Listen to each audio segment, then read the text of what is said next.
3 days. That's how long it's been, and he still can't wrap his head around any of it.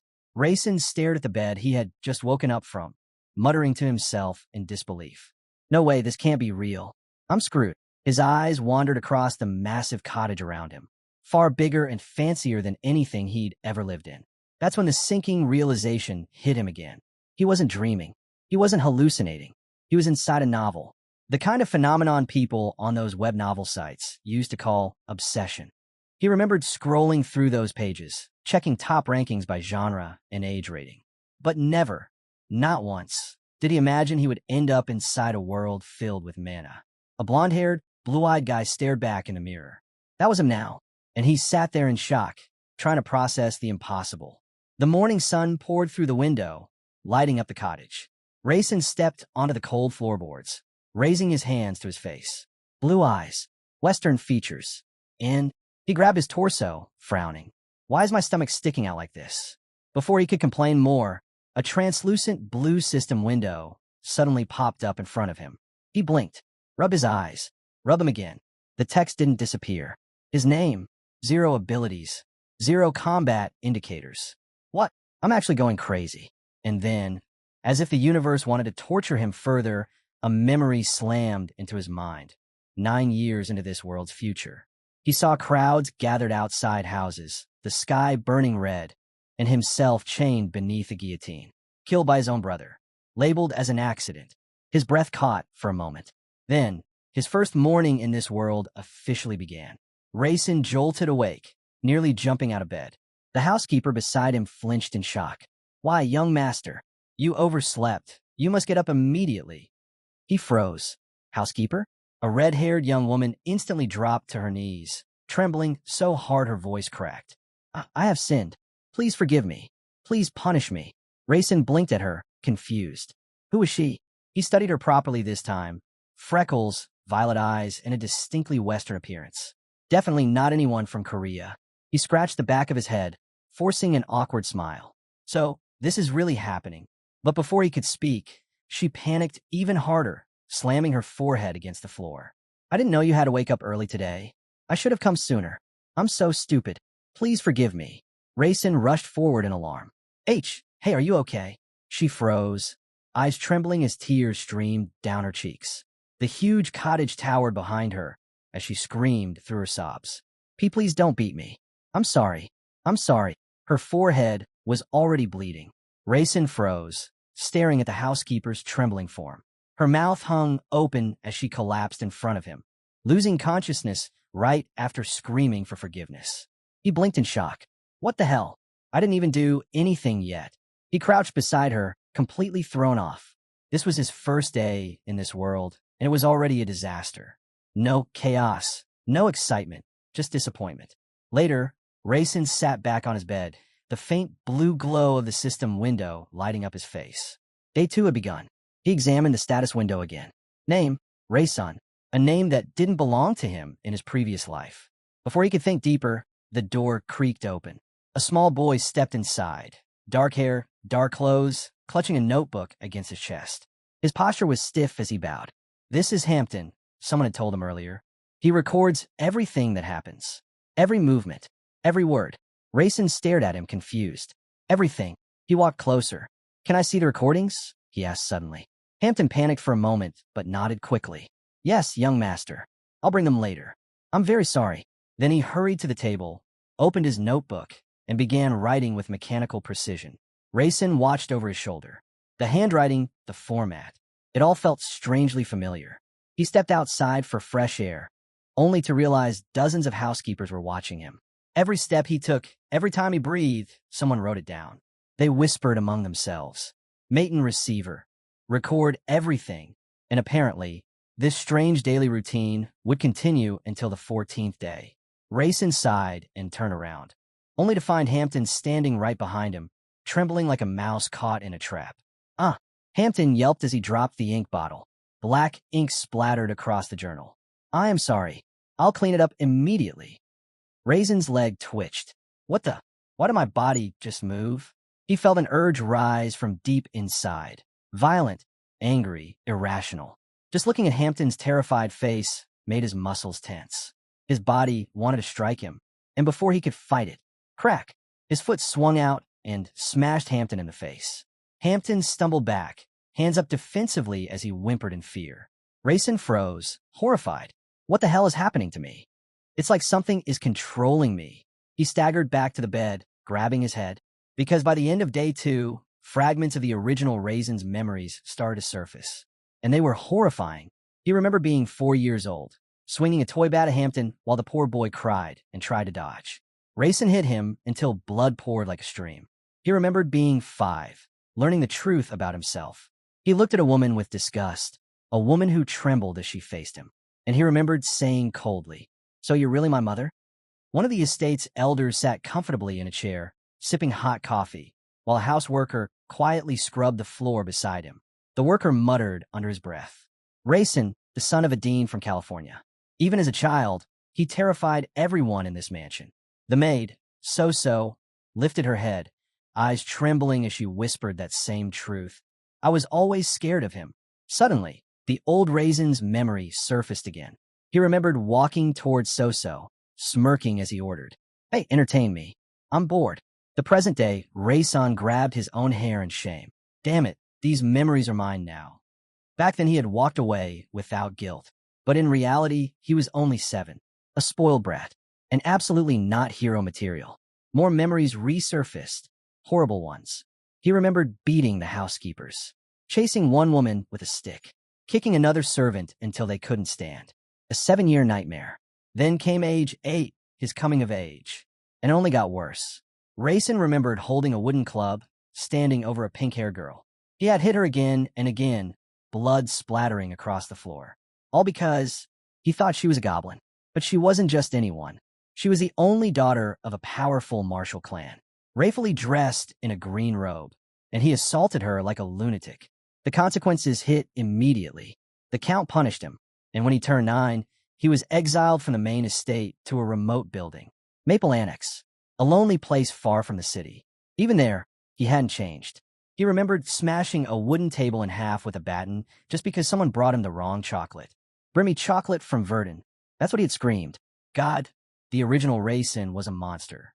He sat down in front of a computer, trying to search up his own character like some confused reader. Rayson typed the name, the one he knew from his own short story. The screen showed the description he wrote. Anti-male hero. Violent, arrogant, problematic. But even as the creator, he felt sick reading it. I didn't write him this dark. In this world, this isn't the one I made. He stared out the window at the massive city below. None of this matched the setting he created. None of his memories aligned with the world he was seeing. So the story doesn't match reality at all. He let out a bitter smile, because now, almost all the memories of the old Rayson had returned, and every single one was worse than the last. Day 3. Rayson sat on his bed, hands clasped, mind racing. It was time to face reality. This isn't a dream, he whispered, and it's not an illusion. He remembered his past life, the ordinary world, the keyboard, the monitor, and a short story he wrote. Now he was living inside it. But the worst part? He wasn't the protagonist. Not even close. He was the most troublesome side character in his own story, from Swordmaster. And he hadn't even written details about him. No abilities. No skills. Nothing. He had created Rayson as a minor filler character, a clean slate, hero who didn't matter. He pictured that scene from his writing. Rayson punching a wall in frustration because he didn't know how to shape his life. I made him a blank character because he wasn't important, and now I'm stuck living as him. Rayson leaned back, trying to steady his breathing as the last pieces of memory clicked into place. He remembered everything, even the parts he left unfinished. In his old world, he had drafted notes about Rayson's fighting style, his abilities, his lineage, but none of it had ever made it into the final version of the story. All of it stayed in the drafts folder. And one comment from a top reader hit him like a knife. Who the hell is this Ison? Why did he suddenly get executed? He remembered typing the scene where he dragged his own character to the guillotine, gathering thousands of spectators and killing him off at 17. At the time, he thought a sudden plot twist would shock the readers. Now was his neck on that guillotine. Rayson's hands trembled as he sat at the edge of the bed. My goal is to survive. He was 9 years old right now. 8 years until the execution. 8 years to rewrite fate. He clenched his jaw, eyes hardening. 8 years left. I can still change everything. But then another memory hit him, a bigger problem. If he tries to change the future, he'll collide directly with him. The main character, a man with jet black hair and burning red eyes. The true hero of the novel. Kaysen said.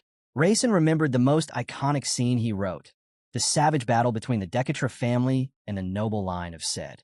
A feud born generations ago. A murder of a gunsmith's eldest son. Bloodshed passed down like an inheritance. The cracks spreading across the battlefield. The screams. The ground soaked in blood. All of it had erupted into the final climax. The War of Two Swords. He could still visualize it like he wrote it yesterday. A massive courtyard filled with corpses. The sky burning in orange flames. Bodies stacked like mountains. And at the top, Kaysen Said stood victorious, holding the flag of his clan. Since the novel was called Sage Sword Masters, the outcome was obvious. The Sage family crushed the Decatra line. The men of Raisin's bloodline were almost wiped out. This was the finale, Raisin whispered. A system menu flickered again in front of him, glitching, appearing, and disappearing, as if urging him toward something. He took a deep breath. He remembered who he was. Not just Raisin, the doomed side character, but the author of this world. Even if it was only a part-time hobby, he wrote this. He created the characters. He built the plot. And now, it's good I'm the creator, he muttered, stepping forward with determination. This time, I'll fix everything for the main character. He lifted his hand, clenching it into a tight fist. Because unlike Kaysen and everyone else in this world, Raisin already knew the future. And as long as he had that knowledge, Raisin thought about the life he was originally supposed to have. Ordinary, uneventful, forgettable. And he completely rejected it. He lifted his head with determination. No, I'm going to do whatever it takes to become better than the monster I started out as. He stepped in the bathroom and froze for a moment.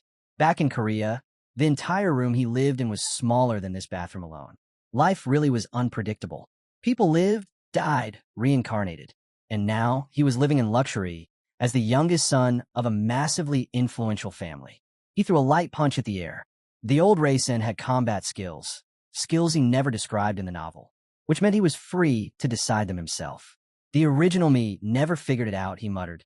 But I will. If he pushed his potential to the limit, he could join the ranks of this city's top geniuses. And considering the Maton family was one of the 3 most powerful forces in the world, he remembered the towering church and its symbols. The holy lineage. The blood of the Maton family flowed in him now. He folded his arms, lowering his gaze. A silver spoon in my mouth. I might as well think positively. He recalled his death, the guillotine, the betrayal, and strengthened his resolve. Before he turned 17, he had to regain the trust of those who had completely given up on him during childhood. If he managed that, his chances of survival would skyrocket. He looked around the huge room and muttered, "Everything depends on me. I have 8 years to change everything." Then, a flicker crossed his vision. A system window. The letters had changed. Willpower activated. Raisin's eyes widened. Willpower? What the? He knew that name. He knew that skill. It belonged to the protagonist of the said clan. Another notification appeared. Skill. Willpower activated. Raisin stared in disbelief. Why did a main character's ability activate for me? Raisin's system window displayed it clearly. He had activated willpower. He blinked, stunned. This is the ability of the Sword Master story's main character, he whispered. He sat on the edge of his bed, eyes locked on the glowing blue panel. The letters floating there were triggered by willpower itself. He rubbed his chin. Why'd he need this skill? He wasn't the protagonist. He wasn't even an important character. But then another thought struck him. Maybe the moment he was reborn here. Maybe that alone was enough to alter the story's future. He remembered the original main character, Kaysen Said, leaping through hordes of goblins. Red eyes glowing, sword flashing, cutting down enemies like a force of nature. That was the true power of willpower, the trait that made him the Sword Master. And now Raisin had the same thing. He clenched his jaw as an uneasy realization settled in. This wasn't the same story anymore. The timeline had already shifted. His arrival had changed everything. Raisin remembered the main character charging through a swarm of goblins, slicing them apart like they were made of paper. In simple terms, the protagonist wasn't just strong. He was a Said, someone powerful enough to wipe out an entire continent. Raisin imagined it perfectly. Kaysen swinging his sword with one strike, the earth splitting open, a huge portion of the land collapsing as if the world itself bowed to him. And Rayson whispered, "Is that really just a continent?" "No, because the truth was far worse." Kaysen said was a man capable of destroying the universe, and the only person in the world who truly knew the full extent of that power was Rayson himself. He lowered his head, still trying to steady his breathing when a soft, ringing echoed in his ears. This wasn't normal. A strange light flickered in front of him. A magic circle appeared, glowing, rotating slowly, and Rayson's eyes widened. This isn't anything I've seen before." The circle scanned his body, studying him like a living device. Rayson leaned closer, mesmerized. A ring? No, a circle. A man's circle? He imagined his heart surrounded by that glowing ring of energy. A single, condensed loop, woven tightly together, the core foundation of magic. He remembered the way sages researched mana circles in the Swordmaster world. In the novel, the rule was simple. To form even one mana circle, you had to train relentlessly. Day after day, year after year. It was the highest tier of magical cultivation, something that demanded patience, discipline, and pain. Then a memory flashed. He sat on top of Hampton once, eating a chocolate bar, kicking his legs lazily. Back then, Rayson had thought, there's no way some idiot like me could ever form a mana circle. In all the memories of the original Rayson, there was zero training. Not 1 second of hard work. So how did this happen? Before he could think further, knock, knock. Someone was at the door. Rayson froze. The story, it's changing. He swallowed and whispered, "Era." From the other side of the door came a soft voice. "Young master, may I come in for a moment?" "Okay," he answered. The door opened, and the girl stepped inside. Silver hair, green eyes, but instead of greeting him normally, she dropped to her knees and placed both hands on the floor. Rayson's eyes widened. He remembered it now. Another disgusting memory of the old him. He had once placed his foot on her head and warned her, "Before you look me in the eye, kneel." Rayson's stomach twisted. What the hell was wrong with me? He stared at her, panicking, not knowing how to react. And then another system window appeared. Hidden classification detected. Killer type. "Killer," Rayson whispered. She looked up with worried eyes, completely unaware of the label glowing above her head. Rayson's mind spun. He didn't understand. He didn't remember this. None of this matched the original world he wrote. He recalled the war against dragons in Swordmaster. Said, every inhabitant in the novel had a unique attribute. Knights wore heavy armor and fought on foot. Mages wore robes. Cavalry charged on horses. But this was different. This world was showing him things that weren't in the original manuscript. Things even he, the author, had never written. The Swordmaster world had fought unimaginable wars, brutal enough that even murderers fought alongside heroes. Rayson imagined it clearly. A harmless maid, a quiet servant, an innocent girl. But if you looked closer, any one of them could be a murderer hiding behind a gentle face. Blood on the floor, knives in the dark, people clawing for power. He looked at Era, trembling, kneeling, and felt a chill run through his spine. This world is insane. Strength rules everything. Even with maiden blood, even born with a silver spoon, he could still die at any moment. Panic crawled up his neck, but he forced a smile. Calm down. Don't show fear. If she's a killer, one wrong expression could get me killed. He swallowed hard. He remembered another memory of the old Rayson, grabbing her ear, cutting her cheek, laughing as she cried. How was I even human? He thought, disgust twisting his gut. He glanced at the system window again. Her trembling wasn't an act. She was genuinely terrified. Acting, I need to act, he decided. He raised his fist slightly to his mouth and motioned toward her. Come here, he said. She stiffened, hand pressed against her chest. Why, yes, master. Stand up. She obeyed immediately. He turned away sharply, pretending to be annoyed, while in reality he was praying she didn't sense his fear. Bring me some chocolate. Chocolate, she repeated in shock. He was talking to himself inside. Just leave. Go. I need time to figure things out. So he snapped at her. Why are you standing there? Move. She flinched and hurried out. I'll bring it right away. The door closed behind her. Era leaned against the wall outside, breathing hard. Everything felt strange, different. She lifted her eyes toward the door. He's weird, like a completely different person. She remembered just days ago, the oppressive tension in the air, the cruelty in his eyes. But now, she recalled him gazing out the window, then turning to her with a small smile. I've changed. Her heartbeat skipped. She ran down the hall, passing a white cat sleeping peacefully on the floor. I need to report this immediately, she thought, speeding up. Because even though only a few days had passed, Raisin wasn't the same person she had served all her life.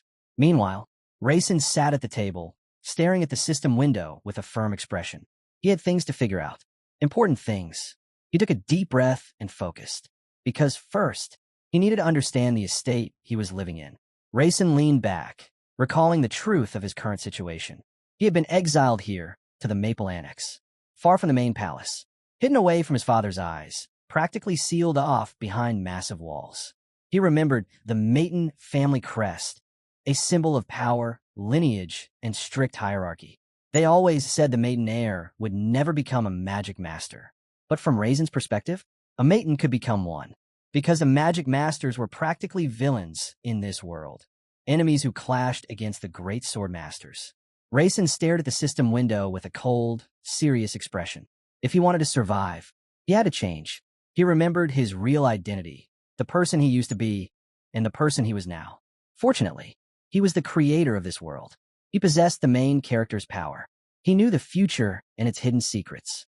He recalled the Battle of the Magicians, the brutal conflict for the royal throne, and the ugly truth surfaced. If he didn't participate, he would be labeled a disgrace to the Maton family. He looked up sharply. He was only 9 years old, but in this world, a 10-year-old could already start a throne war. He remembered the image of a coffin marked with a cross, the fate of the original Raisin. Even at that age, the old Raisin behaved like a fool. And because of that foolishness, he died at 17.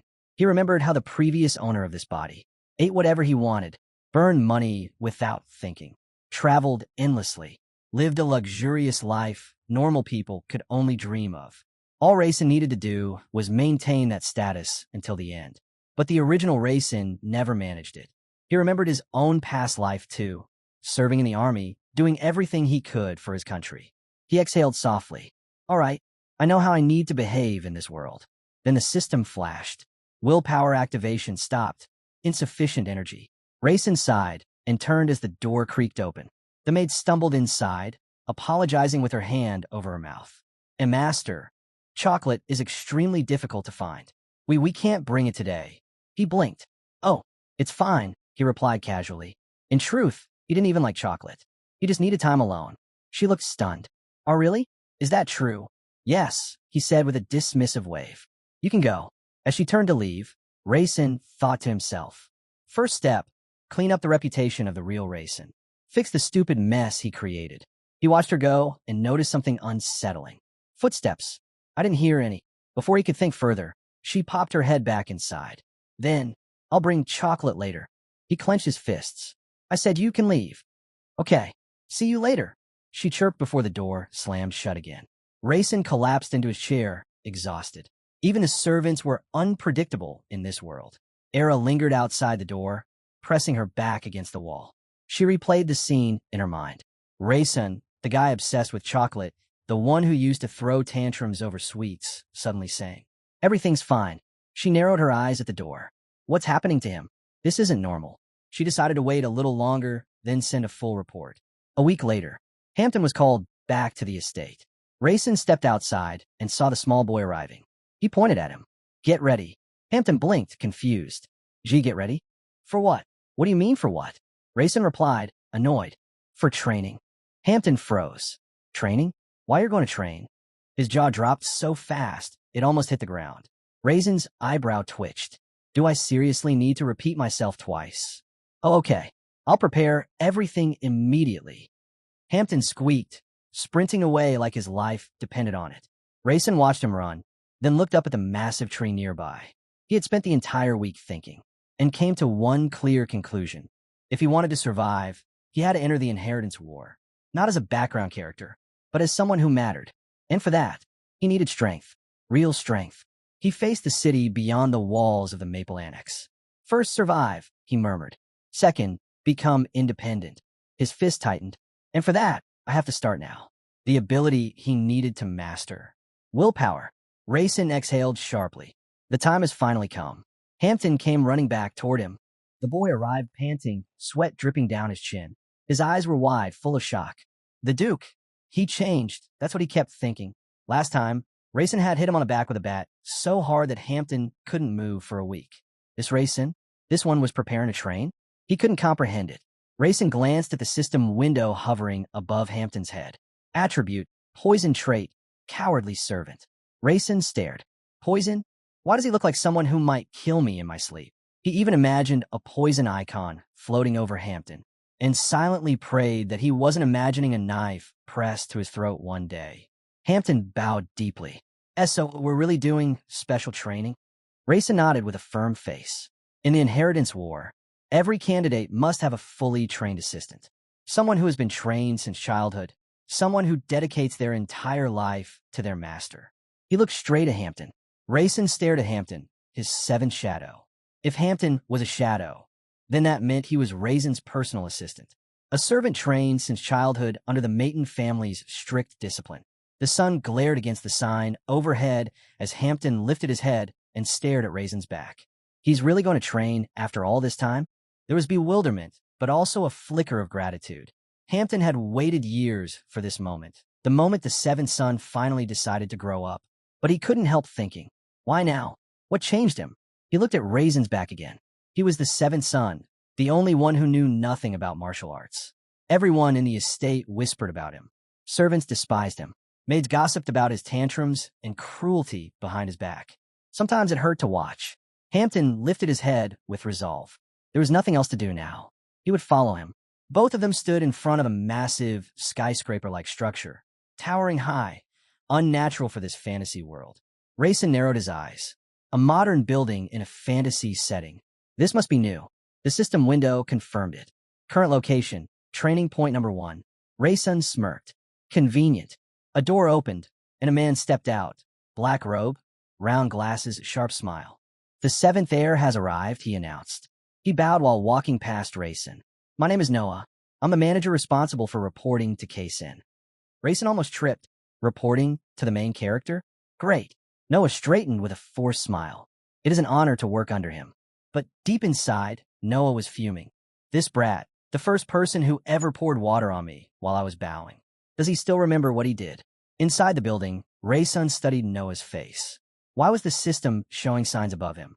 He was clearly far more capable than Rayson, and he was the manager of this entire training facility. Rayson inhaled deeply. First, I need to succeed at the basics. He turned to Noah. I'll be training here today. Do you mind? Noah stiffened in shock. You want to train? Seriously? Yes, Rayson said firmly. And I'd like some recommendations for someone my age. Noah blinked. Your age? I'm 9. Noah froze. Then his eye twitched violently. 396 days. 8 hours. 32 minutes. That was exactly how long it had been since Rayson slapped him across the face. He clenched his teeth but forced a smile. If the young master wishes to train, then I will prepare an appropriate plan. He raised his head, still seething inside. Because now, he had the perfect chance to give Rayson a training plan he would never forget. His time would come, and no one would ever know it. A faint sparkle lit up Noah's eyes as an idea clicked. He turned to Rayson with a small smile and casually mentioned that the sixth successor once hunted a mushroom monster when he was just 9 years old. Rayson blinked, confused. Mushroom monster? The moment he said it, a memory stirred. A white mushroom, around 50 centimeters tall, basically a chunky vegetable with legs, capable of jumping ridiculously high. A bottom-tier creature, barely even a threat. Rayson looked at Noah again. Noah bowed lightly, whispering that he agreed to the challenge. The others nodded, saying preparations would begin immediately. Noah, suddenly flustered and blushing for no reason, turned back and asked, "What about the mushroom forest?" He was told he could handle it however he liked. 3 minutes, Noah said proudly. That's all the preparation I need. As Noah practically skipped away, Rayson watched him with a raised eyebrow. Why was he so happy? Mushroom monsters weren't exactly terrifying. If a 9-year-old could defeat one, then 3 minutes felt more than enough. A glowing circle appeared beside Rayson, pulling his attention. A ring manifestation? It looked real. He tightened his fist.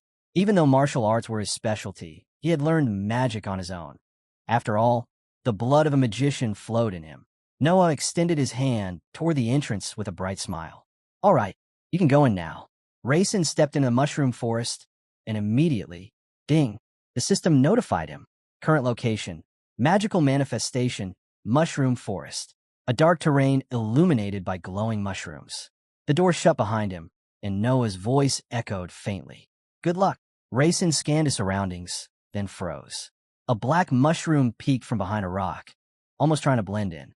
It crawled out, growling like something that desperately wanted to be intimidating. Information flashed. Weak point, torso.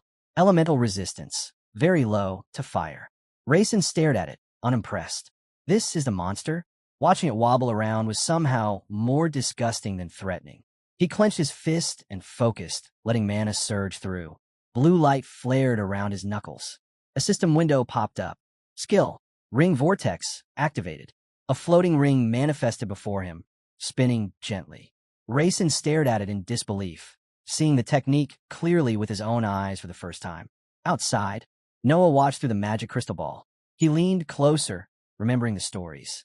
Before Rayson ever arrived here, he had been known as a prodigy, so talented that even distant cities whispered about him. And Noah still remembered that punch. Rayson's fist slamming into his cheek. And the moment after, when Rayson calmly extended. Rayson extended his hand calmly, asking, why does a person bend only 82 degrees? One trainee clenched his teeth in humiliation. To him, it felt like Rayson was insulting him, mocking the fact that a purely physical fighter could bend 82 degrees, but never reach a perfect 90 degrees. Meanwhile, Noah's smile twisted into something darker. Purple mana spread across the crystal ball in his hands. Now I'll take full revenge on Rayson, he thought. And that mushroom monster he's fighting right now, it's not a standard one. I upgraded it. Inside the forest, the mushroom monster leapt straight down at Rayson like a falling boulder. Rayson didn't flinch. He simply thought, martial arts, a skill the magic class treats like trash. But they don't know how hard I've trained. He dashed forward, a multicolored aura blooming around him. He knew the truth. A magician without elemental magic couldn't harm this creature. But he wasn't relying on a single element. Noah watched through the ball, grinning, convinced this would be revenge. But the smile faded. Rayson sprang up, fist blazing with blue mana, and drove his knuckles straight into the monster's torso. Noah's eyes widened. How? Rayson landed, and the mushroom monster dissolved into light behind him. So weak, he muttered. Then a system window flashed open. Combat skill, beginner. Basic attack on monster, successful. First stage of ability unlocked. Congratulations, training complete. Rayson stared at the notifications, heartbeat pounding, blood boiling with unfamiliar heat. His chest felt tight with power. Another window opened. Beginner martial art activated, vortex ring. A massive surge of blue aura burst around Rayson, swirling like a living storm. He stared at it, confused. What is this power? Noah watched him, stunned. That's pure magic, he whispered. Martial arts shouldn't combine with destructive magical force. He remembered Rayson's earlier strike that shattered the monster's resistance. It was impossible. It was unthinkable. Rayson turned slightly, head lowered, still absorbing the sensation. That monster really wasn't suitable for training, Noah commented. Rayson nodded. He agreed. But Noah kept staring, unsettled. What happened to him in this 1 year? Sitting at his desk now, Noah wiped sweat from his face with a handkerchief. Fine. I'll increase the difficulty. Let's set it to the difficult level. Rayson looked to the side, frowning.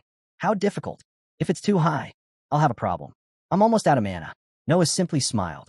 It will be a red mushroom monster. Rayson's gaze sharpened instantly.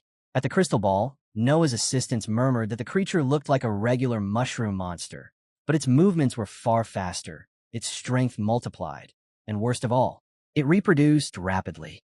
If Rayson didn't destroy it quickly, the entire forest would overflow with red mushrooms. Noah leaned closer to the ball, pushing his personal feelings aside. For his report, he wanted something far more interesting than a simple training session. Inside the forest, Rayson stared straight ahead, focused. If anything critical happens, I'll stop the training immediately, Noah warned. Rayson blurted out, shocked. Red mushroom monster. He didn't remember this thing even existing. He looked away, thinking it must be another system-generated monster by default. Out loud, he simply agreed with Noah. A red mushroom began to form, white eyes, crimson cap, and materialized right in front of him. Rayson's expression hardened. How is this one different from the previous one? He had barely processed the thought when, whoosh, he dodged instinctively as the red mushroom lunged past him. A split second later, boom, it exploded behind him, shaking the entire forest floor. Rayson spun around, stunned. Another red mushroom shot toward him like a bullet. Rayson raised his guard. The attack tore straight through his defense, slamming into him and sending him skidding back as smoke burst around him. He coughed, stood up, and glared at the creature. Fast, invisible, wild. He studied it carefully. It didn't even look as scary as he imagined. So why did it hit like a cannon? The mushroom blurred, its body vanished, only dust swirling beneath where it had stood. Rayson's instinct screamed. He looked up. The monster was already above him. Rayson thrust both hands forward, mana crackling from his palms. Outside, Noah's jaw dropped. He really dodged that. Rayson's body, wrapped in mana, shot forward like a streak of light. He chased the red mushroom relentlessly. I found its pattern, he thought. Its attacks are simple, predictable. He caught the monster midair with one hand, gripping it tightly. Time to use my power. The system window flashed. Base level enhancement skill activated. Rayson lifted the mushroom with one hand. His other fist surged with blue mana.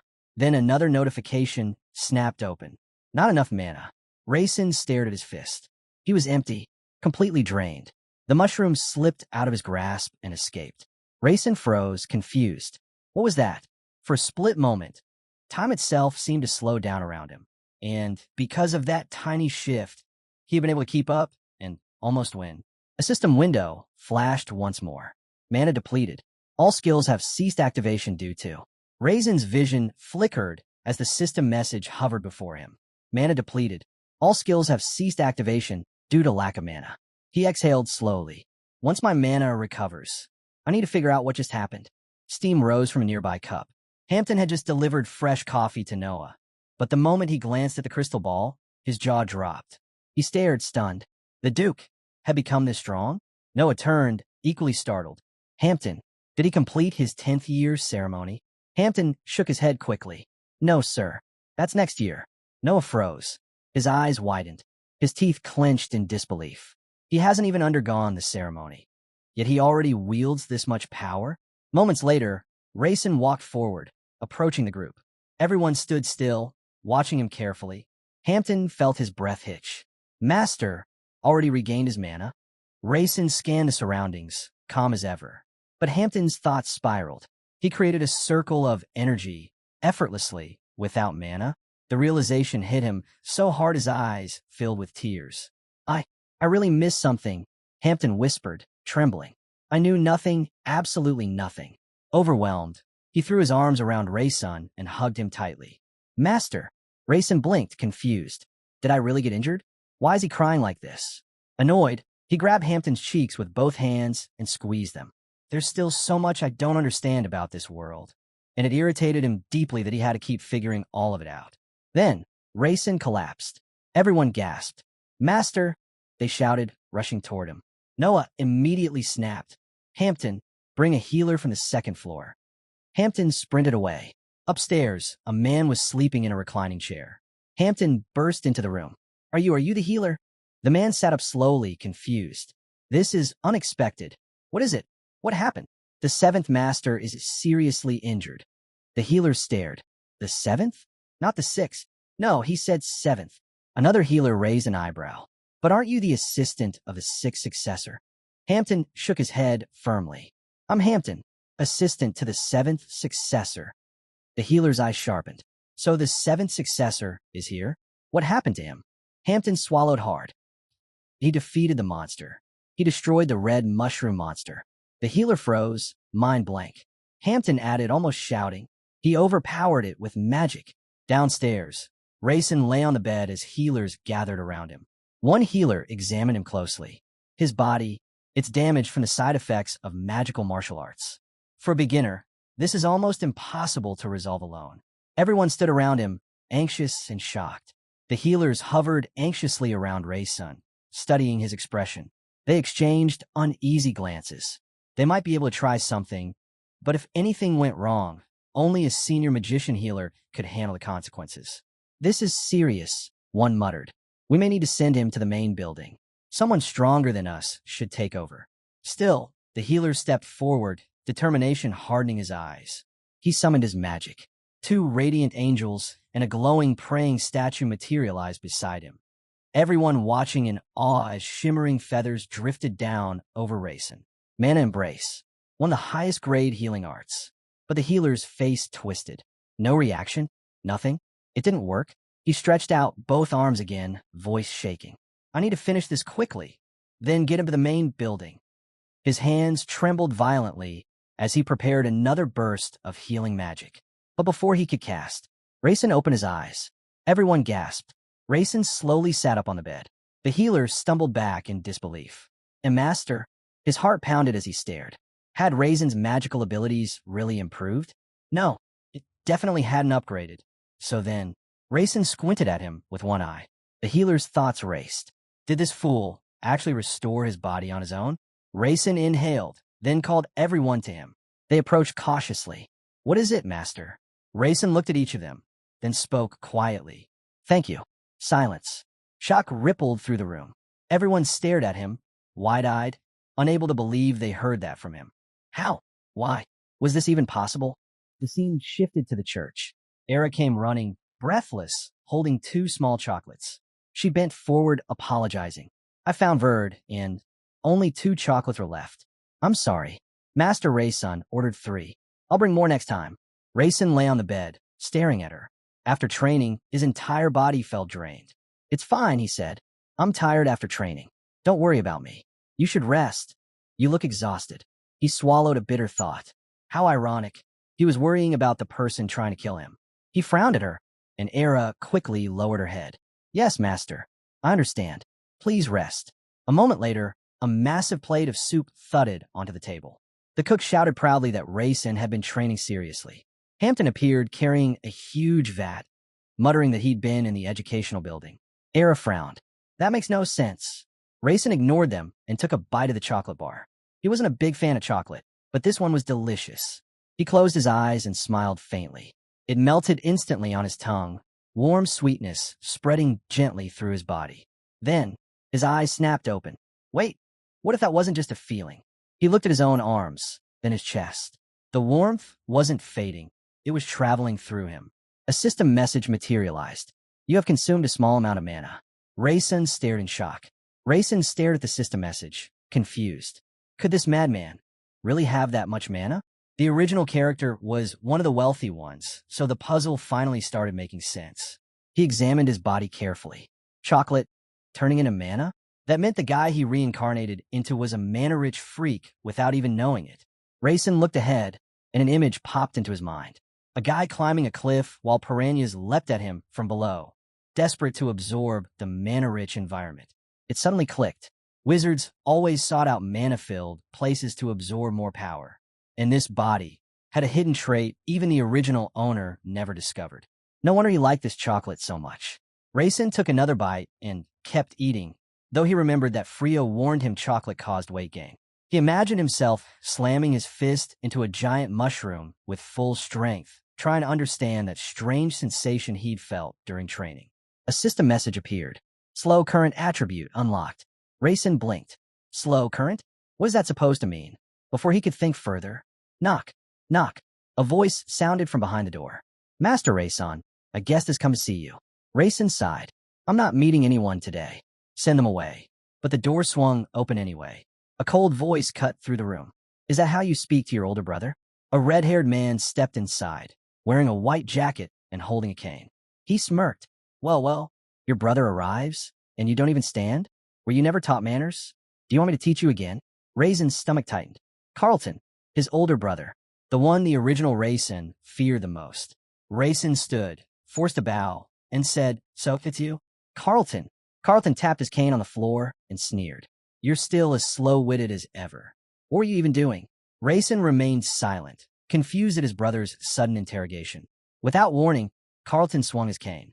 Why are you not on your knees? In that instant, a notification flashed before Rayson's eyes. Slow current attribute, applied automatically.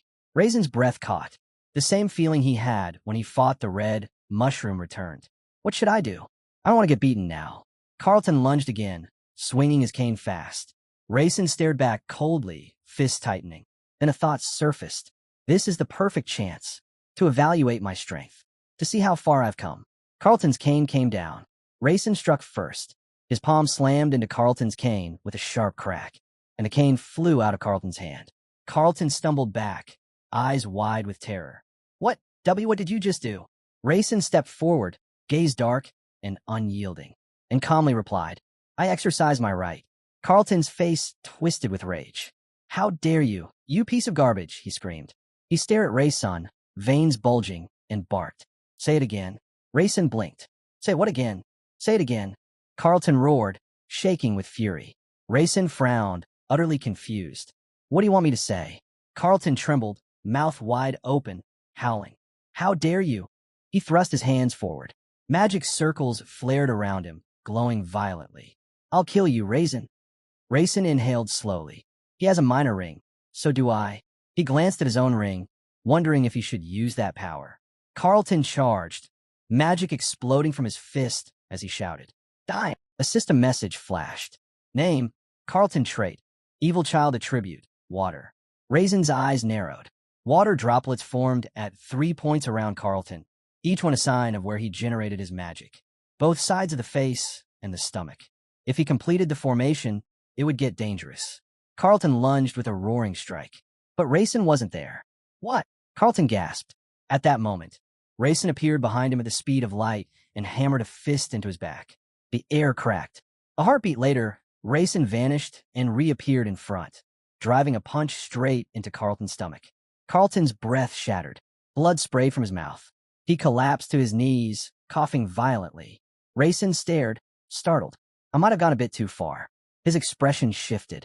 Hampton, call a doctor now. He remembered the moment he struck Carlton, how the mana inside him felt like it exploded outward. Hampton burst into the room. Master, what happened? Rayson shouted again, louder. Call a doctor. Hurry. Hampton stumbled back in fear. Yes, I understand. Rayson watched Carlton wheeze and spit blood. Well, so much for building a better relationship with my brother. Still, he couldn't help the grin that stretched across his face. At least now, he understood something. How to fight wizards. How to survive them. And his first goal was to live to age 17. Even if there was time, danger waited at every corner. The next day, that bastard, the seventh successor, someone shouted in disbelief. A.A. stood in front of Hampton, waving his arms dramatically. This is nonsense. How is this possible? Hampton sighed deeply. It doesn't matter now. If you had seen it with your own eyes, you'd understand. Arrow stared at him in shock. You can be honest with me, can't you? Hampton jumped. Wait.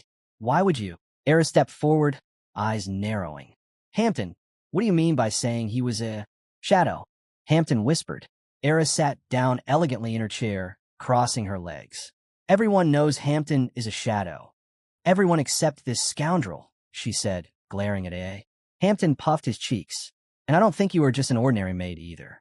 Your steps are too light, your presence almost invisible. Era smiled faintly. That's true. Everyone knows that too, except you. Hampton stared at her, wounded. So you still think I'm mediocre? Era calmly lifted her teacup. Go on. Hampton lowered his head. I didn't think so. It's just, on the eve of his anniversary, the seventh successor finally started acting seriously. The scene shifted. A massive structure rose into view, beautiful, majestic, towering like a palace. Rayson stopped walking. His mouth slowly fell open. What is this place? The building was enormous, carved with intricate patterns. It wasn't a shopping mall, nor a noble estate. Rayson's eyes widened. Starlight Library, a place where wizards study mana. One of the most important locations in the kingdom. What shocked him most was that the original Rayson never once stepped inside. A system notification appeared. Current location, Starlight Library. Rayson walked in, awestruck. Towering shelves, endless books. The library stretched 3 floors high, each level overflowing with manuscripts. He pressed his hand to his forehead. How many books are even here? Only around 200,000 copies, a calm voice answered. Rayson's neck snapped around. What? Where? A girl stepped out from behind a shelf. Long gray hair, flowing dress, eyes as calm as a silent lake. I'm a librarian of the Starlight Library, she said. My name is Evian. Back in the church, Era placed her mug down sharply. So, does that mean he's already preparing in advance for his 10th birthday? Hampton flinched. How is it possible he hid all this from us? Era clasped her hands thoughtfully. It does make some sense now. Hampton jumped from his seat. It's unrealistic. No one can hide something like this for 10 years without being caught. Era raised an eyebrow. Logically, yes. Hampton pointed at her, frustrated. But I saw it with my own eyes. He opened the first circle of AM. AA's eyes widened. The first round? Already. Hampton nodded firmly. I thought he would take a few days, but he did it. He spread his hands helplessly. The seventh successor was never considered a proper heir. Not because he lacked talent, but because of his attitude, his wild behavior. Era sighed. That part is true. Hampton frowned deeply. You still don't believe me, do you? You hated the seventh master too much. It's time to let go of those old grudges. Era turned away, crossing her arms with clear annoyance. Era huffed and crossed her arms. It still doesn't make sense. That boy's abilities should be limited to magic alone, right? Hampton slammed his palm on the table. No, I'm certain of what I said. Era narrowed her eyes. And why should I believe that? Hampton spread his hands helplessly. Because I'm his shadow. I saw it. Raysun showed me the future. Arrow fell silent at those words. Hampton's voice dropped to a whisper. Because we little sisters are destined to die with him. When the seventh successor dies, we die together. The air grew cold. Hampton clenched his fists. That's why we should cooperate. If he grows, we live. If he fails, we disappear. Era stared quietly, then turned away with a faint smile. If I see him in the library, she said, I'll consider taking your words seriously. We shift to the Starlight Library. Raysun walked among the towering bookshelves. They said that every successor must study here to join the fight for the legacy, he murmured. So I came to plan my strategy. He glanced at the quiet girl standing nearby. And you are? The girl bowed gently. I am Evian, keeper of the Starlight Library. Raysun studied her face. Who is she? Why don't I remember her? A system window appeared. Character identified. Evian. Raysun blinked. So she only has a name? No other details? Evian lowered her head respectfully. It is an honor to meet the seventh heir. I've heard many rumors about you. Raysun raised an eyebrow. Respectful? To me? He thought about it. Then his expression tensed. He pictured the main character in the novel, his guards charging forward, screaming, Kill the witch. He saw the scene vividly. Evian's calm expression, her hand extending forward as a massive magic circle formed behind her. The guards froze instantly, transformed into perfect, unmoving statues of ice. He imagined the castle instantly swallowed by a thick, shimmering crust of frost. Evian, the witch of the frozen palace. The monstrous magician who single-handedly froze the Lord and all his knights. Who caused devastating destruction even in the distant North Sea. Raysun swallowed hard. And now this terrifying woman is working as a simple librarian? No wonder I didn't recognize her at first. He turned his gaze to the shelves again. The library of a wizard family. It's more than a library. It's a sanctuary, a vault containing every magical manuscript in the world. He imagined wizards raising their hands as books flew to them from distant shelves, each one glowing with ancient power. To control such a place, the librarian must be a master among masters, someone who can access and command every book here. Raysun looked back at Evian, trying to measure her. There was far more to her than she let on. Evian's presence alone made Raysun uneasy. Why her? Of all the high-ranked magicians, why did the librarian have to be Evian? Just looking into her eyes felt like turning to stone. Evian gestured with calm authority. Please sit at the table on the second floor. I will bring you a book. Raysun forced a small smile. She tilted her head slightly. What book does the seventh heir wish to read? And shall I serve you tea? Raysun replied instantly, I won't refuse tea. Evian nodded, and then she simply dissolved, her form fading like mist. Raysun stared after her. This world is too dangerous. Still, he was relieved he had come to the library now, after learning mana. If he had come earlier, he pictured himself tearing a random book and Evian appearing behind him like a demon of ice. He shuddered at the mental image. If I came here without knowing mana, who knows what stupidity I might have done. Hot tea appeared on the table in front of him. Evian's calm voice returned. What book is the seventh heir looking for? Raysun straightened.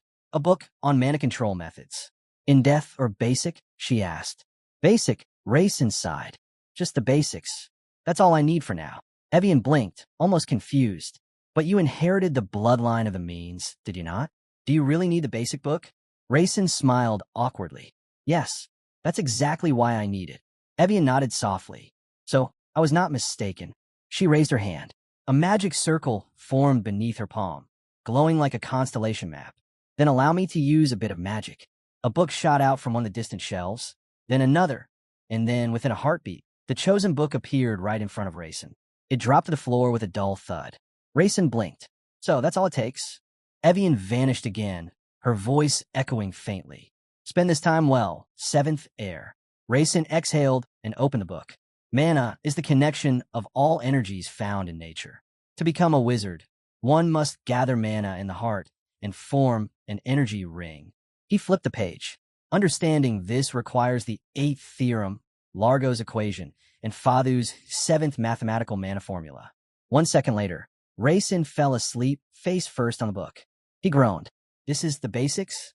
How can anyone learn magic like this? It was too strange, too complicated. None of it made sense. Suddenly, he snapped awake and activated Shingon, his enhanced perception. Even if he didn't understand anything, a system message appeared. Introduction to Mana Interpretation, 22% complete. Rayson burst out laughing, even if he understood nothing at all. This technique was perfect for him. Rayson reopened the book, excitement flickering in his eyes. This ability, it's incredible. But then the excitement faded. The only problem is, in this world, there are monsters who use abilities far more monstrous than this. A system message blinked in front of him. Introduction to Magic Interpretation. 22% Shingon activation failed. Reason? Lack of mana. Rayson closed his eyes. Fine, once the gauge hits 100%, I'll understand everything inside this book. But the lack of mana, that's the first real problem I need to solve. He shut the book with a sigh. That's enough for today, he muttered. He stepped out of the library, confused thoughts swirling around him. AA approached him. 7th successor, you stayed so long in the library. It's time to return. Rayson nodded and started walking back, but then he froze. He stopped dead and stared forward. Standing before him was a young woman with long hair, looking at him with wide, gentle eyes. Rayson's breath caught. What is this? No, who is this? He stared at her face, and his chest tightened. A flood of memory hit him. His real mother. His real-world memories surged back. The hospital room. The beeping medical device. His mother lying weakly on the medical bed. Her hands slipping out of his. No, please. Mom, don't leave me.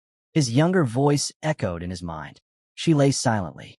As the medical machine gave a long, final tone, tears filled his eyes. Pain followed. He was thrown to the ground. His cheek stung, his nose bled. 3 boys stood over him mockingly. Where's your mom now, huh? You orphan without a mother. Rayson stared at the photo of his mother, his only warmth during those dark days. And now, standing right in front of him, he whispered, trembling. Why does this woman look exactly like her? His voice cracked. What? Then louder, disbelief shaking him. What is this? Mom. A system message appeared above the woman. Character identified. Name, so role. Rayson's mother status, already present. Rayson's world shattered. He poured softly into a glass. Rayson sat with his head lowered, shoulders trembling. His mother, So, sat across from him as Era quietly poured tea for both of them. Rayson didn't speak at first. His head remained bowed. Memory replayed sharply in his mind. He had shouted at her. You're my mother. Why did he say that? Why did he blurt it out? Slowly, he lifted his head. His voice cracked. Mom. So froze in surprise. Rayson swallowed hard. I don't even know where to start, he said, staring at her with trembling eyes. Across the room, Barrow watched them quietly. Was the 7th successor really not a bastard after all? Had all his horrible behavior been an act? Barrow silently observed, wondering, is he truly serious about fighting for the legacy? Or is this just another trick? Era frowned. There was no point following him further. Not now. Rayson kept his head bowed. I'm truly sorry for everything I've done in the past. Soso's eyes widened in shock. He lifted his head slightly and smiled, but it was a fragile, trembling smile. I don't know if you'll believe me, but I've finally come to my senses. Back then, I wasn't myself. Soso gently lifted her teacup. Is that true? She asked softly. Rayson continued speaking to her carefully. He apologized for every mistake he could remember, every wrong he had committed. His mother bowed her head. Her answers were short, quiet, not because she was cold, but because she had never expected her son to show genuine repentance. Suddenly, So stood up. I'll come back a bit later, she said softly. I have some work today. Raisin knew she hadn't worked as a maid in a long time. Yet the work she had now was almost nothing. As she stepped away, a system window appeared. Character, So role. Raisin's mother condition, blue signal disease, 1/3 dots. Raisin imagined her silhouette, a faint blue glow in the center of her chest. The disease manifested as 3 blue dots on the chest. The cause was unknown. There was no cure. Once someone had all 3 dots, they were beyond saving. But So had only one. She left the room, standing quietly just outside the door. She lowered her head, covering her eyes with trembling fingers. Why was Raisin so kind today? On the day her son called her mom for the first time, tears streamed down her cheeks. She wiped them quickly, trying to compose herself. From behind the door, Raisin's voice called gently. Mom, if you have time, could you spare 1 hour for me? She froze. Raisin stood on the other side, his voice soft. I'll prepare tea made from the stems of carton from the Sage Mountains. From today onward, every single day at this time, I want to drink tea with you. Here, So quietly replied. All right. Raisin watched her through the window. Carton stem tea from the CHP Mountains. It was delicious, rare, and if drunk daily for over a month, there was a chance it could remove the blue dot. Raisin looked outside at his mother, walking away slowly. No matter how badly the son behaved, a mother is still a mother. She hadn't abandoned him. She never had. Lowering his head, Raisin whispered, Please don't get sick. Please stay alive. The scene shifted. A small, modest house. So sat beside a tiny wooden bed, her fingertips pressed into the blanket as she trembled. Was it a dream? She looked down. No, it wasn't a dream. Not when her son, called her mom. On the eve of his 10th birthday, Raisin had changed, so much that even Sue struggled to recognize the boy she'd known all her life. Sitting alone in her dim room, she lowered her head, staring at the tiny flame dancing atop the candle by her bedside. Can you hear me? She whispered softly. Her hand moved to her chest, voice trembling with emotion. From now on, I'll drink tea with you every day. Raisin's transformation was real, undeniable, so drastic that it left her confused at times. Tears welled up, yet she smiled through them. I'm so happy, isn't that strange? The candle continued to burn steadily, until its flame suddenly wavered, then surged up twice as bright. The scene shifted to Raisin's house. Someone called out a greeting, and AL paused mid-step, staring at Raisin in surprise. The boy looked unusually serious. I need to talk to you about something important, he said. Al's smile tightened. Did he figure out my identity? Or is this some kind of test? Behind her, Era frowned slightly. Don't tell me he's about to order another assassination. But Raisin calmly said, Chocolate, Verdun brand. Era blinked. Yes. Bring me as much as you can, Raisin ordered. Era exhaled sharply, relieved that it wasn't something dangerous. But then he added, and whatever else they have. Everything. She froze again. So there was something weird going on. And also, Raisin continued, bring the candies they sell at Rudin Bakery. Era looked ahead, spirit crushed. So that's what this important talk was about. 1 hour later, Raisin stood frozen, staring at the literal mountain of sweets stacked in front of him. The power of money is terrifying, he muttered. It wasn't just a few treats. Era had practically emptied the city. Those chocolates alone cost over 20,000 won each, and when added together, the pile in front of him easily passed 100,000 won in value. And she bought all that in under an hour. Raisin couldn't help but grin. So this is what living with rich people feels like. He popped a few candies into his mouth. Then he found the ultra-premium Verdun ones, 30,000 won apiece, with the cheapest still at 10,000. As he ate, a glowing system message appeared before his eyes. Mana increased. He blinked. From chocolate, he tried another piece. Again, mana increased. The realization hit him like lightning. So I gain mana by eating rotten candies, meaning there's only one conclusion here. He stared at the pile of chocolates with a spark in his eyes. They said Verdun and Bond chocolates shared a special ingredient, something only experts could produce. A new idea formed. Hampton, he called. His butler entered immediately. Yes, young master. Bring me the baker from Rudin Bakery. 30 minutes later, the baker stood nervously in front of him. Ison stood inside Raisin's room, trembling. His hands wouldn't stop shaking. Why did the young master summon me? Did the candies come out defective? Did something go wrong? The baker swallowed hard. This was the same boy who once beat the Duke's only daughter. Rumor said he was unpredictable, even dangerous. Looking at Raisin's faint, chilling smile, the baker felt his stomach drop. He could kill someone, and no one would ever know. Fear crawled up his spine. He bowed his head, practically begging for mercy in his heart. "Baker," Raisin called. "Why, yes," the man squeaked. Raisin lifted a small white candy between his fingers. "What did you put inside this?" The baker panicked. What? T, that candy? Tell me everything." Raisin said, voice calm but cold. "No exceptions." The man instantly dropped to his knees. "Forgive me. I beg you, I made a mistake." Raisin blinked. "What?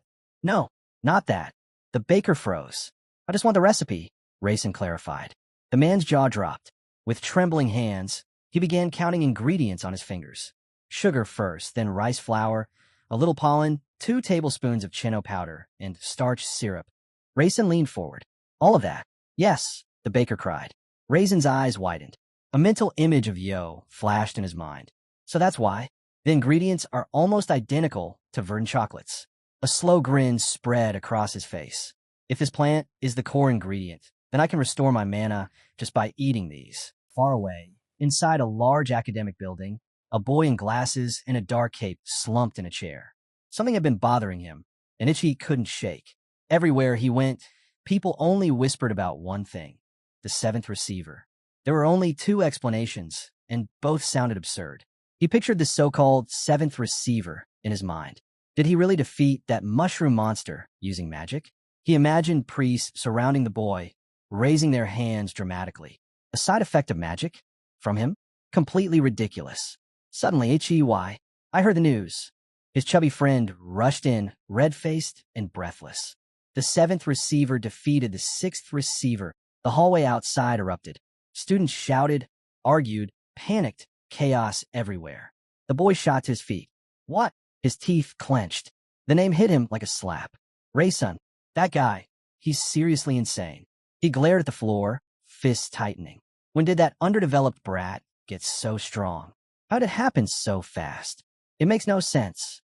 The fat friend shrugged. He's turning 10 soon. Maybe he's just showing off. And besides, he added, you know your magic doesn't work on him at all. The boy's expression twisted. He knew, and it made him hate Raisin even more. The boy adjusted his glasses, completely speechless. He recalled the senior wizards, mages who specialized in magic circles. Even they weren't naturally fast. They relied on speed magic, the power of light, the kind of thing only seasoned adults could handle.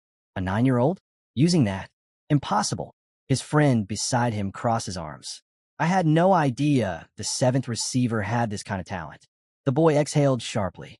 Even if his strength rose, his age should still limit him.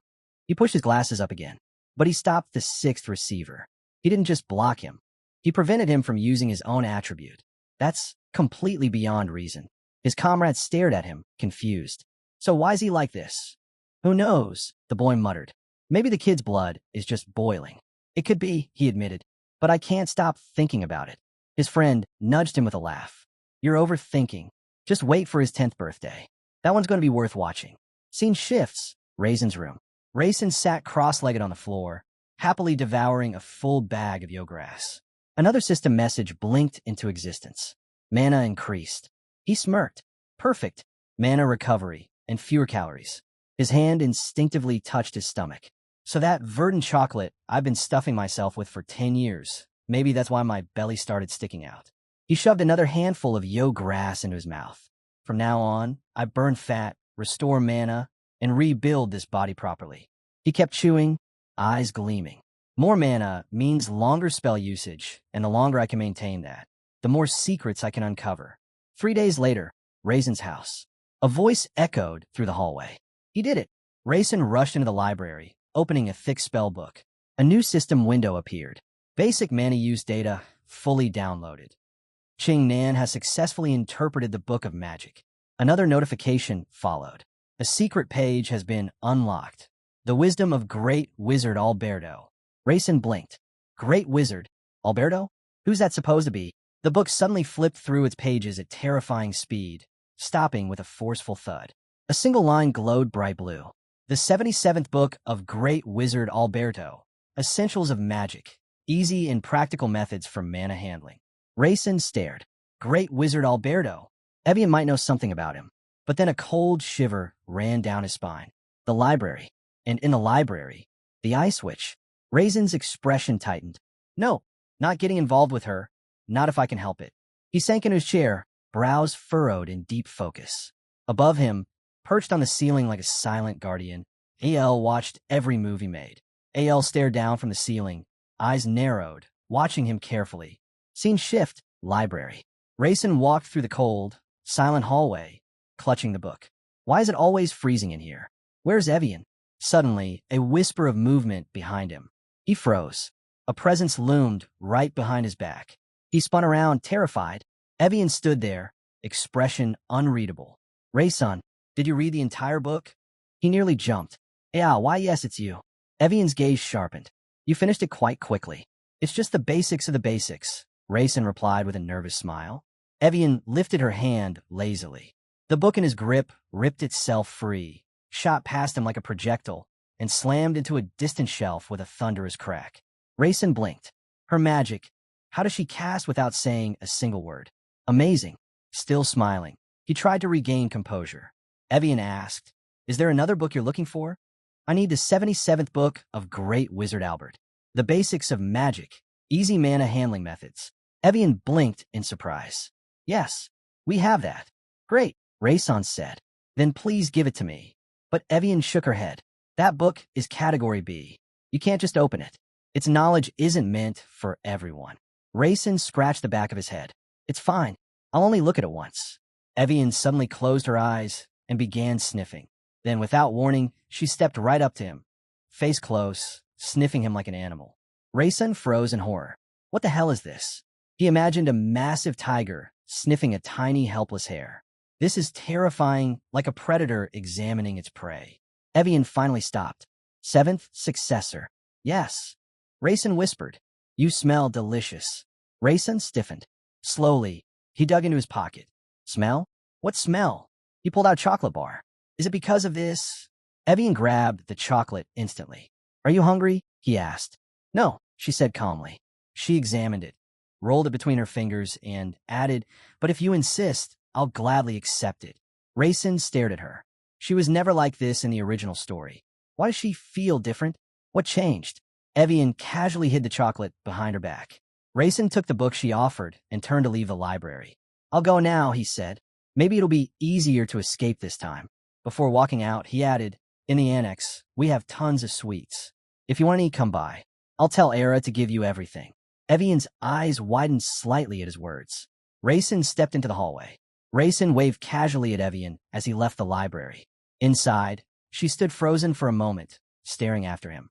Did he really just invite me to his place? She shook her head. No way. I'm not stepping into that annex. Ever. Scene shift. Rayson's room. He sat down and opened the book again. A system window popped up. Progress. 42%. Skill activation failed. Insufficient mana. Rayson clicked his tongue. Wizard Albert's basics of magic. I expected more from this. He imagined what a great wizard should look like, with a proud beard, shining robes, and an exaggerated smile. Would someone like that really write such a simple book? Impossible. There must be something deeper. Outside the estate garden, Hampton and Era stood at the edge of the yard, watching Rayson sprint in circles. He was panting like his life depended on it. Hampton chuckled softly. Young Master has been quite busy lately, visiting the library every day. Perhaps this is his new form of training. Era squinted at Rayson. That doesn't look like a normal run. Suddenly, Evian appeared behind them without a sound.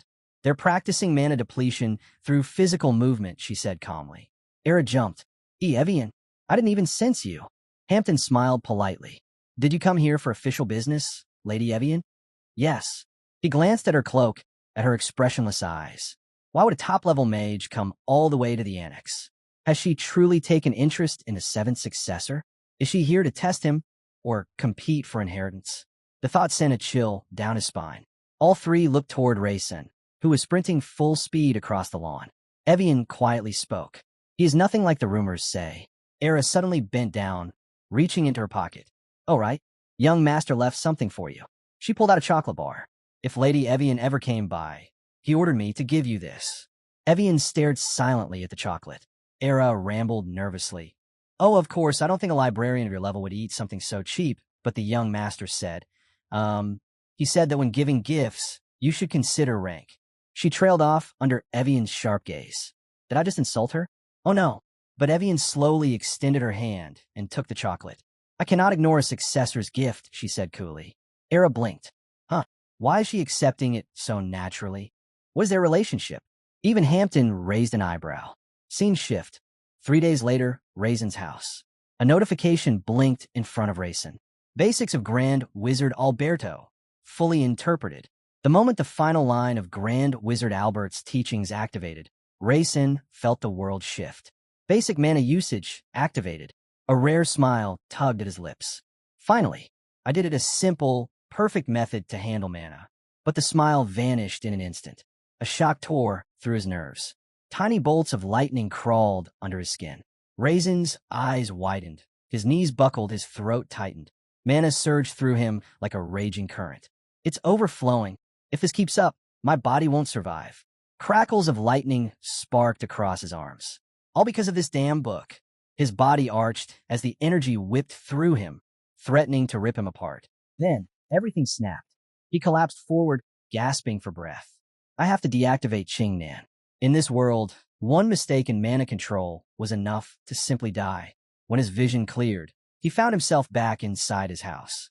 I've grasped the mana basics. Now, I need to move to the next step. Evening, Raisin's training room. He sat cross-legged in lotus position, eyes closed. A faint aura pulsed around him, steady, controlled. A new system message appeared. Simple mana method activated. Raisin inhaled slowly. Something feels different. Another window opened. Your system settings have been adjusted. Another. You may now disable additional settings. And then, Evian's profile appeared before him like a perfectly drawn character sheet. Evian age, 27 attribute. Ice personality, cold but innocent. Occasionally cruel status. Hidden traits unlocked. Raisin stared, stunned. No wonder I always felt something strange around her. Another message popped up. Chocolate equals her love. He blinked. Is this real? He remembered something from his past life. Sitting at a computer while a little kid scribbled inside a notebook beside him. The child had written in big blocky letters. Chocolate is my love. He chuckled weakly. So that's why she kept sniffing me. Suddenly, his eyes snapped open. A voice echoed. Let's focus on him. Heat struck his face like a furnace. The room around him was burning. Flames roared on the walls, swallowing everything. Raisin whipped his head around. Fire? Here. Why is it so hot? Through the smoke, a silhouette emerged. A woman. Long red hair spilling down her back. A smile that could melt stone. She stepped forward, dress fluttering in the heat. Why? She asked sweetly. Are you pretending not to notice me? Do you want to die? A system message blinked. Persia age. 29 attributes. Fire/earth/water personality. Ruthless, selfish, and a predator. Raisin's breath caught. Oh no. Raisin's breath caught in his throat. Persia. The infamous sorceress who wielded not one, not two, but 3 primary attributes. He stared at her, terrified. His jaw trembled. Why is a lunatic like her here? Persia tilted her head with a smile that did not belong on a sane person. What's wrong? Does it hurt when I look at you like this? A system window flashed. Persia hates the inferior and the weak hobby, inflicting pain. Raisin's eye twitched. Hurting people is an abomination. And she does it for fun? Great. Just great. Persia stepped closer, flames rippling off her like a living furnace. Why aren't you answering? Or are you deliberately ignoring me? Raisin quickly covered his face and coughed, trying to hide his panic. No, don't apologize. If I apologize, she'll definitely cut off my limbs. She hates weakness. He lowered his hand slowly. This felt like one of her twisted tests. I really didn't notice you, he managed to say. Persia's eyes narrowed. What was that? He blinked. Wait, did I actually say that out loud? Still trembling inside, he forced the words out. My eyesight isn't as sharp as yours. Persia's lips curved. Continue. You already realized I wasn't paying attention, he said. If you wanted an apology, then perhaps you should forgive me for that slight. Even though, he added under his breath, I don't believe I'm at fault. Persia suddenly burst into laughter. Raisin stiffened. Why is she laughing? What did I say? She walked closer, staring him down like a cat eyeing prey. They say you've changed. Is it true? Rumors? Rei-sun smirked faintly. I'm the same as before. She raised an eyebrow. Do you really think right now is the time for excuses? It's never too late to clear up misunderstandings, Rei-sun said calmly. Letting them spread only worsens things later. Persia's smile slowly twisted. A blazing roar echoed. A massive flaming serpent shot toward him, jaws wide, heat scorching the air. Persia thrust her hand forward. The serpent struck, wrapping around Raisin's neck, hissing fire against his skin. By the time you thought it's not too late, she whispered, it was already far too late. Rei-sun gritted his teeth. There must be a mistake here. I don't want conflict. Persia extended her hand again, amusement sparkling in her cruel eyes. But, Rei-sun added steadily, I am the rightful heir to the head of the family. Oh, she smirked. Go on.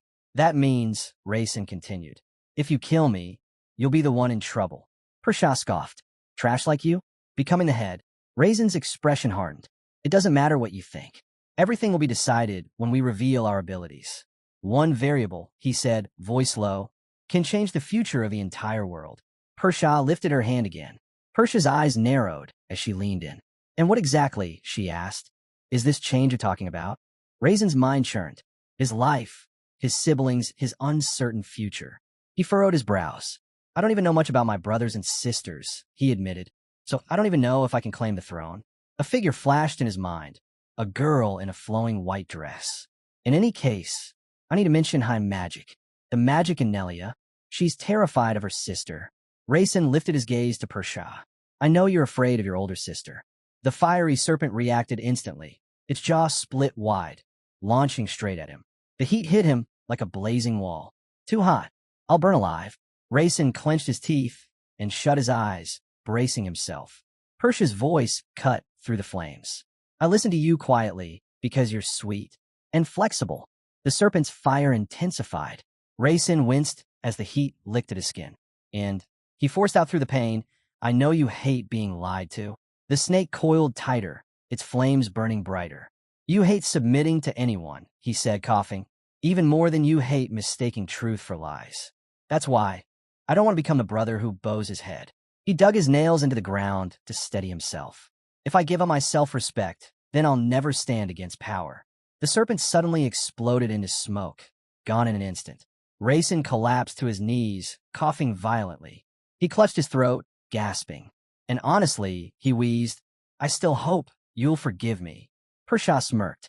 A small blue sphere materialized in her hand. You're a fool, she said, and without hesitation, hurled it. The sphere slammed into Raisin's chest with brutal force. His body arched. Then he flew sideways, skidding across the ground. His eyes widened in shock. He grabbed his chest, coughing hard. It feels like I got hit by a bowling ball. He looked down. A tiny red apple rolled to a stop beside him. What? Should I apologize? Did she just hit me with an apple? A new system message appeared. Basic mana technique. Heart protection activated. Foundational training imprinted onto energy circle. Raisin's jaw dropped. So the basic training saved my heart from an apple. And it unlocked a new technique? Persia's voice echoed again. Take a bite. Then flames erupted around her, obscuring her form. She began to fade away. Rei-sun, she said with a sly smile, you should treat yourself to something. And she vanished completely. Raisin sat there, dazed, staring at the apple. Treat myself? With an apple. Another window popped up. Mana vessel detected, a rare, valuable item capable of storing mana. Raisin blinked. How? How did she even get something like this? He stared at the apple, baffled. Is this because I'm a youngest of the means? Is that why this is happening? His thoughts drifted, unbidden, toward the main character he remembered. Kaisin sat in silence, his thoughts spiraling. These abilities, they should belong to the main character, not me. If the chosen hero of this world had received them, everything would have made sense. But him? Raisin? It felt wrong. Late night, somewhere in the manor. Two servants whispered outside. That little guy keeps visiting the library, and he's been training nonstop. Inside, Persia sat at a table, legs crossed, chin resting on her hand. He opened his first mana circle at 9, she murmured. A faint blush touched her cheeks. So he was acting like a fool on purpose all this time. What a cunning little snake. Her fingers tapped rhythmically against the wooden surface. The more he learns about his sister, the more he dares to talk about inheritance. A grin crept across her lips. He's lost his fear, but he's still tongue-tied. Tap, tap, crack. Her fingers struck the table and split it clean in two. She rose slowly, gazing at the broken halves. Rayson isn't bad, she said coldly. But that's all. He's nothing more. The throne is not his. She suddenly snapped her head forward. A masked girl in black clothing appeared, kneeling at her feet like a shadow pulled from darkness. Persia's voice dropped. Continue spreading the rumor that the youngest son is the same useless clown as always. That should prevent him from meeting the other heirs. The masked girl nodded, and Persia added with a wicked smile, if he eats too well for his age, be sure to keep an eye on that. Maybe he'll conveniently fall ill and vanish from this world. The masked girl whispered. It seems Lady Persia is entertained by this. Persia laughed softly. No, it's just irritating. I'd rather kill him myself. Kill him, she repeated calmly. It would be amusing if he walked straight into a trap. A fiery sphere flared into existence in her hand. His confidence grows every year. Time to cut off his wings and slam him back into reality. Scene shift. Raisin's tower room. A dimly lit tower stood against the dark night sky. Only one window, glowing faintly. Inside, the apple Persia left behind lay on the floor. Above it, a glowing screen displayed. Warning, mana overdose. In cases of magical elements, assistance from an experienced mage is recommended. Raisin sat cross-legged on the floor, staring at the apple with narrowed eyes. I don't even know how much of this is true. He picked it up carefully. Why did Persia give me this? The memory hit him, the red-haired woman smiling at him through the flames. Her eyes, her voice, her dangerous amusement. Raisin swallowed. What is she planning? Raysun rubbed his temples. No, Persia isn't some ordinary psycho. She's the third arts for a reason. If it's her whim or curiosity, then the moment I grow strong, she'll try to use me like a tool. He crossed his legs, folded his arms, and stared at the apple as if it were a ticking bomb. Eat it. Throw it away. He tapped his fingers against his arm. If I eat this, I'm pretty sure at least one limb won't belong to me anymore. He looked up at the glowing warning on the screen. In cases involving water, ice, or wind magic, this item may assist recovery. So I need help. Right help. His mind immediately pictured an ice sorceress. A dark-haired beauty. Snowflakes swirling. Cold air coiling around her fingertips. Evian, she could help me. Or kill me. Or both. A horrifying image formed in his mind. Him, lying on the floor with a blue face. The apple, half-bitten beside him. Evian, standing over him, smiling joyfully like she just won a prize. I eat the apple, die from side effects, and she celebrates? Rayson shivered. Evian winning is the worst possible ending. He lowered his head. Then, knock, knock. A calm voice drifted through the door. This is Evian. May I come in? Raisin's eyes widened. Speak of the devil, literally. Sitting on the floor, he looked at the door with a serious expression. There's no point hiding anything. She'll sense the mana anyway. Come in, he said, and I need to change that sign outside. Evian entered silently. Rayson gestured toward the apple on the table. I'm not going to deceive you. You've already sensed it. They sat across from each other, boy and sorceress, facing the glowing red mana vessel. It's a carrier, he said quietly. Evian nodded. Yes. He kept his gaze lowered. I want to make a deal with you. Evian tilted her head. What kind of deal? He met her eyes. I can't use the apple for myself, he said. Because I want to help you. Evian's eyes softened slightly. She looked down. As a librarian, she replied, I have no right to make deals. I cannot participate in any struggle for inheritance. Rayson shook his head firmly. I'm not asking you to join the power struggle. He folded his arms across his chest, leaned forward, and spoke with quiet seriousness. I'm asking you as a wizard. Rayson took a breath, steadying his voice. I just want to become stronger like a true heir to the throne. Evian's eyes widened slightly. His words were far more serious than she expected. Rayson lowered his head, then raised his gaze toward her. To Evian, it almost felt like a scene straight out of a cliché magic tale. A young wizard talking about strength and destiny. Everyone says the seventh receiver is a fool, slow-witted, an idiot, she thought. But the boy before her didn't look like one. Rayson slammed his fist on the table. At first, I had no intention of fighting for power. Evian cut him off calmly. I was told that members of the Mythin family devote their entire lives to the state. Rayson slammed the table again. My deal has nothing to do with government power. I just want to improve my abilities. Evian remained composed. As a librarian, I can't interfere. Seek help from the main wizards. No, Rayson immediately rejected it. I don't trust the wizards from the main office. They're already serving my brothers. He pressed a fist against his chest and leaned forward. Please, he said quietly but firmly, help me. I'm serious. He swallowed once. All of this is to protect my mother. Evian's expression changed. Confusion, then something deeper. Memories surged. A gloved hand grabbing a woman by the hair. A knight's voice echoing through a street at dusk. You dare refuse to pay the tax. A guard in heavy armor, dragging a woman through the dirt while a small boy clung to her clothing, pleading, please, don't hurt my mother. People lined the street, silent, watching. No one lifted a hand. The armored guard snarled and drew his sword. Out of the way, brat. No, the woman cried, throwing herself over her son. The sword slashed, blood burst across the ground.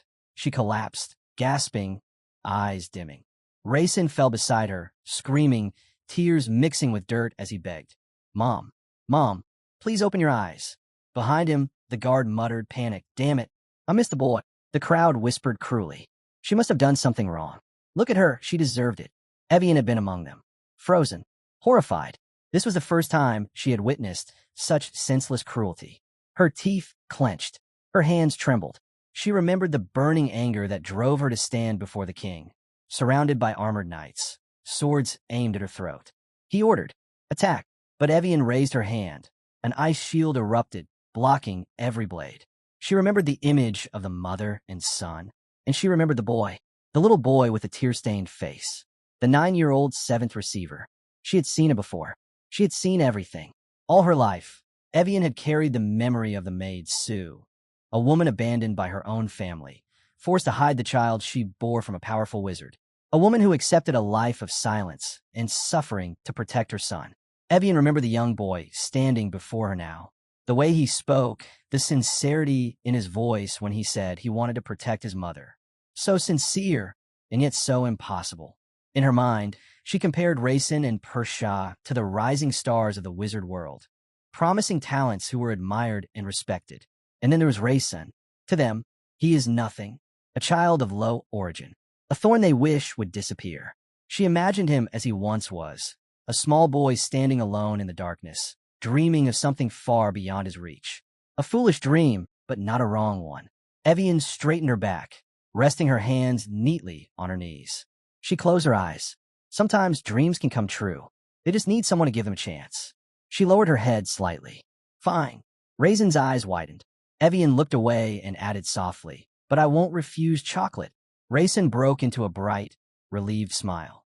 The apple was now covered in frost, frozen solid. Evian held her palms forward, her magic swirling like winter winds. It's gonna hurt a little. Raisin lay on the bed, hands folded on his stomach. Above him floated the icy apple, suspended in midair by Evian's magic. I will freeze the mana inside the apple, she explained. Then we'll slowly melt. As it melts, your body will absorb the mana. Streams of cold blue energy spiraled around her fingers as she continued channeling. The only side effect is that your body may freeze as well. Rayson stared at the ceiling, horrified. My body will freeze? Evian glanced at him. If you're lucky, it will all melt within a month. If not, it could take several years. And in the worst case, it may even lead to death. Rayson sat up halfway, eyes bulging. Why is she saying this so calmly? Evian added, don't worry. I'm an experienced ice mage. I'll do everything I can to prevent that. Rayson looked at the apple again, his reflection trembling on its frozen surface.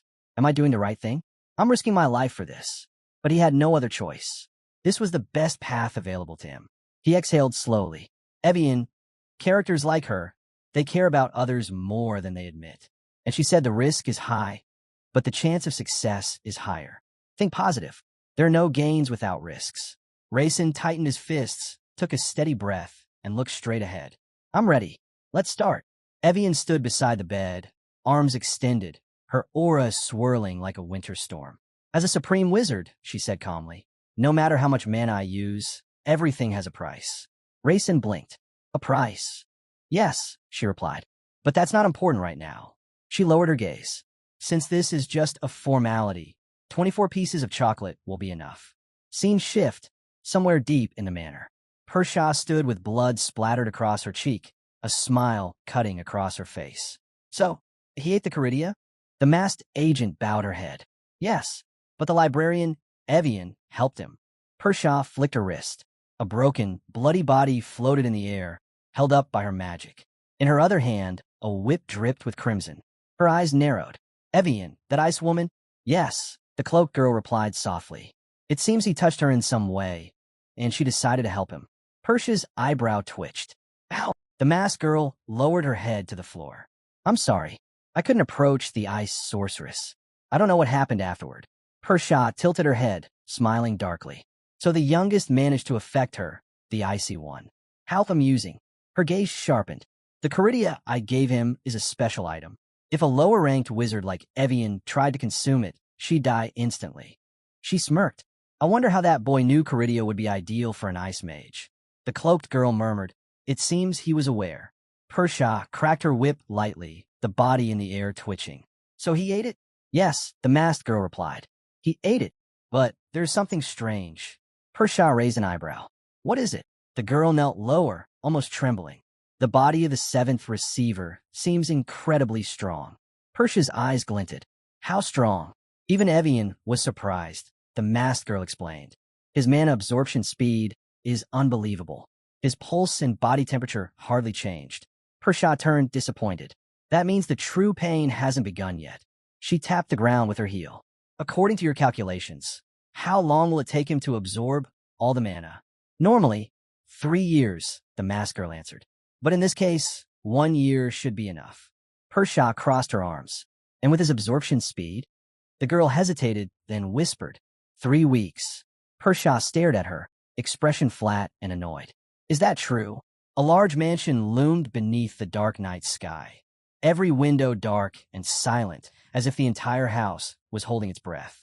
Rayson jerked upright in bed, slamming his fist against his leg as a sharp groan tore out of him. Steam escaped from his mouth like a kettle left on the fire. His whole body felt like it was burning from the inside out. Sweat dripped down his face while he stared at his trembling, frost-blue fingers. Then, boom, his foot kicked off the ground, scattering dust behind him as he shot forward. A thin haze of icy mana wrapped around his body while he ran. No matter how fast he pushed himself, he wasn't getting tired. Not even a little. Rayson sprinted past the green hedges glowing under the rising sun, heading straight toward a house where a rooster was crowing loudly atop the fence. Too much energy. Way too much. His whole body felt like it was bursting with mana. He rushed up to the house and shouted, Hampton! The half-awake servant stumbled outside, rubbing his eyes and yawning. Yes, master. Take me to the waterfall. The moment they arrived, water crashed down the rocky cliff like a silver curtain. Rayson grabbed the wet stones and started climbing straight up through the torrent.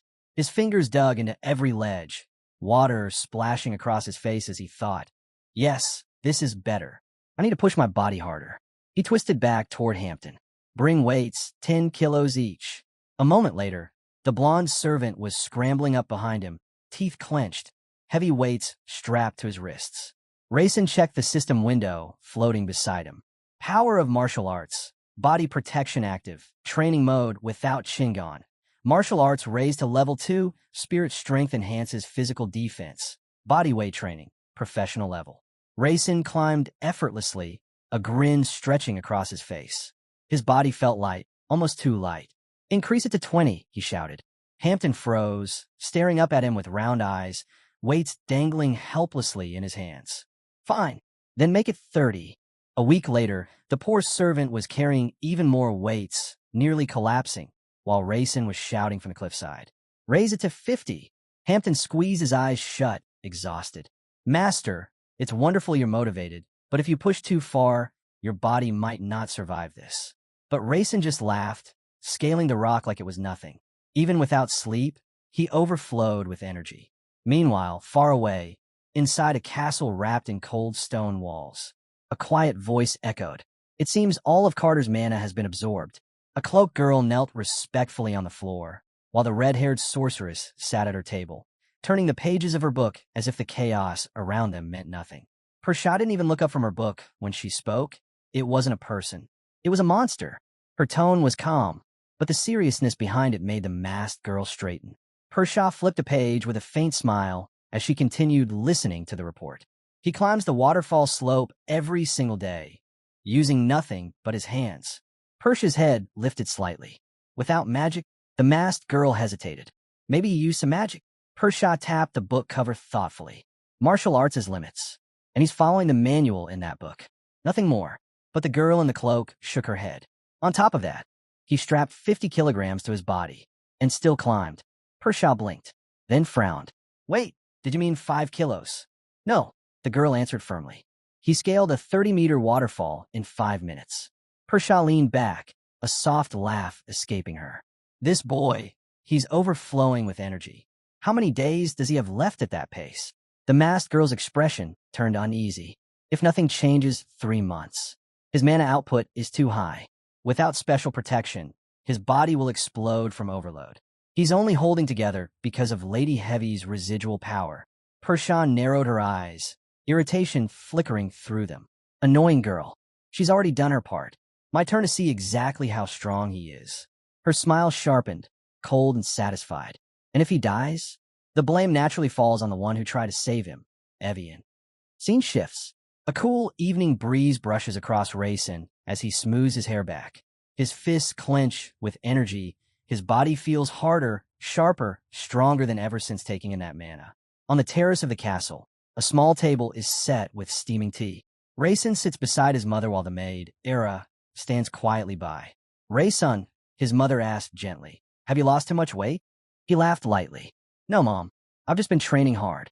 She looked him over with soft concern. Well, you look good, but health matters more than muscles. Rayson threw both hands up playfully. I'm perfectly fine. Healthy as an ox. Sue turned toward the maid and smiled. Era, your tea gets better every day. Era's eyes lit up. She bowed slightly. That's too kind, my lady. You're becoming more beautiful each day yourself. Rayson glanced at the maid, noticing the warmth in her eyes toward his mother. She really cares for her. Good. His gaze landed on his mother again, and he paused. The blue dots on her body, they were fading. Healing. Slowly, but definitely healing. Above them, the castle stood under a quiet, star-filled sky. Every window was dark, except one, where a lone light still glowed. Rayson lay stretched out on his bed, hands tucked behind his head, eyes fixed on nothing. Today was December 20th, year 28 of the Jin calendar. Only a few days left until the 24th. A faint chime echoed. System notice. Basic mana usage technique activated. Rayson exhaled slowly. December 24 th. Christmas Eve. But in this world, it meant something far greater. The birth of a star. He pictured it. A massive crowd gathered around an ancient stone platform. A lone man stood atop the rock, staff raised, brilliant light pouring from its tip. The star, the emperor, the one who united all bloodlines, humans and heterogene alike, creating the first true human empire. In other words, December 24th was the birth of Jian. Rayson stared at the ceiling, expression unreadable. But whether that man was an emperor or a legend no longer mattered to him. Something else did. A different image flickered in his mind, a girl wreathed in flames. How did it all happen? He whispered. Because on December 24th, something else arrived at the western gate.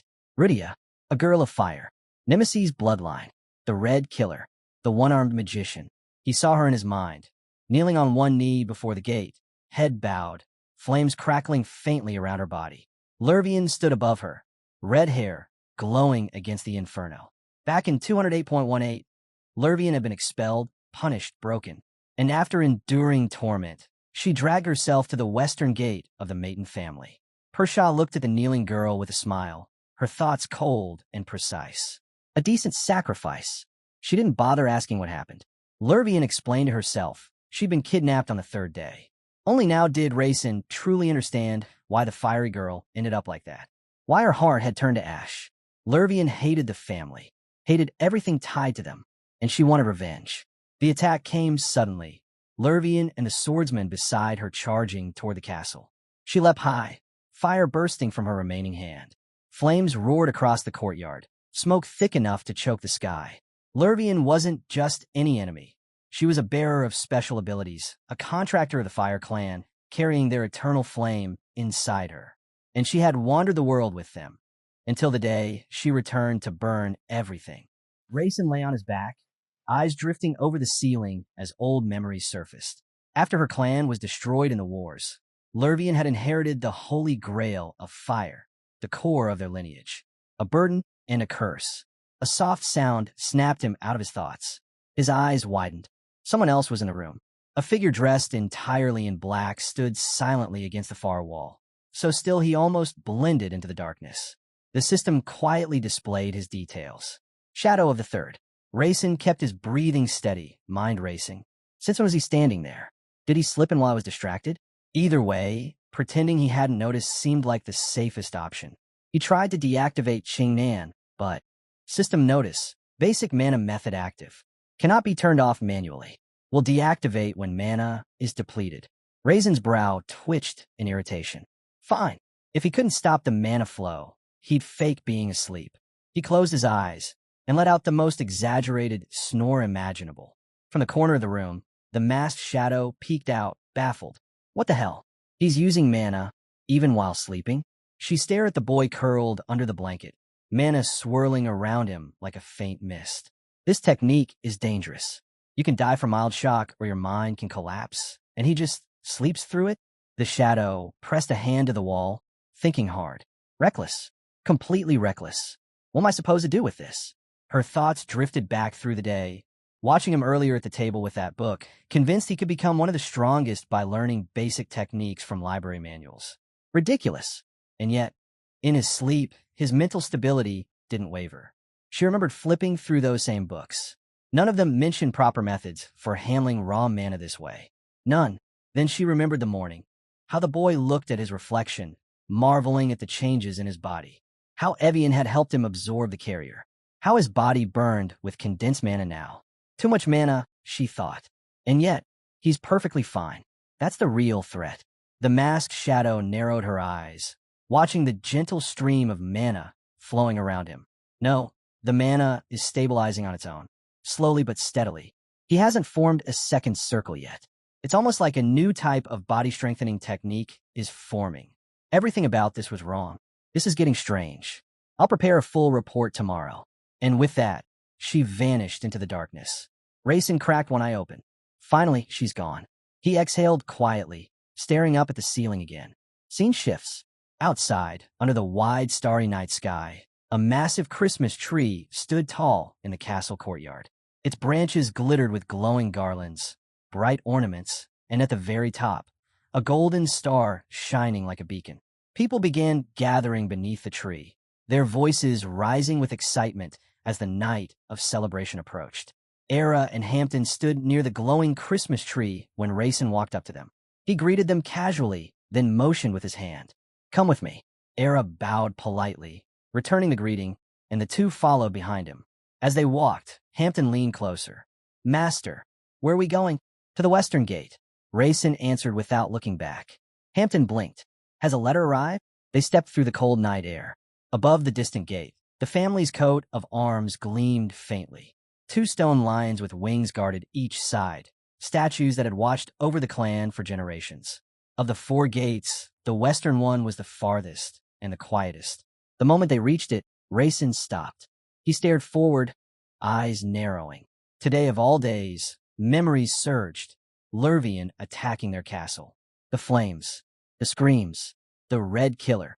And then, like a punch to the gut, the realization hit him. She was already here. A faint rustle echoed. Lurvian's head snapped to the side, startled. She was sitting slumped against the wall, fire flickering weakly around her like dying embers.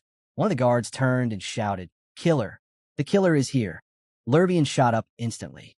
One hand thrust forward, the other erupting with fire. An ambush? I'll kill all of you. Her heart burned hotter than the flames in her palm. Back in the streets, Rayson, Era, and Hampton made their way through the quiet houses. Hampton cleared his throat nervously. Master, you're not planning to enter the chambers of the sixth successor, right? I prepared a lot of paralyzing poison for him, just in case. Rayson stared at him. No. Hampton lowered his head with the saddest expression imaginable. Rayson narrowed his eyes. What did you just say? And nothing. Master, nothing at all. At the gate, Two guards were locked in combat with the fiery girl. One took a blast of flame square in the chest and flew backward. The other summoned a shimmering magic shield, shouting, "Stop! Lurvian, stop!" Her answer was a scream filled with hatred. "I'll burn you all alive." The system flashed. Name: Lurvian attribute. Fire status: one-armed magician traits. Revenge, hope, desperation. Sun, era, and Hampton rushed closer. Flames lit up the courtyard in violent flashes. Raisin's eyes sharpened. It's her, completely furious. We need to calm her down before she kills someone. Beside him, Hampton trembled. Who is that girl? Raisin didn't answer. He glanced at the girl's arm. No antidote, no healing tools, nothing. She was fighting purely on rage. Hampton, he called, use the paralyzing poison. Make sure you hit her. The servant stiffened. And my target is that girl? Yes. Freeze her now. Hampton swallowed hard, then threw the poison with a shaky shout. Paralyzing poison fire. The small bag arced through the air, bursting just above Lurvian's head. A cloud of shimmering dust scattered and fell through the fiery battlefield. Lurvian didn't slow. She charged straight toward her opponents, shouting, "I'll burn you all to ash." And the dust continued to drift down like deadly snow. Lurvian inhaled sharply, and the poison hit her all at once. A scream tore from her throat before her body locked up completely. She toppled like a stone dropped from the sky, hitting the ground with a heavy thud. Raisin's heart lurched. Now, I have to move now. He sprinted toward her, but a firm hand clamped down on his shoulder, stopping him mid-step. He spun around. A magician stood behind him, eyes blazing, finger pointed straight at Raisin. "You, who are you?" Raisin met the man's gaze without flinching. "I just came from here. Do you intend to resist?" The magician blinked, startled. Raisin nodded toward Lurvian's paralyzed form. "That wizard is an outsider. She needs to be taken away. She's too talented to be left here." He looked down at the fallen girl. So small, unmoving, flames snuffed out. Too powerful, too valuable, too dangerous. That's not talent, Raisin thought. That's an incredibly powerful magician lying there. The magician's brows shot up. Who are you?" Raisin responded without hesitation. "I'll take her." "That's impossible," the magician shouted. "State your name." Before Raisin could answer, Hampton coughed loudly and stepped forward with great theatrical flourish. He stretched out his hand like he was announcing royalty. "This," he declared, "is a magician of the Maton family, a direct heir of Maton blood, a great man who walks the path of magic to bring light to our world." The magician stared at him in utter disbelief. Hampton bowed dramatically. "And there is no one greater than our master." Raisin's eyelid twitched. "For the love of, stop talking." But Hampton wasn't done. He raised his chin proudly. "He is Raisin Maton, the seventh successor." Silence. The magician's jaw dropped. What nonsense is this? Have any of you even seen the real seventh successor? Mr. Raisin is nowhere near this handsome. Hampton slapped a hand over his own mouth in horror. Raisin froze. Was that supposed to be a compliment or an insult? He looked the magician dead in the eyes, arms crossed. "I just lost weight."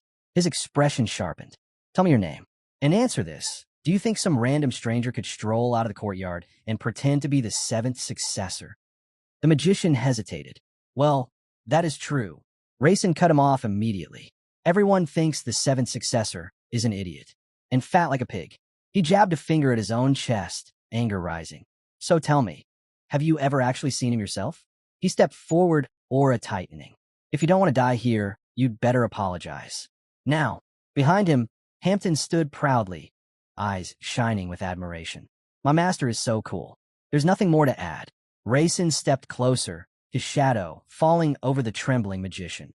"If you don't believe me," he said calmly, "send someone to the main building.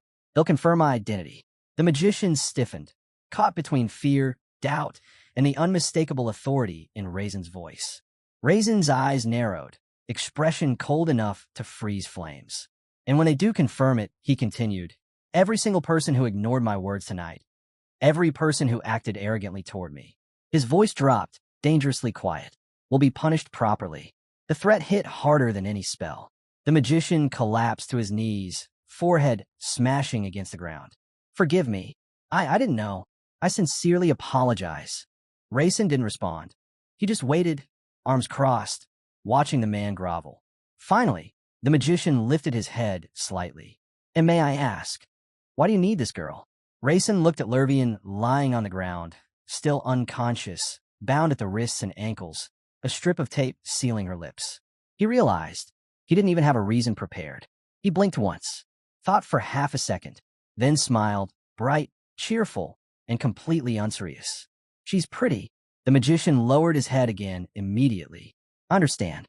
Lurvian remained motionless on the floor, tied up like a captured beast, flames gone, strength gone, pride gone. Rayson sat on a wooden chair near the wall, arms folded across his chest like a judge awaiting a verdict. Era stood at his right side, calm and composed. Fukuda stood at his left, stern and ready. The room was silent.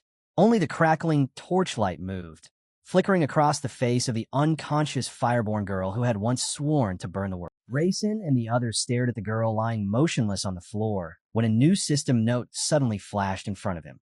A split has occurred. Main story altered. Rayson's eyes sharpened. A split? The future changed because of one small detail? Before he could process it, Lurvian's eyes shot open. She gasped, blinking rapidly, flames flickering faintly in her gaze. She struggled upright, kneeling, and began making muffled, angry noises through the tape. Rayson watched her calmly. I don't understand a single word, but she's definitely cursing me. He needed to handle this fast, simple, direct, clean. So he softened his expression, leaned slightly forward, and spoke gently. Hello, I know why you came here. You need help saving your father, and I'm going to help you. Lurvian paused, staring at him in total shock. Rayson continued smoothly, as if he already knew her entire story. My mother is sick too. I understand your desperation. He pointed to her chest, and if someone looks closely, they'd notice the sun mark on your left side. Fire Clan's symbol. Hampton's eyes nearly popped out of his head. How does he even know that? Rayson kept going, completely unfazed. Halen is in the southern province, near the Dragon Mountains. I heard a plague is spreading there. Era turned her head, stunned. You know how to cure the plague? Lurvian mumbled something urgently in return, still muffled under the tape. Rayson looked at her, voice steady. You thought the Maton family had medicine, right? And that's why you came here.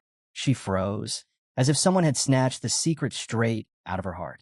If you understand me clearly, Rayson said, nod twice. Lurvian nodded. Twice. Immediately. Remove the tape, Rayson ordered. Eric stepped forward and ripped the tape off in one swift motion. Lurvian flinched in pain, but didn't scream. She just stared at Rayson, breathing hard, waiting. Feeling calmer now? He asked. She swallowed, voice trembling. Hey, are you really going to help me? Her language still sounded foreign to him, but he understood the meaning somehow. Rayson simply nodded. Yes, I'll help you. Lurvian's voice cracked. Why? Why would someone like you help someone like me? Rayson shrugged lightly. Doesn't matter right now. She lowered her head, whispering. I was told high-ranking people never help ordinary folk. Rayson tilted his head. Who told you that? My father, she murmured. And yet you still came here, Rayson said. Didn't you come to ask for help? Lurvian hesitated, then nodded. I did, but I wasn't going to ask for free. Rayson blinked. So that's what the holy grail of fire meant. His mind moved quickly, forming the picture. He imagined Kei-Sin, the armored protagonist, with a fire bowl glowing beside him. Rayson pointed gently toward her. I'll help your father. Lurvian's eyes widened, bright, trembling, filled with hope she'd lost long ago. Oh, really? Is that true? Her voice wavered, full of fragile joy. Rayson leaned back slightly, arms still folded. It'll cost a lot of money. Lurvian's expression sank. Her eyes dropped in sadness. I don't have money. Not anymore. Rayson waved it off. You can pay later. She lifted her head slowly. H, how much do you need? Rayson clicked his tongue, annoyed. I'll tell you after your father is cured. Lurvian clenched her fists and bowed her head. Please save him. You'll definitely pay me back, right? He asked. Tears shimmered in her eyes. I'll give any amount. Are you lying? No, her voice trembled. I'll give you whatever you want. Rayson grinned internally. Perfect. He snapped his fingers. Hampton, the servant, instantly stepped forward. Rayson spoke with a firm, serious tone. Take that 10-year-old plant. Crush it. Scatter it through the western region. If the mixture reaches Halen within 18 minutes, the plague will vanish. Hampton's jaw dropped. That plant? But master, that's a rare one. Please explain its effect to me. Rayson shot him a glare. Not now. Just do it. Oh, right. Hampton fell to one knee, bowing deeply. Yes, master. I understand. Rayson nodded to himself. Good. He adapted quickly. Era stepped forward cautiously. Master, may I ask something? Rayson looked her way. What? She blinked in surprise. How did you even find out about this cure? I mean, this information. Where did it come from? Rayson turned away, pretending to look philosophical. I'm Maiden. Era studied his proud expression. Arms folded, chin raised, confidence radiating off him. You really have studied well, master. I'm happy for you. Rayson remembered a younger version of himself, standing alone in the wind, cloak fluttering, pretending to be wise. Arrogance, maybe, but I like studying. He looked back to Lervian with a warm smile. Lervian, I'll free you now. The girl froze. Then suddenly, she shot to her feet and screamed. Rayson flinched back. W.O. She glared at him, furious. I never told you my name. How did you know? Rayson's heart dropped. Damn, I messed up. Flames burst around her body. Hot, wild, furious. Don't panic. Don't panic. Don't panic. He forced a calm look onto his face. It's strange, right? That I know your name. Lervian narrowed her eyes, studying him carefully. Very strange. Rayson leaned forward slightly, voice steady. Then isn't it just as strange that I guess your intentions from the very beginning? Lervian hesitated, then nodded slowly.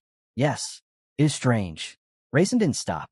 Isn't it strange that I know secrets about the Maiden family? Secrets no outsider should know? She looked away, uneasy. That's also strange. And isn't it strange, Rayson continued, voice dipping lower, that everything tonight is turning in your favor? Lervian stared at him for a long moment, then whispered, strange. Rayson leaned closer, looking directly into her trembling eyes. You came here to save someone precious to you, didn't you? Her shoulders sagged. Yes. She stared at the floor, tears clinging to her lashes. Rayson's next question struck deep. Then you understand the mercy I showed you just now, right? Lervian swallowed, lips quivering. I'm sorry. What? Rayson asked. She raised her voice, desperate. I said I'm sorry. Everything was my fault. Please forgive me. Rayson straightened, watching the fiery girl bow in shame. All right, that's enough. I accept your apology. Lervian lifted her head, hopeful. So, I can go home now. But Rayson frowned. You fought our guards. You stormed into the Maiden estate. You didn't think about the consequences? Her expression collapsed. When you told them you were here to save your father, what did they say? Lervian hugged her arms, shaking. They said I was just a lowly person. Her voice cracked. That no one would ever help someone like me. They laughed at me and at my father. Rayson looked away, troubled. Lervian rubbed the red marks on her wrist where the rope had been. That's why I got angry. I had no choice. Tears streamed down her face. My father is the only person I have left. I can't let him die. She broke down, sobbing into her hands. Rayson quietly turned his head. Era, free her. Yes, sir. As Era loosened the bindings, Lervian wiped her face and whispered, Who are you people? Why are you helping me? Rayson met her eyes and spoke softly. I'm Rayson Ming. Lervian froze. Rayson, Maiden. She touched her chin, thinking. Then realization hit her like lightning. She pointed at him, eyes huge. You wait. You're that goofball. The servants behind Rayson exchanged awkward looks. Rayson's eyebrow twitched. So, you did hear the rumors? Yes. Lervian answered honestly. They say you're the most horrible of the successors. Rayson inhaled slowly through his nose. But Lervian suddenly burst into bright laughter. But it's not true. You're actually a good person.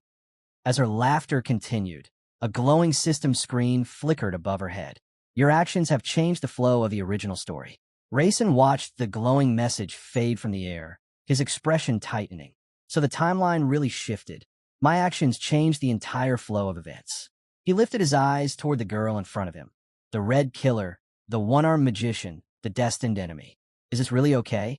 Was it the right decision to win her over? Lervian, still wiping her tears, looked up at him with a bright, almost childlike smile. A smile completely different from the fury she had shown just moments ago. Rayson exhaled slowly.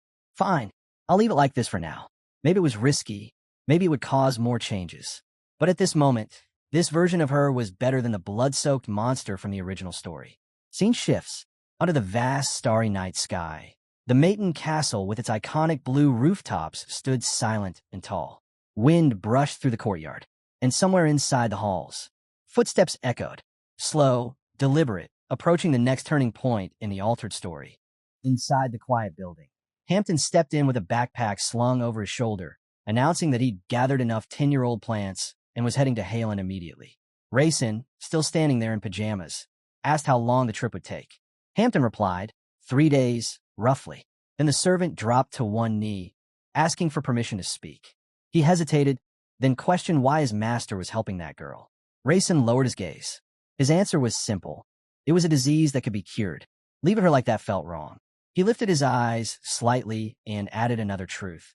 If handled properly, this could also lead to strong allies in the future. Helping them wasn't a burden. Hampton bowed deeper, saying he understood and thanked him for the answer.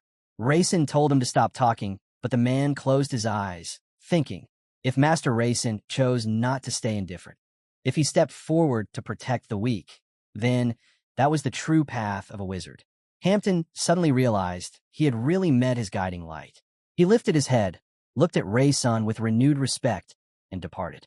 Rayson turned away, thinking to himself that there was an even bigger reason for wanting the Holy Grail of fire. That item had the power to save him. 2 days later, beneath a clear blue sky, the castle stood bright and peaceful. Inside, maids dusting the halls stopped when a girl entered, whispering that the pig must have found a new toy. Red-haired Persia walked in with a smile, curious about what kind of plaything her dog had brought home this time. But when she turned her head, she froze for a second. A fair-haired boy stood there, handsome enough to catch even her off guard. She raised a brow and asked who he was, saying she didn't remember having such good-looking men in their family. The boy stared back calmly and said he was Rayson Mean, her younger brother. Persia folded her arms, amused. He kept surprising her more and more. A boy full of hidden secrets. Rayson looked to the side, saying he had nothing to hide, while thinking the exact opposite, except for the part where he literally created this entire world. Persia grabbed his chin and pulled him closer, saying it wasn't just that. Why was his face so sweet and pretty? As she leaned in, she suddenly felt her body go numb. A message flashed before Rayson's eyes. The power of martial arts protects the body. Rayson narrowed his gaze. All they did was lock eyes, and his combat instincts activated on their own. Persia asked him if he'd enjoyed his 3 weeks here. She stroked his head, smiling, saying that if he grew up to be this handsome, his big sister would love him even more. Rayson stood there with the most annoyed expression imaginable. Rayson gently pushed her hand off his head, saying he didn't need that. Persia blinked and asked why. Inwardly, he knew exactly why. She was testing him again. He met her eyes and said calmly that in the future, he would either become her biggest rival or her strongest ally. So he wouldn't be making any promises to her. Persia smiled as if that answer entertained her. She said he was adorable and that if he cut his hair and dyed it a little, he'd look like an absolute masterpiece. Rayson's jaw dropped, anger flashing across his face. He stepped forward with confidence and told her to stop joking around. She laughed, loud and cheerful, as if he was the one misunderstanding. Then she lifted her hand and added that she wanted to see the toy he'd brought home. Rayson instantly tensed. Lervian, why did she want her? Images flashed through his mind. The girl surrounded by flames. Lervian's fire talent was unmatched, and Persia's own ability leaned dangerously close to it. Of course, she wanted to claim the girl, but he wasn't going to let this happen. Not again. Not like the original story. He stared at his sister, raised his fist, and declared sharply that the girl was his. Persia's face twisted. What? Rayson doubled down, brows furrowing, voice firm. He picked that toy himself, and he wasn't handing her over. He wasn't playing by his sister's rules. That was enough to set her off. Persia raised her hand, and the entire room burst into red mana streams. Her voice dropped into anger as she demanded he repeat what he just said. A notification appeared before Rayson's eyes. Basic martial arts technique activated.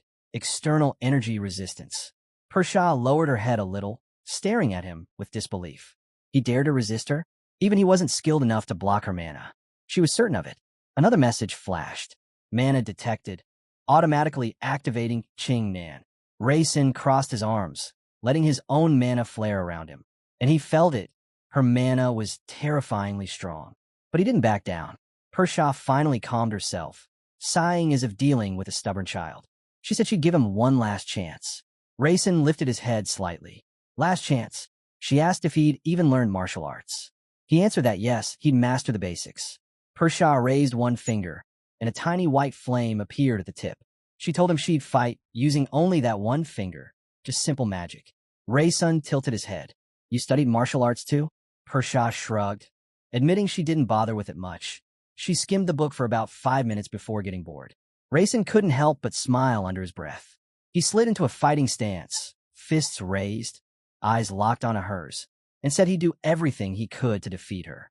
Persia traced her glowing finger through the air, and a blazing streak of fire erupted forward. The fiery streak twisted in midair, forming a massive serpent behind it. Persia smirked, saying their youngest really was clever. She liked that. Raisin's eyes widened as the flaming snake lunged toward him. A notification flashed. Qingnan has detected false illusions. He gritted his teeth, pulled his fist back, and launched a punch straight through the illusion. Persia smiled, impressed. He'd definitely gotten stronger. She told him that if he managed to defeat her, she'd leave his toy alone, but he'd have to give everything he had. Raisin's brows tightened as he locked onto her. Persia leaned in with a sweet smile and warned him that if he lost, she would break his toy without hesitation. The two of them faced each other in the living room, an older sister smiling with confidence, a younger brother frowning with determination. Raisin declared he would do anything to win. Persia laughed softly, thinking, someone like you? Beating me? Even the 5th and 6th successors couldn't manage that. Raisin lunged forward, swinging his fist. Persia shifted her head slightly, dodging it with ease. Too slow. Her finger flicked, unleashing a brutal burst of force that slammed into him. Raisin managed to block at the last moment, but the impact still sent him skidding back 5 full meters. Persia's grin widened. She extended her hand, thinking how easy it would be to destroy him if she wanted to. Still, she was curious. Had he really learned defensive martial arts? He hadn't wasted his time after all. Raisin crossed his arms and blocked again, sweat dripping as he absorbed the blow. Persia watched him brace himself and commented that even if he stalled for time, this fight wasn't going to favor him. Raisin already knew that. The gap between their skills was massive. Dodging and countering at the same time was impossible. A new system message appeared.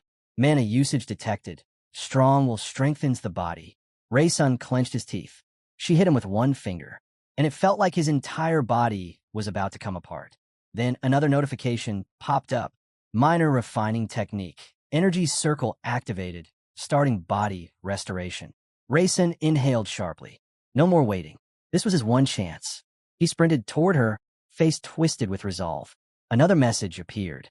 Beginner body balance technique activated. His speed surged. He got close enough to see her legs. His target was the right one. He dove low, grabbed her leg, and pulled. Both of them crashed to the ground. Persia's eyes widened in pure shock. She hadn't expected him to take the fight down with him. A system notification blinked again. Body balance technique permanently unlocked. Raisin roared, raising his right fist. His face was fierce. He was actually about to strike her. But then reality hit him. This was his sister. His entire expression collapsed, and pain shot through his arm. Ow! All my bones. My hand is broken. Raisin lifted his bloody hand toward Persia's face, breathing heavily. Sister, it looks like you're using protective magic. Persia clenched her teeth for a moment before admitting, yes. Then with a bright, almost teasing smile, she added, you actually noticed. I thought you wouldn't catch on. Raisin nodded thoughtfully. I had to. That was my only chance to reach you. Persia's smile twisted. And to think you try to shove your fist into my face with that kind of rudeness. Don't expect me to pity you. Raisin wiped sweat from his forehead. Isn't that exactly what martial arts is for? Persia sat on the floor, mouth open, eyes squeezed shut in disgust. That's why I hate martial arts, she groaned. It's so ugly. Raisin stared at his sister's dramatic expression and said, even if I'm not worthy, you still lost. Persia's eyes snapped open, fury boiling inside her. She grabbed his bloody hand, gritting her teeth. You. Before he could react, she raised her other hand. Mana surged. Raisin was yanked into the air and hurled across the room like a rag doll. He crashed hard, skidding across the floor, blood spilling from his mouth. He coughed, trembling. You win, he muttered. Persia looked down at him with cold eyes. I have no interest in your little toy, she said. My condition was simple. You're the one I'm not allowed to be interested in. She flicked her hand again, sending him sliding back even farther. She examined his body, curiosity replacing anger. His physique had changed. Even though she'd used only her index finger, he'd absorbed that destructive mana and still forced his way through to attack her. Persia narrowed her eyes. Now she really wanted to know what his true power was. His final strike had been weak, but everything leading up to it wasn't. With a dangerous smile, she turned away. "See you later, little brother." Raysun, bruised and furious, knelt near the burning flames, tried to catch his breath. Persia walked through the hall of fire, her expression stiff, her thoughts sharp. How did Raysun burn through all of her mana like that? Outside, surrounded by the flames of the ruined hall, she muttered to herself. He did it intentionally, didn't he? She remembered the rumors, rare cases of mages who could absorb mana. But something about Raysun felt different. Too different. He could heal himself. He could endure her attacks. And if he mastered this ability, he could become one of the strongest. Persia stepped out into the open air, covered in a black cloak and mask. Behind her, a shadowy figure, the third artist, followed. "You were with the seventh successor, right?" the shadow asked, amused. "You must have had fun." Persia clenched her jaw, barely containing her irritation. "But if Raysun makes even the smallest mistake," she muttered. The shadow watched her raise her hand, flames reflecting in her eyes. "His body will break." Blood pooled across the floor as a system message flashed before Raysun's eyes. Extreme measures initiated, self-healing technique activated. Raysun clutched his chest, sweat dripping down his face. He sees this burning pain again. It always hits whenever Persia shows up. Another notification appeared. Self-healing process has begun. He stretched out his trembling hand. Blood had soaked it completely. But right before his eyes, the stains vanished, absorbed away. Then another warning. Self-healing technique requires a large amount of mana. Raysun sat slumped on the floor beside a literal pool of his own blood, breathing hard. Another message appeared. After mana usage, additional energy collected. He glanced at the floating tablet window. Body restoration had started, and regeneration slowly kicked in. Then the next alert hit. Body regeneration is painful. Raysun collapsed and rolled on the floor in agony. He gritted his teeth. Damn it, someone should warn me about this beforehand. It felt like his body was cracking apart from the inside. Black liquid oozed from his ears, eyes, and mouth. He slammed his hand against the ground, and another alert triggered. Automatic self-healing for beginners activated. His thoughts were a mess. My bones, they're broken. They're not healing fast enough. Another system message appeared. Basic martial arts. Strong will enhances regeneration. Mana flow determines regeneration efficiency. At that moment, two girls, Era and Librarian, rushed into the room. They found Raysun twisted in pain on the ground. Era frowned immediately. This doesn't look like poison. Poison doesn't smell like this. This is decomposition. Another alert flashed. Body restoration requires a large amount of mana. Raysun lifted his hand weakly. Where? Where is all my mana going? Then the next warning. Mana insufficient. Regeneration will stop. If regeneration stops, severe consequences may occur. He stared downward as pain racked through him. I'm out of mana. I can't keep this going. Then, Librarian stepped forward. She placed her hand near him, her red flames flickering. A new system message popped up. Mana absorption detected. External mana entering system. Flashes of her flame, her heat, her terrifyingly powerful hell eyes, echoed in his mind. Slowly, his regeneration completed. Raysun pushed himself up, standing near the blazing fire, his clothes torn, barely clinging to him. Another notification appeared. Basic attribute, sacred body, stored within has been activated. He looked down at his hand, breathing out. To preserve the body, this is the best muscle technique I've created, and now. Raysun slowly turned his head to the right, still feeling the remnants of the regeneration. His eyes widened slightly. So, the attribute has evolved all the way up to the Emperor's final attribute, and it harmonizes perfectly with the Divine Sword attribute. This is my base body now, because of Ching Nan. He clenched his jaw. Why do I have all the main characters' items?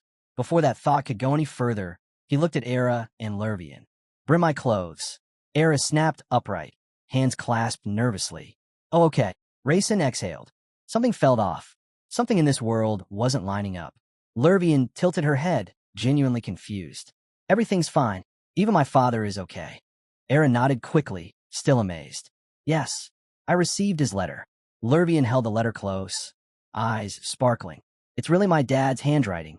Era replayed the contents in her mind. How the letter explained that all the villagers had recovered, the plague had vanished, and it was thanks to the seventh receiver finding a cure. Lurvian's voice trembled as tears filled her eyes, a smile breaking through. Thank God. Rayson watched her quietly. This feeling, it's actually kind of nice.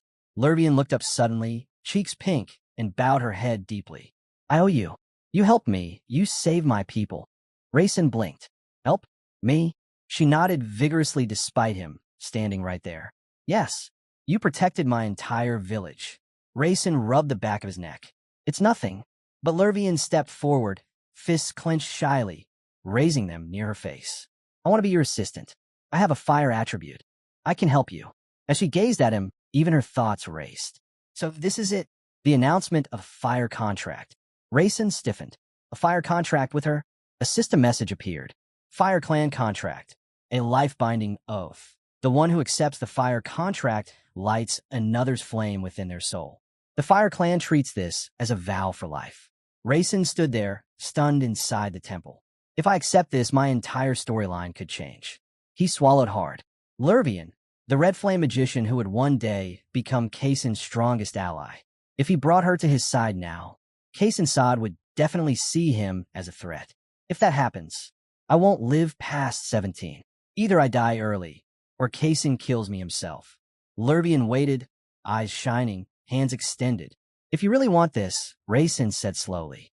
She closed her eyes and smiled brightly.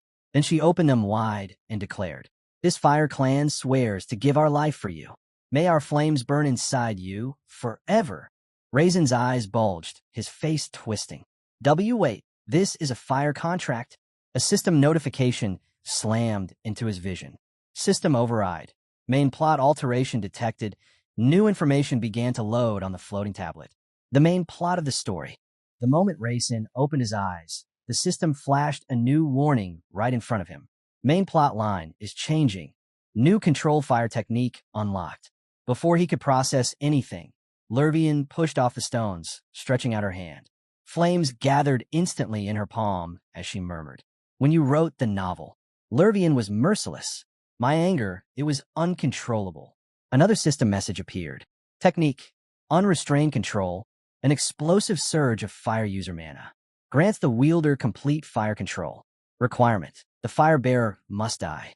Rayson froze, eyes wide, face darkening. Wait, die. He snapped, shouting with panic in his voice. Hey, wait a minute. I don't want that. I don't want Lurvian to die. Lurvian blinked innocently, raising her hand again. Why not? Isn't it good? Why don't you want to make the contract? Rayson's face twisted in horror. Sweat rolled down his forehead. No, it is not good. Lurvian tilted her head. But my dad said you would definitely be happy. Then explain to me, Rayson yelled. Why should I be happy about this? Lurvian flinched, suddenly too scared to answer.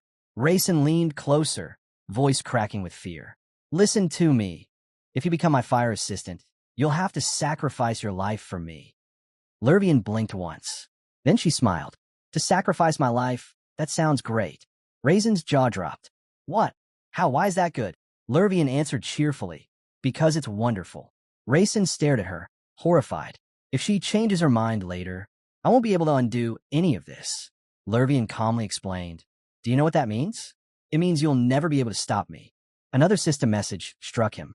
Side effect, death of the fire bearer. Rayson folded his arms tightly. See, you'll die. But Lurvian just nodded politely. If I die for you, it will be an honor. She even called it a sacrifice for the greater good, as if it were the most normal thing in the world. Rayson dragged his hand down his face. God, she doesn't understand anything. He inhaled sharply and said, I don't want to kill you. I don't want the responsibility of that. Lurvian stepped closer, placed her hand on his shoulder, and smiled softly. You talk too much. By the time I die, you won't even remember me. Rayson's expression went blank. The more he talked to her, the deeper the hole he dug himself into. He grabbed her hand firmly. Listen, you're only 9. You're too young to be my assistant. But the system had already shown him. Age meant nothing in a Fire Clan contract. Rayson tried again. I'm not even a member of the Fire Clan. Your rules don't apply to me. Lurvian shook her head gently, still smiling. Imposing is bad. Yes, Rayson muttered. Exactly. I don't want this forced on either of us. But the world and the story were no longer following the rules he remembered. Lurvian's expression trembled. So, that means you don't like me? Rayson squinted one eye, exasperated. No, what I don't like is the responsibility. You're too young to understand what you're asking for. Lurvian placed a hand on her head, nodded once, and said, Okay, then I'll wait. A system message appeared instantly. Fire contract terminated. Lurvian stood outside, staring at Rayson. You really do like me, she said softly. Rayson blinked. Why that question again? Dad told me you're a good person, she said with a shy smile.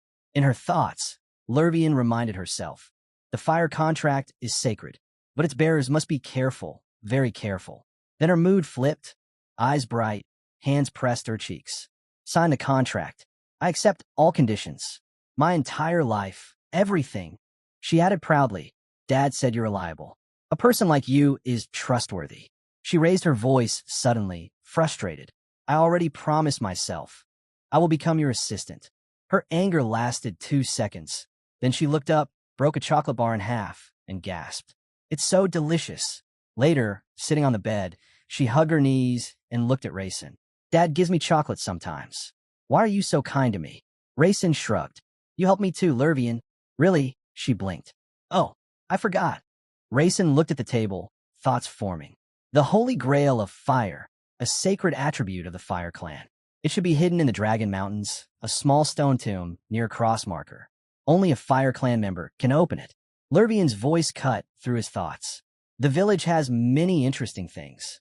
Yes, Rayson replied. Dad told me a lot, she added proudly. And Rayson nudged. Lurvian frowned. I don't remember the name. Rayson scratched his forehead. Exactly what I expected.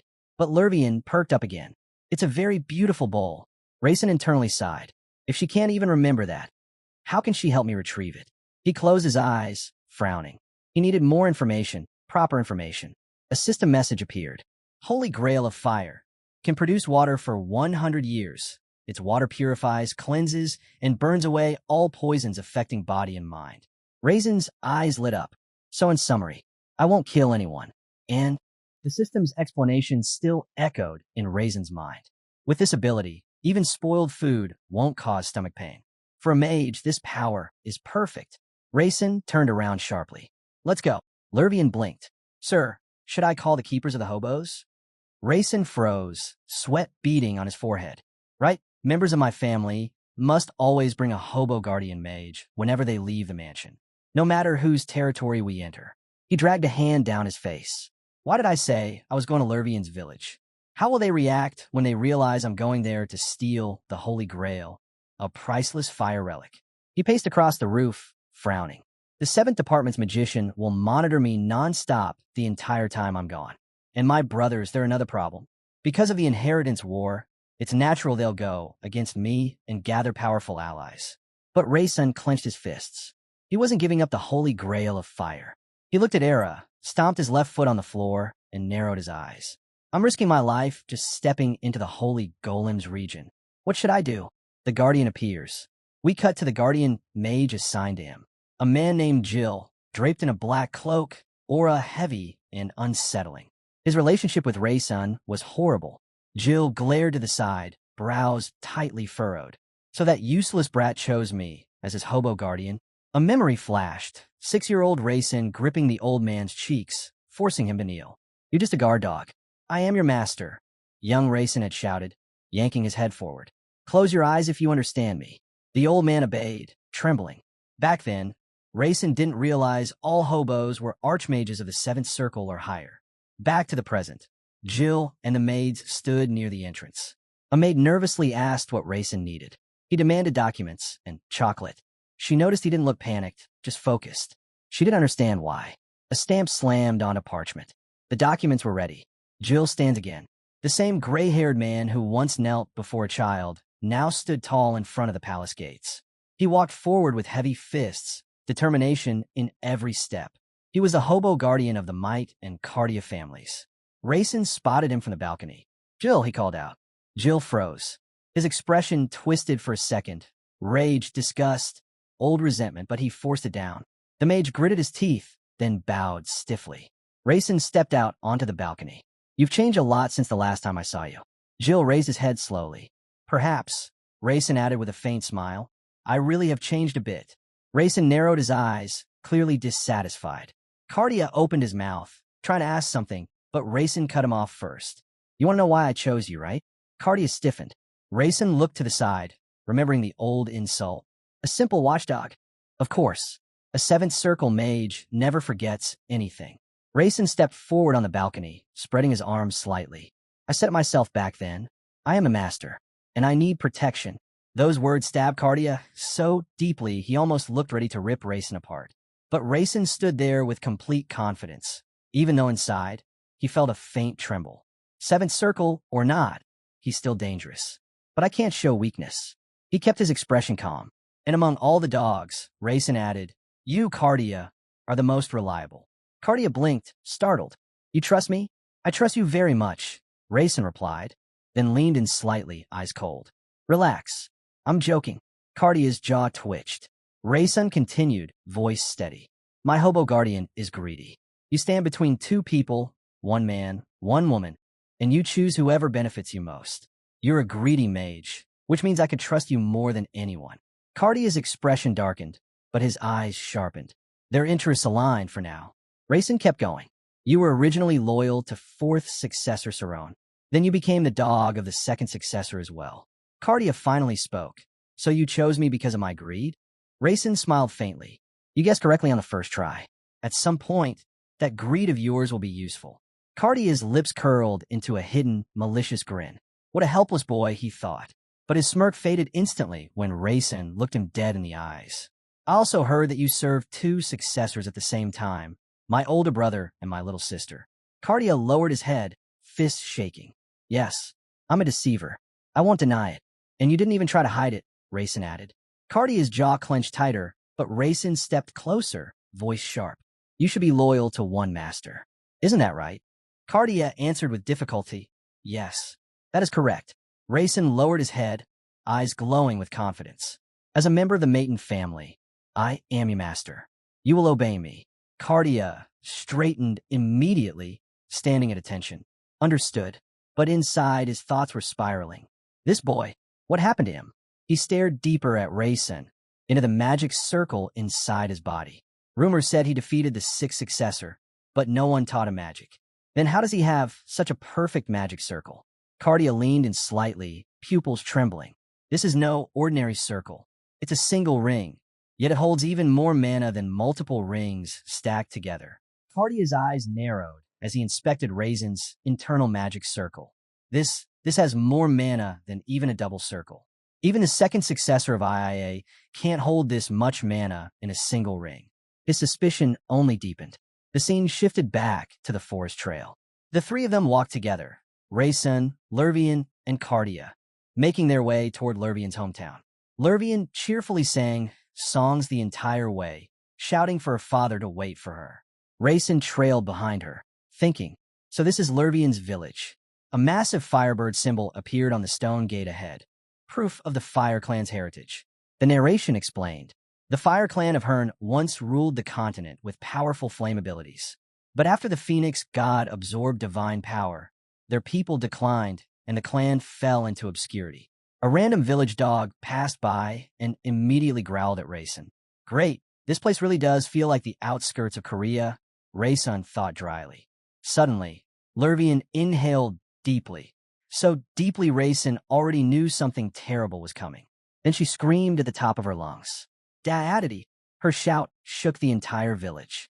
Rayson covered his ears and shut his eyes in pure suffering. She had no volume limit.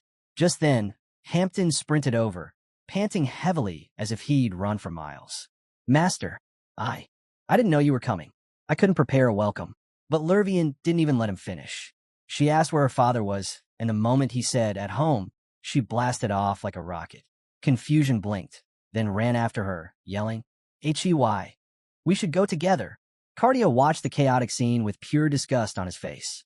Then he remembered Rayson's words from the balcony. You'll be useful to me. Cardia grit his teeth. I still can't believe that Brat had the nerve to say something like that. By the time they reached the house, Lervian had already leaped into her father's arms. The others joined them as Lurvian and her father bowed gratefully to Rayson. Rayson glanced at the girl. She looked normal, cheerful, and harmless. But the mana and firepower inside this 9-year-old was something that couldn't be seen by normal eyes. Did I really manage to heal her completely? Rayson wondered. Before he could think more, Lurvian turned with a huge smile. Rayson is really good. We came to give him gifts. Her father stroked her hair proudly. One must always repay kindness, he said. Cardia stared blankly. They think he's good? What does that even mean? Her being a gift? He looked around at the villagers. Everyone wore warm, grateful expressions, every face filled with admiration for Rayson. Cardia gritted his teeth. Just by looking at them, all these people favor this little devil? What do you do to make them this loyal? He cut the thought short. Forget it. The important part is finding out what this brat actually wants.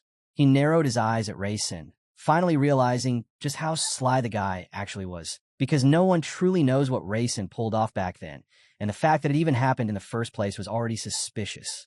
Before he could think further, Lurvian suddenly grabbed Rayson's hand and tugged him forward, telling him to follow her because she had a gift to give him. Rayson barely had time to react as she pulled him along, running under the warm sunlight, filtering through the forest canopy. Cardia watched them rush off, completely lost about what was going on. Soon, they arrived at an old stone grave marked by a weathered cross. Lurvian stopped and announced that this was the place. Rayson stared at the grave, confused, not understanding what she wanted to show him. But before he could ask, Lurvian raised her hands and began channeling her fire magic. She hummed a soft tune, smiling faintly as flames curled around her fingertips. The stones around the grave suddenly ignited, lifting into the air like burning petals before crashing down with a heavy roar. From that eruption of flames, a small goblet made entirely of fire slowly formed and floated upward. Lurvian held it steady in the air, and both Rayson and Cardia froze, stunned. Cardia stared at the blazing cup, completely speechless. What was this golden, flame-wrapped vessel that pulsed with raw fire energy? He remembered fragments from old documents. Someone had written about wanting this exact artifact, and the mana radiating from it. It wasn't normal. Rayson's breath caught. That bowl! He recognized it. This was the fire bowl he had been searching for. Then, out of nowhere, a system notice flashed right in front of him. He had uncovered one of the hidden truths of this world. Because he altered the original plot, a new path, a new life, was opening before him. Another message followed immediately. Flame fire can only be used by those who form a pact with a fire clan. Without a pact, the user will suffer and eventually die. Rayson stared at the message, rereading it again and again, the glowing text hovering right above Lurvian's fiery cup. Should he really form a pact just to obtain this power? Before he could decide, another notice appeared. The fiery water contained within this chalice oxidizes upon exposure to air. Its power will fade and turn into ordinary water over time. He looked at the blazing liquid swirling inside the cup. If he hesitated, he'd lose everything. But forming a pact wasn't a joke. He remembered how uncontrollably Lurvian's magic had exploded before. Even Kaysen struggled to keep her under control. If he made a contract, would he even be able to handle her? Rayson and Lurvian both stood there in tense silence, staring ahead, completely unsure of what would come next. Rayson kept thinking over and over, trying to predict the future, trying to imagine what he would do if he were in Rider-chan's position. And then it hit him. The realization snapped into place so fast he didn't even question it. He turned sharply toward Lurvian. With a firm, steady gaze, he told her to form a fire contract with him. Lurvian's eyes widened. Her cheeks flushed with excitement, like she'd been waiting for these words her whole life. But Rayson had no time to admire it. He urged her to hurry. Every second mattered. Right then, a bright red aura burst to life around Lurvian, and a system notification appeared. A new Holy Grail ability is awakening, initiating the sacred covenant of fire. The goblet in the air suddenly blazed with divine brilliance, brighter than before. Cardia stood frozen with his mouth hanging open, unable to process what he was witnessing. The once dull cup shed all its dirt and imperfections, glowing like a relic forged from pure flame. Lurvian held it aloft, and Cardia couldn't help thinking that her earlier excuse, coming here to deliver chocolate, was absolute nonsense. This entire situation was too perfectly planned. He looked at Lurvian's radiant expression. That wasn't normal flame. That was pure fire mana, the kind you only read about in legends. Like 3 fire nymphs had woven their magic directly into her soul. His gaze shifted to Rayson, only now realizing that even the secrets of the 7th successor were hidden from him. Cardia clenched his teeth in frustration. Finally, drained but smiling softly, Lurvian lowered herself to the ground. "The fire contract. It's complete," she whispered. A notification popped up in front of Rayson. "Fire contract established. Lurvian has pledged to serve as your assistant." The original storyline has shifted. Before he could react, Rayson's entire body burst into flames for a split second. He jerked, startled, staring at his own hands. The fire vanished as quickly as it came. What was that? Why did it feel like the flame merged with his body? Another notification followed. "The Holy Grail has witnessed a divine covenant. It has evolved into the Holy Grail of pure fire." Rayson lifted the blazing cup in his hands. The fiery water inside had transformed, becoming the purest fire essence in existence. Without hesitating, he raised it to his lips and drank. The moment the liquid touched his tongue, 2 more system messages appeared. "You have consumed pure fire water. You may now control its fire. Learn to synchronize your mana with fire mana to use this power safely." He wiped the glowing embers from his lips, feeling the fire spreading through him, not burning him, but becoming part of him. Then Rayson sat down on the ground, exhaling. He looked at Cardia and said calmly, "Guard this place." Cardia stared at him, confused and uneasy. Something about Rayson's aura, it had changed. His eyes, his presence, everything felt different. Stronger, sharper, more dangerous. Cardia didn't know what had happened to Rayson's mana affinity, but one thing was clear. This wasn't the same Rayson from before. Rayson sat down, legs crossed, eyes closed, shutting out the world as he focused entirely on stabilizing the fire now surging through his body. Cardia watched him closely and couldn't help thinking, does he really trust me this much? Rayson was completely defenseless right now. One wrong move, one distraction, and his mana could spiral out of control. And the 7th successor didn't even realize that. Cardia remembered Rayson's serious expression, those quiet words telling him to trust him. Against his better judgment, Cardia clenched his fist and started forming a barrier around Rayson. If Rayson was willing to gamble everything, then Cardia had to protect him, no matter how strange and suspicious this entire situation seemed. The moment the barrier sealed, Rayson's body ignited again, this time from the inside out. Flames rippled beneath his skin like molten veins. He instantly understood the horrifying truth. This wasn't just fire water. It was burning his organs, tearing through him from within. But at the same time, 2 system notifications appeared. Mana assimilation successful. Pure fire water is merging with your entire body. The fiery liquid didn't just settle inside him. It began spreading everywhere, fusing with his mana, racing through every nerve and muscle. The effect of the purest fire water had begun activating in full. Rayson finally stopped, his mana reserves completely drained. His eyes snapped open, wide with exhaustion but filled with relief. The important part was done. The fusion with the fire water was complete. Whatever remained, he could finish at home. By now, the sky outside had already turned deep orange. Evening had fallen. Cardia stepped closer and asked if he was finally finished. Rayson nodded, surprised by how much time had passed. More than I expected. Cardia blinked in shock when Rayson actually thanked him. Rayson pushed himself up from the ground while Cardia muttered that he'd only done his job. Still, he congratulated him. It was obvious Rayson had gained a new kind of power, something dangerous, something different. They stood facing each other as Cardia reminded him where they were, Dragon Mountain. Then Cardia turned his head sharply toward the forest. "Rayson, you sensed it too, right? Someone powerful is coming, and they're not even trying to hide their presence. They want us to notice." Rayson stared into the darkening tree line, fire flickering faintly in his eyes. That overwhelming surge of mana from the golden bowl, it must have drawn them here. Beads of sweat rolled down his cheek as he wondered, was his power really so intense that it attracted this kind of trouble? If anyone found out how much stronger the 7th successor had become, no one would ever believe it. Rayson asked if Cardia could guess who they were. Cardia glanced at sleeping Lurvian before answering. "If I'm right, they're swordsmen. Their mana feels different from magicians. Sharper, more aggressive, and judging by the speed they're moving, they're elite." Deep inside the forest, several masked swordsmen in dark hoods were running across branches and rocks without making a sound.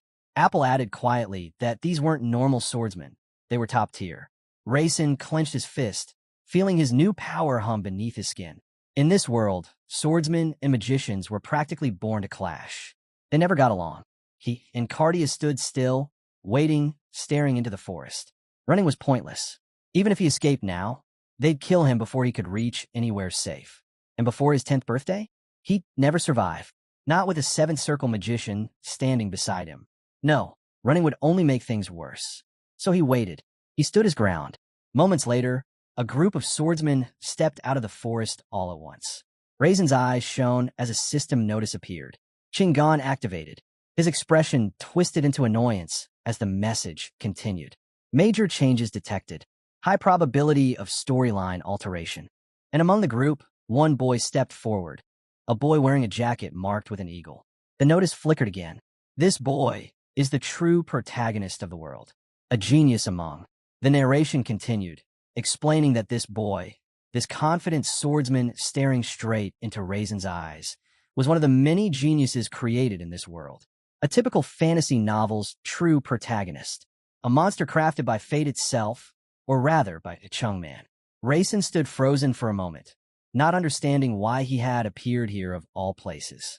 He studied the boy more carefully. On his left chest, a blue hawk emblem was engraved.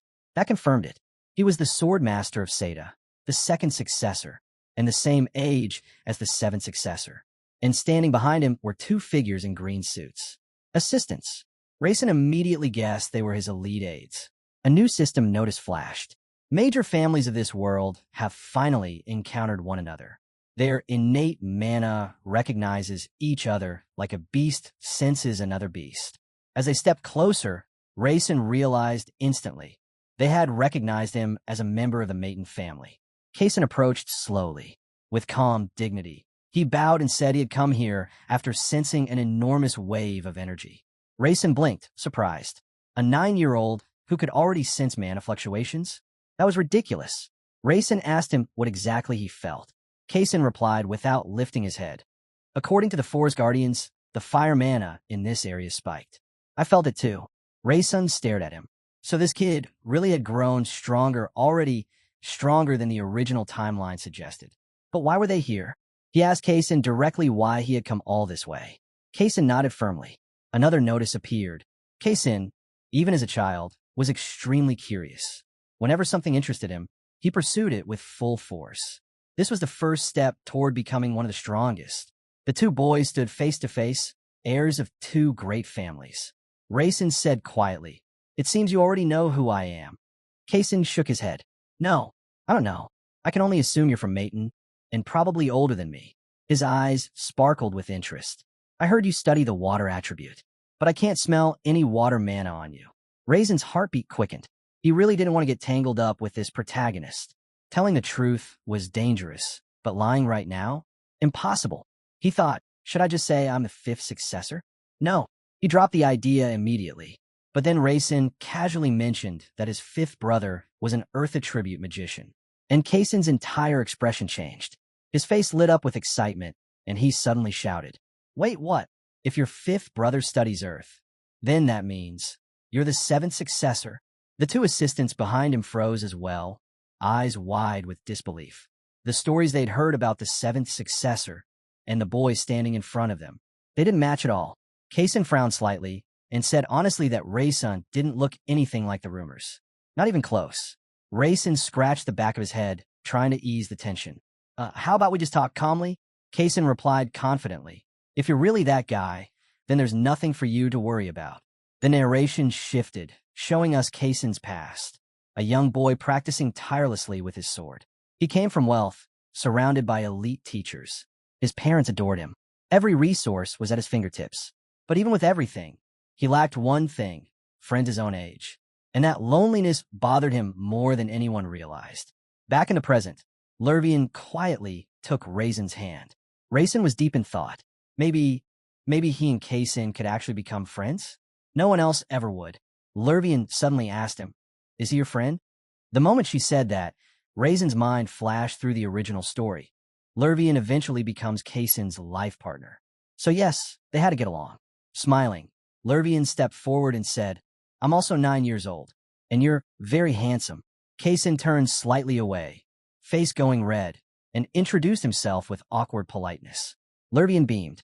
Your name is as beautiful as your face. Kaysen coughed, tried to regain composure, but his attention snapped back to the forest. That strong burst of energy, what exactly happened here? So Lervian explained everything they'd just gone through. The fire, the goblet, and the sudden rise in mana. A little later, under the late-night sky, Kaysen stood opposite Rayson. It was you, right? You're the one who received that power. Rayson nodded lightly. I accidentally absorbed the fire mana. He knew full well it wasn't an accident, but there was no way he could explain the truth. Kaysen stepped closer. What kind of power does this fire mana give you? It felt very unusual. Rayson smiled confidently. It protects me from outside attacks, and from poison as well. Kaysen's eyes lit up. Incredible! That's a very strong ability. Meanwhile, Cardia stood to the side, silently observing the two prodigies talk. And the thought crossed his mind. Raisin's strength, it was becoming something far beyond what anyone expected. Cardia stood back, watching quietly, realizing how things had escalated far beyond an ordinary swordsman's level. Raisin's power now, it wasn't something you could compare to normal talent anymore. At this point, there was no choice but to accept the situation and step aside. He glanced at Kaysen's two assistants. Even they looked confused, like they couldn't understand how these two prodigy heirs had casually started bonding without even knowing each other moments earlier. Meanwhile, Lervian smiled brightly, pointed at Kaysen's sword, and asked, Can I touch it? Kaysen froze. Why is she being so nice to me? These feelings, whatever they were, felt unfamiliar and strangely warm. He extended his hand toward Rayson. If we part peacefully today, I want him to remember me in a good way. Rayson looked at the hand, smiling lightly. This is my first time meeting someone from Seda. You're not that different from me. They shook hands firmly. Kaysen nodded. It's my first time meeting a peer my age, too. Raisin's eyes sparkled with excitement. I heard swordsmen cross blades to become friends and comrades. Should we try it? Kaysen's own eyes lit up with the same excitement. I don't mind. They faced each other in the middle of the forest. Raisin continued. I heard it's a necessary step in becoming friends. Kaysen shook his head slowly. It's not necessary. But still, let's cross swords. He drew his blade and activated his aura, his serious tone cutting the silence. I ask you fight me. Right now. Raisin's blue aura poured out instantly, crackling like living energy. Good. I wanted this too. This would be the perfect chance to test the difference between the current him and the current Kaysen. Cardia stood behind them, confused at Raisin's intentions. These two prodigies were powering up in the middle of a forest with guardians nearby. Not the best place to start a duel. Kaysen's assistants looked around nervously, while Cardia frowned deeply. I should understand their intent first, especially since the seventh successor is from the maiden family. He knew interfering would only worsen the situation. Not only that, these two families have been rivals for hundreds of years. Stepping between them now could be seen as insulting both houses. With his jaw clenched and shoulders tense, Cardio watched helplessly. Rayson took off his jacket casually. Kaysen raised an eyebrow. You know how to fence? Rayson answered calmly. I've mastered martial arts. But fencing? Not really. Kaysen exhaled, gripping his sword tighter. I heard martial arts is a discipline very few people learn. Rayson met his gaze with a confident expression. It's the only thing. Rayson finished his sentence calmly. It's the only thing I'm good at. They faced one another, tension thick in the air. Kaysen studied him carefully, then asked, To learn martial arts, don't you have to pass some sort of special test? That's what every wizard says. But Raisin's next words stunned him. I don't have any friends. Kaysen froze. His two assistants stared at Rayson with their mouths hanging open, fear creeping onto their faces. Even Kaysen himself looked shaken. Why would he suddenly ask something like that? Rayson stretched his hands out to the side, avoiding eye contact. And I'm the same. I don't have any friends either. He turned back toward Kaysen, speaking with a strange mix of honesty and confidence. It's because we were born this way. For me, it's even harder to make friends. Kaysen blinked in confusion. What do you mean? Rayson exhaled. First, my family doesn't allow it. If someone outranks me, I'm only allowed to meet with them for formality, nothing more. Out of curiosity, Kaysen asked, So the people you know, are they friends? No. Ray-sun said firmly. They're acquaintances. That's why. I don't have friends at all. He clenched his fist. But if you became my friend, I don't think my family would oppose it. Keisen's eyes widened. Ray-sun had asked him to become his friend. So simply, so directly. 2 system notifications flashed. Chenan activated. For a swordsman, this is the symbol of accepting friendship. Ray-sun smiled gently. We'll trust and protect each other. But if you can't trust me, then I refuse. Keisen slowly clenched his own fists. I know what that means. Another notice appeared. To seal this alliance, one must have faith and courage, proof of complete trust. Ray-sun slid into a fighting stance. Of course, he wasn't as strong as Keisen, but this was something he had to try. As I said, I use magic, so our fight can be both close range and long range.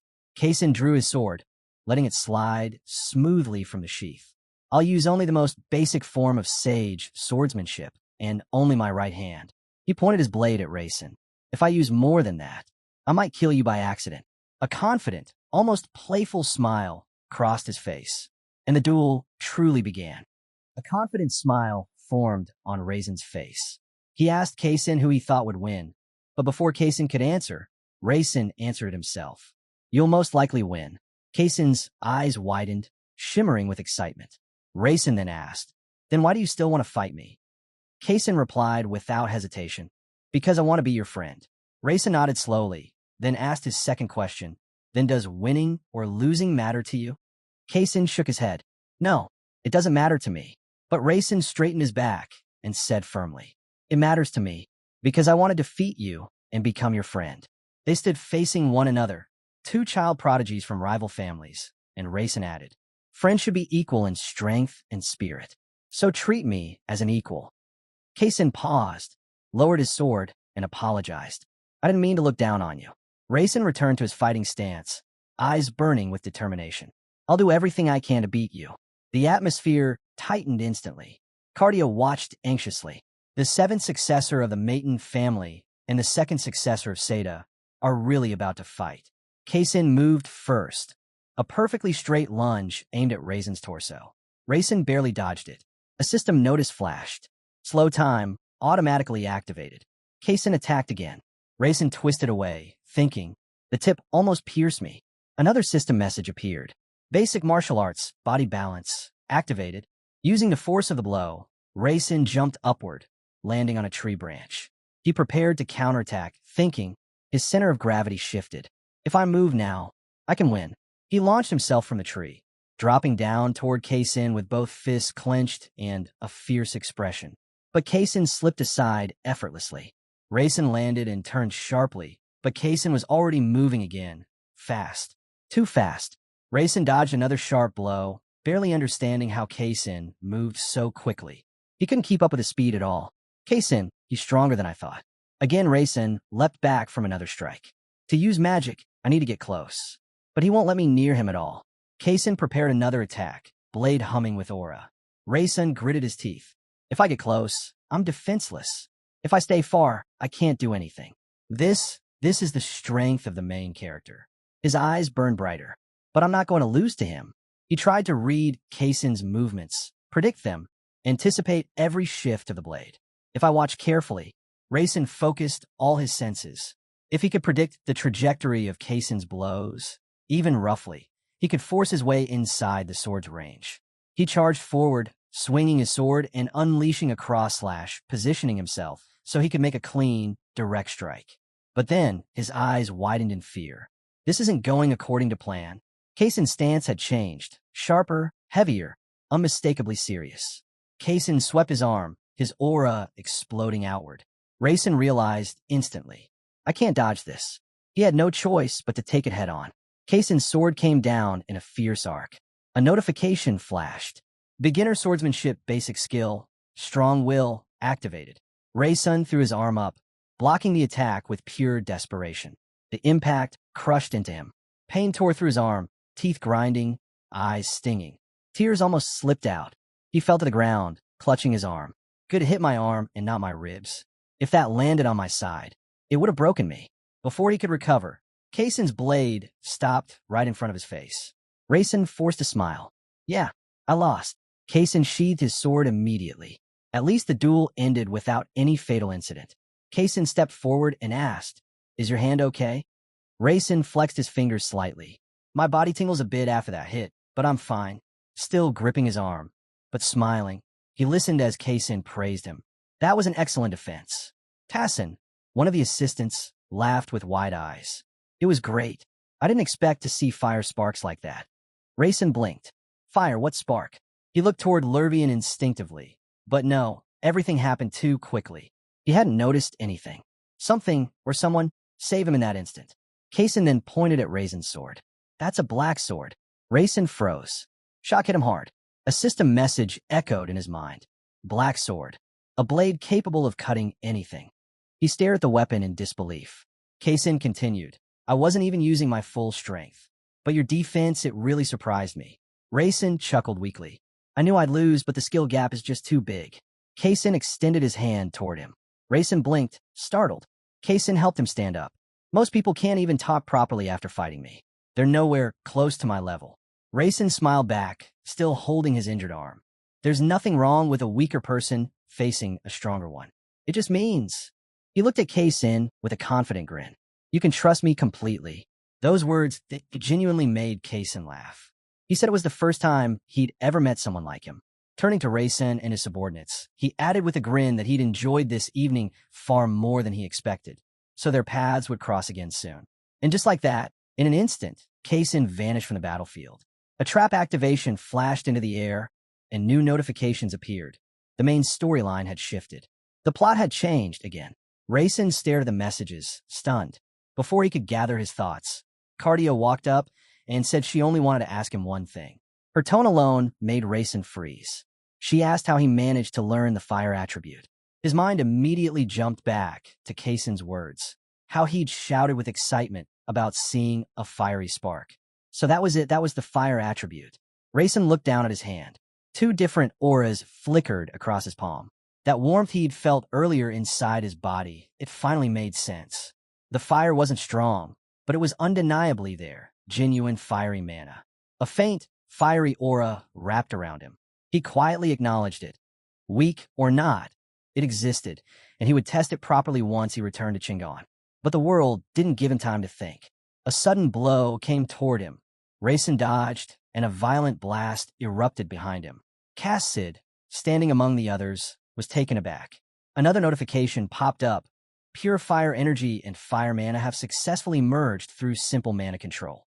Attributes combined. Raisin stared at his hand again. So he could control mana like this.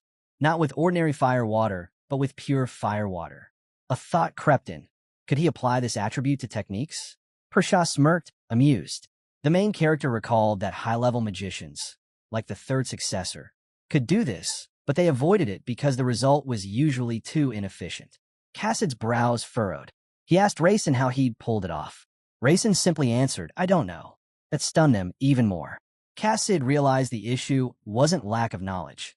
Raisin simply wasn't interested enough to learn it in the first place. Cassid sheathed his sword and exhaled sharply. In his mind, he pieced things together. From the start, today's battle had been arranged with the seventh successor. The meeting with Kaysen had been planned long before they even arrived. He pictured Persia and felt something was off. This wasn't her doing. A much higher-level magician had interfered, at least someone on the level of the third successor.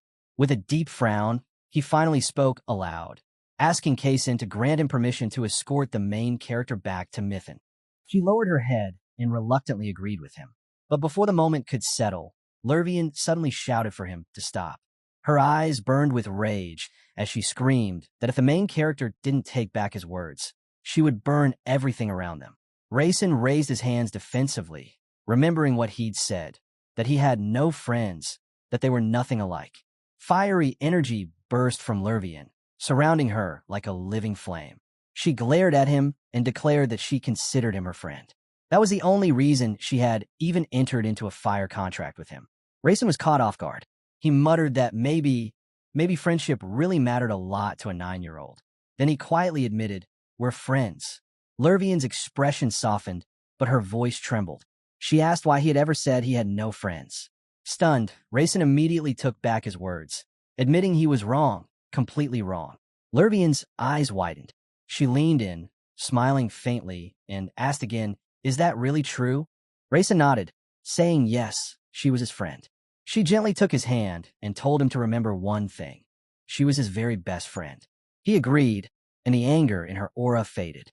Then, with her voice small and honest, she apologized because he was also her very first friend. As the two stood under the warm glow of the sunlit city, the scene shifted elsewhere. A man scoffed, arms thrown up in disbelief. This fool actually went to buy chocolate. Another stranger asked why someone so foolish was even being kept alive. With a cold stare, he added that there were countless ways to change one's face and kill him without anyone noticing. He pictured a building with a blue roof. The head still hadn't killed Raisin, and that alone meant something was hidden beneath the surface. He remembered the way Raisin smiled as he asked whether he served his fourth brother and remained loyal to his second sister. The stranger suddenly felt uncertain. Maybe Raisin hadn't been lying.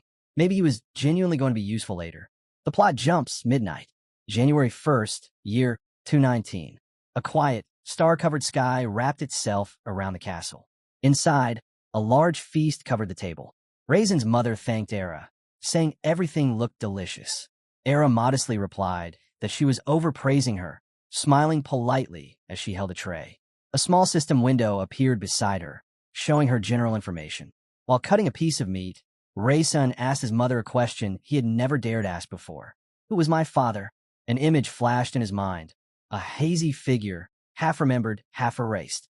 Raisin realized something. Even the original Raisin didn't have many memories of the man. He'd never truly met him, and this body, this childhood, felt eerily distant. Sitting across from his mother, Raisin thought to himself that the memories of his father weren't just missing. They were intentionally erased. His mother looked down and replied softly, "It's better if you do not know." Raisin froze. Then another notification appeared. The head of the Mythin family once loved the maid Sue. Sue was the only woman he ever truly loved. Raisin's heart sank. If that was true, then did his father ever love his mother at all? The main character was completely at a loss. A restless curiosity stirred inside him. He wanted to know more about that man. Suddenly, energy surged from the portrait on the wall.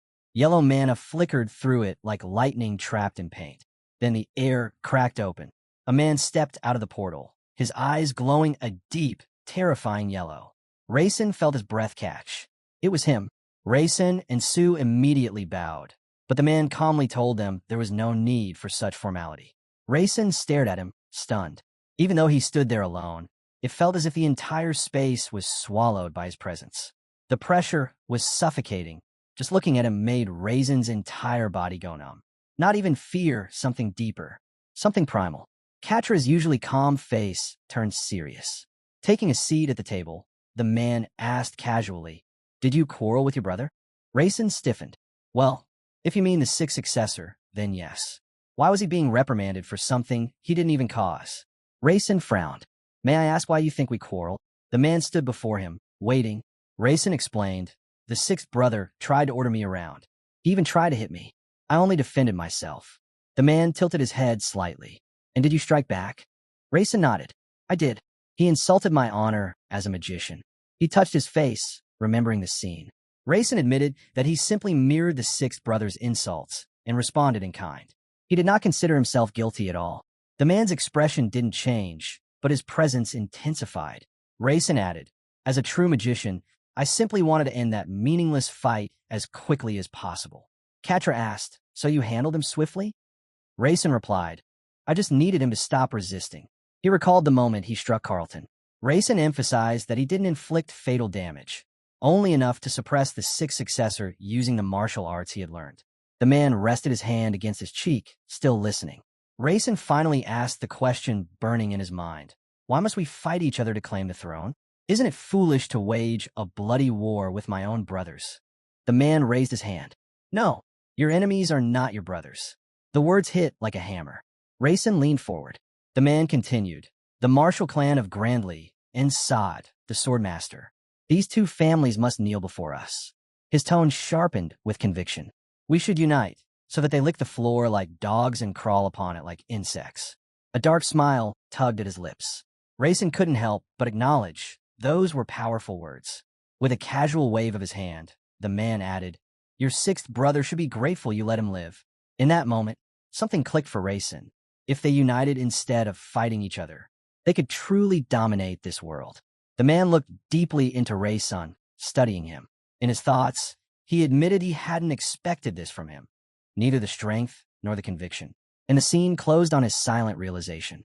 Between the sixth and the seventh successor was far more competent. Hearing this, the main character raised his eyebrows, genuinely surprised.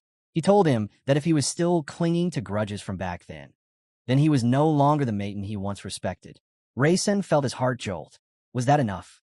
Even now, his whole body trembled. The weight of the situation was still pressing down on him. The man finally sat on the throne. A glowing notification appeared above him. He loved only Sue. Then another system window opened, an update from the main storyline. The reason Rayson Mayton survived until the age of 17 is because he was Sue's son. Rayson froze, slowly turning towards Sue. The main character felt a chill creep through him. Did that mean, if he wasn't her son, he would have died long before turning 17? He narrowed his eyes, thinking deeply. No, something didn't add up. And that's where the tension hung, heavy and sharp, as the truth behind his survival began to take shape. Rayson realized why he was able to live past the age of 17. In his mind, he pictured a young boy chained beneath a guillotine, moments away from death. A cold thought passed through him. None of this had ever been mentioned in the novel. In the original story, Sue died a few years later from the mysterious blue dots. The main character imagined drops of blood hitting the floor, and he remembered, when Sue died, the entire government collapsed. An image of Sue kneeling flashed through his mind. Rayson thought that perhaps in the past, Mayton had exiled Sue, the woman who had given birth to Rayson, to the remote Maple Annex and then never saw her again. The main character straightened, introducing himself formally. No matter what the past was, he emphasized one thing. Now he had the strength to protect his mother, because the Rayson of the original story never had even a single chance of becoming the head. Another memory flickered. Mayton himself. He had deliberately driven Sue out of the palace, not because he hated her, but because he didn't want the woman he loved to be tormented or discriminated against by the other noble families. Rayson imagined the other palace women and noted that sooner or later, they all realized one thing. Mayton truly loved only Sue. With a serious expression, Rayson added that although his father acted calm and cold, there was one exception. Sue. The main character frowned, thinking, at the very least, Mayton was no longer the same man Rayson remembered from the original story. And Rayson himself was no longer the same either. He declared firmly, I will change the flow of history. Sitting upon the throne, Mayton nodded. Rayson vowed to do everything he could. Inside his thoughts, the main character realized Mayton wanted him to grow stronger. Rayson remembered something his father once said. Martial arts always had clear limits. Looking away, Mayton admitted, that's true. Half of it can barely be called a science. But then, staring directly at the main character, he continued, just because a limit exists doesn't mean nothing lies past it. He emphasized it again. Where there is a boundary, there is always a way to surpass it. The main character replied that new methods could be invented, like pouring water into a second cup once the first one is full. Rayson placed a hand on his chest and added that Mayton could give every child equal conditions in their fight for the throne. The main character responded quietly. Magic may have limits, but people do not. At the table, Sue listened silently. Rayson turned to Mayton and said, Don't forget, you are my father. Sue froze, shocked by his words. Rayson continued, I will become stronger, and I will protect Mother. Mayton's gaze deepened as he watched him. Later, Rayson received a letter. It asked him to come to the main building of the mighty Mayton family palace. He stood in the lobby of the banquet hall, with Hampton beside him. Rayson thought the letter was far too short to even be called a letter, but the main character recognized it immediately. A traditional Mythian summons. Daylight poured over the Mayton castle, bright and warm. Rayson reminded himself how important the 10th anniversary ceremony was for every member of the Mayton family.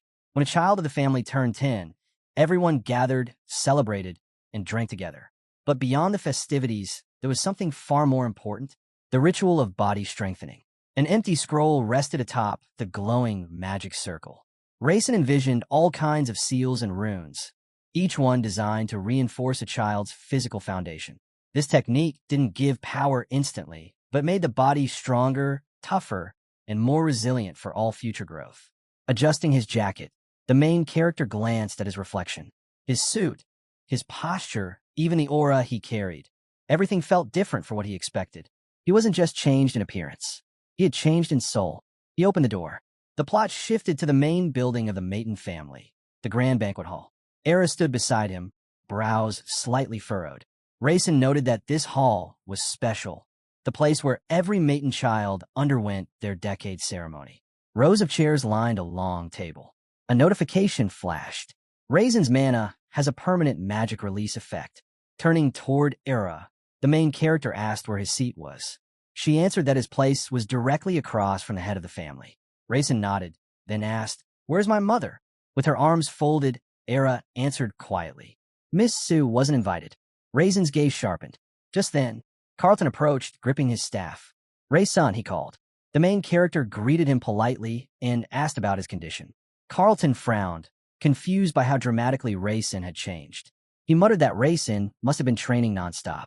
But Raisin simply replied that Carlton was being disappointing today. A faint smirk tugged at the protagonist's lips. "If you still can't recognize me," he said, "I don't think you were being harsh enough earlier." Raisin added calmly that if Carlton won another fight, he should be prepared, because Raisin's skills had improved, and the next round would hurt even more. Carlton's face twisted with rage. He shouted that he would destroy him soon. Raisin turned away, unfazed. "Try harder," he said. Inside, the main character thought that this was much better than hiding in the shadows. Persia entered, arms crossed. Well, she said, "our handsome brother has arrived." She smirked that he reached earlier than expected. Approaching Raisin, she asked if he was still playing with that thing he found. Raisin nodded. "Yes, we practice together every day." Carlton flinched. Did that mean Raisin had clashed with the third sister? Had he actually won the bet? Impossible. Nonsense. As Carlton spiraled in panic, the girl looked their way, and Raisin's eyes widened in surprise.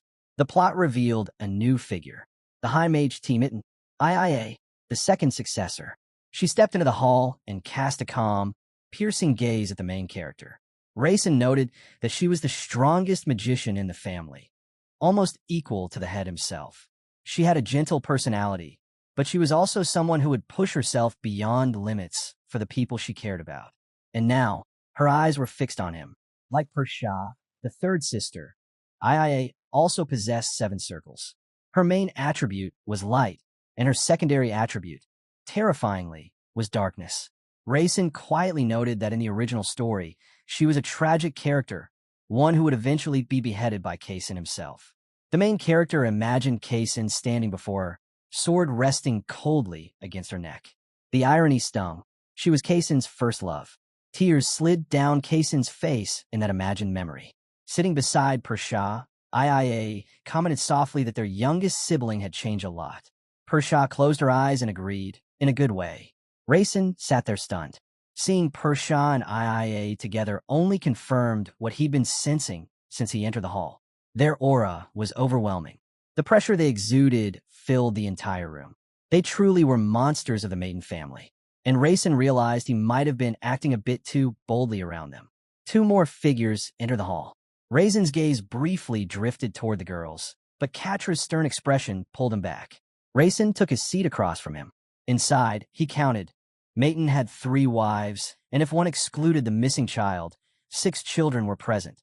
10 people in total, all gathered for this moment.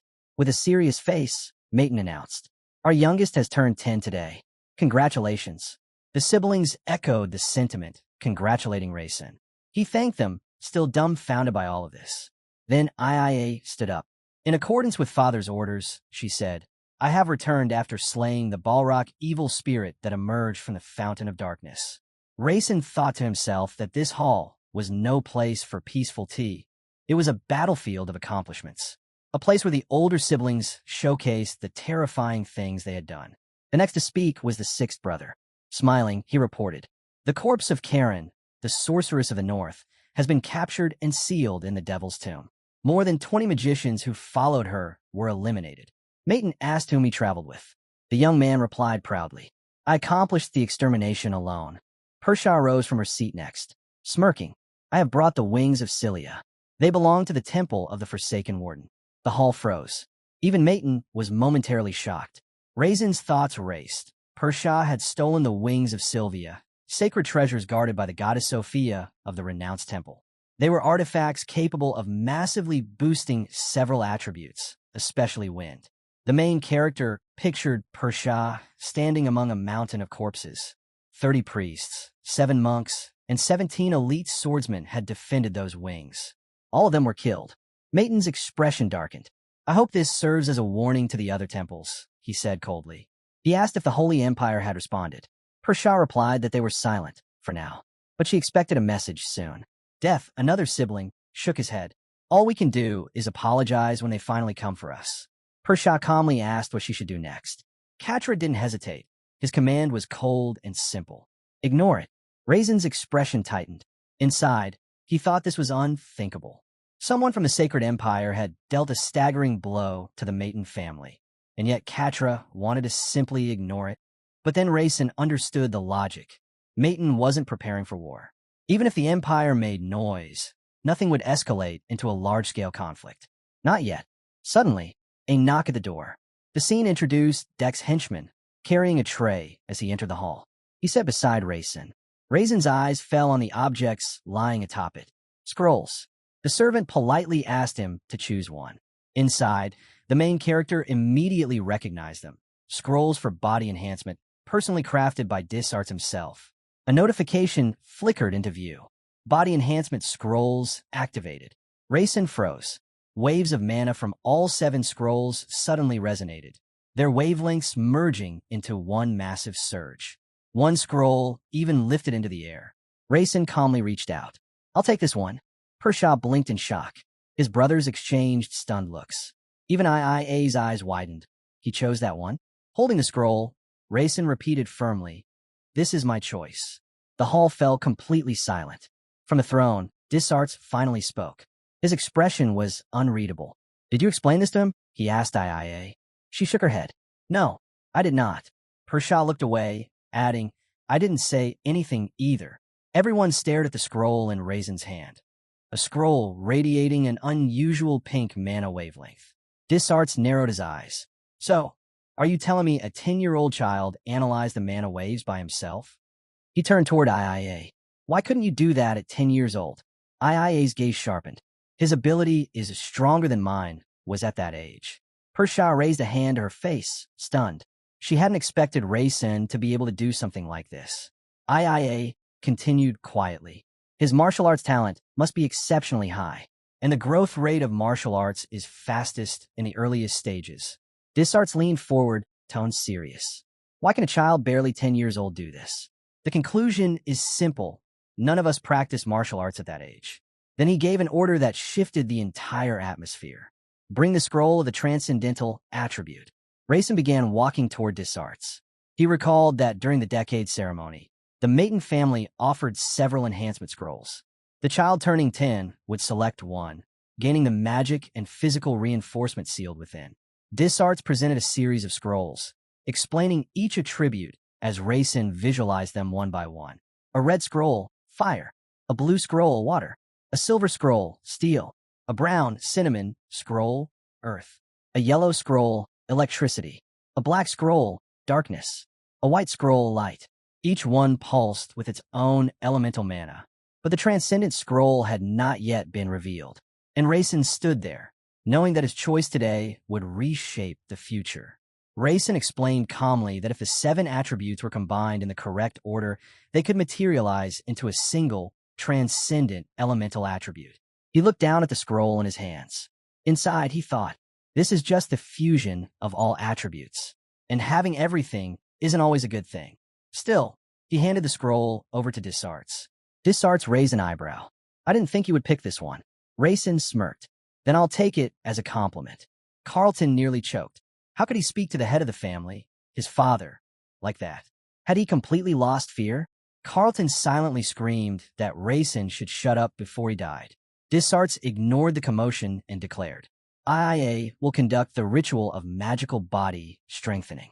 Raisin froze. "But wasn't I told you would guide me?" he asked. Dysarts answered bluntly, "If I performed the ritual myself, your chances of survival would be very low." Raisin swallowed hard. "No one told me that." He clasped his hands together. Then if I does it make a difference? Yes, Desarts replied. Her mana is much calmer than I am. Your survival rate will be higher. Raisin suddenly wondered if choosing the Transcendent Scroll had been a huge mistake. But then he steadied himself. I'll do it. In this insane world, surviving without taking risks is impossible. He turned to IIA. I leave it to you. IIA's eyes softened for a moment. Do you trust me? I trust you, Raisin replied. As a magician, IIA exhaled slowly and said, My father is too optimistic. In my opinion, your chances are far lower. The air tightened around them. The transcendental attribute contains destructive mana, which means the ritual itself will be just as destructive. She unrolled the scroll. Raisin asked quietly, Then what are my chances of survival? IIA answered without hesitation, 50%. At best. She spread the scroll across the floor. He asked if she wanted him to choose another attribute instead. IIA shook her head. Those who follow the path of magic never force their opinions on others. Then, with a calm but solemn face, she added, But I wish you strength. Her sincerity stunned him. Raisin placed a hand over his heart. I will stay loyal to my choice. IIA nodded. Then strip down to your underwear. Raisin began removing his shirt. Persia's gaze drifted over his body. A slow smirk spread across her lips. Who would ever believe this body belongs to a 10-year-old? She thought. Just a month ago, he hadn't looked like this at all. Persia narrowed her eyes, wondering, how did Raisin manage to change this much, this fast? Through the scroll of the transcendental attribute, Persia squinted, her thoughts sharpening. Why is his body this muscular? What other secrets is he hiding? She looked at the dumbstruck Raisin and smirked. With a body and face like that, you're practically decoration, she said, half teasing, half testing. IIA placed her hand on Raisin's chest and announced solemnly, This marks Raisin's 10th anniversary ceremony. Standing above him, she added a respectful bow of the head. Thank you for giving me the honor of conducting this ritual of magical body strengthening. Raisin quickly raised a hand. Wait. IIA paused. Are you scared? Raisin shook his head. No, I just need to tell father something. Every sibling froze. Desart's eyes locked on Raisin. Even the ones who rarely reacted. IIA, Persia, all stared. Lying on the floor, Raisin inhaled deeply. If I survive, I want you to do me a favor. The siblings leaned forward. IIA's expression shifted. Desarts finally asked, What favor? Raisin spoke firmly. By the tradition of the Maiden family, it is the patriarch who performs the ritual of body strengthening. That tradition has been broken. Desarts frowned. Raisin knew IIA was extremely capable, but she was still nowhere near Desart's level. This was his chance. If he wanted something, it had to be now. Carlton smirked internally. Good. Father will kill him himself. Raisin continued. I want my mother to be allowed to come here from now on. The hall erupted in silent shock.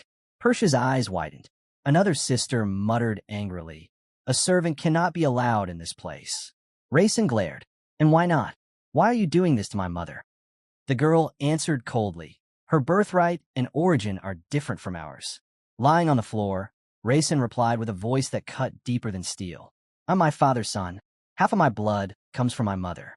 If you call her a servant, then you're calling me a servant, which means you're also calling father a servant, because his blood flows inside me.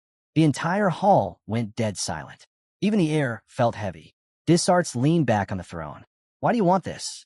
Because my mother wants to see you, Raisin answered. Desarts froze. Persia couldn't speak. Even IIA was stunned. Inside, Raisin thought, this will make all 3 mothers my enemies, but one father's protection is worth more than 3 mothers' wrath. One of the mothers slammed her hand against the table. This is outrageous. That servant wants to see him. Raisin lowered his gaze. Mother, you really are father's only weakness. The 3 mothers stared at Desarts, waiting for him to explode. Instead, Desarts exhaled softly. If you survive, I will grant your request. Then he added, so, try to stay alive. A slow smile spread across Raisin's face. I will. I promise I'll live up to your expectations. Energy surged around IIA.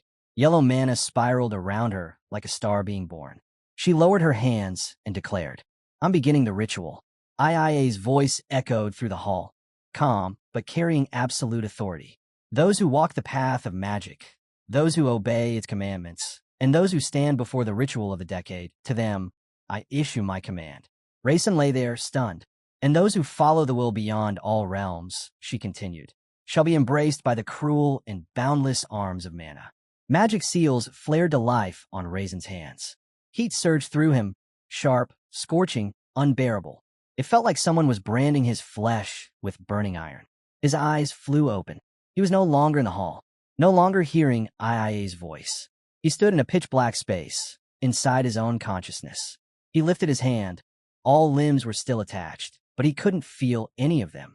The numbness was total, like being placed under deep anesthesia.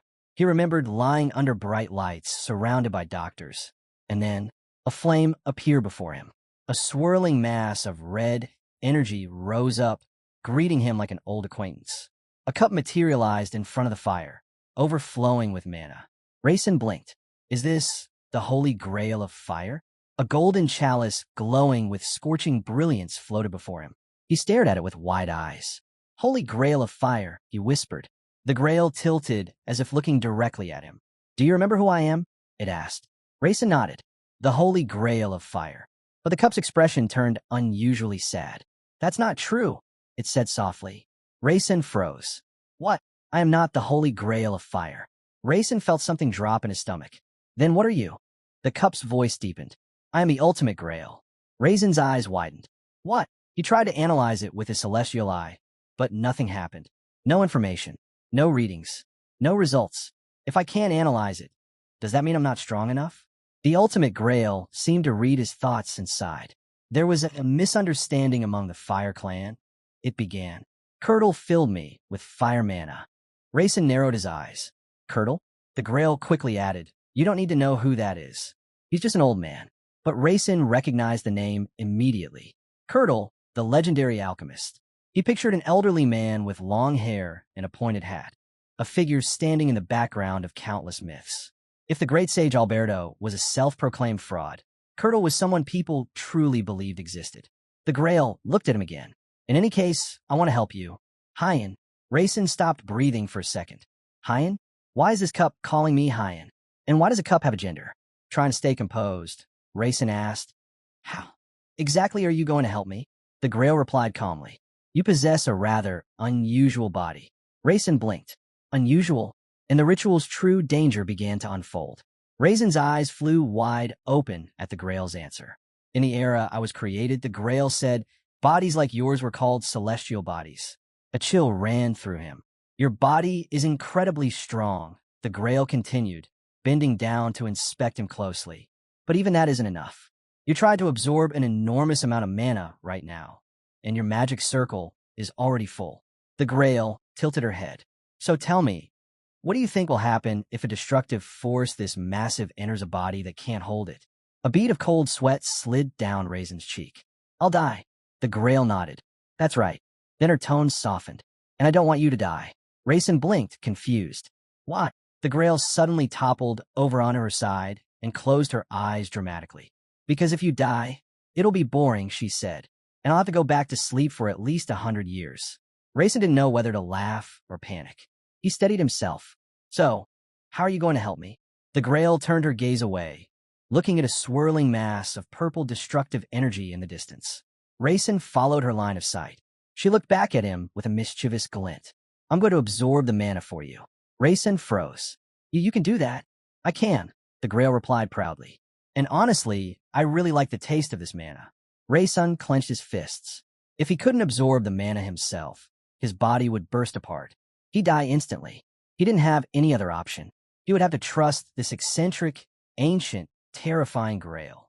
A system message appeared before him. Information updated.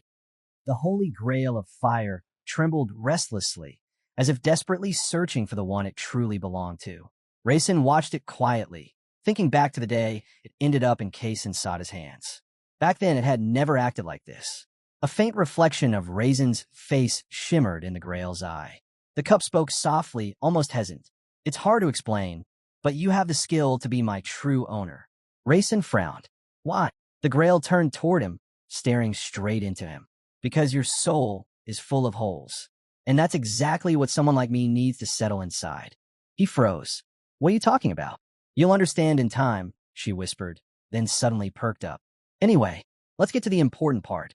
A wide, mischievous smile spread across her face.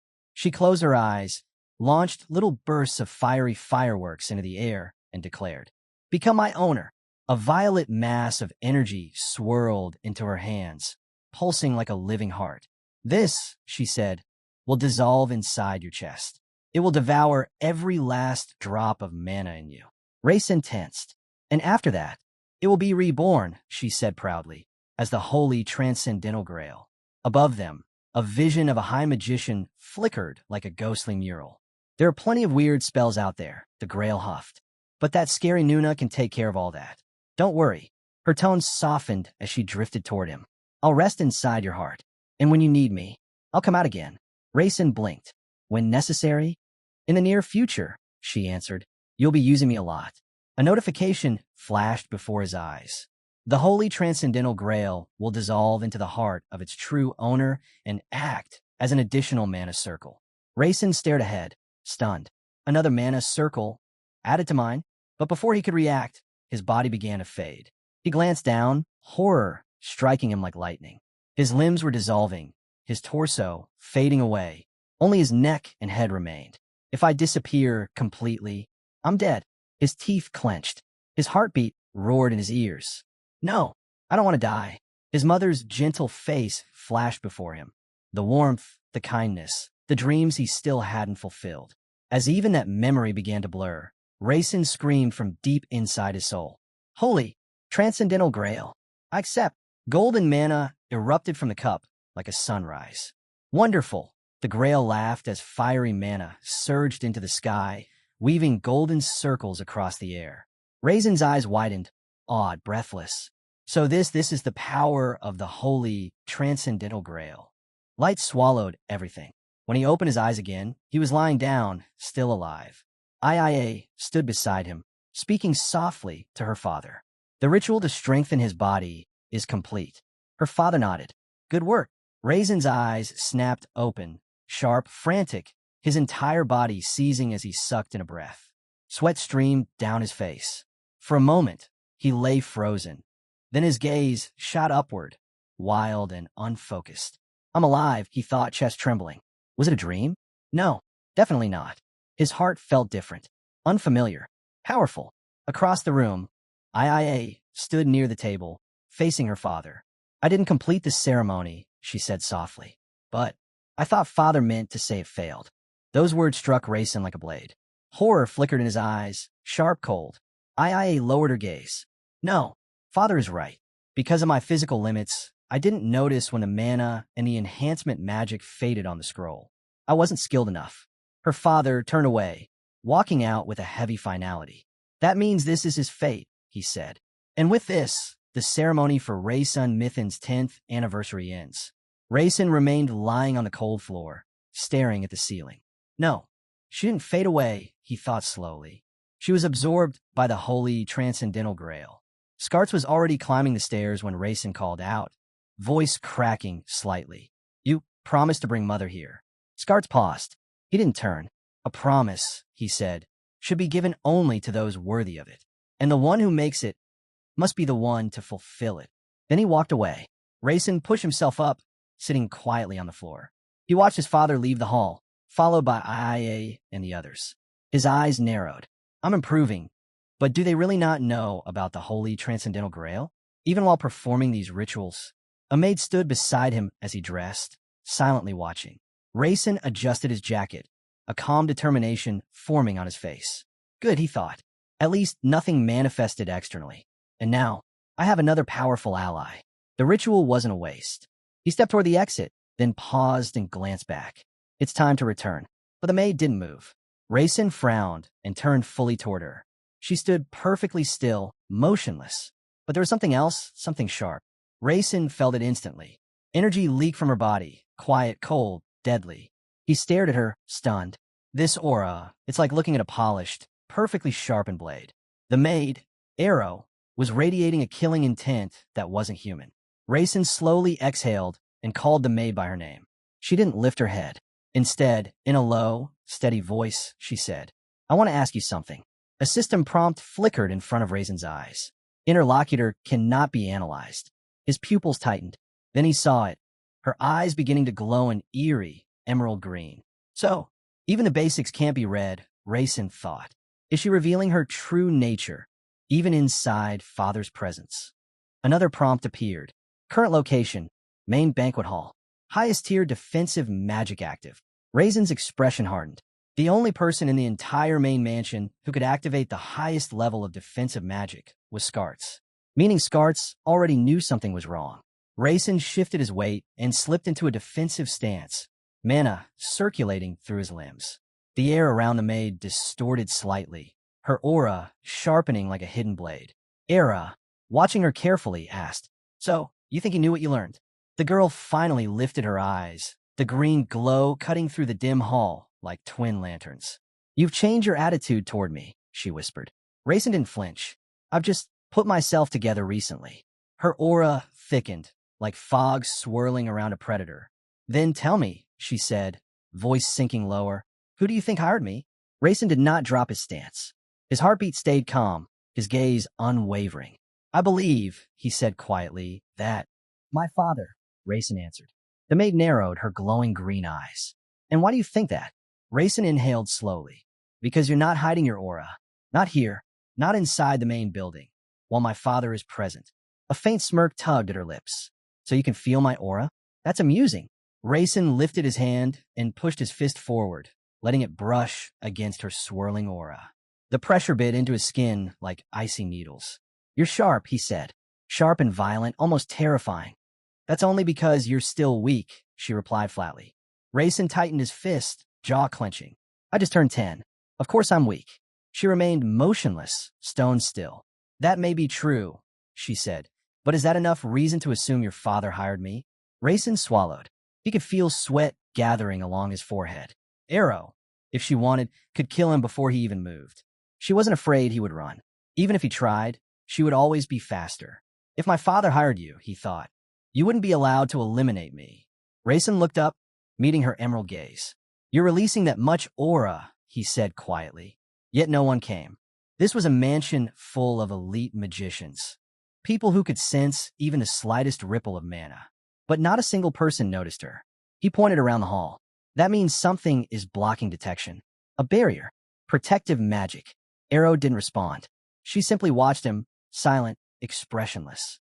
"In this entire building," Rayson continued, "there's only one person who can activate protective magic without restrictions." He paused. "My father." Arrow blinked once, slow, deliberate. "He hired you," Rayson said, "and he put that barrier up.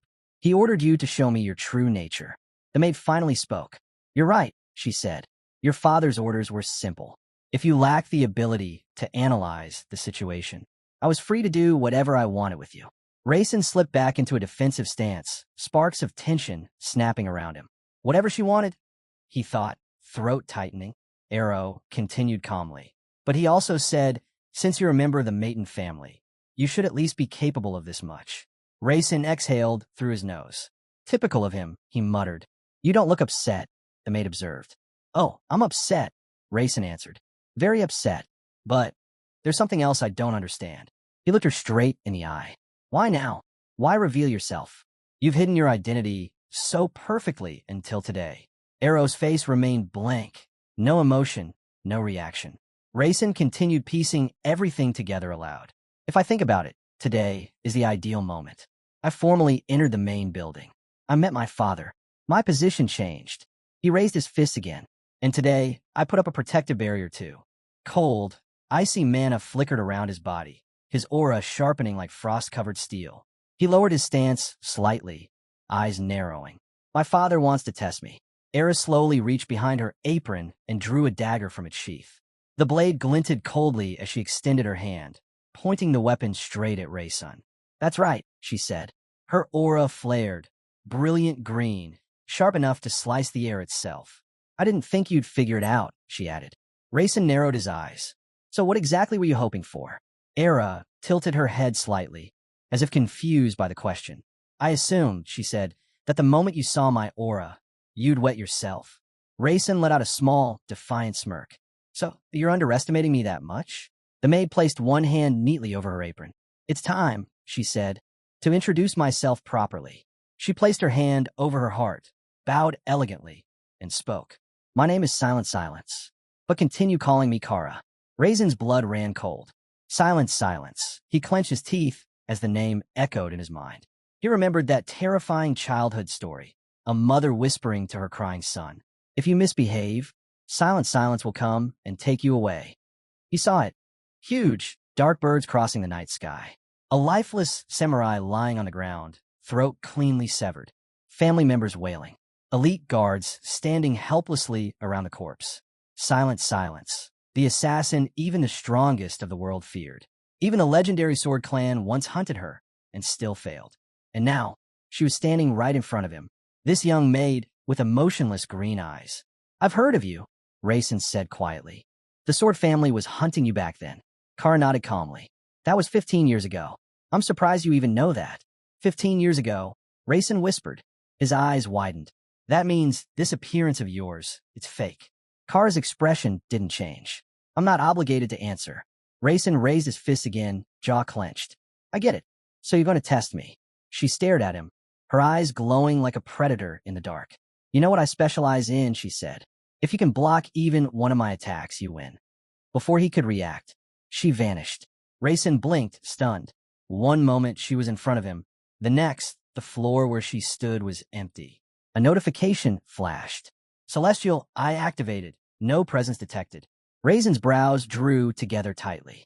Even the Celestial Eye can't find her. He raised his fists, every muscle tensed, scanning the hall. Then her voice drifted behind him. Cold, sharp, merciless. Your father told me. If you're a weakling, I should get rid of you. Raisin's heart clenched. Horror shot through him. Get rid of me, he thought, teeth grinding. Raisin raised his palm sharply. Stop, he shouted. A stillness settled in the air.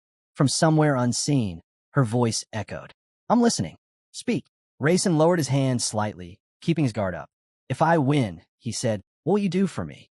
A faint tremor in the air, and Silent Silence appeared, her form materializing like a specter stepping out of fog. I didn't expect you to ask about a reward, she said. Raisin spun around instantly. Her voice was behind him, but now she stood right in front of him. She tilted her head. So, what do you want? Raisin didn't hesitate. Stay with me, he said. For now on. Arrow blinked once. I'm already your maid. Naturally, I'll stay. Raisin smirked. No, not just as a maid. His voice deepened. I want you to protect me. He glanced at the dagger in her hand, the green aura wrapping it like venom. You said it yourself. I'm a weakling. So until I become strong, you'll protect me. Arrow looked at him, expression unreadable. Good, she said calmly. Raisin exhaled, relief washing over him. Perfect, he thought. That's enough. But then, her figure blurred. Silence vanished. The test begins now, her voice whispered from nowhere. Raisin raised his fists instantly, spine straight, senses sharpened. He stared forward, scanning the hall. I'm confident, he thought, but I need to feel at least something. He stood alone in the center of the massive hall, fist tight, body tense. Even the Celestial Eye can't detect her. He shifted slightly to the right, analyzing every possible angle. If I can't use the Celestial Eye, I can't predict her movements. She was hiding somewhere invisible, her killing aura suppressed to nothing. She's intimidating, but she won't kill me. Get rid of me was just an empty threat. Raisin examined his own body. She won't aim for the neck or above. She won't target my heart either. His eyes narrowed. She'll go for the limbs. Non-lethal attacks. Legs or arms. He looked up at the balcony. And if she's up there, she'll strike the moment I drop my guard. He inhaled slowly. If I can't locate her, I'll just have to block whatever attack she throws. He tightened his stance. Defend first. Think later. Then something clicked. He remembered slow current, his unique mana flow, and his Celestial Eye. He stared at the mana floating in the air around him, then raised his palm. Mana shimmered around his hand. Slow current doesn't just slow down time, Raisin realized. It also lets me see mana in slow motion. Raisin clenched his hand and froze. A ring of purple mana spiraled into existence around his fist, glowing like a living flame. His eyes widened. What? The properties changed. A notification flashed before him. Mana stored in the heart reacts to the enemy's will. Beginner martial arts. Advanced iron will interacts with the mana within the heart. Skill has evolved. Advanced self-defense. Rayson looked at the mana ring pulsing around his knuckles. So the holy transcendental grail released the mana from my heart. All my skills, they've been strengthened. Before he could process further, Silence moved. She extended her dagger forward and launched herself at him, aura bursting like a green comet. But Rayson saw it, clear as day. With the celestial eye activated and his slow current flowing, her killing intent became a visible trajectory in his vision. A side strike? No, he focused. It's aimed at my leg. He watched her spin midair, dagger sweeping downward. I can dodge, Rayson thought. Easily. Her green eyes met his mid-attack. But if I dodge, I can't parry. And this test isn't about avoiding. It's about blocking. Another message flashed. Beginner martial arts. Self-defense activated. Her blade was inches from his leg. Now, Rayson roared inwardly. He threw out his left arm. Clang. He blocked the dagger with his bare hand. Skin tearing, blood splashing. At the same moment, he swung his right fist, glowing with dense mana. Beginner martial arts. Effective use of weight activated. His punch shot forward like a hammer. But Silence didn't panic. She caught his fist with her palm. Their arms trembled from the impact. Her eyes widened slightly. It almost touched, she murmured, glancing at the space between their chins. Rayson kept his fist pressed against her hand. So, he smirked. This counts as a deflection, right? She lowered her gaze, thought for a moment, then nodded. Yes, it does. She stepped back, lowering her dagger. A promise is a promise. The dagger vanished beneath her apron as she bowed deeply. From this day forward, she said, voice steady and solemn, I, Silence, pledge to protect you, young master, to the best of my ability. And then, she disappeared. Rayson stared at the empty space she had stood just moments ago. Blood dripped from the cut on his left hand. He curled his fingers into a tight fist. I did it, he thought. I passed the test. Under a purple-tinted sky stood a massive gray mansion, several stories tall, cold, and imposing. Inside, a quiet room stretched out, stone flooring, tall chandeliers with burning candles, and a single wooden door at the far end. Walk. The door opened, then closed with a heavy thud. Tables and chairs were scattered throughout the room. A lone candle flickered on one of the tables. A moment later, Silence appeared, materializing from thin air. Permission to report, she said. She turned slightly, speaking toward the empty couch as if someone invisible sat there. Young Master 7 predicted my attacks. I cannot explain any other reason for how he managed to block me. She paused, replaying the moment in her mind. I also believe he didn't dodge on purpose. He knew I wouldn't kill him. Standing motionless, she continued her assessment. There was no other method to deflect my blow. Choosing to block rather than evade was wise. But then her brows lowered. There is something unusual. She remembered the moment Rayson caught her dagger with his bare hand. My dagger was coated with melia poison. A direct cut should have been fatal to a boy his age. And yet, after the blade sliced his skin and the poison entered his bloodstream, he remained completely unharmed. No one else was visible in the room, but she continued her report as if someone was listening. I'm trying to understand why. It appears his mana neutralizes the poison. But the question remains, did he do it knowingly? Or was it luck? Silence bowed her head slightly. I will investigate further. She vanished. Creak. The door opened again. An invisible figure slipped out, then closed it gently behind her. As she walked through the corridor, her thoughts sharpened. He changed, but not this much. I didn't expect him to repel my attack and neutralize Melia. His growth in a single month is remarkable. Her green eyes softened, just barely. He's worth protecting. The city at night. The city glowed beneath the night sky. Lanterns lit the grand buildings. Windows shimmered with warm light, and horse-drawn carriages rolled over cobblestone roads. Pedestrians strolled along the sidewalks, enjoying the quiet evening. Among them walked Rayson, moving slowly, hands in his pockets, exhausted. Today was definitely tiring, he thought. I should rest a bit. At least they allowed me to walk around. But then, pop! A familiar small bowl suddenly appeared right in front of his face. Well, I managed it, she announced proudly. Rayson nearly screamed, stumbling back. Don't just appear out of nowhere, he shouted, raising his hand in reflex. He quickly covered his mouth and whispered, Don't jump out so suddenly. Someone might see. The bowl tilted smugly. Why worry? Only you can see me. Still, Rayson hissed. The grail floated closer. Anyway, shouldn't you be thanking me? Raisin blinked. Thanking you? For what? That pretty girl earlier, the Grail said brightly. Her dagger was coated with Melia. Raisin's eyes shot to the glowing system window above the Grail. Melia? On the screen, new text appeared.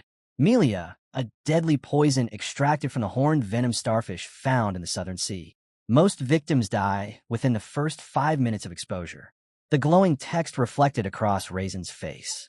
His breath tightened, his jaw clenched. Deadly poison on her dagger. He stared at the Grail, horrified. You absorbed the poison?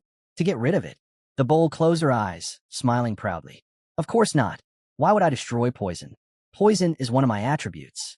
It's sitting safely in my stomach. Raisin froze. In your stomach? The Grail's smile widened. But, well, you should be careful. If my stomach hurts too much and I spit it back out, your body will melt. Raisin's heart dropped. What? He immediately called for someone. A moment later, huff, huff, young master. I'm here. Hampton burst out on the street, backpack bouncing, panting heavily. Raisin sat hunched on a bench, barely holding himself together. Hampton, Raisin said weakly. Do you know what Melia is? The servant's eyes lit up instantly. Melia? Of course, young master. It's rare, but I can acquire it. He leaned in eagerly. Are we poisoning someone? Raisin's eye twitched. No, I'm not going to poison anyone. Why do you always assume that? He took a breath. What about the antidote? Hampton scratched his chin. Oh, the antidote is much easier. I can get that right away. Raisin shot to his feet. Then get it. Now. Yes, sir. Hampton shouted, sprinting into the night. Right away. I'll find it. Raisin watched him disappear, exhaling. Well, I guess it's a good thing my shadow's main attribute is poison. My maid is an assassin, and my shadow is a poison master. He turned as he sensed someone approaching. A figure stepped closer, a maid, now dressed in a crisp formal suit with trousers and a tie. You changed? Raisin asked, confused. Aaron nodded. To assist you better, I've been placed into a shadow state. Another maid will replace my previous role. Raisin blinked. So, I have 2 shadows now. Yes, she replied softly. Is that a problem? He studied her carefully. Your attitude, it changed. Still not lifting her eyes, she answered quietly. I no longer need to hide. They stood together under the streetlight, talking. You really are good at acting, Raisin said. For a killer, she replied. Acting is a basic survival skill. Then her eyes flicked up, curious. You knew about the Melia poison on my dagger? Raisin placed a finger under his chin, pretending to think deeply. Yes, I used to pretend. Raisin frowned. He didn't actually know the answer, but the thought of it made him angry. If she wasn't trying to kill me, then why the hell use poison? Before he could voice that frustration, Kara asked calmly, then why did you pretend not to know? Raisin straightened his shoulders. To show you I can handle it without an antidote, he said. To show you you're underestimating me. Kara's green eyes flickered. Melia is deadly poison. Raisin allowed himself a small, confident smile. I know. It's made from the poisonous horned starfish from the Southern Sea. Kara blinked, genuinely surprised. You know that too? Of course, Raisin replied smoothly. But in his mind, I literally just learned that 5 minutes ago. Silence studied him carefully, eyes narrowing. He's not just physically strong. I underestimated him, she thought. She looked away. You must become stronger, she said softly. I promise to protect you. But there is a limit. I'm giving you a time frame. Raisin listened intently. Until you become strong enough, I'll protect you. After that, you will no longer need me. Raisin smiled. That's fine. I'll do my best. Era bowed her head. I will assist you however I can. Raisin tilted his head. And how exactly will you help me? She lowered her gaze. I will think of a method. As your second shadow, my duty is to protect you completely, regardless of what I must do. Raisin stiffened. Please, only within reason. He cleared his throat. All right. Then can you get me some Oriental prickly pear powder? Yes, she said calmly. I can find some nearby. Bring it, Raisin ordered. But then, his throat suddenly tightened. Huh? Why am I so thirsty? He grabbed his neck, stumbling. Water. Bring me water now. His whole body felt like it was burning from the inside. Why am I craving Oriental prickly pear powder, of all things? Kara returned swiftly with a small bag. Master, the powder. Raisin snatched it out of her hands, knelt down, and immediately began shoving the bitter green powder into his mouth. Why don't we return home and call the doctor? She suggested. No time, Raisin shouted between breaths.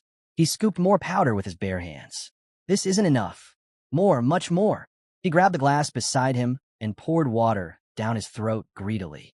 Arrow raised her voice. That's enough. Please wait. But Racin didn't hear her. Mana burst from his body in waves, raw, uncontrolled, surging like a storm. Silence stared, stunned. What is this? Era's expression tightened. Something is happening. Racin continued drinking water, trembling as mana swirled around him, growing thicker, heavier, more violent. Then a system window appeared. Special condition achieved. Eastern prickly pear contains a trace amount of an unknown substance known as ether. When combined with deadly poison, the moment the notification flashed, the grail wobbled in the air.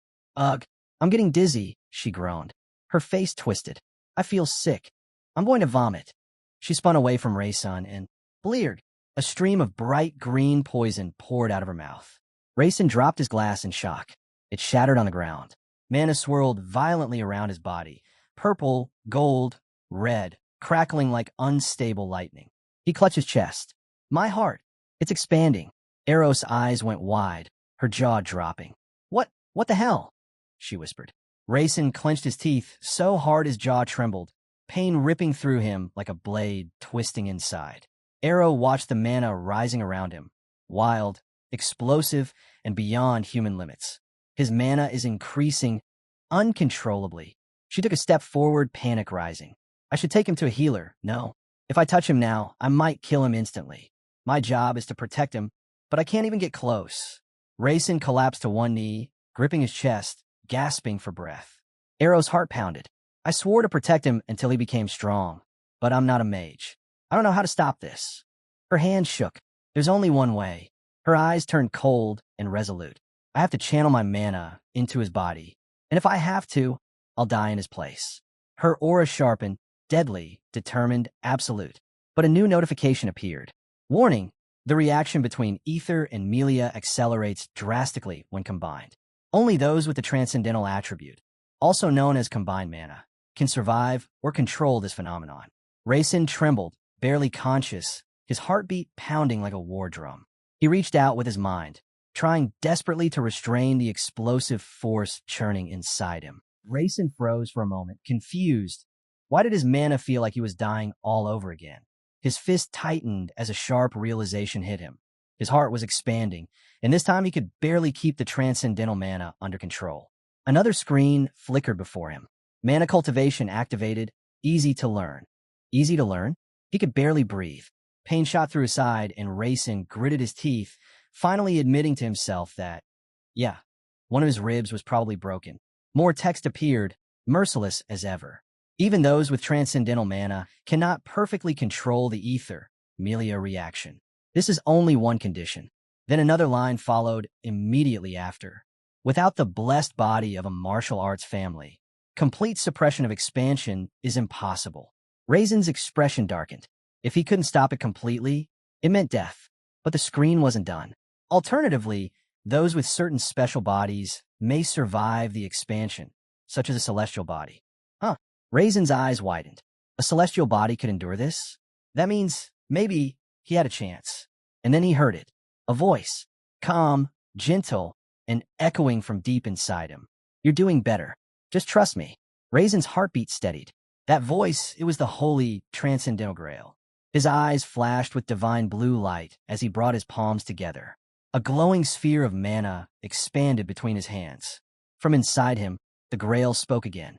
Your abilities make this much easier for me. Racin responded mentally, half in pain, half amused. You mean cultivating mana?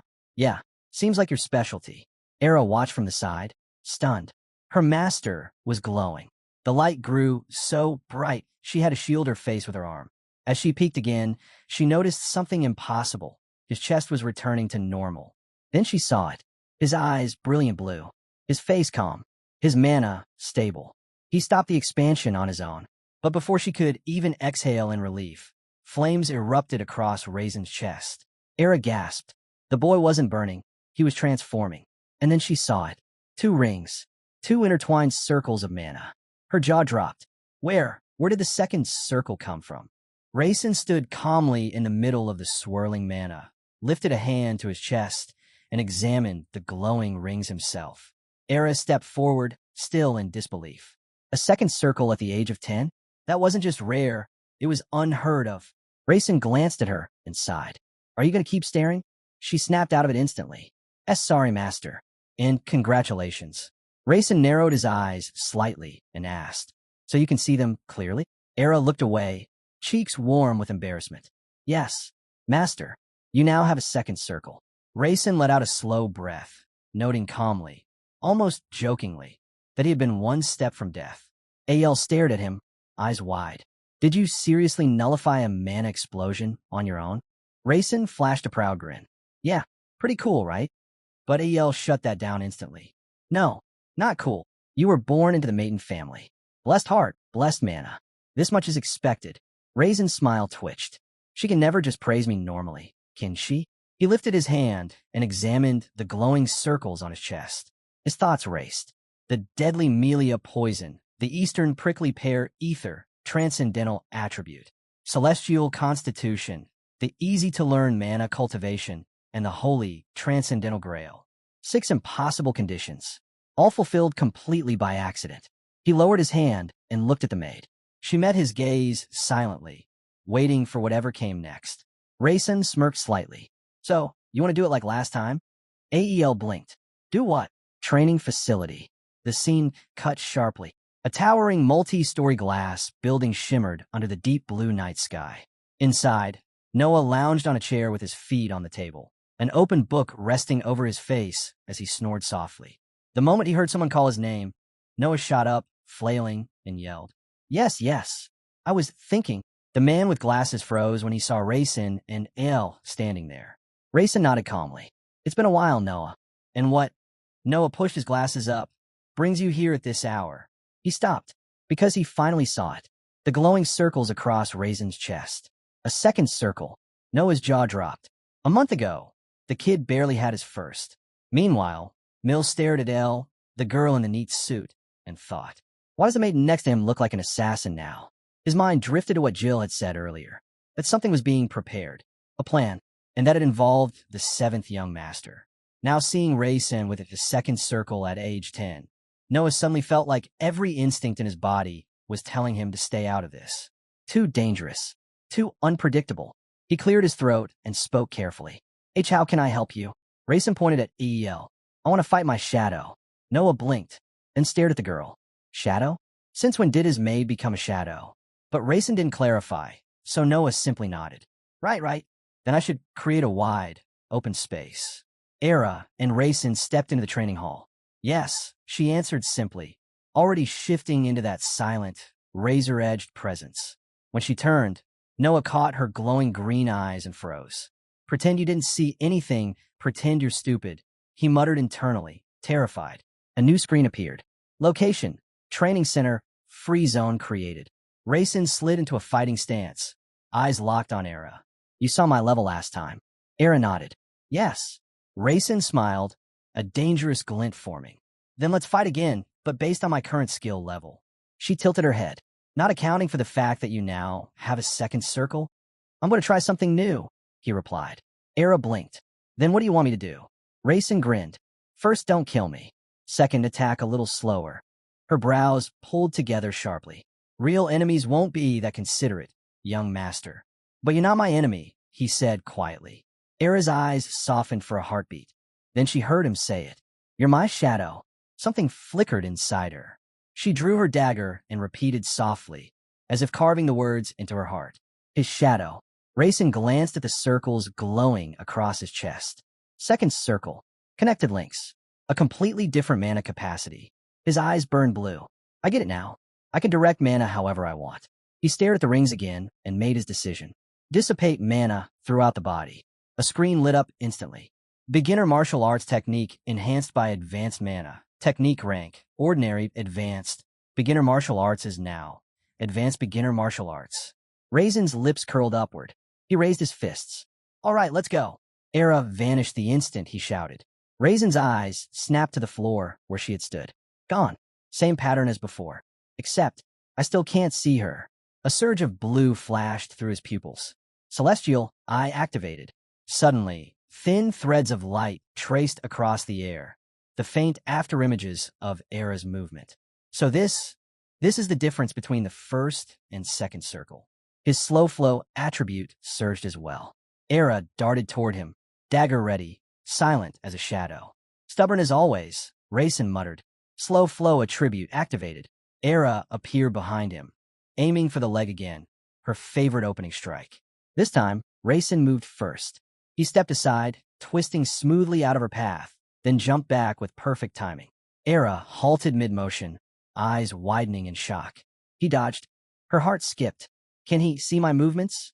Rayson kicked off the ground, exploding forward like a cannon shot. Era hadn't even turned fully after her failed attack when he was already upon her. His fist came swinging in, mana flaring across his knuckles, teeth clenched, ready to land a clean strike. Era spun around at the last second and raised her dagger to block.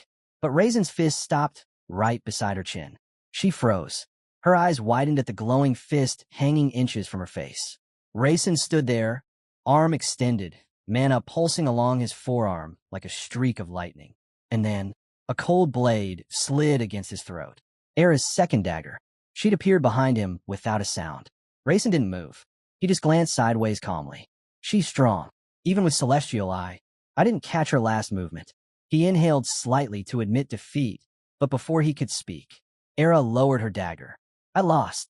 She sheathed her blade, shoulders sinking. Guilt clouded her expression. I promised to match your skills exactly, but I broke that promise. Her voice trembled faintly. You performed better than me. Rayson nodded. It's only because I have a second circle now. Era frowned. I didn't know the difference would be this big. Rayson grinned. Oh, is that a compliment? She immediately turned her head away, closing her eyes with a pout. Not really. You're still weak. Rayson crossed his arms, offended. Can't you ever just praise me? Empty praise is poison, she replied flatly. On the outside, Noah stared through the observation glass, hands trembling. The cup he was holding slipped from his fingers and clattered loudly onto the floor. His jaw hung open. What did I just witness? A 10-year-old boy, performing movements that most battle magicians couldn't even perceive. He replayed it mentally, Era lunging with a killing intent. Rayson dodging in an instant, sharp, controlled, clean. Detection magic wouldn't even catch movements like that. And the destructive force behind his strikes. Noah swallowed hard. That's not the same child from a month ago. That was a monster in the making. Noah watched Rayson speaking casually with Era, but his mind was miles away. That last move, the one Era used. He had never seen anything so terrifying. And the worst part? That was her final, most lethal strike. Noah swallowed hard. Nope. He saw nothing. He knew nothing. He wanted no part of this. Rayson raised a hand as he and Era approached the exit. We'll get going. Sorry for coming so late. No, it's fine. Noah yelped, waving frantically. Please be careful, young master. Then he froze. Did I just apologize to him? Asterisk. Before he could process the shame, a cold dagger touched his throat. Era stood behind him without a sound. Her eyes shifted sideways. Forget everything you saw today. Noah nodded so fast his glasses almost flew off. And nothing. I saw absolutely nothing. I went to the toilet. Yes, toilet.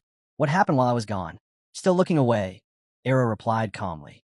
Young Master Rayson reached the second circle, but he hasn't mastered that power yet. Noah's jaw dropped. Second circle? At age 10, Era removed the dagger. A thin cut glistened on Noah's neck with a single bead of blood. Good. You're not completely stupid. And like mist, she vanished. Noah remained frozen, hand pressed to his throat. What is happening in this household? Scene shift. Morning sunlight floods the estate. A voice echoed through the courtyard. 245. 246. Hampton and Era watched as Rayson hung from horizontal bar, pumping out sit-ups like a machine. 247. 248. Era stepped forward and handed a letter to Hampton. This is for the young master. Rayson blinked mid, sit up. For me? Without coming down, he extended one hand. Let me see it. He grabbed the letter and began reading, still hanging from the bar. Then, thud. Young Master Rayson fell straight onto the ground. Hampton screamed. Why, young master? Are you hurt? Rayson stood up slowly, body trembling. He stared at the servants. This. Hampton blinked. This. Rayson held up the letter and finally shouted. The famous swordsman family sent me an invitation." Then his face twisted with horror. "But I never wrote to them. This must be a mistake, a horrible mistake." Scene transition, mansion hallways. Rayson marched through the corridor, the invitation clutched in his hand. His name echoed faintly behind him. Perhaps that's why he was called today. Scene shift, meeting room. Rayson sat on the floor, back straight, expression tight. Era and Hampton stood before him. Rayson took a deep breath and commanded, "Era, report this to the main residence." His voice was cold. "I've completed the decade ritual, and now I must participate in the war for heritage." Hampton's eyes widened. "Young master, defeating a tiger isn't easy." He leaned in, whispering urgently, "If you want to survive, get inside the tiger's den. And it's always safer to side with the tiger." Suddenly, from the top of a nearby tree, Lurvian's voice exploded across the courtyard. "Kaya, I want to kill the tiger too." Rayson turned instantly, startled, though she was perched on a branch like a wild squirrel, waving both arms. He sighed. "Fine, come with me, then." Lurvian beamed, jumping down from the tree with a bright smile. Kaysin, standing nearby, scratched his cheek awkwardly and muttered that he wanted to be her friend too. Lurvian's face lit up even more. Friends. She didn't have many of those. Scene shift, the main hall entrance. Rayson stood before the grand doors of the main hall. He didn't move, didn't breathe. An invitation from a rival family, and not just any family. The famous swordsman of the continent. He wasn't sure if he should step inside, but he pushed the door, and the world turned cold. Inside the hall, Lady Ia stood at the throne, elevated above everyone else. Beside her was Lord Decatur, standing with his back to the hall, silent, unmoving, radiating something far more dangerous than killing intent. They were expecting him. He felt it. Rayson clenched his fists, forcing himself to stay composed. A system message flashed across his vision. Plot shift detected, probability altered. The timeline he thought he knew? Already changing. Ia waited patiently. Decatur did not turn, but Rayson could feel his gaze like a blade. He swallowed hard. "He called me because of the invitation, didn't he?" A drop of sweat slid down his temple. Is this about the invitation from the Sada's family?" Rayson asked. The candle flames in the hall flickered, then died instantly. A violent gust surged through the room. Rayson felt something coming. Ice. Fast. A spear of frozen death shot toward his throat. He tried to step back, but fear froze him in place. The sharp tip hovered just millimeters from his skin. Rayson's breathing stopped. He turned his trembling eyes toward Decatur. The man looked back with the expression of someone who found amusement in fear. "What made you think you had time to run?" His tone was relaxed, almost laughing. "If I wanted to kill you, you'd already be a corpse." Rayson glanced down. The ice spear dissolved into thin air as if it never existed. His heart pounded, but his mind cleared. They weren't trying to kill me. If they were, I wouldn't still be standing. He looked at Decatur again. Not angry, not offended, just watching. Dialogue continues. Decatur sneered internally. "The young should kneel. The wise should crawl under our feet." Rayson raised his head. "Yes, sages should lick your sauls, right?" His voice was calm, but his behavior didn't match the words at all. He wasn't bowing. He wasn't shaking. He wasn't even trying to please them. He was simply standing. Scene transition. Kaysin and Heron. Rayson met Kaysin and Heron just as Decatur ordered. And right there, he challenged Kaysin to a duel. The memory hit him again. Kaysin's blade swung with brutal force. Rayson raised his elbow to block and was blasted backward. For the Sada's family, this wasn't conflict. This was friendship ritual, their way of bonding. Decatur, still irritated, snapped at Rayson. "How did you know Kaysin would be here?" Rayson shrugged. "Pure coincidence. And a good chance to spit in the Sada's family's faces." Kaysin corrected him immediately. "No, you challenged me to the duel." Rayson smirked. Hidden magic is always more frightening than magic you can see. Decatur stared at him, eyes narrowed, lost in thought. This boy, this cursed, unpredictable anomaly. He was becoming something dangerous, something uncontrollable, something interesting. Ia watched Rayson standing there, fire in his eyes, and she couldn't deny it. He had changed. But the strange thing was, she'd sensed the same shift during the rite of the decade. So where did all the rumors come from? She narrowed her eyes. Rayson hasn't changed in essence. People don't change that easily, which meant only one thing. Someone deliberately twisted the information about him. Someone powerful enough to spread lies without being questioned. Who? She didn't get to finish the thought, because Rayson suddenly raised his voice. Father. Decatur turned, startled. He hadn't expected his son to speak up so boldly. Rayson stepped forward. I completed the rite of the decade. I am a full member of the Maiden family. I wish to participate in the War of Succession. IIA's eyes widened, genuine shock flickering across her usually calm face. But Rayson continued. My brothers and sisters have already formed their territories. They have their supporters. He placed a hand on his chest. It isn't my fault I was born later. He realized something important. He would never grow stronger staying under this roof. He needed his own land, his own army, his own power. Patra, the father, stepped forward, furious. So you want to drag outsiders into our family's war? Rayson snapped right back, shouting just as loudly. This is my only path. Patra's voice thundered across the hall. You don't even understand what you're talking about. But Rayson didn't retreat. Not this time. He remembered something Patra once said. Even a tiger can fall prey to a patient, well-prepared wolf. So Rayson answered with the same cold confidence. And sometimes, a tiger eats its own master. Patra froze. Rayson clenched his fist, raising it to his chest with absolute conviction. If that happens, then that is fate. If I get eaten, that was simply the destiny prepared for me. A slow smile spread across Patra's face. He was satisfied. Rayson, meanwhile, had already planned his next move. He would train Kaysen like a dog, and instead of becoming a master swordsman, Kaysen would become a famous dog who would obey every command. Corridor scene. Rayson walked through the long hallway when he heard someone call his name.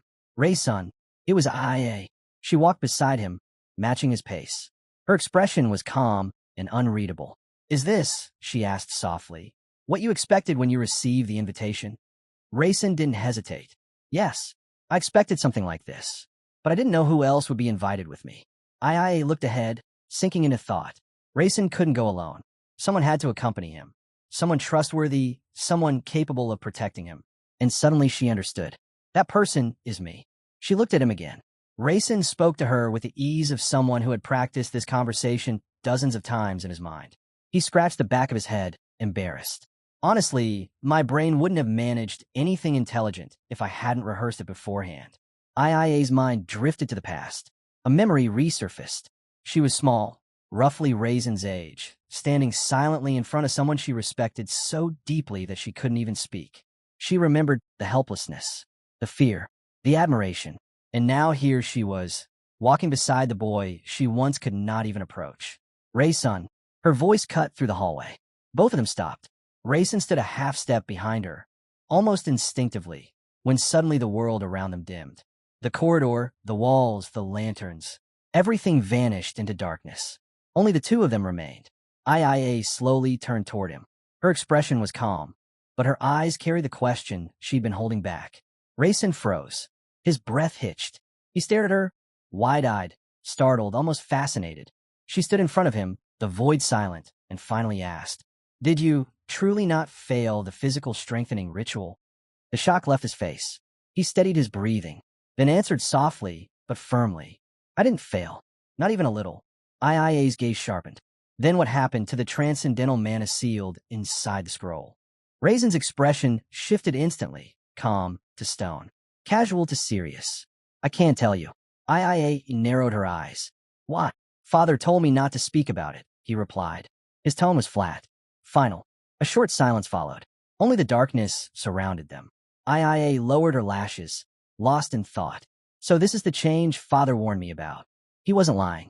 Rayson truly is different now. Their eyes met. Neither spoke. Neither blinked. IIA's mind sharpened even more. He couldn't talk about this moment differently unless the change was real. Whether I take advantage of this chance depends entirely on my own ability. Rayson stood firm, staring at her without a hint of hesitation. Unmoving, unflinching. IA understood something. If I don't handle this well, Father might pass Rayson to another sibling. Kaltra gave me the first chance. I have to be the one to make him stronger. In her eyes, Rayson's silhouette reflected. Sharp, clear, powerful. She had already made her decision. Rayson finally broke the silence. IA, I want to show you something. He raised his arm, elbow bent halfway, fingers tightening into a fist. His blue eyes shifted, slowly turning into a deep, glowing purple. Mana buzzed. The inside of his fist burned with color, violet sparks dancing across his knuckles. Then, a flat, purple circle formed around his fist. Rayson opened his palm, and a soft hum filled the darkness. Then light. A bright violet glow burst from Raison's palm, illuminating his face. His once blue eyes were now fully purple, and the satisfaction on his expression was unmistakable. IA stared at his hand, first in shock, then in pure fascination. Rayson slowly spread his fingers. Above his palm, a jagged purple orb crackled to life, mana twisting and sparking in an unstable spherical shape. IIA's breath caught. Impossible.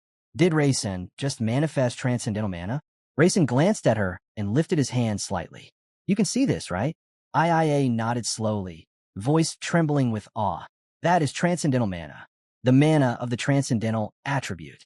And yes, I feel its power. Her eyes sharpened. This is fiery mana. Rayson stiffened. So she saw it too. She saw the same fire that burned violently within him. They stood less than a meter apart, quiet, but the mana between them roared with heat. IA softened first. Rayson, don't push yourself, she said gently. I can already see how much potential you have. Rayson blinked, completely confused. Her words didn't make sense. He continued to hold his hand out, the purple orb still swirling dangerously. He had no idea that keeping mana manifested physically was a heavy burden on the heart. And IIA knew it. She lowered her gaze slightly, sadness flickering in her eyes. While you're young, you don't understand yet. But with a second circle, your heart is under far more stress than before. Her voice softened even more. To become a great magician, you must not force your heart too hard. Raisin's expression shifted. Shock, surprise, guilt all mixing together. So that's why his father hid the truth about the second circle. IIA straightened herself. Raisin, what are you planning now? He let the mana dissolve from his hand and listened carefully. IIA explained that the famous swordsman family wasn't inviting just the two of them. The Grindle family would also receive an invitation. A union between two great families could reshape the entire continent. Rayson immediately understood. Someone his age, with the same talent, from a family just as prestigious. Rosalina. She belonged to a legendary martial arts clan, and both he and IIA knew her family would use the portal to cross into the Vesa mainland. Rayson clenched his jaw. He wanted to arrive there before they did. IIA reminded him, be rude to the general family. Don't lower your head. But that phrase triggered an old wound. A flash of the past. Rosalina sat on the ground, head bowed, blood splattered across her clothes. Opposite her stood Rayson, hands trembling, holding a blood-stained wooden bat. His face was twisted, broken, filled with guilt and regret. He lifted the bat again, ready to strike. He wanted to beat her to death. That fight, that moment of rage, that was the reason Rayson had been expelled years ago. Back to the present. Rayson lowered his head, voice tight. I want to apologize to her. I know I was wrong. IIA's eyes hardened immediately. Our family stands its ground to the end. We do not apologize lightly. Rayson placed a hand over his heart. A magician stands tall when his conscience is clear. But when honor is stained, that's a different matter entirely. His voice firmed with conviction. When I hit Rosalina, I crossed a line. I disgraced myself. So I must apologize. Rayson paused, a single thought cutting through the haze. How did I, someone with useless martial arts until recently, manage to beat a girl from the most physically powerful family? Before he could untangle the memory. System notification. Event reconstruction. Rosalina's past triggered. Rosalina. Sensitive. Kind. Unlike the rest of her ruthless family. She always believed that cruelty and violence were barbaric. But then Rayson remembered the shattered wooden training figurine. And the system continued. System notification. A new personality has awakened. Optimistic and bloodthirsty Rosalina. A new scene flashed. Rosalina, her eyes white, empty, crazed, slamming her fists into a wooden training dummy. Splinters exploded in all directions as she crushed it with raw strength. Another message appeared. System notification. Rosalina has tasted helplessness for the first time. She understands the weak. After that day, she trained relentlessly. Her father, Fawn, the patriarch of the martial arts family, watched with pride, eager to teach her everything. Her blows became faster, sharper, more precise than anyone her age. Rayson swallowed hard. It was all because of him. System notification. Rosalina is a born fighter. She simply saw no reason to learn martial arts before. Her progress is extraordinary. Her entire clan welcomes the change. Rosalina, pure genius. Rayson clenched his jaw. He had changed her fate, and not gently. Scene shift, back to the corridor. Rayson stood half-turned toward IIA. The corridor returned around them. Bright torches, marble floors, polished walls. He was the main guest of the event. The invitation was meant for him. IIA walked beside him, silent yet steady. Whatever he chose to do, she would support him. No hesitation. Scene transition, stairs to the portal. Marcin, IIA, Lervian, Hampton, Eric, all climbed the long stone staircase, their footsteps echoing upward. At the top, a massive golden portal shimmered. The sunflower field portal, the third gate. Lervian bounced next to Rayson, barely able to contain herself. Do you think there'll be a lot of food where we're going? Rayson nodded confidently. There'll be plenty. Kaysen is smart, she declared proudly. Hampton walked behind them, deep in thought. They were heading straight into the den of a terrifying enemy. The Sod family, the Sword Masters, the killers of legends. But Hampton raised his fist with absolute confidence. One day, they would bow to Rayson. Rayson bit back a smile. He always held himself with perfect tact. Hampton's heart warmed. Young Master Rayson must already have some brilliant plan. Even being allowed to accompany him as a shadow is more honor than I deserve.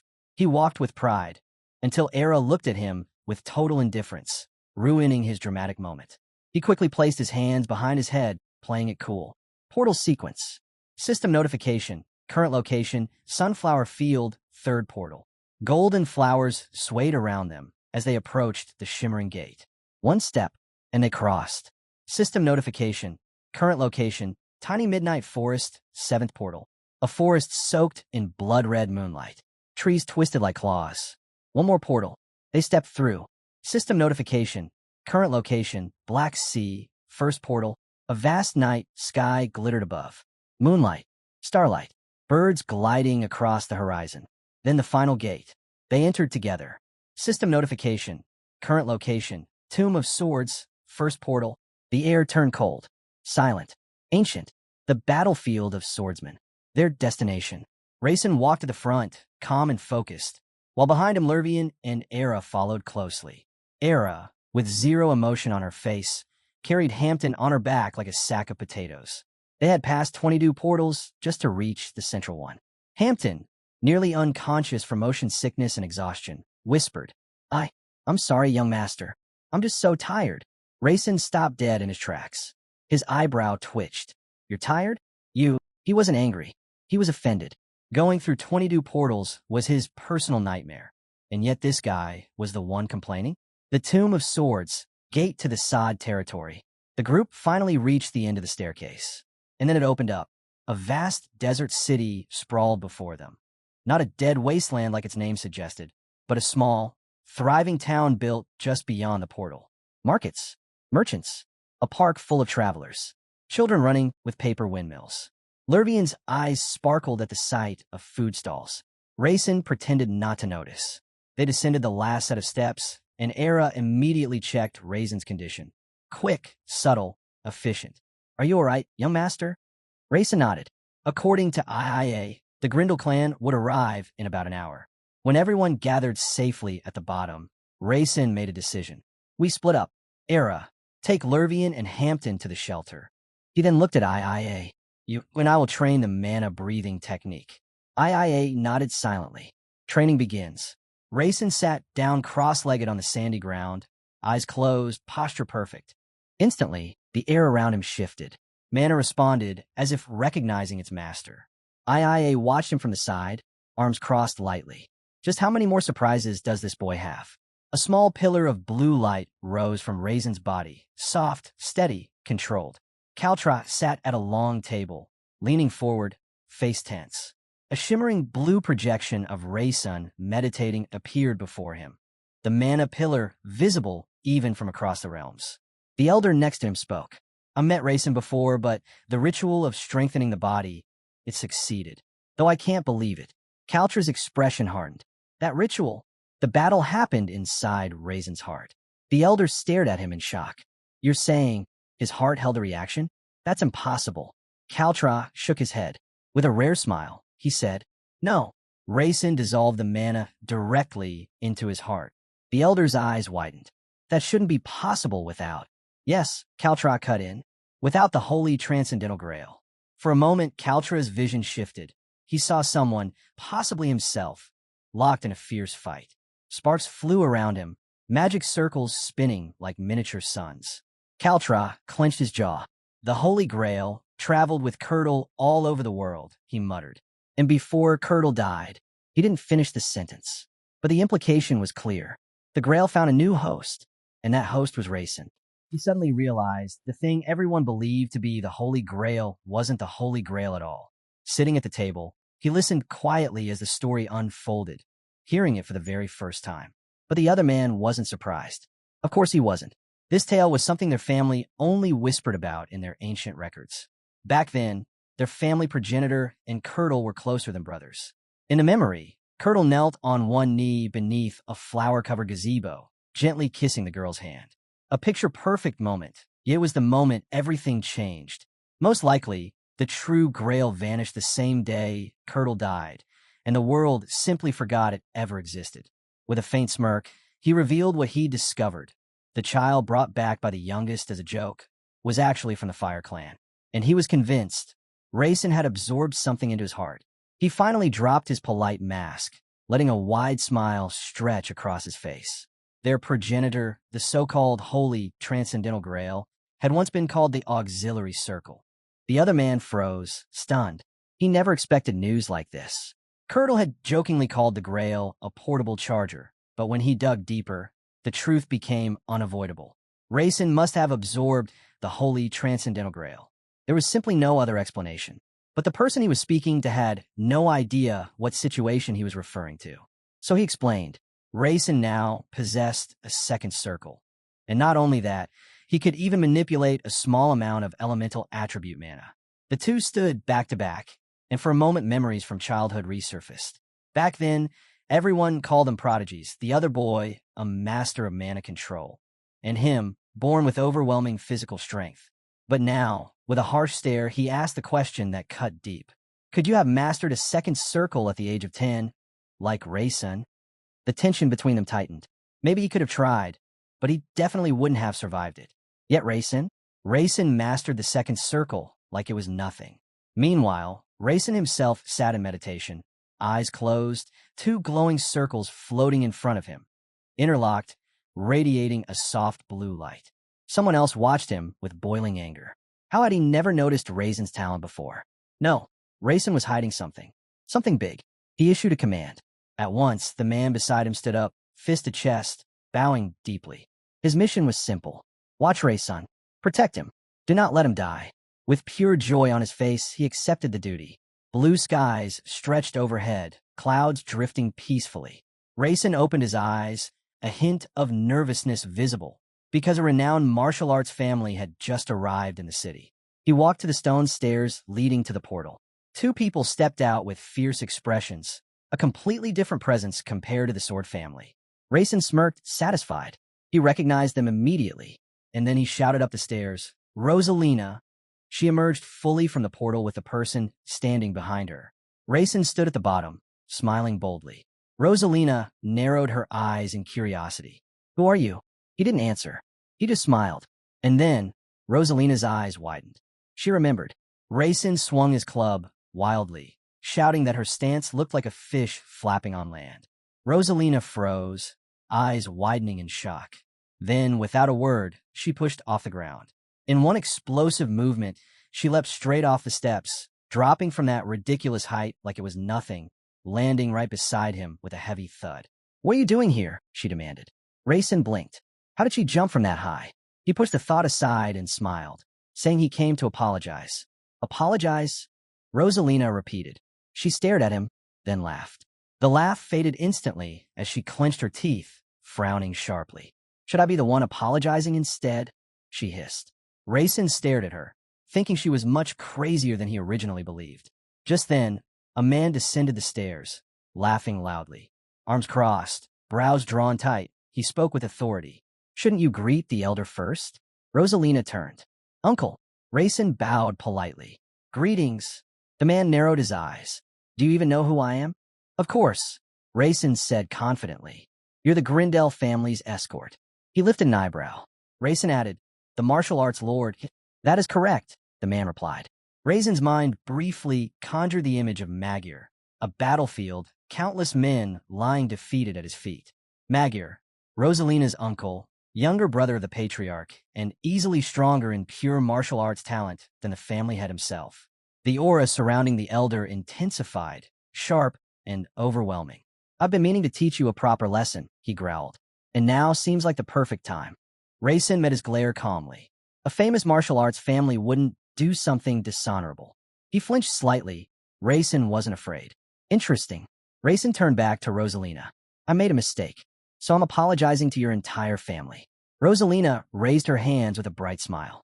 If you want us to forgive you. Her smile twisted into something dangerous. Then you'll just have to die. She lunged. Her fist appeared beside Raisin's cheek in less than a heartbeat. Magyar's eyes widened. Impressive.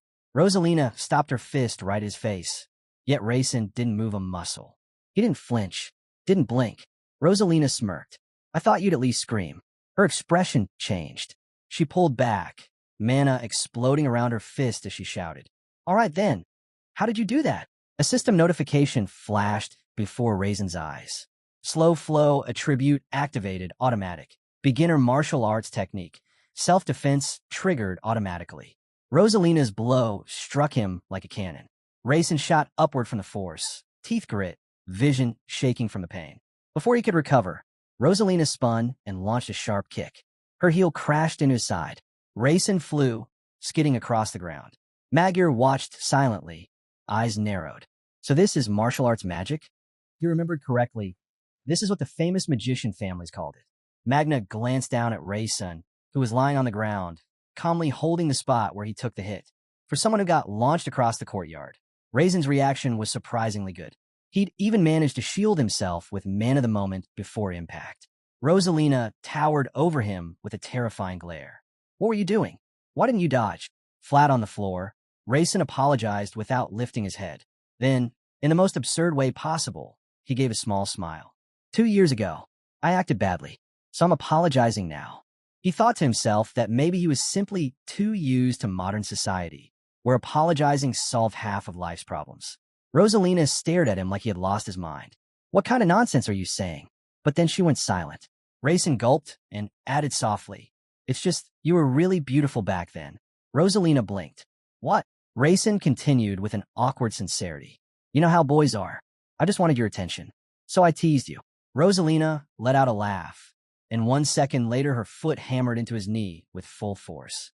Raisin clutched his leg, screaming internally. A system message appeared.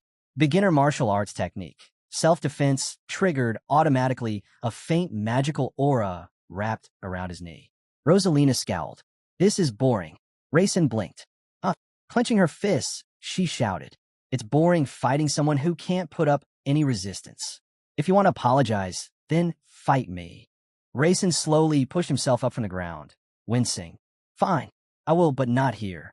Magna clapped his hands sharply. Rosalina spun around. Why not? I'll only feel better if I kill this bastard. Magna pointed behind her. Look, Rosalina turned and froze.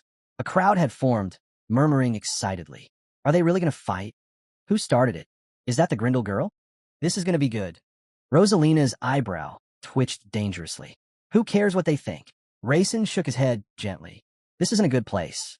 If we fight here, it'll become a rumor, and people might get hurt. Magna hid a smile. For a child, that's surprisingly wise. Rosalina narrowed her eyes at Raisin. So, what do we do? Aren't you going to apologize? I am, Raisin said. But somewhere else. Where? Magna stepped forward, patting her on the head as if calming a fierce beast. To the sod residence. We'll settle it there. Then, Raisin stiffened. He heard a voice. Raisin, you really know how to pick your moment. He spun around, confused.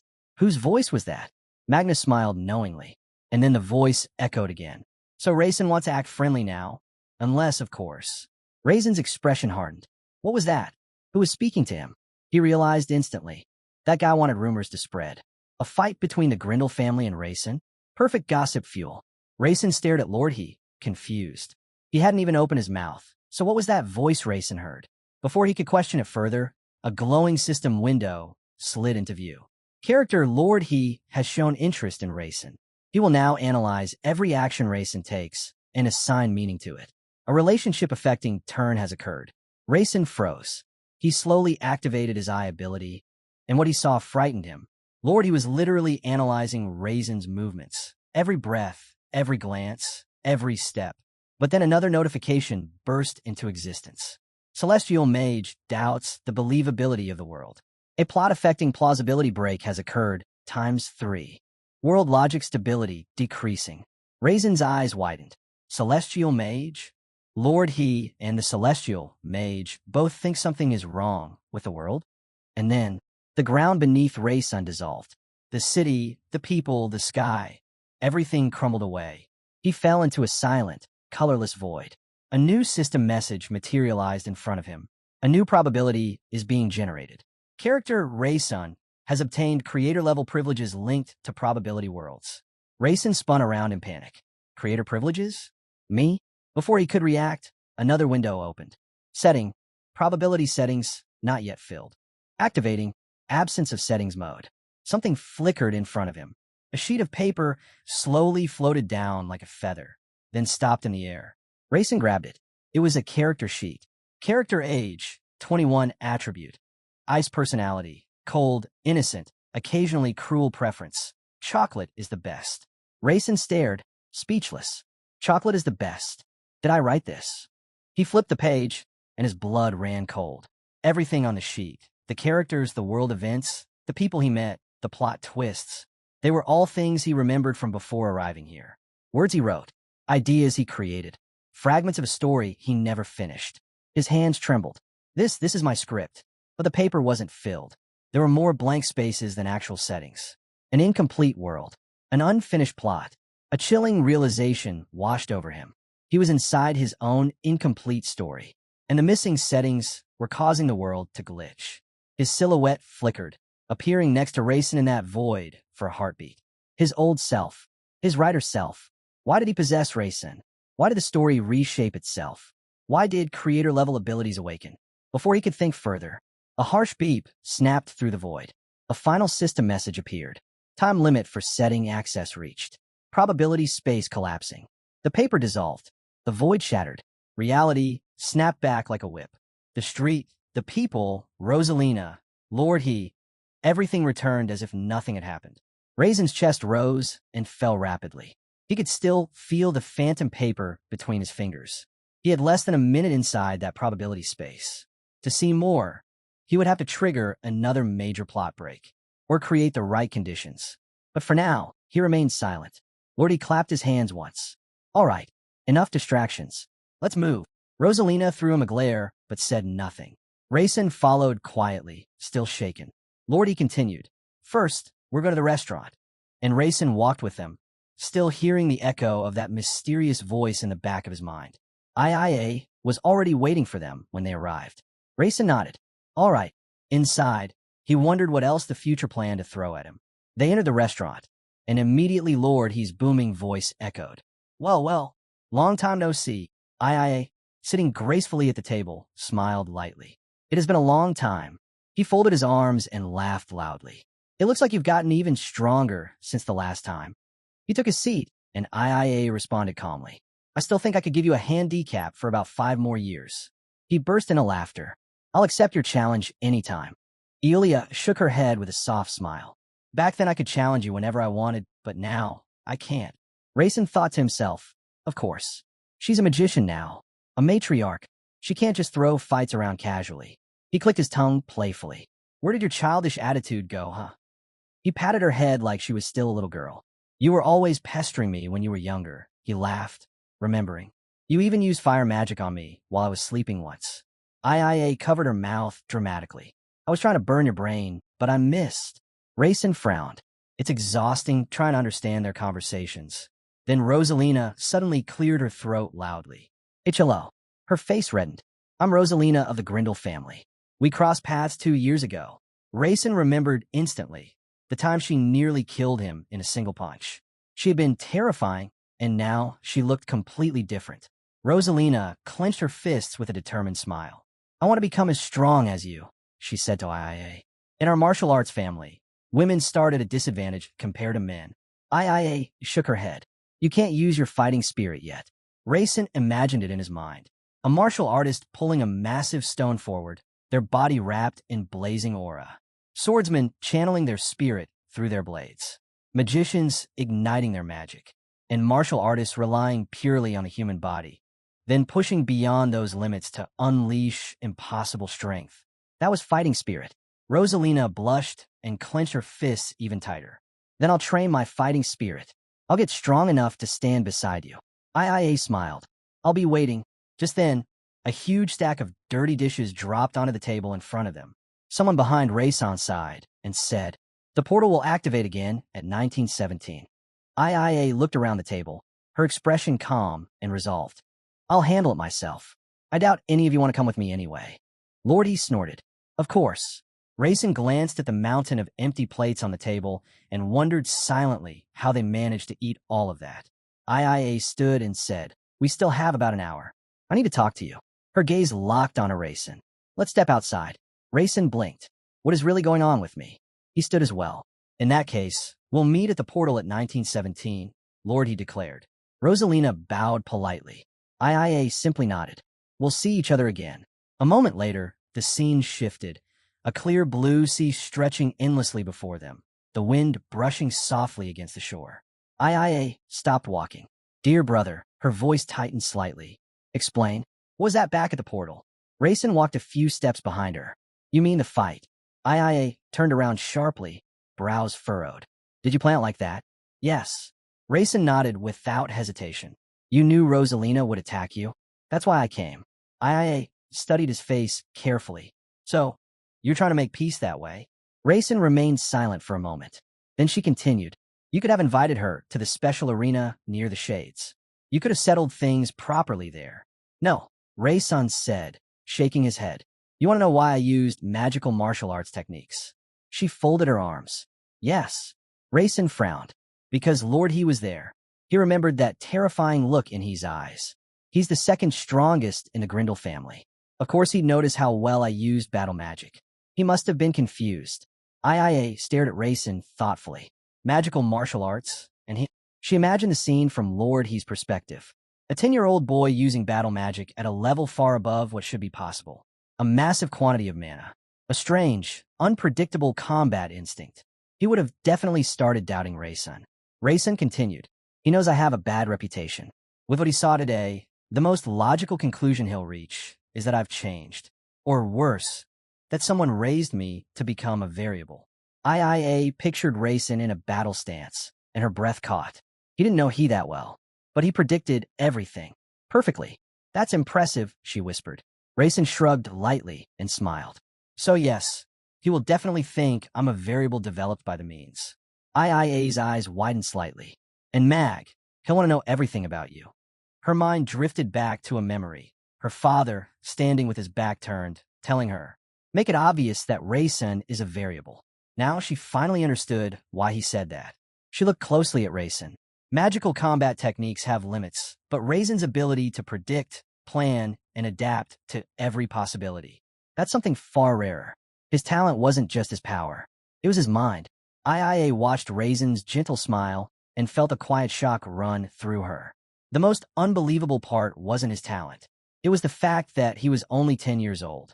His potential was frightening. The sun was setting, painting the horizon orange. Despite her father's orders, Iia felt something entirely different brewing inside her. This child, I want him to be mine. Out loud, she spoke calmly.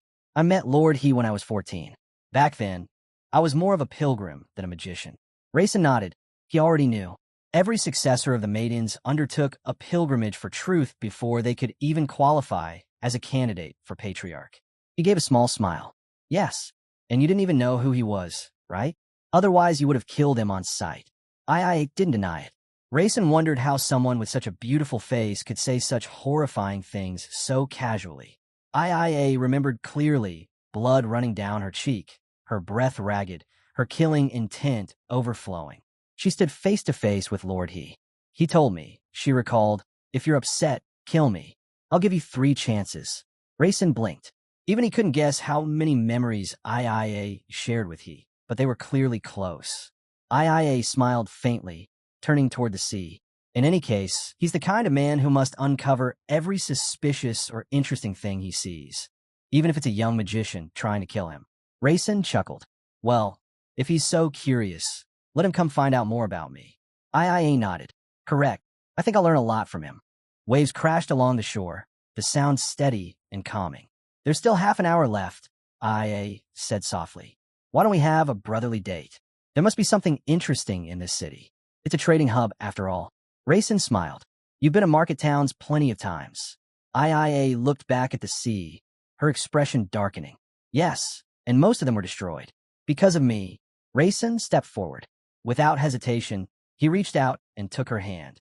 Let's go, he said with a gentle smile. I'll show you the way. IIA's eyes softened, and she smiled wider than before. The two walked together along the glowing shoreline. Meanwhile, Lord He and Rosalina strolled through the bustling evening streets of the trading city.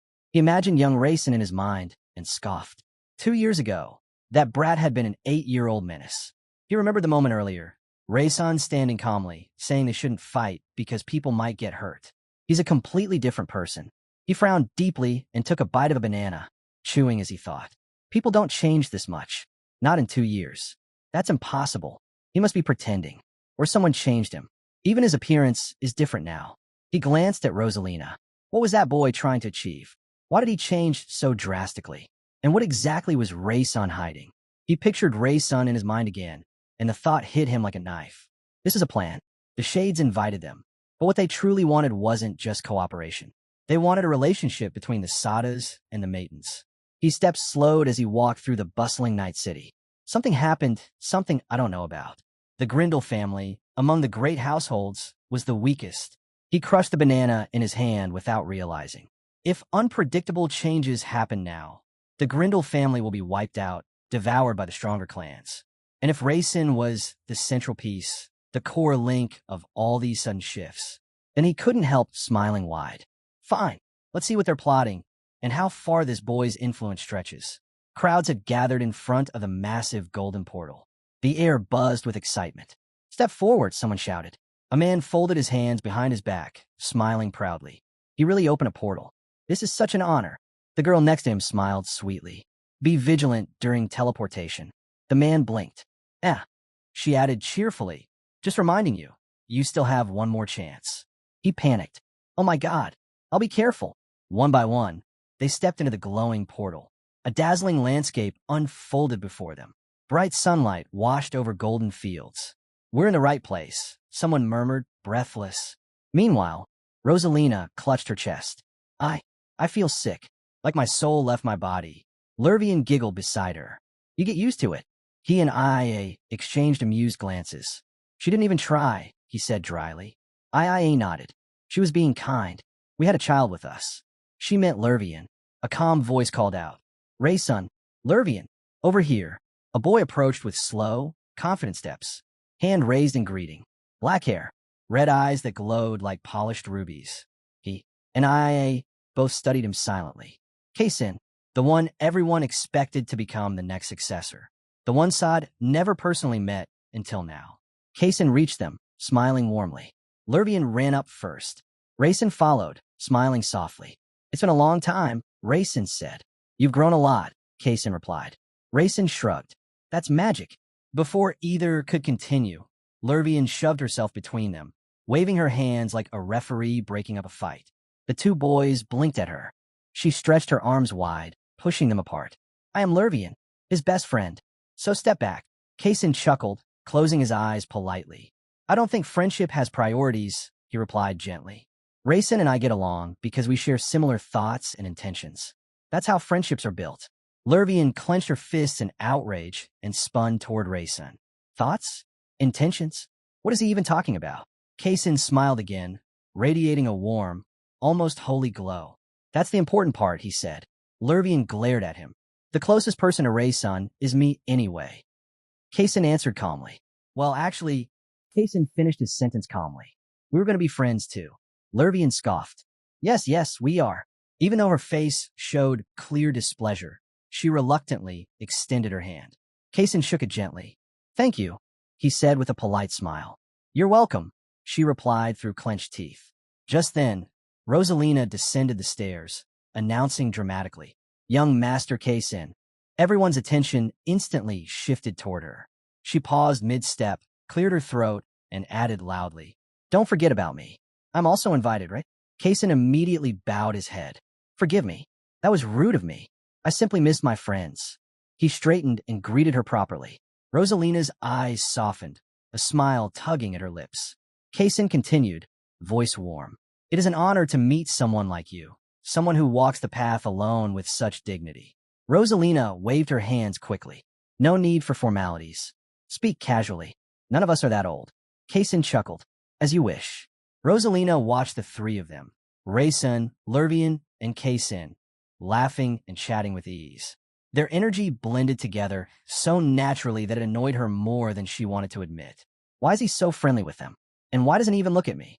On the side, Lord he watched with narrowed eyes, amused. He's cunning, he thought. He created this situation on purpose. He looked from Kaysen to Raysun, and in his imagination, a snake coiled beside Raysun. A child? No. This boy is like a 100-year-old serpent wearing the skin of a 10-year-old. Someone is pulling the strings. Raysun stepped closer to Kaysen. I need a favor. Kaysen blinked. A favor? Raysun looked him straight in the eye. I want to fight Rosalina. Kaysen stood frozen for a moment. Fight? As in duel? Yes. Can you arrange an arena for us? The three of them exchanged shocked glances. Raysun's inner thoughts sharpened. The opponent is the only daughter of a legendary martial arts family. The battlefield, a famed arena of the sword family. Audience, members from all three great families. This will be the official debut of the idiot Raysun Mean. The sun blazed against the towering arena walls. Inside, buzzing voices filled the air. Who will win? Someone whispered. Three men sat in the viewing area, studying the arena. The man in the center smirked. Obviously, Raysun will lose. He's a clueless henchman. No way he beats Rosalina. The man to the left frowned. I heard she can't control her fighting spirit properly yet. In that case, the man on the right added, this becomes a test of pure physical ability. They imagined Rosalina, muscles coiled like a leopard prepared to strike. Isn't she stronger? One muttered. Then their eyes shifted to the opposite side, to Raysun, standing calmly, aura faintly shimmering like a white snake ready to shed its skin. The problem, one said, is that Raysun's main skill is magical combat technique. At that moment, a man in a blue kimono, short hair, piercing red eyes, spoke from the head seat. So my son wants a duel. He was the patriarch of the famed Karis sword family, and sitting opposite him, quietly composed, was Kaysen. Kaysen leaned back in his seat and sighed. I'm jealous. His father chuckled. Of course. Duels between friends are always fun. Kaysen smiled warmly at him. Everyone else seemed convinced that Raysun was just some scoundrel, an idiot, a goofball. Kaysen admitted quietly, I thought so too, but he turned out to be a good guy. The two sat together at a long wooden table, sun filtering through the paper windows. I think Raysun will make an excellent opponent, Kaysen said. His father raised an eyebrow. What kind of opponent can a 10-year-old boy even be? Kaysen only smiled. I'm stronger now. His father nodded slowly. I see. He gazed out the window at a towering ancient tree, its leaves glowing gold under the sun. There's a possibility, he thought, that someone intentionally distorted the information about this child, which meant, he smiled faintly, Raysun is the hidden variable of the Mython family, and this entire scene was created with intention. He leaned forward. So, Kaysen, who do you think will win? Kaysen didn't hesitate. Raysun. His father blinked. Raysun? What? Kaysen lowered his head, expression serious. He'll lose. His father stared at him. What? Then why say he'll win? Because Raysun, Kaysen whispered, has a good heart. The father stood, hands behind his back. In that case, I should attend tomorrow's duel myself. Kaysen jerked his head up. You're coming. Sunlight washed over the building outside. Kaysen clenched his fist, smiling softly. Then I'll finally introduce my father to my friends. His father smiled back. Your friends are quite impressive.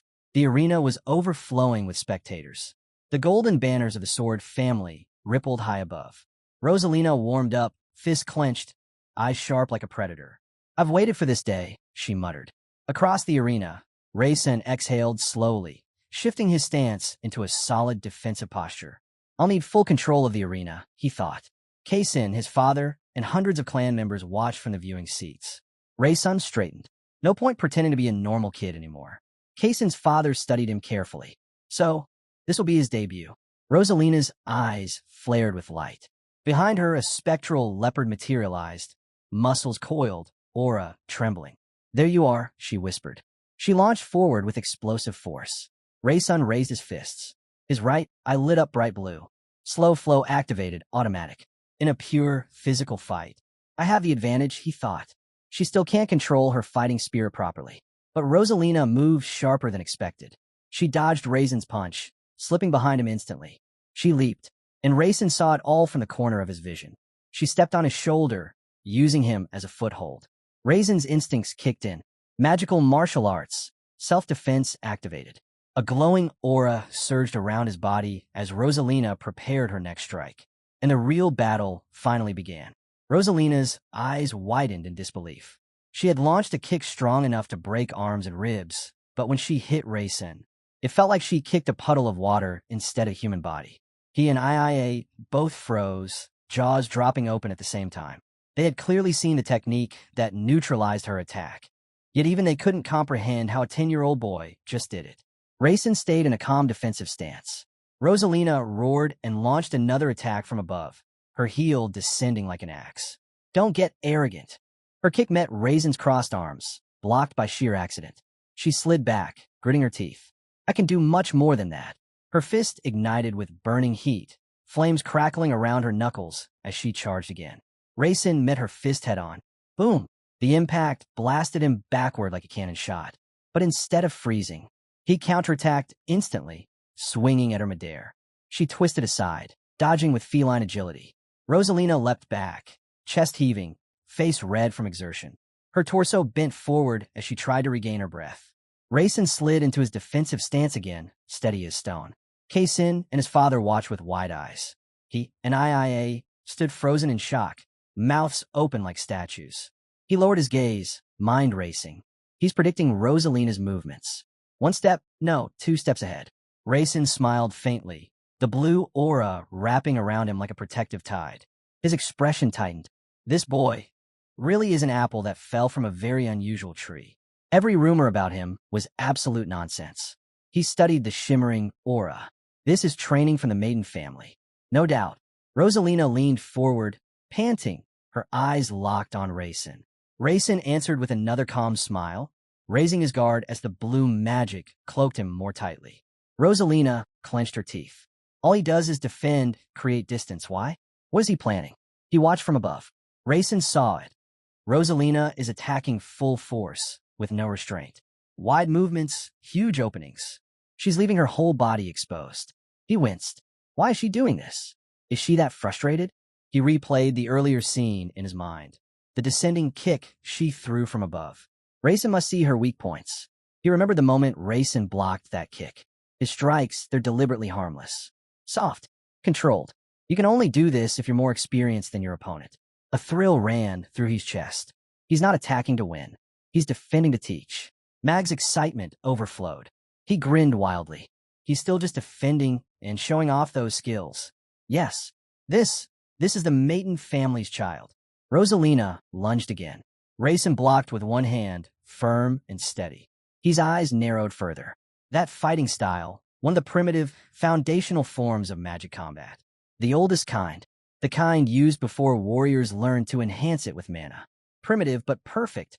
Rayson's foot hit the ground hard, and he leapt back, a massive cloud of dust exploding behind him. He stood steady, expression calm, but in his mind his thoughts echoed sharply. His technique, it's primitive, but it's better than a martial artist's. They're children, yet their potential is already monstrous. He crossed his arms, analyzing Rayson. There are 2 reasons he's fighting like this. First, Rayson was proving that even the weakest magical combat techniques could surpass martial arts. He and the elders exchanged subtle smiles. Second, this duel was Rayson's stage, a chance to show the true power of the Mean family to all famous clans watching. Kaysen's father nodded. It seems we all reached the same conclusion. Kaysen agreed silently. The father smiled, observing Raysun with newfound interest. It appears this boy was secretly raised as a mage specializing in magical martial arts. Everyone watching agreed. Below, Rosalina lunged at Raysun again, leaping with full force.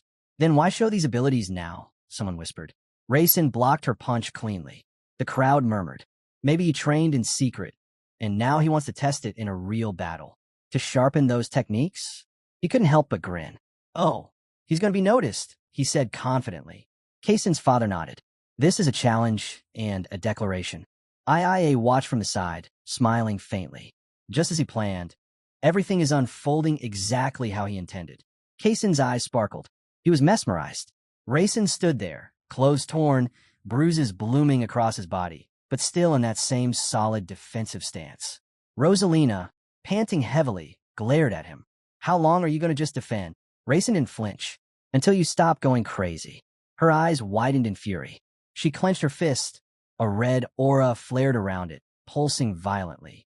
So that's what you want. She launched herself at him like a bullet. The system flashed. Notice, fighting spirit detected.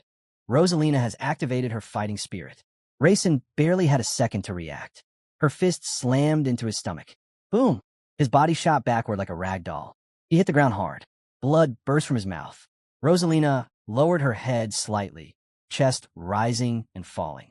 Raysun pushed himself up, coughing blood onto the arena floor. Why didn't you dodge? She yelled. Raysun raised his head slowly. Blood dripped from his lips, but he still tried to smile. I thought, you might want to hit me again. Silence. Everyone froze. Rosalina stared at him, fists trembling. What kind of fight is this supposed to be? With shaking hands, she pulled out a blue elixir and tossed it to him. Drink it. Raysun blinked in surprise. A potion. Rosalina didn't answer. She turned sharply, her back tense, as she began walking away. Just before leaving the arena, she muttered loud enough for him to hear. I lost. Raysun stared, completely stunned. She lost. She said that. His hand tightened around the potion as he watched her walk away. Confused, dizzy, and utterly shocked. She spun around, glaring at Larson, and muttered that he pisses her off. And the worst part? He probably didn't even realize she was using fighting spirit just now. But she's too tired to stay angry anymore, because despite everything, he's still the same kind, clueless guy. Raysun lifted his head as she mentioned forgiving him for breaking her rib, saying she no longer holds a grudge. He thanked her quietly. Suddenly, Chaz-sun jumped out of the viewing area, shouting Raysun's name. A system ping followed. Young Kaysen is enjoying the biographies of the heroes. He looks at the world with bright eyes, discovering joy, friendship, trust, and camaraderie.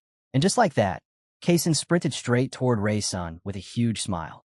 He excitedly claimed that he felt like he'd leveled up his abilities. Raysun thought to himself that maybe the fight with Rosaline actually inspired him. He told Kaysen that magical combat skills boost quickly at the early stages, but Raysun's face suddenly paled. His body felt heavy. Meanwhile, Kaysen kept talking, saying he was genuinely happy that his friend had grown stronger. Then he paused, smiled, closed his eyes, and declared, Raysun, dear friend, I officially challenge you to a duel. Raysun froze. He was right. This idiot was serious. He sank down to the ground, staring at Kaysen in disbelief. He said he appreciated the thought, but he was exhausted after fighting Rosaline, and magical martial arts drain a ton of mana. Kaysen blinked in shock. Really? Then, I'll fight you when you recover. It's the least I can do for you. To Raysun, it felt like Kaysen had just sliced him open with those words. Kaysen tilted his head, confused, and asked, Then tomorrow? Raysun nodded weakly. Fine. Kaysen lit up like it was a birthday present. Right then the system announced that their wounds were healed. Raysun walked over to Rosaline, who was sitting nearby. He said he needed to ask her something. She looked surprised and asked what. He reminded her that she attacked him using fighting spirit. She looked at him suspiciously, assuming he wanted to humiliate her. But Raysun shook his head. I'm not going to do that to you. Raysun placed a hand over his chest, glancing at Rosal as he sat down beside her. She asked what exactly that moment was back then. Raysun hesitated, then admitted that when she struck him, he felt something. Rosal's eyes widened. Wait, are you some kind of pervert? She leaned back instinctively, staring at him like he'd grown another head.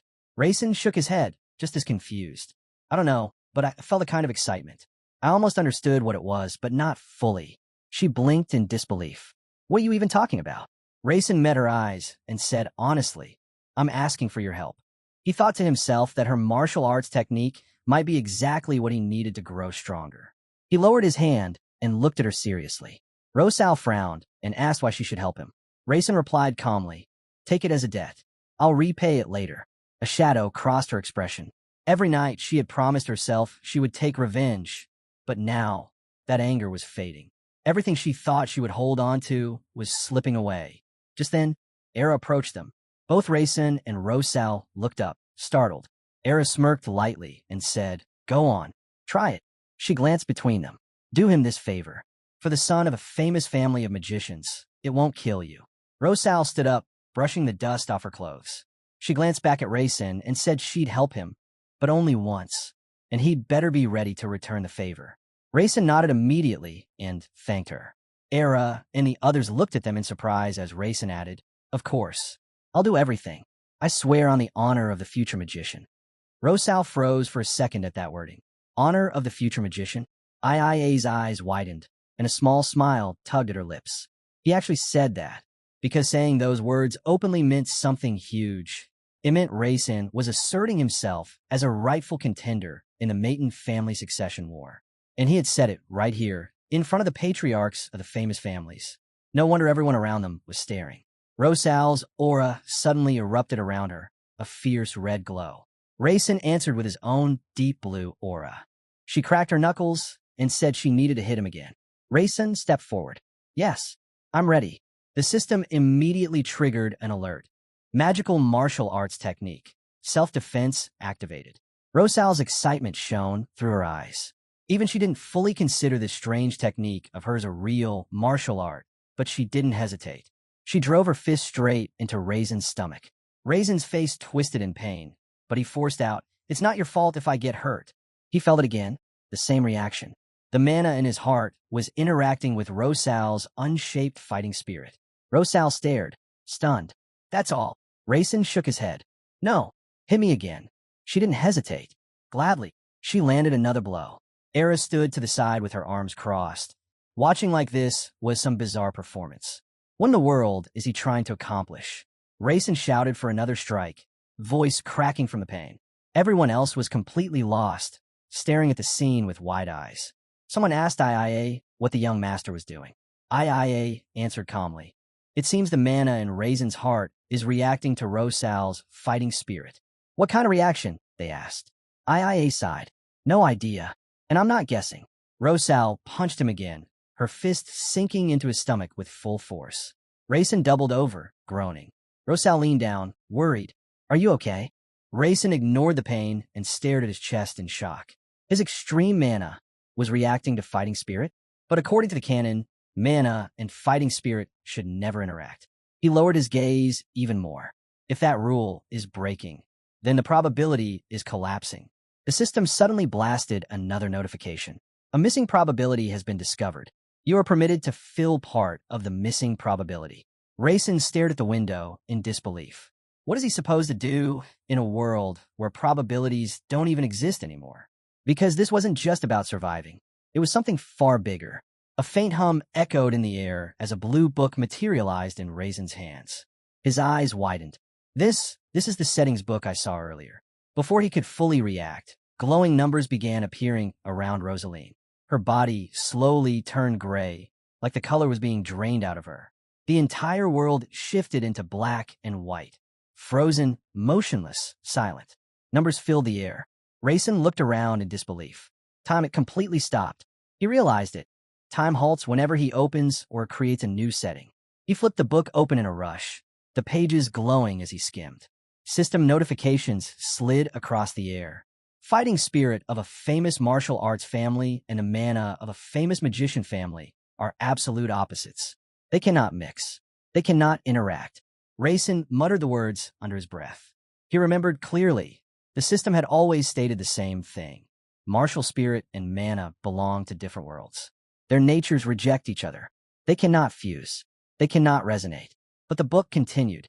However, during the fight with Rosaline in January 2019, Larsa Maton's mana reacted with. Rayson froze. reacted? So the system itself is contradicting everything it previously taught? His grip tightened around the blue book, heartbeat shaking the still world around him. Because this wasn't just a small anomaly. This was a broken rule. And when a world built on strict rules begins breaking its own, something far bigger is happening behind the scenes. The text inside the book continued. Rosalind's martial spirit. And the reason is... Rayson stared at the glowing words while holding the pen that had appeared in his hand. His heart pounded. He had to fill in the reason for this broken rule. And that's where the previous setting ended. Rayson lowered his head, anxiety gripping him. If he wrote the wrong thing, if he slipped even once, he could corrupt every previous setting he'd made. He read the unfinished line again, eyes landing on the single word. Reason. I can't just write anything. If I write the wrong cause, what if I become the destroyer of this world instead of its creator? Rayson brought the pen closer to the page, hands shaking. He needed a reason that wouldn't destroy the balance. A reason that wouldn't interfere with the other settings. As he hesitated, the book suddenly responded on its own. A glowing sentence appeared under the reason column. Character Rayson Mayton does not comply with the rules of this world. Rayson froze. He stared at the book, stunned. I was going to write something else. Maybe because of the holy transcendental grail, or the mana of the transcendental attribute, or the celestial body. But the book had chosen something different. He stood in the center of the arena, frozen time swirling around him. He thought deeply. Maybe this is better. Focusing the cause on Rayson Mayton is safer than blaming external forces. If I set myself as a character who doesn't obey the rules of this world, then I'll be exempt from all probabilities. I won't be affected by earlier settings. Rayson Mayton becomes the exception. The glowing blue book slowly dissolved into particles, and the world around him resumed motion. A new notification appeared. Missing probability detected. Privilege. Add one more line. Time limit. 10 seconds. Rayson's eyes sharpened. He studied the new entry carefully, already thinking of how to use this final privilege. But before he could finish, everything shifted. A house stood beneath a dark night sky, the windows glowing from within. Inside, Lervian was sitting on the floor, leaning against the wall, dozing off. Her head drooped forward. She was half asleep. Knock, knock, knock. Loud banging echoed through the room. Lervian opened one eye, jolted awake by the aggressive knocking. She stumbled to the door, rubbing her sleepy eyes, and opened it. A tall man stood outside, expression serious. Who are you? She mumbled. The man bowed slightly. I'm Magner, Rosalina's uncle. I've arrived with the famous family of swordsmen. His gaze sharpened. Where is Rayson Mayton? Instantly, fire flared around Lervian's fists. Why? Do you want to harass him? Magner blinked, completely unfazed. What? Are you calling me a bully? Before Lervian could fire back, Rayson walked into the room, bare-chested, confused, and still half-dazed. He stared at both of them, and Lervian suddenly didn't know what to say. The martial arts lord glanced through the window at the fair-haired boy inside and narrowed his eyes. Rayson's physique was far too developed for a normal magician. Unlike fighting spirit, mana spread through his entire body, and this kid was carrying it effortlessly. Inside the room, Rayson stood in nothing but a towel tied around his waist. The swordsman lord analyzed him like a weapon being inspected. Most magicians store their mana only in their heart, but this boy is different. A mutant. If he trained his body like a martial arts clan, pure mana circulation should have become a burden. But instead, Rayson's body looked built for magical martial arts. Lervian came over, eyes sparkling. She poked a finger toward Rayson's abdomen. Rayson, you have 8 abs? Let me touch. Rayson instantly covered his torso with both arms. And no, Magner watched from the door with a blank face as Lervian tried to poke Rayson's abs again. Rayson quickly called for his maid to bring clothes. He got dressed, and Magner finally noticed the woman beside him. Era, commoner black business suit. The way she moved, sharp, precise, trained. No ordinary maid moves like that, Magner thought. Using someone that strong as a servant? Impossible. Rayson and Magner sat at the table. Era placed a plate of fresh fruit before them, bowed, and stepped back. Rayson glanced at the fruit. I assume the reason Lord Magner came to see me is his interest in magical combat techniques. Magner admitted without hesitation. That is correct. You spark curiosity. Rayson blinked as the man devoured the fruit with terrifying speed, then asked if the swordsman was also interested in martial arts. Magner's expression shifted, his brows tightening. You sound very confident, as if you expect me to teach you. Rayson studied him quietly and responded, I assumed you were curious enough about me to explain them. Magner clicked his tongue. That answer is good. He leaned back in his chair. Let's say I do teach you martial arts. Did you even think about the consequences? Rayson straightened. That's exactly why your famous swordsman family invited me here. Ironically, my father will never reach a place like this anyway. Outside, under the night sky, the swordsman settlement stood behind towering walls, a fortress carved into the mountains. Even the Maton family wouldn't dare draw the swordsman's attention. The famed swordsman family, simultaneously the most dangerous enemy and the safest sanctuary. Magner narrowed his eyes. Did the Maton family train him themselves? Then he stood. Very well. I want to see your body first. Strip to the waist and turn around. Rayson nodded without hesitation and removed his shirt. The swordsman lord stepped behind him, placing his hands on the boy's shoulders. His eyes widened. This back, smooth, solid, hardened. Impossible. No child of 10 should have a physique like this. This physique, it was clearly the result of long, disciplined training. Magner finished examining Rayson and finally spoke. The moment my fighting spirit surrounds your body, don't resist it. Just accept the energy. Rayson clenched his fists, tense. Are you sure there won't be any side effects? Trust me, Magner replied calmly. Rayson went still, staring forward. And if I don't trust you? The Lord asked. Rayson exhaled. Then, I'll trust you. Red fighting spirit surged from the Lord's body, slowly wrapping around Rayson. Magner kept his hands on the boy's shoulders, analyzing him deeply. So that's how he is. He created a situation where I can't back away, even if I wanted to. And now he acts like he's risking his life by trusting me. Clever brat.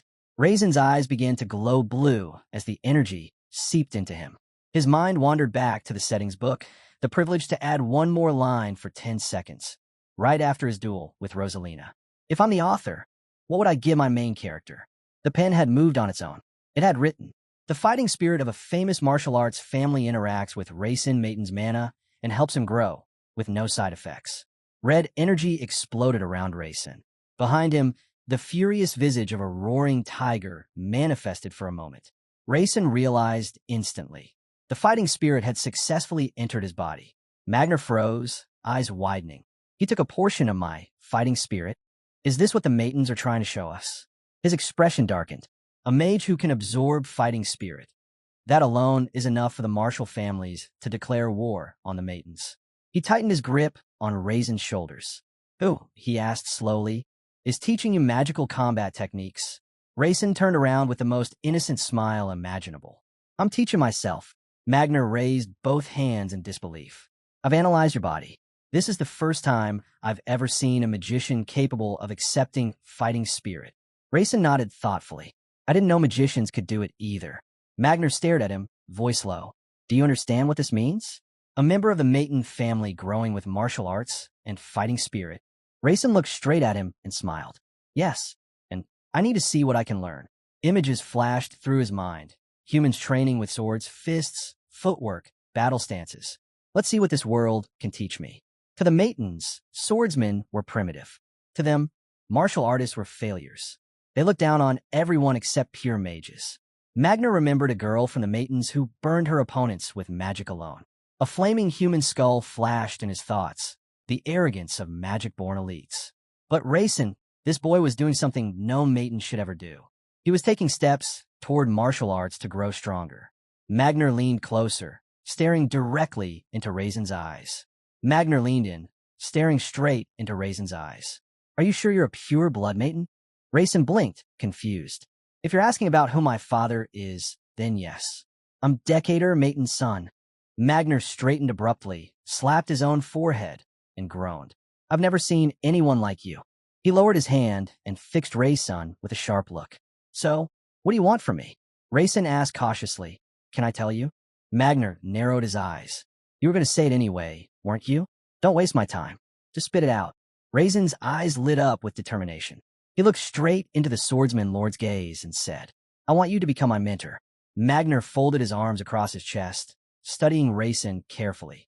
Rayson slowly lifted his fist, the one glowing with multicolored mana, and stared at it. There has to be a connection, magical martial techniques and martial arts.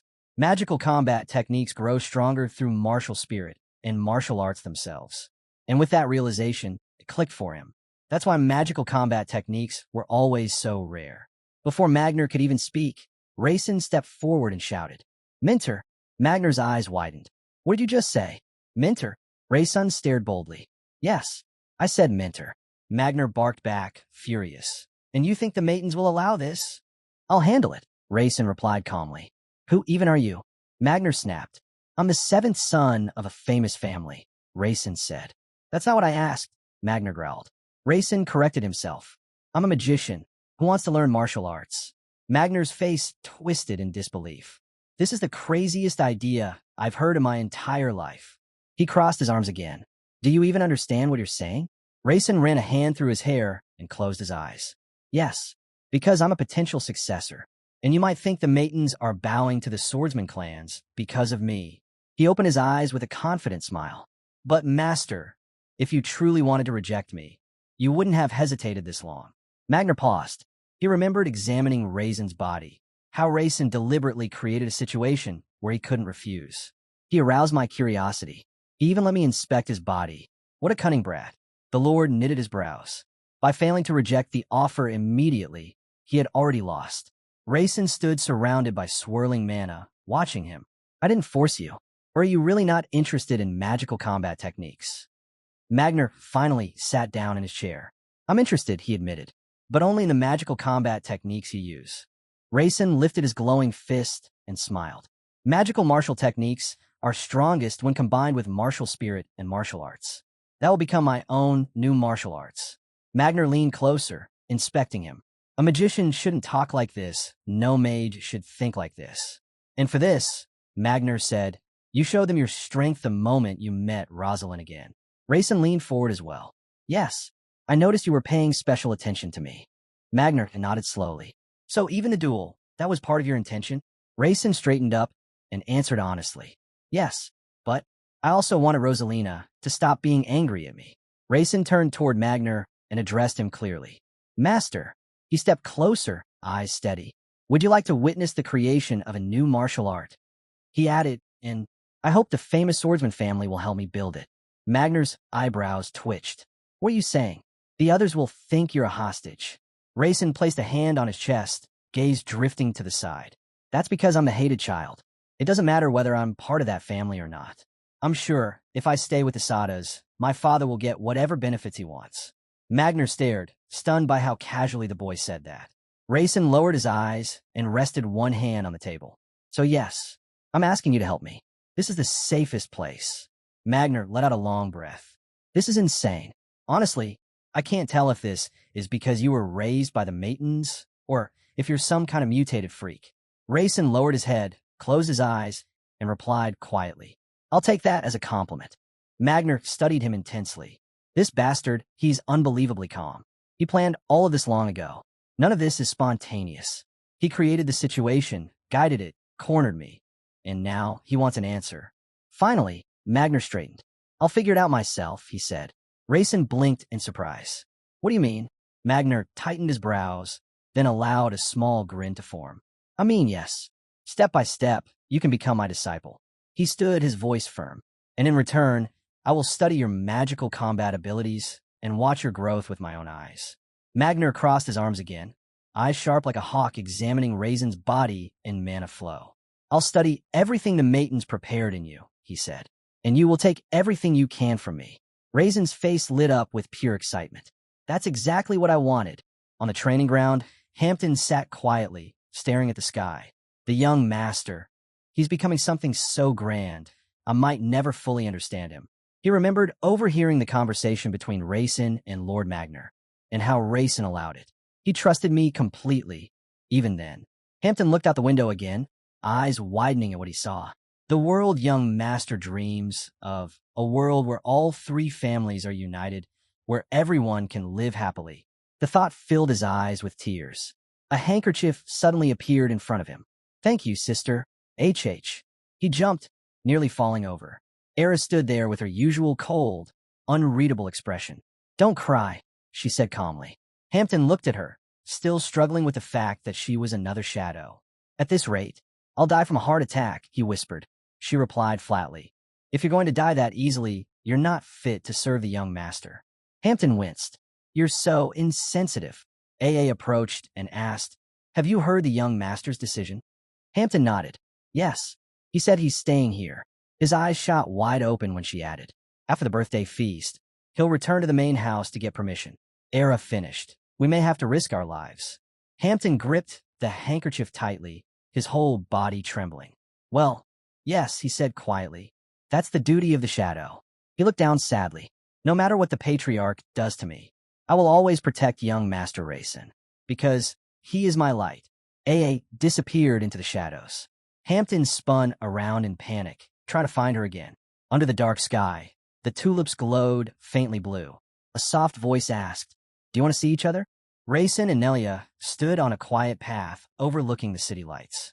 Yes, Rayson answered. Nelia folded her hands behind her back. So, you going to tell me something important? Rayson smiled. You always understand things quickly. She looked at the tulip field, eyes shining. Why not say it later? She suggested gently. Rayson watched his sister as the night wind passed through the tulips. These simple moments felt too precious to break with words. Rayson and IIA stood together, admiring the vast tulip field. Under the night lights, it looked like a glowing blue ocean. Rayson turned to his sister. Do you like tulips? IIA answered with a quiet sadness. People are always drawn to beautiful things. Rayson smiled softly. I always thought the most beautiful thing for you was magic. His sister nodded. Yes, magic was the most beautiful thing for me. Her mind drifted back to the battlefield, to the moment she shielded herself with a shimmering energy barrier. Enemies bound by golden magical chains, struggling helplessly. Her spell cast, her body vanished, and a roaring blast of mana shredded them into nothing. Their screams echoed. Only skeletons remained, and then even they crumbled into dust. IIA's expression dimmed, but beauty became cruelty. Magic became the most merciless thing of all. She looked back at the glowing tulips. At least flowers don't harm people. Rayson grinned. Then next time, I'll give you a bouquet. Flowers, she murmured. Her face brightened, a rare spark lighting up her eyes. Even hearing that makes my heart flutter. She turned toward him fully. Then, I should hear what my little brother wants to say. Rayson took a breath. I want to stay here, with the famous swordsman family. IIA's smile disappeared instantly. You want to become a patriarch? No, Rayson said immediately. If you want, you can test me with your skill. IIA raised her hand. I have truth. A magical eye formed in the air, glowing intensely. Rayson stood still and let it read him fully. IIA closed her own eyes, then opened them slowly. He's sincere, she said. But then what is making you so impatient? Rayson answered quietly. I want to live. IIA's eyes widened. You want to live? Rayson remembered the image taped on the execution pole. He remembered the murderous expression of his older brother, the sixth young master, summoning a monstrous spell and screaming. Rayson is a bastard. I'll kill him no matter what. IIA clenched her fists. I know the succession war is cruel, but they wouldn't kill their own brothers and sisters. Rayson shook his head calmly. No, sister. Father eliminated his own brothers to become patriarch. IIA's voice rose. Fine. Even if he did, why do you want to stay here? Rayson looked straight into her eyes. Because I want to become stronger. Why? She demanded. Because I want to live. That's not all, she said firmly. There's another reason. Rayson answered quietly. I want to protect. IIA frowned. Protect who? My mother and myself. The moonlight illuminated her face, revealing pure shock. Her eyes widened. Rayson knew why. His sister loved the Maton family with absolute, unwavering loyalty. And yet, she was also the same girl who could turn a person into a skeleton with a single spell. For the family, she could be merciful. For the family, she could be merciless. Her memories flashed. Walking down a quiet street, a man rushed her from behind, sword raised. You'll die here, he shouted. IIA barely turned her head. In the next instant, golden magical chains wrapped around him, dragging him to the ground. She whispered gently, I don't want to kill you, but the man glared at her, teeth clenched, and IIA finished softly. But for the family, a pillar of fire erupted. All that was left were bones scattering across the ground. A single tear rolled down her cheek. She told herself it was the right thing to do. The city lights, the elegant mansions, the bright blue sky. Ia loved everything about the Maiden family, but she despised the succession war because the brothers she loved shed each other's blood for power. She trained desperately, pushing her magic beyond its limits. She wanted to become the matriarch, not for authority, but to end the cycle of killing. 6 circles, absolute magic, peacemaking power. She wanted power strong enough to stop every blade and silence every spell. Her battles flashed again, monsters, not siblings.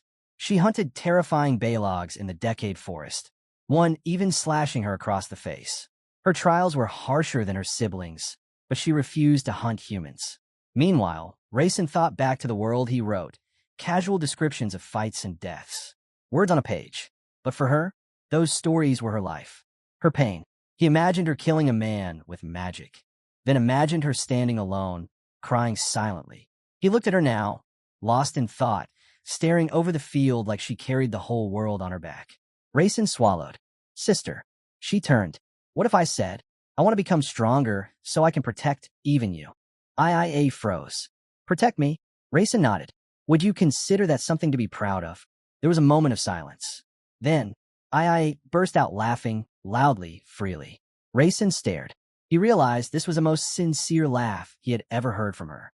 You want to protect me? She said between breaths.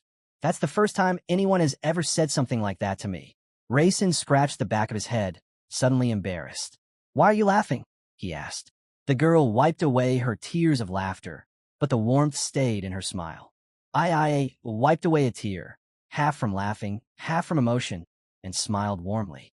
It's always such a pleasure talking with you, my little brother. Rayson looked away slightly, gathering himself. Sister, will you help me? I need Father's permission. Ia's smile faded. I don't think Father will allow it. Rayson's eyes hardened with resolve as he stared off into the distance. I can convince him. The siblings stood together beside the glowing moonlit field. Rayson repeated again, this time with absolute confidence. I can convince Father. Sunlight poured across a wide veranda, surrounded by water and blossoming trees. Soft music echoed through the air. Rosalina sat on the floor, watching Rayson. He was trembling slightly from the overwhelming music. This place reminded him of the John Horu Pavilion from Jongbekon Palace. Men in black suits played classical instruments, and Rayson regretted arranging everything so hastily. What am I doing listening to classical music in the Koru Pavilion? He couldn't calm his nerves. Rayson, Lervian called, her dress flowing like a fairy tale character. He turned toward her and froze. Where'd she even find that? She smiled mischievously and pointed. Look, do you see this cake? Rayson blinked. Yes. Are you not fascinated by it? On the table stood a towering 4-tier cake, decorated with berries and a big ribbon bow. But Rayson's thoughts drifted. Her smile was more charming than the cake. Everyone suddenly shouted in unison. Happy birthday, Kaysen! Kaysen, in a black suit and red bow tie, scratched his head in embarrassment and grinned widely.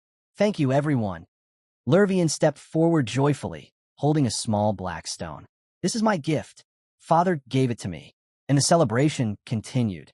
Kaysen lifted the small stone in his hand, surprised at his luck, and thanked Lervian for the gift. She waved it off casually and even asked if she could have one too. Rayson, watching them, immediately recognized the stone. It looked exactly like the one he had once seen discarded on the side of the road. Then Rosalina stepped forward. She held out a neatly wrapped box with a red ribbon and bow, presenting it with both hands. She explained that this gift represented her family's sincerity and her own. Kaysen accepted it politely, thanking her again. Rosalina smiled and replied softly, please. Meanwhile, Rayson lowered his head. He hadn't prepared anything. Kaysen looked at him and simply said, it's fine. The two stood up from the table at the same time, locking eyes.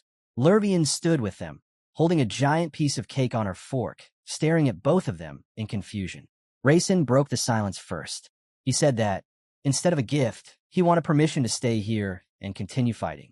Even he knew the birthday boy would probably not consider that a gift. Kaysen suddenly dropped to the floor in shock. The guy in a black suit widened his eyes. Did he really mean here in his house? Rayson nodded. He would get approval from his father. The birthday boy shot up, shouting, really? Kaysen looked at Rayson with genuine excitement, calling it an unexpected gift. Rayson blinked. Was it really that surprising? AA stood behind a column, overhearing everything. She whispered that yes, spending time with friends really was amazing. Rayson then asked the guy to inform the patriarch. But the maid turned her eyes away the moment she heard him say he'd get permission from the Maiden family. At that moment, the golden door opened. A figure stepped out, thinking about the 2 goals he had to accomplish. Rayson now stood in a cloak at the base of the grand staircase. Beside him were his comrades, servants, and he. In his mind, Rayson repeated his plan. He needed Kassan's support, and he needed to use he to his advantage as much as possible. Kassan waved goodbye with a bright smile. "Come back soon," he said. Rayson smiled back, just as warm. "I'll be back soon." Rosalina watched him leave and felt something unsettling. This Rayson didn't feel like the same boy she once knew. The pink-haired girl stepped beside her and hoped that next time they could greet each other with smiles instead of tension. Rayson thought to himself, he was actually the first one who said those words. Then he heard Lervian's worried voice. She asked her brother if he had any idea how dangerous this was. If their father got angry, no one in the Mythen family would be able to withstand it. Rayson stared straight ahead, unwavering. He said he believed in himself. And from afar, under the thick haze of night, the towering structure of the main Maiden estate stood like a shadowed giant, waiting for the storm that was about to begin. Rayson stepped toward the massive window, staring into the star-filled night. Cold air brushed against his skin, and a bead of sweat slid down his forehead. That chill wasn't from the night. It was from what he was about to face. He pushed open the large door and walked inside. A deep voice echoed immediately. "No need to greet me." His father stood in the center of the courtyard, expression unreadable. He said he had already received a full report from Rayson's sister. Then, with a heavy tone, he asked if it was true. Rayson wanted to stay with the swordsman family. Rayson answered firmly, "Yes, that's correct." His father's brows tightened, anger rising on his face. He demanded if Rayson understood how this would look to outsiders. And if Rayson couldn't explain himself properly, then his actions would be considered a direct insult to the family. Rayson muttered under his breath, "Flash." He looked down at his palm. A magical glow ignited, and in the next instant, a sparkling dagger materialized in his hand. The dagger of instant death. A single touch from this blade kills any mage below the 3rd circle. Rayson stared at it, thinking, this is the result of flash death. He lifted his head and faced his father. Mana streamed from a blade as Rayson held it forward. He asked quietly, "Do you remember the swordsman's booth?" His father nodded. They were a strong pawn. Rayson recalled the cheerful guy in the long black kimono and said, "Kassan, the one I met. He has a weakness for human feelings and relationships." His father made a questioning sound, half curious, half skeptical. Rayson continued, "If I stay there, I'm certain I can make him my little dog." A slow smile appeared on his father's face. "And is that the only reason you want to stay in that kennel?" Rayson stepped closer. He said that magical martial arts were an unexplored field for the rest of the world, but he alone had seen their true potential. His father urged him to continue. Rayson reminded him that he had already formed his 2nd circle, and inside his body, something special was hidden. His father's expression darkened. "You mean the holy transcendental grail?" Rayson realized instantly his father already knew. Mana swirled around him in a cloud. He looked at his hand and said, "The transcendental mana, the holy grail, my unique physical attributes, and my body responding to the fighting spirit of a legendary martial arts family." He explained that he had absorbed some of that fighting spirit, and it had been accumulating inside him ever since. Then Rayson took out a letter. He showed it to his father and said he had already received an invitation from the Sadas. He introduced it as the official recognition from the swordsman family, meaning their relationship had already been confirmed long before this conversation. Rayson remembered the moment of farewell. He, Kassan, and Rosalina standing side by side. He recalled the way they spoke proudly about how the descendants of great families interact to maintain world peace. Did that look like defeat? Not even close. The point of the dagger hovered right at Rayson's throat as he continued speaking. He said that the swordsman family would never lower themselves to petty battles over public opinion. And if rumors spread claiming the Maiden family had bowed their heads, then he alone would take the responsibility, even if it meant giving up his life. His father watched him closely and said that Rayson seemed very confident in himself. Rayson nodded without hesitation. His father asked, "What next?" Rayson froze for a moment. "What next?" Then he slowly lowered himself to one knee, head bowed. He declared that the swordsman family had been the first to extend a hand toward unity. He insisted that his father could verify how the rest of the world viewed their family. Then, inside his thoughts, he wondered if this is the absolute truth. His father narrowed his eyes as Rei-san continued speaking. He said that absolute strength and overwhelming power were the most effective tools for ruling. But warmth and humility, those were what made a true ruler. His father stared down at him, expression darkening. He said that if Rei-san had spoken such words without this change of attitude, he wouldn't still be breathing right now. Rei-san stiffened, fear rising in his chest. On one knee, head still bowed, he waited. Then his father finally spoke. Go. But he warned that he would be watching closely to see whether Rei-san would truly gain the abilities he'd boasted about. The dagger vanished from Rei-san's hand. He thanked his father and promised to live up to those expectations. But then he reminded himself he was still just a kid, only 10 years old. His father's face twisted with sudden rage. What are you whining about? Rei-san gave a small smile and said, That's why I need the warm care of my mother. Please send her with me to the safe family. His father burst into loud laughter. Butcher's face curled into a grin. He thought to himself, this boy, he really knows how to control people. Amazing. And they dare call him a failure? Rei-san stood up slowly. But as he did, his father stared at him with a strange expression. He thought, his talent lies in magical martial arts. Yet how did no one notice it until now? Then Rei-san's eyes widened in horror. A notification appeared on the screen. The celestial magician has become suspicious of the missing probability of the world. The moment he saw it, Rei-san's blood ran cold. The probability had partially collapsed. His jaw tightened in terror. If probability collapsed, if the world itself cracked apart, then he would be destroyed along with it. Far away, inside a quiet office with a huge window, someone sat calmly at a desk, a thick book resting in her hands. IA, wearing her thin glasses, read each line with careful focus.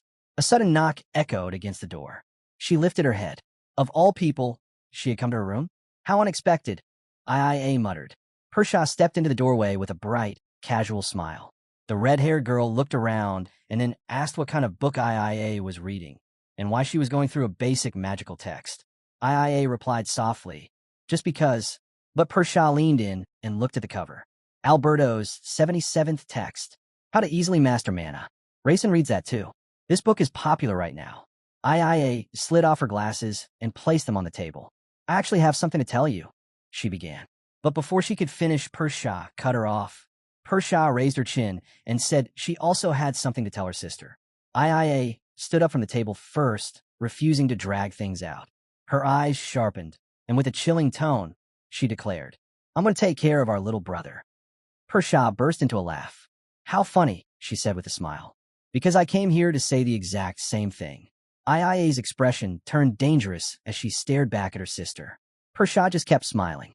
Inside her thoughts, IIA remembered their father's words. He had given her a chance. In the end, it didn't matter in whose hands this variable ended up. She gritted her teeth. It's none of your business, she snapped. Persia tilted her head thoughtfully. Not mine? No, it's rather not yours. I've had plans for him for a long time. IIA's eyes flashed. If you don't cooperate, I'll act according to the commandments of mana. Persia looked away and calmly replied, I'll obtain power no matter how wrong the path is. Inside her mind, Persia recalled something terrifying. The steep canyons of Napia, her fingers barely gripping the cliff with one hand, and IIA standing in front of her. Back then, IIA looked down on her and said, If I were in your place, I'd make you my dog. Persia clenched her teeth, but in the end it didn't work. Back in the present, IIA's voice exploded. Persia, what a misunderstanding. Persia shot back with a crazed smile. Sister, seriously. A yellow flash lit the room. Drops of blood splattered across the carpet. Persia was now sitting on the floor, blood pooling beside her. IIA stood over her, heel crushing down on Persia's chest. Persia glared up and spat her words. You're a monster. IIA pressed her deeper into the floor with overwhelming strength. Her voice iced over. Why do you need Rei-san? Persia coughed blood, but kept her smirk. I'm not telling you. And honestly, your reaction makes me want him even more. IIA leaned closer, eyes burning. Why do you need him? Bleeding, Persia wiped her mouth and whispered. He's cute. IIA's expression twisted in fury. Stop fooling around. Persia, face pinned to the ground, suddenly shouted. You heard he has a second circle, right? Did you really think I wouldn't find out? There must be a reason a child has such a muscular body. Second circle at the age of 10. Persia shrieked with a teasing laugh. Inside her head, she confessed the truth to herself. She had hired a shadow to observe him. And then, that same shadow vanished without a trace. Persia lowered her head, trembling, and thought. Besides, Persia lowered her head, trembling, as the truth echoed in her mind. She was obsessed with him too. Ia stared at her sister quietly. In her thoughts, she admitted she had come just to see how Persia would react. Looking down at Persia, who could barely stand, Ia ordered, "Get up. With the amount of mana we released, the elders will be here any minute." Persia, holding back a twisted smile, thought to herself, Ilia's reaction. It only makes me want to take our little brother even more. Meanwhile, Raysun sat at a table. He suddenly paused, looking down in surprise. His mother glanced at him and asked softly, "What happened?" Raysun scratched his head. "Nothing." Just then, Era arrived with a tray. "Young master, your meal is ready," she said. "Spaghetti with meatballs." Raysun and Sue both stared at her. Inside her thoughts, Era noted, "With me here, the probability of him being killed by some hired assassin is much lower." Raysun looked at her and thanked her. She smiled brightly. "No problem. Make sure you eat well while you're still growing." Raysun blinked in surprise. Her attitude was kinder than usual, suspiciously kind. A system notification suddenly popped up. Celestial Eye activated. The spaghetti and meatballs contained traces of sane. Lethal to those without mana. For those with mana, is often used to strengthen immunity. An image flashed. A man collapsed on a floor after consuming sane. Era remembered something. She had been eating sane since she was 3 years old. Raysun looked at the plate again, stunned. He leaned toward Era. "There's something special in this." Era didn't reply. Raysun, sweating a little, corrected himself. "Well, not special, but maybe poison or something like that." From across the room, Hampton suddenly screamed, "Young master!" Tears streamed down his face as he yelled, "I forgot to warn you about this. It's all my fault. Please kill me." Raysun sighed. "Get up first. Explain." Not had fallen outside. Hampton bowed deeply. "I understand." Era clasped her hands together. She asked how Raysun found out. Raysun just said, "Intuition." Era adjusted her glasses with a proud smile. "You have excellent observation and analytical skills. You must have smelled the sane, but you cleverly credited it to intuition." Raysun stared at her, confused. Where did she even get those glasses? Era removed them thoughtfully, thinking, he always exceeds my expectations. Then she asked, "How is your shadow?" "I will continue to do everything in my power to make you stronger." AA and Hampton both clasped their hands and looked at Miss Sue. Sue smiled. This dish was made with everyone's preferences in mind. There's nothing to worry about. Sue thanked Era warmly. Later that night, Raysun lay on his bed.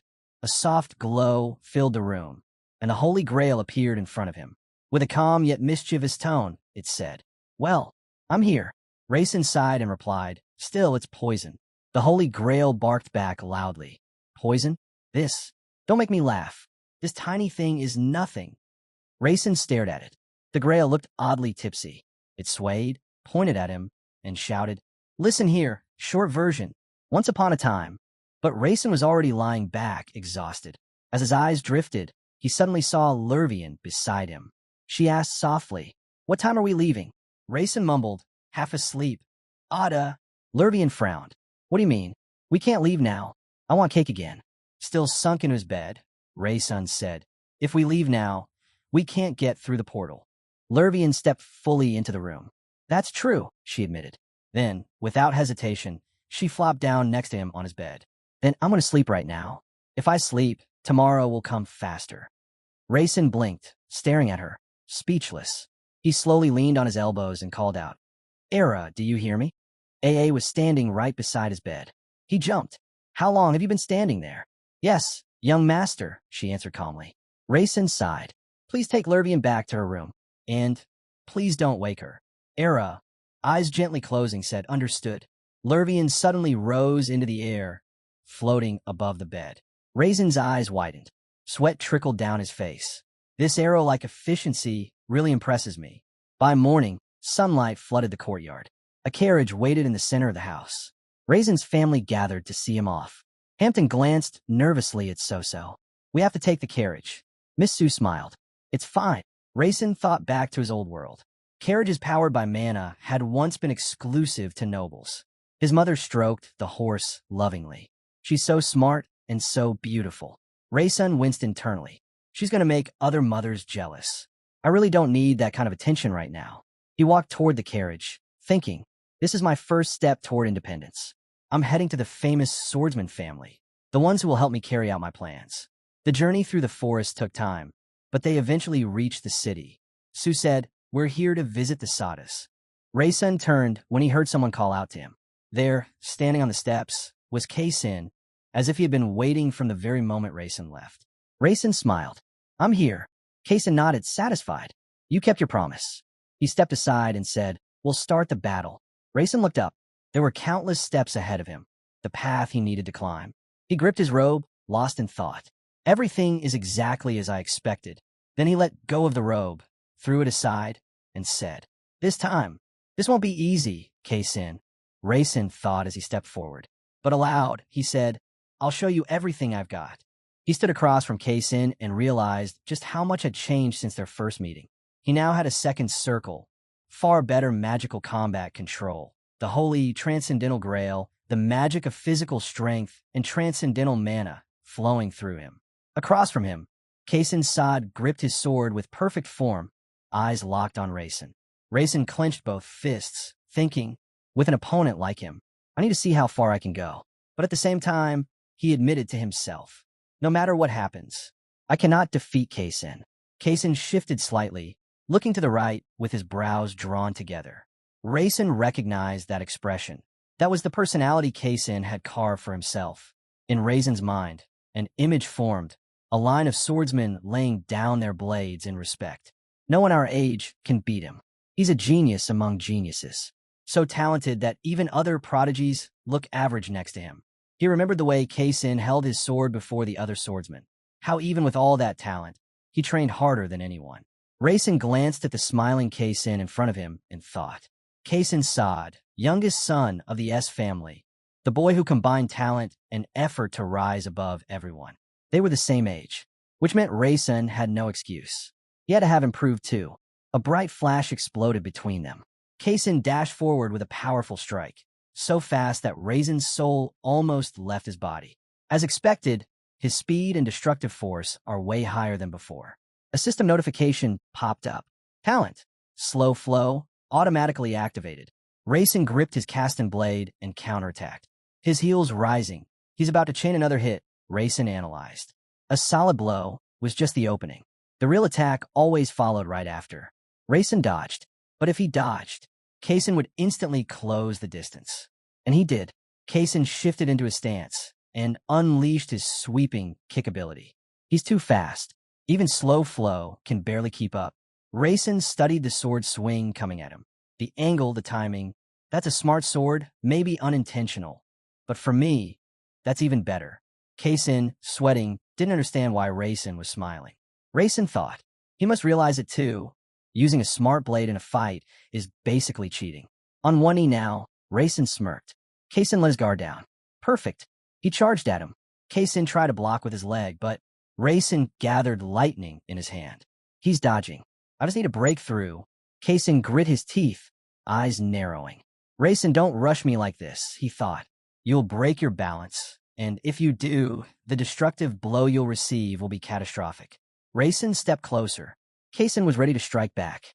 Raisin extended his hand, clenching it into a tight fist. A system notification appeared. Advanced magical combat technique activated. Beginner skill. Skillful use of weight. Raisin gritted his teeth and charged. Kei-sin watched him approach and muttered, so, you regained your balance. Raisin lunged forward. His fist shot out, striking the blade head-on. The impact hit Sin's point exactly. The explosion that followed was violent. Raw energy blasted outward, tearing apart everything in its path. He and Mayton watched with cold, sharp expressions. The moment Raisin's energy detonated, Kei-sin was thrown backward. He winced, thinking, it wasn't much, but it still hurt. His fighting technique, it's completely different from before. If I let my guard down, I'll lose. Grinding his teeth, Kei-sin demanded, how did you improve this much in such a short time? Raisin smirked. Magical combat techniques evolve fast. Kaisen's eyes narrowed. No, you feel like a completely different person. Raisin stepped closer, expression darkening. There's still more to surprise you with. So don't relax. He watched the fight with burning eyes. This kid is unbelievable, he thought. Was this Rosalina's influence or something else entirely? He realized the fight wouldn't end after Kaisen's first attack. Kaisen launched forward, solid punch. The strike smashed into Raisin's guard and shoved him back. He ground his teeth, furious. If only he'd been born into the Grindel family. He stopped himself immediately. Why am I even thinking this? He analyzed Raisin's actions. He's playing with someone like Kaisen. If Kaisen fought seriously, the opponent wouldn't survive long. But the most astonishing thing, Raisin predicted every move. He rushed forward exactly when the smart sword activated. That wasn't luck. He exploited every opening. He understood Kaisen's combat style and surpassed him mentally. Maiden watched them with a deep scowl. Nugger whispered, "What message is he trying to send through this child?" Both Raisin and Kaisen collapsed onto the ground, breathing heavily. Kaisen, smiling despite the exhaustion, said, "I heard magical martial techniques were advancing, but I never thought this much." Raisin, sweat dripping down his face, muttered, "I still lost." Kaisen waved a hand. "It doesn't matter who won or lost." He grinned wider. "I'm happy." Raisin frowned. "Why?" "Because," Kaisen said proudly, "my friend became so strong. So fast." A system message appeared. None of the relatives can defeat him. Raisin froze, thinking, in other words, no matter how fast I grow, Kaisen will always grow faster. Because of his natural data, his bloodline, his talent, I will never surpass him. Raisin scoffed. "Don't be too happy." Kaisen looked confused. "Why not?" Raisin stared at him calmly and said, "One day, we might become enemies." Kaisen stared at Raisin, shocked. "What do you mean?" he asked. Raisin didn't hesitate. "This is our fate." He turned away, his cloak shifting behind him. "I am Maiden," he said quietly, "and I am safe." Kaisen shouted back, angry and confused. "What nonsense are you talking? We're friends. I'll always think of you as a friend." But even as he said it, both of them knew the truth. No matter how much they cared for each other, they lived in a world where people fought for power, a world where paths could split at any moment. Caltron Maiden raised his hand to his mouth, impressed. "A remarkable performance from such young children. I am proud of you." Raisin bowed slightly. "I'm flattered by your praise." Caltron nodded. "I've heard magical combat techniques are improving rapidly." Raisin answered firmly. "It's true, and I want to become stronger." Caltron smiled. "Good." But Raisin interrupted, raising his voice. "No, I don't just want to become strong." He clenched his fists and shouted with absolute conviction. "I want to become stronger than Kaisen." Kaisen froze. "Stronger than me?" The words echoed in his mind. Kaltra's eyes narrowed, thoughts sharpening. This child, this isn't simple passion. This is determination. Something absolute. Kaltra nodded slowly. "Excellent. Then you will be a formidable contender." He looked directly at Raisin. "How do you intend to achieve this?" Raisin met his gaze without fear. "I plan to study under a martial arts master." He then turned toward me, eyes cold and focused. "That is why I sent Rosalind home and stayed here." He clenched his teeth, eyes shutting for a moment. "What kind of child is this?" Mean thought, troubled. He announced this, right in front of the patriarch of the legendary swordsman family. This declaration meant only one thing. While Raisin was on their territory, no one could do anything unfair to him, because for the successor of a famous family, such disrespect would spark a war. Mages had once learned martial arts from the second strongest member of the legendary martial arts family. Raisin remembered this and smiled to himself. If anyone interpreted this arrangement as the martial arts clan trying to take over the mage clan, it would cause chaos. And yet, he still announced it openly. He, standing proudly, said, "You answered correctly. As promised, I'll teach you martial arts." He narrowed his eyes at Raisin. "You already have permission from your family?" Raisin nodded. "Yes. I told the patriarch I will work with both families and share knowledge with each." He was stunned. What? How did the patriarch allow this? What nonsense is this? He lowered his head to the floor in frustration. The patriarch would never allow such a thing. And yet, he did. He crossed his arms, glaring at Raisin. "There is a test," he said coldly. "Anyone who wishes to learn martial arts must pass it." A system notification popped up. All potential successors of the famous martial arts family must pass the test before learning martial arts. Raisin blinked. Test. Another message followed. The test must be passed before age 10. The task: hunt a red tiger or a white tiger. Adults are strictly forbidden from helping. Rayson inhaled deeply. I understand. Images of red and white tigers flashed in his mind. He turned toward he and Mayton. I will hunt a white tiger. His eyes widened. I haven't even explained anything yet. There's a lot you don't know about our family. Rayson just looked at Kaysen with a calm smile. Kaysen can come with me. Adults can't help. But he isn't an adult. Rayson added. White tigers are massive. Some are the size of a house. Kaysen's face paled. There are tigers that big. But, Rayson continued, if that's the case. He suddenly slammed his hand on the table. I did not give you the right to choose. I order you to kill the red tiger. Rayson frowned. Okay. He exploded. This brat. He knew it. Rayson wanted the red tiger from the beginning. Kaysen stared at Rayson in disbelief. How do you understand these things so well? Rayson shrugged. I read it in the library. Kaysen slapped his forehead. He fooled me again. He thought back to the moment earlier. How he saw Rayson pretend to aim for the white tiger, while actually wanting the red one from the start. He scratched his head. He's too clever. Rayson smiled. I'll learn a lot from you. He gritted his teeth, but then paused. Maybe. He imagined Rayson looking at Kaysen with that sly smile and saying, I took on a student smarter than expected. He exhaled heavily. Maybe this wasn't a mistake after all. Kaysen grabbed a handful of chips and started crunching away. To me, this is just like a hike, he said casually. Rayson sat on the bed and watched him eat. Yes, that's right. Kaysen nodded. I'm going to Garen for the first time. I heard the mountains there are insanely beautiful. Rayson pictured Garen in his head, a mid-sized city far out in the east. Garen is next to the Tigran mountain range, he explained. That's where the red tigers live. Even though it looks close on a map, you can only reach the mountains after 4 full days on foot. The Tigran range is considered dangerous. But honestly, it's pretty peaceful. No strong monsters except the red tigers. Librarian, listening with shining eyes, jumped in. Then I'll go with you. It'll be more fun. Rayson looked at her flatly. I'm not going there to have fun. Inside a house nearby, light flickered in the windows as if someone was awake. But you said it's like a hike, Librarian argued. I love hiking. I used to go with my father all the time. Rayson sighed. If the teacher allows it, I'll take you. He summoned magic into his palm. Amazing how convenient magic is. He turned to Kaysen. You should put your stuff here too. Kaysen shook his head. I'll handle my own gear. A glowing portal opened beside them. We've arrived, Rayson said. Librarian dragged her feet along the road. Let's rest a little at a tavern. Please, we've passed through so many portals. She plopped onto the floor dramatically. Rayson, I'm really hungry. There should be a restaurant in this village, he said. We need to move quickly. Rayson and his friends walked down the stone steps toward the settlement. Well, here comes. He froze. The entire city ahead of them was silent, completely empty. Rayson stared in disbelief. This place is deserted. They approached a lone citizen trembling in the street. Rayson gently asked, Excuse me. The man jumped back, terrified. What is it? This is Garen, right? Of course it is, the man screeched. But instead of asking questions, you should find shelter and leave.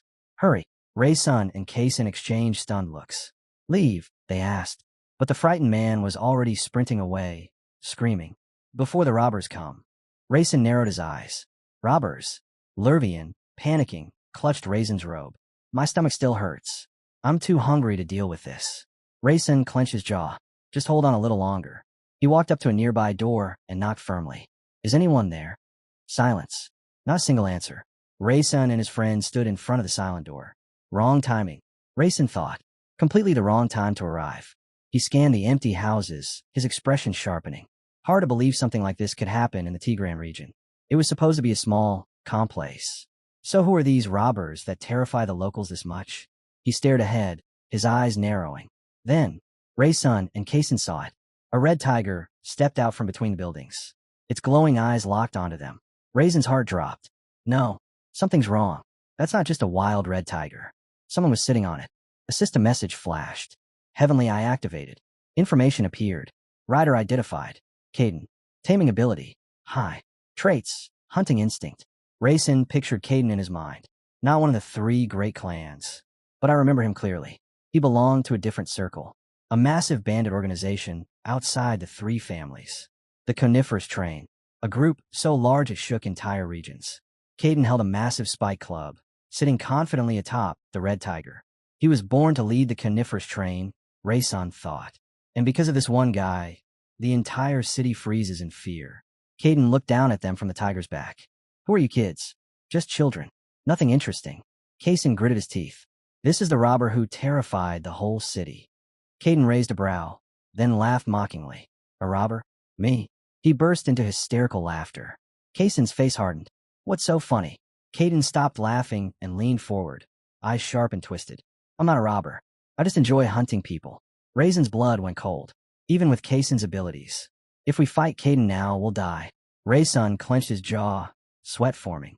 Caden, you're trying to challenge us? Caden folded his arms, closed his eyes lazily, and said, Trying? Kid, do you really not know? I don't need anyone's permission to hunt. He opened his eyes with a grin. A hunter hunts wherever he wants. Raisin's mouth hung open. This is Garen. There should be 7 high-class sword warriors guarding this place. How would they let someone like you run wild here? Caden stared at them silently from atop the tiger. Raisin's mind raced. Only 2 explanations. The red tiger growled forward. Either the sword warriors made a secret deal with him, or this is because of the terrible probability I created. Kaysen took his stance, drawing his sword with determination. He shouted, He's advancing. A system message popped up in front of Kaysen. Combat ability activated. Low probability, or rather, the distortion of it, had already begun to show its effect. Caden, riding atop the red tiger like a king of predators, charged straight at them. The ground shook beneath each step. A system message suddenly flickered in front of Raisin. Warning, copyrights associated with the character Raisin may have been obtained. For a moment, the battlefield blurred. Raisin found himself staring at a pen in his hand and an open notebook on his lap, as if reality had glitched for a second. Copyrights. He thought about the advantage of such a thing, how it connected to ownership, destiny, control. But the scene snapped back instantly. Caden's bloodthirst still surged toward them. Raisin clenched his jaw.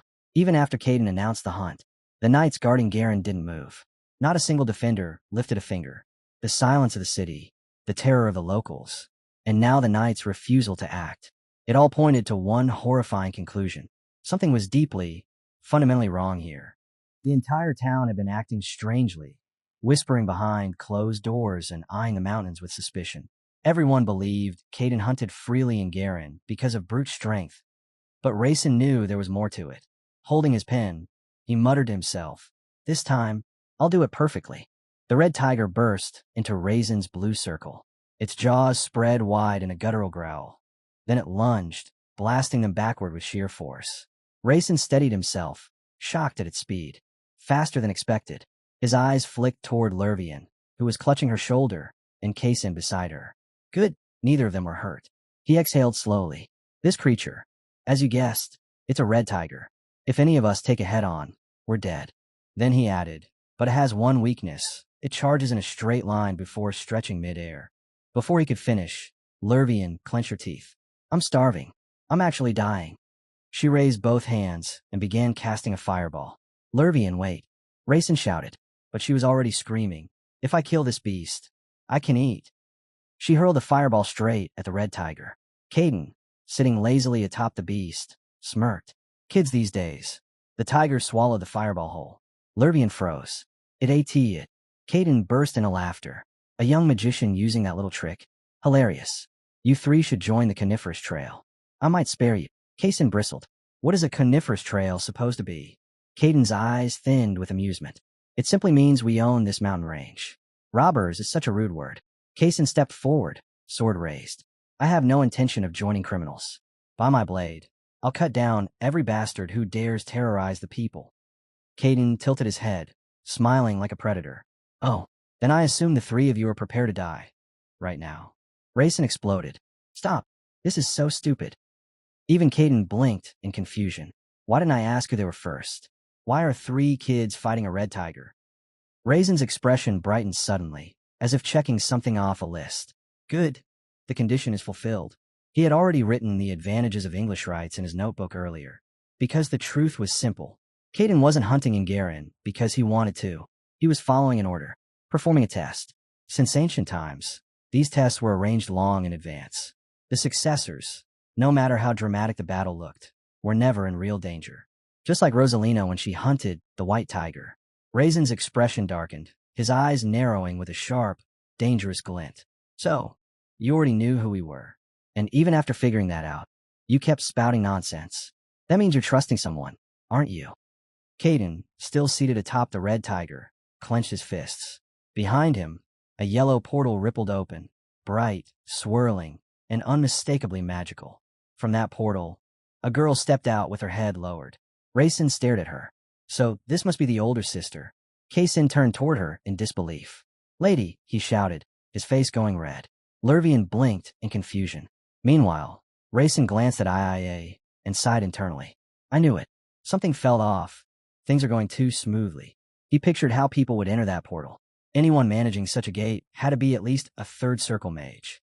Robbers didn't have the power, or the reason, to tamper with M's profitable teleport business. Rayson imagined a grand castle.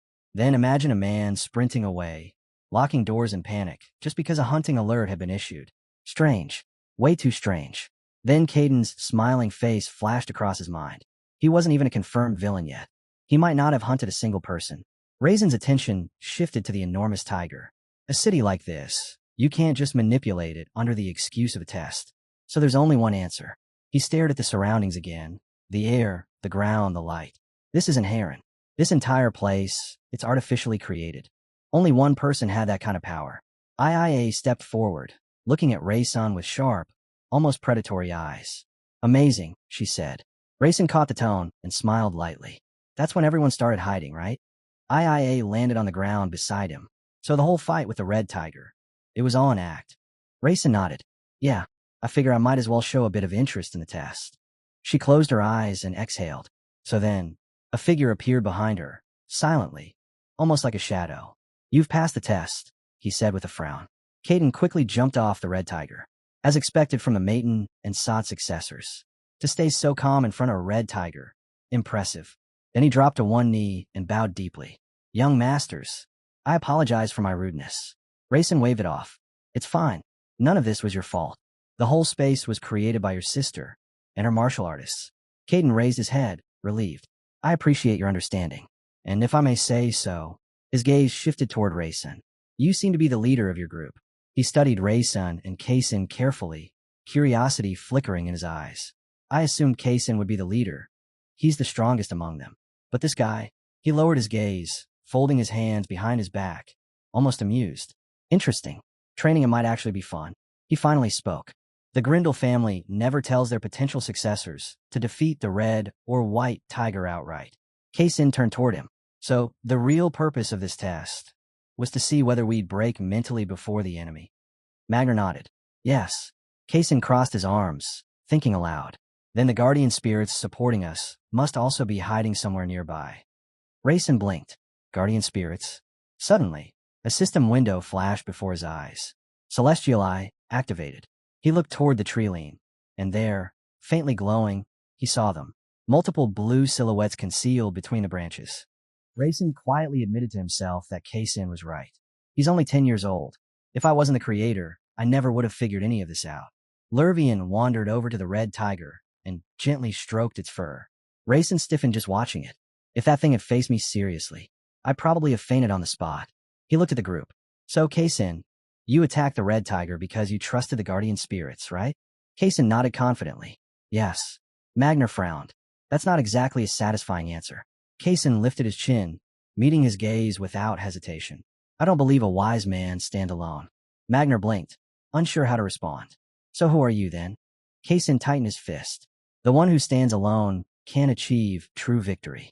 Even if I lack something, there will always be reliable people beside me to fill that gap. That is what life is. Rayson looked at him baffled. He's not even embarrassed about acknowledging weakness. Watching Kaysen's unwavering face, Rayson wondered if maybe Kaysen had sensed the guardian spirits first and trusted them completely. He cracked a smile. So, your strength, the things you can rely on, those are your true skills. IIA watched silently. This is coming from a child of a famous magician household. I never expected this. Her brows knit tightly, her eyes closing as an unexpected ache spread through her chest. Why does hearing this kid talk feel like my heart is breaking? Suddenly, system message. A change has occurred that affects the plot. Rayson's eyes widened, lighting up. Another change? I can't see which one. My celestial eye isn't high enough yet. He forced a calm smile. Well, guardian spirits are definitely one of my strengths. Even if that's not the answer I wanted. Magner narrowed his eyes. Rayson, you knew about the guardian spirits from the beginning? Of course. Rayson replied smoothly. Even before I met Kei-sen. He stepped forward, voice turning sharp. A potential successor of famous mage family. Invited into a swordsman family as well. If something happens to me, while walking beside the child of a renowned swordsman clan, his eyes darkened. That would disgrace their honor. And worse, it would give their family a perfect excuse. Magner's head snapped toward him. A reason? Yes, Rayson said calmly. A clear reason. Magner's face twisted with outrage. How dare you? Are you saying we would threaten your life for an excuse? That is an insult to the means. Rayson looked at his sister with calm eyes. It's because I'm not you. A memory flickered through his mind. Sitting on the cold floor, nibbling chocolate while the maid quietly stayed beside him. Back then the marble was stained with blood. I was never an important figure in the family like you, he said quietly. If anything had happened to me back then, I would have been nothing but a living piece of trash, someone they could easily throw away. His brows tightened. For someone as weak as me, the means would definitely turn a blind eye. It would give them a perfect excuse to pressure the Sadis. IIA's eye softened. Even now, in such a moment, he's completely calm. Is this how a 10-year-old should think about his own family? Rayson smiled gently. Don't misunderstand. I don't hate my family. I'm simply speaking logically. Suddenly, IIA rushed forward and wrapped her arms around him. Rayson stiffened, cheeks flushing red. The blood of the Maitons still flows in you, she whispered, her voice trembling. Hearing such words from a child, it hurts more than you know. Rayson closed his eyes as she held him tighter. I only pray, she continued, that the means never become a burden you have to carry alone. Thank you, Rayson said softly. Behind them, Kei-sen clenched his fists. A red aura burst around him, his entire body trembling. He glared at Rayson with burning eyes. Rayson turned. What's wrong with you? Kei-sen suddenly shouted. I'll be your family. Rayson blinked. What? Kei-sen frowned, jaw tight. I can treat you much better than they ever did. Before Rayson could respond, Librarian sprinted toward them and tackled him into a hug. He hit the ground, stunned. What's happening? The situation changed too fast. How do I deal with this? Librarian's cheeks went bright red. I'm hungry. The ordeal is over, so we can finally eat. Rayson sighed helplessly, but smiled. All right, let's go. A few days later, the scene shifted to a quiet pond. Steam rose from a wooden bath. He relaxed inside, glancing over with a small grin. So, what brings you here? Rayson stepped closer. I want to go to the Tigran mountain range. He inhaled, smiling faintly. I heard the views are incredible. In his mind, he pictured towering hills, endless ridgelines, and wild, untouched stone. I want to see the real Tigran, not the artificial one created with magic. His eyes narrowed slightly. So you want a vacation? No. Then what? Rayson smirked. I found something in the space my sister created. He tilted his head.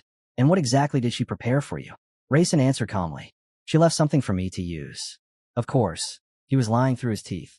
His eyes sharpened, his gaze turning cold. What did she leave? Rayson quietly decided. It was time to follow the plan he had written himself. The plan on how to create the lie he was about to sell. I was told there's something hidden in the mountain range, he explained. In his mind, a massive blue sphere formed, glowing, pulsing, radiating mana. Even inside an artificially created space, I felt a strange flow of mana. That's how I knew she sealed something inside the mountains. He stared at Rayson in shock. And why didn't I know about this? Rayson shrugged. The means have their own way of communicating. His mind drifted off, imagining Rayson and IIA standing still like statues, talking telepathically through mage family magic. These two, they're not normal. He frowned deeply. Shouldn't you have told me about this? You're my teacher, Rayson replied calmly. You already know how this works. He let out a sharp exhale, clearly irritated. Rayson raised 2 fingers. She contacted me for 2 reasons. What reasons? He asked, leaning forward. Rayson recalled Kei-sen and smirked. First, to keep it secret from Kei-sen. He's my rival, after all. He nodded slowly. Yeah, IIA would definitely do that. Rayson placed a hand over his heart, then clenched his fist. And second, to see if I would understand her message. She hit 2 birds with 1 stone. He sank deeper into the bath water and asked, So where exactly is this mountain range? You'll know when you see it, Rayson replied. She only gave me the approximate area. He narrowed his eyes. And where is that? Rayson hid his real thoughts. I know the exact location. He pictured a faint, mystical glow buried deep inside the mountains. The opportunity Kei-sen gets in the original story, the 1,000-year dragon's breastplate. If he goes with me, the danger won't be half as bad. He suddenly shot upright in the water, eyes trembling. The head of the dragon. One of the 108 peaks. Rayson tilted his head. What's wrong? Magner forced a smile. Nothing. Just a funny memory related to that place. Scene shift. At the portal. He climbed the steps, Rayson following behind. After crossing gate after gate, Rayson clutched his chest. We've passed through so many portals I feel sick. Can we rest here for at least one day? He looked back with cold eyes. No. Time is money. Did you forget? Rayson stared into the distance with the expression of a dying man. So we're walking 3 days straight to reach the mountain. The head of the dragon. He echoed. What exactly do you mean by that? He started descending the steps again. 1 day of rest is more than enough. Rayson stared at his back, confused and irritated. Wait, what are you even saying to yourself? He turned with an infuriating smile. If you don't hurry, you'll fall completely behind. Rayson shouted, Hey, wait for me. He scoffed. What were you expecting? You can't even keep up with an old eccentric like me. Rayson reached out in panic. I'm a magician, you know. Then used distortion. I can't. I'm a second circle mage. He waved a hand dismissively while continuing down the steps. Then we can only rely on your strength. Rayson stumbled into view, drenched in sweat, gasping desperately. A blue aura flickered weakly around him. He stared at He with hollow eyes. This man is insane. At this rate, I won't reach the dragon's head. I'll die on the way. His legs gave out. Rayson collapsed to his knees, clutching his stomach. A moment later, the nausea hit. Hard. He bent forward and vomited heavily. He watched, expression half annoyed, half disgusted. Why are you so frail? Rayson lay on the ground, trembling, trying to catch his breath. He crossed his arms thoughtfully. He's gone farther than I expected. I thought he'd pass out halfway. Rosalina would have given up even earlier. Even though he absorbed a bit of my fighting spirit, his foundation is still mana. For a kid like that, it's impressive. Rayson forced a shaky smile. He snorted. What was a weakling like you expecting when you became my student? Rayson croaked. I just want to take back the words I said in front of the patriarch. His eye twitched violently. Rayson flinched. Why are you looking at me like that? TCH. Nothing. He turned away. He glared into the distance, annoyed. This brat is unbelievable. His breathing is already completely stabilized, so restless. If only he had proper fighting spirit. Rayson pushed himself to his feet. He asked coldly, Done relaxing? We still have hours to go. Rayson sighed. I told you. This journey normally takes 3 days. His eyebrow twitched. According to maiden standards? Yes. He instantly picked up the pace. Rayson scrambled after him. At this rate, he was practically gliding forward. Rayson watched with gritted teeth as the distance between them grew. How is he moving so fast on Bearstone? Not even a speck of dust rises behind him. Rayson stared at his back in awe. He's like the wind. Then suddenly, Rayson froze. Something ahead made his eyes widen in shock. He glanced around, confused. What was that wind? Rayson slowly turned his head, a spark of realization flickering in his eyes. Wait, I think I get it. The wind, it's blowing at my back. Maybe, just maybe this could work. A faint hum vibrated in the air. Then, a magical sphere formed right in front of him, swirling with blue mana, rippling like a heartbeat awakening. Rayson focused on circulating mana through his entire body. But then a thought struck him. What if, instead of just circulating it, I create a channel, a path that traps the wind and pushes me forward? The moment he imagined it, a blue aura flared behind him, and his body suddenly shot forward, lighter, faster, sharper. He blinked in surprise. Whoa, what am I even doing? Every step felt easier, as if the wind itself had agreed to carry him. A system window flashed. Magic martial arts, beginner. Attribute use, unsealed. Attribute activated, wind. Rayson accelerated, wind slicing past his ears. He looked down at his hands, glowing faintly blue. Attribute use? Another system message appeared. Magic martial arts, beginner. Attribute use sealed and heart, unsealed. Rayson's lips curled into a grin. I may not become a true attribute magician like Lervian, but thanks to my forbidden mana, I can still use attributes. His eyes hardened. This is the path a magician trained in magical combat should walk. He glanced ahead, and found he looking back at him with a calm smile. So, the kid finally learned something. Scene shift, deep in the forest. 2 blue butterflies drifted through the air. Rayson lay sprawled on the ground, gasping. I'm starving to death. He groaned. I used up every bit of mana the holy transcendental grail stored for me. I can't move another step, even if they kill me. Sweat soaked his clothes, dripping down his chin. Can't take it anymore, he whispered, eyes shutting. He was moments away from passing out when the Grail's voice echoed. Get up. Rayson ignored it and drifted into sleep. Magner is a complete monster.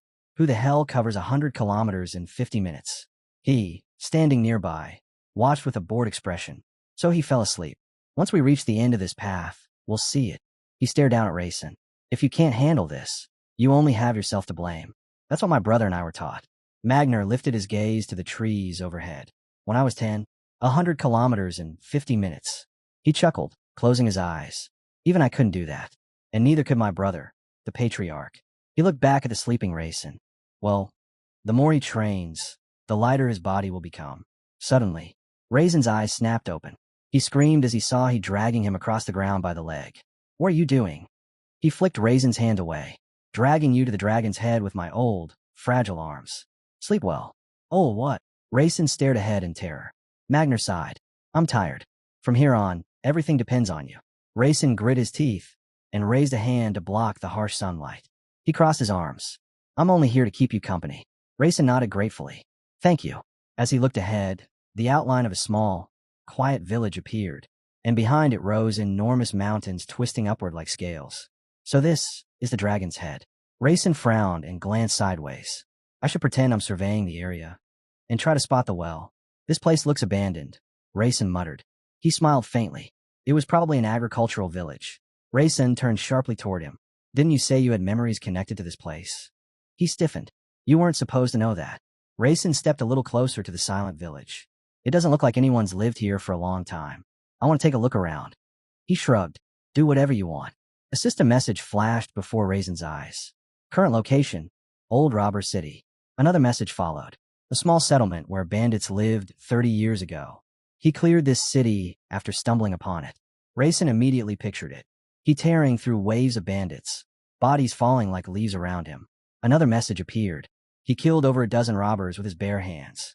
Rayson imagined he turning away, drenched in blood, expression dark and merciless. Another message surfaced. The public does not know of this incident. Rayson pictured the corpses scattered in the rain.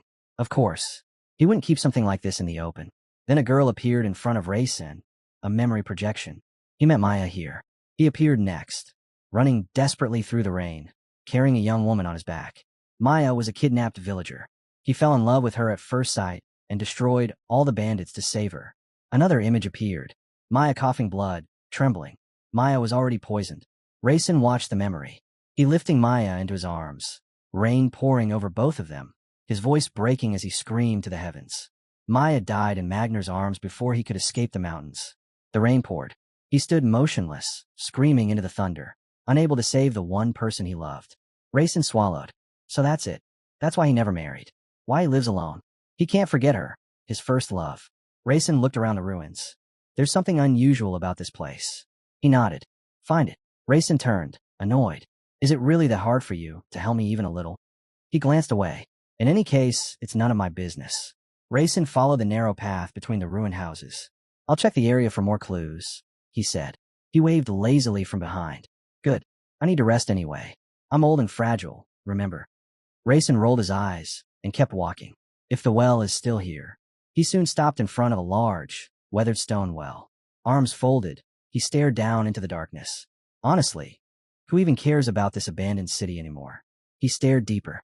This well, it was filled with blood back then. He threw all the bandits' bodies into it. Rayson extended his hand over the well. A faint red aura rippled around his fingers. But what if they weren't all robbers? What if there's more to this? As he pushed energy downward, his expression changed instantly. What? The sight shocked him. This can't be. He channeled more mana, letting it sink into the well's depths. Where are the bones? The dozens, maybe hundreds, that should logically be here? Who pulled them out? And why? Suddenly, a pulse of purple energy surged from the inside of the well. He froze. Even if someone cleared the corpses, they would have placed a barrier, or sealed it with a spell. Then Magner's voice echoed from behind, a faint smile on his face. So you figured something out. Purple energy spread farther, swirling like mist. A heavy, oppressive presence seeped from the well. Dark energy, rising slowly from below. Rayson felt a chill crawl down his spine. He stared at the rising dark energy, brows tightening. If the corpses vanished, Did someone also seal their souls? He took a stance, fist clenched. I don't know what this barrier is for, but destroying it will be easy. Just then, Rayson casually walked up behind him. Teacher, did you find anything here? He blinked in surprise, then forced a calm voice. Nothing. Rayson smiled to himself. Liar. I already found it. The bloody well that hides the 1,000-year dragon's breastplate. Dark energy pulsed from the depths like a heartbeat. A system message appeared. Inside the well lies the willpower of a barrier arts master. Blood well formation. Activated through the master's will. Rayson's eyes narrowed. The barrier master never mentioned anything like this in the records. Not for this well. He stepped closer, peering into the black abyss below. Teacher, Rayson asked with a calm smile. You know something about barrier arts, don't you? He flinched. Why would I need that kind of information? Rayson chuckled. You already knew there was a barrier on this well. His eye twitched. This brat, such a scoundrel. With a stiff face, he replied. And how would a martial artist like me know anything about barriers? Rayson pointed at the well. Isn't it strange? A barrier on a well no one uses. He answered flatly. There are plenty of madmen in the world. Why question what madmen do? Rayson ignored him and continued. This barrier is more than 10 years old, which doesn't make sense at all. He tightened his jaw, staring at Rayson with growing irritation. Too knowledgeable. Far too knowledgeable for a 10-year-old. What exactly are you saying? He asked. Rayson smiled. That the barrier wasn't created by a master. This well created a barrier on its own. He froze. Are you saying this well is sentient? What nonsense. He closed his eyes, trying to shut down the idea. The well is just a well. But then, his breath caught. A memory surfaced. One he had buried for decades. He stood at the well long ago, surrounded by the bodies of bandits he'd slaughtered. He remembered throwing their corpses inside, then meeting Maya there. He ran through the rain with her on his back. Her body weak from poison the bandits had forced on her. He remembered holding her as she slowly grew colder. On the mountain path, she died in his arms. And then, his eyes widened in horror, because in that buried memory, he remembered turning around and seeing her, standing calmly in front of the well. He remembered it clearly now. She was dying. She could barely breathe. Yet she was calmly walking around this very well. How is that possible? Rayson stared into the depths of the well. There's only one condition under which an object gains its own will and creates a barrier, he said. A special installation embedded inside it. Magner's voice trembled. And what do magicians call that? Rayson turned to him with a teasing smile. Are you sure you want to know? You're not very talkative, teacher. He frowned. Tell me. Rayson tapped his chin dramatically. Well, there's a secret only I can reveal. He stiffened. What secret? Rayson's smile widened. I have an eye that can read supernatural installations. And the proof is right here. His face paled. Rayson pointed toward the well. I can sense Mayton's name from this place. He stepped closer, lowering his voice. This well is called the Bloody Well, and this is what my sister wanted to show me. Magner froze. 30 years ago. I met Maya here. 30 years ago. Rayson wasn't even born. When Maya died, I cried at this very well. Rayson placed his hand on the stone rim. The strangest thing is, I don't feel even a hint of blood here.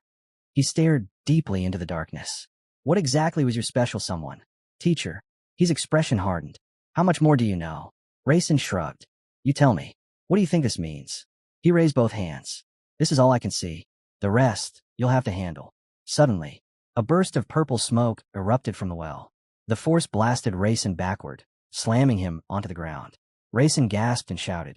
What is that smoke? He stared ahead, expression grim. We don't understand this devil. As the smoke thickened, a shape formed inside the well. Delicate at first, then clearer. A girl's silhouette emerged from the swirling purple haze. She stepped forward slowly, studying them with calm, distant eyes. Rayson and Magner both turned pale.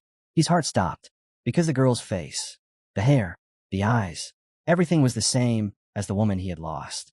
Maya. He stared into the swirling smoke, eyes trembling. Maya. The figure stepped forward. A young woman in a long dress, short hair, gently brushing her cheeks. She smiled softly. It's been a long time. Rayson's eyes widened. So this is Magner's first love. But the more he looked, the more uneasy he felt. She's not human. This aura, she's nothing but smoke. A pheromone creature meant to seduce humans. Maya's gaze slid to Magner, warm and inviting. You've matured, and you came back for me. You never forgot me, did you? He gave a small, bitter smile. No, I didn't forget. Maya tilted her head. What does it feel like? Meeting your first love again. She pinched her cheek shyly. You've aged, but I've become even more beautiful, don't you think? Rayson narrowed his eyes, studying this woman, his first love, someone that important to Magner. There's no way this is normal. Maya stepped closer. You seem happy, she whispered. He nodded. I was thinking about how you died. He remained completely still, as if afraid to even breathe. That memory, it was the heaviest stone on my soul. But now, I can finally let it go. Maya's expression flickered. Magner. In the blink of an eye she vanished, then materialized right behind him, her breath brushing his ear. So much time has passed. She pressed herself against his back, her voice dripping with seduction. Why don't we surrender, just a little? Her hand slid around him, tightening. Back then you were just a boy, but now, she blushed. You're a real man. Her tongue brushed his neck. Let's spend eternity together, giving each other warmth. Rayson spun around, face red. He. Magner didn't answer. Instead, his hand snapped up and grabbed Maya by the throat. She was lifted into the air instantly, eyes wide with fear. He. What are you doing? She shrieked. Magner didn't flinch. Rayson, he said coldly. Watch closely. This is your first lesson. Rayson froze. Maya struggled. And Magner. He tightened his grip. She's a female yakai. His voice dropped to a terrifying growl. You asked what a spirit means? There are only two ways to kill one. He held her higher. First, use sheer physical force. His aura surged. Second, crush it with your fighting spirit, mana, or any energy you possess. Maya gasped, trembling. I didn't know you liked it rough. I'm going to show him, he said calmly. He stepped forward, placing Maya before him like a target. A powerful aura burst around him, shaking the ground. This is the basic martial arts technique of the Grindel family. One of the four great forces. Rupture. Rayson stared at his teacher in awe, breath catching in his throat. Rayson felt it instantly. That amount of fighting spirit, it's insane. He watched as he stretched out his hand. A violent shockwave blasted forward, slamming into Maya with such overwhelming force that her body split into two. Her eyes widened in terror. Magner, what have you done to me? Rayson clenched his teeth. He didn't just strike her. Lightning and chaotic energies burst from Maya's body, tearing the air apart around her. Rayson's eyes widened. He didn't break her. He broke the space she was inside. As Maya's exploding form scattered across ripped space, Rayson swallowed hard. Did he actually destroy the space itself? A massive surge of energy erupted. Maya's voice shook. Magner is trying to kill me. Wasn't it true? Didn't you love me? How could you do this? Magner's expression darkened. His fighting aura roared outward, shaking the earth. Rayson, watch closely, he shouted. This is the first method of killing a yakai. Rayson crouched, eyes sharp. Destroy the space itself with overwhelming force. Strike the spirit by tearing apart the world around it. I understand, he said. He charged forward, his body erupting with purple aura. Now, he passed through Maya at a speed she couldn't follow, leaving a gaping crack in space behind him. Maya screamed. How could you? One of the most beautiful girls in the world. Are you both insane? Her body flickered, disappearing piece by piece. Rayson exhaled sharply, clutching his chest. Too much mana, and no preparation. My chest feels like it's going to explode, but for a first attempt, it's not bad. Maya's form dissolved, until only a faint outline remained. She smirked weakly. So that's it. A love rivalry between two men? You're competing for me. Only one of you can keep me alive, right? Her laughter echoed as her body vanished, leaving behind only a trembling hand on the ground. Magner crossed his arms. Not bad. Rayson stomped on the remaining hand. Of course. I had an excellent teacher. He turned with a grin. But teacher, why didn't you kill her immediately? Why all the small talk? He raised a hand dramatically. Bet. You hesitated because you still love her. Wham. His fist crashed into Rayson's head. Rayson grabbed his skull, face turning bright red. Ack. I didn't even have time to activate Iron Skin. He crossed his arms, sulking. This idiot. His tongue is too sharp for his own good. Rayson's charge toward mate kept replaying in Magner's mind. The way Rayson killed her. It wasn't magic, and it sure wasn't any martial technique he recognized. It was too different, too raw, too dangerous. He remembered that moment. Rayson's fist flashing with a violent purple glow, as if he had forced every last drop of mana into a single strike. And when that strike landed, Magner could only think one thing. So he freed her by destroying her. Just imagining a magician using a technique like that, a spell that could make your hands vanish just from the recoil, made Magner's skin crawl. That kind of attack usually meant losing both arms forever. Magner looked over and saw Rayson yelling back in frustration, furious that Magner even considered the idea of wanting to kill his own student. How was Rayson's body even able to withstand that technique? Magner genuinely couldn't understand it. After a long breath, Magner said he'd show Rayson another technique next time. Rayson stared back and calmly asked if he could guess what technique it might be. Magner only sighed. Let's go. As they walked, Rayson suddenly stopped and asked, Is this because you want to hide your eyes? Magner raised a brow. And what makes you think that? Rayson shrugged, saying his siblings were probably jealous. Magner frowned. Why didn't this kid trust him? And why did he not hate it? Soon, Rayson climbed up onto the edge of the old well. Magner blinked, wondering how something this disgraceful even existed in the Maton family grounds. Rayson swung his feet over the opening and asked what IIA had prepared inside. Magner corrected him. It wasn't prepared. It was created. Rayson tilted his head. So this dungeon, it's artificially made. His curiosity spilled into imagination. Mages shaping entire spaces out of mana, crafting virtual worlds for specific purposes. Looking into the darkness below, Rayson said he originally thought it was a natural dungeon, but she definitely messed with it somehow. Magner agreed. The whole place reeked of a mage's handiwork. Then he yawned and muttered. But why'd she make it this complicated? That girl's still half crazy. Rayson chuckled. I don't think she's trying to kill me. Maybe she just left some kind of guard down there. He lowered himself into the well. Magner wished him good luck. Rayson jumped first. Magner followed a heartbeat later. Both plunged downward at high speed. Magner squinted into the darkness, wondering why this dungeon was so impossibly deep. He shut his eyes, thinking back on the truth they'd uncovered. All those bandits Rayson fought, none of them were real. Just illusions. Consciousness manipulation at its finest. And he hadn't realized it earlier. As they fell deeper, one final question echoed through Magner's mind. If this place housed such a powerful yakai, why had no one ever found it? And if IIA had really come here, would she have left everything just like this? A system message blinked into existence before Rayson. Setting, Destroyer. Probability of the world beginning to falter. Rayson froze. Fear crawled up his spine. Is this the settings destroyer? His eyes darted around, searching. He turned toward Could be him. Again, the system message appeared. Settings destroyer doubts the missing probability of the world. Probability partially destroyed. Rayson's heart raced. What exactly had been destroyed? A notepad and pen materialized in his hands. His thoughts spun. Could this be another settings clue? Opening the notebook, a line had appeared on its pages. After he visited the bloody well, no one could locate it for 30 years. Another system message popped up. Reason for inability to locate. Unknown. Rayson closed his eyes, imagining the night creeping toward the well. He tried to decipher the original record. How had Kaysen found it before the researchers and Yakai hunters? He needed to fill in the gaps, to stop wandering blindly. Heavenly.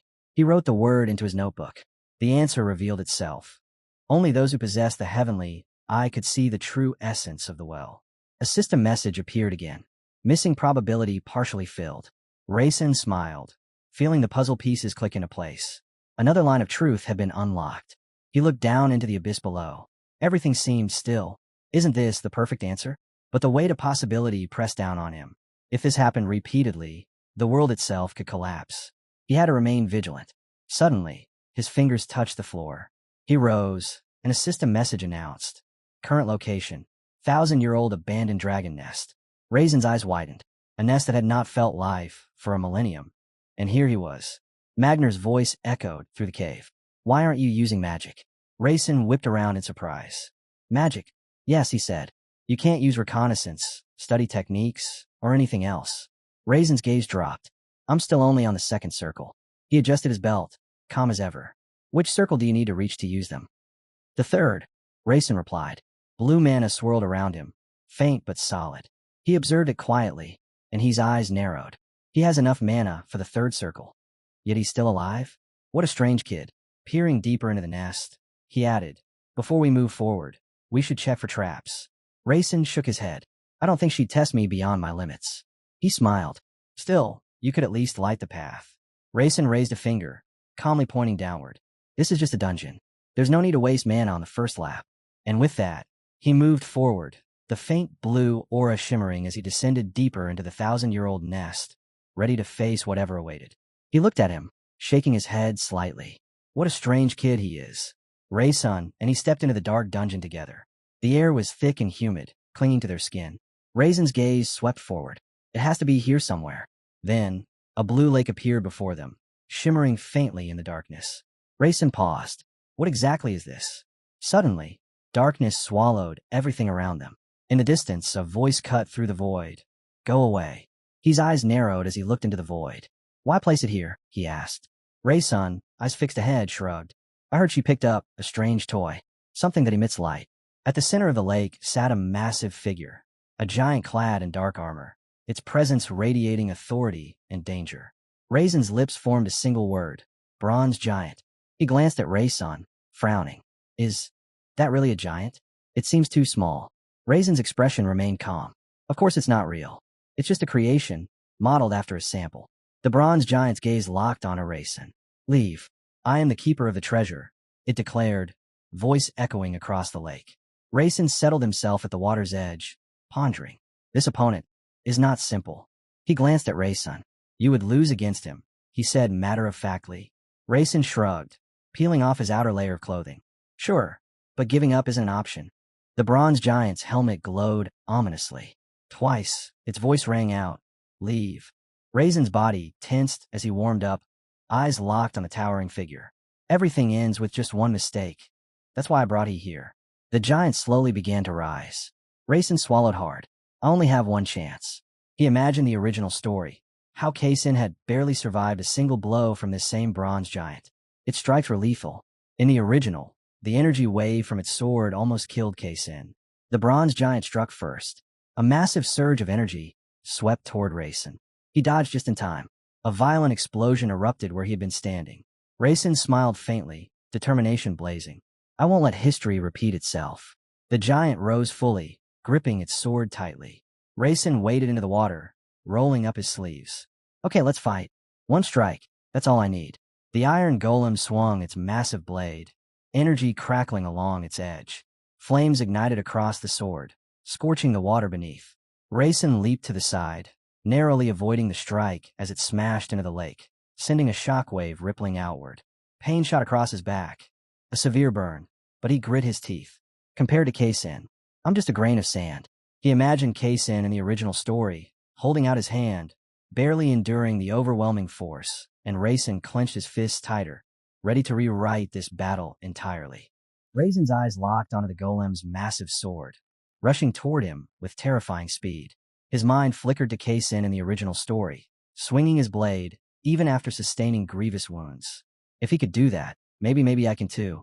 Raisin clenched his fist. This is my only opportunity. He imagined Kaisin dashing forward in a flash of lightning, cutting relentlessly at the bronze giant. Kaisin had thrown himself at in the past, but brute force alone wouldn't win here. Raisin had to think. He had to move smarter. The golem's flaming sword slashed through the air. Raisin leapt aside, barely avoiding the inferno. I'll have to circle around it, find the opening. He activated self-defense, feeling mana hum through him. Launching himself onto the golem's sword, he planted his right hand to brace himself. Heat scorched his skin, burning hot, but I can endure it for a few seconds. The golem slammed the sword into the wall with all its might, stone fragments raining down on he. The giant's gaze was relentless. Raisin balanced on its head, calculating. Now is the right moment. He visualized Kaisin cutting at the hinge at incredible speed. If I strike the hinge, if I can reach it. He focused on the giant's belt. A system message blinked before him. Fatal weakness detected. Bronze giant. Raisin's eyes narrowed. The rusty hinge. This is my Achilles heel. He swung his fist, a surge of aura flaring around him. Maybe I can use the skill he taught me. Just one hit, straight to the hinge. A sudden glow appeared from a small hole in the giant's head. Before he could react, a poisonous arrow struck his back. Raisin's body plummeted like a stone. The arrow. How could I have forgotten? The burn on his back flared in pain.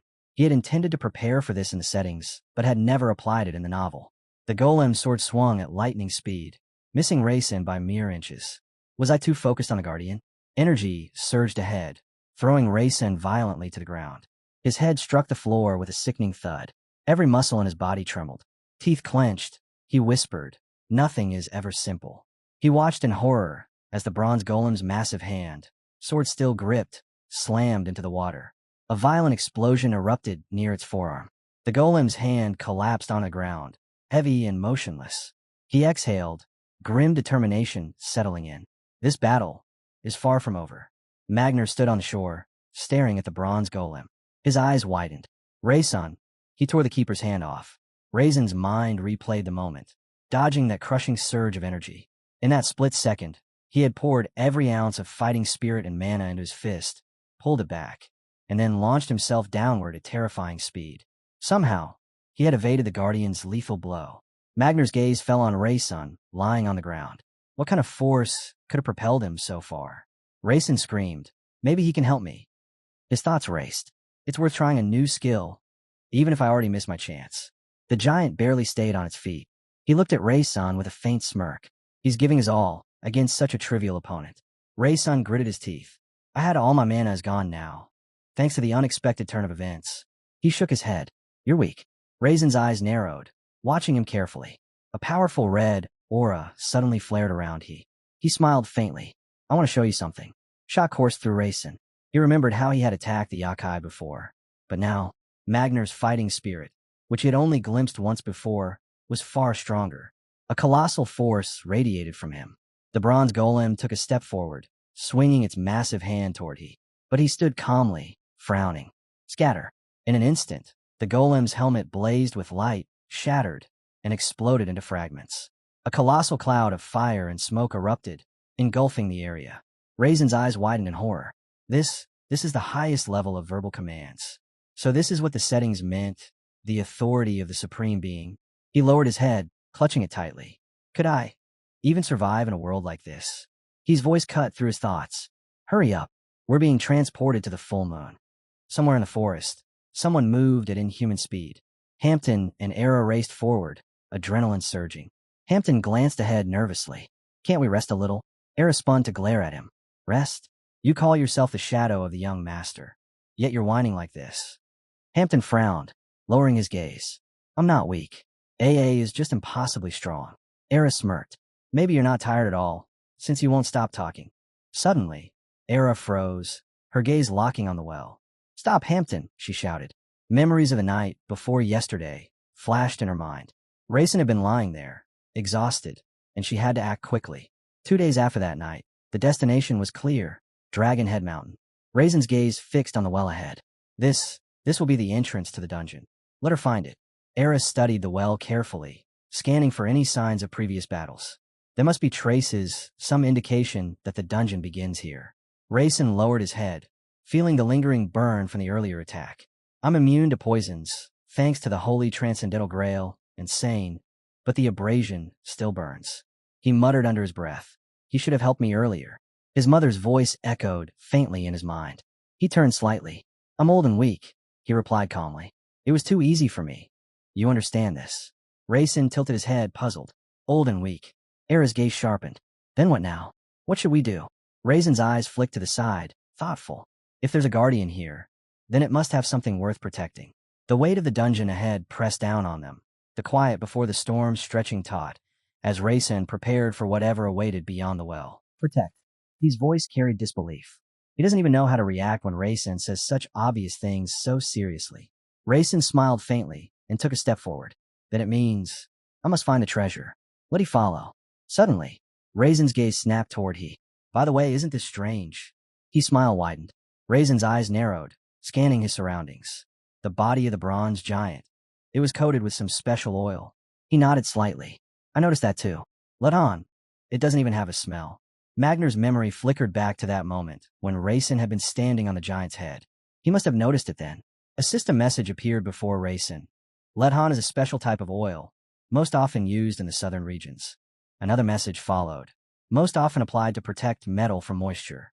Prevents corrosion. Raisin lowered his head, turning away thoughtfully. Even though the giant was coated in oil, its body is still rusty. Isn't that strange? He frowned, studying Raisin carefully. We were also flying, confirmed by the faint influence of residual poisons. He wondered briefly if he had been unknowingly aiding Raisin all along. Magner remembered her expression. Mouth wide open, disbelief painted across her face. What kind of nonsense is this? She had thought, hoping this time she could succeed. She had sat near the fire, waved her hand, murmuring, just a couple more, and he would have died. He had not faltered. It wasn't worth it. She furrowed her brows in determination. Next time, I will kill him. I hope the darkness attribute magic works better. The humidity is lower than usual. Rayson frowned, voice low and steady. The poison corrodes, and given this, the whole path should be filled with it. He looked at Rayson, impressed. Truly my brother. His gaze shifted toward the giant, noticing a faint green glow near AA. This road, it's truly flooded with poison. The aura radiating along the path confirmed it. This poison, it's unlike the arrows. Far more potent. He furrowed his brows and stared at Rayson. If you absorb this, you could forget your arms and legs forever. Rayson only smiled faintly. I can't help in any way. I'm not a magician. He looked at him with intensity, and Rayson's mind flickered. Why is he staring like that? Turning slightly, Rayson muttered, I've prepared something for this occasion. They were transported forward. Hampton looked into the well, his voice shaky. Era, are you sure this is the dungeon entrance? AA swung her leg back with all her strength. Hampton's eyes widened, gazing into the dark abyss. Where is a safe descent? In the next heartbeat, he was launched down, tears streaking his face as he flew into the depths. Era peered into the empty well, guilt and determination in her eyes. I'm sorry, she whispered, before diving in after him. We don't have much time, she shouted, slicing through the air. Rayson glanced at her with a faint smile. If there's poison, then there must be an antidote somewhere. Hampton and AA plummeted at terrifying speed, landing inside the dungeon. Hampton turned to AA, tears streaming down his face. You wanted me to die. Era's hand gripped a knife, her expression fierce and unyielding. She fixed Hampton with a terrifying glare. You'll really die if you don't get up now. Pain is the only way to bring someone to their senses. Fear propelled him forward. Hampton ran after her, his mind flashing back 2 years, when he had cried and she offered candy, but it had all been a pretense. She's serious this time. She really will stab me if I falter. Here, Era shouted suddenly. Rayson and Magner turned sharply. Rayson smiled faintly. They're here. His voice cut through the tension. Who are they? Hampton and AA bowed deeply, shouting in unison. We greet the martial artist, Mag. His eyes narrowed as he looked at them. So, these are Rayson's subordinates. Then his gaze shifted to Era. Surprise flickered across his face. This is the maid I saw last time. Rayson's smile widened as he turned toward he. My father entrusted them to me. Because he missed it. He spread his arms and laughed. He really did that. He looked at Hampton and AA.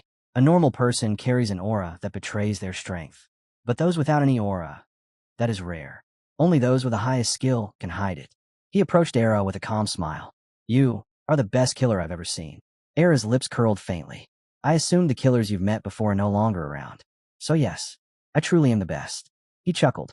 Modesty suits you. But remember, a killer with a massive ego is doomed to death. Era lowered her head, acknowledging his words. I'll take note. Hampton glanced ahead, fear etched into his features. His gaze sharpened on him. What poison do you carry? Hampton hesitated, then nodded. Yes, I have it. Suddenly, his mouth opened wide, and his eyes narrowed. Then you must be Raisins. Shadow. Hampton shouted, his voice sharp, cutting through the dungeon's stillness. His gaze followed Raisin's charge, narrowing thoughtfully. This is good. But how does Hampton plan to protect his master? Hampton lowered his head, silent for a moment. Magner's voice broke the tension. And what if he's a coward? Hampton reached into his backpack. He folded his hands calmly. This is our plan. This is why we have confidence. From his pack, Hampton produced a small bowl filled with various ingredients. Carefully, he began grinding them. I can't remove all the poison, but I can prepare an antidote. Something temporary to protect the young master's body. Rayson stepped forward, placing a hand gently on Hampton's head. You've done well, he said, a faint smile tugging at his lips. On this journey, you've done well. Confucius' eyes lit up, a wide grin spreading across his face. He blushed, then shouted with pride. That's right. Nothing is scary when he's next to Ray's son. A small black lump appeared on the bedspread before them. Hampton explained, if you hold this in your mouth, your body can resist almost any poison. Rayson picked up the black lump, examining it carefully. Will the effects stop if I swallow it? Hampton's eyes widened with alarm. You can't swallow it yet. Raisin's mind flickered, imagining Kaysen from the original story, lying unconscious for 3 days, poisoned and barely surviving. Understanding the sequence of events now, he knew exactly what needed to be done. He opened his mouth and placed a red lump inside. I'll be back. Wait here. Hampton nodded quickly. Okay. Rayson couldn't help but frown at his teasing laughter. How much would you take for this week's poison? What a wonderful student you have. Rayson thought it better not to answer. Together, Rayson and he moved toward the deeper part of the dungeon. Rayson raised his head, surveying the cavern ahead. On the wall, a dragon was engraved in intricate detail. This must be where the 1,000-year-old dragon breastplate is located. The cave opened up before him, massive and awe-inspiring, the dragon carved into its vast surface. Suddenly, a flash of bright blue light appeared at the far end of the corridor. Rayson's eyes widened. What is over there? A system message appeared in front of him. At the end of the cave, on a golden stand, lies the 1,000-year-old dragon breastplate. Rayson and he approached, and Rayson's mind raced. This piece of fabric, it wasn't just armor. It was protection for the heart, a safeguard, almost like a spare life, a chance to survive what should have been deadly. Rayson stared ahead, eyes widening in surprise. What is that? He and Magner stepped closer, stopping right before the glowing breastplate. Its light grew brighter, soft blue, ancient, alive. A system message materialized in front of Rayson. Only those claiming to be the successor may read this. Rayson blinked. An inscription on the ground? He turned toward Magner, waiting just in case he reacted. But he said nothing, which meant only one thing. Only I can see this. Because of the heavenly eye, he nodded calmly. This is what she wanted to give you, Rayson. Rayson frowned quietly. This inscription, I didn't write this into the story. That means there are hidden things in this world. Even I, the creator, don't know about. He stepped toward the breastplate and extended his hands. Whatever the truth was, one thing remained clear. He needed this 1,000-year-old dragon breastplate. Just as he reached out, the breastplate dissolved, shattering into particles of bright blue light. Rayson smiled. It turned into manna. This is what will save my life. The Holy Grail appeared before him, shimmering faintly. He whispered, interesting, so that's what this feeling was. I felt empty before. Rayson pointed toward the exit. Thank you, Magner. Let's go back. He smiled, extending his hand. If you want to thank me, you can pay me. The scene shifted. A golden frog rested atop a pedestal. Someone murmured that it was an artifact he had once taken. Then, steam, warm water, and laughter. Rayson sat in the bathtub beside Kaysen. He grinned. It's armor. Something that protects my heart. Kaysen squinted at him. Armor? Where? There's nothing on you. Rayson chuckled. How should I explain this? Its form changed, but is on me right now. Kaysen's eyes lit up like stars. Seriously? That's amazing. Rayson smiled softly. He really is still a child. He stood up, tapping his own chest. If you don't believe me, go ahead. Try hitting me in the heart. Kaysen raised his fist, confused but excited. With my fist, Kaysen didn't hesitate. He grabbed his sword, leaped straight at Rayson, and shouted, Should I try with the sword instead? Rayson's soul almost left his body. Wait, what are you saying? His eyes darted around in panic. Where did he even get a sword in a bathtub? Meanwhile, Lurvian waited over with an inflatable duck wrapped around her waist. I want to play too, she said sweetly. Era's expression stiffened like stone. That is forbidden. From a bathroom came a chorus of screams. Kaysen, swinging wildly, shouted, Larson really is wearing armor. A system message appeared in front of Rayson. Durability of the 1,000-year dragon breastplate, 32/100. Artifact will be destroyed if durability reaches 0. Durability can be restored with mana. Rayson froze. The durability dropped because Kaysen liked the breastplate too much. He's trying to test every ability it has. The scene shifted outside. Rayson turned to Kaysen. You could just stand guard. I need to replenish my mana using a few techniques. Kaysen nodded energetically. Okay. His cheeks flushed red, and he lowered his head. Today, I stabbed my friend in the heart with a sword. So that's what Father meant by heroic friendship. Rayson sat down to meditate. A system message floated into view. Durability restored by +1. Current durability, 33/100. Rayson calculated.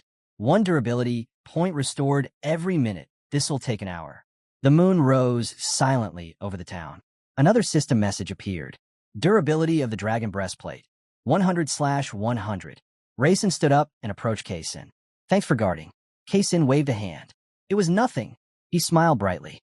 See you tomorrow. Of course, Rayson said, watching the boy walk away. The protagonist. I really did write him like this. Later, Rayson walked down the quiet street. He lowered his head slightly. Era, She appeared behind him instantly, silent as a shadow. Rayson frowned. My heart. Era's eyes sharpened. You want me to try hitting you for real? Rayson stuttered, confused. No, She leaned forward, voice cold. If I hit you with all my strength, even with that armor, you'll die. Is that acceptable to you? Rayson froze in terror. No, I didn't mean it like that. Even with the dragon breastplate, I'm scared. Era stepped in front of him, lowering her gaze. Rayson, you must become strong. You will become strong. Rayson stared at her, stunned. Then he closed his eyes, inhaling deeply. You're right. He lifted his head, eyes serious, determination flaring within him. I will. 1 year later, a vast, shimmering lake spread out beneath the golden sky. We are in the mountains, looming behind the mansion of the Sod family. A dense forest stretches before us, shadows twisting between the trees. Someone mutters, This is the end of basic endurance training. A sharp reminder cuts through the air. Black clothes should always be worn inside out. He glares downward, eyes menacing. From somewhere in the crowd, a voice complains, No way, this thing must weigh a whole ton. 300 kilos, comes the reply, drowned out by the chorus of whining.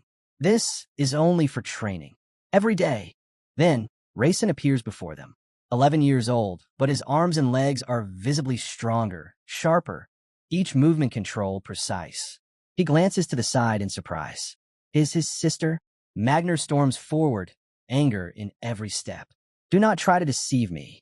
Rayson trembles slightly, but fearlessly extends his finger forward. This time, I am not deceiving you. From behind, she appears, smiling warmly. It's been a long time. She pulls a small envelope from her hand. Rayson, send a letter. Rayson perches on a stone, a faint smile on his lips. Yes, a lot of time has passed. I missed you. The life of 11-year-old Rayson Mayton begins here. A letter materializes in front of IIA. It begins, To my dear sister IIA, whom I value and respect very much. IIA glances ahead, murmuring, I wish he had written love instead of respect. Rayson sits next to her on a bench, apologizing. IIA smirks. It would have been better if you wrote, I love you too. Rayson furrows his brows, meeting her eyes. I understand. IIA covers her face with her hand, laughing. I'm just joking. She tilts her head. Did you want to leave Lervian with me? Rayson smiles faintly. Yes. In his mind, he imagines an angry monkey clutching a flaming banana. Lervian leaping and dodging, shouting, I'll fry you to a crisp. As I wrote in the letter, Lervian can no longer grow here, he thinks.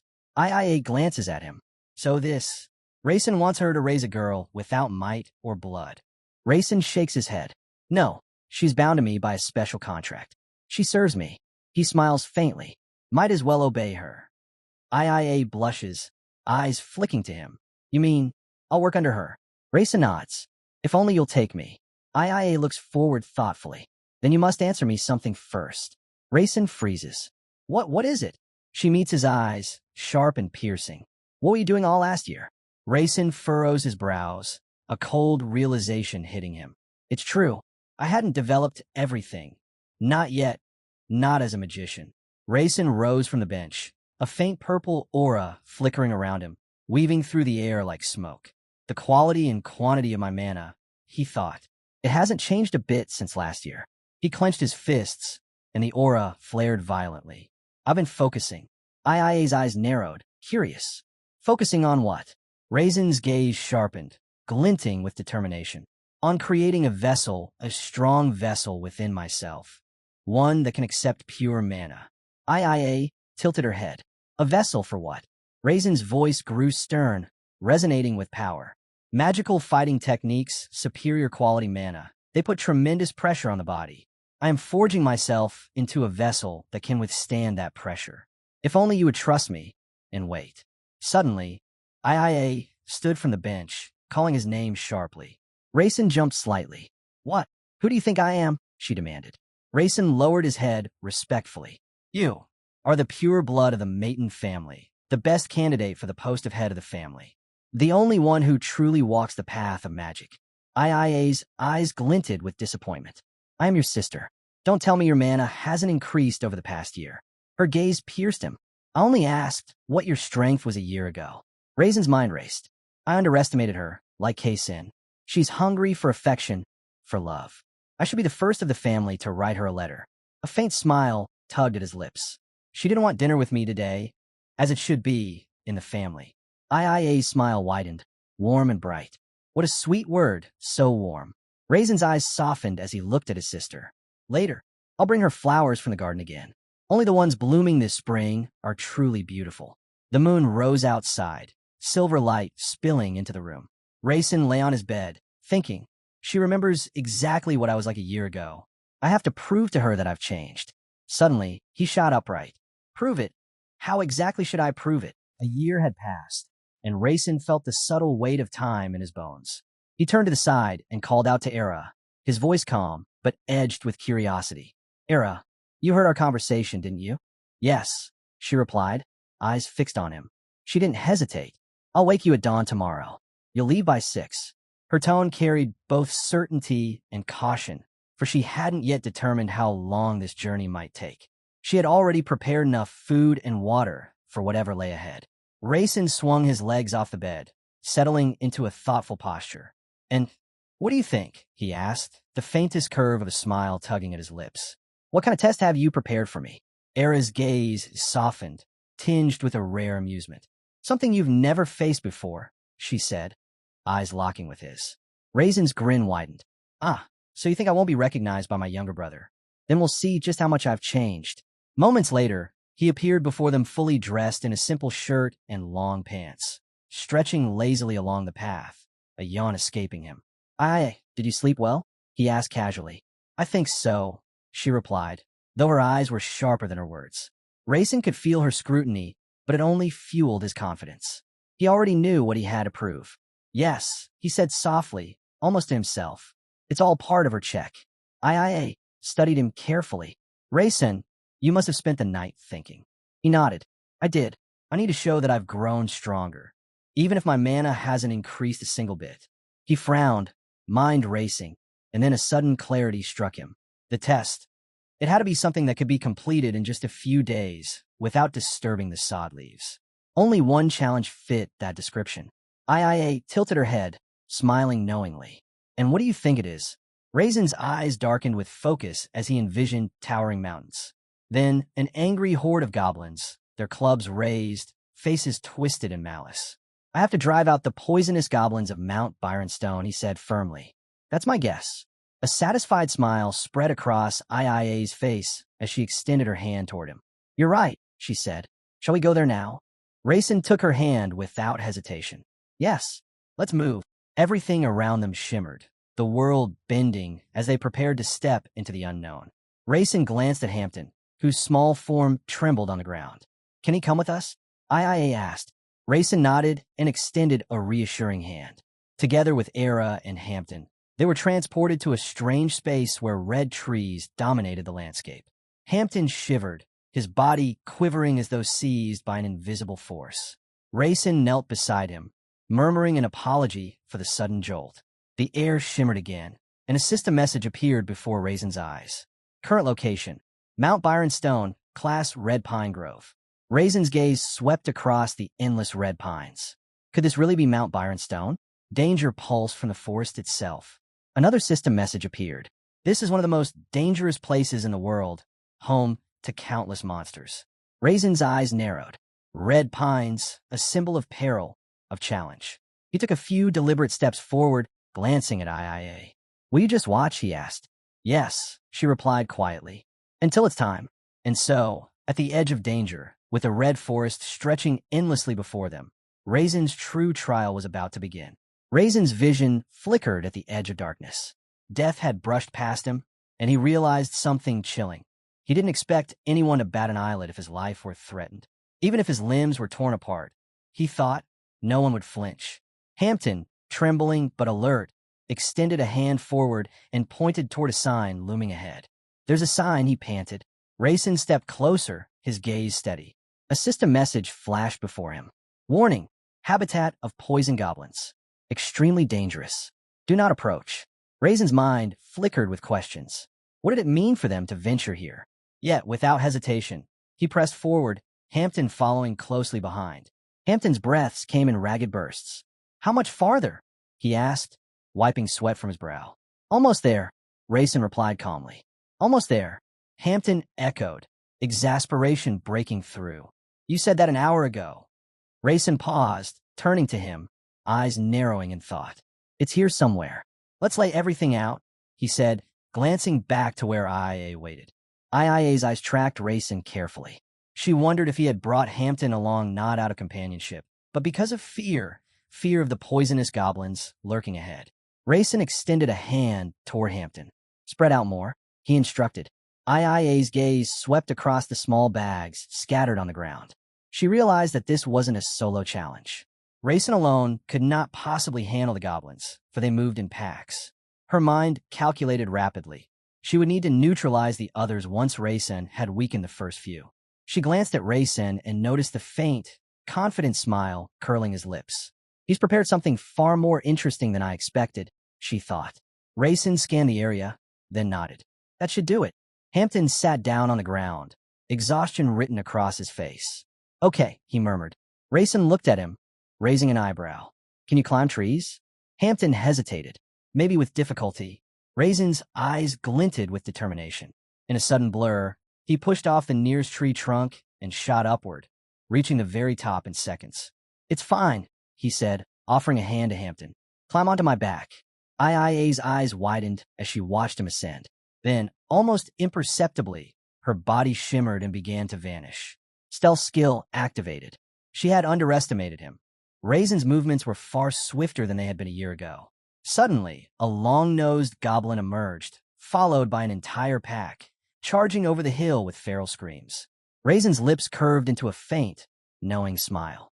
Exactly as I expected, a whole pack, he thought. IIA's surprise was immediate. Magicians shouldn't use this method, she exclaimed, though her words carried more awe than reproach. Rayson perched in the treetops, calm and precise. I know, he said. I never wanted to work as a magician. I wanted to be special. From above, Arson and Hampton held their positions, hidden within the branches. Below, the goblins devoured the meat that Confucius had scattered earlier, greed fueling their frenzied movements. IIA observed silently, her mind racing. Now she understood. Rayson had meticulously planned this, knowing full well that poisonous goblins operated in packs. Rayson, still seated in the tree, added with a subtle smirk, I also knew they would not tolerate encountering another pack like theirs. And with that, the hunt began. The red forest echoed with the rustle of leaves, the screech of goblins, and the quiet, calculated breathing of a boy who had grown stronger than anyone could imagine. Rayson's mind raced as he imagined the inevitable clash of two goblin packs. When they smell the meat, the other pack will charge too. Chaos will erupt. Death will feast on death. Below, the trap unfolded exactly as he had foreseen. One goblin opened its mouth wide, screaming a raw, piercing war cry. Another, brandishing a sword, lunged and cleaved through its opponent with brutal precision. Rayson's eyes sparkled with quiet amusement as he watched the carnage unfold. The battlefield descended into pure madness. A dagger flashed through the air, smashing into the skull of a bandana-wearing goblin. Another swung a morning star with deadly force, severing its brother's head in a spray of green ichor. The goblins tore into one another with feral intensity, killing indiscriminately, leaving piles of mangled bodies in their wake. IIA ducked instinctively as a flying goblin head narrowly missed her. She counted 1, 2, 3, her gaze landing on the last goblin standing. He was exhausted, surrounded by the corpses of his kin, breathing in jagged, desperate gasps. And then he laughed, wide-mouthed and unhinged, the sound echoing across the clearing. Rayson's eyes narrowed, lightning crackling faintly across his body. He extended his hand, a storm of energy gathering around it. In an instant, faster than the eye could follow, a bolt of pure force struck the goblin. His body shattered, disintegrated in a flash, leaving only silence where chaos had raged. Hampton slid down from the tree, wide-eyed and trembling. How many of them were there? He shouted, running past the remains of the fallen goblins. IIA's gaze swept across the battlefield, counting silently. 24, she murmured, a mixture of awe and shock in her voice. She studied Rayson, imagining her father's reaction. Would he be proud or furious at the destruction? Even in the midst of this carnage, Rayson's grin was faint but confident. He wore a special artifact, its weight pressing down on him. 300 kilograms of protection, barely slowing him. IA wants to see magic in action, he thought with a smirk. His mind turned to strategy. He pictured a tree marked with an X in his vision. The leader of this pack must be nearby.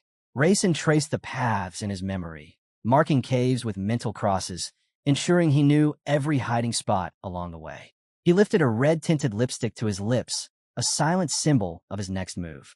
Here, he thought, I will show the path of magic. Hampton shivered, staring at the lifeless goblins scattered across the forest floor. There are more. So many more, he thought in fear. Rayson approached the cave entrance, pressing his hand over his nose. The smell disgusting, he muttered, though his eyes gleamed with anticipation. The true test, the true challenge awaited inside. Rayson's mind raced as he stepped into the shadowed cave. What if the leader is a warrior? He wondered. His eyes swept over the rocky walls, every sound amplified in the tense silence. If he's a warrior, he would have revealed himself by now. But if he's a medicine man, everything changes. A faint clatter echoed through the cavern. The staff with its crystal tips slipped from trembling hands and fell to the floor. The poison goblin leader sat there, quivering violently, eyes wide with raw fear. Rayson's gaze sharpened. Is it sensing my sister's presence? He looked to IA, her figure concealed, but her presence undeniable. A subtle thought struck him. Perhaps that is why the goblin dares not move. Hampton's small frame trembled as he watched Rayson, letting out a frightened shout. Rayson glanced at him briefly, considering the boy. Though Hampton seems terrified, he understands the danger. He knows this is beyond simple fear. It is survival. Rayson's lips curved into a faint, knowing smile. The cave's darkness was theirs to command, and the poison goblin leader, paralyzed by fear and strategy, had unknowingly walked into their trap. Rayson froze for a moment, his breath tightening as his eyes landed on several skulls scattered across the cave floor. Some were goblin, but others were unmistakably human. A chill ran down his spine. So humans really were their main source of food. His jaw tightened. Dark energy pulsed across his knuckles, swirling like smoke around his fist. He didn't hesitate. He drove that dark-coated punch straight into the ground. Goodbye, he muttered coldly. Survival of the fittest. A short while later, we cut to Rayson, IA, and Hampton standing at the cave entrance. Rayson dusted off his hands and casually said that the technique he just used was the magical combat skill he'd been practicing. IA folded her arms, eyes narrowed with a small smile. I can tell you've been trying hard. Then she tilted her head upward.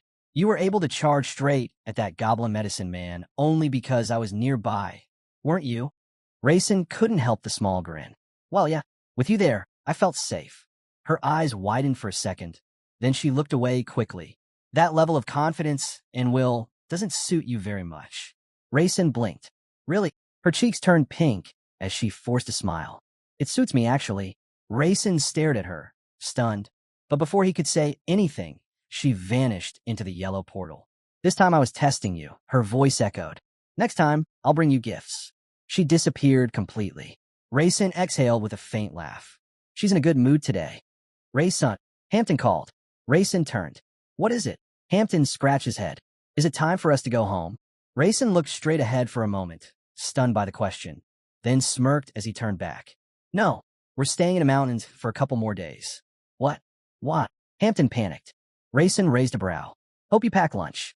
Hampton closed his eyes and proudly nodded. Of course. Rayson walked a few steps away, hand behind his back. You really want to know why we can't go home yet? Hampton nodded quickly. Rayson sighed. Because I left Lervian with my sister. Hampton blinked. And that means she'll do exactly what I told her. And when Lervian leaves, she'll know everything. Rayson smirked. Arrow will confirm the rest. We just wait here. Hampton smiled nervously. Honestly, I want to go back with AA. That's the point, Rayson replied. We stay put. He lifted his hand to block the sunlight and looked over the mountains. This place is safe now. We wiped out all the goblins. Hampton's smile faded as he looked at Rayson's back. You came here to save all those people, even though you live in an unprotected area yourself. Rayson looked over his shoulder, confused. Hampton lowered his head. In places like this, people aren't protected. Most people live like that. A shadow crossed his expression, and then his memories hit him all at once. He saw himself as a child, lying on scorched ground, his face burnt, hands trembling as he covered his mouth to stay silent. His eye glowed faintly as he watched, helpless, while goblins tore through his home. He saw his parents. He saw their end. Tears welled up and spilled down his cheeks as he whispered, "They killed my parents." Hampton quickly wiped his tears and forced a smile. "My parents, they died in a place just like this too," he said softly. Then he straightened up proudly. But Rayson already knew goblins love human meat. That's why he killed their leader. I'm proud to stand in his shadow. Rayson turned around with a calm smile. "You're right, Hampton." Hampton immediately blurted out, "Rayson, you're so beautiful." Rayson paused. Too sentimental. He sighed internally. "Fine, I should play along." He looked ahead thoughtfully. If he were in his sister's place, he'd be pleased with how everything went. It seemed she really did like the results. Rayson's brow tightened as he scanned the surroundings with a cold stare. Still, the real test might not be over yet. Activating Celestial Eye, Rayson carefully examined the entire area. His expression sharpened. He glanced toward the cave and spoke quietly. "Hampton, run toward the cave about 3 steps in. Then look up." "Up." Hampton gasped, confused. He raised his head, and the color drained from his face. A massive white tiger was perched in the trees above the cave entrance. Its fur glowed like snow under the sunlight, its eyes burning with wild ferocity. The beast opened its jaws and let out a thunderous roar. A system message flashed. "Desert-class ferocious white tiger detected." Hampton began trembling uncontrollably. Rayson lowered his posture slightly, eyes narrowing. 1. The white tiger's muscles tensed. 2. Hampton froze, unable to move. 3. Hampton shot forward instantly, eyes squeezed shut as he sprinted with everything he had. He turned back mid-run, terrified to see whether Rayson was following. But Rayson was standing calmly in the open, not even flinching. "He's distracting it for me." Hampton realized, breath shaking. "I just have to trust him and run." He pushed his legs harder and kept going. Behind him, Rayson cupped his hand around his mouth and shouted toward the tiger, "Hey, don't look at him. Look at me." The white tiger's furious eyes snapped directly on Rayson. Then, with a deafening snarl, the beast launched itself at him, jaws wide open. Rayson smiled faintly. "So she wants to see my limit, and the first test was too easy. Fine, watch closely." He lunged forward, wind spiraling around his legs. A system message burst in front of him. "Beginner-level magic combat technique activated, wind attribute." Rayson shot forward to meet the tiger head-on. Rayson tightened his fists, a thrill running through him. A real white tiger. Catching one of these would be insane. The beast lunged first, mouth wide open, fangs gleaming, rushing at him with a killing intent that shook the trees. Rayson lifted his hand. A turquoise sphere shimmered to life in his palm as the wind bent toward him. "The wind feels nice today," he said calmly. He clenched the sphere, compressing the wind until it vibrated violently. The tiger roared, closing in, but Rayson only smiled. He swung his arm. A sharp wave of wind exploded outward, forming a spiraling barrier around him. "I'll pass my sister's test easily," he declared. The white tiger's eyes burned bright, its growl rattling the earth. From a distance, IA watched silently. So confident. Is he really betting on his speed? Rayson cracked his neck. "All right then. Try not to slow me down." The tiger launched itself like lightning, leaving a streak of magic across the air. Rayson stepped forward and kicked straight into its open jaw. A violent crack echoed as the tiger's head snapped shut. The massive beast crashed to the ground, stunned. Rayson approached slowly. "Sorry," he said with a light bow. "But this is the end." He gritted his teeth, shifted his stance, and pulled his fist back. With perfect weight distribution, he struck, a blow so powerful it detonated like an explosion. He stood over the fallen creature, exhaled, and smirked. "Now how are you still, Al?" His words froze. The tiger's eyes snapped open. It growled, lunged forward, and clamped its jaws onto his side, blood spraying across the dirt. Rayson stumbled back in shock. Then, a shadow moved above him. A massive stone was hurling through the air, ready to crush him. Rayson clenched his teeth, crossed his arms, and roared. "Beginner magic combat technique, self-defense." Mana blasted out from his body, erupting into a dome that shattered the stone into hundreds of pieces. The fragments whistled as they flew in every direction. Even though his 1,000-year dragon armor absorbed every external hit, its durability dropped. Durability, 60/100. Rayson bent low, blood dripping, but his eyes sharpened. The real fight had finally begun. Rayson grabbed his bloody left arm, his fingers trembling as pain shot through his ribs. He gritted his teeth hard. He defended with everything he had. Yet the tiger still shattered his left arm and cracked a rib. If not for the 1,000-year dragon armor, he would have died on the spot. Rayson pressed his hand over the wound, channeling mana into it as the faint glow of self-healing began repairing the damage. But even as the pain eased, his expression remained cold. I'm faster, but that tiger outclasses me in raw power and defense. I need to fall back. Regroup. Think. He dashed toward the cave, Hampton's temporary shelter, leaving a glowing trail of mana in his wake. Inside, Hampton quickly wrapped Rayson's arm with bandages, pressing healing green herb against the wound. Then, voice shaking, he bowed his head. Master, forgive me. Please kill me. Rayson blinked. Why would I kill you? Hampton squeezed his eyes shut. Self-healing drains a huge amount of mana. You should conserve as much as you can before becoming critical. He clenched the herbs in his hand, tears forming. If you had used me as bait, you wouldn't have gotten hurt. You could have escaped. A shadow exists to die for its master. Rayson buttoned up his shirt and turned away. Shut up. Hampton's head jerked up in confusion. Rayson sighed. How would you know? Have you ever died before? Hampton froze. Rayson kept speaking, his tone colder now. How am I supposed to live if my shadow dies first?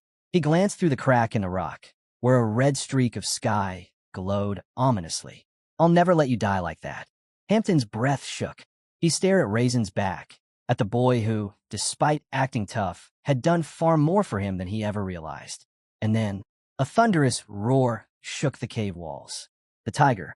It stood atop the cave entrance, growling deeply, but recoiled the moment acrid green smoke seeped from inside the cave. Hampton whispered, Master, is the tiger unable to enter? Rayson slowly scanned the floating smoke. When we first came here, I felt something off about this place. Hampton tapped his chin nervously. Something wrong. Rayson replayed the earlier scenes in his mind, from the moment they stepped inside to the moment they left. For a region crawling with goblins, there are almost no tracks outside the cave. Hampton blinked. Then why were all the goblins inside? Rayson narrowed his eyes. It means something forced the goblins to stay trapped in this cave. The real danger wasn't the tiger. It was whatever kept an entire goblin colony sealed inside and had just driven a ferocious white tiger away. Rayson recalled the magical chain shield at the cave entrance, and everything suddenly connected. That's why the poisonous goblin's waste was building up here, he muttered. He glanced aside, and why the white tiger couldn't get any closer. The poison keeps it away. At least we're safe. Hampton lifted his foot in disgust, shaking off a clump of toxic slime. It's everywhere. He imagined IIA forming the shield, trapping the goblins inside, then walking away without looking back. He turned to Rayson with wide eyes. You mean your sister put up the shield herself? Yes, Rayson replied calmly. IIA sealed the goblins in. Hampton smacked his fist into his palm, lighting up with excitement. She did it to make the place safe for the white tiger.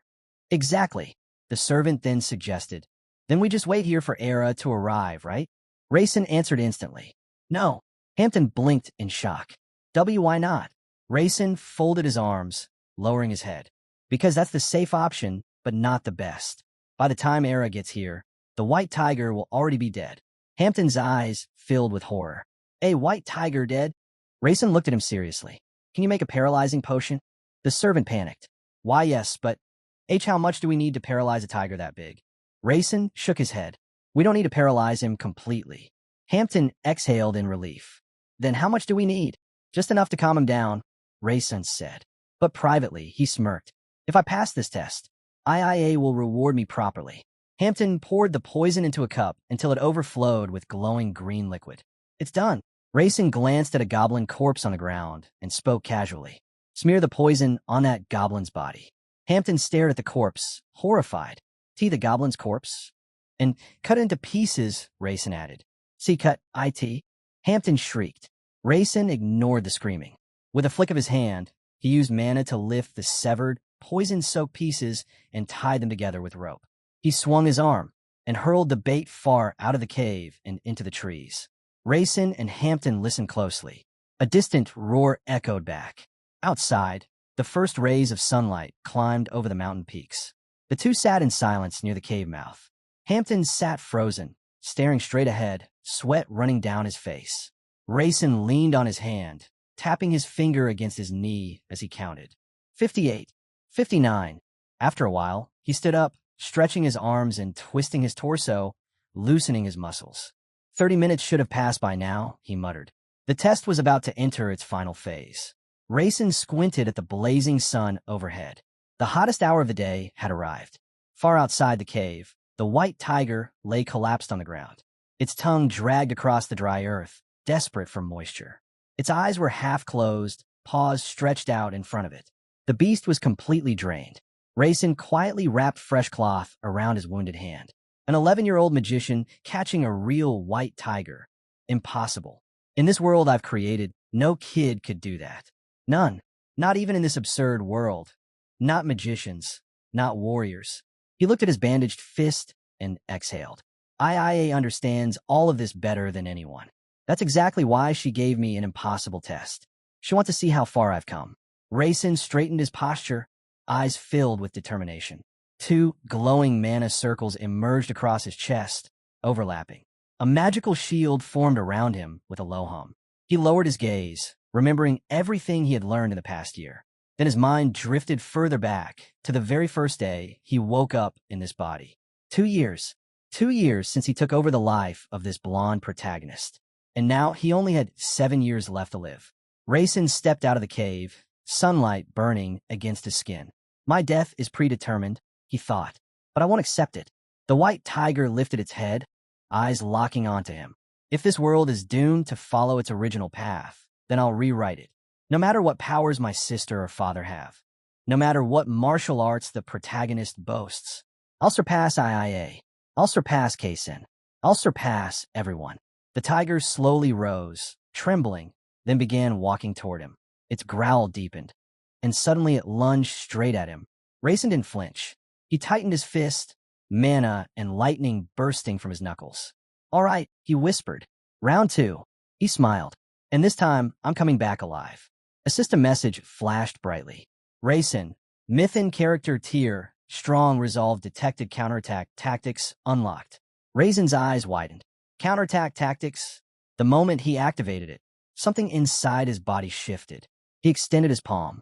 A blinding magic sphere formed instantly, its power unknown, unstable, overflowing. The air around him crackled. Mana and radiant light shot outward like wild streams, making the entire cave tremble. Hampton fell backward, jaw dropped. See the young master's mana. The servant watched in terror as Rayson's body was wrapped in multiple mana circles, glowing one after another. Rayson gritted his teeth as pain surged through every vein. The mana, it's rising to the third, no, fourth circle. Hampton gasped. A new recording appeared before Rayson's eyes. Counterattack tactics. Active duration limit. 3 seconds slow flow. Activated automatically. Rayson's heartbeat thundered. Counterattack tactics, a technique that releases every drop of mana in a single instant. He wasn't just fighting a tiger anymore. He was fighting the world itself. Rayson felt a sudden surge. His physical abilities had skyrocketed.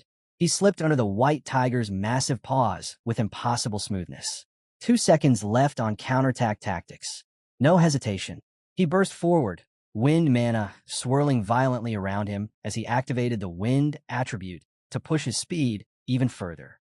Mana wrapped around his entire body like a storm cloak. He leapt, a sharp, explosive movement, and sprinted like a streak of light. A golden trail of mana burned behind him. 1 second left. Rayson locked his eyes onto the tiger's open jaws. This is what fighting spirit is for. If I hesitate now, I die. He steeled himself. I have to kill it. He drew back his fist, every muscle screaming, and unleashed his full strength into a single blow. The impact detonated like a bomb. A shockwave ripped through the clearing. Multiple rings of mana burst outward from the point of collision, shaking the entire valley. Hampton clutched his chest, horrified. Why, young master? When the dust settled, the white tiger's massive, bloody body lay motionless. Under it, Rayson struggled to breathe. He clawed his way out from beneath the beast, drenched in blood. A message flashed in front of him. All mana completely depleted. Counterattack tactics. Finished. Heavenly Eye. Finished. Rayson raised his head, blood dripping down his chin. He smiled weakly. Thanks, sister, for the reward. He collapsed onto the ground, only a few meters from the torn carcass of the tiger. Hampton sprinted toward him in panic. Young master, are you all right? The grail inside Rayson was drained beyond limit, and Raisin's heartbeat weakened.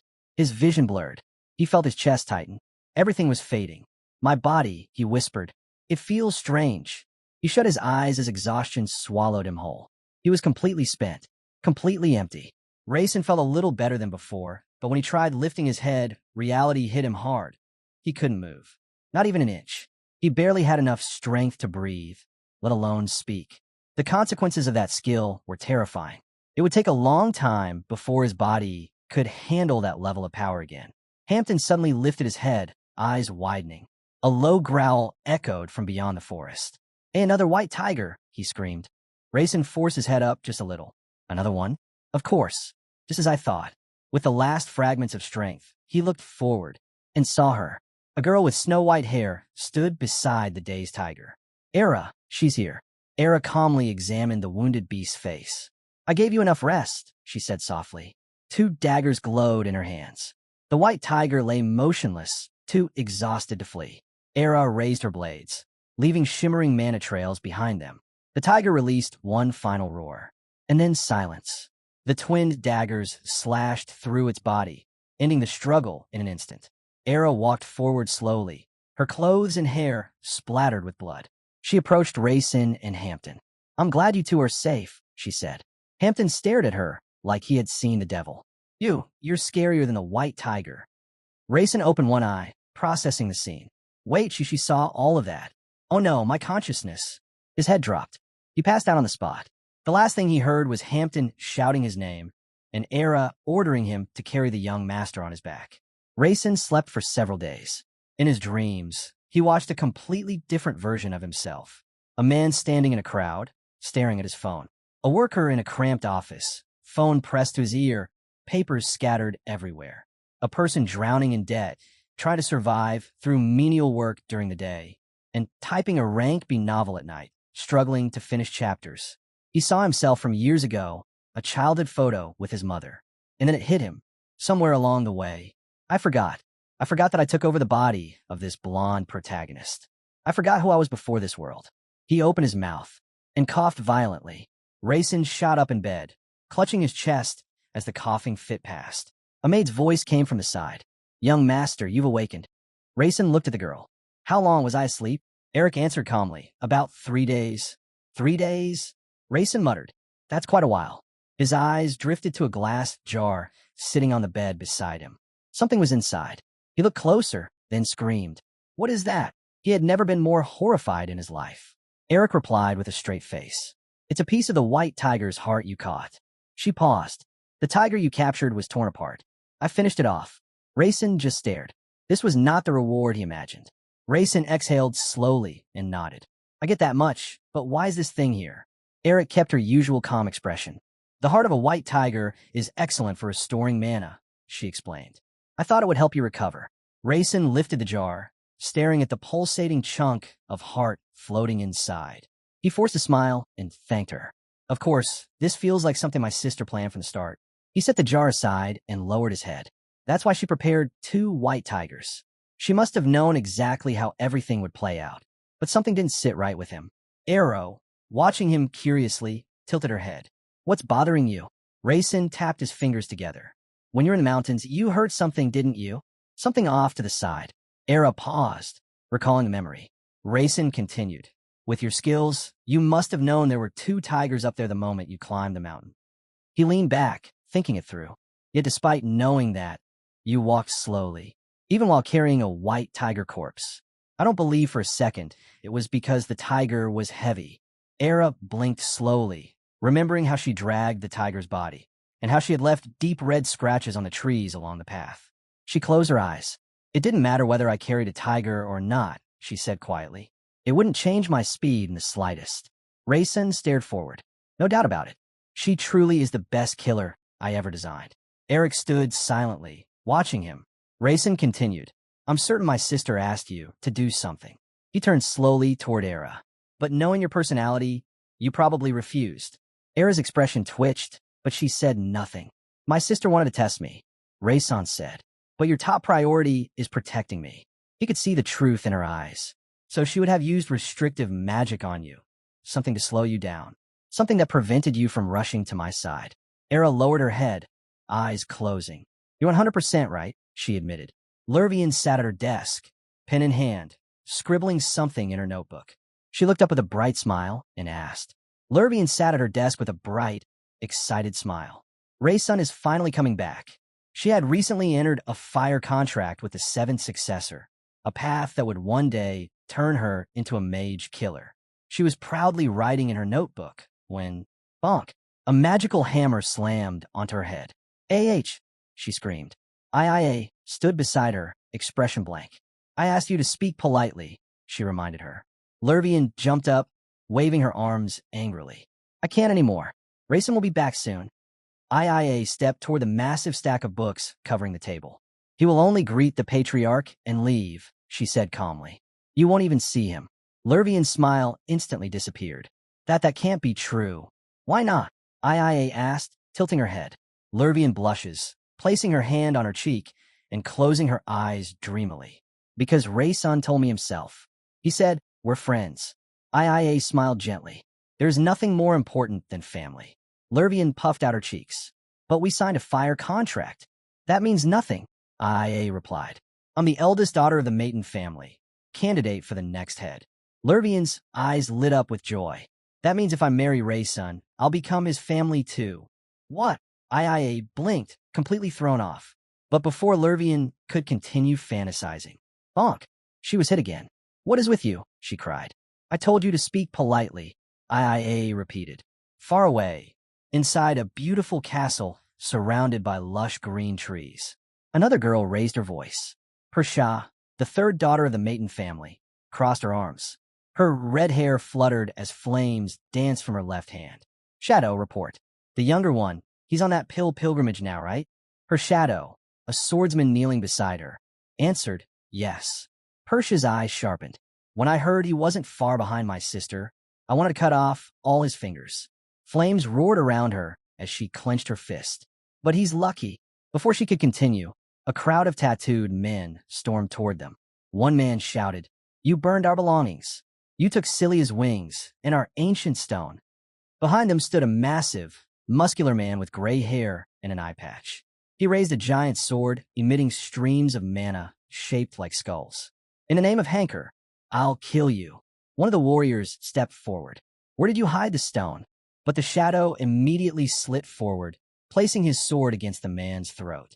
Stay back, he warned. Persia did not even blink. The men froze as her shadow announced loudly. It was her. He pointed to Persia by name. Persia looked unfazed, staring straight at her enemies. Inside her mind, she thought calmly. You fools have no idea what kind of family you're provoking. Persia folded her arms across her chest, watching the man in front of her raise his fist. He shouted, veins bulging. You must have a death wish. Don't forget to leave a will. Persia tilted her head slightly, a faint smile forming. Your hands are quite beautiful, she noted. The man growled, teeth clenched. Those will be your last words. Persia's expression didn't change. Actually, that hand doesn't belong to you anymore. The warrior roared and rushed her. His massive hand wrapped around her entire face, and he slammed her into the wall so hard that the stone collapsed behind her. Dust exploded outward. One of the warriors sneered, see? The Maiden aren't even special. Shut up, their leader barked, his eye patch glinting. Don't let your guard down. The Maiden family isn't that simple. The man who threw Persia suddenly froze. Then he screamed, My hand! Blood poured down his arm. His hand was gone. Persia walked out of the dust cloud calmly, glowing red eyes piercing through the smoke, and she was holding something. His severed hand. She lifted it, inspecting it with a thoughtful tilt of her head. What a lovely sight, she said softly. Then she looked at the trembling group of warriors. Now, who else wanted to voice their opinion? They all shook with fear. One of them, desperate and sweating, pulled out a sword. Do not be afraid of her. Family or not, she's just a girl. Kill her, The group charged. Fiery mana spiraled around Persia's body, erupting like a crimson storm. She tossed the severed hand aside and spread her palms upward. Her shadow stood behind her, motionless. Persia pointed at it. If even one person touches my shadow, he dies first. The leader with the eye patch scrambled onto a stone ledge. His heart pounded. They never told us she was a monster, he whispered. She's not even the family head, but that power. It's unreal. Persia erupted forward, tearing through the charging warriors like a living flame. Bodies burned, armor melted, screams echoed, blood splattered everywhere. The commander's face turned pale. This is one of Hanker's elite units, and she's annihilating us. He turned to flee. He didn't get far. A fiery skull appeared behind him, illuminating the stones with a hellish glow. He felt scorching heat on his back, and then a blade sliced through the air. His head separated. In the next instant, Persia caught the severed head in her hand. Her shadow remained behind her, silent and unmoving. Persia stared at the face frozen in terror. From a distance, you looked better, she sighed. She clicked her tongue. Coming closer was a mistake. Real trash. Persia tightened her grip and crushed the severed head in her hand. Blood splattered across the ground. Her shadow, still calm, spoke quietly. If you mean Prince Carlton, then yes. You're absolutely right. The shadow lowered her sword and looked at her mistress. What should I do next? Persia turned slightly, fire flickering in her eyes. Nothing. I'm not interested in insects with no talent. Meanwhile, deep in the dark forest, something glowed behind the trees. A faint blue light. Carlton stood there, breathing steadily, a luminous sword in his hand. He had been slaughtering goblins one after another, honing his magic through battle. Carlton Mayton, Raisin's elder brother, the sixth son of the Mayton family, and a magician already controlling the third mana circle. He stared into the distance. See you soon, Raisin. Back with Persia. She folded her arms again, irritation visible on her face. What annoys me most, she muttered, is that I couldn't catch Carlton. And I can't just ignore that. Her smile sharpened like a blade. Fine. Time to give them a surprise. Scene shift to dinner table. A table filled with different dishes. Kaysen raised a brow. So what exactly is a pilgrimage? Raisin leaned back, sipping calmly. I've spent the last 2 years traveling across the world, collecting artifacts. And I've been successful. Kaysen sighed. The main character, swordsman, second son, future head of the Sod family, crossed his arms. So you're training outside our world. But why do you need that? Raisin thought for a moment before answering. The main reason is to become number one in my family. I'm the youngest Mayton's son, and I currently only support the second circle. Kaysen nodded slowly. Raisin added, also, my brothers aren't allowed to touch me. Kaysen took a long sip from his glass. The food finished, Raisin stood from the table. Kaysen watched him carefully. Brothers as enemies, that's sad. It's the Mayton family, Raisin replied simply. Kaysen stood and approached him. Raisin extended his hand. Even after I return home, we'll still be friends. Kaysen looked at his hand, then at Raisin's eyes. Right? He asked quietly. Of course, Raisin said. They shook hands firmly. Scene shift to a small house. Light glowed through the windows. Inside, Sue sat on the floor, shaking her head. I said I'll do everything myself. Era, Raisin's shadow, his mute guardian, sat across from her. In that case, Era said softly, I'll have nothing to do. Sue pointed at her. I'm not your master, Era. The shadow bowed politely. Then, please let me serve you as your maid. No. Sue refused immediately. Why? Era asked. Sue looked at her with a tired smile. Because you do everything better than AA. Era blushed deeply. Well, that is true, but that's enough, Sue interrupted. She sighed and asked, even if we return to our hometown, will you still try to serve me? Sue asked quietly, even if we return to our hometown, will you two still be that close? Era didn't answer. She only watched the woman silently. Sue closed her eyes. So you don't know? She murmured. It's all right. There's nothing wrong with that, right? Era blinked, genuinely surprised by the question, but still said nothing. Sue bowed her head on the floor. Will Raisin come? Era stood up. Yes. Sue lifted her eyes toward the girl and smiled sadly. I'm sure my son really likes you. Era froze, then answered firmly. The gentleman should not relax. Not for your sake, not for mine, and not even for his own sake. And with that, Era disappeared. Sue turned her head toward the doorway, just as Raisin's voice came from outside. Mother, you knew we would return to the city tomorrow, right? Yes, Sue answered softly. Rayson entered the room, his expression calm but serious. I want to visit father first. His mother nodded. And I want you to come with me. Sue's eyes widened. A nervous bead of sweat rolled down her face. If I meet him, Rayson frowned. Mother? What's wrong? And nothing. Everything is fine, Sue said quickly. Rayson looked out the window, watching raindrops slide down a glass. I'll protect you, he said quietly. Rain pattered against the roof. Then Rayson added, there's something else I wanted to ask you. A system note flashed. Plot change detected. Sunlight pierced through the thick rain clouds. Sue looked up with a small smile. She's here. Sue stood on the stairs leading into the house as sunlight formed a halo around her. AA appeared beside the stairs, quietly stepping forward. How did you know? She asked. Sue smiled warmly. I could feel your presence. AA blinked, stunned. My presence? Sue smiled even sweeter, her eyes soft. I'm glad Era came here with you. Era lowered her head. It wasn't necessary. Rayson told you two to find a room together, Sue said gently. Era looked away, then muttered. Well, if he says so. Sue intertwined her fingers nervously. He didn't want you to keep hiding anymore. Her voice trembled. To be honest, even I don't know what's right or wrong anymore. She lowered her head even more. I always thought everything was fine, but I know my background is not good. I can't be a strong support for my son. In her mind, Sue imagined Rayson sinking into a dark abyss and dozens of hands reaching up from the ground, trying to drag him down. No matter what I do, she whispered, it will create a huge gap between us, and that gap will become a burden for him. Her heart trembled with fear. Her biggest fear wasn't for herself. It was becoming a weight that slowed her son's future. Sue remembered her conversation with Rayson the night before. She stared out the window as she continued speaking. Rayson told me not to worry, she whispered. He said if I follow my heart and just do what I truly want, everything will turn out fine. She looked at Era with a soft smile. And that's why I decided. Era turned toward her. Decided what? Sue took a deep breath. I will become a support for my son. Era's eyes widened in shock. Sue continued, her voice trembling slightly. I don't have experience. Not in magic, not in politics, not in anything. But I'll try.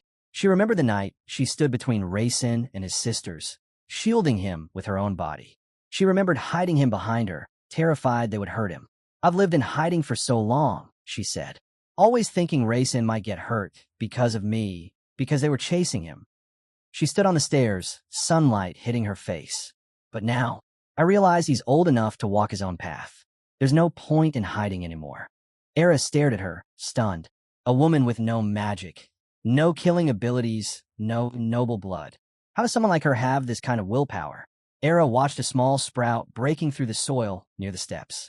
Understand, she whispered. Then she turned to Sue. The patriarch loves you more than anyone. The words slipped out faster than she intended. And with that, Era vanished. Sue blinked, startled, looking around.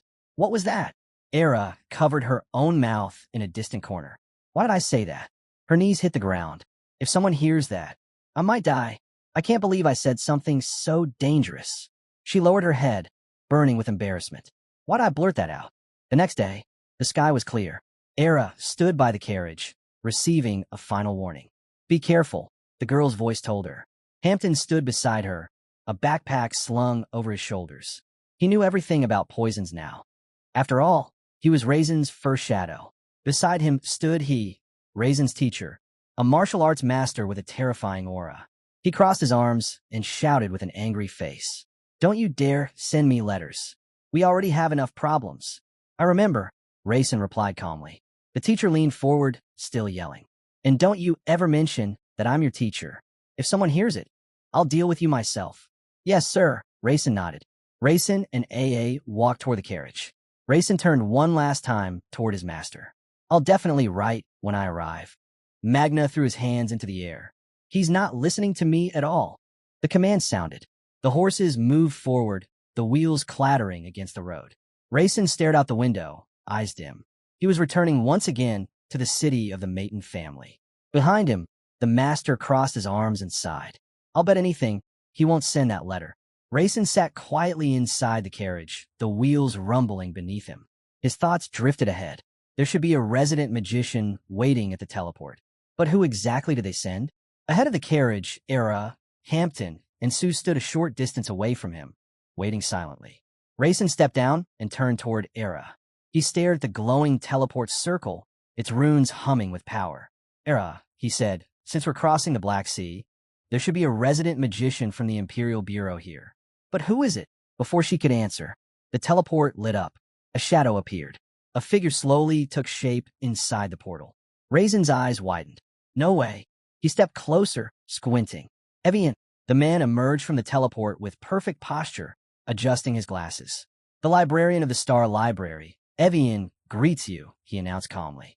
Rayson stared at him, stunned. The Ice Witch's librarian. So, she's the one behind this reward. A small smile crept onto his face. This was going to be interesting. The moment they stepped inside, Rayson felt it instantly. They hadn't seen each other in a long time, but her presence alone told him everything. If Evian herself came to greet them, things here must be stricter than usual. With a soft shimmer of frost, a teapot and a mug materialized beside the ice sorceress.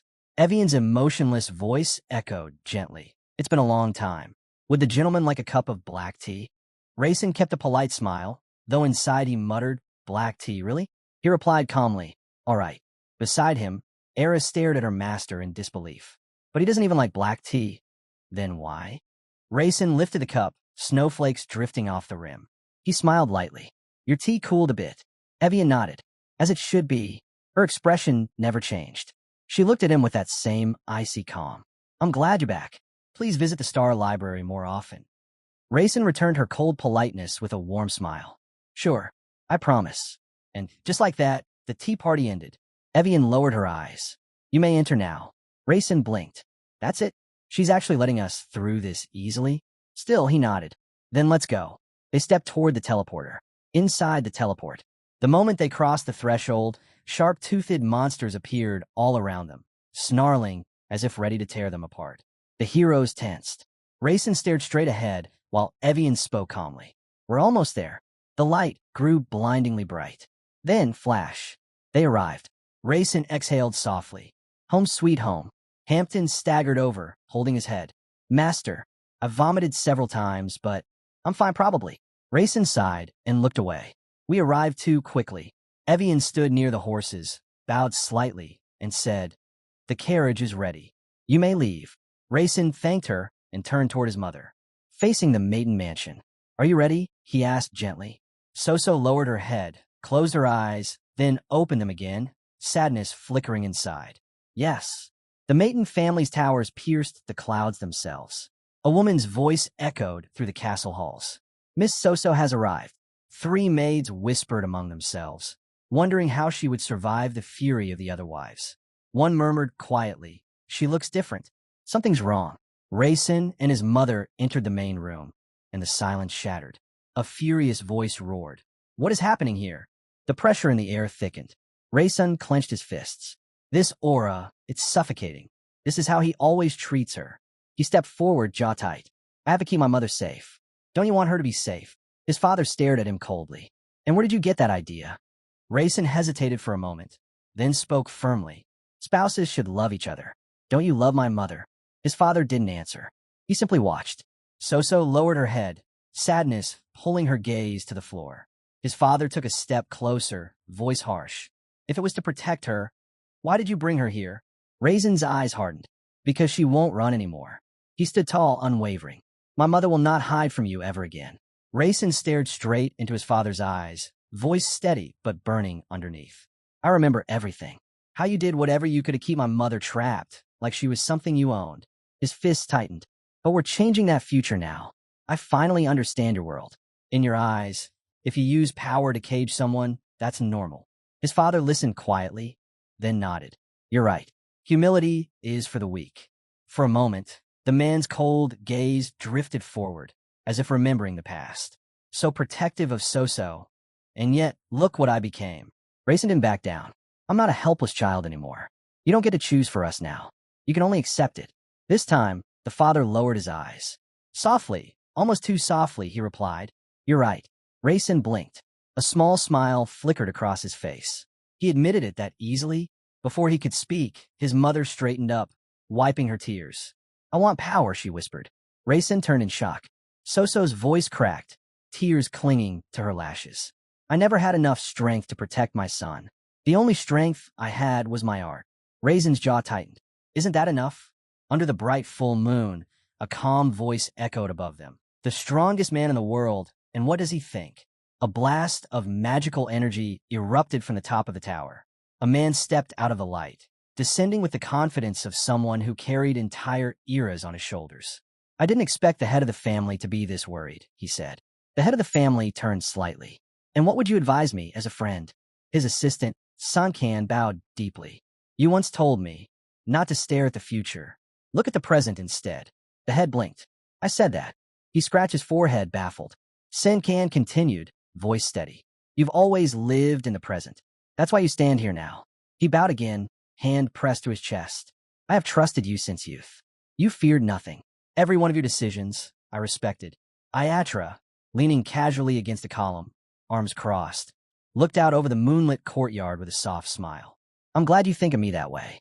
Suncan lowered his gaze, sadness creeping into his voice.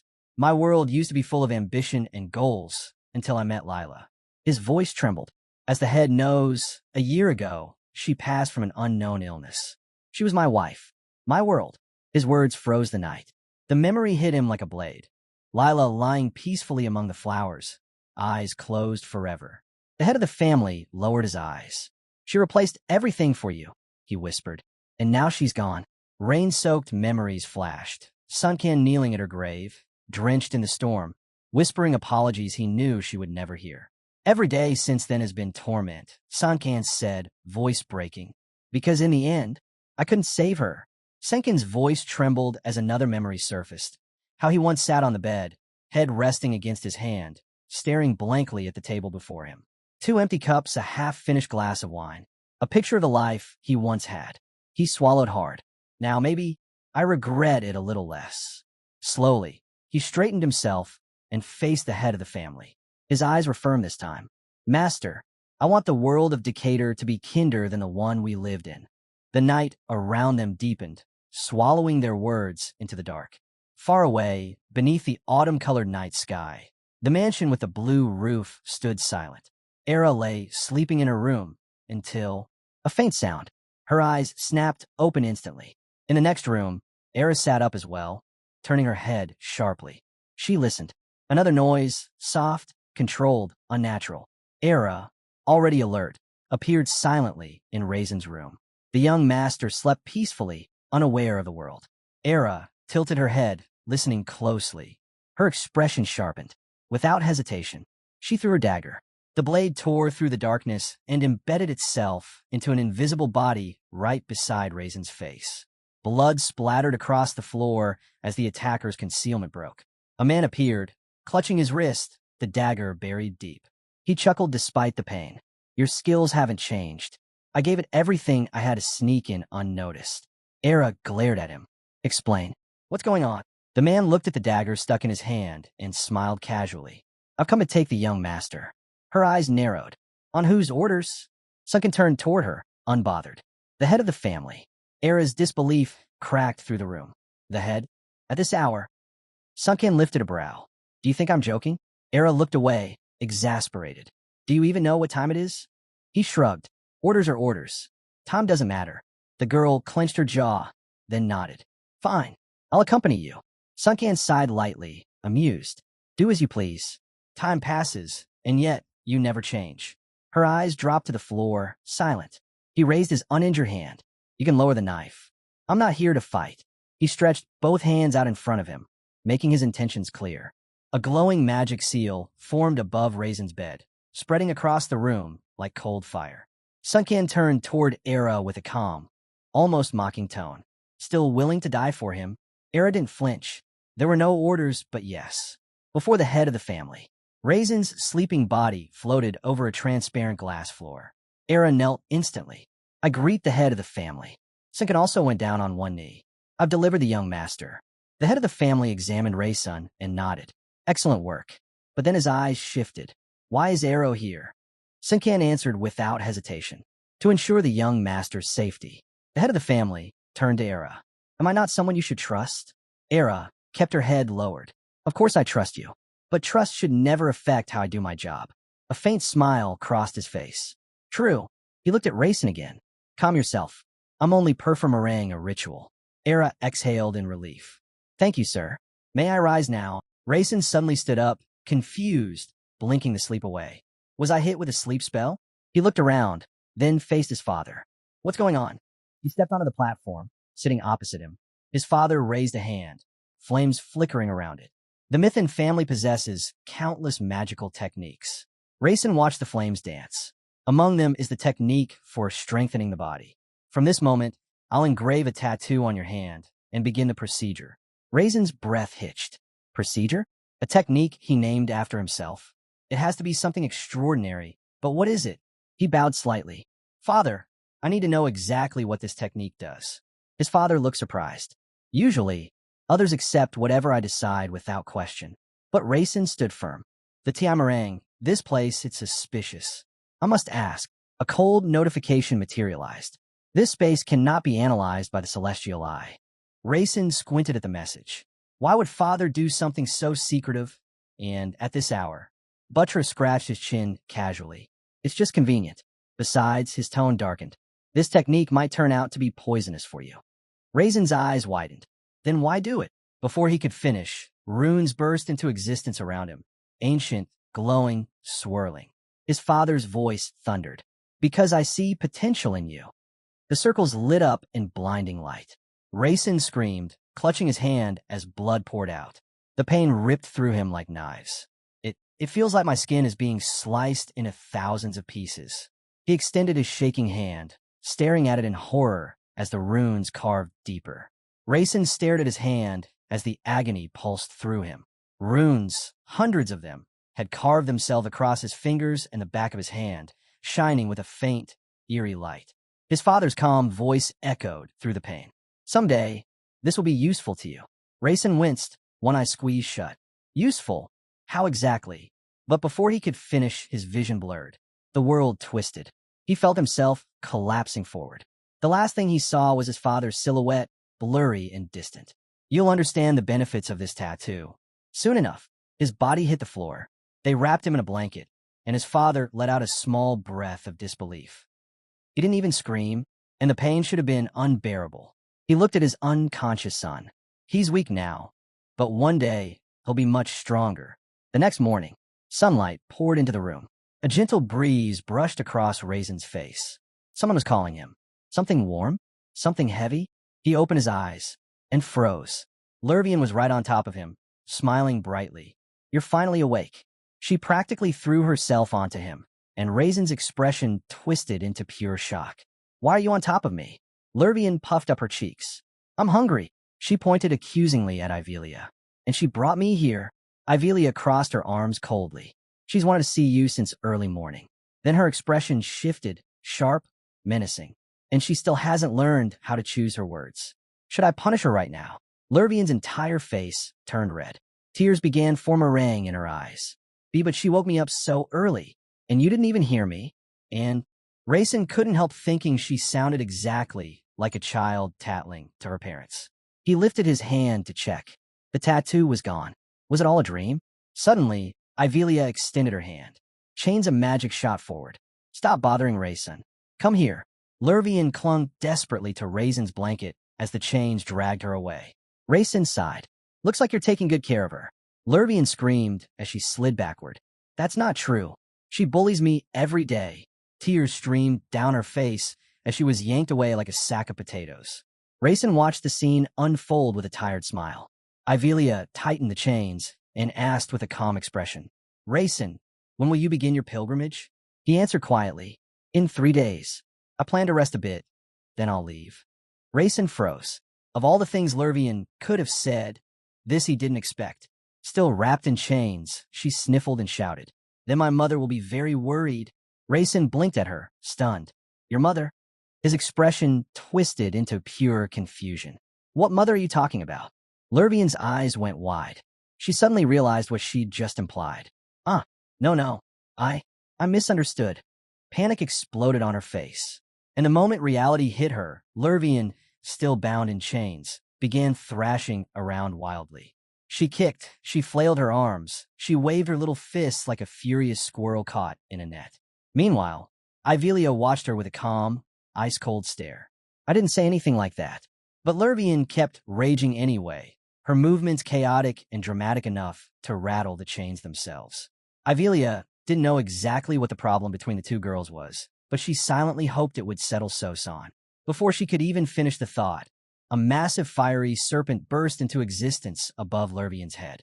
The snake coiled, its body blazing like molten metal, flames hissing from its jaws, and all of that scorching heat was aimed directly at Ivelia.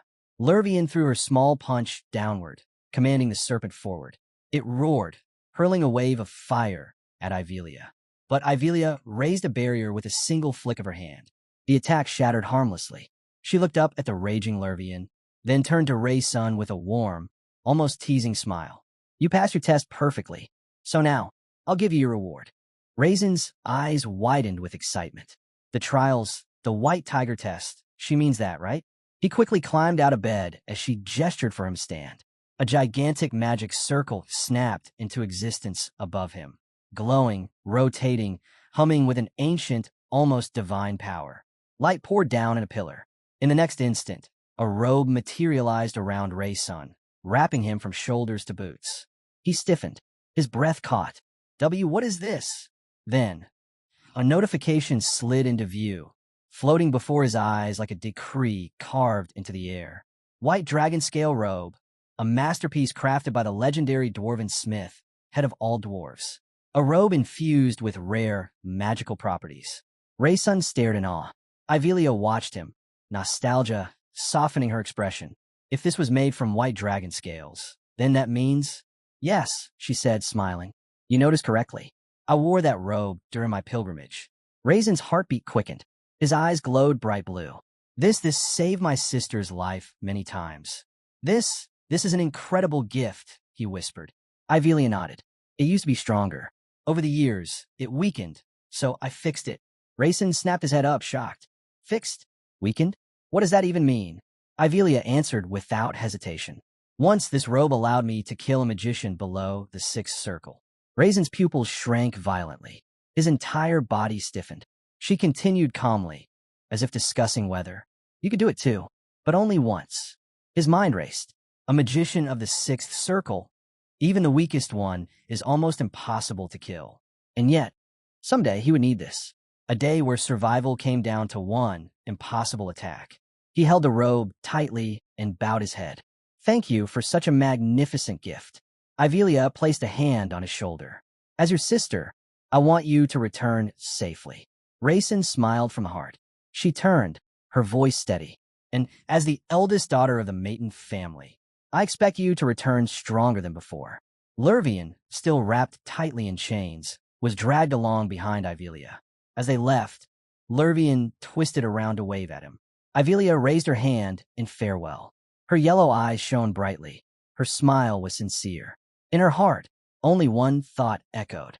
If he becomes stronger, he'll finally be able to protect what's truly precious to him. And with that sentiment, the two disappeared down the corridor, leaving Raisin standing there with the legendary robe glowing softly against his chest. 3 days later, Hampton stood there crying loudly, wiping his face with a handkerchief as his nose ran uncontrollably. I loaded all the antidotes into your luggage, and I attached the instructions too. His whole body trembled as he tried to stay composed. Era stepped forward and bowed slightly. Goodbye, Raisin. Become stronger. Raisin nodded quietly. Take care of my mother for me. He turned to Evian next. Reaching out, he shook her hand. Formal, gentle, almost too composed for the moment. You did well, he said. Thank you for coming to see me off. Evian lowered her gaze, unable to meet his eyes, saying nothing. Raisin felt something small pressed into his palm. He looked down confused. A tiny piece of candy. Evian's faint voice brushed his ears. Be careful. He closed his hand around it and smiled. This might be the best gift she could have given me. He tucked the candy away and turned toward the horizon. Before him stretched the vast lands of his kingdom. According to the strict rules of the Maton family, a pilgrimage was required, a tradition he could not escape. He clenched his fist tighter, lifted his head, and walked forward with a confident gaze. He took his first steps outside the kingdom's threshold, then paused as if someone was watching him leave. Suddenly, a gigantic fireball tore through the sky, roaring down toward him. Boom! It smashed into the ground right in front of his face, blowing dirt and rock everywhere. Out of the smoke jumped Lurvian, beamerang, dust all over her, a letter in her hands. Am I late? The witch gave me permission. Rayson blinked in disbelief as he took the letter. It was from Ivelia. He began reading. Learning under me is good, but experiencing the outside world will bear its own fruit. He exhaled slowly, continuing. For 2 years, I've shown you how difficult it is to study without a mentor. Take a friend with you. She is your strength. Rayson looked at Lurvian. She jumped up and waved her arms, smiling so wide it looked painful. So we're together now. Behind her, the crater from her landing spread across the ground like a battlefield scar. Rayson stared at it. Well, no room for doubt anymore. We moved forward together. Lurvian ran ahead joyfully, practically skipping, while Rayson followed behind her with a calm smile. The two of them, and the silent cup, walked toward their future. Night arrived, and they climbed a long staircase in the darkness. Halfway up, Lurvian suddenly leaned close to Rayson. Very close. She sniffed him, her face twisted in disgust. Her eyes narrowed with burning rage. Your clothes smell like that witch. Rayson sniffed his own sleeve. I don't smell anything. 2 minutes later, for absolutely no reason, both were standing side by side smiling again.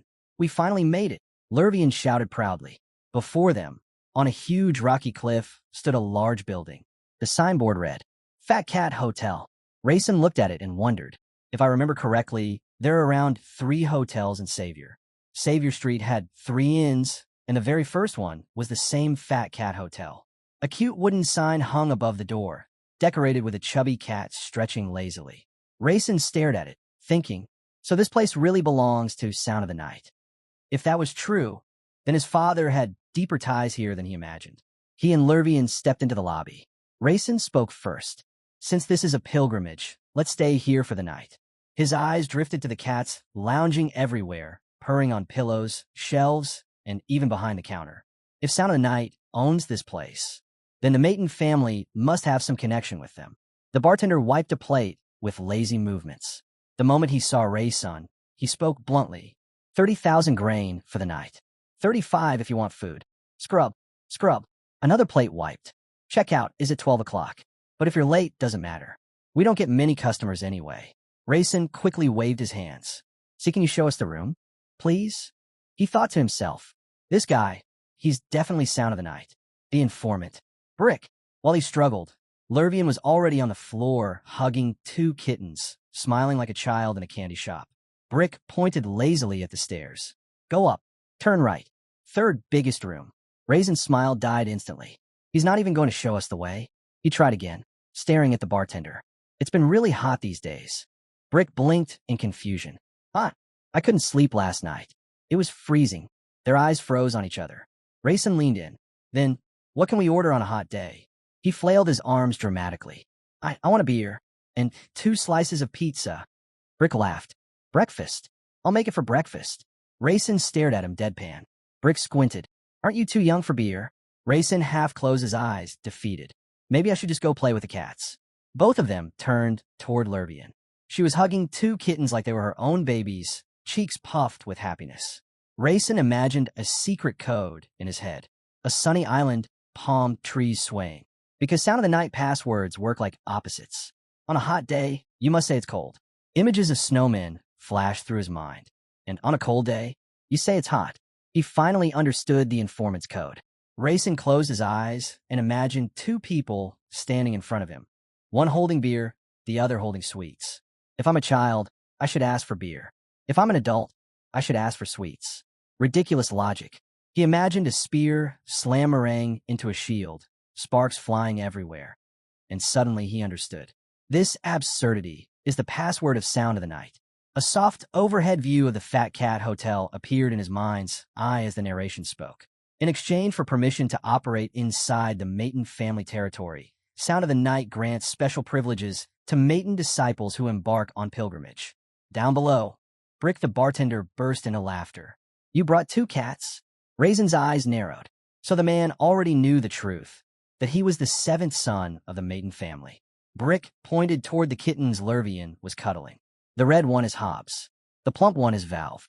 Hobbs is picky, so he's skinny. Valve eats everything. So, well, you see the result. Both men watched as Lurvian rubbed her face against the kittens, hummerang with happiness. Brick asked casually, "Which one do you want to play with?" Rayson answered instantly, "Valve." Brick squinted, awkward. "Hobbs would be easier. And why is the Maton family's son asking me for money?" He narrowed his eyes, confused. For the Maton family, money means nothing. Then why? Rayson just smiled awkwardly. Because Maton children only get financial support from their mothers. Artifacts or not, I need money more than anything right now. He cleared his throat and said, "I like fatter cats." Brick snorted.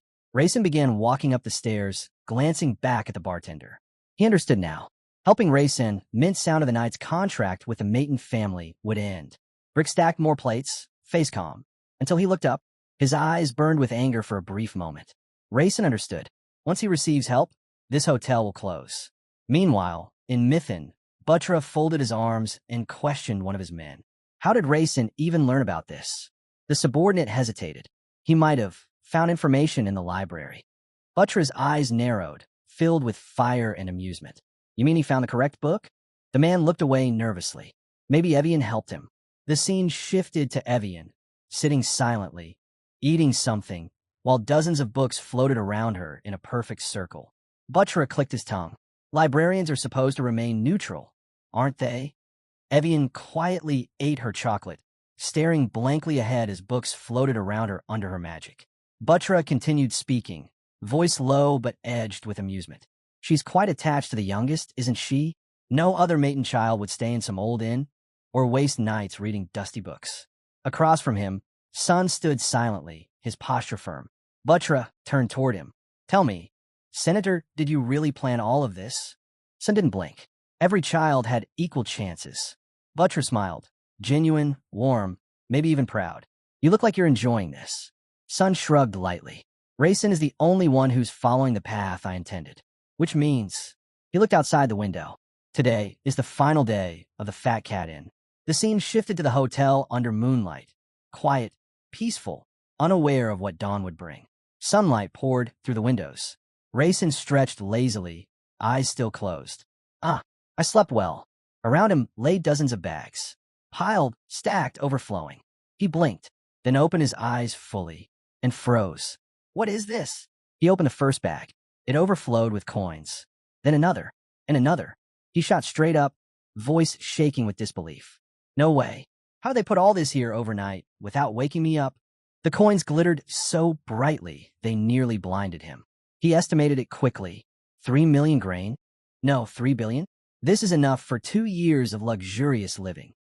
Lurvian yawned behind him, stretching like she'd just crawled out of a dream. When are we having breakfast? She mumbled. She shuffled toward him with half-closed eyes. I was dreaming of cats. Rayson couldn't help but laugh. Of course you were. We're staying in a cat hotel. But then, a jolt ran down his spine. She told him her dream. Lurvian's dreams are often prophetic.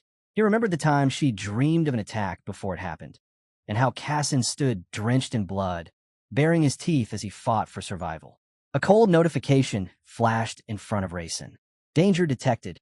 Every sign, every omen, even the divine eye, all pointed to the same truth.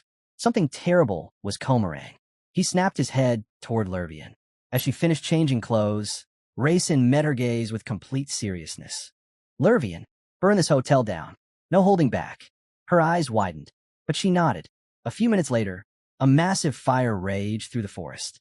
The Fat Cat Hotel burned violently, flames roaring into the sky and filling the air with thick black smoke. On the second floor, dozens of men in black suits gathered near Rayson's room door. One pressed his ear against it. All right, let's go in. He motioned for his men to move. But before he could take a single step, a fist stopped 1 inch from his face. A monstrous punch. A strike powerful enough to crush bone, shatter steel, and blow a grown man across the hallway. A punch delivered by Rayson himself. Rayson's punch didn't just hit the man, it obliterated him. His skull shattered into fragments, scattering across the burning hallway. The others froze in terror. Cries burst out immediately. The seventh son. He's only second circle. We can't let him escape. Magic circles lit up everywhere as the assassins panicked. Rayson stepped beside Librarian, fists tightening. They're attacking even though they know who I am. His eyes sharpened. They must be desperate to keep their secrets, and they're strong enough. If I hadn't trained with Father, I'd already be dead. His hair began losing its color, streaks of white appearing like frost spreading through winter branches. And now I know something else. They have no idea what happened in Sadas. More white, more power, until his hair turned completely snow white. Raysun raised his head. Let's end this. A notification flashed. Blitz tactic activated. Mana reserves allow 1 minute. The assassins gasped. His hair. That mana level isn't second circle. Use defensive magic. Keep distance. Purple barriers rose instantly, but they meant nothing. Rayson moved. A blur. A flash.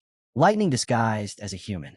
He broke through all 3 defensive barriers at once and smashed their faces with devastating strikes. 1, 2, 3. Dead before their bodies hit the floor.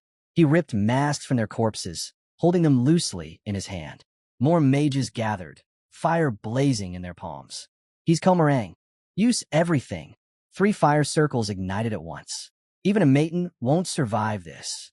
Flames merged, 3 dragons twisting into one colossal fire beast. The blazing monster roared and lunged straight at Rayson. We'll see you in hell. Rayson stared in shock. This fire mana, this density, a fiery goblet materialized beside him, licking the flames with childlike joy. Oh, what delicious energy. The 3 mages kept pouring more fire into the dragon, unaware it was pointless. Moments later, their flames sputtered out. What happened? All 3 stared, trembling, as another notification appeared before Rayson. Blitz tactic, remaining time, 52 seconds. But then, the number twitched. Flickering, shifting. Rayson felt his limbs flood with more mana, his entire body vibrating with power. Blue sparks danced between his fists. Another notification appeared. Blitz tactic extended, duration, 2 minutes. Rayson grinned, malicious and hungry for combat. He rolled his shoulders, lightning crackling around him. I wanted to play with Valve, his smile sharpened. But I like this option too. His eyes burned with wild excitement. This is my peak. A pulse of purple light fills the room as a voice calmly orders the guards to remove the man's bandages. Inside the massive, glowing violet sphere, several shadowy figures stand in judgment. And at the center, beaten, tied, and barely conscious, sits Sean Brigg, wrist bound, his little finger twisted and broken. The sphere ripples like liquid magic. Then a cold, emotionless voice emerges from within. Why did the sound of Night Squad attack a member of the Maton family? Brigg lifts his head, blood dripping down his jaw. He grits his teeth, shouting back into the sphere. Because we thought we could keep working. His voice echoes through the chamber. But the sphere brightens, almost offended, and the voice returns, calm, dangerous, strange. I recall you were allowed to continue your business. The sphere flashes, revealing a memory. The moment when that same official had leaned toward him with a cruel smile, declaring, "Today is the last day of the old cat. I've changed my mind. Let the fat cat continue his work." In a reflection on the sphere's surface, the interrogator becomes visible, an information broker trying to piece together the patriarch's motives. He whispers to himself, so the patriarch of the Maton family wanted details about the 7th son, to observe how he acts when cornered. The scene snaps back to the present. Above a fallen enemy from that same clan sits Raysun, looking down with icy calm. He doesn't bother asking the man's identity. He already knows enough. Brigg, still trapped inside the interrogation sphere, continues spilling everything. I attacked the 7th son as a small favor, repayment for the kindness the Maton patriarch showed us. The man on the floor gasps through his mask, staring up at Raisin's eyes glowing with violent violet sparks. Raisin's voice cuts through the air, cold and absolute. This entire territory is under Maton control. If magical fire had erupted here, the Maton Magical Investigation Squad would have arrived instantly. The masked man trembles. Rayson lowers himself, lightning crackling at the edge of his aura. My family doesn't care where I go or what I do, he says, each word heavier than the last. Then, in a flash of lightning, Rayson rips off Brigg's mask, tearing away the last layer of protection. His voice becomes a quiet threat. But if anyone dares touch a Maton, especially in front of the investigation squad, they'll be arrested on the spot. Brig, bruised, bleeding, and stripped of his mask, can barely breathe as he whispers, a broken confession forming on his lips. Rayson stares down at Brig, his voice low and unshakable. You understand me, don't you? You attacked me, and you'll be punished for that. Brig can only tremble. Rayson lifts a hand to his own head, and red sparks flicker to life, dancing across his fingers like a burning warning. If you truly tried to kill me, Rayson says, eyes narrowing, you wouldn't be alive right now. But I'll consider the fact that you didn't actually intend to. Brig almost sighs in relief, until he notices what's surrounding Rayson's hand. His eyes widen. That isn't mana. And then, snap, his broken little finger twists in the opposite direction. Brig lets out a scream that echoes off the walls. A glowing system notice flickers before Rayson. You have infused a small amount of fighting spirit into the target. Brig collapses onto the floor, shaking uncontrollably. Rayson ignores him, looks over his shoulder, and calmly calls, Librarian, let's go. Tears streak down Brig's battered face as Rayson walks away.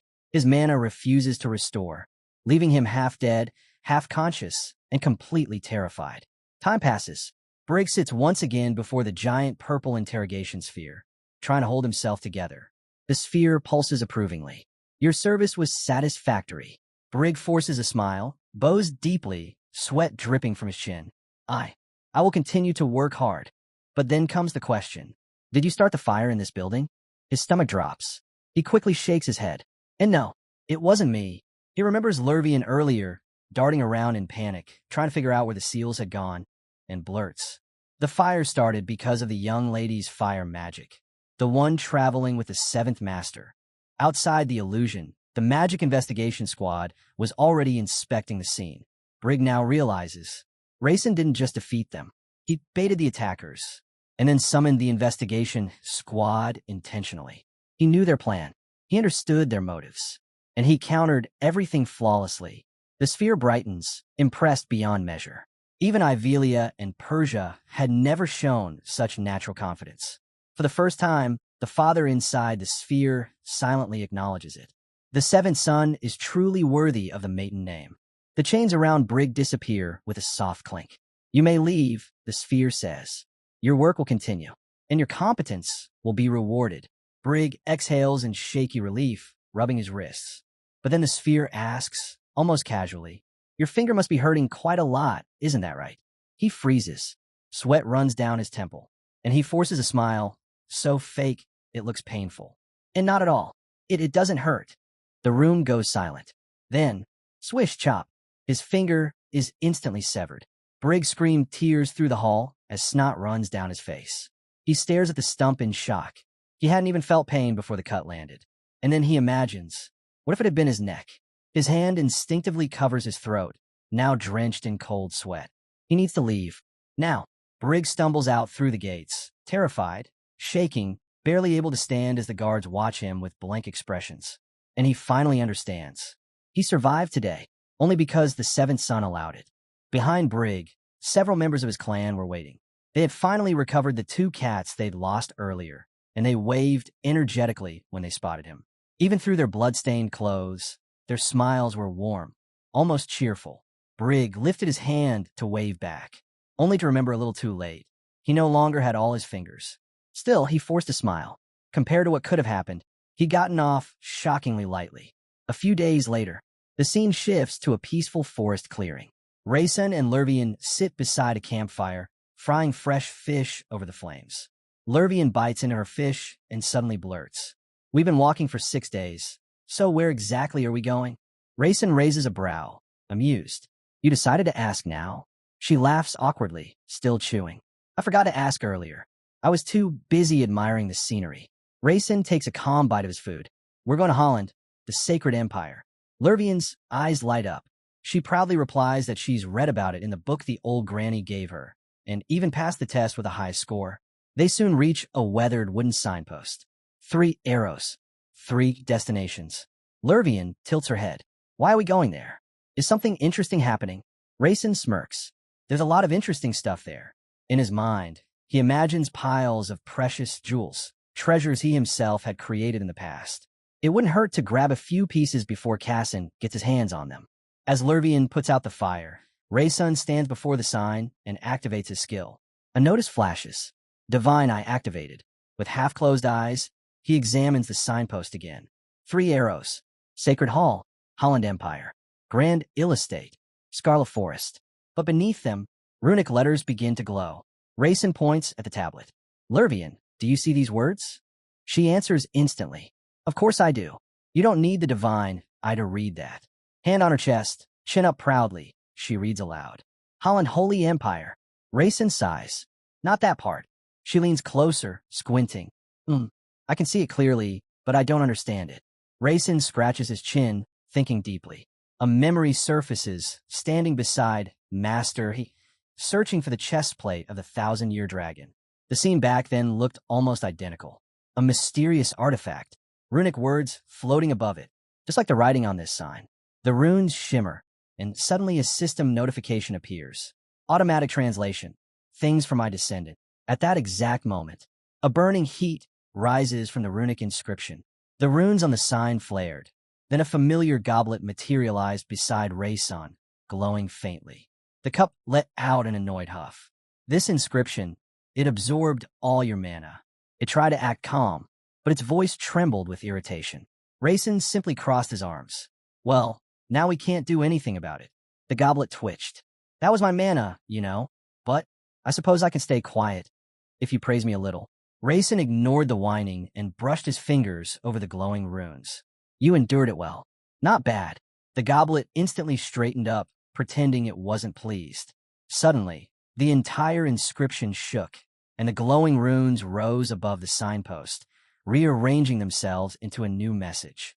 Raysun squinted, and another system prompt appeared beneath it. Automatic translation. Whoever finds my relics may claim the chest plate of the 1,000-year-old dragon. Then more lines unfolded. Possess the golden teeth of the white swan, or the eye of a wild beast from the Harlem staff. Raysun, Lervian, and the goblet stared silently for a moment. Lervian tilted her head. There's a lot written here. Before Raysun could respond, another notification appeared. Alternative requirement. Possession of the Divine Eye. Raysun blinked once, and the air in front of him suddenly warped. A bearded man in flowing robes took shape out of pure light. Long hair, cascading down his back, calm eyes, and an overwhelming presence that pressed against the air itself. He bowed lightly, every movement controlled and dignified. I am Curdle, he said. It is good to finally meet my descendant. Raysun froze. This was him, the legendary Archmage Curdle, a name every mage had heard at least once. Lervian immediately started circling him like an excited puppy. He doesn't smell like anything, and I can't touch him. Raysun, he's not even a person. Before she could poke him again, the goblet behind Raysun suddenly erupted in furious light. You insolent old man. You show up again after ignoring me. It vibrated so violently that Lervian leapt backward in surprise. It was obvious. The cup was extremely offended. Raysun sighed. He suddenly remembered the truth. Curdle was the first owner of the Holy Grail. He turned to the cup. Calm down. Curdle isn't actually here. Curdle nodded. Indeed, I am merely a projection. My true body sleeps in the North Sea. Raysun's eyes widened. North Sea? That's at the absolute edge of the northern region. Colossal cliffs of ice flashed through his mind. A wasteland so cold that humans could never survive. Even a mighty Maiden family had never managed to conquer it. Curdle folded his arms behind his back, smiling softly. One day, I hope you can awaken me. His body began to fade, dissolving like smoke in the wind. But if you choose not to, then that too is your path. His silhouette became translucent. For the future's sake, I sealed myself in the North Sea. And just before disappearing completely, to break that seal, I prepared many items. The last shred of his form vanished into the wind, leaving Raysun beneath the glowing runes, the cup still trembling with anger, and Lervian staring wide-eyed at where the Archmage had been moments ago. Raysun and Curdle's projection stood facing one another, the runes glowing like embers between them. Raysun could feel it.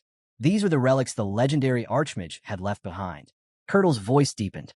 To inherit my legacy, 2 conditions must be met.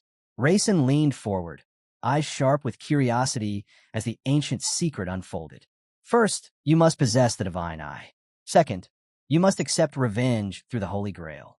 Raisin's gaze drifted sideways. The grail, floating beside him, was sticking its tongue out like a mischievous child. Under the weight of such a serious moment, Raisin let out an awkward laugh. Curdle ignored the cup's antics and continued. Go to Heron. If the Fire Clan still exists, they can be found there. Lurvian jabbed a finger at herself with a wicked grin. He's talking about me, right? But Curdle didn't react.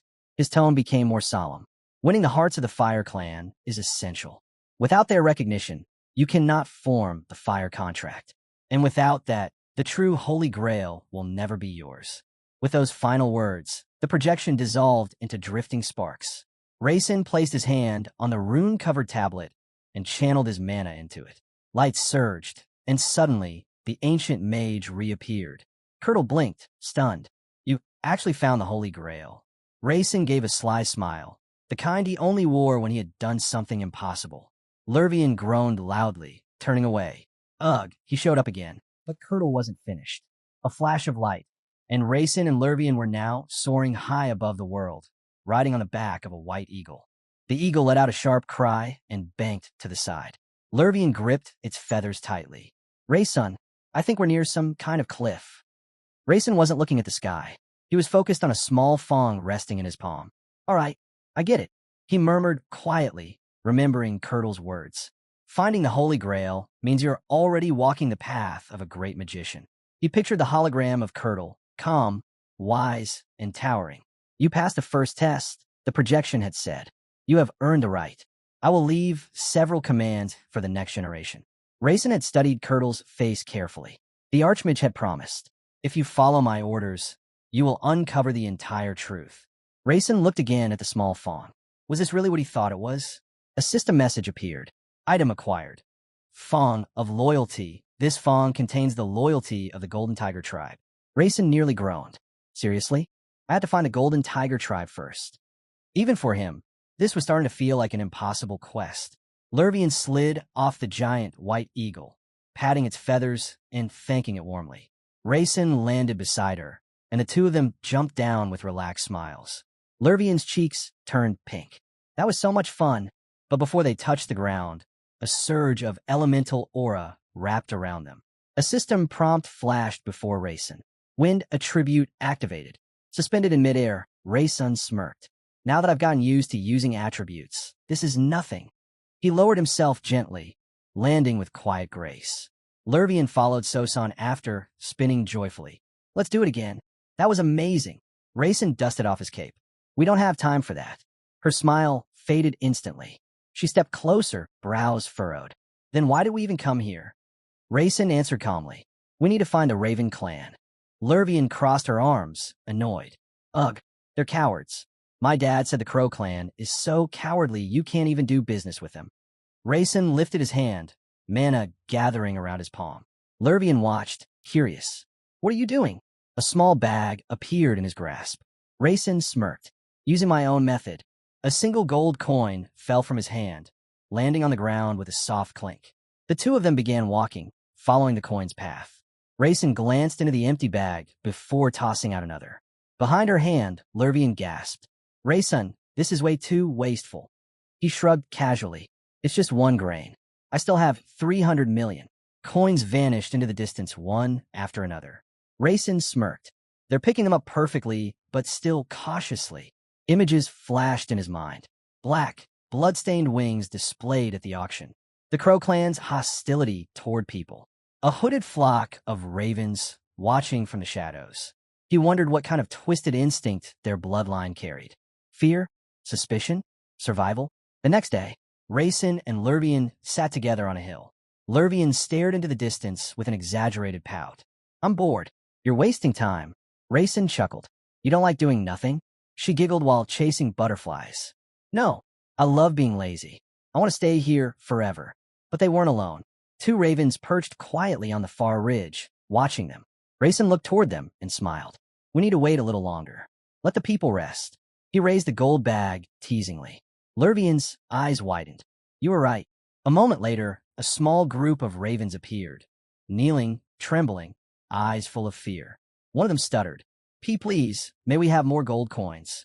Raisin watched the trembling group of ravens kneeling before him and thought. So, The Raven clan actually overcame their fear. Beside him, Lurvian clapped her hands excitedly. Rayson, the birds are talking. They're really talking.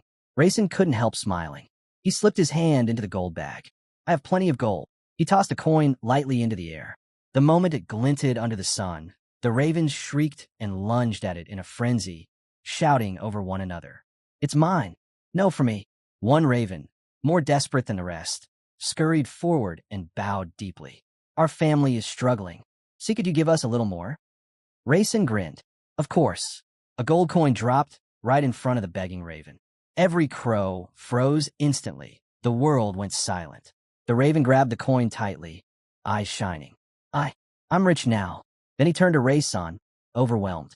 How can I ever repay you? Rayson reached into his cloak and pulled out a claw, the fong of loyalty. He held it up. You can start by telling me how familiar your clan is with this. The reaction was instant. All the ravens screamed at once, flapping wildly as if thunder had struck the hill. Lurvian jumped behind Rayson, trembling. Our Raisin, what's wrong with them?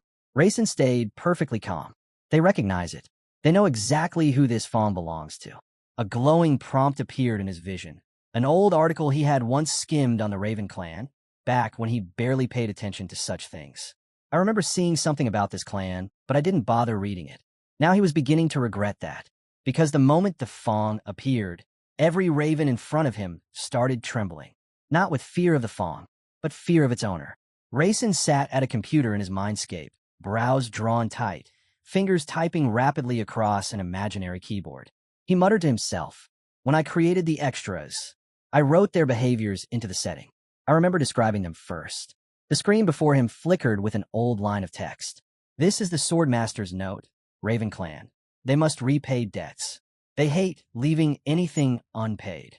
Back in the present, the ravens stared at the fong in Raisin's hand, and panic surged through them. One raven shrieked, That's the fong of the stupid tiger, the one who devoured so many of our kin. Another raven stepped forward, chest puffed out despite trembling. You're obligated to repay the debt. Then all the ravens dropped to their knees, raising both wings high toward the sky.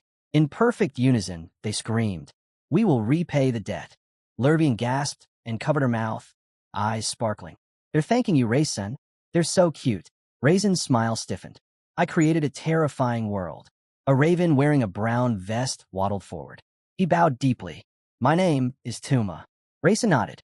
I'm Rayson. Tuma's feathers puffed up. It is an honor, and I know where the stupid tiger is. Rayson imagined a massive golden tiger in his mind. Fangs enormous, muscles like carved stone. Golden tiger tribe, small in number, feared for their strength. So powerful they didn't need to multiply. Rayson pictured a lone member standing before an entire army of armored knights, not backing down for even a breath. If they were more numerous, they could rule the continent. Tuma suddenly burst into tears, beak quivering. The stupid tiger. He keeps eating us. Rayson sighed. That was simply the nature of the golden tiger tribe. Hunt the weak without hesitation. He turned toward Lurvian, who was sitting comfortably on a blanket. Tuma whispered, voice trembling. The stupid tiger is nearby. His temperament here is terrible. Rayson frowned. If the tiger showed up, Lurvian could get hurt. He walked over to her. Lurvian, stay here and wait. She puffed her cheeks, wanting to see the tigers too, but nodded with a bright smile. All right, I'll wait. But next time, I'm Komarang. Rayson gave her a grateful nod. I'll be back soon. Rayson took a few measured steps toward Tuma.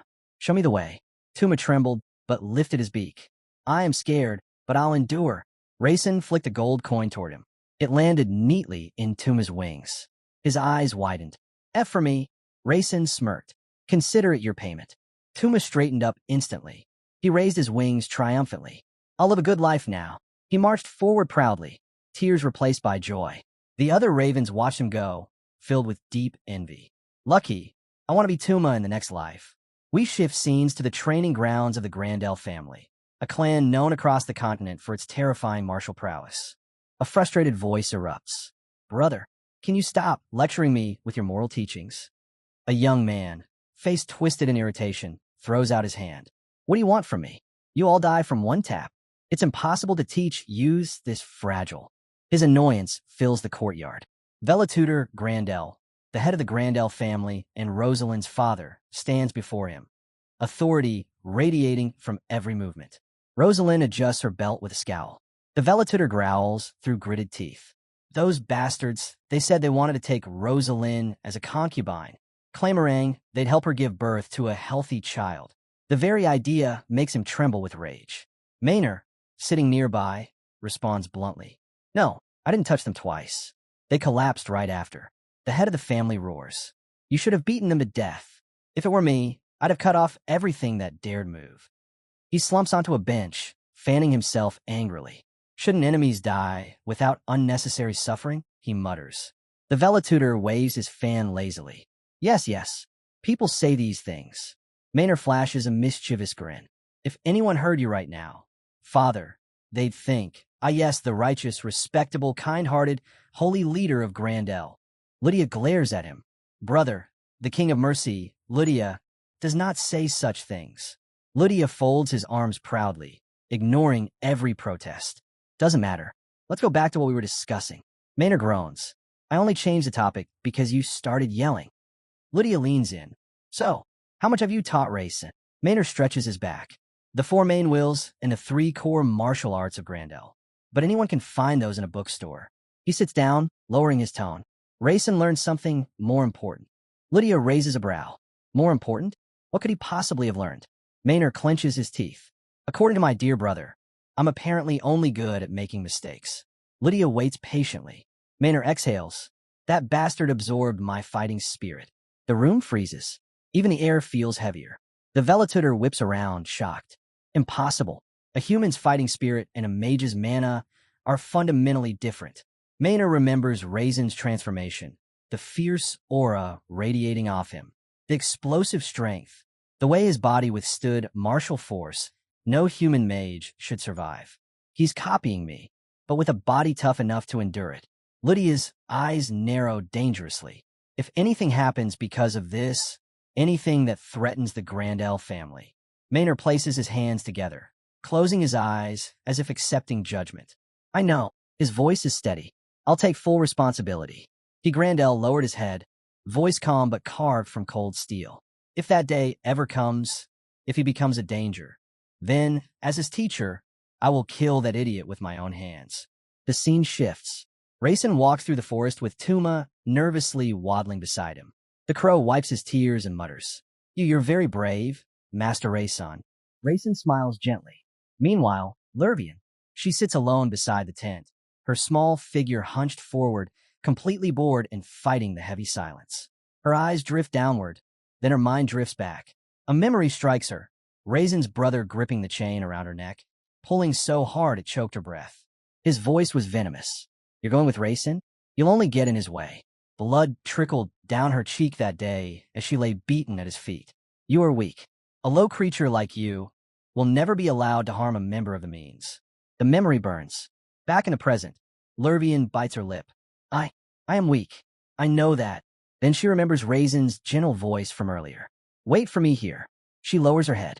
Her fingers curl around the grass, trembling. I want to stay with him, but I'm only a burden. Her hands clench into fists. Fire flickers around her body, tiny sparks turning into dancing flames. Her eyes sharpen. No, I'll become strong, no matter what it takes. The flames surge. A firestorm erupts on the mountainside, shaking the air itself. Far away, Rayson hears a violent burst, the roar of flames. He turns sharply. That aura... Tuma jumps in shock. What happened, Master Rayson? Rayson narrows his eyes. Nothing. I just felt her mana for a moment. A system notification flashes in front of him. A variable has appeared that affects the plot. Character. Child of the Phoenix intends to become stronger. The god of fire, Phoenix, is watching his child with love. Rayson freezes. His mouth hangs open. Phoenix. Instantly, an image flooded his mind. A vast grand hall stretching endlessly into darkness. Countless warriors kneeling in perfect silence. Above them all, a flaming deity sat perched atop a towering pedestal, its divine heat warping the very air around it. Phoenix, a god he created as a mere concept. He never imagined it would breathe within the story. He recalls the great mages channeling divine flames. Fire so powerful it once conquered whole continents. But as Phoenix consumed divine power, the fire's strength weakened. Rayson stares at the message, stunned. He barely appears in the story.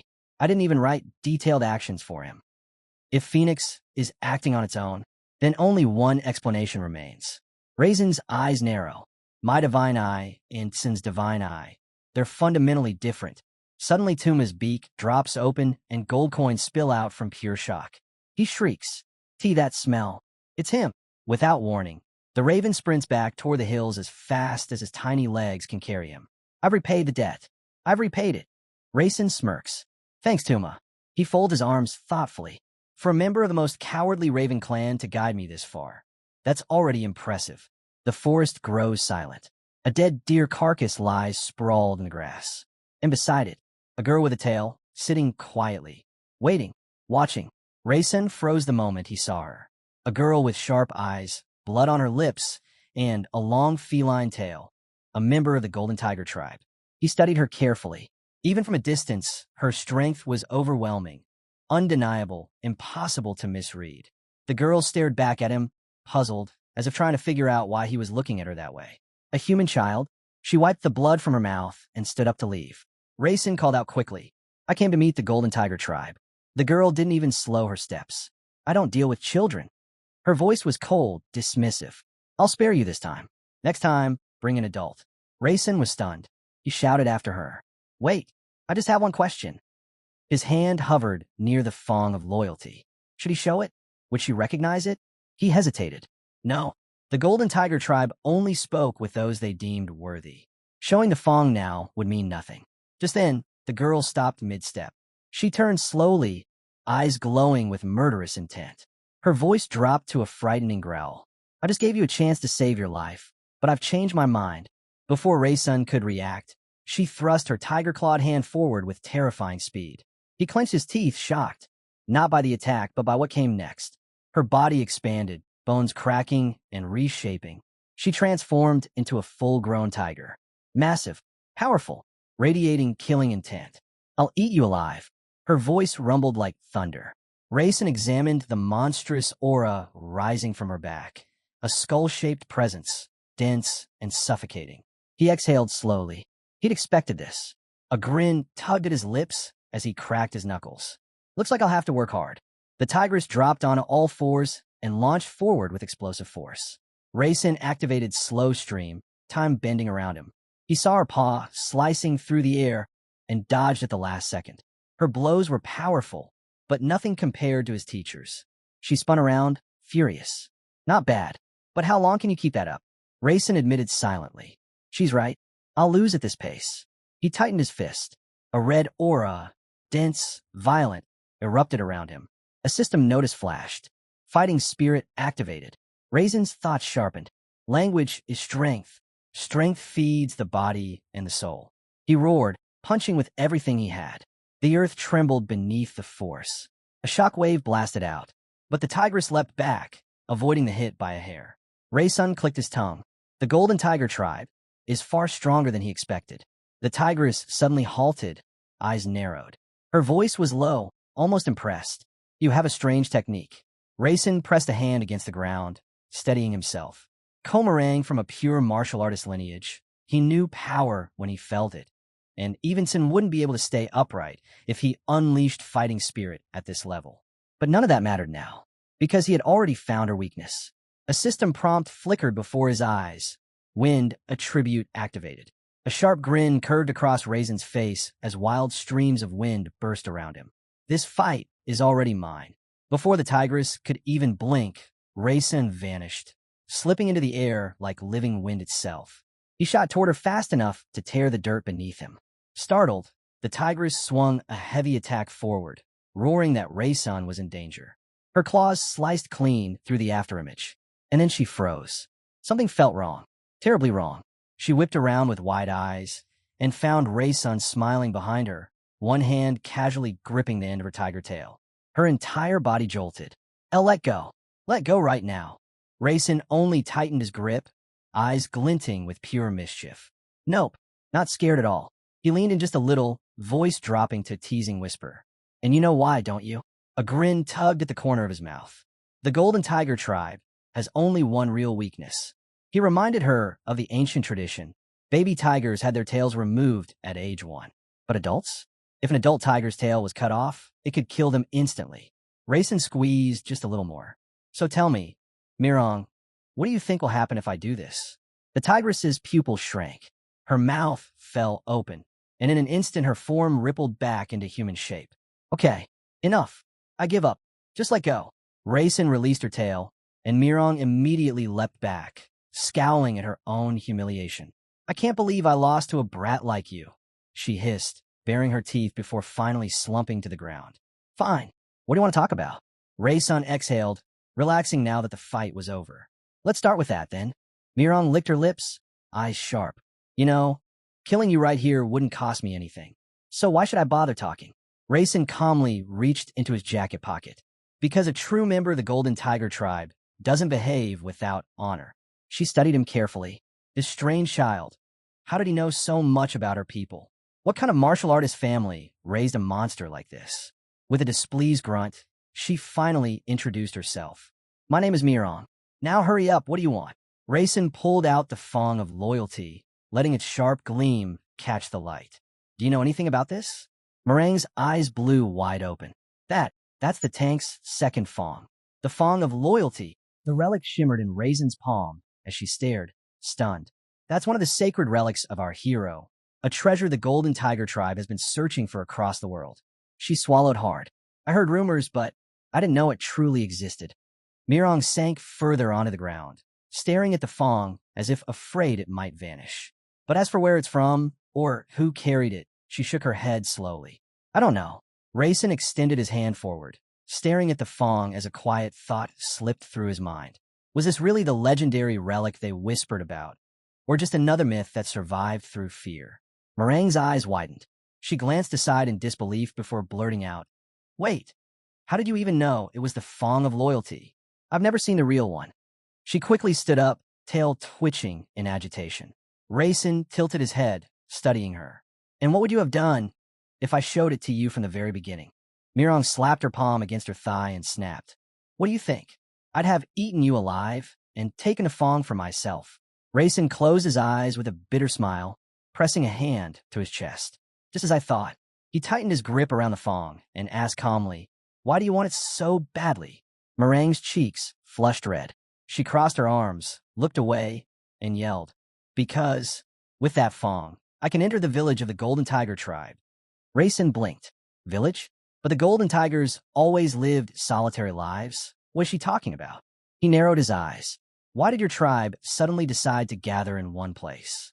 Meringue's expression darkened. A vision surfaced in her mind. A massive tiger wrapped in golden chains, roaring helplessly.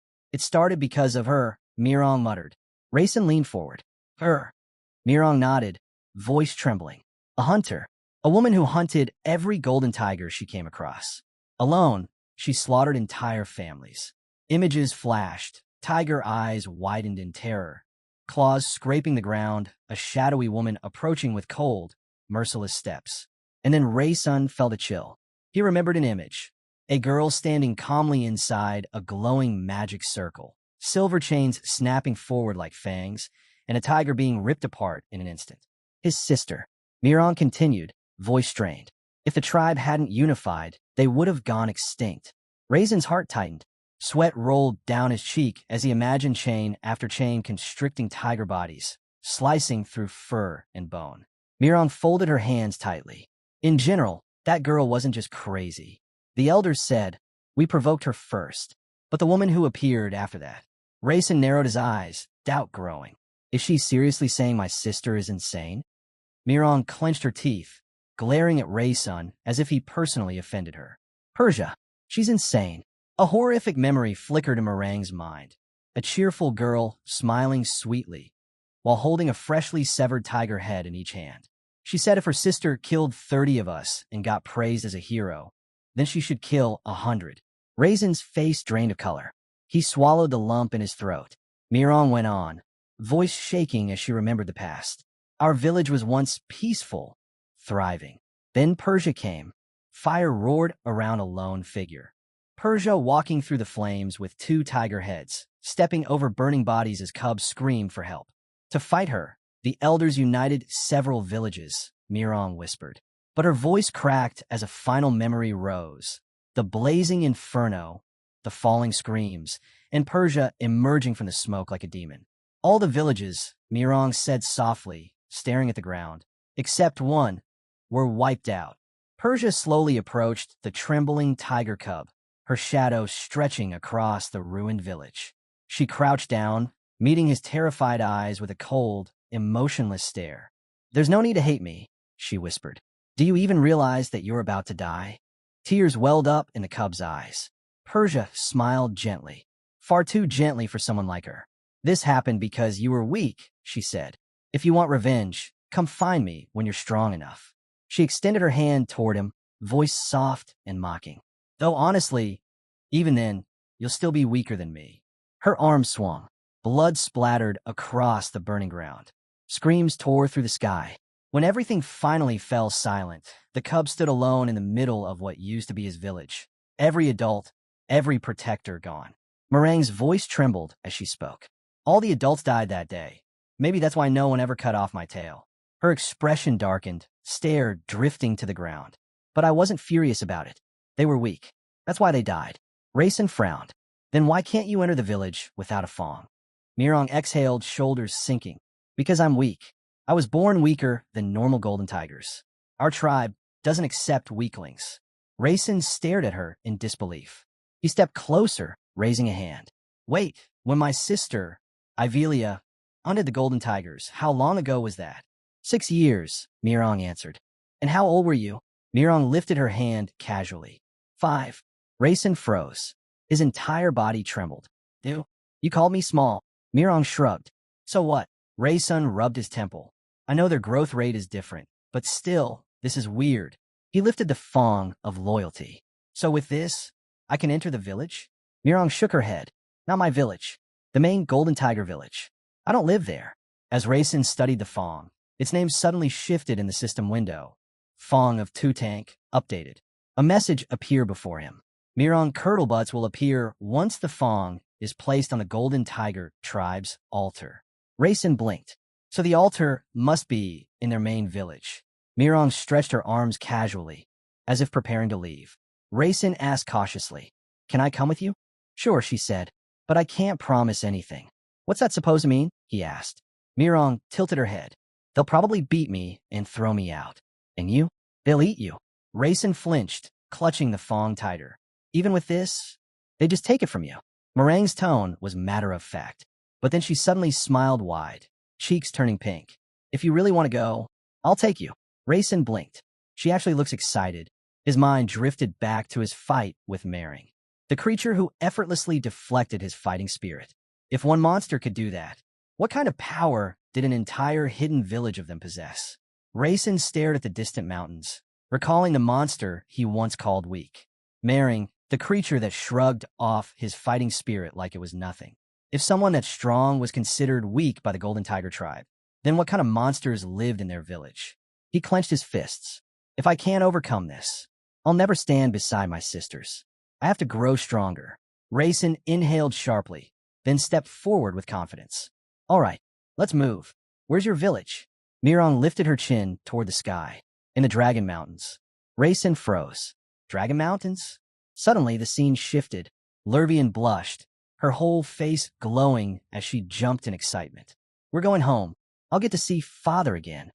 Rayson looked at her and remembered her hometown, Heron, was located in the Dragon Mountains as well. Lurvian sat on the ground with the widest smile, turning to Mirong. "You brought a tiger with you." "My name is Lurvian. Can I touch your tail?" Mirong extended a single finger toward her, expression flat. "She's noisy. Can I eat her?" Rayson put his hands on his hips. "Absolutely not." Later that night, from inside the tent, Lurvian and Rayson both peeked out at something massive dragging across the ground. "Mirong, what's that?" Rayson asked carefully. Mirong stepped into the firelight with a huge grin, pulling the giant carcass behind her. "Dinner. I grabbed it on the way. If you're hungry, come." Rayson's eyes flew wide. "A boar? That's a champion-rank beast." She caught this casually. Soon, the enormous boar was roasting over the fire, crackling in the night breeze. Rayson sat on a stone, sighing. Mirong hates portals. We've been walking for 3 days because of her. Across from him, Lurvian stretched her hands toward the fire, smiling warmly. Mirong, meanwhile, glared at her with pure annoyance, teeth clenched. But still, something about the scene made Rayson smile. They're getting along. Kind of. Mirong tore off a huge piece of meat and held it proudly. It's boar. Doesn't stink like the others. The meat is tender. Lurvian held up 2 pieces like trophies. No wonder it melts in your mouth. Rayson blinked at them. I've heard golden tigers aren't picky eaters. Mirong shot him a deeply offended glare as she bit into her portion. What nonsense. Our sense of taste is far more developed than humans. That's why we're picky. She pulled out a handful of fruits and vegetables. And whatever food you store in that pocket dimension of yours smells weird. Rayson frowned. Impossible. Time doesn't even pass in the pocket dimension. Mirong chewed another bite before casually adding, of course, human meat tastes best. Rayson stared at her in horror. Why would you say that to people? And, what does golden tiger meat taste like? Mirong looked at him with calm disgust. It's too tough. Rayson nearly choked. She's eaten it. Before he could recover, the scene shifted again. A wooden sign stood by the road. Mirong pointed at it. There's a cave ahead. Mirong pointed toward a wooden signpost marking a narrow path. If we pass through that cave and go down the mountain, we'll reach Heron. Lurvian's eyes lit up.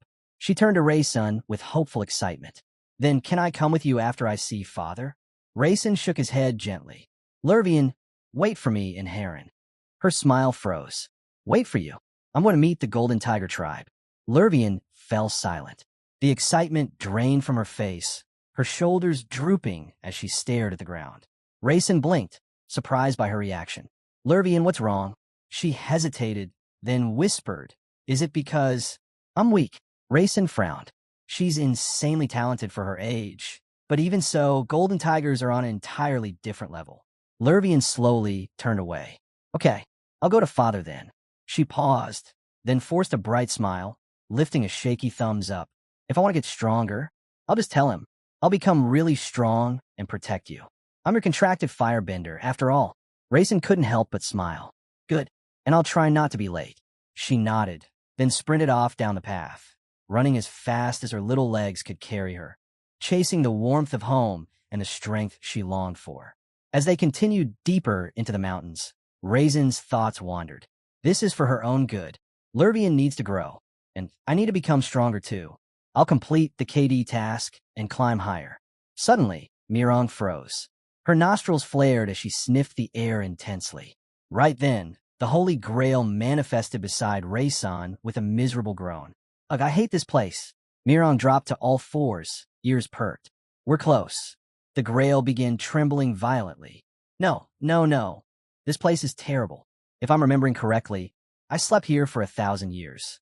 At least, I was sealed in this cursed place. Rayson frowned. Sealed? So he really was trapped here. But why is Mirong digging then? The Grail stared at Mirong as she clawed at the earth. I don't think she knows the password. Rayson stiffened. Password? He glanced at Mirong, who looked way too cheerful for someone scratching at ancient ground with no plan. Before he could question her, a deep voice echoed behind him. Who are you? Rayson turned sharply. A massive, muscle-bound man stepped out of the shadows, towering over them like a walking mountain. A massive shadow fell over Rayson. He lifted his head and froze. A golden tiger stood before him.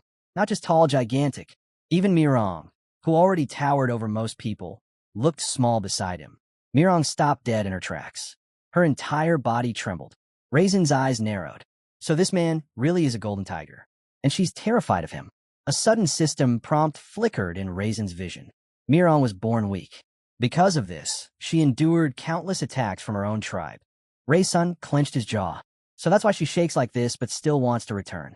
The towering tiger man stepped closer, voice rumbling with suspicion. You, human, you're not one of us. Where did you get Tank's Fong? Rayson frowned and replied calmly. Curdle sent me. The man's brows furrowed. Curdle? Never heard that name. My name is Rayson Maton, Rayson said firmly. Beside him, Mirong flinched. She whispered, Maton. The tiger man's expression shifted. A deep, dangerous tension filled the air as Rayson continued. Yes, I'm related to Ivelia Maton and Persia. Those names should be familiar. The man's eyes widened in fury. His entire body tensed. Jaw clenched. Muscles shook. Meringue's jaw dropped open, unable to understand what was happening. The next instant, the giant swung a fist at Raysun with killing intent. Raysun stepped back, thoughts racing. I don't have time to earn the recognition of the entire tribe. I need to end this before it gets out of control. Miron screamed. Raisin, you freak. How dare you? You tricked me. I'll eat you right now. The tiger man shouted back. Idiot. You brought a maiden straight to the Golden Tiger tribe's doorstep. Miron panicked, arms flailing. I didn't know. I just wanted to get into the village. Tears filled her eyes as she looked at the furious warrior. Raysun, say something. Explain it to him, and then I'll eat you. Raysun slowly turned toward her. Honestly, Miron looks like she's going to eat me even before they do. The tiger warrior growled, stepping forward. Listen well, we're not afraid. If we must, we'll fight to the death. Raysun held his ground. I'm here to prevent that. I came to atone for what my sisters did. The golden tiger's body twisted, fur rippling outwards as he transformed into a full, colossal tiger. Flames burned in his eyes. You think we'll believe that? He roared. How can someone from your monster family possibly make amends? Raysun didn't flinch. He slowly lifted the thong of loyalty, and the air itself seemed to hold its breath. Raysun lifted the thong of Tatanka, the relic gleaming faintly in his hand. I'll place it on the altar, he declared. Then I'll accept its legacy and Curdle's guidance. The golden tiger warrior snarled, a violent red aura exploding around him. You expect me to believe that? Raisin's expression stayed steady, calm, almost too calm. I came to end the senseless massacre that he caused. The tiger man's claws extended with a sharp crack as he pointed them forward. The altar will judge you. His massive paw swung through the air as he roared. And I'll judge you myself. Right now. Raysun didn't flinch. In that case, why don't we check if this is truly the thong of Tatanka? A silence fell. Then, soft footsteps approached from the side. Someone was walking toward them, leaning on a cane. Raysun turned, and his breath caught. A one-legged, elderly golden tiger stood there, leaning heavily on his cane. His presence alone silenced even the furious warrior. That's Bakuya, Raysun whispered before he could stop himself. The elder's eyes widened. How do you know my name, boy? Raysun hesitated for a heartbeat. Was it because of the divine eye? But the warrior was still glaring daggers at him. So Raysun smiled and answered, the great prophet and sage, Curdle, told me. Bakuya blinked, puzzled. I don't remember any prophet by that name. Raysun continued smoothly. He can see the future. A shimmering image appeared before Raysun's eyes. The world descending into chaos. Mythons raging across the continents. This is one future, Raysun said quietly. A future in which the Mython bring ruin to the world. Another image appeared. Persia smiling sweetly while drenched in blood. Raysun tightened his grip on the thong. And I inherited the responsibility to stop it. I was born with a destiny to stop my sisters. The elders studied him with growing intrigue. A system message flickered in front of Raysun. Raysun sighed inwardly. Good. He's buying it. Let's stop wasting time so we can move on. Bakuya finally closed his eyes and exhaled. I do not know anyone named Curdle, but I do know the ancient legends of the Golden Tiger tribe. Raysun raised an eyebrow. Ancient legends? The elder nodded and lifted a hand. From his memories, a muscular warrior holding a blood-soaked thong appeared. Tatanka, the elder said, our great hero. He tore out his own thong and swore upon it. A vivid image, Tatanka's thong dripping with blood, materialized before them. He swore to protect the land of the Golden Tiger tribe and all his comrades. The scene shifted to a massive stone altar. The elder's voice echoed. The ruler of the world, Tatanka, carved the sacrificial altar himself. He created a place for his thong to rest. The thong on the altar glowed brightly in the memory.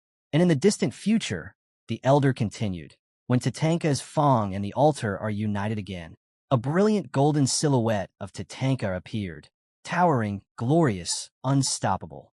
The great hero Tatanka will return. Raysun glanced at the elder, brows furrowing. So the great leader had comrades?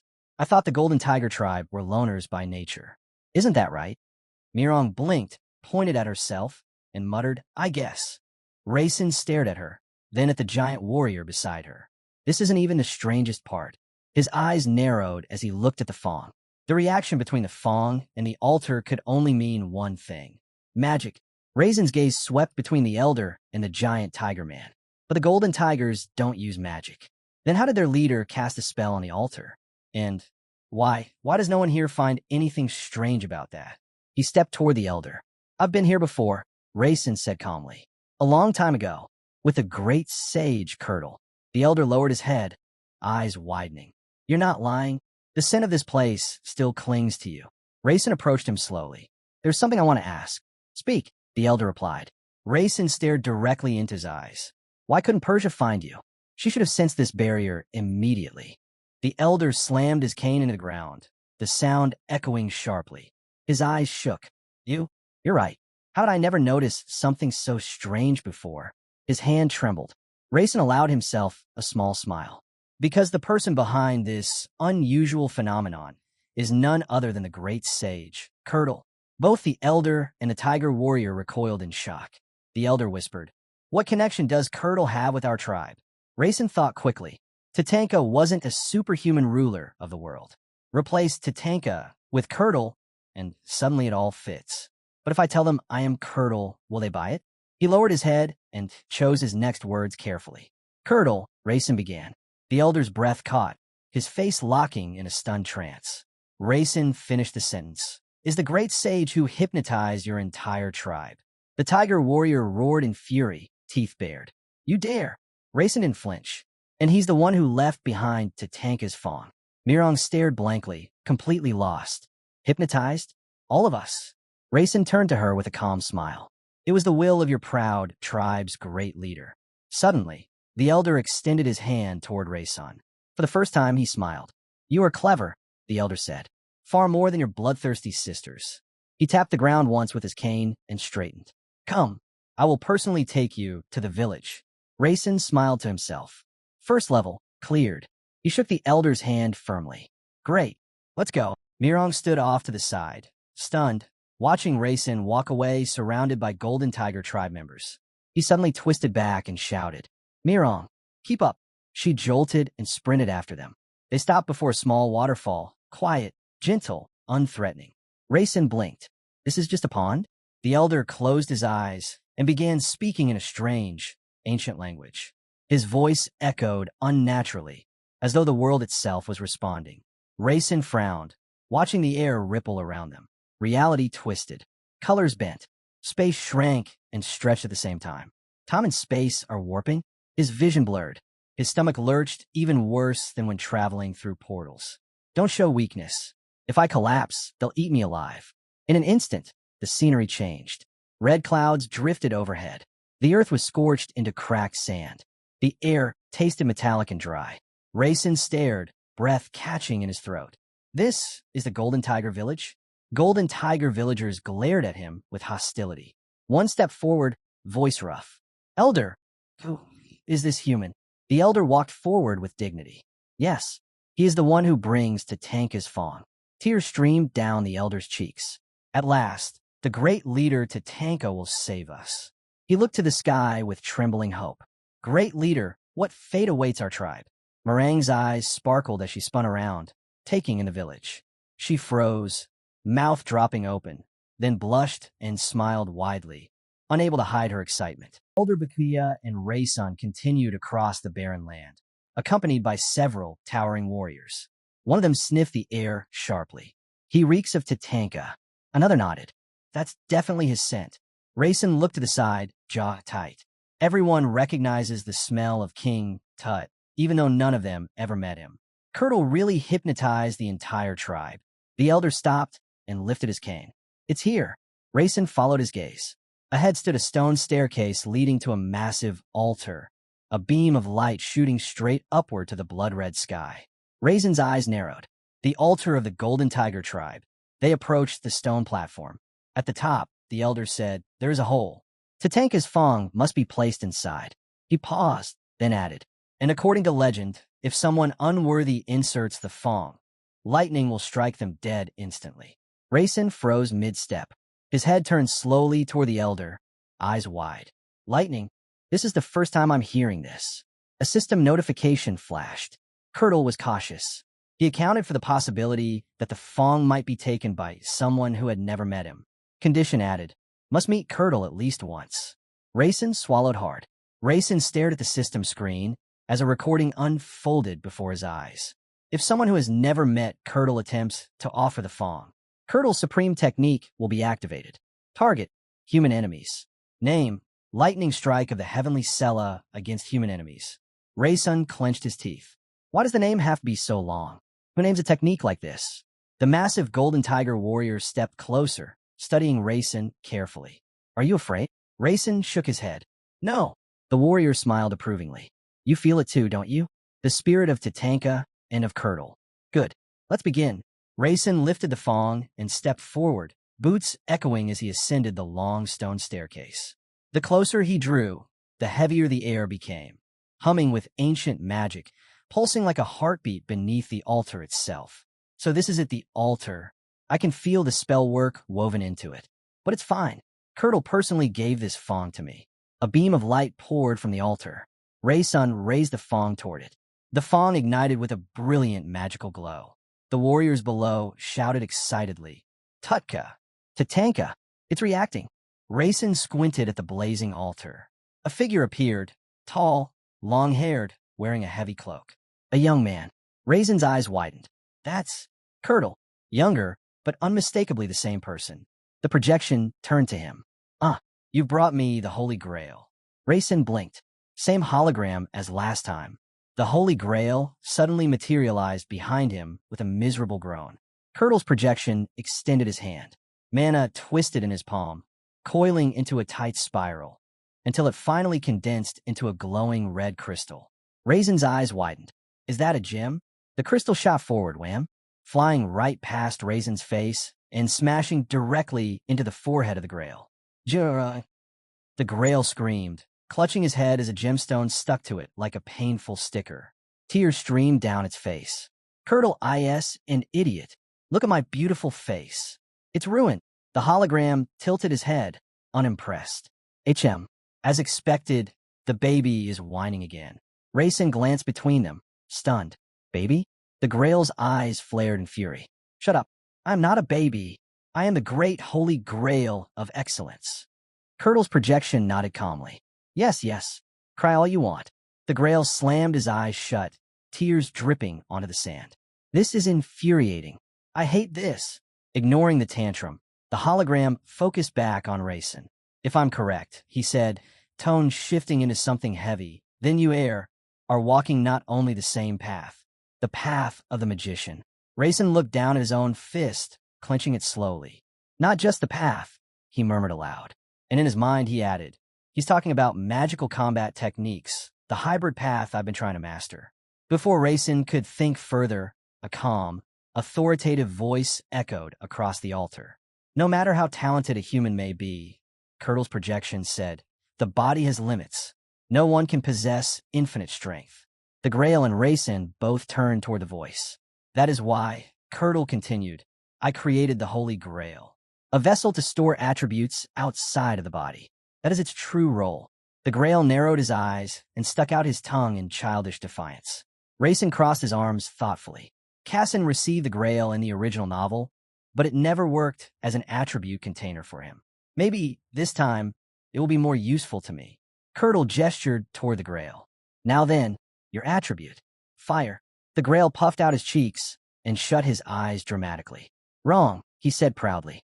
He conjured a mirror and admired his own reflection.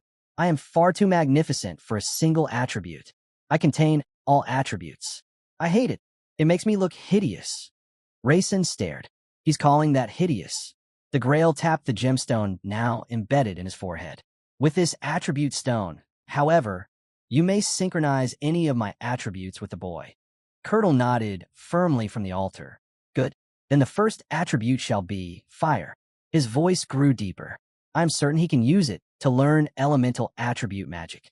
Rayson's breath caught as the air pulsed with power. Curdle's projection looked down at Rayson, voice warm and steady. The most important thing is this. Since the attribute has fused with the Grail, no one else will sense it. A hidden power, extremely useful. He smiled faintly. And in time, if you continue walking this path, you'll learn far more than you expect. Then, with a gentler tone, he added, if possible, I would like you to follow the path of my dear friend as well. Before Rayson could ask who that dear friend was the hologram flickered and vanished. Raisin frowned at the empty altar. Disappeared? And who is this, dear friend? He turned to the Grail. You look disappointed. The Grail rolled his eyes dramatically. Who, me? I am the great Holy Grail. I'm never disappointed. Raisin shrugged. Whatever you say, baby. The Grail's face twisted. Stop calling me that. You insignificant little human. The ground suddenly trembled. Raisin and the Grail whipped their heads toward the sound. Raisin dropped to one knee, hand pressed to the ground. An earthquake. But no, beneath his palm, the stone cracked. Thin fractures spread like spiderwebs across the altar. Raisin's eyes widened. The altar is collapsing. Stone erupted. The platform shattered beneath their feet. Raisin plunged downward. The Grail tumbling behind him, shrieking, "No! Not again!" Raisin activated the wind attribute instantly, twisting midair and landing cleanly on his feet. That was terrifying, he muttered. He lifted his gaze and froze. Before him stood the Golden Tiger tribe. Not humanoid tigers, but people with full tiger heads, roaring with primal intensity. Raisin stared, stunned. This is the true Golden Tiger tribe? A massive exhale swept across the tribe. The elder staggered forward, his tiger head dissolving, returning to his human form. When the altar broke, he said softly, "So did our bonds." Raisin blinked. Bonds? Shackles. The elder nodded solemnly. The Golden Tiger tribe was once strong enough to dominate the world. But when the great leader Tatanka vanished, God's shackles began to tighten around us. Raisin's heart skipped. God's shackles? Every tiger-headed villager lifted their heads and roared in unison, a sound that shook the heavens. The elder continued. Now those shackles have disappeared. A pillar of heavenly light descended from above, bathing the tribe in radiance. Raisin looked around, stunned as their bodies shifted, changed, and awakened. He lifted his gaze. The sky was transforming, the barrier peeling away, space twisting back into its original form. Light surged over a distant green valley, flooding it with life. The elder sighed. Even with God's shackles gone, the Golden Tiger tribe is not perfect. Raisin turned to him. Why? Because, the elder replied, we have no tails. Raisin blinked. Tails? Not far away, leaning casually against a tree, stood Mirong. She flicked her long tail proudly, smirking to herself. Of course tails are important. They're our biggest weakness, so every cub has theirs cut off as a baby. The elder nodded. Without God's shackles, they need their tails, the elder finished. He and Raisin both turned to Mirong, who was flicking hers smugly. The elder cleared his throat and continued. Since ancient times, our tribe has always had a ruler. Symbolic, of course, but except for the great leader Tatanka, every ruler has been a woman. Raisin blinked. A matriarchal tribe? That explains a lot. The elder stepped closer to Mirong, meeting her eyes directly. You, he said firmly, are suitable for that role. Mirang's jaw dropped. And me? The elder nodded. It seems the God's shackles weighed on you more than anyone. You must feel the difference. Mirong looked down at her fist, flexing her fingers. Yes, I really do feel stronger. Raisin stared, stunned. So Mirong wasn't weak by nature. She was being crushed by God's shackles. Because her village was destroyed, no adults survived to remove her tail, so they denied her entry. She lived alone, afraid and trembling like that little tiger cub. He remembered the moment he first saw her. A lonely girl sitting on rocks beside a deer skeleton, starving, isolated. Was all of this coincidence? Or was this Curdle's design from the beginning? It felt too perfect, as if someone had arranged every piece in advance. Curdle, you're controlling everything, aren't you? The elder faced Raisin and placed a hand over his chest. I, Bakuya of the Golden Tiger tribe, swear allegiance to the savior who freed us from God's shackles. Raisin blinked. Savior. Two massive tigers stepped forward and bowed deeply. I, Ron, of the Golden Tiger tribe, swear allegiance to the savior who freed us from God's shackles. Another warrior dropped to one knee. I, Jev, of the Golden Tiger tribe, swear allegiance to the savior who freed us from God's shackles. Then another. I, Sander, of the Golden Tiger tribe, swear allegiance to the savior who freed us from God's shackles. And another. I, Jibwa, of the Golden Tiger tribe, swear allegiance to the savior who freed us from God's shackles. Raisin's eyes widened slowly as one by one. The entire Golden Tiger tribe bowed their heads. To him, they're all swearing loyalty to me. Mirong stepped forward last, approaching him. Her eyes were wide. Her tail swayed slowly behind her. She looked at Raysun with a strange expression, something between awe, disbelief, and something else she couldn't name. The moment the announcement echoed across the valley, everything shifted. Sheep Mirong of the Golden Tiger tribe swears allegiance to the savior who freed them from God's shackles. A glowing notification burned onto the screen, an oath of allegiance from the entire Golden Tiger tribe. Raysun stared at the warriors standing before him, an unusual tribe with fierce eyes and bodies carved by survival. And then it hit him. They were now his allies.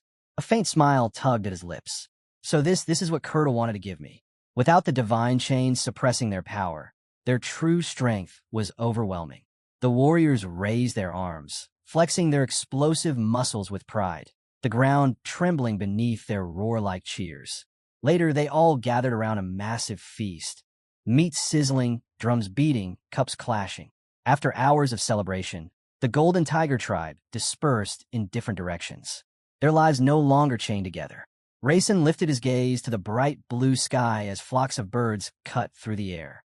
They don't need to stay together anymore. Even if they can't defeat my sister, they can at least run and survive. He turned to Mirong. Why didn't you leave with them? She froze. Her face tightened in confusion. Mirong came here. Raysun blinked. Here? What? She clenched her eyes shut, searching for an answer that simply wasn't there. Sweat rolled down her cheek. Then suddenly, she threw her hands up and forced a bright smile. Probably because you'd be bored alone. Raysun sighed, annoyed. In his mind, he muttered, tigers are supposed to be solitary. What is wrong with her? But aloud, he simply said, do whatever you want.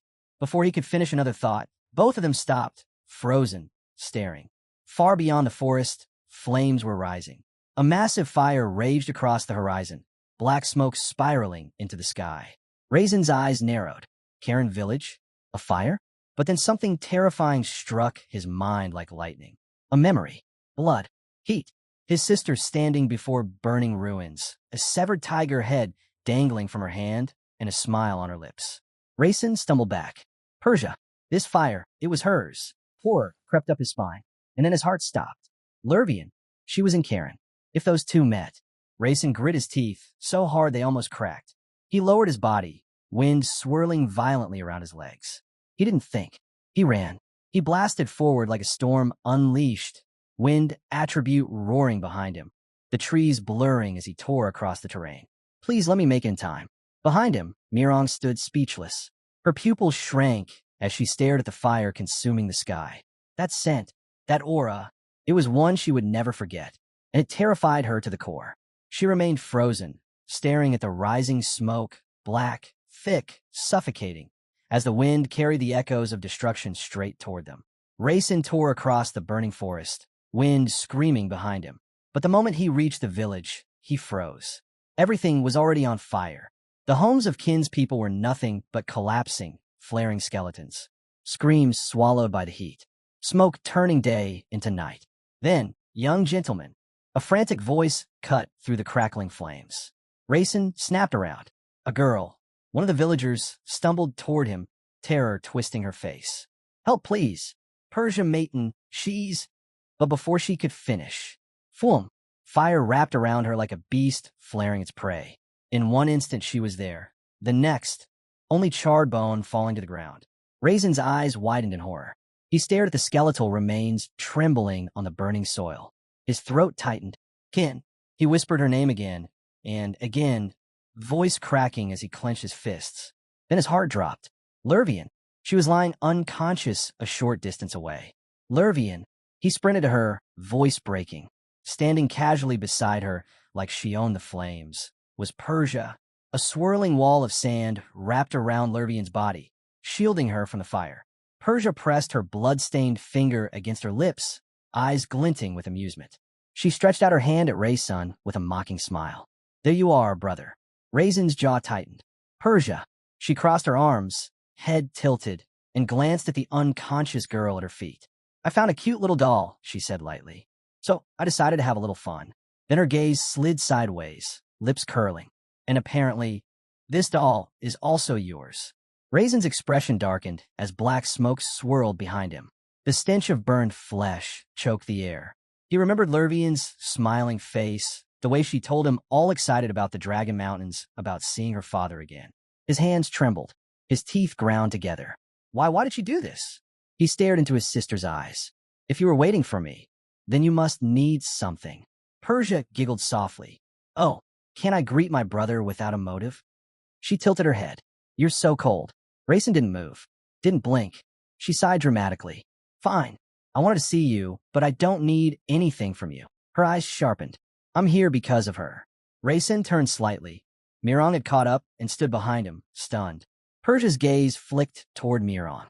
I need the teeth of a golden tiger, she said casually. Raisin's brows pulled together. Why? She smiled like a child, explaining her favorite hobby. It's one of the few things I collect. She twirled a burnt strand of her hair and continued. But lately, my tracking spell couldn't locate the golden tiger tribe. Then I remembered a man selling bases on the roadside and hired a few people. Her grin stretched wider. Rumors said tigers live somewhere near here. So I sent my girls in pretty dresses. And some boys playing ball. You know, the usual. Raisin felt a cold realization crawl up his spine. So she has informants everywhere, disguised among everyday people. Meringue's mouth hung open. Even she wasn't prepared for how terrifying Persia Maiden truly was. And worst of all, Persia knew her little brother had been walking with a tiger. How could she not come? Raisin didn't even realize he'd spoken the words aloud. Persia only smiled, soft, cruel, satisfied. You did a good job for me, little brother, she said sweetly. So, I spent a long time thinking about how to reward you. Raisin said nothing. He just stared at her, the smoke swirling behind him, the fire staining her face a demonic orange. Persia glanced down at the scorched skeleton lying on the ground. Kin, the girl who begged for help just moments ago. Then her eyes drifted to the burning trees, the collapsing houses, and she giggled. This, she said, spreading her arms toward the devastation, is my surprise for you. She turned back to him, flames reflecting in her eyes. Since you worked so hard to find a golden tiger tribe for me. Behind Raisin, Meringue's breath hitched. A memory ripped open inside her. Persia in her childhood, walking calmly through a slaughtered village, tiger heads dangling from her hands. The screams, the crying. Not children, victims begging for help. Mirong remembered it clearly, kneeling there as a tiny tiger cub, trembling, staring up at the girl who would soon decide her fate. Persia had crouched down to her level, expression blank. Do you know why you're about to die? Shaking small, terrified Mirong had whispered why. Persia smiled. Because you're weak. Little Mirong had stared at her through tears as the girl added, if you ever want revenge, look for me when you're strong. Though honestly, I doubt you'll ever reach me. That memory crashed into her like a hammer. Back in the burning village, Meringue's knees buckled. She dropped to the ground, breathing fast, eyes wide with hatred and fear. Raisin turned, startled. Mirong. She glared at him, betrayed. You lied to me. Her panic deepened, the earlier wounds worsening with her rising emotion.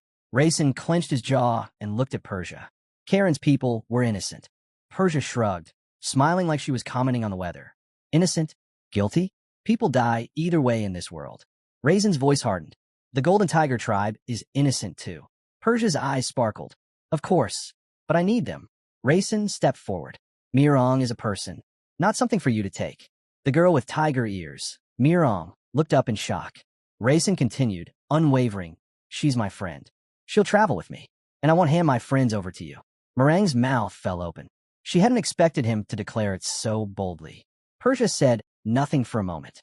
She simply stared at her brother. Then her lips curved. In that case, she raised her hand, for Meringue a circle with her thumb and index finger. I'll take a look. She lifted the circle to her eye, peering through it like a scope. Let's see, she whispered, how much stronger you become. A blue magical seal shimmered between her fingers. Raisin's breath caught. A seal? Persia inhaled gently and blew. A roaring surge of fiery energy burst from the other side of the seal, tearing through the air with violent force. The flame-shot beam screamed past Raisin's cheek, so close he felt his skin burn, and it ripped forward, unstoppable, towards something behind him. A violent boom tore through the burning village. Rock exploded, dust blasted upward, and chunks of shattered stone rained from the sky. Raisin stared at the destruction, jaw tightening. shattered completely. Six-circle fire magic. That's Persia's power. Persia examined the blue seal glowing between her fingers, a smug smile curling her lips. You know, she said playfully, I missed on purpose. This time, I'll aim properly. Barson swallowed hard, staring at the seal like it was the mouth of a dragon. If you don't move, Persia added, you'll die. Raisin didn't move. Not a muscle. Mirong scrambled to her feet, forcing herself into a defensive stance, even though her legs were trembling. Then Persia spoke again, voice sharp cutting. If you move, your little girlfriend dies. Meringue's eyes widened. Girlfriend? Fear froze her in place. Persia brought her fingers to her lips and blew. A stream of scorching fire roared forward, ripping through the air straight for Raisin. He stood motionless, fists clenched, eyes locked on the Inco-Meringue beam. The heat scorched his skin. He didn't blink. The fiery streak lunged right up to his face and stopped just before touching him. Raisin lowered his gaze. Persia extended her hand, amused. You knew I wouldn't hurt you. Raisin exhaled slowly. Yes, because you're going to be patriarch. And in his mind, he added, while I'm on my pilgrimage, none of my siblings' attacks can harm me. Persia clicked her tongue and turned away in annoyance. Boring. I prepared all of this just to have a little fun. Raisin was about to speak, a half smile starting on his lips, but Persia cut him off with a single, chilling sentence. But this part will be fun. A fiery whip materialized in her hand. Before anyone could react. Swish, slash. The whip flashed through the air. Lervian, still unconscious, lost her arm. The severed limb hit the ground with a wet thud, sliding across the dirt and leaving a long trail of blood. Lervian's peaceful face didn't change. She remained still, eyes closed, unaware of the agony she should have felt. Persia smiled, satisfied, like she'd just trimmed a flower. Mirong staggered backward, hand over her mouth, horror tearing through her. Raisin stared forward, breath shaking, pupils tightening. Lervian's hand. His heartbeat roared. Then, his eyes shifted color. His hair turned ash gray. The system notification slammed onto the screen. Blitz tactics activated. Duration, 1 minute 30 seconds at current mana reserve. Persia crossed her arms, utterly calm. So that's it, your magic attack mode. She tilted her head. Your mana reserve has grown a lot. But a smirk. It won't help you. Mana streamed off Raisin in violent waves, cracking the ground beneath him. Persia's smile widened. Shall we play our favorite game? Her eyes gleamed crimson. It's been so long. She pointed at the ground between them, the battlefield. If you can make me take even one step back, she laughed softly. You win. Raisin locked his gaze on Persia. She lifted her chin proudly and continued. If you win, I'll let you take the tiger and the doll. Her voice dripped with mockery. Raisin shouted back. Then you'd better keep your word. He dropped to one knee, one hand digging into the scorched ground, the other clenching into a trembling fist. Mana surged around him like a rising storm. Then, he launched forward. Persia watched him come, arms opening wide in amusement. Good, she whispered. Let big sister see. How much you've grown. She crossed her arms before her chest, smirking. A massive fiery shield erupted between them, blazing like a miniature sun. Raisin skidded, eyes widening. Persia's silhouette glowed behind the flames. If you touch it, she said softly, you'll burn to ash. But Raisin didn't hesitate. He clenched his teeth and leaned in. Persia tilted her head, curious. What will you do? Raisin pulled his fist back. Mana swirled violently around his knuckles. He punched the blazing shield. For a heartbeat, nothing moved. Then, cracks splintered across the fiery surface. Persia's eyes widened. Fire mana? Raisin roared, pushing through the collapsing flames. He burst through the shield like a meteor breaking atmosphere, fury burning in his eyes. Persia blinked in surprise as he closed the distance. Did you take fire into your body? She murmured, intrigued. A slow smile curved across her lips. How on earth did you manage that so quickly? Her thoughts raced. You really never let me get bored. So you passed the first level. Good. Then let's move to the second. Raisin slammed into her, grabbing her torso with both arms. He squeezed with every ounce of strength he had. I'll crush her ribs. I'll break her. But she didn't budge. Not even an inch. Pain twisted across Raisin's face. His muscles trembled. She's like stone. No, harder. She isn't moving at all. Persia looked down at him with a warm smile. My, did you miss me that much? Hugging me this tightly. But inside, she was impressed. His fire resistance, remarkable. Any normal second circle mage would have died already. Raisin growled, trying harder, but it was useless. Persia sighed. It's the robe, isn't it? Her eyes narrowed. Where did you get such an artifact, little brother? Then a memory flickered across her mind. A dim, blood-soaked room. A monster's corpse. Her younger self kneeling, shaking, and a blonde girl staring at her with that face, the face she despised. Persia's jaw tightened. She lifted one hand. A blazing magic seal formed above her palm. Without touching him, she raised her arm. Raisin's body lifted off the ground, suspended in burning air. A scream tore from his throat as fiery mana wrapped around him, searing through skin and robes alike. The pain was monstrous, a wave of fire breaking through even the scales of the white dragon and the 1,000-year-old chest plate beneath. Raisin's vision blurred. He felt himself slipping, but he refused to look away from his sister. Raisin's screams tore through the burning village, his body twisting under the crushing weight of Persia's fiery mana. She watched him, smiling, calm, almost entertained. And then, the grail burst out of his body, swelling like an overinflated sphere. Master, it shouted, trembling violently. I'm at my limit too. I'm going to burst. The poor thing quivered, cracks of light running across its surface like it was about to explode. Mirong watched from the side, her legs shaking uncontrollably. Her entire body trembled, breath shallow, heart pounding as terror swallowed her thoughts. Sweat streamed down her face. And then, her memories began to drag her back. A bright childhood afternoon. Little Mirong, a tiger cub with wide eyes, running joyfully toward a warm, gentle woman. I found it, the woman said with a kind smile. She held out a 4-leaf clover. This is for you. A 4-leaf clover brings good luck. I'm sure only good things await you, little one. Tiny Mirong held the lucky leaf with both paws, boomerang. That day, she truly believed happiness would follow her. But the next memory, the clover was still in her paw. But this time, fire was everywhere. Flames screamed around her. The world was burning. And in front of her, a headless corpse collapsed to the ground. Persia stood over the corpse, one hand gripping a freshly severed tiger head. Her other hand buried straight through another tiger's stomach.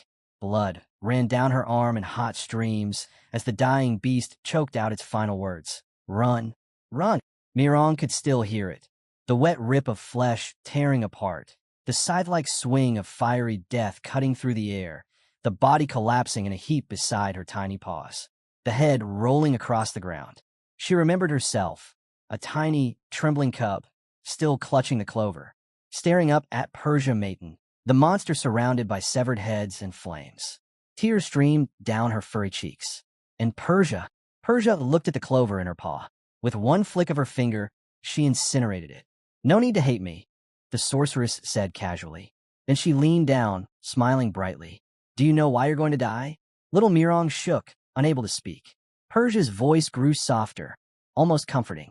Because you're weak. If you want revenge, come find me someday. When you're strong enough. She extended a finger, hovering right above the crying tiger cub's trembling head. Persia's finger hovered above the trembling cub's head in Meringue's memory, as she added, though honestly, I doubt you'll ever be stronger than me anyway. That old voice echoed inside Mirong like a curse. Back in the burning village, Mirong trembled violently. Her breathing hitched, her vision blurred. She stared at Raisin, writhing in pain, while Persia stood over him with a cruel smile. Yes, Persia said. It hurts, doesn't it? That's how weak people feel. Meringue's heart pounded in terror. Persia turned her cold gaze toward her. The weak always suffer at the hands of the strong, she said cheerfully. Everything gets taken from them. She stepped closer, blood dripping from her fingers. Just like you back then, little tiger. You stood there crying, just like this, and there was nothing you could do. Nothing at all. Her smile widened. Just like your tiger friend now. Raisin screamed, mana ripping through his body. But even through the agony, he forced out words. But when the weak decide to act, he gritted his teeth. They can change the world. Those words struck Mirong like lightning. Her tears halted. She remembered Raisin's voice before the fight. Gentle, steady, certain. Your fear is inside you. You must overcome it. Mirong, only you can break it. Her breathing slowed. Her eyes widened. The last tears slid down her cheek, and she closed her mouth. Calm, focused. Then, she grabbed her cloak, ripped it off. Mirong stepped forward, her expression shifting from trembling fear to burning resolve. Nothing would change unless she moved, unless she fought. Her human features twisted, bones shifting, muscles swelling, fur bursting from her skin. Persia blinked as blood splattered across her face. A massive tiger head, jaw wide open, had sunk its fangs into her arm. Persia's eyes widened at the shock of pain and the fountain of blood erupting from her severed limb. Mirong, now a giant golden tiger, tore the arm free and bounded to the side with it clenched in her jaws. The tiger turned, eyes blazing, staring at Persia and at Raysun, who collapsed to the ground the instant her magic disappeared. The mana inside him drained instantly. Blitz tactics over. He lay gasping, trembling, staring at Mirong. She tore off Persia's arm. Persia returned the tiger's stare, tilted her head, and whispered, his eyes. She lowered her gaze to her bleeding stump, smiled, and said, now I remember. A system notification flared. A major event has occurred. History has been altered. Persia watched the blood drip from her missing arm. Then, she lifted the severed limb and bit into it. Raisin's eyes widened. Mirong froze, confused. Persia chewed calmly, swallowed, then placed her remaining hand on her stomach, and burst into laughter. Wild, manic laughter. The tiger flinched, stunned. Raisin stared with an open mouth, horrified. Persia slowly closed her eyes, lowered her head, and smiled. How weak, she whispered. Then she looked up, grin widening. But not bad for a golden tiger. Her eyes locked on Mirong. And you're much stronger than the last one. Raisin's heart dropped. Fear crawled down his spine. Persia raised her thumb, still dripping blood, and smiled brightly. You did well. The tiger stiffened, realizing. Persia wasn't angry. She was excited. A glowing magic circle suddenly appeared beneath the massive tiger, humoring with violent mana. Mirong, still in her tiger form, kept Persia's severed arm clenched between her fangs as a warning. But the circle pulsed. Meringue's eyes widened. Her body jerked uncontrollably. She raised her head, then released the arm from her mouth and let out a deep, agonized roar. Raysun, exhausted and slumped on the ground, could only watch helplessly as the illusion took shape. Persia stood calmly, observing the tiger collapse. He'll still be weaker than me, she said, unfazed. Raysun narrowed his eyes. This is fake fire. Illusion magic. Persia's specialty. The tiger's form flickered, and in its place, Mirong lay on the ground in human form, eyes squeezed shut, teeth clenched, trembling in pain. Persia tilted her head, continuing casually. I cast that illusion intending to kill her. I was certain she'd die. Her smile sharpened. But she's still alive. Raysun swallowed hard. She lost to just one attack, even with her shackles removed. Mirong survived. Persia stepped closer, staring at Mirong like a scientist examining a rare specimen. I admit it, she said. Your tiger has potential. Strong enough to be a toy. A soft chuckle. And she even managed to rip off my arm. Raysun lowered his head, closing his eyes, heart pounding with worry. Raysun, his sister's voice cut through the smoke. He lifted his head. Persia held out something toward him. A bloody left hand. Your reward, she announced proudly. Raysun stared, horrified. He took the severed hand carefully, hands trembling, teeth grinding. A notification appeared. Item acquired. Persia's left hand. His mind reeled. This is her actual hand? Why give this to me? He remembered earlier how she used a blue magic circle with her hand extended. For magicians, their hands are second only to their heart. Every spell requires them. In his memory, cloaked mages always raised both hands to weave their circles. Raysun looked up at her, voice shaky. Why would you give me this? Persia smiled, closing her eyes. Because you made me laugh. Raysun stared in disbelief. You could reattach it. She opened one eye, smirking. It wouldn't be as fun. Raysun froze. She's planning something. His breath caught. In a novel, she was called a mage killer, and later a one-armed mage. But how? How did she earn that title with only one hand? Magic requires both. There must be rules, limitations. Then, system alert. A plot hole has been discovered. Raysun has acquired creator privilege. Raisin's heart stopped. Creator privilege? The real one? The notification vanished. And then, everything fell silent. Colors drained from the world. The fire stopped moving. Smoke hung frozen in the air. Numbers cascaded across his vision. Time stood still. Raysun looked up at the sky. A smile slowly formed on his lips. Above him, a book materialized in midair, its pages flipping by themselves. Another plot hole. I need to fix this with the creator's privilege. He reached toward the floating pages, ready to rewrite the world itself. Time remained frozen, Persia suspended mid-smile, flames locked in midair like glass. Rayson stared at her unmoving figure, piecing together the clues. Lurvian, the mage killer. But she only had one arm. How? Two hints flashed in his mind. A one-armed magician. A sister who willingly gave away her severed hand. His eyes drifted to the tigress, Mirong, lying unconscious on the floor. He didn't fully understand Persia's motives, but he knew one thing. She left Mirong alive because she was having fun. And if he rewrote this moment wrong, the entire story would break. He lifted the pen. The floating book opened before him, its glowing pages revealing a specific line. Lurvian earned the title of mage killer despite having only one arm. Rayson exhaled sharply. He wrote beneath it, "The reason lies in the special conditions required by a properly awakened firebender." He stared at the words. Some conditions, not strict rules, not universal laws. Enough flexibility to make the story believable, but not enough to ruin the world's logic. He thought briefly about writing a physical buff, superior strength, to explain Lurvian's feats. But that would affect all firebenders, destabilizing the balance. He shook his head. He wrote instead, "These conditions amplify firebending for rare individuals, allowing one-armed casters to channel power with extreme precision." It was clean, believable, and safe. A system alert flashed. Plot hole repaired. Color flooded back into the world. The numbers vanished. The fire moved again. Time resumed. Rayson let out a shaky breath. "Good. I got the right answer." Persia's voice returned instantly, footsteps echoing across the burning ground. "Well, today was fun," she said, stepping toward him with a casual swing of her hips. "Much more fun than I expected." Rayson lifted his gaze, surprised. Persia approached with her eyes closed, smiling like a woman strolling through a garden, not a massacre. "You really are adorable when you're angry," she teased, "and always ready to fight." Rayson's eyebrows twitched. Adorable? Angry? Ready? He wasn't sure which insult hit hardest, but she kept talking, voice light, dangerous. "I hope you don't get stronger too fast," she whispered. "Remember that rage you showed today?" Before he could respond, she leaned forward and kissed his cheek. Rayson froze. He touched his cheek, smudged with Persia's red lipstick, unable to process what just happened. Persia's eyes glowed with mischief. "One day," she said, brushing her fingers through his hair, "I want you to challenge me. In an official duel." She leaned closer, lips curving. "And when that day comes, be prepared to die. I won't be as gentle as I was today." She smiled, wicked and proud. Then she stepped back, fire swirling around her feet.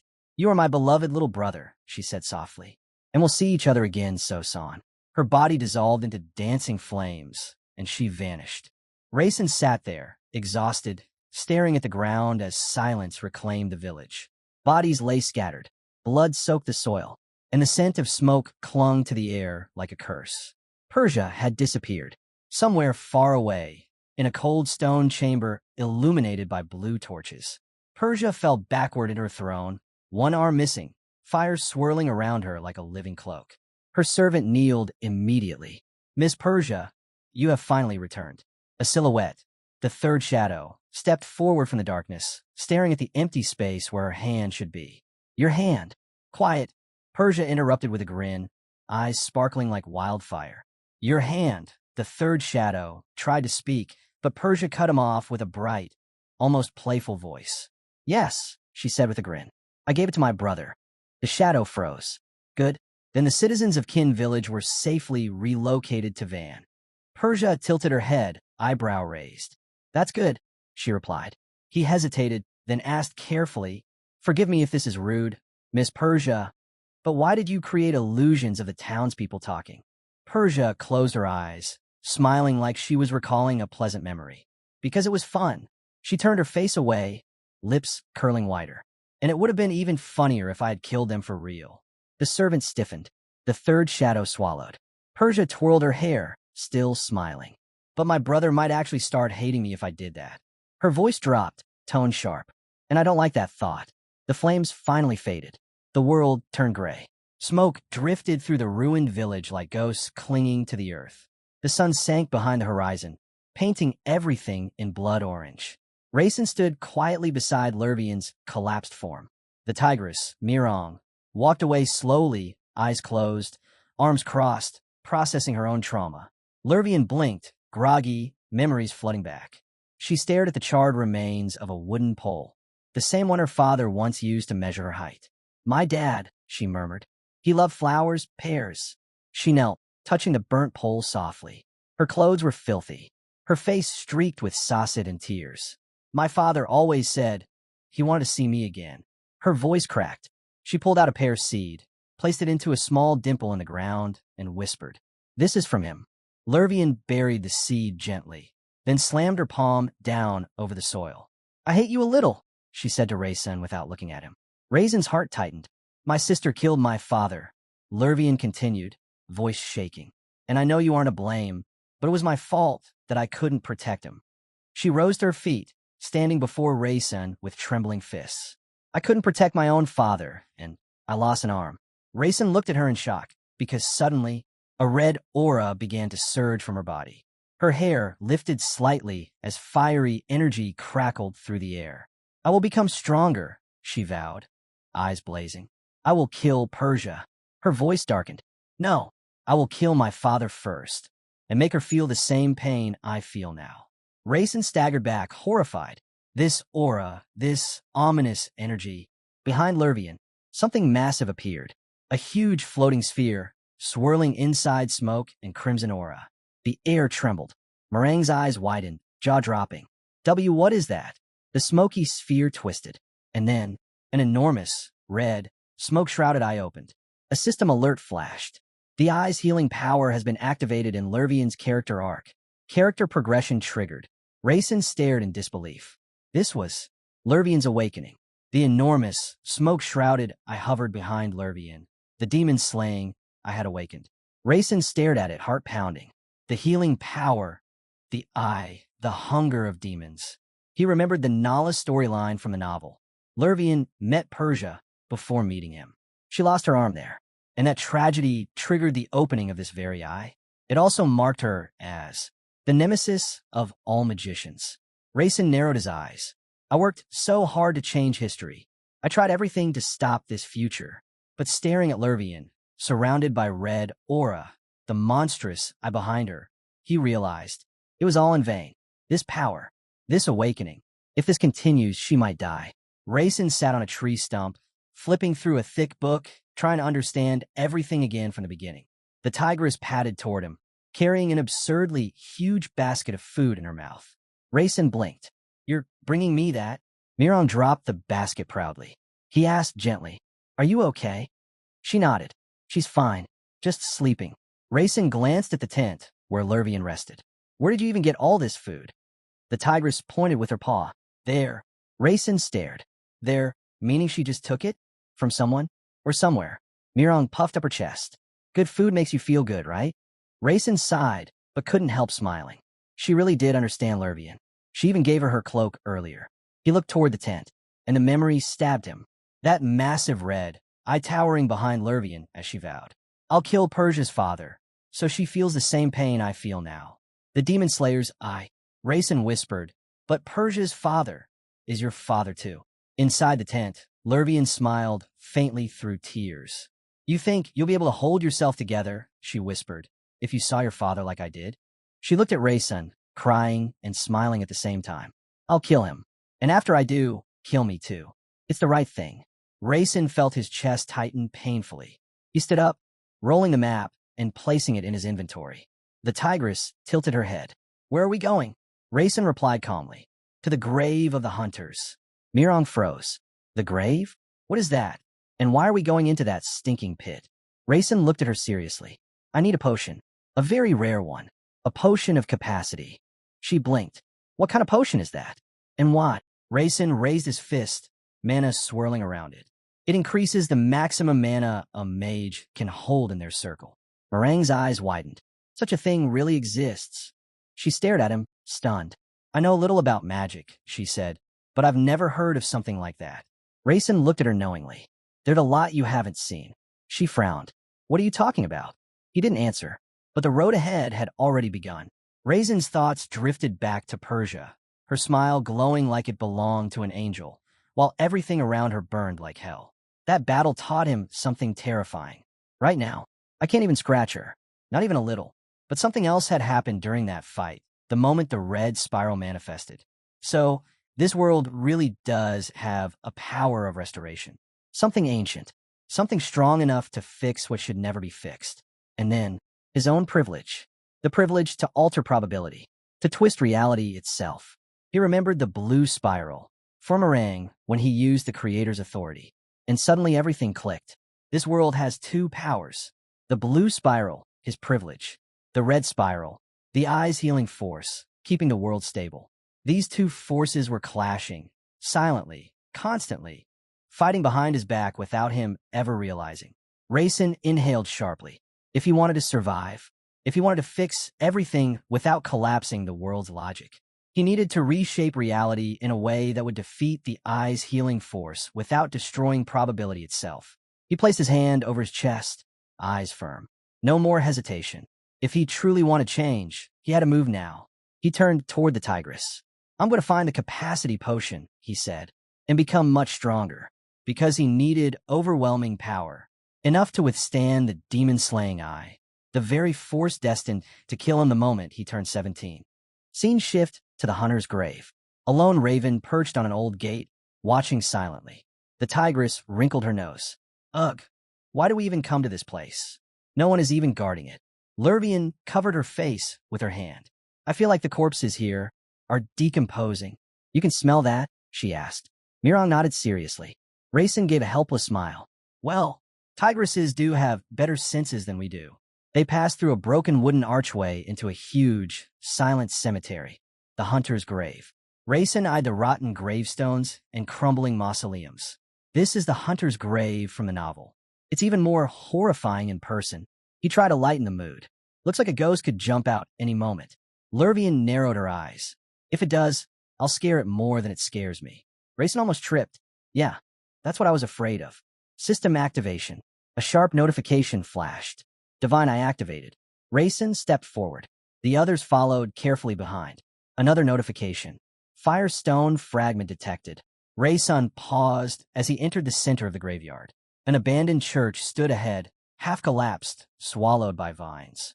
An abandoned cemetery, forgotten by everyone.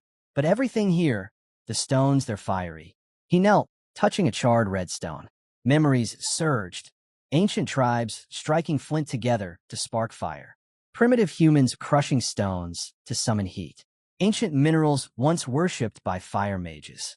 Firestones, the very minerals ancient people used to create sparks. And then, he recalled a passage from an old magic book. With the rise of fire magic and spirit magic, the history of flame, the birth of mana, the difference between fire made by humans and fire made by gods, and somewhere between those lines, the secret of the capacity potion waited. Raisin picked up the glowing red stone and rolled it in his palm. This stone forgotten by history. It still breathes fire. The tigress wrinkled her nose, covering her face with her paw. Where is this potion of capacity? This place stinks. Raisin answered calmly, we have to find it. She stared at him. Then, wait, you don't even know where it is? Raisin shrugged. It's here somewhere. She looked like she was about to faint from frustration. Before she could explode again, Librarian called from behind. Raisin. Her voice trembled. When he turned, she looked pale. It's extremely cold here. Can we light a fire? No. She blinked. Why? Raisin pointed at one of the gravestones around them. All the grave markers are made of firestone. If we light a fire, the whole place will blow up. Librarian stared at him, disappointed, shivering. The tigress complained loudly. It's almost midnight. Why are we still walking around this creepy place? As if answering her. Dong! A massive clock tower echoed across the cemetery. Midnight. The ground shuddered. The tigress looked around nervously. What are these vibrations? Librarian pointed ahead. Raisin, that tree is walking. The tigress scoffed. Don't be stupid. Trees don't walk. Then she froze, because the tree was indeed walking straight toward them. A giant mutant tree with glowing eyes, thick bark like armor, and enormous roots dragging across the ground.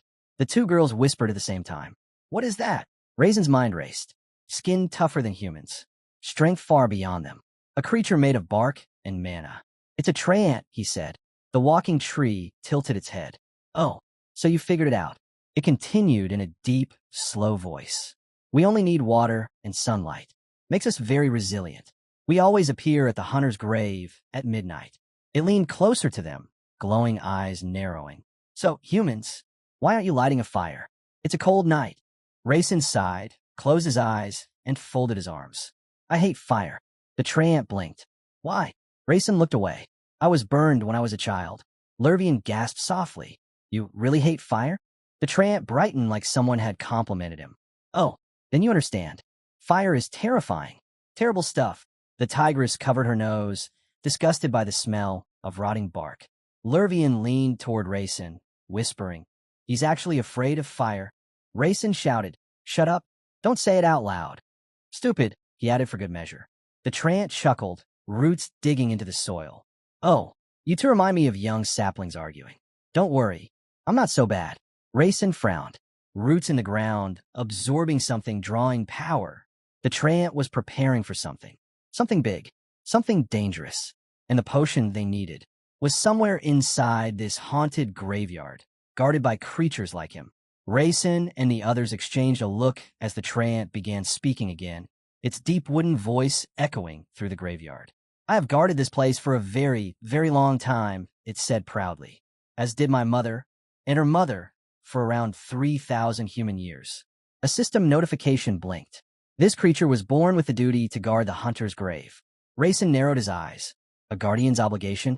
What kind of duty is that? Another notification followed. The watchman seeks the hunter's rib. Rayson's expression changed instantly. The hunter's rib. That's exactly what I need. The treant leaned toward him, its glowing eyes hopeful. Human, can you bring me the hunter's rib? Rayson answered casually. That won't be hard. In his mind, he recalled. In the original story, no one had reached this place yet. But eventually the protagonist and his party would come here. This treant guarded the capacity potion and other materials. But if I don't take them now, someone else will. Rayson folded his arms with a confident smile. Where's the grave that has the rib? The treant pointed its long branch-like arm. I will show you, but the fire scent there is too strong. I cannot dig it up myself. The tree began to walk, roots dragging across the earth. Rayson turned to the others. Follow him. They walked until they reached an eerie clearing. A rusted sword stood stabbed into the ground, glowing faintly with a red aura. This is it, the treant announced proudly. The hunter's rib lies beneath. Rayson knelt beside the sword. The tigress approached, nose twitching weakly. It doesn't even smell bad anymore. I think my nose is numb. Need help? Rayson shook his head. No, I have to do this myself. If I don't, the potion won't form properly. He grabbed an old shovel lying nearby and began digging through the brittle soil. Sweat rolled down his forehead. It has to be me. Then, the shovel struck something solid. Rayson wiped his brow, leaning closer. A wooden coffin. He pried the lid open. Inside, a pile of massive bones. Large claws. Heavy ribs. A skull with elongated fangs. This isn't human, Rayson whispered. A werewolf, the legendary hunter. He reached toward the rib bone. Fiery mana shimmered along the surface. Faint, barely visible, but powerful. Even this is too much for the treant to handle. Rayson smiled and lifted the rib carefully, holding it out. Take it. The treant extended its roots, wrapping around the bone and pulling it towards core. I finally have it, the treant said softly. After 3,000 years, thank you, human. Rayson stepped back, leaning on the shovel as the treant began to glow. A soft light enveloped its bark. Its eyes shone like warm lanterns. The others gasped at the sight. So beautiful, Lurvian whispered. A butterfly of pure light fluttered from the treant's glowing branches. Then a rose sprouted from the ground at Rayson's feet. A perfect crimson rose, untouched by death or decay. The treant bowed slightly.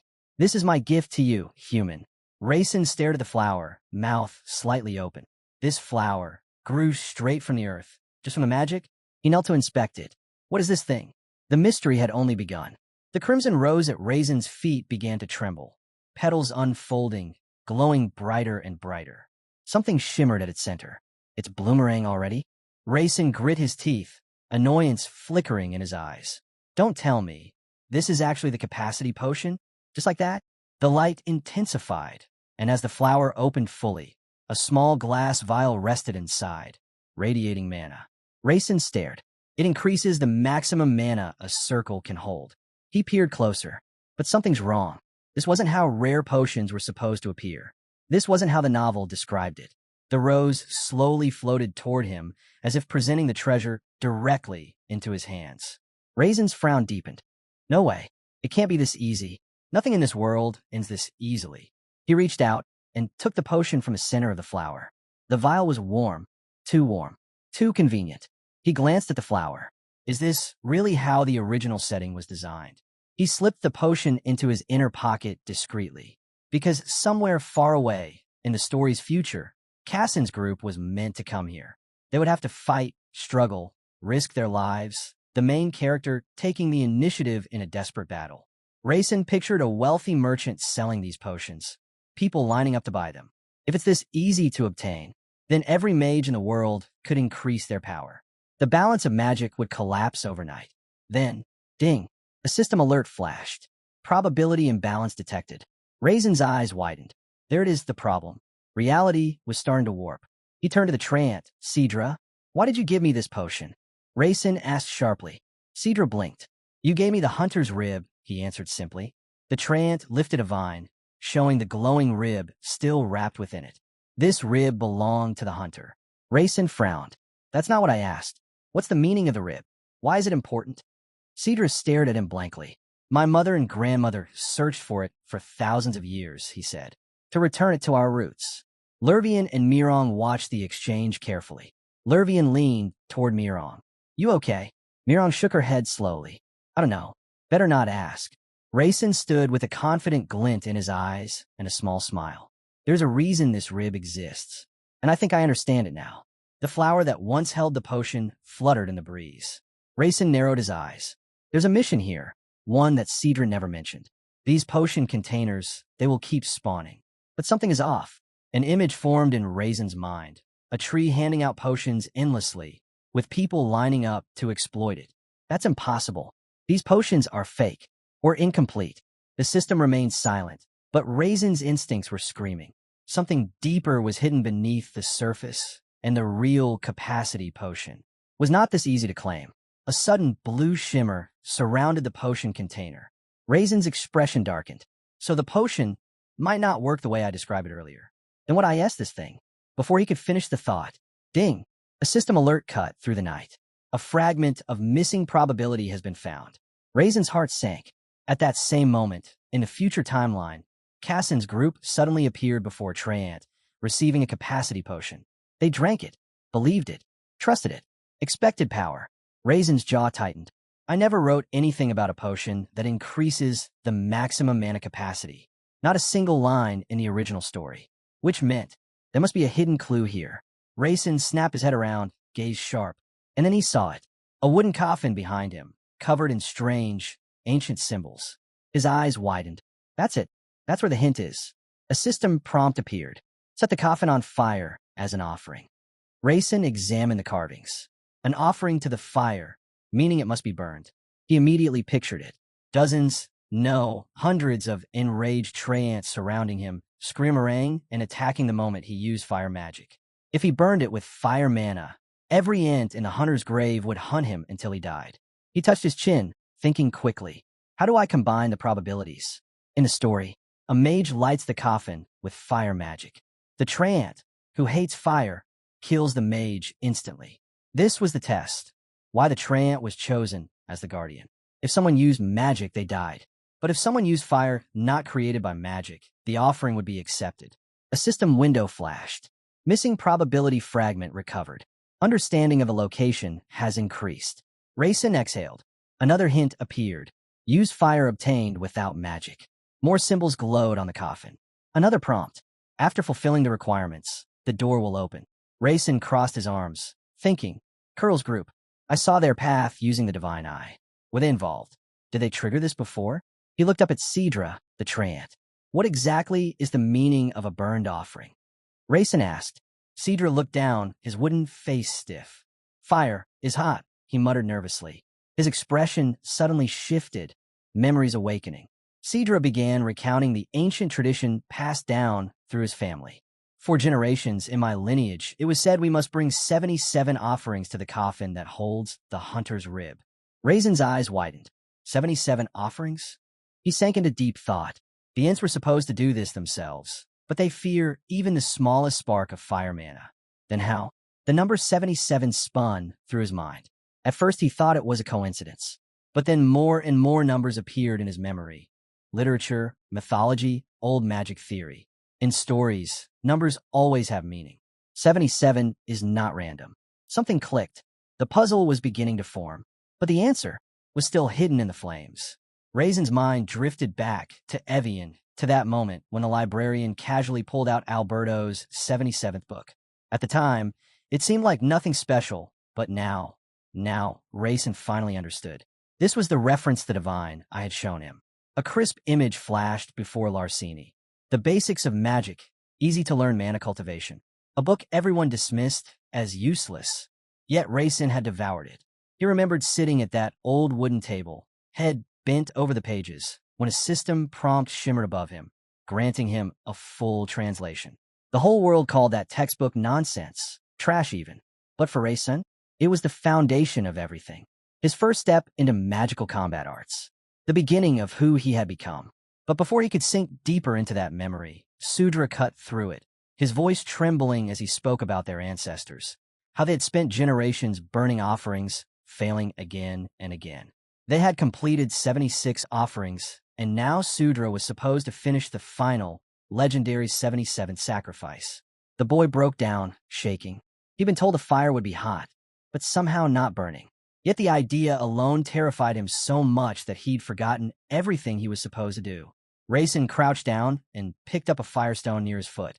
Suddenly, all the clues clicked. The scattered stones, the strange rituals, the missing method. He turned back towards Sudra, determination sharpening in his eyes. Sudra watched him anxiously as Raisin calmly said he would help complete the 77th offering. Lurvian blinked at him in total confusion. With her fire mana affinity since birth, she couldn't even imagine lighting a fire without magic. How was this boy planning to ignite flames with nothing but a stone? But Raisin only gathered a handful of dry hay, piling it neatly. He explained step by step to Lurvian and Marin, both leaning forward, fascinated how ordinary people use these materials, firestones, metal, and fuel like tinder. Because in this world, fire mana wasn't just for mages. Sword families, martial clans, even cooks used it. Fire was everywhere, cheap, easy, abundant. This era was filled with massive industries extracting oil and gas, making the fire mana trade one of the biggest economies in the world. And yet here he was, about to light a ritual flame with nothing but stones. A method forgotten by everyone except him.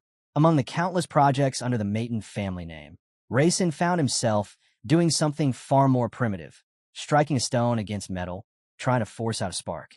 Mirong watched him with folded arms and a smug little smile, calling the whole thing stupid. Raisin shot her a glare and told her to shut up, calling her a thief. He wasn't wrong. The Golden Mirong tribe, they had nothing, not mana, not wealth, so they survived by stealing fire from others. That was their way of life. He pressed the firestone against the metal again, this time with precise friction, maximizing heat, and, at last, a spark ignited. A thin flame burst to life right in front of him. Raisin froze for a moment, staring at the flickering fire. He did it. Marin gasped, genuinely shocked. Lurvian, meanwhile, playfully poked the flame with her finger, casually controlling fire mana like it was nothing. To her, it was absurd to make fire the hard way. To Raisin, it was the key to the ritual. He lifted the burning hay and placed it inside the hunter's coffin, exactly as the ritual required. Sudra flinched at the sight of the fire, then blinked in confusion. This fire, it's not hot, he whispered. Raisin, Lurvian, and Maring watched as the coffin burned. Raisin's theory was right. Ents were vulnerable to fire mana. Even the smallest ember could harm them. But oddly enough, they were not vulnerable to natural fire created by friction or tools. A reverse weakness. Sudra turned to Raisin, eyes trembling with relief and gratitude. Because of Raisin, he completed the 77th offering, something his own mother couldn't finish. And then, a door materialized out of thin air right beside Raisin. A bright yellow glow spilled out from its edges. He remembered the clues. The inscription. The warning. The door will appear. The moment the fire touched the coffin, it opened. A blinding light filled the doorway. Raisin's heart tightened. This wasn't an ordinary gateway. This was an artificial dungeon. Mirong, and Lurvian stared at it, realizing instantly that the door would vanish the moment the fire died out. Whatever was inside, it was connected to the potions container. Probably something dangerous. Lurvian leaned closer, eyes sparkling with excitement. Raisin, where does it lead? To an artificial dungeon, he said, tightening his grip. I'm going in. Places like this usually have a guard. Lurvian didn't even hesitate. Then I'm Komarang with you. Raisin paused. She had definitely changed. Before, she would have told him to handle it alone or complained. Now, she was stepping forward on her own. Mirong scoffed and turned away smugly, but then tilted her head back toward Lurvian. Need help jumping up there? Climb on. Lurvian blinked in surprise. Mirong helping? Unbelievable. A system message chimed. Wind attribute activated. The three of them braced themselves. Determination flooded their faces. Then, like a single gust, they launched toward the glowing doorway. In an instant, they crossed the threshold. The door slammed shut behind them. A system notification unfolded before Raisin's eyes, and their descent into the unknown began. The system chimed softly. Hidden scenario, 77th offering completed. New golden door locations unlocked. And then darkness swallowed them. Raisin blinked as his eyes adjusted. The moment he stepped through the door of the artificial dungeon, all light vanished except for a single torch flickering weakly in the distance. He lifted it, the flame pushing back the dark just enough to reveal a wall covered in strange, ancient symbols. Lurvian, Mirong, and Raisin stared in silent shock. Every inch of the cave walls, painted, drawings, inscriptions, patterns, thousands of them. A forgotten history carved in stone. Mirong shivered and hugged her arms. What is this place? She whispered. Lurvian stepped closer, eyes wide. There are so many inscriptions. Who wrote all of this? A system window appeared in front of them. By discovering this place, you have earned the right to become an heir. Raisin's heart tightened. He walked slowly toward the wall, fingers brushing against the ancient carvings. Curdle, did he draw these two? That was his first thought. But as he moved closer and read the inscriptions, his expression shifted. These weren't Curdle's writings. They were Alberto's. The conditions for becoming an heir were carved in precise lines. Possess a divine eye. Possess an ability related to Curdle, such as fighting spirit or magical combat techniques. And finally, carry the blood of the Maton family. Raisin froze. Why was Alberto's name here? Why did the walls tell a story? He kept reading. The inscriptions shifted from rules to memories, to history. Raisin felt as if he were reading someone's diary carved into stone. Alberto and Curdle, two young men who had once fought over everything and nothing. Curdle swore that magical attributes were the strongest path. Disciplined, precise, like an eagle striking from the sky. Alberto insisted that raw fighting techniques mattered more. Fast, decisive, like a cheetah tearing across the plains. Their arguments were endless, their bond unbreakable. And then the story on the wall changed. One day, in the ruins of a destroyed city, the two found a small, fair-haired girl clutching a teddy bear. Her name was Quesa Maton. Curdle taught her magic. Alberto taught her martial arts. She trained faster than either of them expected, laughing and learning under the care of the two men who became her world. Quesa grew into a cold, strong, beautiful woman, the head of her own Maton family. But then, her heart began to fail, because in secret, she had been doing what neither man dared combine. Magical combat techniques plus attribute magic. Her heart burned in chains of scorching mana, something the human body was never meant to withstand. She realized the danger too late, and she never told them, because she didn't want to burden the two men who had raised her. On an ordinary autumn day, as golden leaves fell around the city, Quesa Maton closed her eyes for the last time.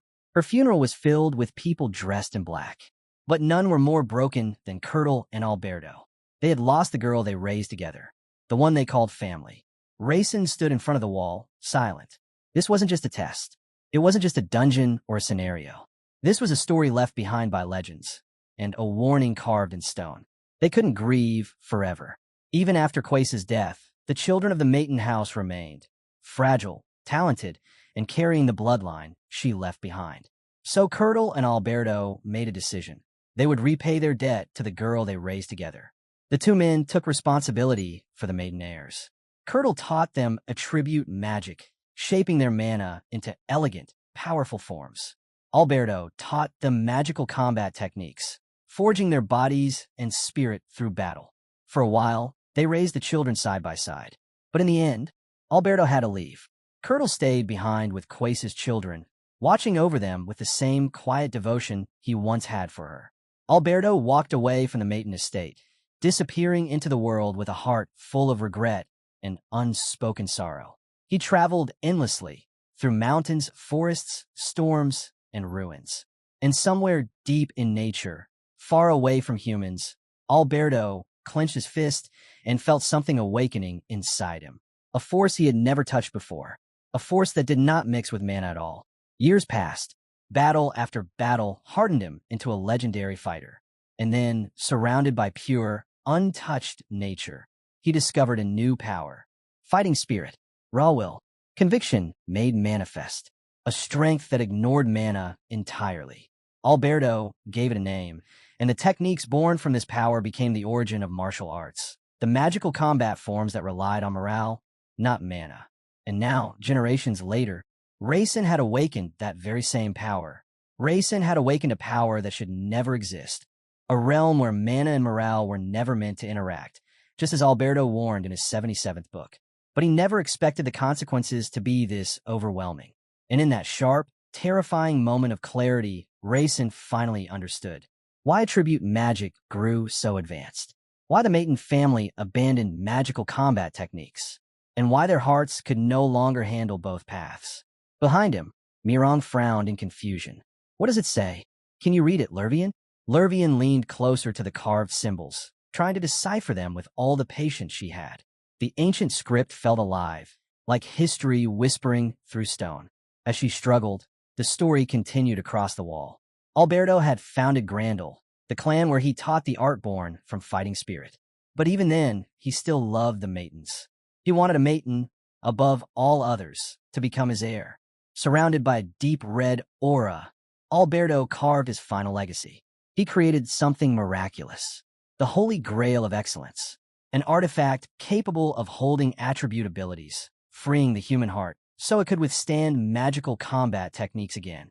Because no matter how powerful a person was, the human heart was too weak to carry both paths at once.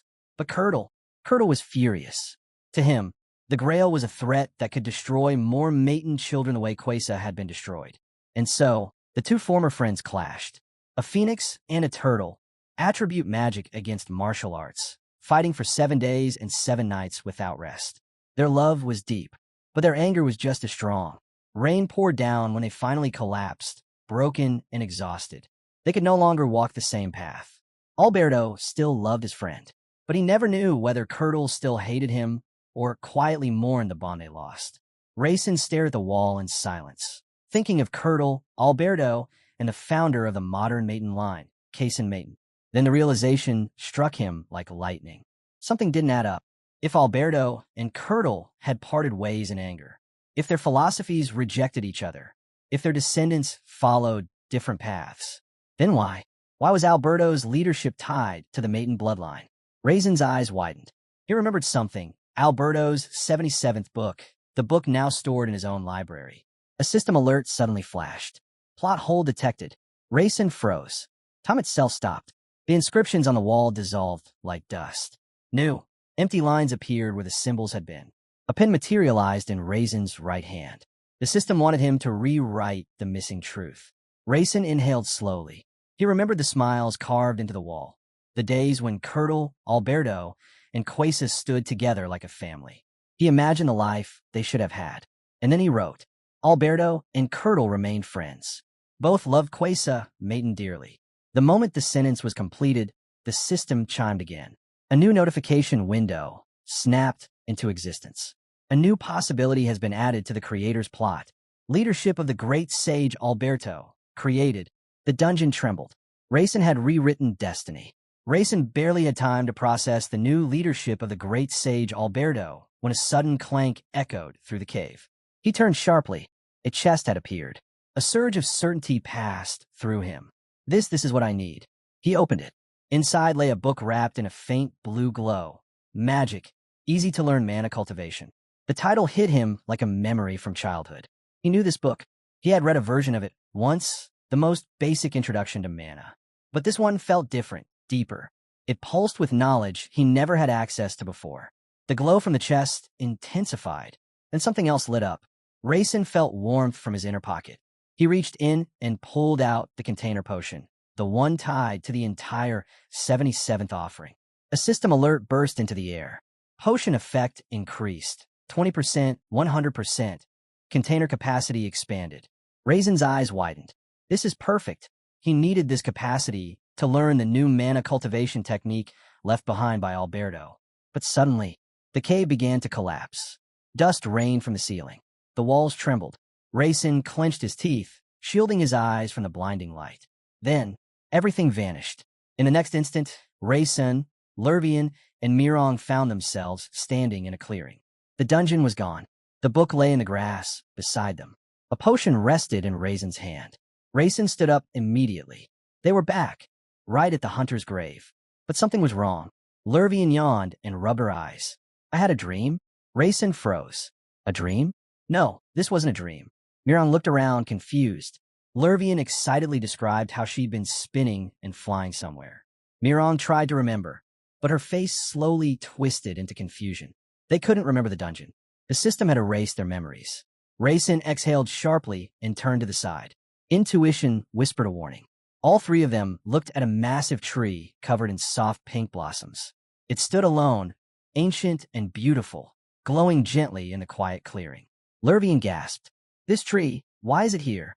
Rayson stepped closer, feeling the age in its bark, the long-kept warmth in its roots. For 1,000 years, this ant had protected the tree, because Alberto loved Quesa, and Curdle loved her too. This place was their memory, their promise, their grief. Rayson placed a hand on the tree's trunk and whispered his praise and thanks to Sindra, the guardian who protected this sacred place for centuries. He smiled faintly. With this new leadership, with Alberto's guidance, he would fulfill Quesa Maiton's will. Later that night, in the silence of midnight, one window in the Maiton residence glowed softly. A woman's voice echoed in exasperation. He's been sitting like that for 2 hours. Inside, Rayson sat cross-legged on the floor, eyes closed, wrapped in a swirling aura of mana. The ancient book lay open before him.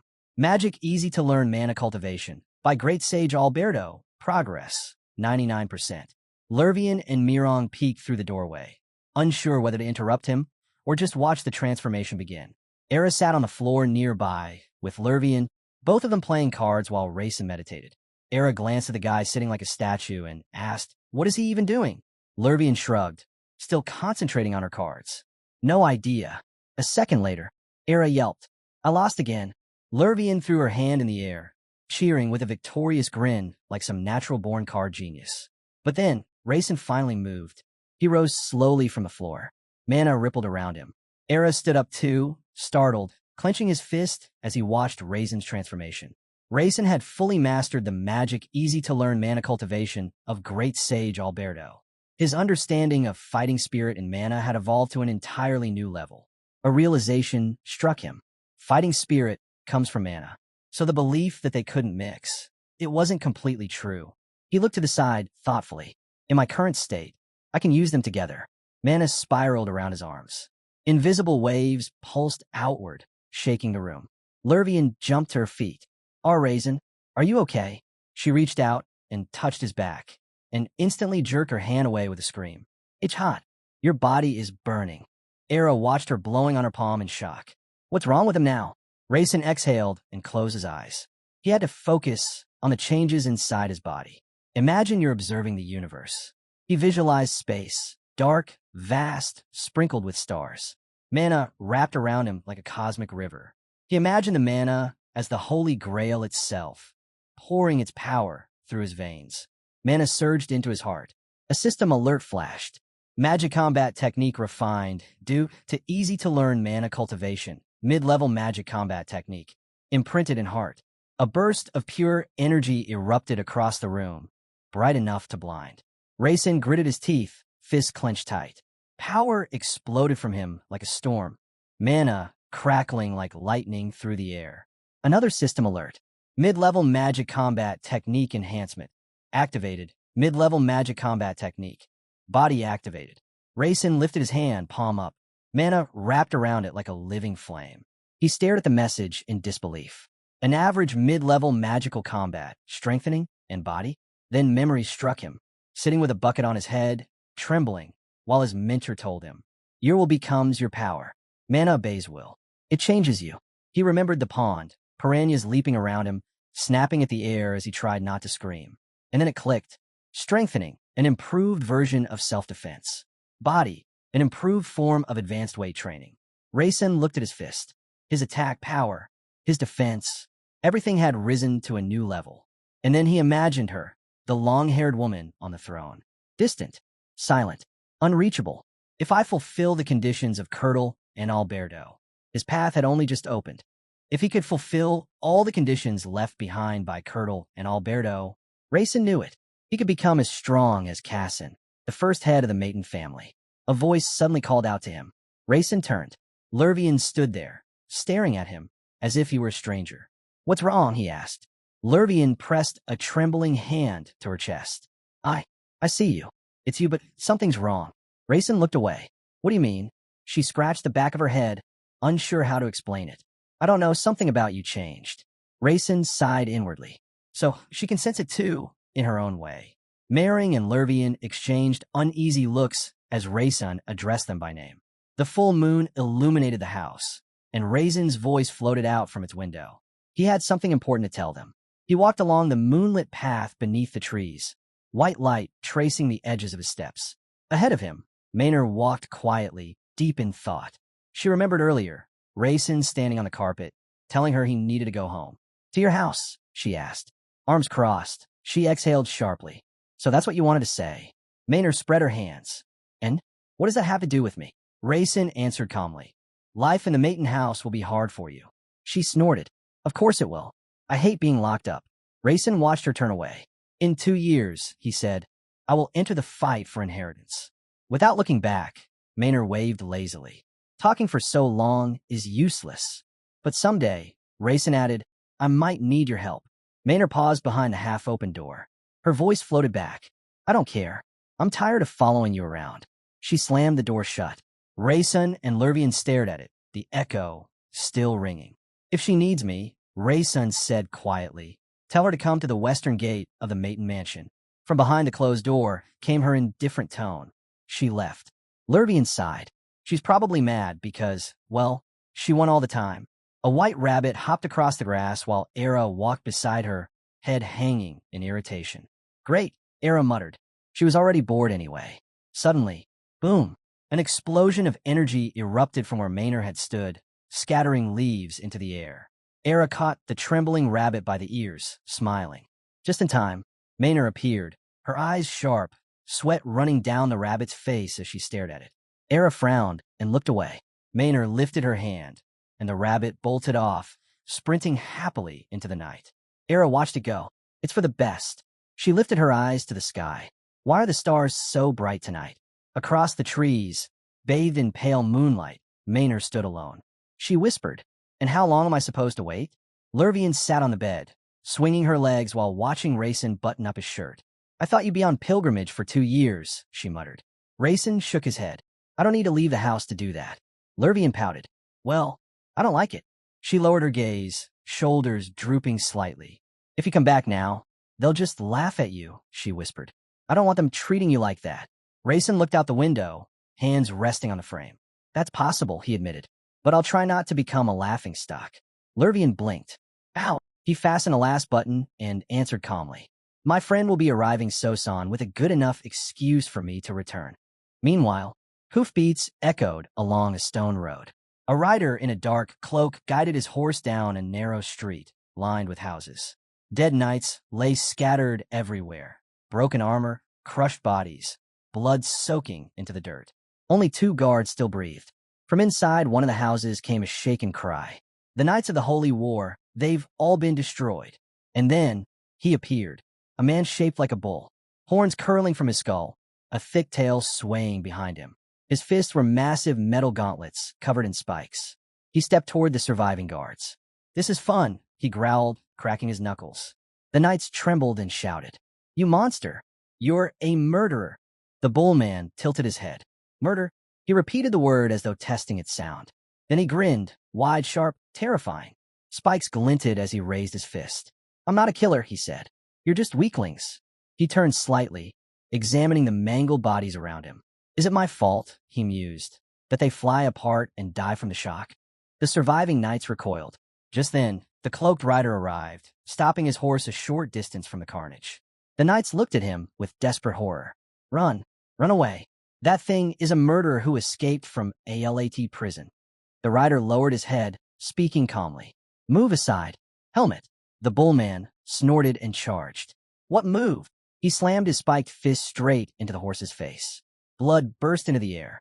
The animal collapsed instantly. The rider didn't move an inch. The knights screamed in shock, their eyes wide with terror. "You scoundrel!" one of them shouted, voice cracking. The cloaked horseman now stood calmly on the rooftop, the full moon behind him painting his silhouette in silver. He looked down at the bullman and asked in a quiet, almost bored voice, "Why did you kill the horse? It didn't do anything to you." Helmet's eyes bulged. When did you get up there?" The rider didn't bother answering. Instead, a sharp voice cut through the night. "I'll kill you." The bullman roared and charged, using his monstrous strength. The rider leapt from the roof, using a flicker of magic, and hurled a mound of stones down like a meteor. Boom! Helmet crashed into the ground, swallowed by a cloud of dust and blood. The rider approached the whimpering beast and said flatly, "Don't scream so loudly at night." Helmet coughed blood, "And be kinder from now on." The two surviving knights stared in disbelief. One whispered, trembling, Helmet." The cloaked rider pulled back the hood, revealing long, flowing pink hair. "A girl. Rosalind. TSK. This idiot," she muttered, kicking the unconscious bullman aside. She looked around the pathetic street and groaned. "Why did he even pick such a miserable city to meet me?" At the maiden residence, Rosalind leaned against the doorframe, arms crossed. "Hello," she said. Rayson looked up from his seat. "Why didn't you knock?" She raised an eyebrow. "You already knew it was me, didn't you? No need for formalities." Rayson glanced at her. "Rosalind, you've gotten taller." Rosalind blinked, caught off guard for once. Then she narrowed her eyes. "Why do you want to return to the Maiden family?" Rayson threw up his hands. "Because the outside world turned out to be more dangerous than I expected." From the bed, Lervian sat munching cookies, watching the scene unfold like entertainment. Rosalind folded her arms. "So the great Rayson Maiden, that idiot, was showing off, thinking he's better than me. Again." She rolled her eyes. "My uncle is still talking about it." Rayson turned toward her, annoyed. "Huh," she continued. "He always said you were stronger than me. And he was right." Rosalind leaned forward, eyes wide. "Why? Why are you giving off fighting spirit?" Mana swirled around Rayson. Rosalind jumped back with a shriek. "Ew, you can use both mana and fighting spirit." Rayson looked to the side. She could see it. That was Grandel's greatest talent. He pictured his old mentor smiling smugly. "Of course. That old man used me to provoke Rosalind." Rosalind stepped forward confidently. "Follow me." She extended her hand. A black panther rose behind her in a swirl of shadow and mana. "I challenge you," she said. Rayson blinked. "Why?" Rosalind's eyes widened. She raised her fist. "Why?" "Because." Rayson cut her off calmly. "I don't work for free."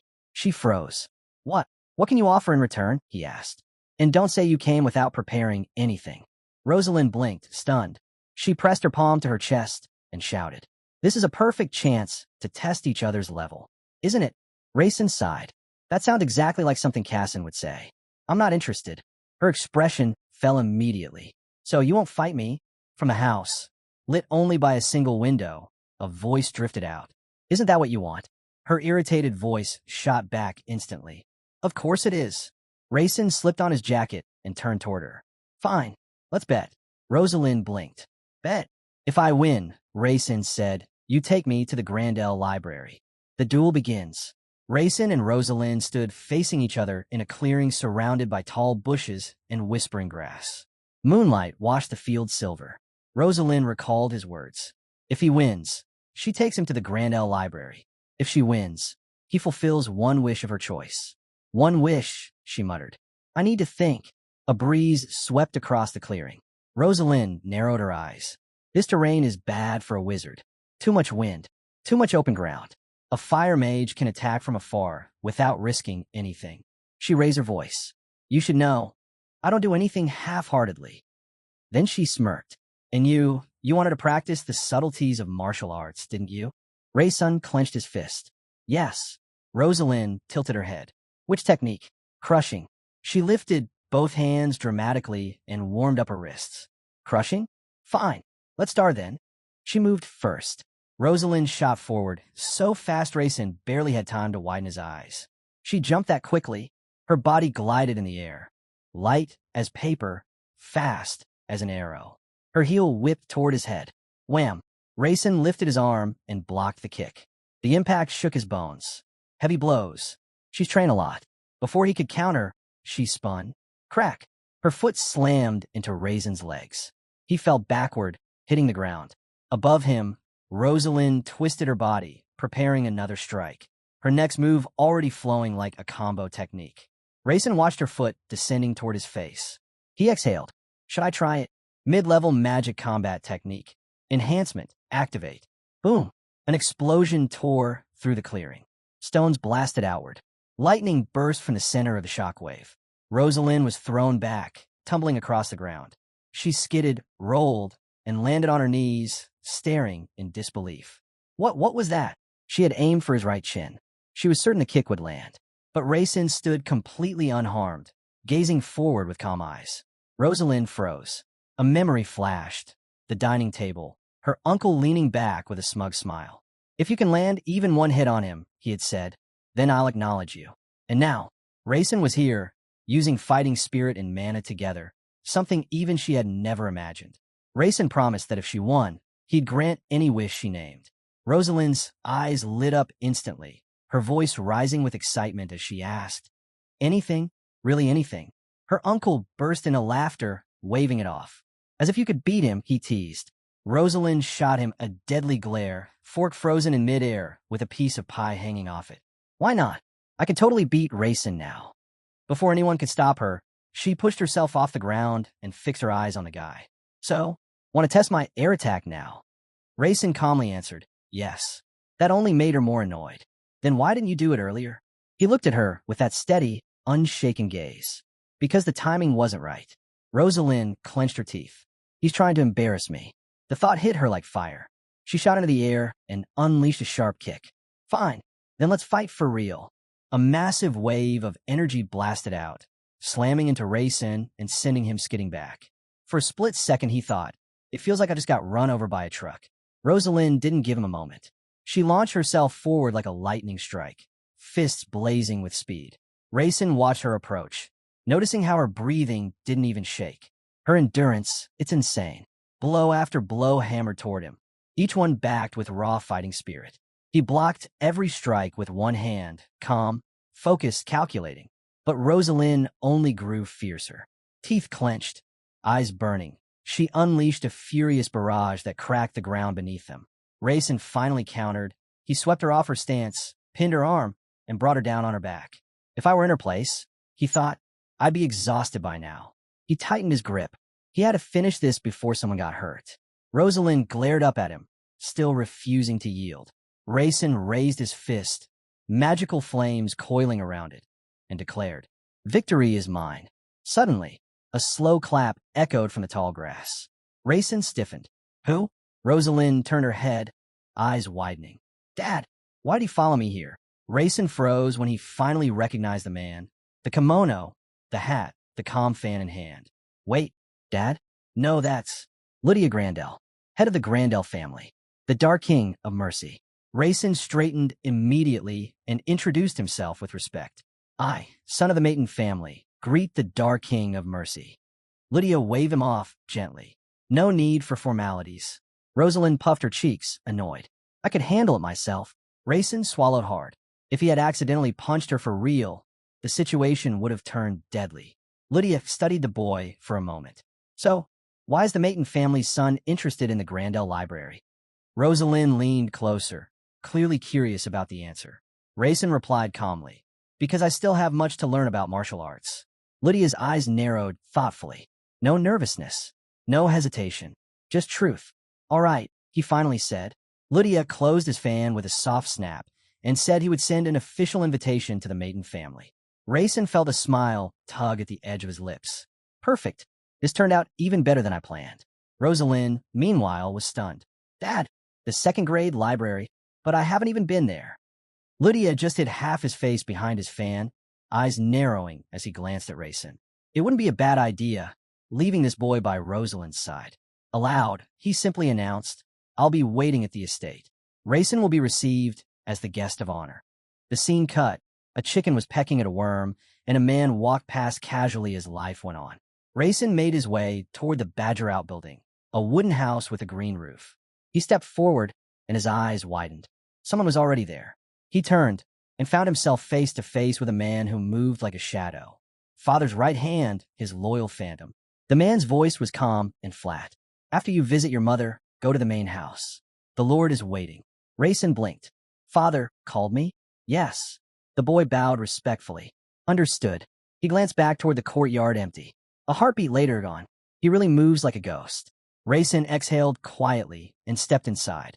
So I've returned to the Maiden house, and Father let me see Mother first. Much kinder than I expected. He pushed the door open. Inside, Era turned toward him with a frown. Master, did you refuse the pilgrimage? The girl glanced at the owner, who calmly handed her his cloak. Yes, he said. That's what I thought. Of course not, Raisin corrected, moving his gaze to the woman sitting at the table. Mother, I'm home. Soso lifted her eyes and welcomed him with a gentle smile. Welcome home, my son. It must have been difficult. She raised a cup of hot tea, studying him with quiet warmth. Rest a little before you leave again. Then she turned to the maid. Bring the tea we brewed last time. Era hurried out with a quick bow. It'll be ready shortly. Raisin watched her go and thought, Era and Mother, they never change. He couldn't help but smile. So, he said, sitting down, that's how I arrived at my first hotel. Soso looked into her cup. I knew you'd handle it. Outside, a dog ran after the chickens, its bark echoing faintly across the yard. From inside the house, Raisin's voice drifted softly as he told his mother it was time for him to visit his father. Moments later, he stood at the doorway of the main house, posture firm, expression serious. Father, he said, stepping inside, I've returned. The head of the Maiden family didn't waste a second. Good. Then submit your report. Raisin walked forward, prepared to face whatever came next. The head of the Maiden family stood firm, gaze sharp as steel. As the contender for the position of heir, he said, voice low, I should be fully aware of your actions and your changes. His eyes locked on Raisin. You've undergone transformations. I expect you to explain. Raisin felt his mother's presence beside him, and for a heartbeat he hesitated. Should I reveal everything while she's here? Father is not on my side. Not today. Still, he knelt down. I never intended to hide anything from you. He steadied his breath. He had to tell most of it, even if not all. I've gained fighting spirit in my body. His father's eyes narrowed. Raisin rose slowly and looked toward the large glass container glowing blue in the corner. With this, I can now use the elemental attribute system and magical combat techniques, even though I'm still a beginner. He clenched his fist, and mana crackled out of him, lightning dancing across his arm. If I can control this fighting spirit, he said, then I can develop using the same method the first head of the family used. His father studied him with a cold, calculating stare. Does anyone else know? Only Lurvian and Murray, Raisin answered. The father didn't even blink. If I were you, I'd kill them. Raisin lowered his hand. Because dead people don't talk? His father nodded. Yes. Raisin replied quietly. But dead people also can't help me. The patriarch paused on the steps, thoughts shifting. Also true. Raisin continued, his voice steady. You were born strong, father. So strong that you never needed anyone. But I'm different. I can't walk this path alone yet. He thought of his mother, her gentle hands, her fragile smile. And I can't protect her by myself. His father's brows furrowed. But after a moment, he nodded. I respect your choice. Keep this hidden, even from your sister. Raisin imagined his sister drenched in blood, her wild grin. Yes, I understand. The father gazed out the window, eyes following an eagle soaring across the sky. Remember this. The predator shows 7 parts of its strength and hides 3 claws.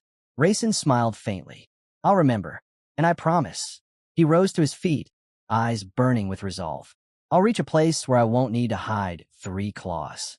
A height where I can reveal all of my strength. His father lowered his gaze and allowed a rare smile to escape. On the table behind him lay a letter sealed with red wax. The red seal on the table caught Raisin's eye. What is this? He asked. His father didn't look up as he answered. An invitation. From Lydia. Across the estate, in the Grandel household, Lydia and his assistant sat at a table with the same sealed letter. The assistant stared, baffled. From the head of the Grandel family?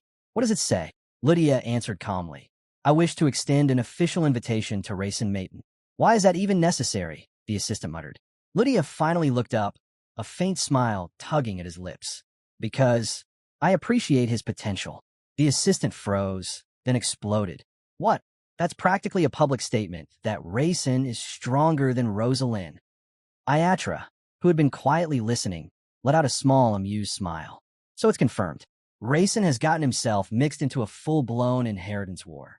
Raisin and Era walked down the stone corridor, while Hampton sprinted after them, his backpack bouncing with every step. A system alert flashed before Raisin. The Heavenly Mage has partially resolved his suspicions. The missing probability has been restored. Raisin stepped out onto the balcony, letting the cold night breeze brush against his face. He stared up at the stars. Heavenly Mage. Father. It has to be him. In the original tale, the Heavenly Mage believed Raisin hid his abilities until he turned 10, and the fact that he intentionally suppressed his doubts. That means he understood how his suspicion affects the world itself. Raisin had never imagined probability could be acquired like this. He turned his head toward Era, who straightened immediately. Are preparations finished? He asked. Ael lowered her gaze. Yes. Hampton and I gathered everything in the area. On the table behind them sat a mountain of brightly wrapped gifts. Reds, blues, golds, all tied with ribbons. Evian entered, eyebrows tightening into a hard line. You know the librarian doesn't accept paid requests from candidates for air, she said sternly. Raisin just spread his hands. Paid requests, yes. But bringing gifts to friends after a long journey? That's just being polite. Evian didn't even blink. Yes, but I can hear your heartbeat from here, Raisin. He froze for half a second. Right?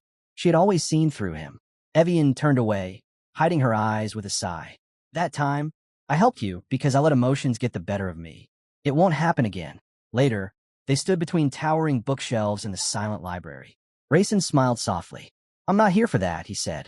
I need your help finding a book. Evian blinked. What book? His expression sharpened. Every book related to the great sage Alberto. Anything with his name in the title, or even mentioned in the contents. Evian's mind visualized a giant grand building, sunlight shining over its pediment. Understood, she said. I'll find them as quickly as possible. Evian nodded firmly. I'll check every book in the Starlight Library. Then she paused, remembering another grand building, the entrance adorned with a glowing crescent moon. I'll even send a request to the libraries of Sunlight and Moonlight, she added. She turned to Raisin, studying him closely. But why do you need books about Alberto, anyway? Raisin lifted his hand casually. It's not forbidden, right? She hesitated. No, but Evian stepped closer, a book materializing instantly in Raisin's hand. Then let me recommend one. Raisin blinked, genuinely surprised. What is this? She answered without hesitation. It's not the best volume we have, but it's a start. He looked down and read the title, a treatise on ice magic for beginners. Ice magic, an advanced discipline, a domain Evian mastered herself. Evian crossed her arms. If anything confuses you, ask me directly. I will answer you as your librarian. She then approached the mountain of wrapped gifts, raised her hands, and with a soft pulse of mana, the entire pile vanished into thin air. Raisin stared at the book again. No author's name. She must have written it herself. He imagined the Grail's annoyed face, ice shards sticking out of it like spikes, and thought, if I can infuse ice magic into the Holy Grail of superiority, I'll gain an entirely new path of combat. He smiled lightly, eyes glowing with ambition. Under the deep night sky, the towering training center loomed, bright lights spilling across the battlefield. The bodies of monsters lay scattered and motionless. Noah, panting but proud, threw his hands up. I did it. I finally mastered the drop shield. Exactly what you'd expect from the genius of geniuses. Nearby, Carlton stood with a shimmering water shield orbiting his arm. Above him floated a massive magical shark formed entirely from condensed water mana. He nodded calmly. Water works best for protection. Noah watched the display and grinned. It's insane every time I see it. Carlton rolled his shoulders and added, I'm in my best condition yet. And from now on, call me. Before he finished, the training center worker pushed up his glasses. Call you what? Carlton turned dramatically, pulling out a staff topped with a glowing crystal. A swirling whirlpool erupted from it, and the water shark roared to life. Call me the one who will teach Raysun Maiden a lesson. The scene shifted to the autumn mansion, where an oppressive silence hung in the air. Inside, Larson sat in stillness, absorbed in Norzen's elementary ice spellbook. A system window hovered before him, the words 3% complete flashing in front of his eyes. Then, a voice pierced the quiet. A woman entered, asking if he had requested an ice magic book. Larson, without looking up, replied that he didn't recall doing so. She raised an eyebrow, questioning his reason for reading it. Larson thought for a moment before offering a speculation. Evian, perhaps, had intended to help him while still maintaining some semblance of neutrality. The suggestion made Era pause, visibly taken aback. She struggled to believe that Evian would have willingly assisted him. She knew that librarians rarely interacted with one another. Yet here she was, delivering a book from another library. The situation felt off to Era, and she couldn't shake the feeling that something was about to unfold. Without another word, she left, her steps quiet but deliberate. The scene then shifted to a towering structure beneath a flawless blue sky.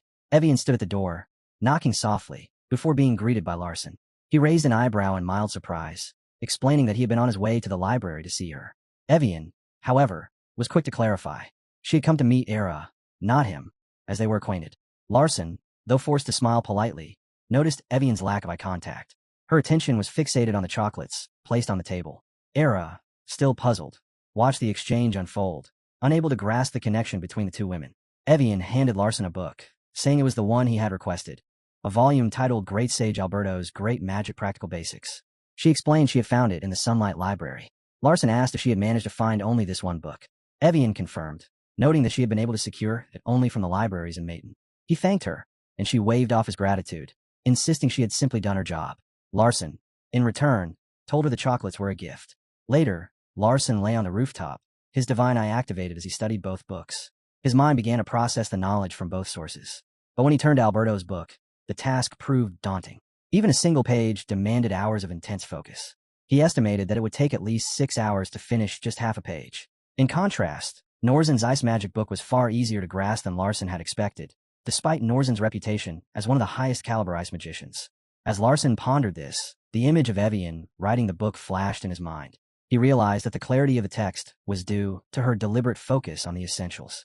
He decided to set aside time during his breaks to continue studying Alberto's book, but for now, he would focus on finishing the ice magic text. A quarter of the way through the book, the system panels notified him that his partial analysis had been successful. A surge of transcendent mana stirred within his body, and a chilling current flowed through him. He realized that the holy grail of transcendence was marking his mana with the ice attribute. The system confirmed that the imprinting of the first circle ice magic, ice crystal, had been completed and integrated into his combat magic techniques. A ring of icy blue energy materialized in the air, and Larson felt the cool energy wrap around his fist. He marveled at the fact that, for the first time, magic had been woven into his combat skills. Though it was only the first circle, he was curious about how effective it would be. Amid a vivid purple aura, Larson called for Era, who appeared before him, her expression composed and serious. He asked her if she could withstand his attack just once. With calm assurance, she replied that she was ready.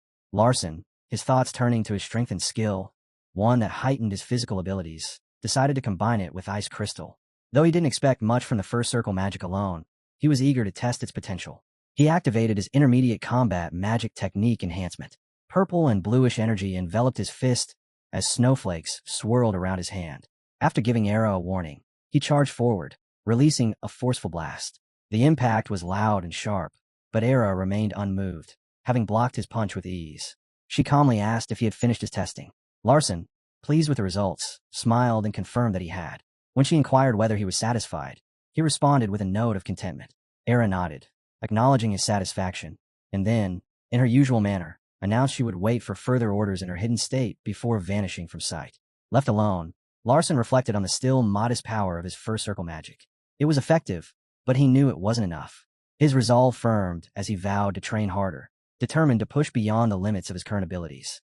Later that night, Larson focused on push-ups, his body moving rhythmically, while Era observed from the balcony. She thought to herself that, despite the young master having reached the second circle, his ice magic remained at the first circle. That alone wasn't particularly impressive for someone of Maiden's bloodline. However, the fact that he had immediately begun using it after receiving the book from Evian was a different matter. She also recalled how his punch had surpassed the power of a third circle mage's single attribute spell. Era concluded that Larson was maturing at an unprecedented rate, faster than anyone she had served before. A thought lingered in her mind. Could this time truly be different? Her thoughts were interrupted as her attention sharpened. An intruder had entered the auto mansion. Larson, sensing something amiss, turned sharply as dust settled nearby.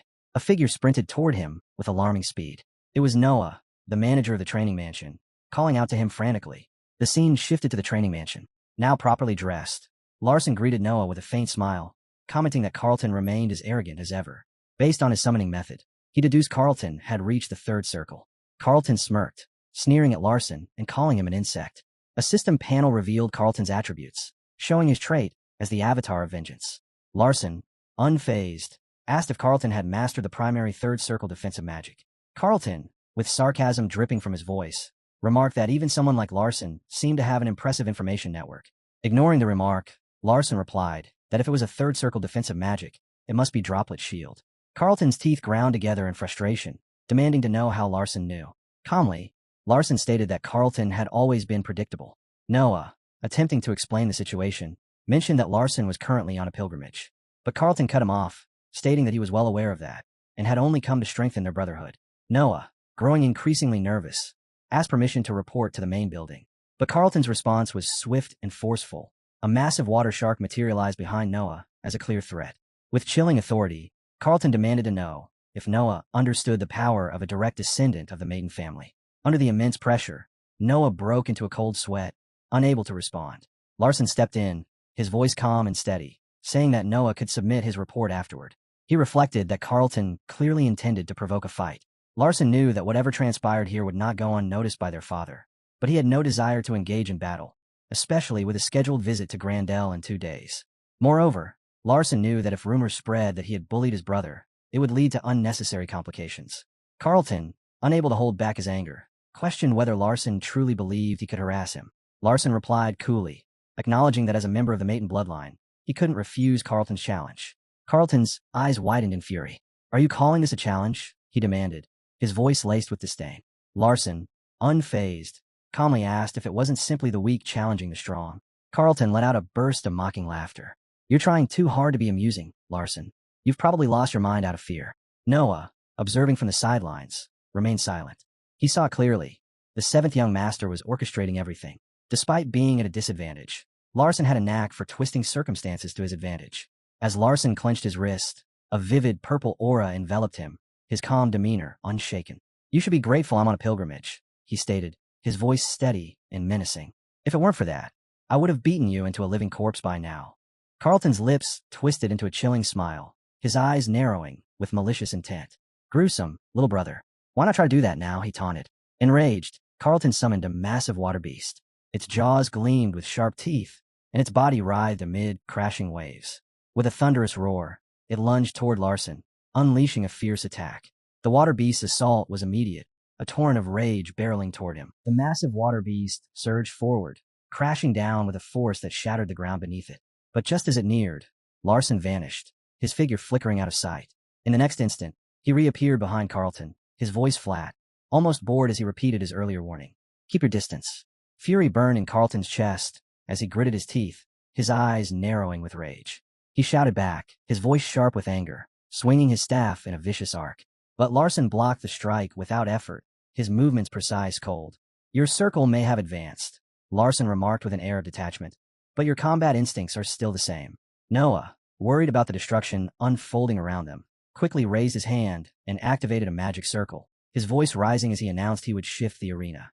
Carlton sneered, dismissing Larson's calm demeanor as nothing more than empty bravado from someone still stuck in the second circle.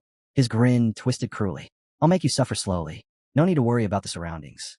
Larson's thoughts were cold, detached as he observed Carlton, his mind already calculating. It had been a long time since he last encountered him. This time, He would make sure Carlton remembered it and never forgot.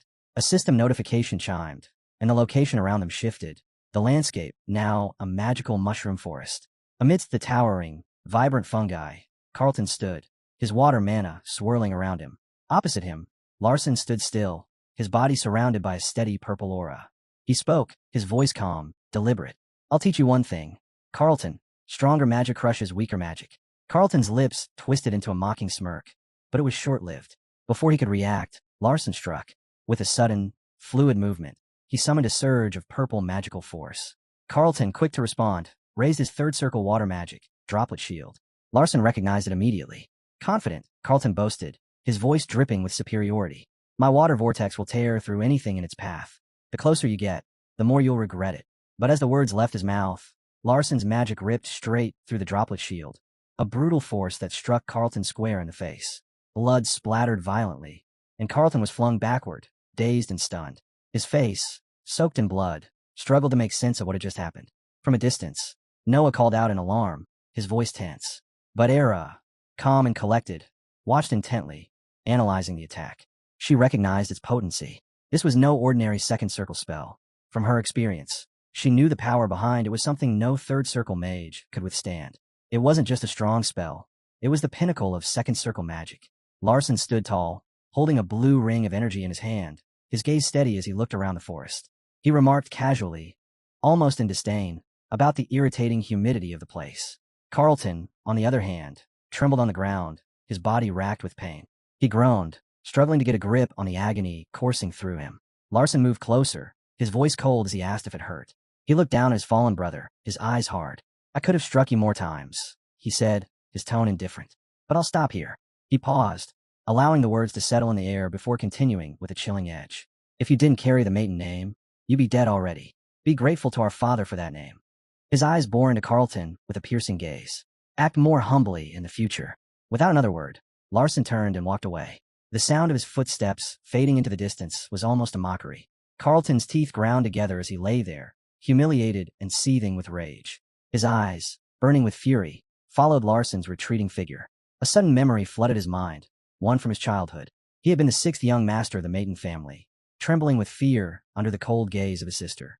The memory replayed in vivid detail. Young Carlton, hands shaking, had been given a dagger and ordered to kill. Beside him stood his sister, Persia maiden, her smile as cold as death itself. She had instructed him to kill the prisoner, just as she had shown him, her voice steady and calm, the man begging for his life in desperate pleas. Carlton had shaken violently, paralyzed with fear and unable to act. The sound of a whip cutting through the air echoed in his memory, followed by the stinging pain as Persia lashed him without mercy. A worm, she spat, her words seething with contempt. You're a disgrace to the maiden family. Her slap burned across his face, and the words she hurled at him, calling him weak, left a scar deeper than any physical wound. He cried out as the whipping continued, the pain unbearable, yet the fear of disobedience more terrifying. That fear, that humiliation, had shaped him. It was why he always vented his frustration on Larson. In another flash of memory, young Larson had been kicked into a room, his face bruised and bloody. Young Carlton had placed his foot on him, a sneer on his face as he looked down on the boy. A worm, he'd spat, his voice dripping with disdain. A failure, a disgrace. Bullying someone weaker had been the only way for him to feel powerful, to survive in the suffocating walls of the maiden household. The present moment snapped him back, his fist clenched so tightly his knuckles turned white. His face twisted with rage, and a ferocious roar tore through the air as he summoned his third circle water magic once more. Droplet shield materialized around him, the water swirling fiercely in a protective barrier. I'll kill you, Larson, he growled, his voice a low, guttural promise. Don't ever look down on me again. The water mana around him swelled, his rage feeding the magic as his eyes locked onto Larson. Noah, sensing the danger, called out, his voice filled with urgency. Carlton, it's over, he pleaded. Stop this madness. But Carlton was beyond reason. Ignoring Noah completely, he unleashed a vicious wave of water, sending it crashing toward Larson. Larson, unbothered, glanced back with an almost detached expression. He gathered his focus, purple energy crackling around his body as the system notification pinged, announcing the activation of intermediate combat magic technique enhancement. With his enhanced physique, Larson's muscles tensed. He didn't flinch, didn't hesitate. As the massive torrent of water bore down on him, he threw a decisive punch straight into its heart, his fist cutting through the violent current with ease. The water splashed around him, but the attack was stopped dead in its tracks. Larson's stance remained unbroken, his expression cold. "You're still a fool, Carlton." Larson gritted his teeth, the crushing pressure threatening to overwhelm him, but he stood firm. He knew, in that moment, that Carlton was still very much a true maiden. Carlton poured every ounce of mana into his attack, his voice a wild scream as he demanded Larson's death. But the force of the spell turned on him, the energy rebounding violently. Carlton collapsed to the ground with a sickening thud, coughing up blood as his body was racked with pain from the severe mana backlash. From a distance, Noah rushed to his side, eyes wide in horror. He realized that Carlton was suffering from the consequences of his reckless magic, the backlash almost too much for him to bear. As Noah moved to help, Larson responded coldly, his voice distant and emotionless. "Don't touch him," he ordered, his gaze unfeeling. He glanced down at the fallen figure of his brother, his words cutting through the air. "This is the fate of anyone who dares challenge the Maiden family," he stated flatly. "I spared his life only because of the law of brotherhood." His tone was final, and Noah could see the truth in it, a truth that left him stunned. The boy Larson had once been seen gone, replaced by this ruthless, unyielding figure. Larson continued, his words sharp and deliberate. "As someone who inherited the will of magic, Carlton has disgraced himself twice. First, by cowardly attacking me during a duel, and second, by losing control and being consumed by his own mana." His eyes glinted coldly. As a mage, he is practically dead. Noah remained silent, thoughts swirling in his mind. He couldn't shake the feeling that if Larson hadn't provoked the sixth young master, this entire situation might not have spiraled so far out of control. But he couldn't voice that thought now. Larson, as though reading his mind, turned to him. "You can save him," he allowed, his voice low and cold. "But if you don't act now, he'll never use magic again." Noah, desperate to help, nodded quickly, but then froze as he realized Larson wasn't finished. Standing beside Era, Larson's gaze turned even colder.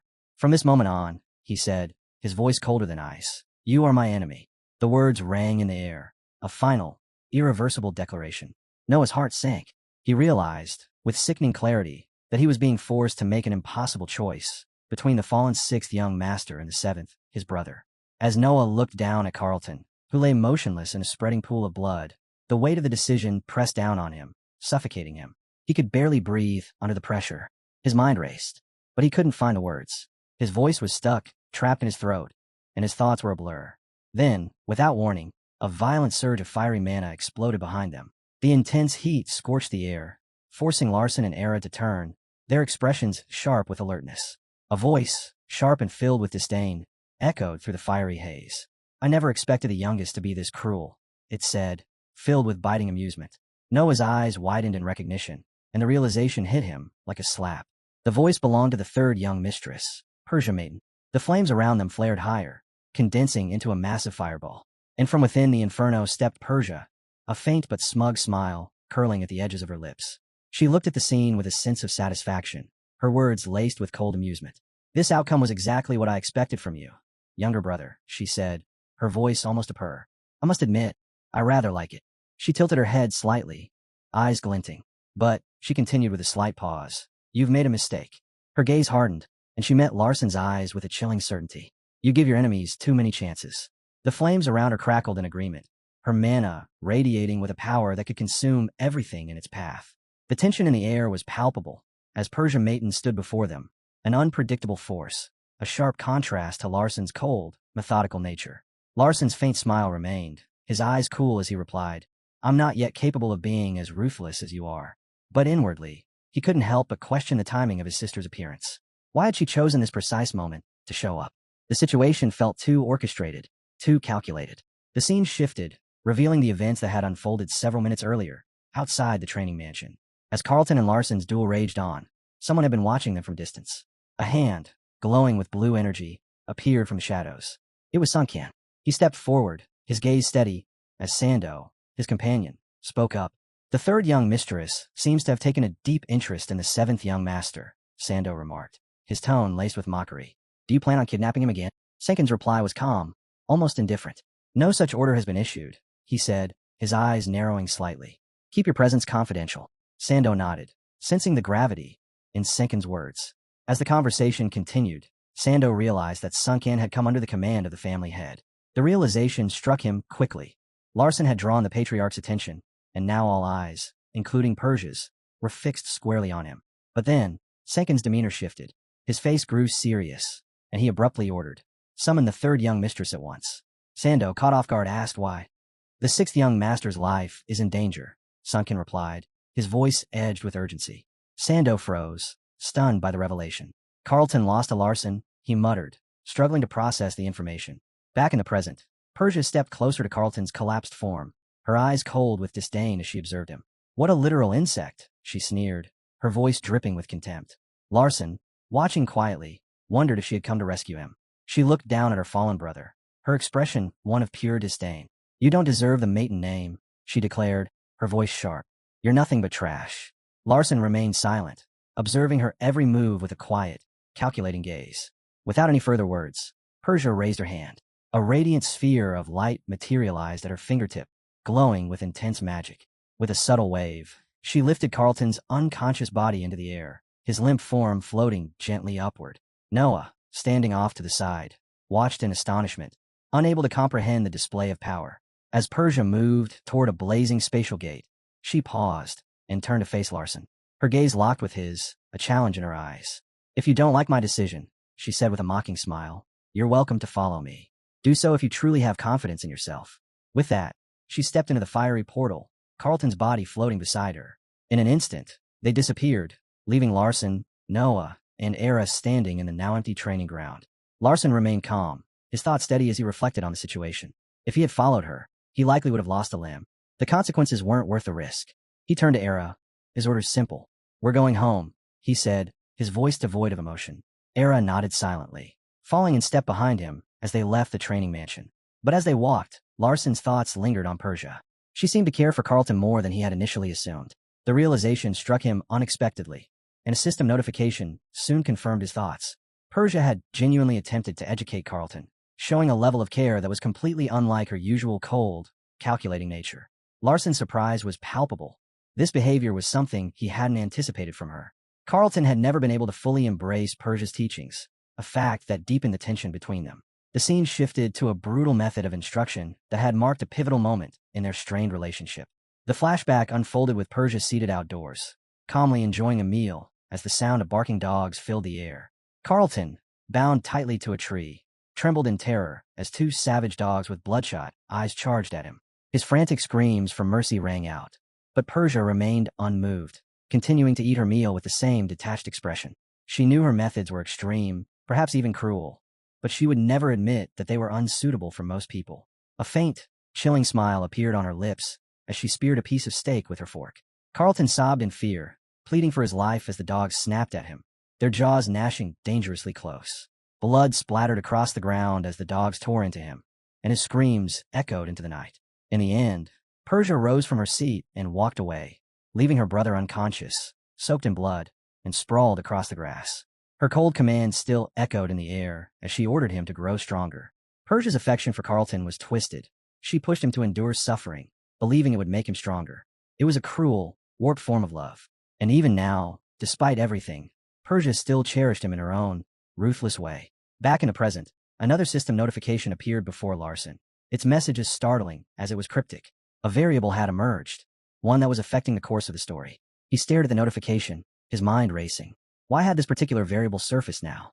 It was clear that something deep and fundamental was beginning to shift within the unfolding events.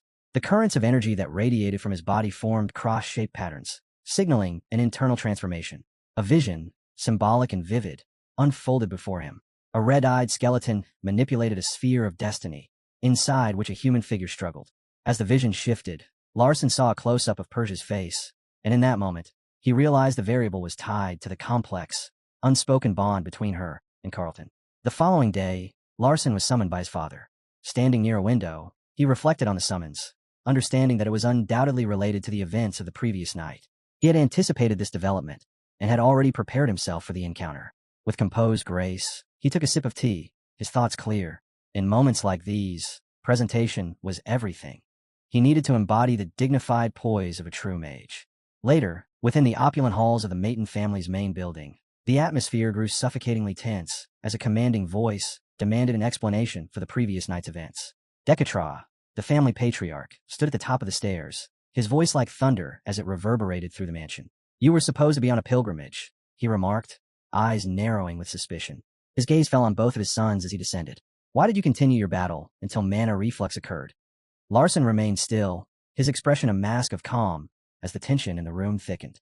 At that moment, Larson's heart skipped a beat as he fully grasped the situation. His father wasn't merely asking questions. He already knew everything. This wasn't some casual inquiry. It was a deliberate challenge, a test to see which of the two brothers would be more worthy, more valuable. The weight of it hit him, but instead of faltering, a calm smile spread across his face. Confidence surged within him. He saw the opportunity laid out before him, a chance to control the narrative. This was his moment, and he was determined to turn it all in his favor. Without warning, Carlton stepped forward, his voice bold as he sought permission to speak first. When their father granted it, Larson quietly noted that Carlton had prepared well and had seized the initiative with deliberate intent. Carlton expressed his gratitude and began recounting how, before the incident, he had engaged in a magic duel with Larson. Through that battle, he had come to understand the critical importance of maintaining proper distance in combat.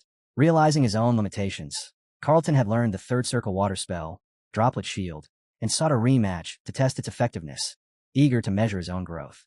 Larson's thoughts shifted in surprise. He could feel that Carlton had genuinely changed. When Decatra pressed him about whether he truly understood the gravity of his admission, Carlton did not hesitate. He confessed that, yes, he had been weaker than Larson, and the outcome of their battle proved it. He accepted the result without excuses, showing a maturity Larson had never expected from him. Larson stood in stunned silence. The old Carlton would never have uttered such words, yet now he saw it clearly. Clinging to pride would have only destroyed him. Standing tall before their stern father, Carlton admitted that he had lost because he was inferior to his younger brother. Larson knew Carlton had carefully chosen this response. It was likely the very answer their father sought. But Carlton didn't stop there. He admitted to suffering mana reversal, bringing shame upon their family, and vowed to train harder to prove himself worthy of the maiden name. Their father, Decatra, accepted the explanation and turned to Larson, asking if he had anything to add. Larson's mind swirled, but he smirked inwardly.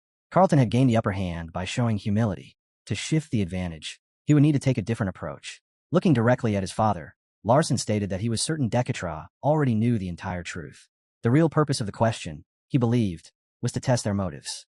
Decatra urged him to continue, and with calm resolve, Larson explained that as a member of the Maton family, he could never refuse a challenge. His intention had been clear, to completely obliterate the challenger, ensuring that no such defiance would ever arise again. Carlton's jaw clenched when Decatra asked if Larson would have taken the same approach, even if the challenger had been his own brother. Larson met his father's gaze without faltering. He answered, his voice steady, yes. Because the challenger bore the same surname, he had to be even more thorough in his response. Decatra's voice cut through the tension, pointing out that Larson had failed to annihilate his opponent. Larson's response was calm, almost detached. He admitted that obliterating his brother had indeed been his original intent. However, before he could land the final blow, Persia Maton, the third young lady, had intervened and rescued Carlton. He acknowledged, without hesitation, that he had been unable to stop her and had been forced to stand aside. Then, with an icy, unwavering gaze, Larson made his declaration. Once he surpassed Persia, he would settle the score, and he would collect his debt. A chill ran down Carlton's spine. Sweat beaded on his back as the weight of his younger brother's words sank in. He struggled to fathom how Larson could even dare to speak of seeking revenge against Persia. When Decatra asked what Larson meant by debt, Larson explained coldly that Persia's intervention had nullified his judgment over a defeated opponent. To him, it was an abuse of authority, a direct challenge to his role as a member of the Maton family. Carlton's fear deepened. Was his brother so consumed by rage that he would target Persia? Did he not understand the consequences of such thoughts? It felt like Larson was speaking as though he were Persia's true younger brother, not a mere rival. When Decatra asked how Larson intended to reclaim this debt, he answered with chilling calmness. One day, he would use force to overturn Persia's decisions and authority. He would take back what was owed to him, and he would do it repeatedly. As Larson finished, a faint, almost satisfied smile tugged at the corner of Decatra's lips. Enough, Decatra said, dismissing Carlton. The matter is settled. Carlton bowed gratefully and left, though he couldn't shake the unsettling feeling that his father wanted a private word with Larson. A wave of envy flashed across his face. When had the two of them grown so close? It gnawed at him as he wondered if all his efforts had ever truly mattered. Standing outside the grand doors, Carlton's mind raced. Why was there such a vast gap between him and his younger brother? Could he ever bridge that divide? His own self-doubt crept in, making his heart heavy with frustration. Just then, a figure appeared in the hallway. Persia. Her cold eyes met his, and with a disdainful sneer, she asked, "Does an insect like you also wish to become stronger?" Carlton's reply was firm, tinged with determination. "Even if I am an insect, I still carry the Maton bloodline." Persia studied him silently for a long moment, before her lips curled slightly, and she remarked, "Caring for insects is my hobby." Carlton was left confused, unsure if she was mocking him or if there was something more to her words. Without another word, Persia ordered, "Report to my room at 10 every morning, starting today." With that, she vanished in a flicker of flames. Carlton stood there, flushed with a mixture of embarrassment and an unfamiliar sense of excitement. He had been dismissed, yet a new resolve began to form within him. He vowed to put everything he had into proving himself. Inside the room, a system notification flashed before him. Carlton Mayton's scenario has changed.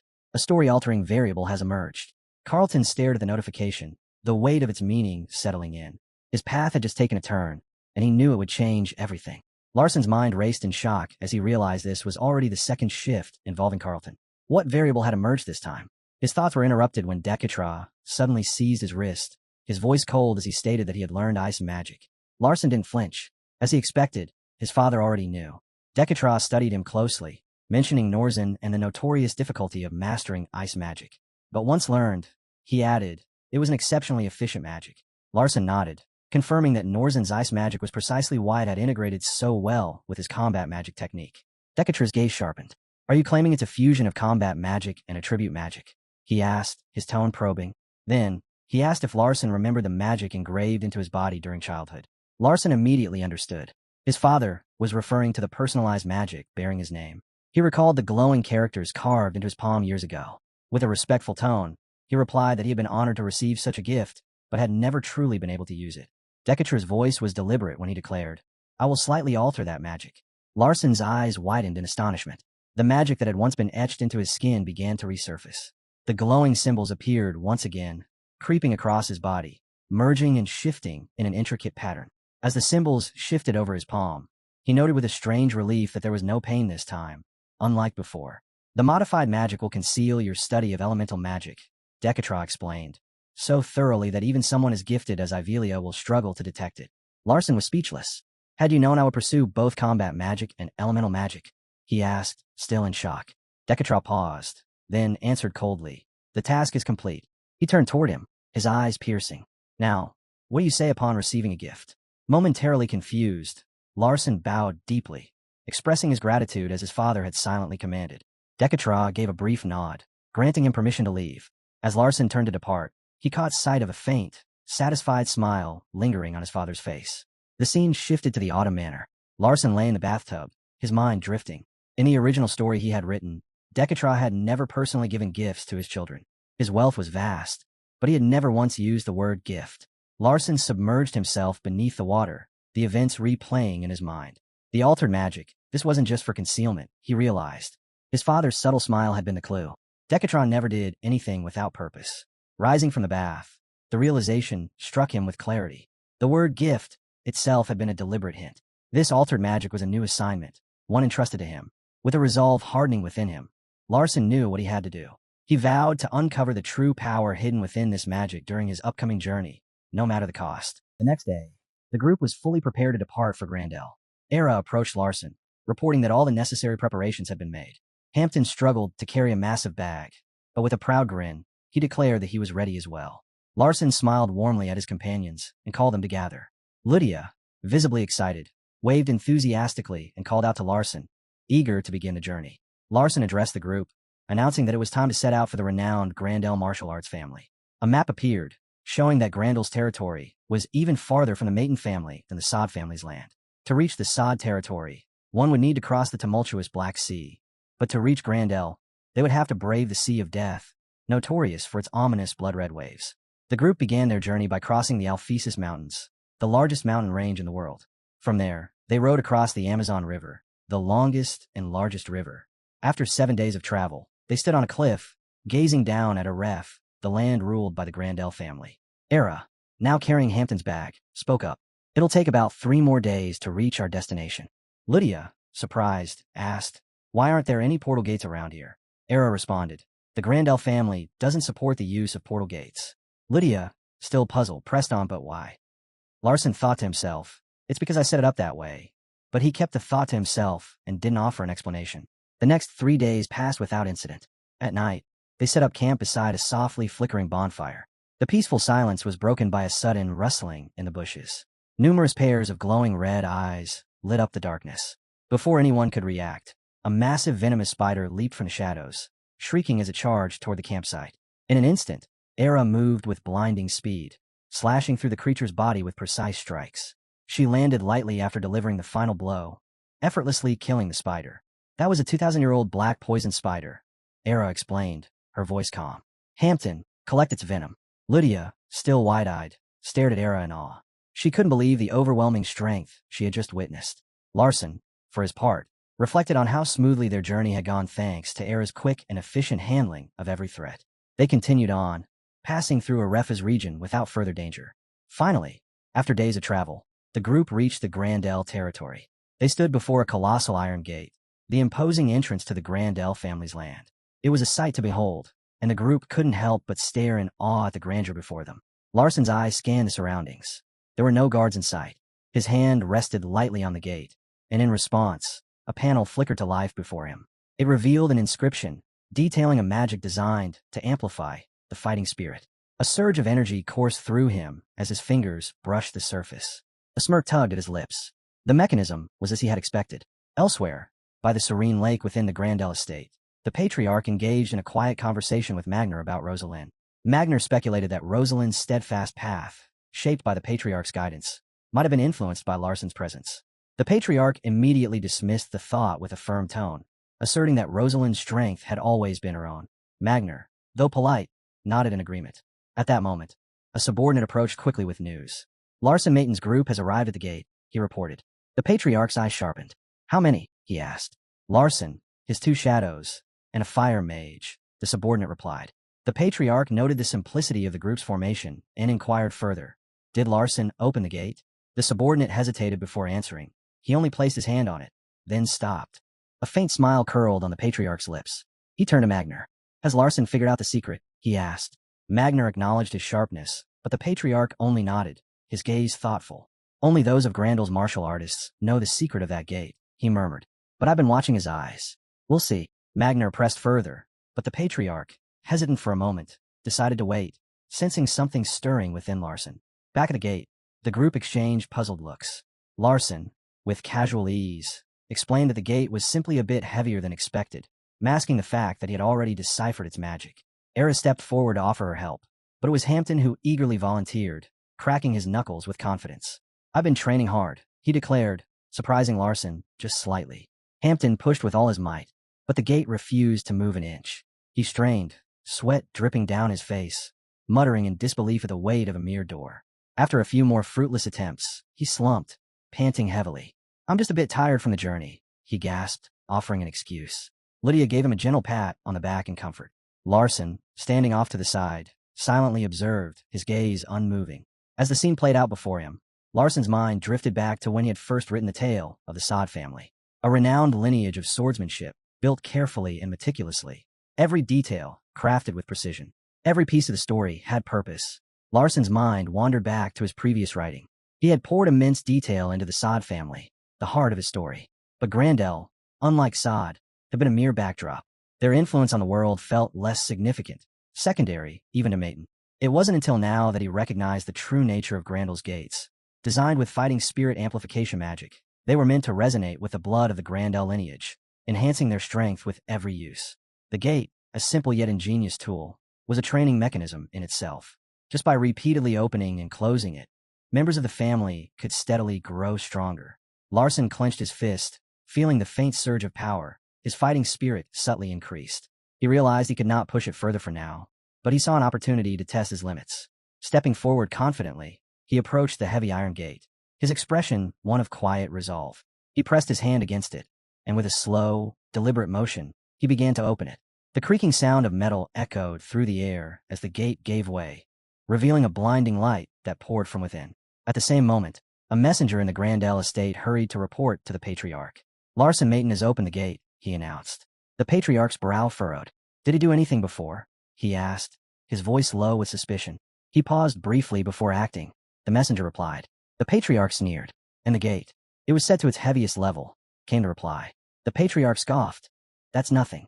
With fighting spirit, anyone could manage it. He turned to Magner. Where is he headed now? Magner responded. The martial arts hall. The patriarch nodded, satisfied. Even Rosalind would struggle with that weight. Magner added. though his voice carried a hint of concern. Suddenly, the messenger spoke again, urgency in his voice. There's something you need to know. The patriarch waved for him to continue. Though fighting spirit seemed to spread through his body, Larson did not actually use any fighting spirit when opening the gate. The patriarch froze, shock written across his face. He rose from his seat. Magner's voice remained calm, almost regretful. I warned you, he said, reproaching his brother. You thought you were arranging a simple exchange with a maiden family, but you've created something else entirely. He added, Larson is just strong. He's wearing a level 3 black robe right now. A smile crept across the patriarch's face, one of satisfaction. A true martial artist has indeed been born within the maiden family, he murmured.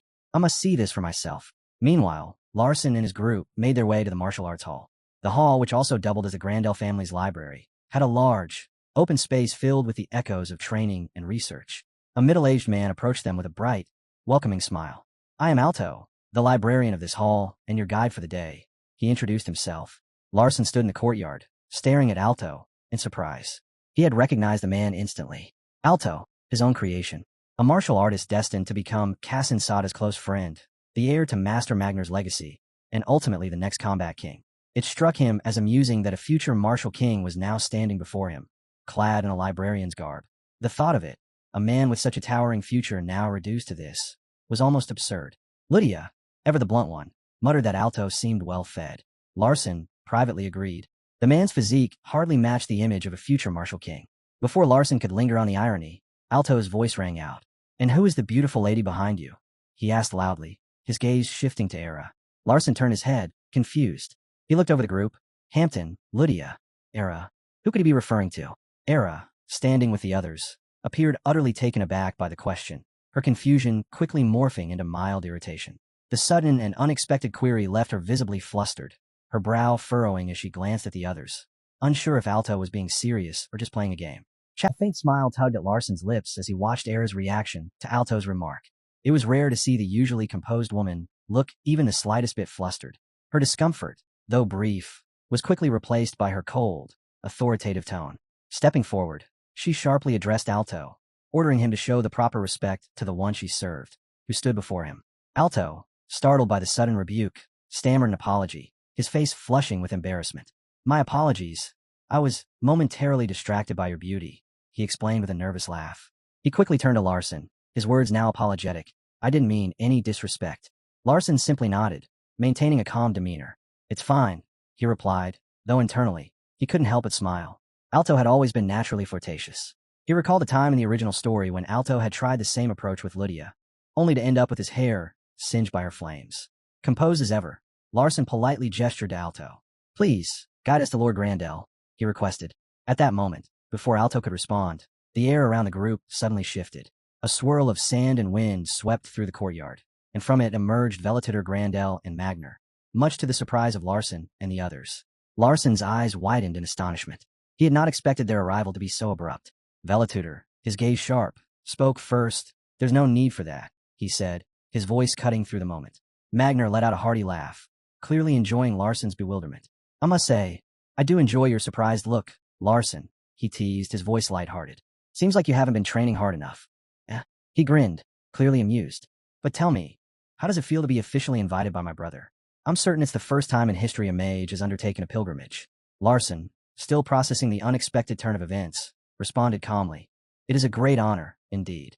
Velitutor, his eyes narrowing slightly, studied Larson closely. Although they had met before, there was still a lingering disbelief in his expression. He found it hard to reconcile the image of a mage with the man before him, especially one who wielded fighting spirit so effortlessly. That, in particular, intrigued him. I must fulfill my promise, Velitutor said, his tone thoughtful. Choose between the third-tier library and the second-tier library. Larson raised an eyebrow, surprised by the choice. You're offering me only one? He asked with a faint smile, an edge of frustration creeping into his voice. Velitutor simply nodded. I promised a viewing, not unrestricted access, he said, his expression unreadable. Larson sighed inwardly, realizing he had inadvertently walked right into his own trap. Magner, seeing his reaction, burst into laughter, clearly enjoying the turn of events. How does it feel, Larson? He teased. Caught by your own scheme. A glimmer of determination flashed in Larson's eyes. In that case, he said firmly, I choose the martial arts hall. Velitutor blinked, taken aback. The martial arts hall was not ranked nor restricted in any way. making it an unexpected choice. Larson's expression remained calm, but he couldn't help but note how quickly Alto had moved. Magner, ever the skeptic, scoffed at the notion. Larson stood firm in his resolve. Despite the humor of the situation, he remained determined to uncover the secrets of the martial arts hall. There was no way Alto, with his physique and mental fortitude, could have ascended to become combat king. He would prove that. Magner, noticing Larson's unwavering focus, turned to Alto. Have you been training diligently? He asked with a knowing smile. Alto, visibly uncomfortable, shifted his stance. Well, I've been busy, he admitted awkwardly, a hint of embarrassment creeping into his voice. Velatutor Grandel, who had been silently observing the exchange, nodded and accepted Larson's decision. Very well, he said. You may enter the martial arts hall. Larson, smiling with gratitude, replied, Thank you. His mind raced with anticipation. He had come here for a reason, and now he could search for the quest Alberto had left behind. Alto led him into the martial arts hall, a large, open space filled with rows of books and training materials. The air was thick with the scent of old paper and leather-bound volumes. If you're looking for something specific, Alto said, don't hesitate to ask. Larson nodded politely, but as he looked around, he found the hall to be rather ordinary, not what he had expected from a place with such prestige. Then, suddenly, his divine eye flared to life. A specific book on a distant shelf caught his attention, and an instinctive sense told him that it might hold the key to what he had been searching for. He turned toward Alto. I'd like to borrow that book, he said, pointing to the one that had caught his eye. Alto raised an eyebrow and picked the book from the shelf. Is this the one? He asked, holding it up. The system notification panel flashed before Larson's eyes. Tatanka's secret martial arts. First form appeared on the screen, and his breath caught. The name Tatanka resonated with him, and the image of Curdle followed shortly after. He recalled that Tatanka had been the chief of the Golden Tiger tribe, a powerful figure known for his fierce resistance to the Grandel family. It was strange. Why would a book written by someone who despised the Grandels be housed here? Larson's curiosity grew. Why is this book here? He asked Alto, his voice steady despite his growing intrigue. Alto smiled faintly. It's a popular fairy tale. The courage of Tatanka, beloved by young boys, particularly for its heroism and valor. Larson frowned, not entirely convinced. Have you read it? He pressed. Alto chuckled nervously. I've glanced at it, but never really gone through it thoroughly. Larson's eyes narrowed slightly. May I take it outside? Alto hesitated, his expression turning serious. You'd need the Patriarch's approval for that, but feel free to read it as much as you want inside the hall. Just don't copy any of the magic. That's strictly forbidden. Larson smirked, knowing that he wouldn't be able to make use of it just yet. Of course, he said with a laugh, the subtle edge of his frustration hidden behind politeness. Turning to Era, Alto asked, Is there anything I can get for you? Era, still cool and composed, responded without hesitation. A hot cup of tea for the young master. Anything except black tea. Alto, not missing a beat, turned to ask, And would you like one as well? No. Era replied firmly, her voice leaving no room for argument. With a disappointed sigh, Alto walked off to fulfill the request. Larson observed him closely, noting how easily distracted Alto was. He thought to himself that if Alto knew the truth about Era, an assassin who moved without a sound, he would likely abandon any further interest immediately. But for now, the librarian remained blissfully unaware. Alto smiled as he poured the tea, a quiet thought lingering in his mind. The heir of the Mayton family had come to the Grandel library. He watched Larson closely, noting his choice of Tatanka's book, and wondered if the young man would uncover its secret, the one that had remained hidden for so long. Alto chuckled, thinking how different the real Larson was from the rumors. The scoundrel that others whispered about seemed a far cry from the man sitting before him. Eagerly, he waited to see what the heir would do next. Footsteps broke the silence, quick and heavy. Rosalind appeared at the door, her brow furrowed as she asked where Larson was. Alto, caught off guard, greeted her and told her that he was in the third reading room. Without a word, Rosalind ordered him to lead the way. As they walked, Alto noticed the unusual lightness in her step. Something about her mood had shifted, though he couldn't quite place it. She pushed the door open with little ceremony, calling out Larson's name and scolding him for not announcing his arrival. But when her eyes found him, sitting alone in the expansive room, absorbed in the book before him, she froze. There was no sign of the chaos she had expected, just a calm focus. Larson had completely shut out everything around him, his concentration locked tight. Rosalind, arms crossed, leaned against the wall and waited, deciding there was no rush. Minutes stretched into half an hour. Still, Larson read on, his eyes scanning each page with unyielding focus. Rosalind watched, leaning her chin into her hand, a faint frown tugging at her lips. She had known him for so long, but this man was far removed from the boy she once knew. The years had shaped him into someone she barely recognized. Even she, someone accustomed to the intensity of battle and magic, couldn't hold such unwavering concentration. It was a quiet, she felt as she observed him. Finally, Larson closed the book with a soft sigh, his eyes weary but satisfied. That's enough for today, he muttered, deactivating his divine eye. He looked up, startled to see Rosalind sitting beside him. How long have you been there? He asked, surprise clear in his voice. Long enough, she replied coolly, though she had already spoken when she entered. He frowned but let it go. He was more curious about her quiet observation. What's caught your attention so deeply? She asked, leaning in with genuine curiosity. How long are you staying at Grandel? And do you really need all these books for your magic? Her voice held a playful edge, probing for something he wasn't ready to reveal. Larson held back a chuckle, trying to remain composed, but slipped out. His laughter rang out, catching Rosalind off guard. Anger flared in her chest, and she stood abruptly, her voice sharp. Why are you laughing? Larson wiped a tear from his eye, still grinning. You, he said simply, and then it hit him. She had been pressing him because she wanted to know what he valued most. She denied it quickly, but it was too late. The truth was clear in his eyes. Larson's sharp eyes narrowed as he observed Rosalind, concluding with a quiet certainty that the plan had not been her own. This was Patriarch Velator Grandel's doing, wasn't it? He asked, his voice calm yet probing. Rosalind's expression faltered. She shifted uncomfortably, an annoyed sigh escaping her lips as she awkwardly admitted the truth. It was clear she hadn't expected him to catch on so easily. What is it you're really curious about? Larson asked, shifting the focus back to her. Without missing a beat, Rosalind's gaze flickered to the book he had been reading. What is it? She asked, her curiosity piqued. Larson hesitated before showing her the cover. Tatanka's Bravery, he said, noting her raised eyebrows. A fairy tale, it seems, she muttered, clearly unconvinced. But Larson was quick to explain, his voice tinged with the kind of quiet enthusiasm that only those who truly lost themselves in a book could muster. It's more than just a fairy tale when you pay attention to the finer details. Rosalind scoffed, shaking her head. You're still as peculiar as ever, she muttered, feeling a touch foolish for praising him earlier. Outside the door, Librarian Alto remained unnoticed, listening quietly to the exchange.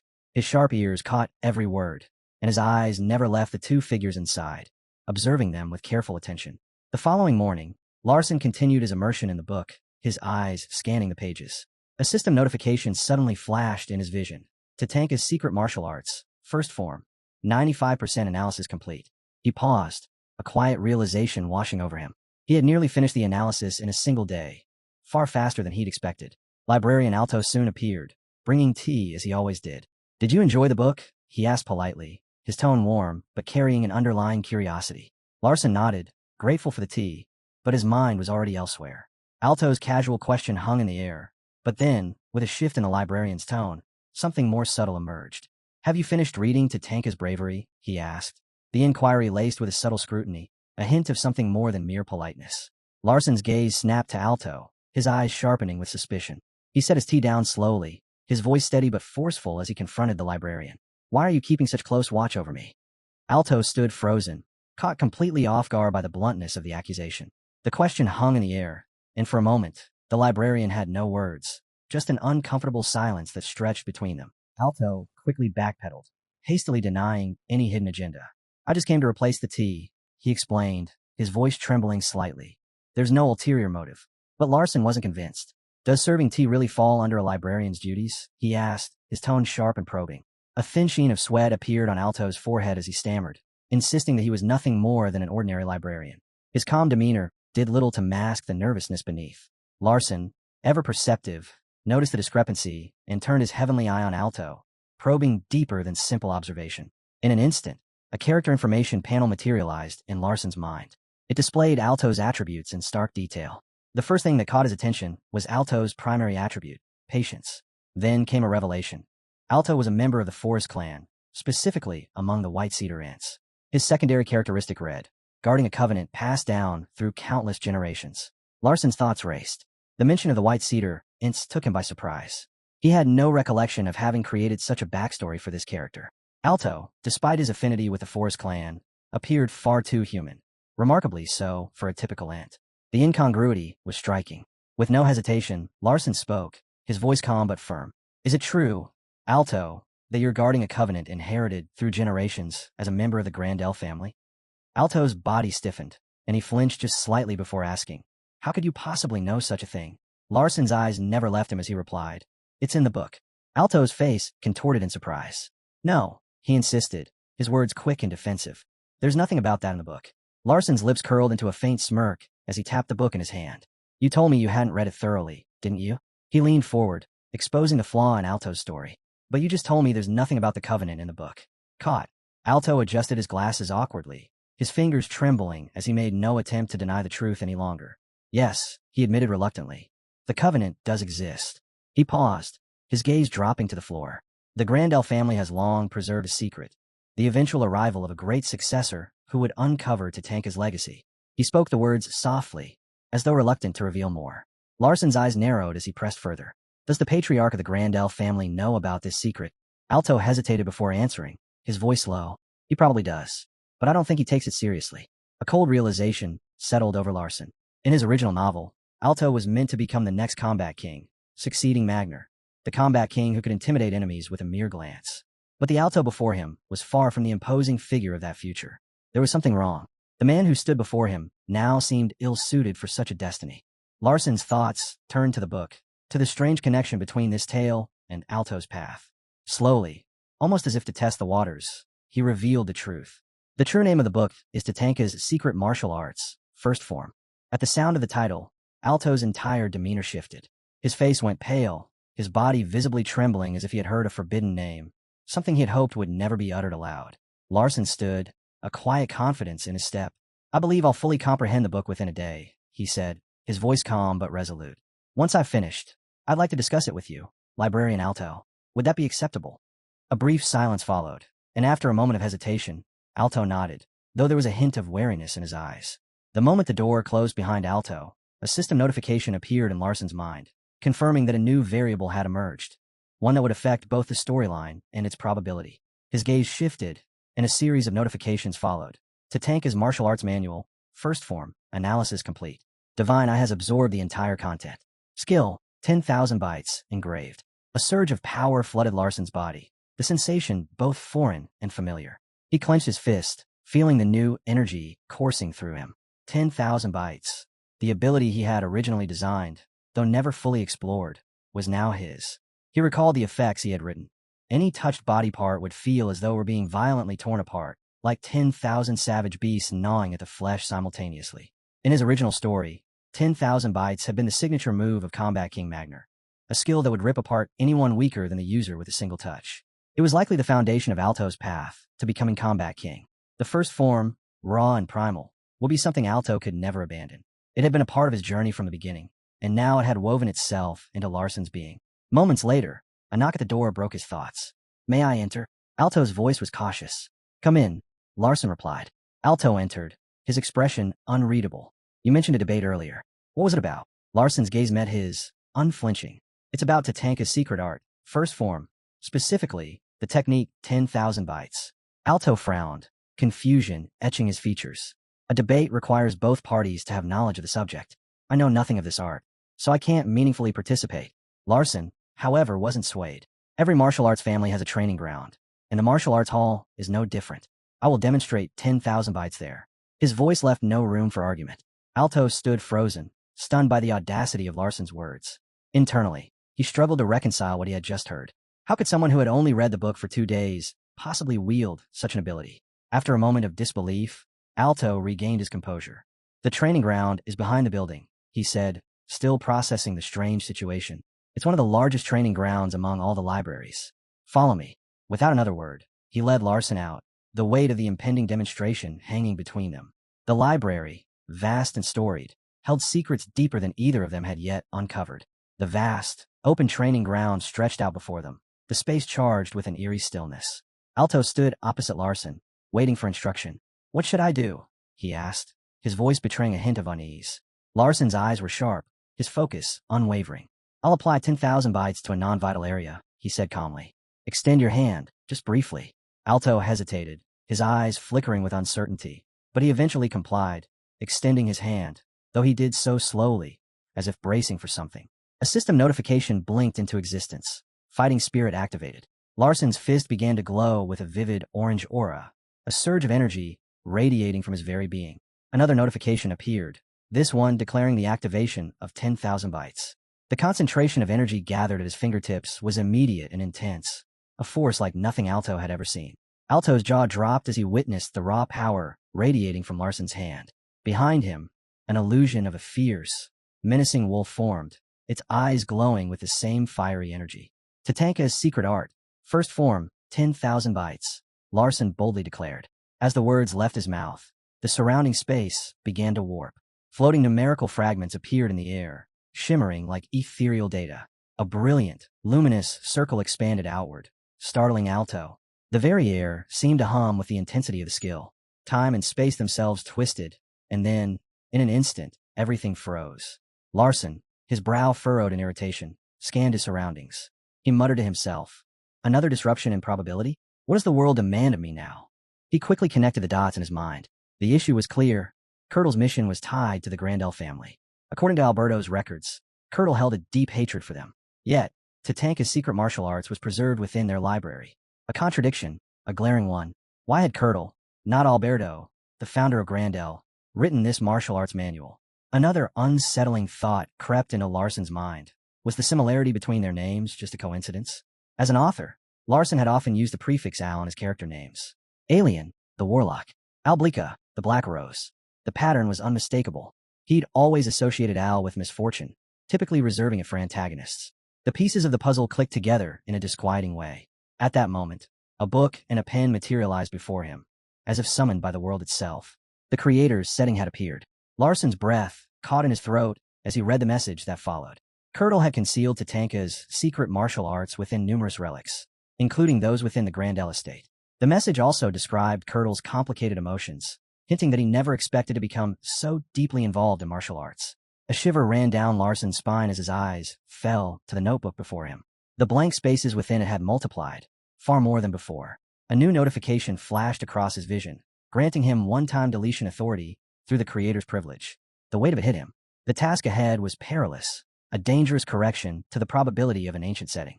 Larson understood, with a chilling clarity, what he had to do.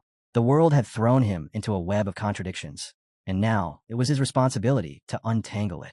Cold sweat drenched his brow as the weight of the situation crushed him. Every passing second felt like a blade hanging above him, ready to strike at the slightest misstep. The world itself seemed poised to collapse, taking him with it. Death was no longer an abstract thought. It loomed, inevitable. But as images of those he held dear flashed through his mind, something within him hardened. His own life, his own fate, no longer mattered. He would not let the world, the one he swore to protect, perish. With a clenched fist against his head, he willed himself to focus. There was no room for failure, no margin for error. He had to find that single, crucial clue before everything crumbled to dust. Larson's mind lingered on a passage from Alberto's notes. He could see it now. Alberto, standing alone, his voice tinged with sorrow as he declared that, as a friend, he would always cherish Curdle. In that fleeting moment, Alberto had glanced at Curdle, his expression filled with uncertainty, wondering if those feelings were even returned. With a sigh heavy with resignation, he had turned away, speculating that Curdle might even harbor a deep hatred for him. The realization struck Larson sharply. Alberto's notes were riddled with assumptions, fragile and ungrounded, and offered no clear answers. The truth, Larson knew, had to be different. With a tight grip on the pen, he began to write. Alberto had never known the truth. Curdle had cherished him, yes, but that love had been as conflicted and consuming as his hatred. Larson's thoughts drifted back to his own childhood, to the quiet moments when his mother had gently explained the delicate balance between love and hatred. She'd said that they were separated by the thinnest of lines, capable of shifting into one another at any given moment, like the seamless twist of a Mobius strip, endlessly cyclical, with no clear beginning or end. He wrote on, recalling Alberto's confident words to Curdle. His descendants would surely surpass Curdle's. Larson knew that Curdle would not have taken offense. No, Curdle would have smiled, offering his quiet blessing for Alberto's wish to come true, not out of anger, but out of the belief that time would one day make it so. A symbol of a young sprout, growing into a mighty forest, its roots spreading over generations until the future unfurled differently, in ways neither man could predict. Larson paused, knowing that Curdle had, in fact, continued his research in secret. Curdle had developed a method to counter Alberto's magic combat techniques, but he required a secluded place to test it. In a remote forest, Curdle had decisively defeated 2 warriors, testing his new strength. Operating under the alias Tatanka, he joined the Golden Tiger tribe, teaching them his new, secret martial art, a technique that would remain hidden, buried in history. And yet, Curdle had hoped that one day, Alberto's wish would come true. He'd left a manual of this esoteric martial art within the Grandel family's library, in the hope that a future descendant would discover it and carry Alberto's legacy forward. Larson's grip tightened on the pen once more. He believed this was the most balanced conclusion he could bring to this tangled web of truth and lies. A quiet thought passed through his mind. Would the world accept his correction? A notification flashed across his vision, confirming that the probability deficit had been partially restored, adjusted to perfection. The power of the one-time erase would remain intact. The world, it seemed, would accept what he had written. A deep wave of relief washed over Larson as the probability was fully restored. The one-time eraser could still be used. Then, another notification appeared, granting him the creator's privilege once again. The sensation that followed was one of immense satisfaction, the feeling of a reward earned through the restoration of such a significant portion of probability. Larson, feeling a surge of determination, chose to use this privilege for Alto's future. He wrote that the librarian of a martial arts hall possessed a personality trait that made him always repay a favor. Additionally, he noted that Alto had a natural talent for mastering Tatanka's secret martial arts. As the words flowed from the pen, the book and the pen glowed softly, the words taking root and settling into reality. It was an investment Larson was willing to make, and after finishing, time and space returned to their usual rhythm. A stream of light enveloped Alto, leaving him stunned as the world's numerical laws subtly bent around him. A transformation, powerful and unyielding, began within his body. He gasped in shock, and in that same instant, Larson demonstrated the first form of Tatanka's esoteric art, 10,000 bytes. A fierce wolf-shaped aura manifested behind him, and bright crimson energy condensed at his fingertip. As though pulled by an invisible force, Alto extended his hand. Larson's finger lightly brushed against his palm, and in that instant, energy surged into him. A deep wound formed at the point of contact, blood immediately spurting from Alto's hand. Startled by the unexpected result, Larson realized he had only used the smallest possible amount of fighting spirit. Panic surged through him. He anxiously asked, "Are you all right?" Despite trembling and drenched in sweat, Alto assured him that he was fine. But his eyes burned with desire as he requested to see the technique again, claiming that something had clicked in his mind. Larson, concerned for his well-being, advised Alto to tend to the bleeding. Yet, Alto's earnest pleading persisted, his focus unwavering. Secretly satisfied that his adjustment had worked, Larson relented and agreed to demonstrate the technique once more. Again, energy flared from his fingertip as 10,000 bytes activated. Alto gritted his teeth, his body tense with focus as he observed every detail, memorizing the flow of energy. He muttered to himself, "Just one more attempt." The scene slowly shifted, the setting sun casting a warm glow over the martial arts hall. Alto's repeated requests echoed through the space as he practiced tirelessly. After what felt like an eternity, Alto stood panting, his hands covered in blood. At last, Larson declared, "That's enough for today. You need to treat your hand." But to Larson's surprise, Alto spoke with a deep, respectful politeness, formally requesting permission to attempt the esoteric art once more. Larson stood in stunned silence. Even with the aid of the divine eye, it had taken him 2 full days to fully understand the technique. Yet, here was Alto, mastering it almost immediately, and a system notification confirmed it. Alto had been granted a natural talent for Tatanka's secret martial arts. Larson realized that the reset's effect was far more powerful than he had anticipated. As Alto assumed an attacking stance, Larson calmly informed him that this time, he would lend him his own hand. He watched intently, observing as Alto's technique unfolded. Just as expected, Alto was able to execute the skill without hesitation. Focusing on his bloodied hand, Alto channeled his fighting spirit. A faint image of a fierce wolf flickered behind him, and he shouted the name of the technique, 10,000 bytes. His attack struck Larson, but it lacked the full force it was meant to carry. Larson felt nothing more than a mild sting, and he was visibly surprised. Alto, equally astonished, admitted that using the skill properly was not an easy task. Staring at his hand in disbelief, he muttered that he thought he had glimpsed something deeper. Larson took Alto's hand and offered his guidance. "Condense your fighting spirit more densely at the tips of your fingers," he said. "Focus on maintaining a steady, constant speed. By reducing the volume and increasing the density, the destructive force will naturally intensify." At once, Alto's eyes brightened with understanding. With a determined grit, he adjusted his energy, channeling it according to Larson's instructions. Larson smiled, watching his progress with quiet satisfaction. A single piece of advice had already improved his technique significantly. Larson reflected on the astounding rate of Alto's improvement. If he was advancing this rapidly without the heavenly eye, his future growth would be beyond imagination. The potential that lay before him was undeniable, and Larson couldn't help but admire it.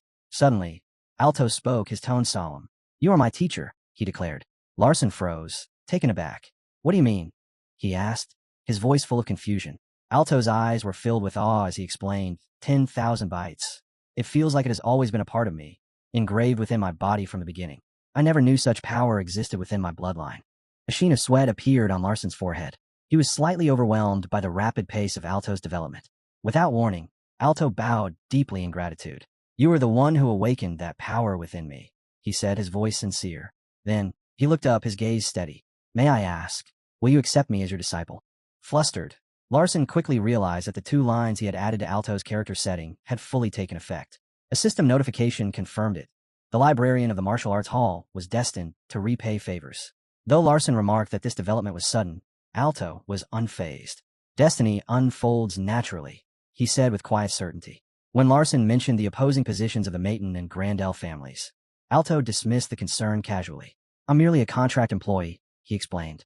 Internally, Larson sighed, knowing full well that Alto's family had served the Grandel lineage for generations. This was no simple matter of allegiance. Alto's fate was intertwined with them, whether he acknowledged it or not.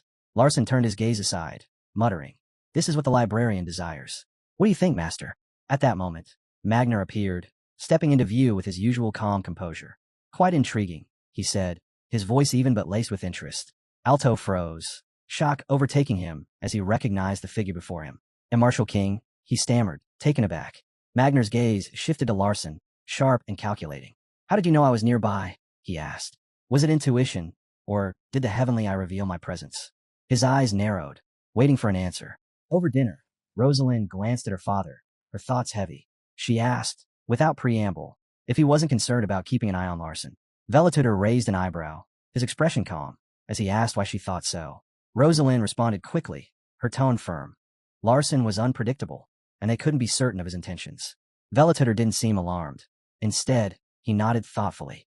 I'd believe it more if someone told me he was 140 instead of 14, he remarked dryly. Rosalind couldn't argue with that assessment, though she pressed on. Doesn't it make you uneasy, especially when someone like him asked to enter the library? She asked, her concern clear in her voice.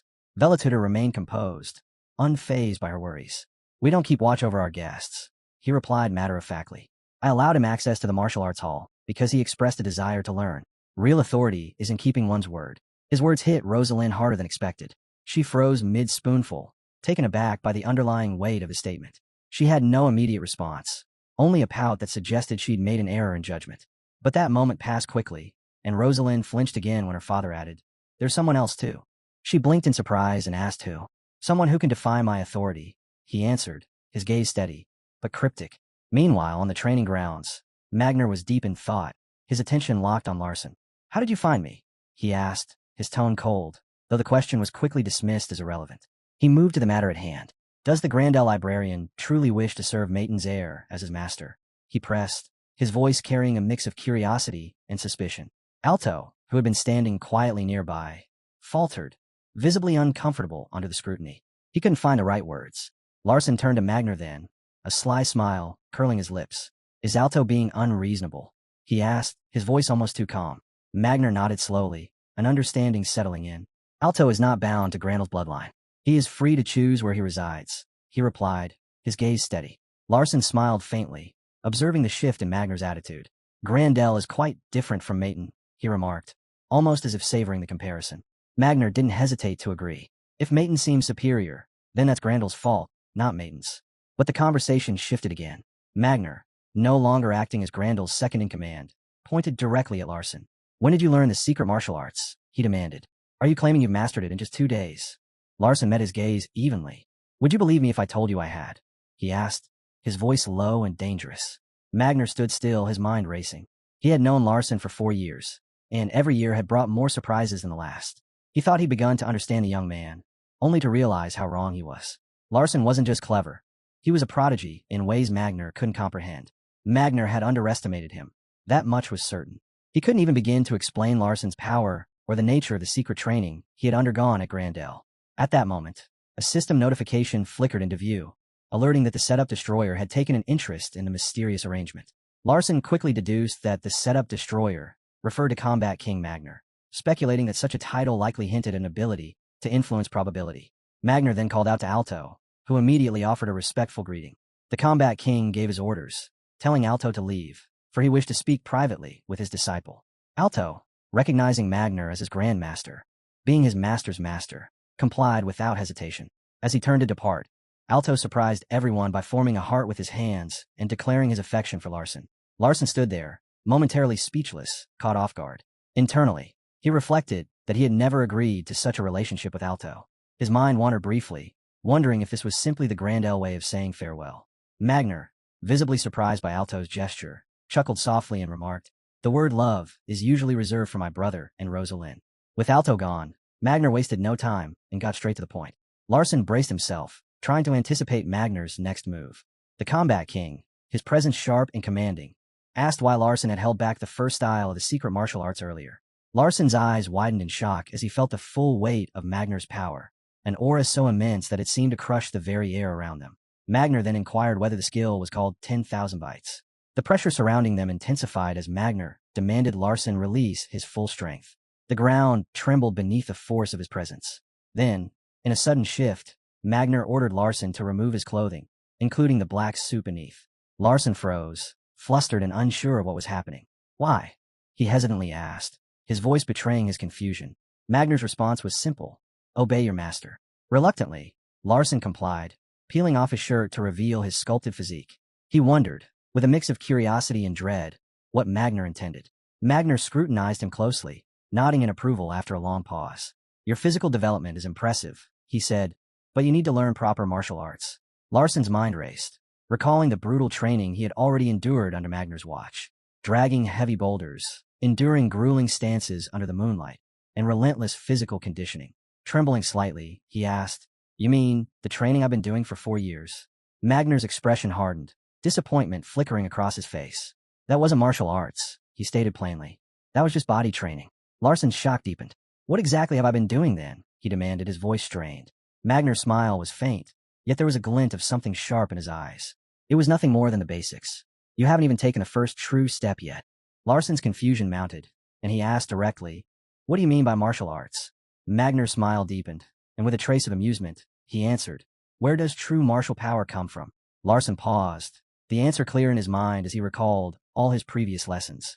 "Fighting spirit," he said, his voice steady now as the truth began to settle in. Magner then raised an eyebrow, questioning whether Larson shouldn't be aiming to increase the quantity of his fighting spirit. Larson, stunned, couldn't fathom how such a feat would even be possible. He already felt the Grandel family's fighting spirit flowing powerfully within him. Yet Magner's words hinted at something beyond his current grasp. Magner condensed energy into his hand, the force crackling with intent, and explained that this was precisely why he had been contemplating the matter for so long. His next words hung heavy in the air. He was about to do something he might regret for the rest of his life. "I'll teach you how to properly cultivate your fighting spirit," he declared, his voice unwavering. Larson's confusion only deepened. What was the purpose of all the brutal training he'd undergone if this was a true path forward? Magner, sensing his disciples' bewilderment, offered an analogy. "Mages cultivate mana by absorbing it and stacking it in their hearts, forming circles," he began. Larson nodded, affirming that this was indeed the common understanding. "Martial artists, however, do not rely on mana," Magner continued. "They absorb ki through meditation, infusing it into their muscles and nervous system to build their fighting spirit." This was a revelation to Larson, something deeper than the physical conditioning he had endured. Magner's next words were even more surprising. He would teach Larson the art of meditation. But this wasn't a skill just anyone could learn. It required a certain level of ability, something Magner believed Larson might possess because of that mysterious power within him. Magner's next question struck Larson like a bolt. "Can you analyze the book that contains Grandel's meditation technique?" Larson's jaw dropped. A manual like that existed? Magner nodded, confirming that it was indeed preserved in the first-class library. Alarmed, Larson asked whether Magner had obtained permission from the Patriarch to access it. Magner, unbothered, admitted he had not. Larson's eyes widened in shock. "That's theft," he exclaimed. But Magner, as calm as ever, simply shrugged. "It wouldn't be theft if we don't remove it from the library," he said with a grin, tapping his head. "All we need is what's in my mind. That's not stealing." The weight of Magner's words sank in slowly. Still, Larson was uneasy, concerned that the Patriarch might eventually find out. Magner's hearty laughter broke through his thoughts. "You really think Velatutor wouldn't know about this?" he asked, amusement in his voice. Larson, now seeing the situation more clearly, admitted that Velatutor would definitely find out eventually. Magner's gaze grew sharp, his smile never fading. "If I didn't anticipate this, I wouldn't be worthy of having you as my disciple," he said firmly. Larson finally smiled, understanding that there was some hidden agreement between Magner and the patriarch that had made all of this possible. The scene shifted then, taking them back to the previous day. In the serene tranquility of a garden, filled with flowers and fluttering butterflies, Magner found himself in the Mist Garden, a secret chamber within the Grandel estate. There, he approached Patriarch Velituder Grandel, who was carefully planting trees, his hands steady and deliberate. Magner, watching Velituder with a skeptical gaze, questioned why he was spending time on such inedible plants. Velituder continued his task without a word, wiping the sweat from his brow as he worked. Finally, he turned to face Magner, his eyes calm but filled with meaning. "Appearances mean little here," he remarked. "No one would ever guess that I am the Dark King at this moment." Magner's patience wore thin as he pressed the matter. "Why was I summoned?" he asked, his voice sharp. Velituder, never rushing, merely smiled. "I assumed you already knew," he replied cryptically. Magner, stroking his hair thoughtfully, nodded. "Given this is your private domain, I can imagine the reason," he said, his mind already working through the possibilities. Velituder's smile grew, and he switched his tone. "Now, I speak not as the patriarch, but as a brother and an old friend." He paused, letting the words settle in. "The issue at hand concerns your disciple, Larson Maiden." Magner's attention sharpened. Velituder continued. "When Larson passed through the main gate, his fighting spirit was amplified. Once he learns to control and cultivate it further, he will become a martial artist unlike anything we've ever witnessed." Magner, eyes narrowing, admitted, "He's the first genius I've seen who might surpass me." Velituder's voice carried a hint of curiosity. "Is his talent purely physical?" Magner shook his head. "No, his brilliance is in his mind. His intellect allows him to stay dozens of steps ahead, even with his youth." Velituder nodded, his gaze penetrating. "From where I stand, you'll be the one teaching him." Magner's response was firm, almost defensive. "I already am his teacher." At that, Velituder's expression hardened.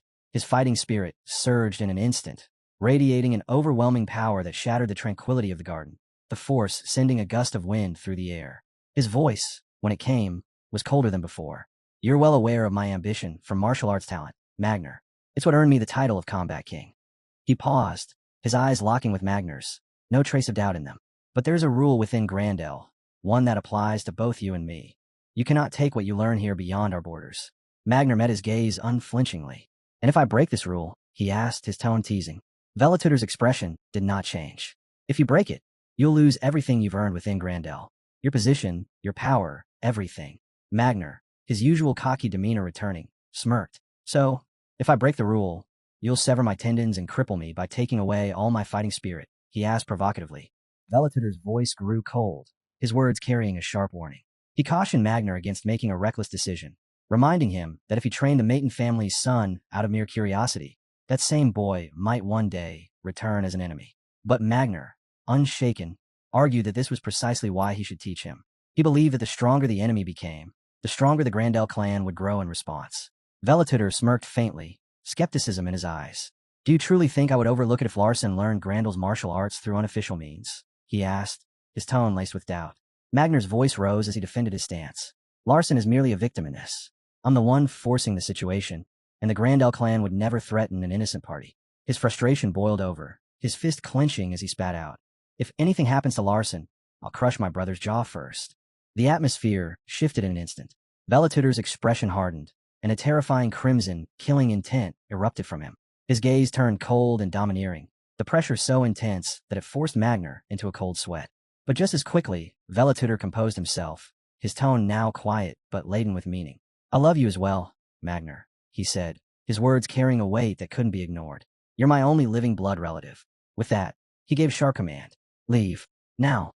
Magner, his anger subsiding, silently thanked him before turning and walking away. As Magner disappeared into the distance, Velituder was left alone in the mist-covered garden. He stood still, deep in thought. Magic and swordsmanship had evolved over time, yet martial arts seemed to have reached a plateau. The stagnation was evident, and it was this very stagnation that had caused the Grandel clan to lose its influence. He had spent years searching for a solution, but had never found one. Until now. In that fleeting moment, he believed he had glimpsed a potential answer in Larson Maiden. Back in the present, Magner turned to Larson, asking if he wished to formally learn martial arts. Larson was caught off guard and immediately refused, stating he needed more time to think about it. Magner's frustration boiled over as he shouted, "Grandel's martial arts are unparalleled. They cannot be acquired even with billions in payment." But Larson, calm as ever, replied, "That uniqueness is exactly the problem." He paused, considering the weight of his words.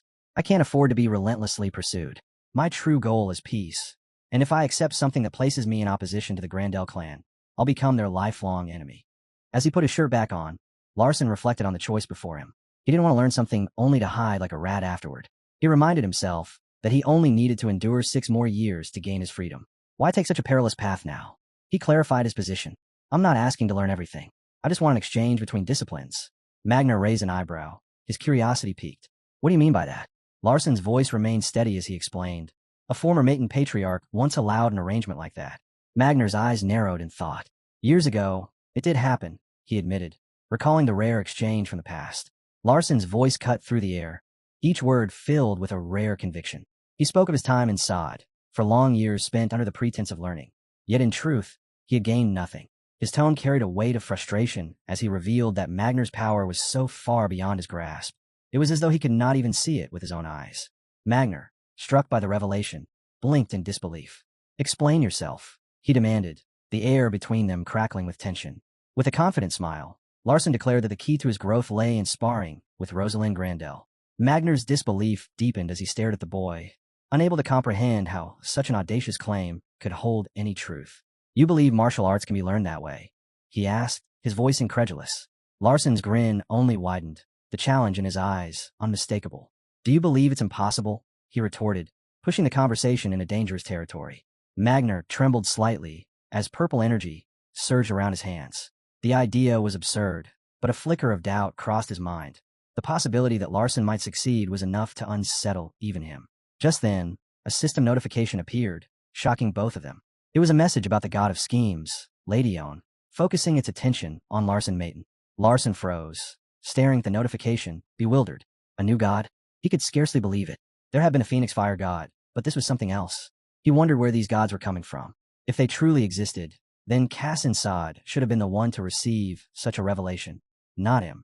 But there was no mention of any creator's privilege, which meant this development would not disrupt the natural flow of events. As his mind raced, a sudden memory flashed, the holy Holen divine empire. He recalled that Holen wasn't just a kingdom, but a force that balanced the 3 great families. Holen wielded divine power, separate from the magic, fighting spirit, and ki that others used. This sparked a profound realization in Larson's mind. If one god could exist, then others must too. And if gods could borrow divine power, what did that mean for Kassan Sod? It could create an enormous probability paradox. He remembered that while gods were indeed part of this world, only those with the heavenly eye could perceive their will. Yet, Kassan had never once witnessed such a phenomenon. Larson's thoughts began to sharpen. When he first transmigrated into this world, he had felt the absence of probability, a defect he shared with the original protagonist. He thought if he finished the novel, the gaps would close on their own. But what if this world wasn't just a fictional creation? What if it existed independently, continuing to unfold, including the story of the protagonist? If Kassan's flaws were too great, or if his probability deficiency was too severe, the world itself might collapse under its own weight. It couldn't survive without sufficient probability, and perhaps that was why Larson had been brought here. He wasn't just a passive observer. He was a necessary force. The unwritten future of the novel needed him to fill the gaps, to restore balance. His eyes gleamed with determination. Larson's mind raced, the weight of his thoughts pressing down on him. If the gods were indeed watching, if Ladion had focused its attention on him, then it was time to provoke this divine entity, to turn the situation to his advantage. He could not afford to let this opportunity slip by. His contemplation was interrupted by Magner's voice, sharp and critical. Do you intend to remain lost in your thoughts before your master? Larson snapped back to reality, realizing his mistake. He hastily apologized, asking how long he had been deep in thought. Magner, ever precise, answered, 22 minutes and 33 seconds. Larson couldn't help but find the exactitude unnecessary, but he held his tongue, the moment too significant for further distraction. Another apology slipped from his lips, but before he could continue, a sudden shock ran through him. Why? He demanded, staring at Magner in confusion. Magner's reply was swift, his voice carrying a hint of amusement. Punishment for making your elderly master wait. The sting of the reprimand cut through Larson, but he didn't falter. I will prove myself, he declared firmly, his resolve solidifying in the moment. I will learn martial arts by sparring with Rosalind. Magner's gaze softened. I look forward to witnessing it, he said, a quiet challenge in his tone. Just then, the system panel flared to life once again, flashing a new message. Ladion had shown deep favor toward him and desired to know what he craved most. The deity had granted him 3 days of divine attention. The weight of the message was not lost on Larson, but he pushed it aside for now. Later that evening, as the servant led him to a grand dining table, Larson marveled at the lavish spread before him. As he ate, a thought crossed his mind. The Grand El Cuisine, without a doubt, far surpassed the offerings of the Maiden family. It was clear that here, he was treated as an honored guest, and perhaps, for once, that treatment was deserved. After the meal, he wandered the estate grounds beneath the moonlight, the soft chirping of cicadas providing a peaceful backdrop. His stomach was content, but his mind remained restless. The atmosphere here, so serene, was a stark contrast to the chaos of the Maiden household. When the time came for him to break free, perhaps staying near the Grandels wouldn't be so undesirable after all. Suddenly, Velatutor appeared, his figure emerging from the shadows. "Did you enjoy the meal?" he asked, his voice cutting through the quiet. Startled, Larson nodded respectfully. "It was delicious," he replied, his voice genuine. Velatutor, his face partially obscured by a fan, nodded in satisfaction. "Then you must have truly enjoyed yourself. But tell me, Larson, do you truly intend to master the Grandel family's martial arts simply by observing Rosalind?" Larson's confidence didn't waver. "That is my plan," he stated, unwavering in his conviction. Before Velatutor could respond, Rosalind stormed into the courtyard, her eyes blazing with fury. "Are you mocking us?" she demanded. "Do you think you can master our martial arts just by watching?" Velatutor raised a hand, quieting her, his voice calm but firm. "Rosalind, we are speaking to a guest." She fell silent, her anger simmering just below the surface. But then, to Larson's surprise, Velatutor admitted, "I share her doubts." Standing tall in the courtyard, Velatutor addressed the matter with gravitas. "Even if Rosalind's skill may not match Magner's, I still do not believe that martial arts can be learned simply by observation." He turned his gaze to Larson, his challenge clear. But Larson, unshaken, spoke with quiet certainty. "Your very question implies that you wish to test whether my claim is true," he said calmly, his eyes locking with Velatutor's. The weight of the challenge hung in the air, and for a moment, neither man spoke. Velatutor's gaze was unwavering as he confirmed the challenge, his voice calm but firm. "The Grandel family never shies away from a challenge," he stated, the weight of his words settling over the courtyard. He then turned to Larson, his expression thoughtful. "I'll allow you to train with Rosalind," Velatutor said, "but there is one condition. She will also observe your magic combat techniques. If she is perceptive enough, she will grow from it. And if your insight proves sharper, you too will advance." The patriarch's tone was resolute as he added, "I will personally oversee your progress." Rosalind's eyes blazed with fierce determination, the fire of competition sparking within her. Larson, undeterred, smiled with quiet confidence. He met the challenge without hesitation, his heart set on proving himself.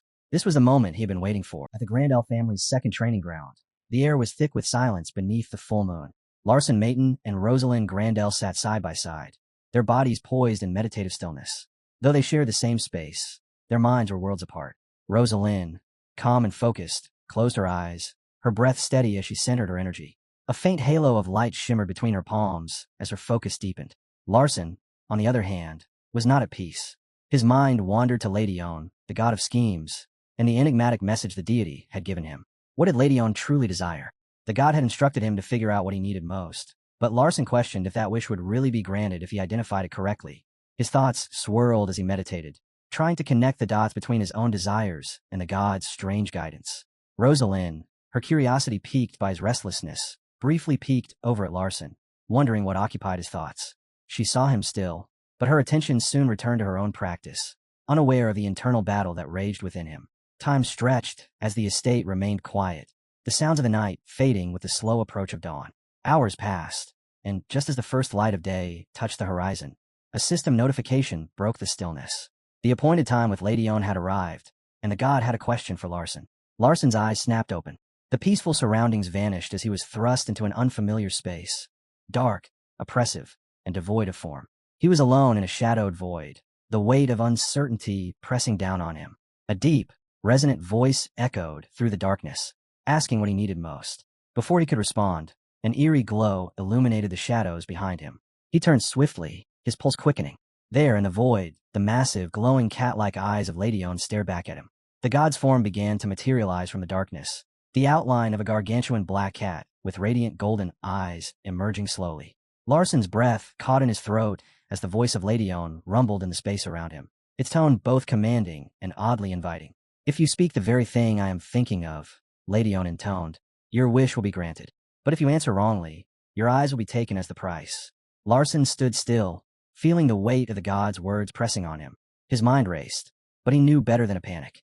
He steadied himself, recalling the strategy he had carefully crafted over the past 3 days. He had considered the nature of the god of schemes and what Lady One would deem most essential for him in this moment. Larson knew that Lady One was not a martial deity. The training with Rosalind, however intense, was not what the god truly sought. The test was about something deeper, something beyond the tangible. With this realization, Larson reminded the deity of the 3 days he had been given to determine what he needed most. Lady Owen's faint smile flickered in the darkness as it confirmed the timeline.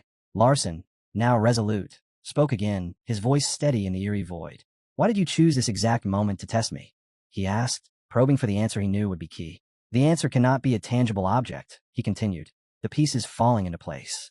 The god's golden eyes glowed brighter, but the void remained silent as the weight of Larson's words hung in the air.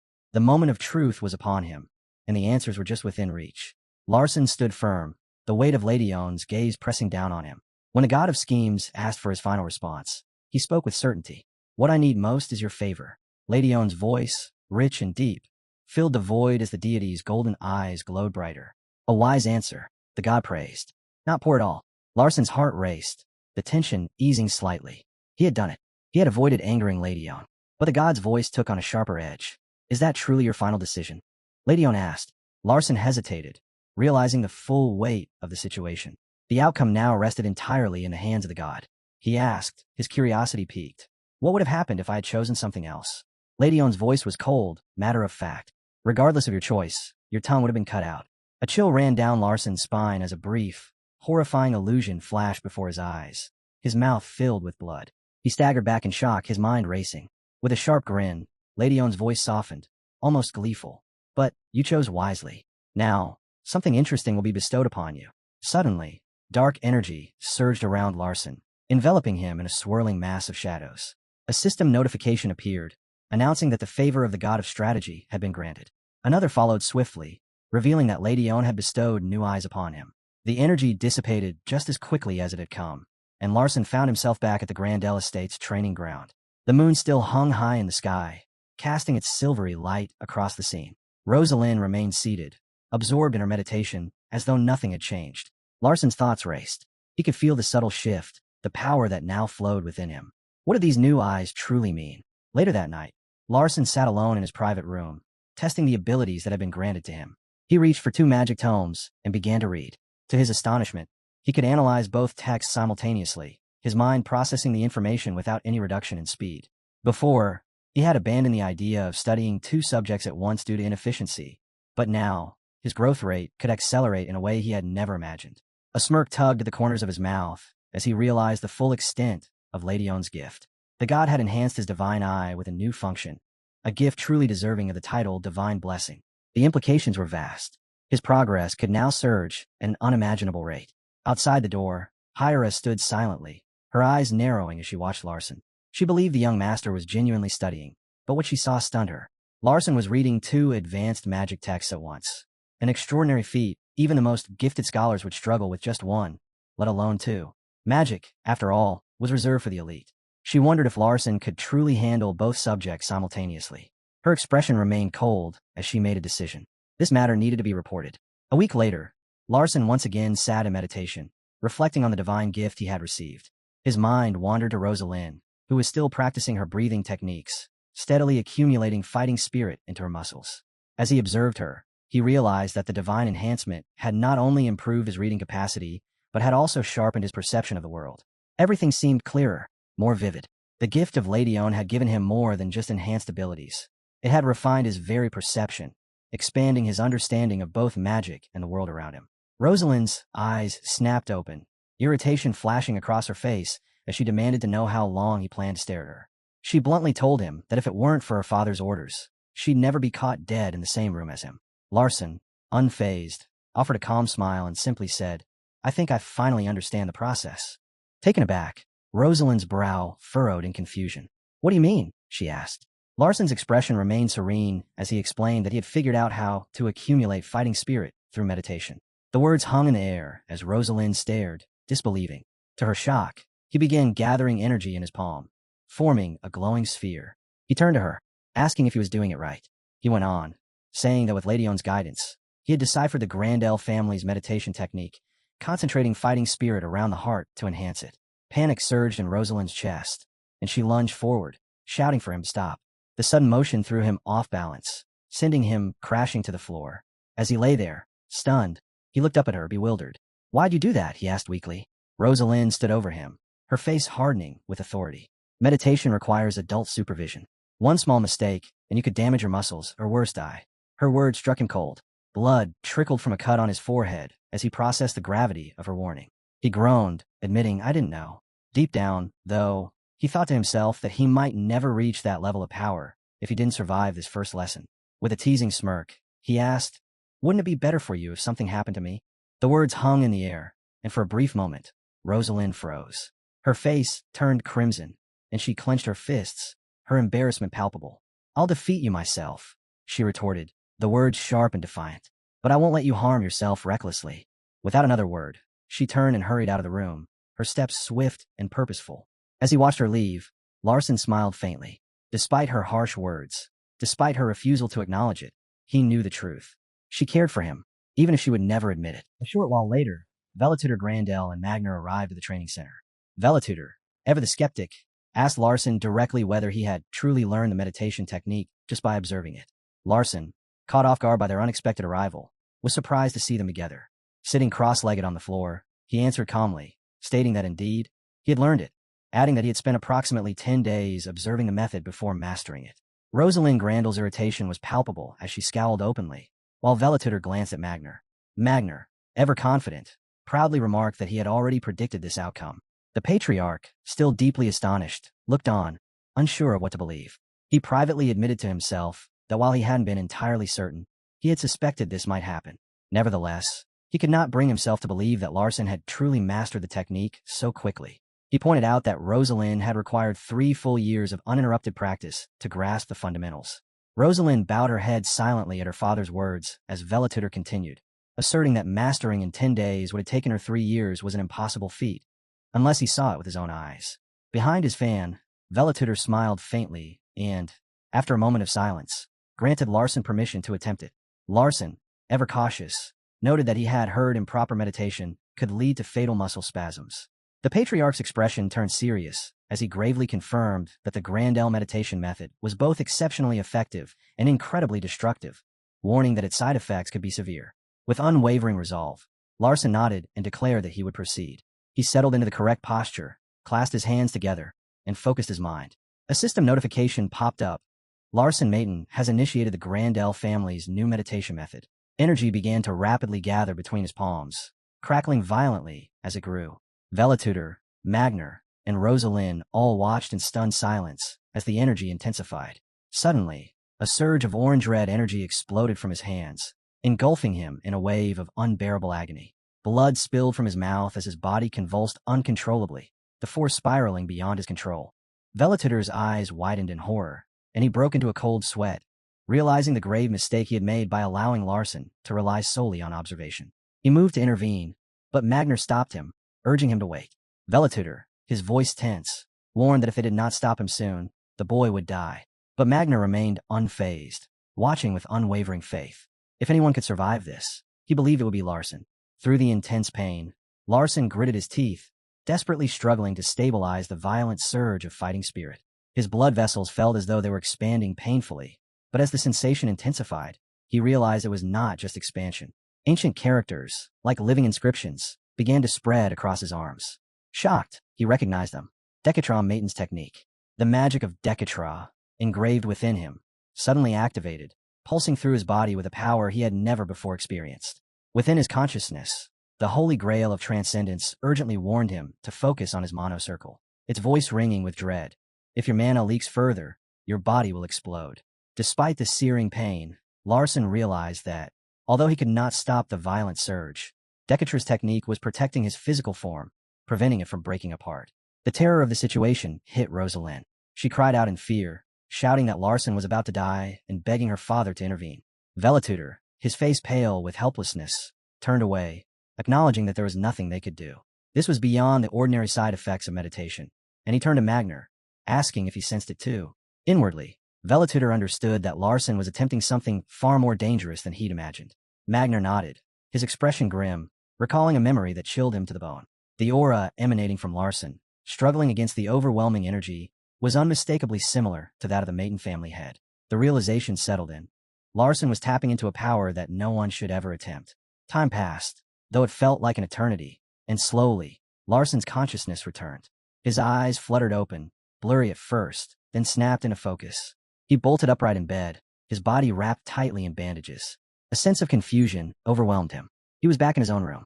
The soft murmur of voices reached his ears, and someone asked if he was awake. Still dazed, Larson tried to recall the events leading up to this moment, but his mind was a blur. Had the meditation worked? What had happened afterward? Suddenly, Rosalind leaned close and shouted in his ear, startling him. A sharp pain shot through his head, and he winced in agony. She scolded him, furious that he had remained so calm when she thought he was on the verge of death. He could only respond weakly. "How long?" he asked, his voice hoarse. 10 days, she answered, a mixture of relief and frustration in her tone. The memories began to fragment. He remembered his body convulsing violently as Decatur's magic spread across his skin. Blood had poured from his mouth, and his consciousness had begun to slip away. In those final moments, he had wondered if he had succeeded. Before blacking out completely, he had checked his status window, where a system notification had declared that his celestial body attribute had evolved, and the Martial King attribute had been activated. Lying in bed now, a satisfied smile touched his lips. His attribute had evolved. He had succeeded. The door suddenly burst open, and Hampton rushed in, his face a mix of worry and relief. "Young master," he called out anxiously. His eyes widened when he saw Larson safe and well. Hampton leaned in too quickly, and Larson, still recovering, ordered him to back off. Rosalind, still standing nearby, watched in surprise at the exchange.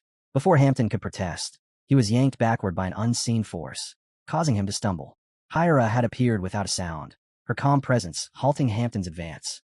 She held him back with practiced ease, her voice low and measured as she spoke. "I always believed my master would not be defeated by mere side effects." Larson offered a faint smile in her direction, silently thanking her for her timely intervention.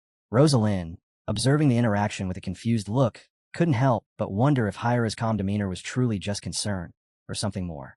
3 days later, Larson stood beneath the shower, the water cascading over him, as his thoughts turned inward. The rhythmic sound of water filled the space, but his mind was focused on the Grandel family's meditation technique. He sifted through the elements that had contributed to his celestial body attribute, evolving into Martial King. Each piece fell into place. The meditation method, Magner's fighting spirit, and Decatur's technique had all played vital roles in his transformation.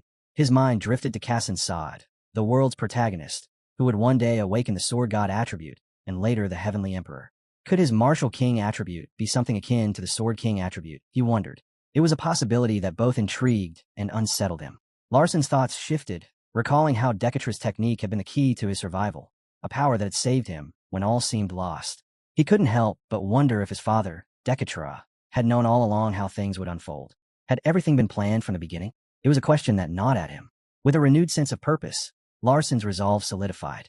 He would return to the Maiden family, where the answers to his lingering doubts likely lay. Decatur held the knowledge he needed, and Larson was determined to seek those answers once more. 1 full year had passed during Larson Maiden's 2-year pilgrimage, and in that time, he had spent his days within the Grandel family's mansion. As he dressed, Era appeared, informing him that the Grandel patriarch had requested to see him. Surprised by the sudden summons, Larson glanced at her with mild curiosity. Era confirmed that the patriarch wished to speak with him immediately. The head of the Grandel family had vanished overnight, leaving behind only a letter resting quietly on the table, as if taken away by an unseen force. He had entrusted all responsibilities to Magner before departing for secluded training. His abrupt disappearance cast a shadow over the estate, and Rosalind Grandel was left in a subdued period of sorrow, grappling with the sudden loss. As Larson walked through the estate, his thoughts raced. Why had the patriarch summoned him so urgently upon his return? What was the meaning behind it? The uncertainty lingered as he moved toward the meeting place. Suddenly, he paused, sensing a presence behind him. He turned, a faint smile curling upon his lips as he calmly acknowledged Era's presence. During his prolonged stay at the Grandel estate, Larson had made significant strides in magic. He had first mastered the beginner's Ice Magic Tome of Nazarin, becoming a First Circle Ice Mage through the Ice Crystal technique. His progress hadn't stopped there. He had advanced the Second Circle Ice Magic with the Ice All technique, and, eventually, even cast Third Circle Ice Magic, summoning a massive ice wall with ease. He couldn't help but feel a deep sense of gratitude toward Evian for personally writing the magic book for him. The book's most remarkable feature, he noted, was its ability to achieve maximum efficiency with minimal mana consumption. But his thoughts soon returned to the present. As he approached the door to Velitutor's chamber, a chilling, almost tangible killing intent suddenly radiated from Era. The intensity of her aura struck him immediately, and he realized at the moment they stood in front of the door, an agreement had already been made between them. Without hesitation, Larson activated his fighting spirit, fully understanding what Era was about to do. It was clear now, she intended to test him, not with magic, but with martial arts alone. Era's cold voice broke the silence, as she commented that the level of her attack was still based on when Larson had first mastered Ice Crystal. Her use of the past tense made it clear. She had surpassed that level long ago. A faint smirk appeared on Larson's face as he responded with a surge of energy stronger than before, realizing that to keep up with her, he would have to exert even more pressure. Then, in the blink of an eye, Era vanished. Larson's senses sharpened, his instincts screaming of an attack coming from his rear right. But his intuition told him it was a feint, a distraction. He could feel the true strike, the one that mattered, coming from the left. And then, in a blur of motion, Era surged forward with her flash attack. Her speed was blinding, her strikes relentless. Without hesitation, Larson clenched his fist, calling upon his intermediate combat magic, enhancement, to reinforce his body and soul. The raw power surged through him, and with a determined grimace, he met her assault head-on. Era moved with fluid precision, striking again and again, testing him. For a split second, Larson was taken aback as she vanished, only to reappear behind him, more serious, more focused than ever before. Determined to meet her challenge, he invoked the secret technique of Tatanka, the first form, 10,000 bites. He poured every ounce of his strength into the blow, his entire being focused on not letting her down. A furious, spiraling force exploded from his punch, crashing into Era. The impact sent her flying back, and her dagger shattered like glass against the unstoppable power. Era slowly rose, her gaze filled with admiration. She acknowledged that Larson had surpassed her expectations and praised his seamless integration of martial arts with combat magic. Larson gave a humble smile in response, though inwardly, he knew the truth. The technique he had used wasn't simply a victory, it was a necessity. In the face of the limitations a mage's body presented, he had found a way to push beyond them, combining his magic with the raw spirit of martial arts. But even as he stood there, accepting her praise, he knew that Era could have avoided his strike. She hadn't. She had chosen to take it, and her praise was not for him alone. It was aimed at someone else, the Grandel Patriarch, who had been silently observing. In that moment, Velitutor Grandel stepped forward, his presence like a mountain, his aura radiating power so fierce that it seemed to shake the very air. With a voice that cut through the tension, he remarked on Larson's explanation, suggesting that martial arts were nothing more than a mere supplement in his case. Internally, Larson was struck with awe as the family head finally revealed himself. The Patriarch's power, his sheer fighting spirit, was something truly formidable. No surprise, considering his status at the 10-star rank. The Patriarch's words continued, questioning whether Larson, like most mages, believed magic was the supreme discipline. He asked whether that was the conviction of someone born to magic. Larson responded calmly, with a steady gaze. He knew better than anyone that such a belief was a lie. Born into a mage family, his magical potential far outstripped his aptitude for martial arts. So naturally, he had focused more on developing his magic. He said it plainly, with no arrogance, only a clear-eyed truth. The Patriarch smiled, clearly pleased, and the oppressive aura he had surrounded them with lifted. He spread his arms wide, cheerfully remarking that it was the first time he had seen a member of the Maton family acknowledge another discipline in such a manner. As he withdrew, Larson couldn't help but reflect on the Patriarch's complexity. Velitutor Grandel, the towering figure, held within him two contrasting sides, one of overwhelming power, the other, strangely warm and open. The Patriarch's gaze softened as he revealed a request for Larson, one that, he assured, would ultimately be beneficial. Larson, unmoved, responded that he would only decide once he heard the full details. The Patriarch, unfazed by the challenge, asked if Larson was familiar with the Shadow Wasteland. The name rang a bell in Larson's mind, and he confirmed that it was indeed a domain under the management of the Maton family. The Patriarch nodded, confirming that it was his household's domain. He requested that Larson retrieve an ancient book hidden within it, adding that Rosalind should accompany him on this mission. Larson's response, however, threw everyone off balance. To the Patriarch's surprise, he stated that he, too, had a condition. Era's eyes widened in disbelief, stunned by Larson's unshaken composure before someone of the Patriarch's overwhelming presence, the Dark King himself. The Patriarch's brow furrowed slightly, sensing the shift in atmosphere, and he questioned Larson's calmness. With measured words, Larson explained that as the request came from the Dark King, he was entitled to establish a minimum condition before agreeing. His tone was steady, but his message was clear. This was not a simple favor. With a hint of warning, Larson added that if the patriarch were to act independently within the Maton family's territory, it would be seen as a declaration of war. The patriarch chuckled lightly, as though the idea of someone daring to confront him was amusing. I could go myself, he said, his voice tinged with curiosity. Larson's reply was firm, his voice carrying the weight of an unspoken truth. If you do, it will be regarded as an act of hostility by the Maton family. For a moment, silence lingered. The patriarch's lips curled into a faint smile, privately acknowledging Larson's boldness. The boy had outwitted him, recognizing the risks and implications well before the patriarch could even consider them. It was a subtle game of power, and Larson was playing it with remarkable skill. Larson, too, had his own thoughts. He deduced that sending Rosalind into Maton territory wasn't a mere suggestion. It was tied to something she needed there. Something important. The patriarch shifted his stance, reflective. The Maton family had watched over 3 potential family heads until now. One had mysteriously vanished. The second was Ivelia Maton, and the third, Persia Maton. Smiling ever so slightly, he conceded to Larson's condition, sensing a rare quality in the young man. This boy, the patriarch thought, might very well be the future head of the Maton family. Larson's smile widened. He had earned his ground, and now he would press his own request. My condition is simple, he said, with unwavering confidence. Find my friend Mirong, the king of the Golden Tiger tribe. The Grandel patriarch repeated the name, Mirong, his voice laced with recognition. I've heard many stories about her. She must be around 6 by now. Larson confirmed the estimation. Velatutor continued, mentioning that Mirong had recently faced the mercenary king, which struck Larson with surprise. He knew, without a doubt, that Mirong stood no chance against such an imposing figure. The recollection of the battle came swiftly to Larson's mind. The mercenary king, towering and unstoppable, brought his massive hammer crashing down, a strike that could flatten mountains. The patriarch, observing Larson's concern, acknowledged it. He explained that the mercenary king had only praised Mirong because of her lineage, the Golden Tiger tribe.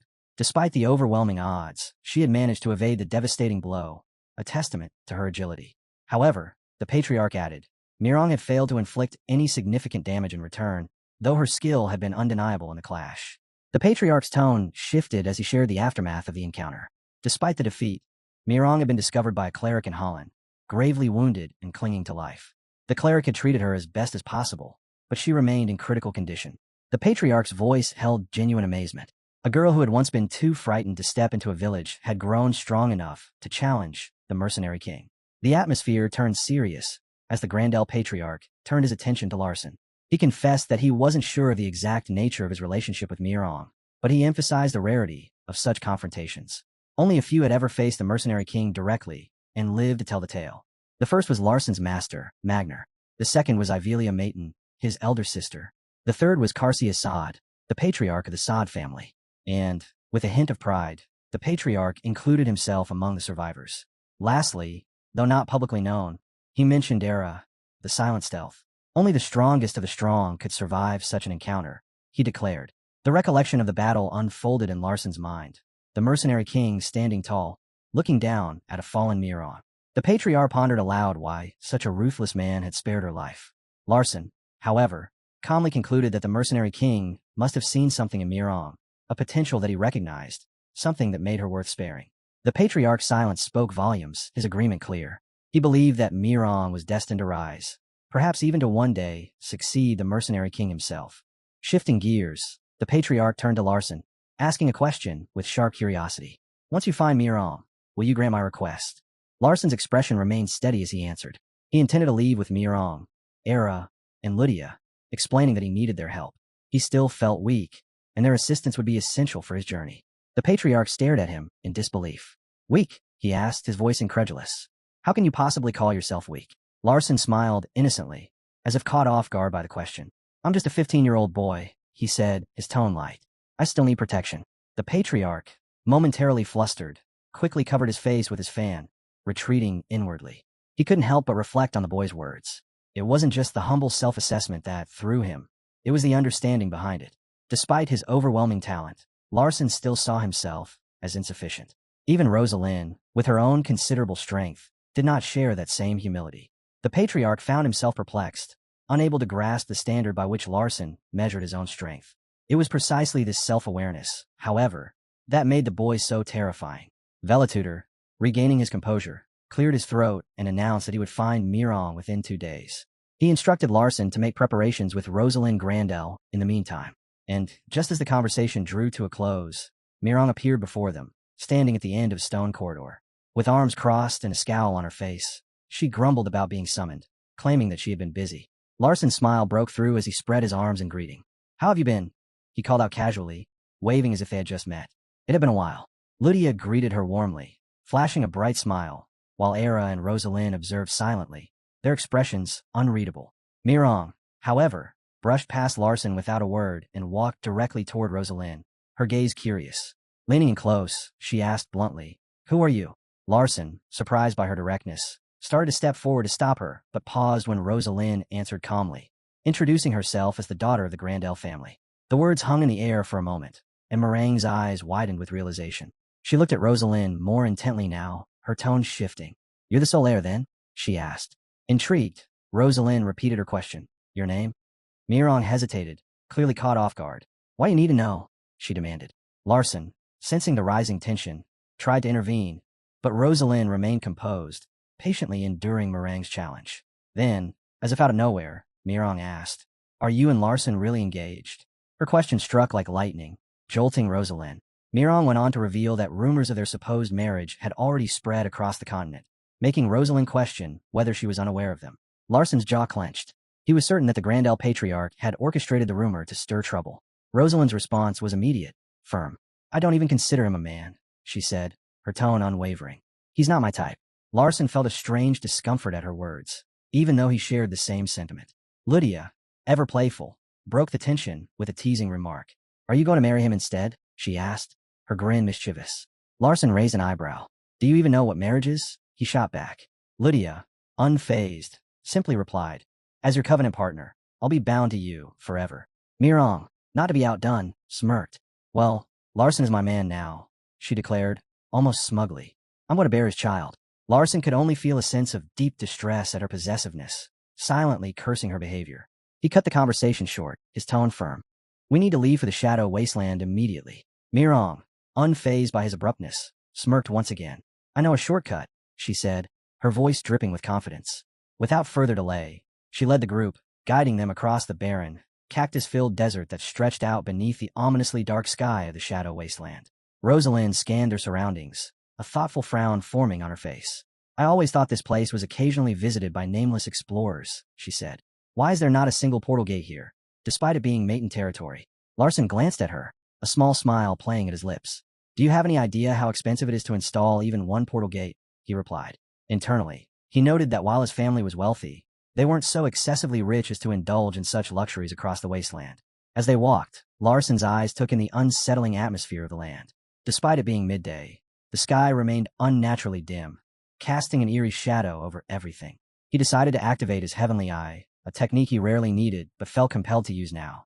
A notification panel immediately confirmed his suspicions. They were deep within the Shadow Wasteland, a region plagued by shadow wraiths. These parasitic entities fed on the shadows of living creatures, slowly draining their vitality. Larson's gaze shifted to the ground beneath a cactus where tadpole-like creatures swam in the dust, their movements ominous. He could feel the danger pressing in, and a sense of urgency rose within him. "We need to leave now," he muttered, his voice laced with concern. Before they could act, Lydia called out, her voice filled with annoyance. "I hate these cacti," she said, glaring at the nearest one. "Can I destroy it?" Larson, still scanning their surroundings, nodded in approval. "Go ahead." With a determined expression, Lydia drew on her mana and summoned a massive fireball. Her power flared to life, and with a swift motion, she hurled it toward the cactus. The explosion that followed was deafening, flames roaring as they consumed the plant entirely. The shadow wraiths hiding within the cactus were incinerated in an instant, vanishing without a trace. Larson watched the spectacle with a quiet nod of approval, praising Lydia's effort. She beamed with pride at his compliment, while Rosalind stood in stunned silence, wide-eyed at the sheer display of power. Mirong, who had been unusually quiet, sat down on the ground, her focus shifting. "Did you mention an old book?" she asked. Larson nodded, recalling Velitutor Grandel's instructions. "According to the Patriarch, there should be one around here somewhere." Without a word, Mirong crouched low, pressing her nose to the ground, sniffing with remarkable precision. Her expression shifted dramatically, and she staggered backward, visibly disturbed. She covered her mouth as her face twisted in disgust. "It smells like a decaying corpse," she gasped, trembling. Larson frowned. a sense of unease creeping over him. Even his divine eye, which could detect anomalies with ease, revealed nothing. He considered their options carefully. We might need at least 3 days to find it, he muttered. The oppressive sky loomed over them as they continued their trek across the barren wasteland, unaware that they were being watched. From behind a massive rock, a man observed them, his weary eyes scanning each of them with quiet curiosity. His gaze lingered on Larson, watching intently as the group pressed on. 3 days later, under a quiet night sky, Larson and Lydia sat resting beside a softly flickering bonfire, and as Larson fixed his gaze on the flames, he sank into deep thought over a realization he had recently made, that the shadow wraith became active at midnight, and as he watched them drift around the stacked logs, he concluded that at that precise hour they could latch onto even the faintest shadows, including the one cast by the fire itself.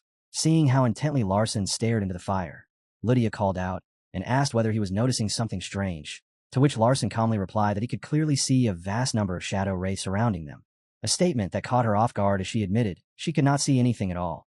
Larson then explained that once she advanced a higher circle she would gain the perception as well, yet this only deepened her confusion, since she pointed out she was already in the third circle while Larson remained in the second, making it hard to understand how he could perceive them when she could not. Realizing his slip, Larson immediately broke into a cold sweat and hurriedly covered it up by suggesting that perhaps this ability came from his bloodline.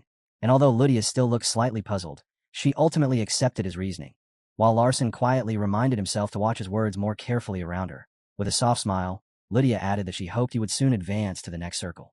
The next day, Larson called out to Mirong, who was crouched low with her nose close to the ground as she carefully sniffed for traces, and he explained that while the wraiths seemed to wander aimlessly, they were actually moving along a specific path, which piqued her curiosity.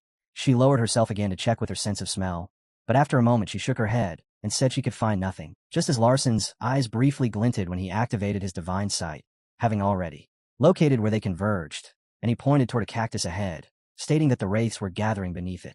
Without a second thought, Mirong told him to leave it to her and burst forward at astonishing speed, leaving both Larson and Rosalind visibly surprised. And as she reached the cactus, she clenched her fist and smirked with clear recognition of the hidden presence before drawing her arm back and driving a powerful punch forward, the blow landing with overwhelming force as the ground split and erupted, sending a violent shock through the area that forced Rosen, Lydia, and Rosalind to retreat a step, while a startled Rosalind wondered aloud whether Mirong had always possessed such strength. Larson gave a faint smile, quietly acknowledging how much Mirong had improved in such a short span of time. Suddenly, Lydia spotted something unusual inside the newly formed crater, a hidden staircase, and immediately called Larson over. After examining it, Larson concluded that a structure like this could not naturally form in the desert, becoming certain it was an artificially constructed dungeon, and as he stood at the edge looking down, he wondered whether the ancient book mentioned by Velitutor might be concealed within. Knowing there was only one way to find out, Larson decided they had to go in, instructing Era to cover him, and she promptly agreed, drawing her dagger as she prepared herself. Nearby, Rosalind watched in shock, realizing she had assumed Era had disappeared and never noticed she had been with them the entire time, while Larson then turned to Rosalind and told her to follow him inside, and as she looked at him, an unsettling realization surfaced. Despite pushing her fighting spirit to the limit, she could barely perceive the wraiths, yet Larson saw them with ease without any enhancement, and when combined with the strength of the companions around him, this filled her with determination as she clenched her jaw, unwilling to fall behind. At that moment, a system notification appeared before Larson, stating that the character Joker was beginning to awaken, and though briefly surprised as he read it, he silently questioned what it meant, casting a quick glance toward Rosalind, who stood nearby, wondering if the message might be referring to her. Unseen by the group, the mysterious pursuer was still trailing them, and as he hid behind a rock and watched, Era immediately sensed his presence, suddenly appearing behind him with a sharp dagger pressed to his throat as she demanded to know who he was, leaving him utterly terrified. He quickly raised his hands in surrender and hurriedly apologized, insisting he had no intention of spying, after which she dragged him forward. Shaking with fear, the man introduced himself as Duran, a nameless wanderer of the wasteland. Yet Larson fixed him with a sharp stare and instantly realized something was off, as the man was clearly lying, and to Larson's eyes, this being could not even be considered human. Activating his divine sight, he saw through Duran and discovered that beneath his clothes, shadow wraiths had completely filled his body, having devoured him from within, and, at that same moment, another system notification appeared, stating that the character Joker had gained an opportunity to awaken, with the god of schemes, Ladion, offering assistance for this awakening. Meanwhile, Mirong pointed at the suspicious man and asked Larson if she should simply devour him. However, Larson kept his attention on the notification, recognizing that Lady One appeared to be trying to aid Rosalind's growth, and he turned to her to ask what she thought.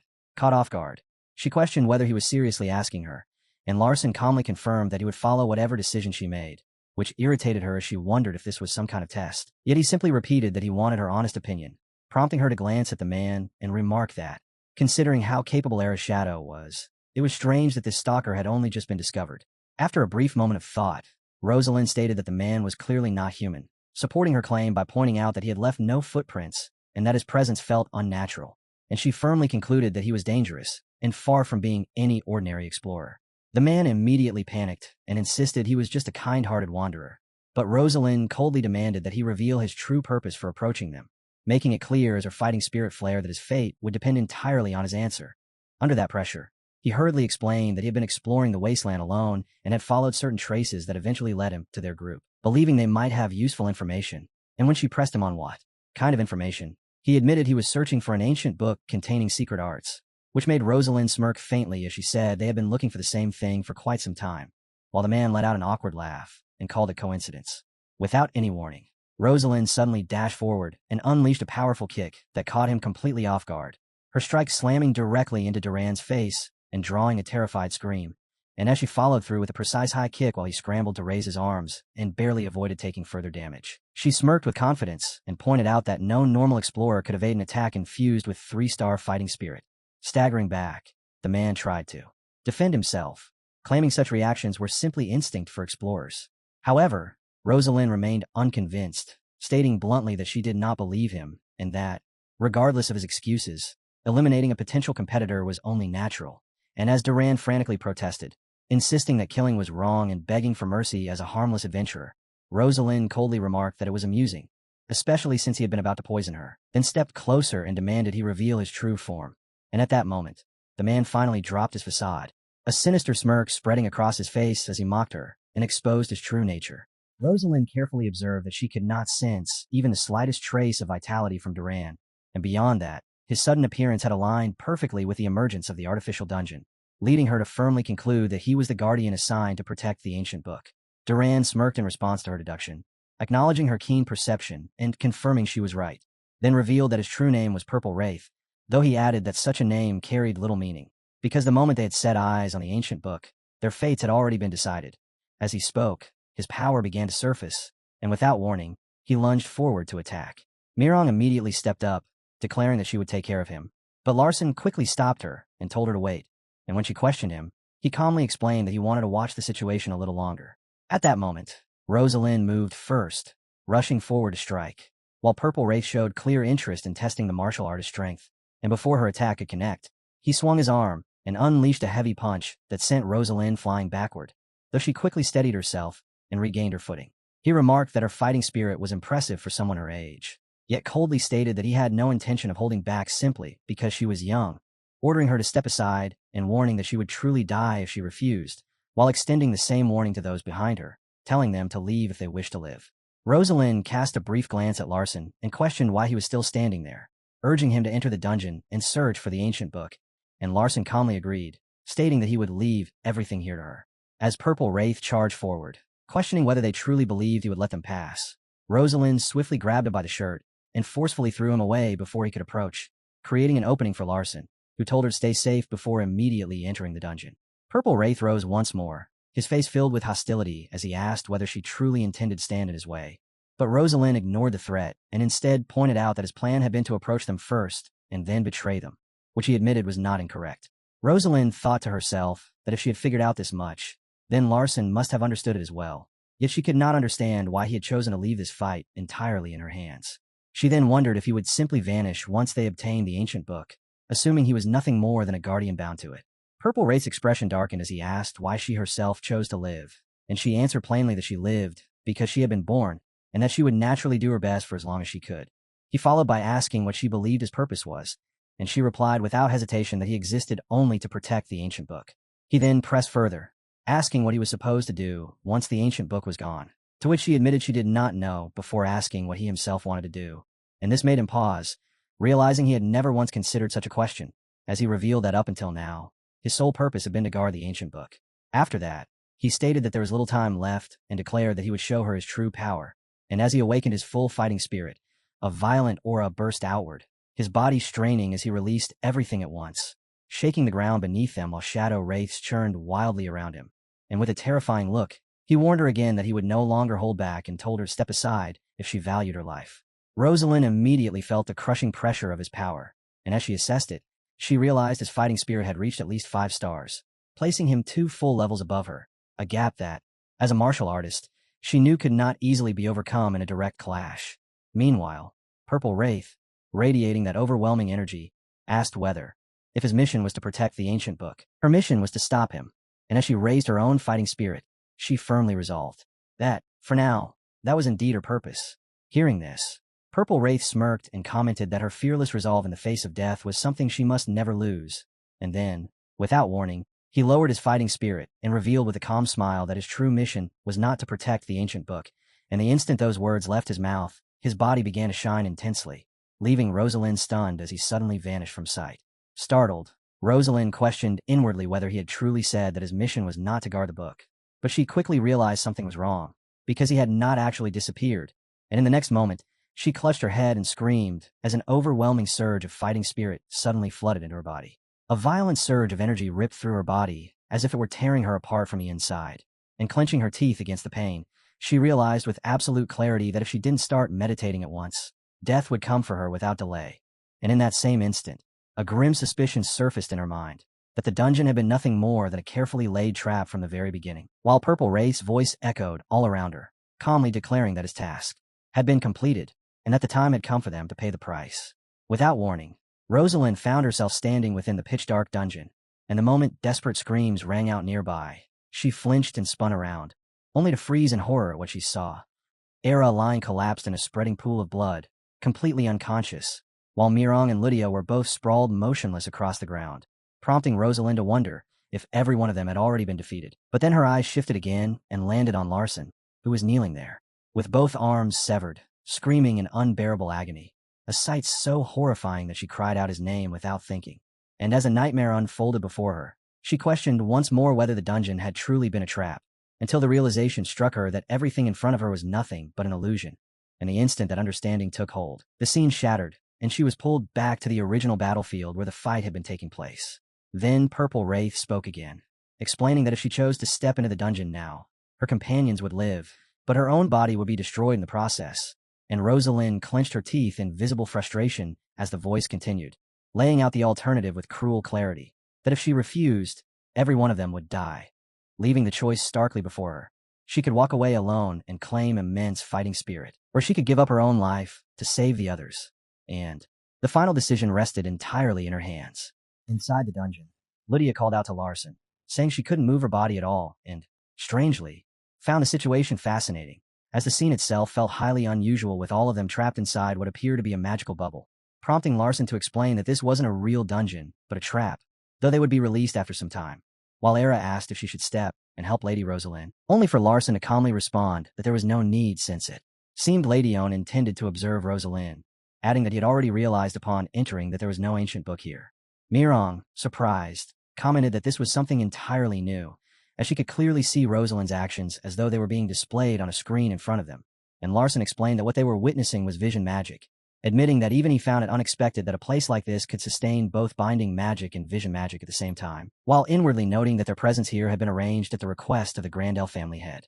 Mirong then asked what Larson would have done if he were in Rosalind's position, and he answered without hesitation that he would have stayed still, which displeased her enough to call him a scoundrel, though Larson simply replied that this was how Maiden functioned, leading Mirong to remark that she had briefly forgotten he carried the same blood as Persia, prompting a light laugh from Larson as he explained that Rosalind was a Grandel, and the Grandel family had their own way of handling situations, so he believed Rosalind would choose to enter, while Mirong worried that doing so might leave her body in a dreadful condition, a concern Larson dismissed as unlikely. Taking everything into account, Larson reasoned that his father and Velitutor were most likely orchestrating the entire situation, which meant that every word they were speaking was probably being transmitted to them. And he went on to explain that the mana in this place was extremely favorable due to the heavy concentration of healing mana, causing Mirong to ask in surprise how he knew that, while Lydia questioned whether he was mocking her for being only a second circle mage, to which Larson calmly replied that he was still a mage himself, and was certain that the moment Rosalind entered this space, her body would recover, creating the awakening opportunity mentioned by Lady One, the god of schemes.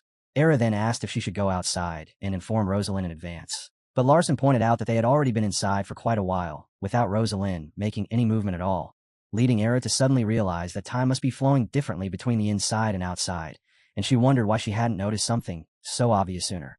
Larson went on to explain that binding and vision, together with healing and distortion, were not forms of magic that could be easily manifested, and Era admitted that while she lacked deep knowledge of magic, she had at least heard that combining 4 different types at once was nearly impossible, which Larson confirmed, stating that only a tiny number of mages could accomplish such a thing, at a level comparable to an elder of the Maiden family, though he added that it would make no sense for a Maiden elder to test the heir of Grandel, since that would be no different from openly declaring war, prompting Era to grasp what he meant as Larson concluded that his father must be involved in this test.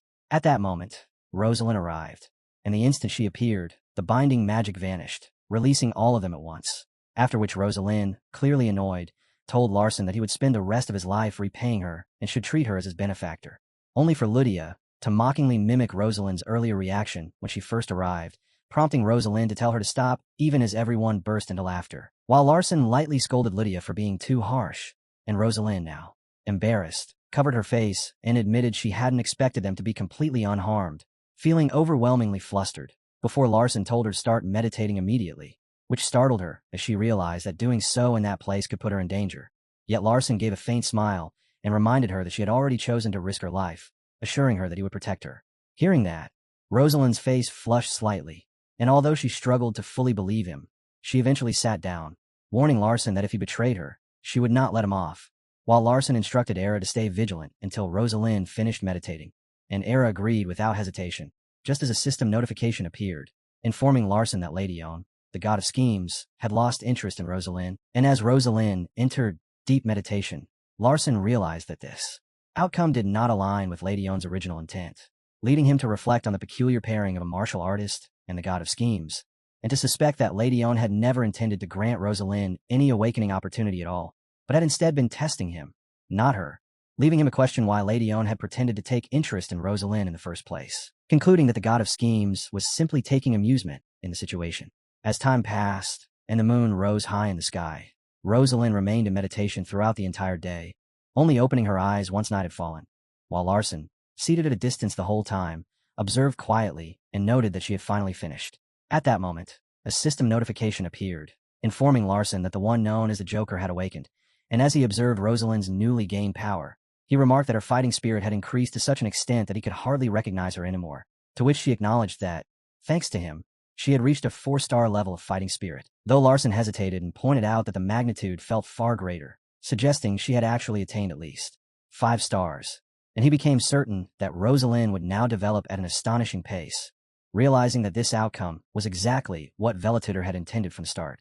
Without warning, another system message appeared, stating that the creator's privilege had been activated, and Larson immediately noticed that both time and space had come to a standstill once again, leading him to suspect that Rosalind's awakening had only served as a pretext for Lady One, after which the system informed him that the god of schemes had granted him an item, a black pot, causing Larson to stare at it in surprise as curiosity stirred within him, while the system began recounting a story from 30,000 years ago, explaining that Lady One had once been a relatively young god, born between At, the god of wisdom, and Lena, the fairy of trickery, and that younger gods tended to be more curious and more actively engaged with human affairs because they were easily drawn to humans, since gods had no natural enemies and existed eternally, and although they shared certain personality traits with humans, they would inevitably grow bored over time, constantly searching for new forms of entertainment, with humans being the most fascinating source of amusement due to their unpredictability and emotional nature. And the story further revealed that Lady One had developed a particular interest in Larson Maiden and wished to involve himself with him directly. Faced with the need to determine the reason behind this, Larson realized it was time to fill in the missing parts of the narrative, and as he began to write, he understood that this instance would be easier since the answer had effectively already been given to him, leading him to conclude that Lady One's interest stemmed from being deeply impressed by the way he lived his life. But in that instant, a strange voice echoed out from a mass of darkness, startling him, as it confirmed that he was correct and stated that his life was indeed entertaining, as shadowy tentacles stretched outward and slowly began to take hold of him. Larson immediately realized in horror whose voice it was, while blood splattered across his face and an overwhelming mental pressure bore down on him. his eyes filling with terror, and within his mind, Leidon appeared wearing a twisted grin as he repeatedly expressed his desire to possess Larson, inflicting unbearable pain that forced him to scream in agony. In that very instant, Larson understood that Leidon was trying to seize control of his body, and he questioned whether what he had written had shattered the barrier that had previously kept Leidon from directly exercising his power. And as that realization sank in, regret overwhelmed him, making it clear that he had walked straight into the scheme Leidon had so carefully prepared. Larson fought with everything he had, his thoughts racing as he searched for any escape from the situation, when a system notification suddenly appeared announcing that a missing probability had been restored. Tightening his grip around the glowing eraser in his hand, he declared his determination to break free and chose to invoke the authority of the one-time eraser he had been granted, quickly realizing that the key was to halt Leidon's direct interference by rewriting its cause. And so, he wrote that Leidon instead supported Larson Mayton's way of life from a distance, taking satisfaction in watching him grow on his own. The moment he finished, the system confirmed that the probability had been successfully altered through the eraser's authority, and with that, the plan succeeded, severing Leidon's influence over him. The crushing force disappeared at once, and Larson collapsed onto the ground, struggling to catch his breath as he clenched his teeth, thinking about how a brief lapse had almost cost him control of his own body, and he resolved to approach such traps with far greater caution going forward. Soon, time and space resumed their normal flow, and as he sat there in silence, Rosalind came over and asked what had been on his mind, but he brushed it off as nothing, after which she noticed a jar nearby and asked about it, only for him to casually reply that it was just an ordinary container, while at the same time Lydia mentioned that she was hungry, leading Larson to suggest they head back to Grandel, and right then, the system revealed that the black jar was actually an item crafted by Hephaso, the god of blacksmiths, which caught him off guard. As they made their way back by boat, Larson kept studying the black jar, unable to understand why Leidon had given it to him, until a sudden realization struck as he recalled someone tied to it, a man known as Ralphin, the Spatula Prince, who was fated to become Cassin Sada's companion, and had once stated he would join Cassin if someone helped him locate the counterpart to his spatula. Larson remembered that he himself had come up with the idea of that counterpart on a whim, even though many readers had criticized it as childish. Yet now he suspected that the black spatula's counterpart might be linked to this black jar, and he decided that once they reached Grandel, he would begin searching for any trace of Ralphin. When they finally arrived in Grandel, they were taken aback to find Decatra, Mayton seated calmly in the garden, drinking tea with Velitutor, leaving Larson wondering why Decatra was there. Noticing Larson, Decatra set his teacup down and commented that he could practically hear Larson's thoughts racing, to which Larson replied that anyone would be startled by a scene like this, and Decatra followed by asking what conclusion he had come to. Larson answered that he had determined his father must have used long-distance warp to arrive, prompting Decatra to casually remark that such a deduction was obvious. Yet Larson continued, explaining that warp was a specialized technique, commonly used for assassinations, and the fact it had been allowed within Grandel's domain suggested that the Mayton and Grandel families were on fairly good terms. Decatra cast a glance at Velitutor and remarked that Larson's reasoning was not especially impressive, though not entirely incorrect either, which led Larson to question why, if that were true, the arrangement had been made with the head of Grandel. Decatra immediately rejected the premise, stating that he had not worked together with Grandel's leader, but Larson pushed back, insisting that the complex magic involved in that place could only have been cast by Decatra, and at that moment, Velitutor stepped in, asking Larson what exactly he had gained from the Shadow Wasteland. In response, Larson gestured toward Rosalind and stated that what he had gained was a friend, causing her to react in shock as she asked if he meant her, and when he confirmed it, she narrowed her eyes and denied the claim, saying she had only accompanied him because they shared the same objective. Larson let out a soft laugh and agreed, reminding her that they had already saved each other's lives, which left her unable to respond for a moment as a faint blush appeared on her face. But before she could speak, her father interrupted with a warning that talking with Larson was dangerous because he had a way of guiding conversations to his advantage without others noticing, even adding that he sometimes wondered whether Larson was a hidden weapon cultivated by the Mayton family, a remark that made Decatra smile with clear satisfaction. At that instant, Larson was taken aback when the system revealed Decatra's emotional state, showing both pride and joy, leaving him stunned because it was the first time the Heavenly Eye had successfully identified Decatra's emotions. Later, as they walked together, Larson asked Rosalind if she had ever been to Screen Rock, and walking slightly ahead, she answered that she had not, prompting Larson to explain that reaching it required passing through the wasteland. She replied with confidence that the Grandel family's martial artists would clear the way for her, and noticing a shift in her mood, Larson pointed it out, which made her turn back and angrily vent her frustration about being forced to climb Screen Rock alongside him. Larson then brought up their earlier exchange involving their fathers and remarked that, since the head of Grandel had already made a request of him, it was only fair that his own father would now make a request of Rosalind. Velatutor expressed sincere gratitude, pointing out that thanks to Larson, Rosalind had advanced to the 4-star level, while Larson speculated that his own growth should be able to match the extent of Rosalind's improvement. Dekatra then asked whether Larson had a particular assignment in mind that would be beneficial, and Larson admitted that he intended to postpone it for the time being, prompting Dekatra to clarify that any such request would ultimately be directed at Rosalind, meaning the final decision would rest entirely with her. Larson responded calmly that, as his dear friend, she would agree to his request, which led Dekatra to question why he would want to delay it, and to point out that reaching the 3rd circle immediately would clearly be advantageous. In response, Larson simply smiled and stated that he had already come close to attaining the 3rd circle, a claim that stunned everyone present as they wondered when he could have progressed that far. And Dekatra followed with a firm question, asking whether Larson was prepared to take responsibility for such a statement, to which Larson answered with complete confidence that he was. As they descended the stairs, Rosalind asked if he was being overly confident and questioned what would happen if he failed to reach the 3rd circle in time, to which Larson answered calmly that he would die, leaving her visibly shaken. He then turned to her and asked whether he truly seemed like someone who wished for death, and although she replied that he did not, she pointed out that being purged by one's own father sounded dreadful, her anxiety clear as she wondered if he felt no fear at all. But Larson simply patted her shoulder and reassured her not to worry, confidently stating that he would achieve the 3rd circle within 2 weeks, return safely, and meet her again. With that, he departed, leaving Rosalind standing there, frozen in place as she thought about how he had once been such an immature brat and quietly questioned when he had become so handsome, only to immediately curse herself, force herself to regain composure, and then leave as well. Meanwhile, back in his room, Larson was reading when Hampton approached him with excitement and asked what their next move would be, and Larson informed him that they would be heading to the Kenya region of the Holy Holland Empire for roughly 2 weeks. Era then remarked that, as far as she knew, Kenya was the cultural center of the Holy Empire, and asked why he planned to go there, prompting Larson to look at her skeptically and ask whether she intended to report this to her father, to which she responded by questioning whether it was truly something that needed reporting. Larson then set his book aside, leaned back, and stated calmly that he had already informed him, adding that he was required to reach the 3rd circle within 2 weeks, which led her to ask whether such a thing was even possible, and Larson admitted that it was not. Because of that, he explained that he needed to leave as soon as possible since he did not want his father to learn the method he would use to reach the 3rd circle. And Era acknowledged his reasoning, understanding his intent, while Larson gave a faint smile and reflected inwardly that achieving the 3rd circle in such a short time was impossible through ordinary means. The next morning, they gathered at the exit, where Lydia complained that it was too early and that she was still tired, and Larson replied with the saying that the early bird catches the worm, only for her to dismiss it by pointing out that she was not a bird. After glancing around, she asked where Miron was, and Larson explained that Miron would not be joining them this time. Although Larson had wanted to bring her along, she had said she would return in a few days, and with no time to wait, he chose to leave without her.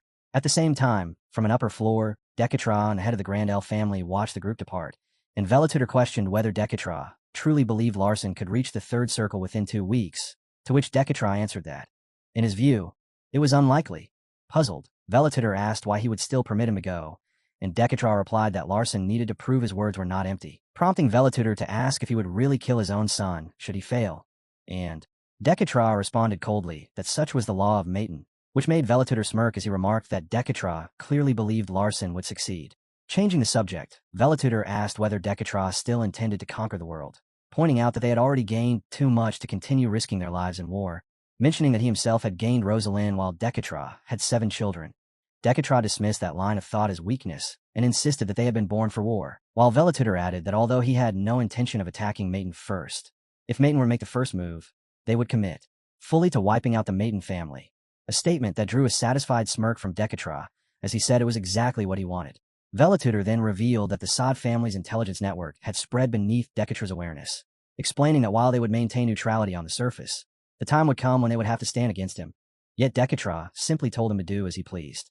On a stormy day at the outskirts of the Holy Holland Empire, near Kurvan's portal gate, the gatekeeper stood there in irritation, thinking how unlucky he was to be working in the rain, when Larson and his group arrived and confirmed that he was indeed the gatekeeper of the Kurvan portal gate.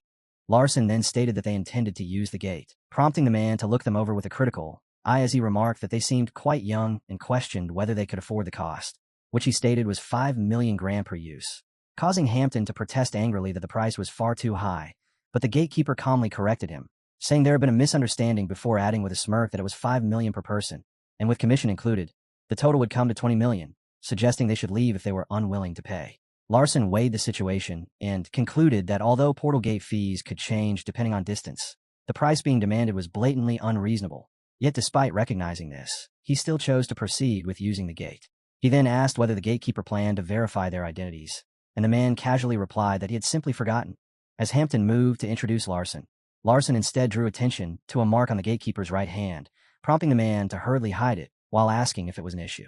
Larson remarked that he had heard of a plague in the southern part of the continent linked to black butterflies and wondered if that mark might be evidence of it. But the man brushed it off, insisting that despite the rumors it was not infectious and telling him not to be concerned. He then studied Larson more closely and commented that his clothing made him look like a mage, yet the aura he sensed felt closer to that of a martial artist, leading him to question what Larson actually was, to which Larson only smiled and answered that he was a bee. The reply left the man completely stunned, while Larson inwardly noted that this phrase functioned as a password used to gain entry into an illegal underground auction house, where trafficked humans and illicit artifacts were sold, an operation he already knew the mages of Mayton were secretly observing for profit. He then asked Hampton how much money remained in their subspace, and Hampton answered that they still had about 82 million grand reserved for travel, which led Larson to comment that their funds were still substantial, a statement that visibly shocked the gatekeeper, who could not believe that people so young held such wealth. Larson then handed over his identification card, and as the man began inspecting it and reading through the name, the instant he reached the surname, Mayton's expression turned to terror, and he immediately tried to flee, even leaving his umbrella behind. However, before he could get away, Era appeared in a flash and pressed a blade to his neck, drawing a thin line of blood and stopping him on the spot. And as the man broke into a cold sweat, gripped by fear, Larson coldly instructed Era to kill him if he so much as moved an inch. Larson addressed the trembling man and told him that cooperation would earn him his life, adding that he still had plenty of uses left. The man struggled to accept how effortlessly his situation had been exposed, but Larson gave a faint smile and explained that if he himself was aware of this matter, then all of Mayton already knew as well, further implying that Mayton would at least preserve its public image. The man stammered in dread as he realized this must be why administrators were sometimes executed, and Larson confirmed it without hesitation, then fixed him with a sharp, frigid gaze and stated that he was nothing more than a disposable tool. Nothing beyond that, and even if he were to die on the spot, the world would move on as though he had never existed. Panicking, the man tried to reason through the situation and concluded that since Larson was revealing all of this, he likely intended to spare him, believing that he still had some value. Larson confirmed this and said he needed him to lead them to the auction house. The man, thinking ahead, assumed that once he had outlived his usefulness he would be killed anyway, and in fear resolved to look for a chance to escape, but Larson immediately warned him not to even think about running, revealing that he had already marked him with a mana scent. The man asked if it was the chaser spell, and Larson confirmed it, adding that with the man's current level, he would not have even detected it, which left the man flustered as he awkwardly admitted that Larson was right. Larson then remarked that the man must have heard many things about him, prompting the man to think carefully until it suddenly struck him that the person in front of him was Larson Mayton, making him wonder if he was the so-called rogue seventh young master he had heard rumors about, including whispers that Larson might soon be eliminated. Larson asked which organization the man belonged to, but the man remained distracted, staring closely as he thought that Larson seemed completely different from those rumors, before finally revealing that the portal gate was operated by the Magic Association, Halo. Larson then turned to Hampton and instructed him to file and send a formal complaint to them, stating that the man had failed to verify his identity and had attempted to overcharge him. The man's face went pale as he anxiously wondered if this meant he would lose his position, but Larson questioned whether he truly believed that would happen and explained that the most likely consequence would simply be a reduction in his salary. He added that a place this remote barely generated any real profit, so trouble caused by someone like him would never escalate into anything serious and would instead be handled through proper channels without issue. Hearing this, the man couldn't help but think that if the so-called weakest, the seventh young master of the Mayton family, was already this formidable, then the other young masters must be absolute monsters. And gripped by fear, he immediately declared that he would activate the portal gate and assist them. The group stepped through the gate and arrived in the Holy Holland Empire, specifically Canyu City, where crowds of people dressed in priestly robes moved through the streets. Lydia observed the expressions around them, noting how everyone seemed bright and radiant, while Hampton explained that the empire was famous for its abundance of handsome and beautiful individuals, even mentioning a rumor that simply breathing Holland's air could improve one's skin, which was why so many spent large sums just to travel there, before adding in a flattering tone that none of them could compare to Larson's appearance, prompting Larson to laugh softly and thank him. Hampton went on to say that he had visited this place several times and brought up a poisonous herb called delpu that grew only in Canyu. Era then asked Larson if he had truly used the chaser spell earlier, and Larson casually admitted that he did not even know how to use it yet. which caught her off guard. She nearly pointed out that he had deceived the man, only to stop herself midway, unable to say it outright.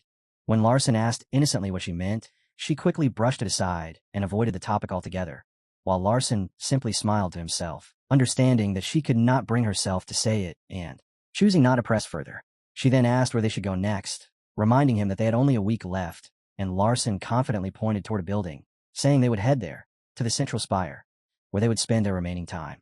Era, doubtful, wondered if reaching the third circle in such a place was even possible, but Larson replied casually that if he failed he would die, leaving him no option but to try everything he could. Despite the gravity of those words, the calm smile on his face made Era question how he could remain so composed, as he did not look like someone facing death at all, while Lydia, on the other hand, showed clear excitement, eagerly anticipating going there. 5 days later, at that very location, the group stayed within the tower, inside a vast hall. Lydia called out to Larson, asking how much longer they were going to keep circling like this, and Larson, after observing their situation, replied that it would likely take more time, which made Lydia sigh in exhaustion as she pointed out that they had already been going in circles for 5 entire days. Era, growing increasingly uneasy, realized that only 2 days remained, and if Larson failed to reach the third circle within that time, he would be purged. What troubled her even more was that he showed no signs of training or making any visible changes to his circles, leaving her unable to understand how he intended to advance at all. At that moment, Larson suddenly stopped walking, sensing someone approaching, and as the door opened, a priest stepped out and asked who they were. Lydia and Hampton were immediately struck by the man's beauty, while Larson calmly introduced himself as Larson Maiden, a follower of the path of magic. Era, studying the man closely, recalled that he was most likely Aaron Jahaz, the pontiff of Holland, known for his immense divine power and regarded as the strongest candidate to become the next master of the tower at just 31 years old. The man greeted them politely, saying it was a pleasure to meet a mage, which made Era wonder why someone of such high status had suddenly appeared before them. Larson then asked who he was, and the man introduced himself as Aaron Jahaz, a priest of the central tower, before questioning why Larson's group had been wandering around this place for the past 5 days. Larson explained that he completed one full circuit every 7 minutes, and added that he had received a revelation telling him to circle the area for 7 days, a claim that Aaron found interesting, noting that most ordinary people would not believe in such things. Meanwhile, Larson internally concluded that Aaron was hiding his true intentions, because despite being a priest, he did not genuinely believe in God, something he had acknowledged himself, and it was widely known that Aaron would eventually grow disillusioned with the priesthood, abandon his position, and later rise to become one of the richest merchants in the world. Aaron was visibly startled upon hearing the surname Maiden and realized it referred to the family he knew, and when Larson confirmed it and formally introduced himself as the 7th young master of the Maiden household, Aaron remarked that he had heard Maiden possessed the finest information network in the world. Larson then stated that he had been told that if he circled the tower for 7 days, the priest who was not truly a priest of the central tower would grant his request, and at those words, Aaron's expression shifted as irritation surfaced, his eyes twitching slightly in response. Aaron showed clear discomfort and stated that, as a priest, hearing such claims made him uneasy, while Era remained silently stunned. He went on to say that within the tower, himself included, there was no such thing as a priest who was not truly a priest, since only genuine servants of the Lord were able to offer prayers there. He then concluded coldly that, unfortunately, there was nothing he could do to help Larson, and with an openly irritated expression, he ordered him to leave at once. Larson studied the priest's reaction and quietly concluded that his words had struck deeper than expected, yet he remained certain Aaron would eventually agree to his request. With that confidence, he offered a measured apology if his tone had seemed disrespectful, then smoothly shifted his approach, explaining that he had only been repeating what he had heard through a revelation, adding that within the tower, there was supposedly something known as the Jahaz summoning. Aaron froze at that name, his thoughts spiraling as he questioned how a maiden could possibly know of the Jahaz summoning, a secret never revealed to the public and performed only twice in all of history. His eyes widened as he reasoned that even the vast Maiden intelligence network could not uncover such a thing, leaving him to wonder if Larson had truly received some kind of revelation. Larson went on to say that the being who spoke to him in that revelation called himself the Creator, and recalling those exact words, he told Aaron that his mana would grow stronger in that place. He admitted it might only be a guess, yet for what he had seen, it appeared that Aaron was secretly practicing or researching magic. At that, Aaron Jahaz lost his composure, panic rising as he failed to understand how Larson could know any of this, fully aware that if such information were exposed, the consequences would be severe. Noticing the tension, Larson simply smiled and reassured him, remarking that an outside observer might easily misunderstand his intentions. while Aaron sat there trembling, sweat forming across his face as he carefully asked whether Larson was truly certain it had been a divine revelation. Larson answered with calm logic, stating there was no other explanation for how he could possess such knowledge. After a moment of hesitation, Aaron agreed, but set a condition that only the seventh young master of the Maton family could accompany him. Not long after, they arrived at Aaron Jaw's office, where Larson took a seat across from him and, with a hint of sarcasm, commented that priests were supposed to trust one another completely without doubt. Aaron frowned in confusion and asked what he meant, prompting Larson to gesture toward a painting and reveal the concealed space behind it, a hidden passage. Shocked, Aaron demanded how he could possibly know about it, and Larson replied casually that anyone capable of sensing mana would notice, adding that since priests considered themselves brothers, only they would be aware of such a place, and he was certain Kudo lay beyond that passage. Silence settled over the room as they faced each other across the long table, and Aaron, now completely serious, addressed him as the seventh young master of the Maton family, admitting that in all his years he had never once spoken the word Kudo aloud, because no Maton, no matter how skilled at gathering information, should have been able to learn of it. Aaron found himself wondering whether Larson had truly received a divine revelation, and, as that thought took hold, it led him to question whether God even existed at all. Larson, unfazed, praised the remarkable fusion of divine power and magic that had gone into creating the potion, then asked Aaron directly if he was confident that Kudo could open a third circle. After a brief pause, he elaborated, explaining that while Kudo, formed through divine power, could grant even someone without talent access to the first circle, it was incapable of pushing anyone to the third, which was precisely why those who began learning magic through Kudo often aligned themselves with the Maton family in order to progress further, making its introduction an ironic advantage that had only reinforced the Maton's dominance instead of diminishing it. He then laid out his condition plainly, stating that if Aaron handed over a single bottle of Kudo, he would keep everything he had learned completely confidential under the honor of the Maton name, adding with a faint smile that he neither knew nor cared whether Aaron chose the path of magic or remained devoted to his faith, but if he ever sought to achieve something through Kudo in the future, Larson would ensure he had all the support he needed. Sensing the turmoil within him, Larson reassured Aaron that no matter which path he chose, God would not hold it against him. Aaron's eyes filled with tears as Larson continued, saying that serving God was not limited to becoming a priest, and that God would always remain by his side. And at those words, Aaron broke down completely, sobbing as a system notification appeared, declaring that a revelation, and the will of the Creator, would descend upon him. Larson smiled in quiet satisfaction, feeling a strange warmth unlike anything he had known before, as though language itself had begun to glow, while Aaron, still shaken, wiped away his tears and promised that within 3 years he would visit the Maton family and deliver 1 bottle of Kudo to Larson. Soon after, the group departed and disappeared into the busy crowd filling the grand hall. As they moved along, Larson's expression tightened while he examined the vial now in his possession, realizing a serious issue. He had encountered Aaron Jahaz too early.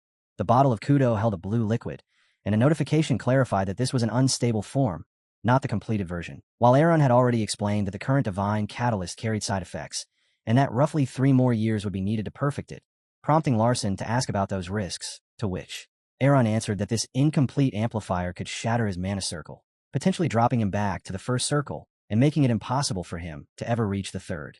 Returning to the present as he walked beside Era, Larson asked how much time his father had given him, and she replied that there were about 3 hours remaining. Clenching his teeth, Larson understood the situation with brutal clarity. If he fell back to the first circle, he would be purged on the spot, yet refusing to drink the divine catalyst would lead to the exact same end. With no safe path left, he shut his eyes and called out to Pookie for assistance. In response, the Holy Grail of Transcendence manifested, saying it might be able to help, though it immediately complained that 3 hours simply wasn't enough time. When Larson pressed for how much longer was required, Pookie answered that at least 1 additional hour would be necessary. Larson lowered his gaze to his pocket watch, fully aware that his father would not tolerate even the slightest delay, not even a single minute. And when Pookie asked what he intended to do, Larson thought it through and concluded that from this moment forward, there was no room to waste any time at all. He would drink the potion and begin a mana cultivation method immediately. And with his jaw set, he made his decision. If death was inevitable either way, then he would face it head-on and give everything he had. As Larson raised the vial and drank, a violent eruption of blue mana burst outward from his body, and he instantly understood that the effects of Kudo had sent his mana into complete disarray. Unable to endure the instability, he dropped to the ground and urgently told Era to guard him while he began a mana cultivation technique, and she met his words with a serious, focused look, accepting without hesitation as he shut his eyes and a countdown appeared before him, marking 3 minutes remaining. Inside his consciousness, Time seemed to accelerate unnaturally as the timer quickly shifted to 2 minutes. And in that rushing flow, the figures of Lydia and Hampton appeared with stunned expressions while, outside, time continued slipping away. Soon only 1 minute remained, the empty vial lying discarded on the grass. And as the final second closed in, Larson pushed himself to the limit, desperately begging in his mind for just 5 more minutes, only for a voice to resound, warning that promises should not be made if they could not be fulfilled. And in the very next instant, a massive golden surge exploded outward, violently throwing Larson, Hampton, and Lydia aside. From within a radiant halo of light, Dekatra emerged, his overwhelming presence filling the space as he declared that deception would carry a heavy price.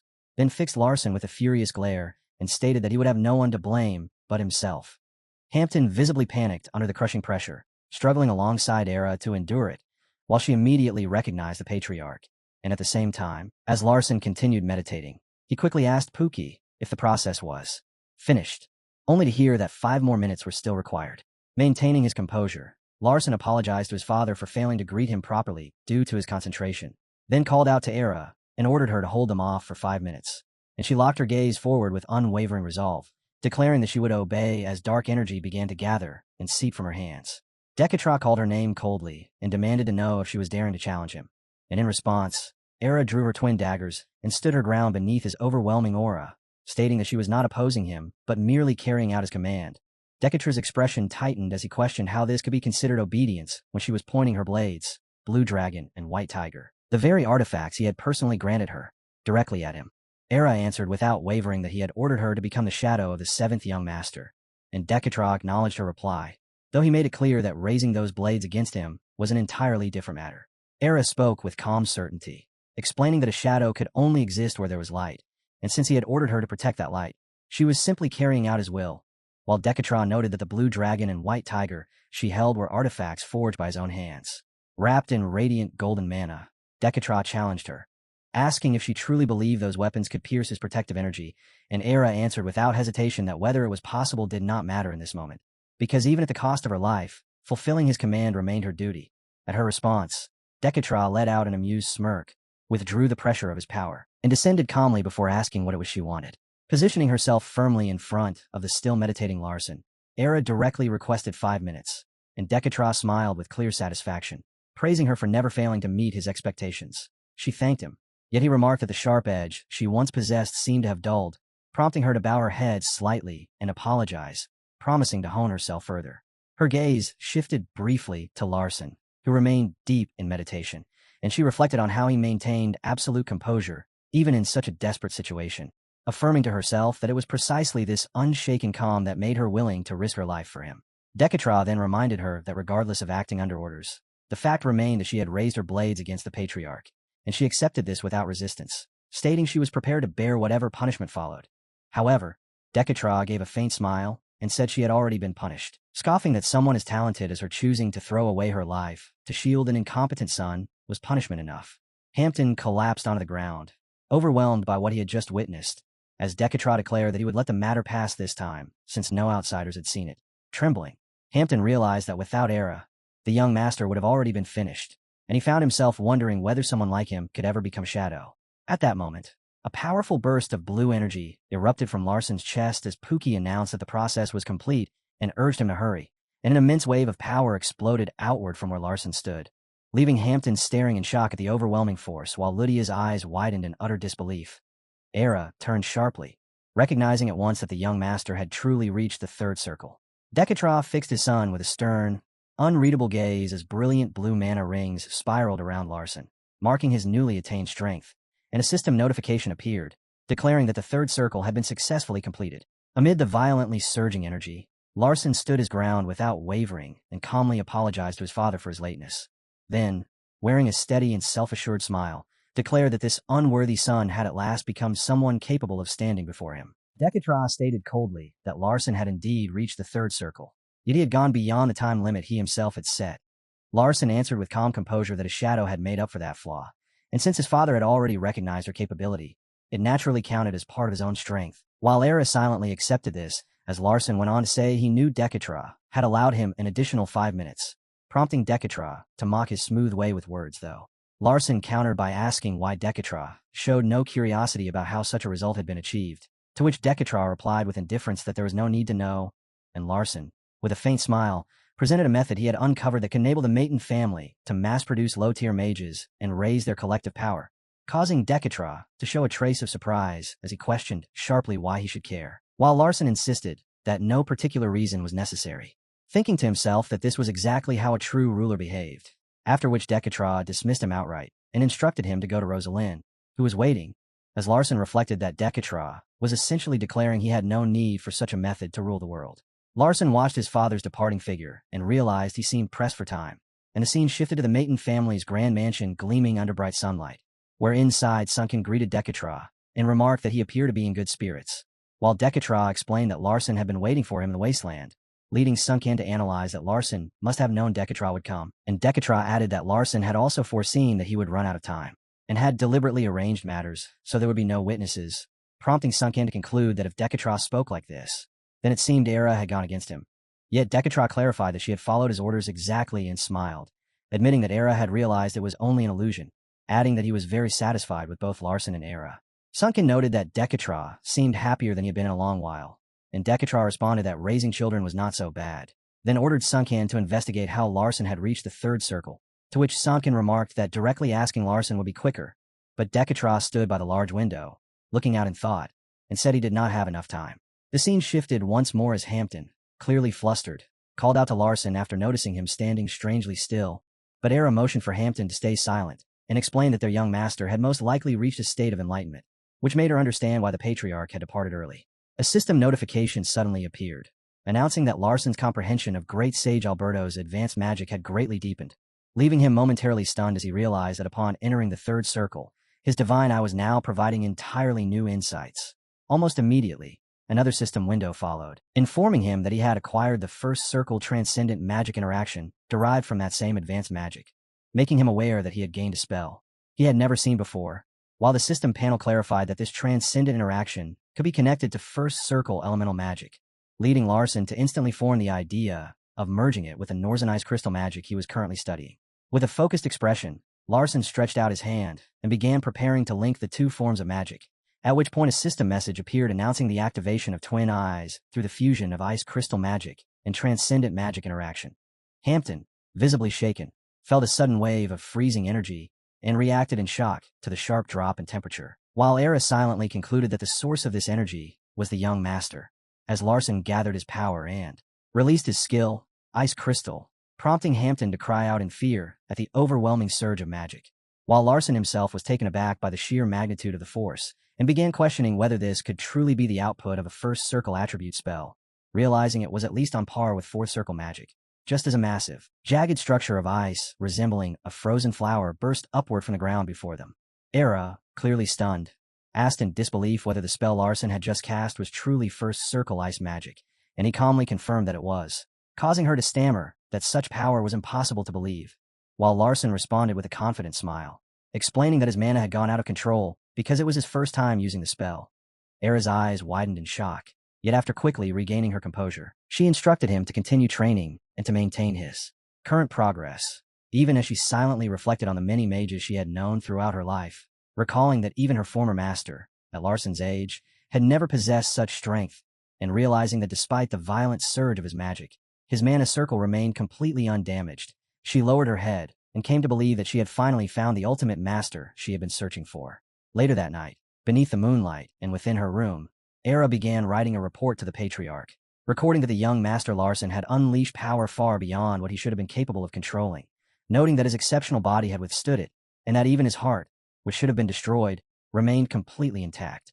Alone in the room, Era finished her report by recording that Larson's mana circles should have suffered damage, yet showed no signs of cracking, and that she would continue observing him to deliver more detailed updates, after which she carefully secured the sealed letter to the leg of a messenger hawk and released it. Standing by the window as she watched the bird disappear into the distance, she felt a quiet shock, realizing that Larson had produced the destructive output of fourth circle magic while using only first circle spells, and she sensed deeply that her fate was about to shift as she recalled the prophecy left behind by someone now deceased. Elsewhere, Rosalind, wearing a stern expression, declared that Larson must support her with everything he had, and Larson, noting inwardly how serious she seemed, calmly accepted while accompanied by Hampton, as Mirong and Lydia stood nearby, with Miron confidently stating that such a minor matter would be resolved instantly if she stepped in, while Lydia urged Larson with cheerful impatience to hurry. At that moment, Era informed Larson that she would not be able to accompany him on this mission, and when he asked why, she explained that she had another order to fulfill from the family head, and when he questioned whether this was punishment for the previous incident, she firmly denied it. Larson then addressed her in a calm, yet confident tone, declaring that he would grow strong enough so she would no longer need to bear responsibility for him. Leaving Era completely stunned by his resolve, and deeply moved, she bowed before her young master. Soon after, the group advanced toward Grandel's territory and entered the region known as the Yellow Reed Field, walking together through the tall, dense reeds until Larson abruptly halted and signaled for everyone to stop. And when Lydia asked what was wrong, he sharply told her to stay quiet, just as a rustling sound came from ahead within the reeds, indicating movement, and Larson's eyes flashed as he activated his ability, recognizing that an attack was about to happen, immediately putting Hampton and Lydia on alert with his warning. In the next instant, a spear shot out from the reeds straight toward Hampton, but Larson intercepted it with his hand before it could strike, causing Hampton to recoil in terror as the glowing weapon stopped just short of him, while two lizard men wielding spears stepped out from the reeds with feral growls. Larson instantly identified them as humanoid lizard creatures, and one of them revealed clear killing intent as it grinned and gave the order to eliminate them, making it quickly apparent to the group that they were completely surrounded by a pack of lizard men. Yet Larson remained composed as he crushed the incoming spear and evaluated the situation, noting that they were entirely encircled. Larson surveyed the battlefield with care and quickly understood that facing such a large number of lizard men made their situation extremely perilous. Yet even so, he remained confident that the famed martial arts family would inevitably dispatch reinforcements to protect Rosalind, and as he clenched his fist, he reassured himself that if they could endure long enough, support would arrive. However, Rosalind fixed him with a serious gaze and questioned whether he was depending on her family to come to their aid.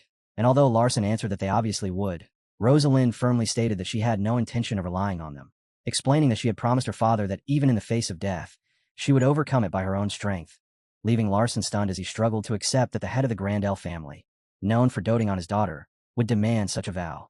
Without warning, the lizard men let out fierce roars and charged forward all at once, and Larson immediately shifted into a defensive stance as he watched their rapid advance. But before he could respond, a blur shot past him at incredible speed and intercepted the first strike.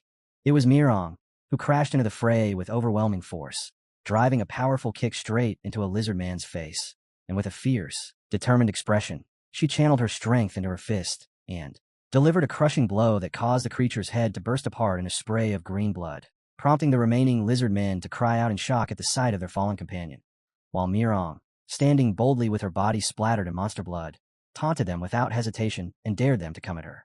Watching this, Larson smiled to himself with quiet satisfaction, recognizing that this was exactly the level of strength he had expected from Mirong, and he concluded that with her overwhelming power, they could deal with the lizard men even without waiting for reinforcements. As another lizard man lunged into attack, Mirong moved with swift precision, slipping past the thrusting spears before countering with a heavy strike, then spinning into a series of powerful kicks that sent enemies flying, her movements resembling a relentless whirlwind as she tore through their encirclement and cut down the monsters with ease, even severing a lizard man's head and using it as a weapon to smash into others amid their enraged cries. But in that moment, Larson noticed something off and realized that every lizard man was directing their attacks solely at Mirong, and just behind the attacking group, a smaller figure, cloaked from view, appeared, revealing itself as the leader of the lizard men. The leader's eyes gleamed with killing intent as it roared with deep hatred, declaring that Mirong would be slain. Using his status window to observe, Larson identified the creature as an enhanced lizard man and questioned Mirong about why she alone was being targeted, to which Mirong replied coldly that she had killed their mother. Larson froze in shock as the realization struck him, and as he tried to make sense of her actions, he questioned why she would do such a thing. But Mirong clenched her teeth and answered without hesitation that the weak were meant to die, that it was simply the law of nature, and that there was no deeper reason behind it, before immediately charging further into the horde and declaring that the others should stay back and watch as she wiped out all the weak, while the entire reed field shook under the force of her power as she continued her relentless slaughter, fighting alone as her breathing gradually grew heavier with each strike she delivered. From a distance, Larson watched closely and noticed that the number of enemies was not decreasing, and that Mirong was beginning to tire, leading him to conclude that the most rational choice would be to abandon her and escape. At the same time, Mirong herself assessed the battlefield while gasping for air, realizing there was no end to the enemies, while Larson observed internally that every lizard man remained completely focused on her, reminding himself that the death of the weak was the natural order, and that life was not some fairy tale where the strong protected the weak or heroes sacrificed themselves for others. And even if such heroes did exist, he acknowledged that he was not one of them. Yet almost immediately, he sensed that something was off, realizing that these lizard men should not possess the intelligence required to coordinate their actions in this way, and he questioned how they had managed to hide in the reeds and lie in wait so strategically for their arrival. Determined to uncover the truth, he instructed Lydia and Rosalind to guard him while he concentrated his divine eye, and they agreed without hesitation. Closing his eyes, Larson focused all his awareness into his heavenly eye, and through that divine vision, he witnessed a fragment of Meringue's past that left him deeply surprised, seeing that she had once taken in and raised a human girl. Unaware of how fragile a human child could be, Meringue had silently watched as the young girl played happily in a meadow, and when the child offered her a flower, Meringue wove it into a bracelet and placed it on her wrist, giving her the name Luma, while the girl, only 4 years old at the time, looked at the bracelet with pure joy and suddenly hugged Meringue, catching her slightly off guard. Meringue answered with a soft, gentle smile, her eyes filled with quiet warmth as they rested on the child beneath the dim glow of a crescent moon. Sometime later, as she returned from a hunt with a massive wild boar slung over her shoulder, Meringue abruptly stopped, her body locking in place as horror overtook her. In front of her stood a lizard man, chewing through a human arm, and around its wrist was the unmistakable flower bracelet she had once made for Luma.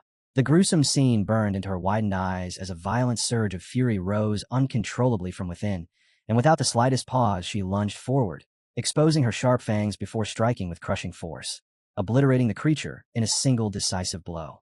Then, as rain poured down around her, she collapsed to her knees and reached for the severed arm lying in a muddy puddle, clutching it tightly while crying out in overwhelming grief. Although she had always accepted the natural order that the weak are meant to die, Luma's death was something she could not bear, and the memory of the child's smiling face, adorned with that flower bracelet, refused to leave her mind. From that moment, Meringue's inability to forgive the lizard men hardened into absolute vengeance, and she soon stood amid heaps of their lifeless bodies, her entire form soaked in blood as flames roared behind her. The system panel revealed that, driven by the desire to make them suffer the same pain she had endured, she exterminated every lizard man in the region, even tracking down and killing their mother, the Lizard Queen. Yet none of it was enough to extinguish her anger. She continued the hunt without rest, hatred carved across her expression, fists clenched tight, and a now withered flower bracelet still bound around her wrist, and from then on, avenging Luma became the only purpose left in Meringue's life. A lizard man bellowed ferociously, while Meringue tore through the horde alone, cutting them down one after another as blood burst outward in violent sprays. Nearby, Rosalind could only watch in fear as more of the creatures kept flooding in, while Larson studied Meringue closely, her face streaked with enemy blood and completely consumed by rage, and in that instant he understood the true meaning behind her belief that the weak must die. It was simply the law of nature. Even so, as he carefully evaluated the battlefield, he realized Meringue's stamina was steadily running out while the enemies showed no sign of ending, and he quickly pinpointed the real problem, the one directing them from behind, the lizard man leader, deciding that it had to be taken down first.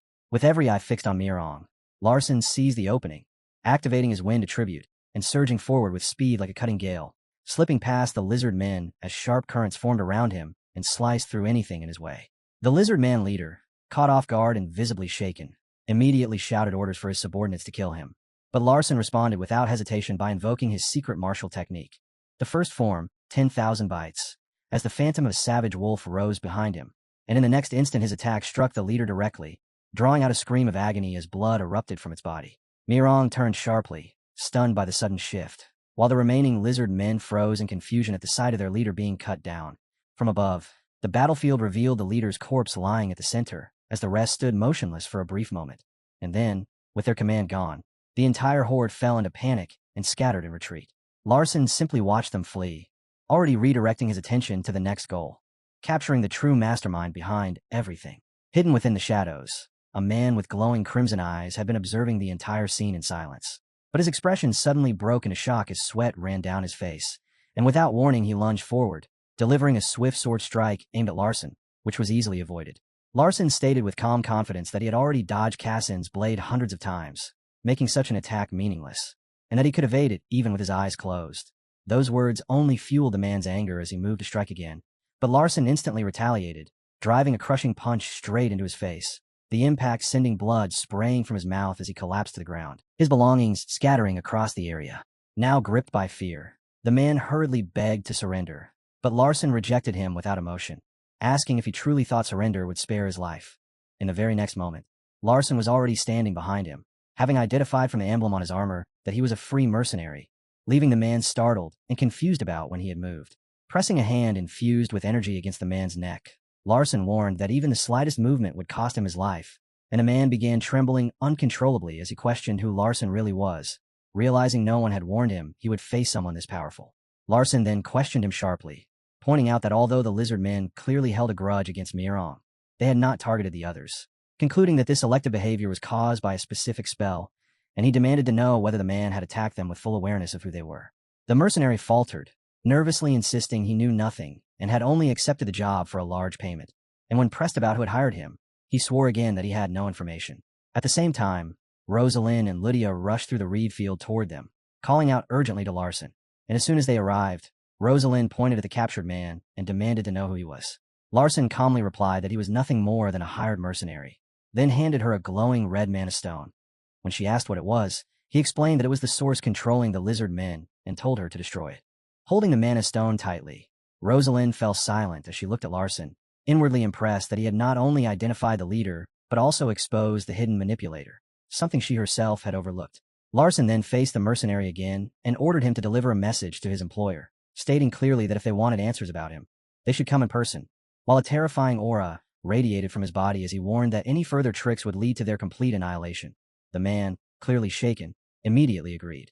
Later, back at the campsite, Larson spoke with Rosalind about the attack, and when she asked if the mercenary had been hired specifically to kill Mirong, Larson explained that he had already sensed an intelligence network attempting to gather information on them. Rosalind frowned, unable to accept that someone would go as far as attempted murder just to collect information. While inside the tent, Lydia cared for Mirong as she rested, and Larson continued, stating that as heirs of 3 prominent families, they were bound to become targets for testing by various forces. Rosalind suddenly froze in shock as she realized that Larson had intentionally ordered the mana stone to be destroyed for a specific reason, and he confirmed it with a faint smile, explaining that the act was meant to establish himself as both the leader and the one making decisions, further adding that it served as a message that would inevitably spread to spies across the world. Her frustration grew as he continued, openly stating that he intended to prove he was more qualified as an heir than even the only daughter of the martial arts family. Larson then shifted to another key point, noting that the entire incident had taken place within the territory of the Grandel family, and Rosalind immediately understood the implication, asking if he was suggesting that her father had allowed such an event to occur. Larson calmly affirmed this as he stretched his body, adding that even if she had secured a promise from the head of the Grandel family, it was unlikely to be honored, since maintaining the family without her would be impossible. Maintaining his composed tone, Larson continued his breakdown, stating that the mastermind must belong to an organization capable of standing against Rosalind's father, while also possessing the means to manipulate minds through mana stones, prompting Rosalind to gasp as he added that they would also need access to mercenaries from the Free Mercenary Coalition. He went on to point out that the attackers must have a highly capable intelligence network to know that Mirong was traveling with them, and finally concluded that this narrowed the suspects to 3 groups: the Voice of the Night, Little Cat, and Red Mist Flower. Rosalind then realized that Larson was deliberately speaking in a way that allowed others to overhear and questioned whether it was acceptable for such information to spread, to which he openly admitted that everything would indeed be relayed. Overwhelmed by how far ahead he had already calculated, she shook her head and remarked on how troublesome he was, adding that if they had been enemies, he would have driven her mad. Larson replied that this simply meant they were not enemies right now, and as she asked what he meant, he leaned slightly closer, subtly implying that they were, as expected, allies. His calm attitude left Rosalind flustered as he turned and walked back toward his tent, and once left alone, she found herself blushing, confused by her own reaction as her heartbeat quickened, clutching her chest without understanding why she was reacting this way to Larson. Deep within a dense forest, a massive purple snake slid out from the undergrowth, its jaws stretching wide as it exposed its fangs and released a threatening hiss, while at the same time, the outline of a wolf-like humanoid with glowing eyes emerged silently between the trees. The snake suddenly lunged to strike, but the creature reacted instantly, grabbing its tail with overwhelming strength and crushing it until the snake let out a pained groan. Before it could recover, the creature seized its neck as it thrashed in desperation, then bared its teeth with a low growl and sank its fangs deep into the flesh. Blood burst out violently as the beast tore into it without restraint, ripping the head clean from the body before continuing to devour what remained in a savage frenzy. Elsewhere, the sound of footsteps echoed across a desolate stretch of land as Larson's group entered an area littered with scattered bones. Hampton called out to the young master, uneasily pointing out that the road to Melton passed through numerous unguarded zones. But Larson remained calm, telling him not to worry as he asked whether the preparations were ready. Hampton confirmed and opened his bag, revealing a large supply of April herbs along with several containers of silver sea water, though he still anxiously questioned whether another ambush might occur. Larson reassured him that nothing was nearby aside from the traces left on the ground. Breaking into a cold sweat, Hampton asked what he meant, and Larson indicated the crawling marks etched into the earth, explaining they belonged to a snake-like creature and that such a predator implied the presence of its prey in the vicinity. Rosalind, standing with her arms folded, remarked that this was Grandel territory, yet the traces were not those of martial artists, prompting Larson to ask for the date. When she answered April 13th, he implied she should already understand. Rosalind's mind immediately recalled the image of ferocious white-furred werewolves charging through purple smoke, moving like wind and disappearing like mist, the White Wolf Pack, and she reacted in shock upon realizing Larson knew about the April White Wolves, while he simply wore a smug expression, as if there were no reason he wouldn't. Hampton, growing uneasy, asked about these creatures, while Rosalind struggled to accept it, pointing out that even her own family had only recently discovered them, and questioning how Larson possessed such knowledge. The beings known as the April White Wolves were exceptionally intelligent, faster, and more powerful than ordinary wolves, and had first appeared in the northwestern region of Grandel territory 2 years earlier. At that moment, Rudius suddenly showed up, and, with innocent curiosity, asked whether they would taste good if grilled, catching both Larson and Rosalind off guard. Larson explained that the creatures were wolf-like beasts that appeared only in April, prompting Rosalind to lift her hand and question how he knew their name when it was neither official nor public, but merely a temporary label used within her own family. Realizing he had slipped, Larson showed a flicker of unease before casually claiming he had read it in a library, which Rosalind immediately dismissed as impossible since the creatures had only been discovered recently. Meeting her gaze with intent, Larson reminded her that they were competitors before they were allies, making it clear he would not share everything. And although Rosalind flushed faintly, she stood by her belief in open and fair competition without hidden factors, calling it her family's way. Larson responded coldly that such ideals did nothing to make competition admirable, pointing out that even her own family had withheld information about the April Wolves, to which she quickly argued that it was only because their investigation was incomplete, while Larson added that if she wanted access to a rival's secrets, she would have to pay the proper price, thinking to himself that if Cassin were here, a deal would already have been struck. Rosalind turned away, deciding she would uncover his secrets herself and accepting the challenge, then thanked him in a cool tone for reminding her of their rivalry, and Larson remarked that such resolve was fitting for the heir of a famous martial arts family. He then shifted his attention to Hampton and asked what would occur if April herbs were placed in a silver sea water and boiled, and Hampton eagerly explained that when combined with highly refined salt of exceptional purity and heated to exactly 82 degrees Celsius, the mixture would transform into a new blue substance, even suggesting it be named the Larson Potion. Larson questioned why it should not bear Hampton's name instead, while inwardly noting that it was in fact neither his nor Hampton's creation, but one first developed by the genius alchemist Papona, and that a potion made from April herbs would cause the April White Wolves to revert to their original forms. The scene shifted to the Mayton family's main building, where Decatron noticed that someone seemed ill at ease and ordered the hidden presence to reveal itself, at which point Era emerged in a stream of green energy. Decatron observed that no matter how often he saw it, the sight remained intriguing, wondering how such a feat could be accomplished without magic, and Era stood her ground, stating that it was simply a technique of the Shadow Clan. Decatron observed that even among her kind, she stood out as exceptional, and quietly reflected on his own aging, noting that while time had affected him, she had remained exactly the same as when they first met. As Era fixed him with her cold, glowing eyes, a memory surfaced in her mind of when a young Decatra had nearly taken her life, a recollection she regarded as deeply humiliating. Decatra acknowledged it without denial, adding that she had also tried to kill him when he proposed making her Larson's maid, to which she replied that she still held the power to end his life whenever she wished, prompting him to ask if she still resented that decision, and although she admitted she once did, she stated that those feelings were gone. Lowering her head, Era said she had a report to deliver, and when prompted, she began recounting how, years earlier, young Master Larson would often share tea with Lady Soso, brewed from the stem of the Caradon flower, explaining that although the flower could be used for tea, it was generally discouraged due to its slight toxicity and the risk of allergic reactions in certain people. Yet despite this, Larson had intentionally selected that tea and drank it daily alongside Lady Soso. She then revealed that Lady Soso had been afflicted with a rare, incurable illness known as blue dots, a condition with a total mortality rate and no known treatment. Yet her health had inexplicably improved until she fully recovered, leading Decatra to recognize it was no coincidence and demand a clearer explanation. Continuing, Era brought up the plague in the Hiran region, and Dekatra asked if she was referring to the flame child who stayed by Larson's side. She confirmed it, explaining that at the time, Larson had cured the plague using a mixture of herbs and silver seawater, a formula he had created himself. And when Dekatra questioned how she had learned this, she recalled Larson's prior warning not to interfere with the affairs of the Maiden family, which caused Dekatra to react with visible amusement and approval. She then added that Larson had recently instructed Hampton to prepare April herbs along with silver seawater, though Hampton did not know their intended use, prompting Dekatra to issue a firm order for her to personally investigate the matter. As the scene shifted, daylight faded into dusk beneath a crescent moon, and at a campsite where Mirong and Rudia sat close to a bonfire for warmth, Larson called out to Mirong while brushing his teeth, telling her not to feel nervous. Mirong responded with confidence, insisting she was not worried in the slightest, and even expressing a desire for enemies to appear so she could devour them alive.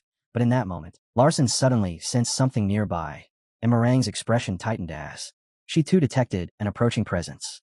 Mirong confirmed that a large group of enemies was closing in, and as Rosalind stepped out of the tent, she noted that Larson had already expected this attack, implying there was a deliberate reason he had chosen such an exposed wasteland as their battleground. Larson affirmed her assumption, and soon after, countless golden eyes began to glow in the darkness as they surrounded the group, prompting him to estimate that roughly 10 enemies were advancing while gradually tightening their encirclement to hunt them down. Rosalind voiced her concern and asked Larson what he intended to do, explaining that although she trusted him, she worried that even if they managed to survive, Rudia and Hampton might not be as fortunate, which caused Hampton to flinch anxiously behind the tent. Meanwhile, Larson remained composed and wondered aloud whether Lei Dion, the god of strategy, might take interest in what was about to unfold, and in response, a system notification appeared confirming that the god of strategy had indeed grown curious about his method, while at the same time, the fire god Phoenix actively intervened to safeguard his child. A radiant fire phoenix appeared, making Larson realize that divine forces had entered the situation, and as a blue energy barrier formed around him, he concluded that something major was about to happen. In the next instant, a horrifying illusion spread before them, revealing a towering red demon roaring within a blazing inferno, and within that vision, Cassin appeared clad in armor as he called out to Rudia. Larson immediately recognized the scene as the moment Rudia chose to sacrifice herself for Cassin, watching as she stepped in front of him to shield him, gathering her strength while reassuring him of her resolve to protect him. The monstrous flames surged as the demon roared, and with tears welling in her eyes, Rudia gave a faint smile and said her farewell, expressing that the time they had spent together had been meaningful. And in that instant, Larson realized with shock that she intended to end her own life, just as a massive explosion erupted like a volcanic blast, marking the moment when Rudia self-destructed along with the demon Ygritte. The explosion continued to expand with overwhelming force, swallowing a wide area in its wake as Lydia lay unconscious on the fractured ground. And Larson recalled that in the original story, she had survived this battle, and even rose in popularity among readers. An image of a protagonist unrealistically dodging bullets flashed through his mind, making him realize that everything had depended on the protagonist's aura rather than any real logic, which led him to question why the divine eye had shown him that exact moment, and to suspect that Lydia herself was the key. At that instant, a blue book resembling a character setting file appeared within the illusion, and as it opened, it revealed the core reason behind Lydia's exceptional power, yet the section meant to explain it was completely blank. Adopting his author's perspective, Larson smiled with quiet confidence, recognizing that he needed to fix that missing logic and thinking the solution might be simpler than it seemed. Then, holding a pen, he wrote into the setting file that the fundamental reason was that the fire god Phoenix genuinely loved and cared for Lydia, causing the book in his hand to emit a brilliant golden glow. But in the next moment, he was struck with shock as intense pain surged through him, forcing him to grit his teeth and endure a burning sensation that felt as though his entire body might be consumed by flames. As Larson questioned what was happening, a system notification appeared, stating that the coherence of the story was insufficient, though it permitted him to add a single sentence due to partially meeting the conditions. As the book began to burn, he realized that the narrative logic had been destabilized, and clutching his head as if it might split apart under the strain, he understood he needed a more precise explanation. Recalling the connection between Lydia and the Phoenix, and within his mind, he took up the pen once more to rewrite the logic, establishing that the Phoenix could not directly interfere with humans and could only grant its divine power when Lydia resolved herself to carry out a noble sacrifice. As this revised logic settled into place, another notification appeared confirming that the story's coherence had been achieved, and the book disappeared as glittering golden fragments of data drifted around him. Gasping for air, Larson grasped the underlying rule that divine beings could not act freely and required specific conditions to intervene, concluding that Lydia's overwhelming power only manifested when she committed herself to a noble sacrifice. And at that moment, Hampton rushed toward him in visible panic, asking what they should do, while Larson, still deep in thought, calmly evaluated the situation and confirmed that the April White Wolves were about to launch their attack. Larson turned his focus to Hampton and told him to bring out the potions, prompting Hampton to open his backpack, which was filled with glowing vials. Moments later, the clawed foot of a werewolf slammed into the ground, announcing the enemy's arrival, and the group soon found themselves encircled by a large pack of April White Wolves moving in a tightening ring around their campfire. One wolf let out a fierce growl, exposing its sharp fangs, while Larson stood his ground with a purple aura rising from his body as he prepared for battle, tossing aside the towel over his shoulder as he acknowledged the challenge of facing such powerful creatures that operated in coordinated packs. Calling out to Rosalind and Mirong, he handed them several vials of kudo and instructed them to pour the contents over their bodies, stressing that their goal was simply to make the wolves come into contact with the liquid by any means necessary. Then turning to Lydia, he ordered her to attack any wolves affected by the substance using her fire magic, and she immediately conjured flames in her hand as he emphasized the importance of quick and accurate fire strikes. As the wolves continued their low, threatening growls, one suddenly let out a roar and lunged forward at terrifying speed, and Larson calmly assessed the situation, recognizing that the pack had begun its attack. Taking a defensive stance, he released a purple fighting spirit from his body and remained confident that everything was unfolding according to his plan, since these were creatures he himself had designed. And he met the charging wolf head-on, activating his abilities, though his arm began to bleed as he blocked its powerful strike, realizing that their attacks were strong enough to break through his defenses. At the same time, Mirong and Lydia found themselves surrounded by the wolves, with Lydia maintaining her flames and staying ready to fight, while Mirang's eyes shone with disdain as she dismissed the wolves as insignificant and remarked that she knew exactly how to deal with them. Nearby, Rosalind watched in flustered surprise as Mirong transformed into her tiger-human form, then surged forward with overwhelming strength, striking a wolf and slamming it into the ground with such force that the earth cracked beneath it, continuing her relentless assault as she sent the wolves flying and left them groaning in pain, taunting them as she delivered crushing blows, unaware that another wolf was closing in from behind. At the same moment, Rosalind stepped forward and hurled a glowing blue vial at an approaching wolf, leaping into the air as it shattered on impact, coating the creature in a bubbling liquid that made it roar in agony. Seizing the opening, Larson issued the order, and Lydia gathered her power into a blazing sphere, channeling her flame crystal before hurling the fireball straight at the infected wolf, where it detonated in a burst of searing light and roaring flames that engulfed the area. Rosalind descended with composed control, landing lightly as she acknowledged the direct hit and watched for what would follow. As the smoke slowly thinned, a shadowy figure began to take shape, its glowing eyes piercing through the fading haze, and when the last of the smoke cleared, the form standing there was unmistakably human, not a werewolf at all. Larson tightened his fist and cast a satisfied glance back, recognizing that their plan had worked, while Rosalind, shaken, fixed her gaze on the trembling, bald old man before them, finally realizing that the so-called April White Wolves had been human from the very beginning. Without warning, another white wolf sprang at Larson in a savage lunge, forcing him to call out urgently for Hampton, who reacted at once by whipping his arm forward and releasing two vials together. They spun side by side through the air before striking the wolf's face at the same instant, detonating with a sharp explosion. The blast rippled outward, catching nearby white wolves as well, and they clutched their heads in severe pain while their bodies began to shift and change. Larson immediately tossed another vial toward Mirong and shouted to her, and she caught it cleanly before driving it straight into a different wolf's face, where it shattered on impact as the creature howled, dark blue liquid spreading across its head. At the same time, Larson called out to Lydia, who answered without delay by unleashing fire crystal magic, sending a blazing fireball surging forward that burned through a white wolf even as it tried to evade. Rosalind showed clear frustration when the attack first appeared to miss, but the fireball suddenly curved through the air like a living flame dragon, and under Lydia's precise control it widened, then burst high in the night sky, scattering countless sparks down over the pack below. One white wolf was struck at once by both the potion and the falling embers, letting out a terrified roar before a massive explosion swallowed it in fire. Larson watched with clear satisfaction and openly praised Lydia's ability, calling her a genius, and she responded with a faint blush, quietly enjoying the praise with a soft, pleased expression. Before long, the white wolves reverted into a group of naked, middle-aged men who stared down at themselves in stunned disbelief, one of them breaking into uncontrollable tears as his body trembled. The entire group then dropped to their knees before Larson, thanking him all at once for freeing them from the curse and hailing him as the savior of Reborn. Among them, one man, still crying, explained that they were mages from the Reborn region, and Larson froze at those words, recalling that Reborn was a nation locked in ice, as the image of a vast castle buried under snow surfaced in his mind, and he realized the disaster had been caused by Evian's massacre.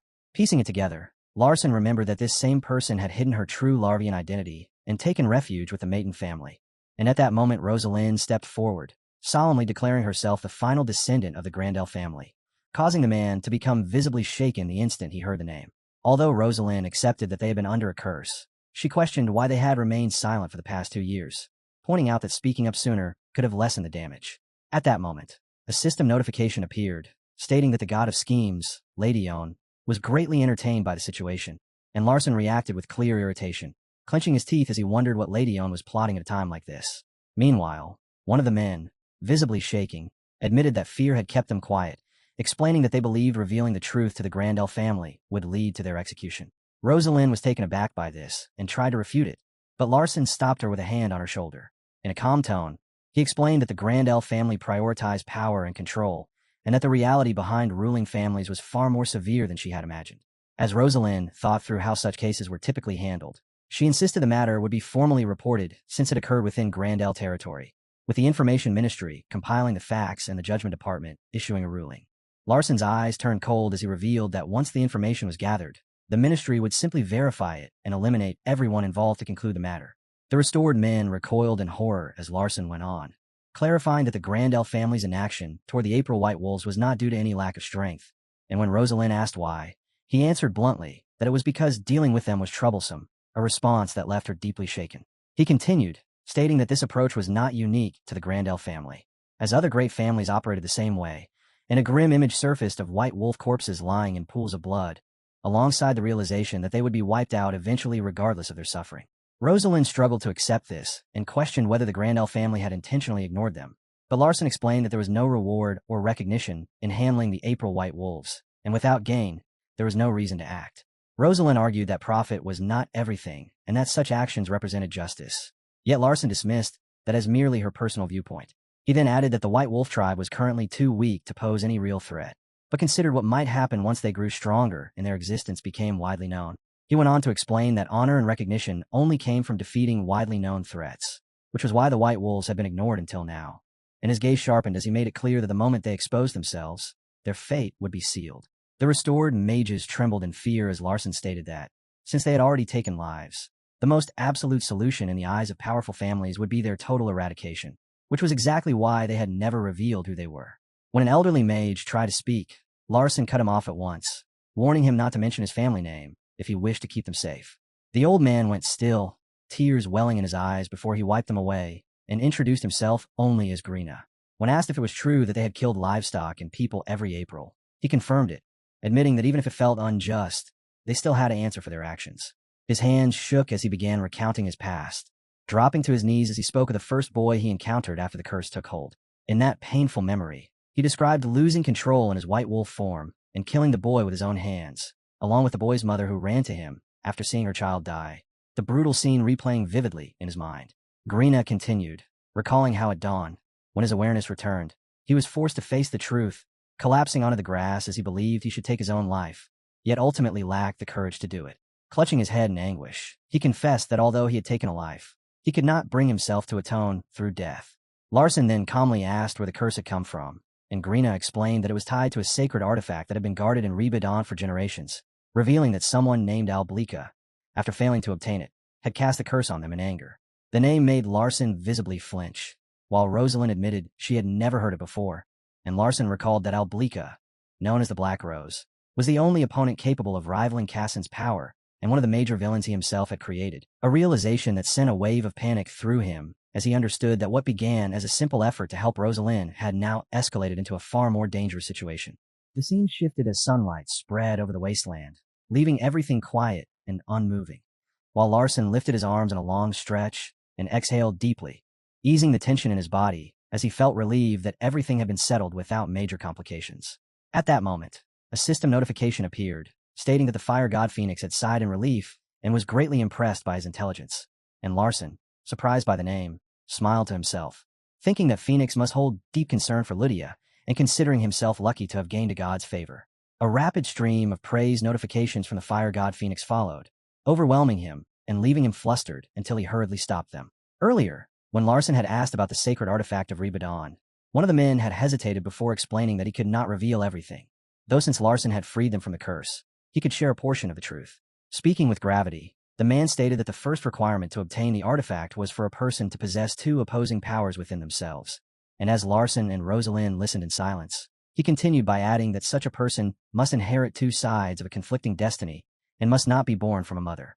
Rosalind showed doubt, questioning whether someone like that could even exist, but the man affirmed that this was all they were permitted to disclose, concluding that only an individual who fulfilled all three conditions would have the right to claim Reborn's sacred artifact. Larson then asked how such a right could be proven, and the man explained that the path would reveal itself when the frozen walls of Reborn's castle melted under winds from the northern sea. Larson acknowledged this and stated that now the curse had been lifted, they would return to Reborn to continue guarding the artifact, to which the man agreed. Before departing, Larson introduced himself and said he would visit them soon, leaving the man momentarily confused until realization struck, and he called out in shock, recognizing Larson as the seventh young master of the Maiden family, even as he wondered what would become of their sins. Larson then turned to Rosalind and placed the decision about the werewolf group's crimes in her hands, and she hesitated, visibly conflicted as she considered that even if their actions had been driven by a curse, they had still taken lives, recalling with discomfort that they had also attacked her group. After a brief pause, she turned her head away and stated that she would not make a decision yet. Facing the kneeling man, Rosalind stated she would report everything to her father, admitting she lacked the judgment to decide their sins herself, while Larson, watching her, thought it was not ignorance but fear of bearing responsibility, and as he studied the desperate group, he understood that a single word from her would decide whether they lived or died, which was exactly why she hesitated. Larson then questioned whether this was the kind of moment the god of strategy wanted to see, and since Rosalind still did not have the resolve expected of a ruler, she turned back to him and asked for his opinion, to which he answered that her current decision was already enough, explaining that by the time they returned and reported the matter, the group would have already arrived at Reborn and caught Greena and the others off guard. And since Reborn fell under the Maiden family's control, his family would take responsibility for handling it.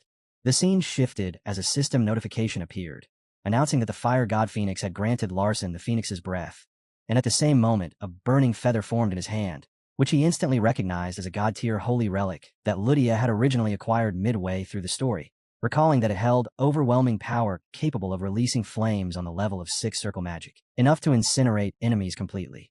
Just then Rosalind suddenly stepped closer, startling him and making him fumble slightly, as she pointed out that the werewolf group had not yet left Grandel territory, prompting Larson to turn aside and conceal the relic while awkwardly confirming her observation. And as she carefully watched his reaction, she grew suspicious that he intended to take the holy artifact from them, asking what clues he had, while Larson answered that he only possessed a few vague hints, which led her to pull out a whistle and state firmly that she could have them arrested at once, since attacking her alone was grounds for execution. Larson asked what she was getting at, but Rosalind pressed him directly for the truth about his knowledge of the April white wolves, the silver sea water, and the April herb, standing in front of him and demanding an immediate explanation while invoking his own rule that secrets were never given freely, as another system notification appeared declaring that the Joker was questioning inconsistencies in the world, and with sharp intent she implied that if she chose to eliminate the group, Larson would lose any chance of obtaining the artifact, leaving him clutching his head in frustration as he realized the situation would not be simple to resolve. Finally yielding to a compromise, Larson asked Rosalind to swear she would keep everything secret, and she agreed solemnly in the name of her family. Larson thought to himself that he could not disclose everything, yet relying purely on lies would not work either, so he settled on blending truth with deception, then began by saying he knew a renowned mage from Reborn while forming tiny ice crystals in his palm to demonstrate first circle ice magic, explaining that almost no one was aware he was studying elemental magic, and stressing that this was his hidden edge, asking Rosalind to keep it confidential, and adding that regardless of how much he desired the holy artifact, he would never have revealed this if he did not trust her, which stirred Rosalind as she promised she would not betray that trust. He went on to say that this ice magic came from the Nazran lineage and asked whether she recognized it, which Rosalind confirmed, after which he hinted that he could disclose who had taught him, prompting Rosalind to react with shock as she realized he meant the ice witch of the Northern Sea, the famed Reborn mage known for Nazran ice magic, and as her reaction nearly grew loud, Larson quickly hushed her and warned her to stay cautious, reminding her that just as he had shown trust, he expected the same from her in return, leading Rosalind to question how he could be connected to such a wanted figure. while Larson firmly replied that she had taught him ice magic despite his lack of elemental talent and refused to say more, which Rosalind accepted as she urged him to continue, and he added that he had given the ice, which something she deeply desired. Larson clarified that it had been a private transaction, implying he had no obligation to reveal the details, while nearby, Hampton, who had been hiding, overheard everything and realized that the person who taught Larson was actually the librarian Evian, who was in truth the ice witch of the Northern Sea, leaving him visibly shaken, a reaction Larson noticed immediately, prompting Hampton to drop to his knees and apologize for overhearing unintentionally, as Larson acknowledged that Hampton also knew of that individual, and seeing his response, Rosalind became even more convinced that Larson was telling the truth. Rosalind began to sweat lightly and chose not to probe further, wary of getting entangled in something beyond her control, accepting the explanation and assuming Larson must have exchanged a valuable artifact, while Hampton stared in disbelief as Larson clarified that in return he had learned ice magic from her, then took out a book and explained that it allowed someone without elemental talent to learn Nazran ice magic, handing it to Rosalind as proof and stating that it had been written personally by the ice witch. Rosalind held the book with clear astonishment as Larson explained that there was only one reason he had shown it to her, stressing in a serious tone that their exchange had been meaningful and anything but trivial, which Rosalind acknowledged while Hampton remained frozen in shock. Then Larson revealed that the ice, which had spoken of Reborn and the Black Rose, startling Rosalind as she began to consider how they might be connected, while Larson answered with a faint, unreadable smile, admitting inwardly that even he did not know for certain. He then recounted a prophecy describing how Reborn's ice wall would melt when a northern wind arrived, opening a path, reflecting that upon hearing it he immediately thought of Evian as the only person capable of causing such a change, and added that without this link, he would never have learned about the April herbs or the Silver Sea water, which Rosalind admitted was reasonable, as Larson continued tying together the ice witch, Evian, and Alblika, the Black Rose, realizing that the April white wolves were somehow connected to all three. Larson then explained that this was why he had ordered Hampton to prepare the April herbs and the Silver Sea water, and Hampton confirmed that he had received those instructions and completed the preparations, after which Rosalind returned the book to Larson and reflected that among mages, gifting a personally written book was exceedingly rare, her cheeks flushing slightly as she concluded that such a gesture could only come from profound trust, while Larson affirmed this and explained that for a mage, giving away such a book was like exposing their own life, since it revealed their magic, its structure, and even its weaknesses, allowing others to learn how to counter it, emphasizing what such a risk meant for a wanted figure like the Ice Witch.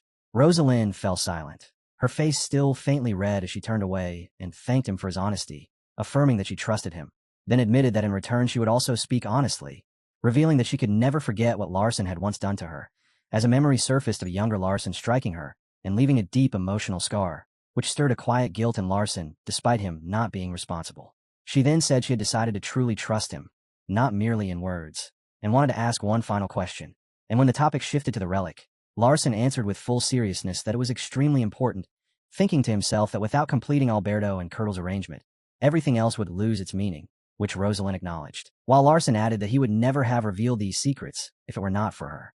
Watching from afar, Hampton was stunned by the look on Rosalind's face as she blushed with a shy expression, and at that moment a system notification panel appeared, stating that the Joker was now fully convinced and had begun forming a favorable impression of Larson Mayton, which caught Larson off guard as more notifications followed, announcing that the character's scenario path had been set and her alias had been completely rewritten, and then another message confirmed that the Joker's alias had changed into the Rook, leaving Larson momentarily speechless as he realized that Rosalind's designation had shifted from Joker to Rook. Larson began comparing the roles of a Joker and a Rook, thinking that a Joker acted as a wild card that introduced unpredictability into a card game, while a Rook was a core chess piece, standing alongside the Queen and capable of delivering checkmate even as the final piece on the board, which led him to wonder if Rosalind truly represented that role, noting that there were also positions like the Queen and King, though he was still unsure whether Rook referred exactly to that chess piece.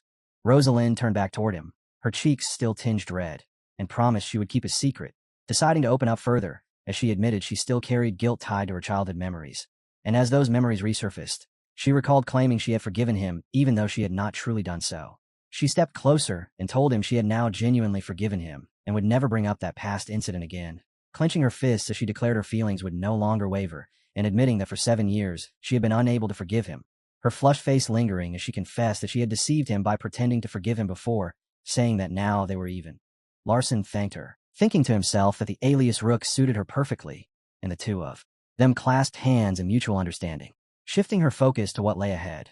Rosalind urged everyone to move quickly toward the screen rock, expressing curiosity about the arrangements made by the Maton family. While Hampton watched her with interest, and Larson let out a quiet sigh of relief, glad the matter had at least been settled, noting that the martial artists had kept their word about clearing the path ahead, and after several days of travel, they finally arrived at the screen rock. Once there, Larson instructed Hampton to guide everyone else to the nearest safe location to rest, which he promptly did, while Larson noted inwardly that only he and Rosalind were allowed to climb the cliff. Before leaving, Hampton searched through his bag and handed Larson an antidote for paralyzing poison, explaining it had to be mixed in a 2-to-1 ratio, and also gave him pills that would enhance his vision. Hampton continued by describing another potion made from a plant called marutu, which could intensify any chosen scent, and then he held out a ring, explaining that it was his grandmother's keepsake imbued with a powerful wish to shield its wearer from all poison, prompting Larson to ask in surprise if he was truly willing to part with it, while Hampton sincerely insisted that he accept it, saying he would feel more at ease if Larson returned safely with the item, leading Larson to take the ring and promise he would bring it back, as Hampton waved them off while they set out. As Rosalind and Larson made their way up the mountain, she admitted she genuinely could not figure him out, saying that at times he seemed warm and kind, yet at others he was cold to the point of feeling mechanical, as if he lacked emotion entirely. Larson responded with a self-satisfied smile, remarking that this contradiction was exactly what made him charming, which immediately irritated Rosalind. Pausing on a cliff, she explained that if they wanted to reach Screen Rock, they first had to pass over Cirque Mountain, warning him that the terrain was extremely dangerous, filled with countless mirage spells and illusion arrays that made navigation especially difficult. Seeing him still smiling only made her more annoyed, and she demanded to know what he found so amusing. Larson answered casually that he was simply thinking about how diligently she must have studied. Rosalind replied that she had no choice, since she had been entrusted with this task by the head of the Maton family. But when she noticed his smile hadn't faded, she snapped and told him to stop. Larson questioned why he couldn't smile freely, and Rosalind shot back that his expression made it seem like he was mocking her. He offered an apology, though that only seemed to irritate her further. Changing the topic, Larson asked about their plan for finding the mountain keepers, explaining that these individuals had a strong fondness for gold. Rosalind added that if they prepared a generous reward, the keepers would gladly guide them. But before she could continue, Larson cut in to ask how she intended to find them in the first place. Without much concern, Rosalind crouched slightly and explained that the keepers typically wandered near the mountain's entrance, so all they needed to do was search that area. Larson questioned this approach, pointing out that the area was vast and asking how they could possibly search aimlessly or how long such a search might take, then asked if she had actually finished reading all the information in the book. Rosalind did not respond, and Larson remarked that there was nothing embarrassing about relying on knowledge from books, so she did not need to feel ashamed. Rosalind's face flushed faintly before she asked whether he had a better idea. Larson replied with confidence that he did, explaining that mountain keepers possessed extremely sharp senses of smell and were strict about maintaining their own territories. He told Rosalind to observe their surroundings and asked whether she had noticed any markers indicating territorial boundaries, to which she replied that she had not seen anything at all. Larson then asked how she thought the keepers marked their territory, and Rosalind hesitated, unable to answer. His gaze shifted toward a large tree, as if he had already figured it out, and as he walked over to it, he leaned in and sniffed the trunk, thinking to himself that his suspicion had been correct, adding that although the book failed to mention it, the urine of mountain keepers carried an extremely strong scent that ordinary people could not detect. Startled by this, Rosalind asked him how he could possibly know such a thing. Larson explained that this substance was commonly used as a magical ingredient, then added in a slightly condescending tone that it was only natural for a martial artist to be unaware of such things. Without further hesitation, he loosened his belt and stated plainly that he was about to relieve himself, telling Rosalind to turn around. Flustered, she covered her face and scolded him for being so blunt, but Larson replied that he was merely trying to clearly explain his actions to his companion. Rosalind questioned whether something as simple as that could really attract the mountain keepers, and Larson answered that it would not be sufficient on its own. When she pressed him, he recalled Hampton's words and remembered the vial of Maruta potion he had been given, a substance capable of amplifying any chosen scent. Taking it out, he poured the potion over the tree trunk where he had just urinated, explaining that once the scent was enhanced like this, the keepers would undoubtedly be drawn to it. As the odor intensified and spread, he covered his nose, clearly affected by how overpowering it had become. Certain of his plan, he stated that the keepers would arrive soon due to their sharp sense of smell, though Rosalind remained doubtful that such a method could work across such a large area. Covering her own nose, she remarked that she had never come across anything like this in the book, to which Larson replied that no one would bother recording such an undignified technique. Suddenly, hearing movement, Larson whispered that they had arrived and told her to hide. Moments later, 3 mountain keepers stepped out from the forest, drawn by the dangerously enticing scent. One of them rushed excitedly toward the tree, declaring the find as his own, ordering the others to stay back, and pressing his hand against the damp trunk as if to savor the smell. Watching from their hiding place, Rosalind wondered what he was doing, and Larson quietly explained that the man intended to monopolize the scent so it would not disperse too widely. With a hint of sarcasm, Rosalind asked whether he was going to claim that this knowledge also came from the library, and Larson answered that the Maiden Library held a great many books. Before long, the keepers, puzzled by their inability to locate the exact source, noticed Larson and Rosalind concealed nearby. Internally, Larson noted their approach as one of them questioned whether the two of them were responsible. He pretended not to understand, but the youngest keeper quickly declared that Larson must be the source of the intoxicating scent, saying he had never encountered anything so strong. Larson responded with a faint smirk, offering an apology for acting so hastily. The keepers then eagerly asked if he could provide them with more, prompting Larson to ask whether they expected him to repeat what he had just done. The youngest quickly denied that, instead producing an empty bottle and asking him to store the scent inside it. Larson refused outright, which caused all three keepers to cry out in disappointment. While behind him, Rosalind flushed red and thought to herself just how absurd this entire situation had become. The mountain keepers began begging Larson to fill the bottle with his urine, prompting him to ask what they even needed it for. One of them explained that, with competition growing more intense, they required something powerful enough to establish an overwhelming territorial mark. Larson replied that he was willing to make a deal, though not with him, deliberately ignoring the one who spoke and instead calling out to another keeper wearing a red hat. Caught off guard, the red-hatted keeper reacted in surprise as Larson asked his age, and he answered that he was 56. Larson followed by asking whether he had ever climbed Screen Rock, and the keeper proudly declared that the place was practically his own yard, since he had been born and raised there. Hearing this, Larson stated that he wanted him as their guide, but the keeper immediately warned that his services came at a high cost and questioned whether Larson could afford it. Larson asked for the price, and the man answered without hesitation, 3 million gram per hour. Behind him, the other two keepers muttered among themselves, wondering why he could not lower the price even a little, with one remarking that his greed had only increased with age. Larson, however, thought to himself that the man's confidence reflected real ability, recalling that mountain keepers never joked about their guiding fees, which meant the price directly matched the guide's skill, and therefore this man was genuinely worth 3 million gram per hour.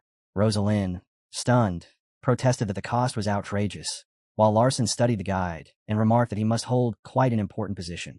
Clearly puzzled, Rosalind asked what he meant, while the mountain keeper told them to forget it if they found the price unacceptable. As he turned to walk away, he added that if Larson's scent had surpassed his own, the other keepers would not have reacted with such surprise. Larson raised a vial, acknowledging that the scent was indeed powerful, then said he could teach him how to produce that same smell, which made the keeper pause. Holding out the vial, Larson explained that pouring it over urine would greatly intensify the odor, adding that although it was somewhat costly, he would give it to him for free if he agreed to guide them to the dungeon. The mountain keeper accepted immediately, pleased, and assured them they could trust him, even boasting that he could scale the mountain with his eyes closed. As they continued on, Rosalind commented that she found him impressive, while Larson silently wondered what changes might have taken place on Screen Rock. The guide confirmed there were signs and raised a hand toward the sky, telling them to look upward. Larson first assumed he meant the clouds, but the guide told him to look even higher, which made Larson realize just how exceptional the Mountain Keeper tribe's eyesight truly was. The guide then explained that a bald eagle flying above had recently grown abnormally large and had begun hunting their people. Startled, Larson asked whether bald eagles actually ate humans, and the Mountain Keeper replied that things were no longer the same, suggesting that a dungeon might have appeared at Screen Rock. Rosalind confirmed that this dungeon was their objective, and when the guide asked if they were adventurers, Larson answered that they were not ordinary ones.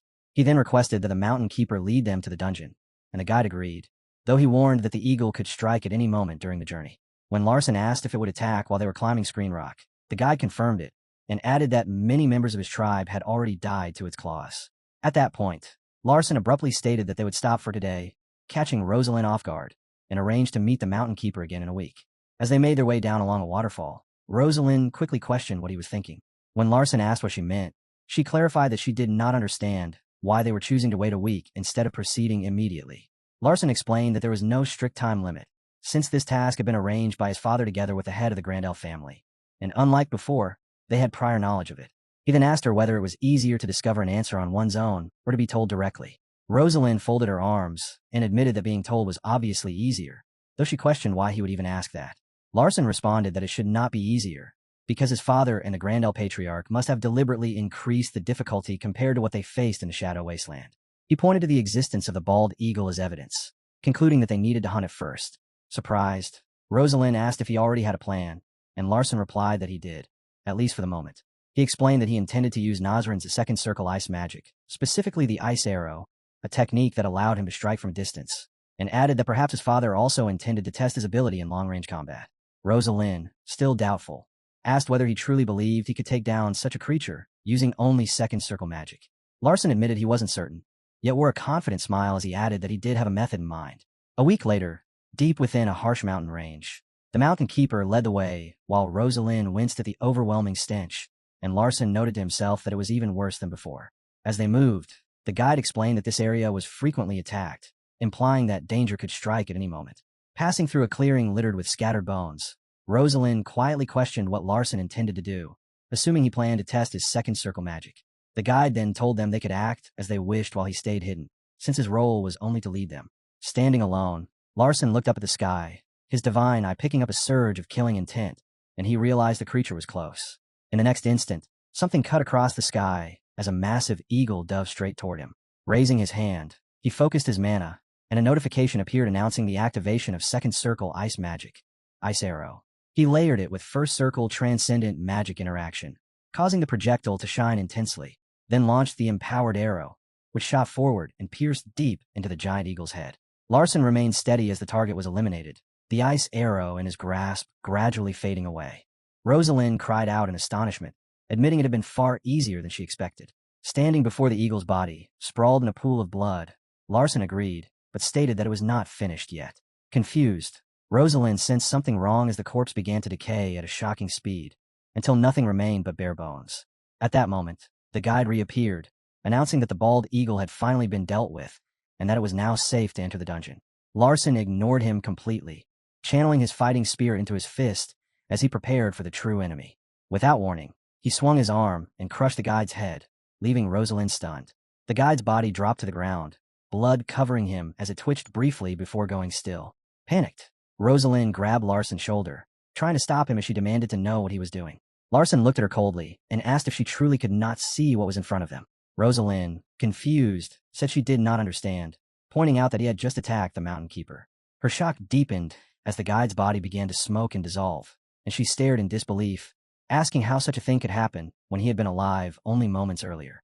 Larson remained composed, thinking to himself that an opponent capable of laying traps like this had no intention whatsoever of surrendering the artifact without a fight.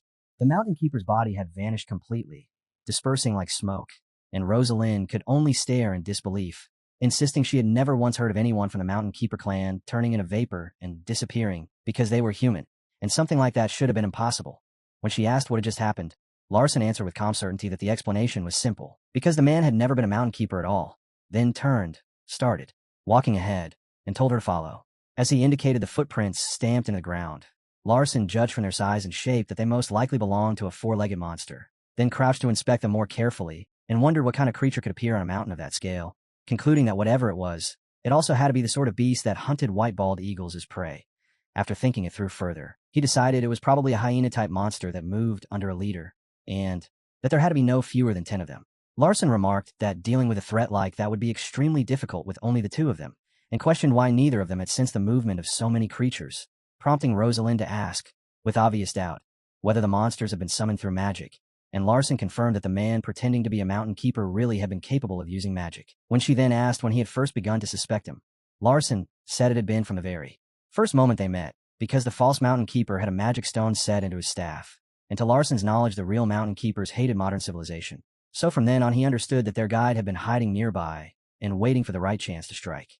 Crouching once more, Larson touched the blood pooled across the leaves and observed that it had happened somewhere around that spot, then pointed out a magic formula carved into the ground and explained that it only revealed itself after the caster died and the concealment spell disappeared. Rising to his feet, he laid out the conclusion for Rosalind, stating that the fake mountain keeper had summoned monsters for the purpose of killing them. Larson went on to reason that if killing the bald eagle had been the condition required to summon those monsters, then several things about it did not make sense.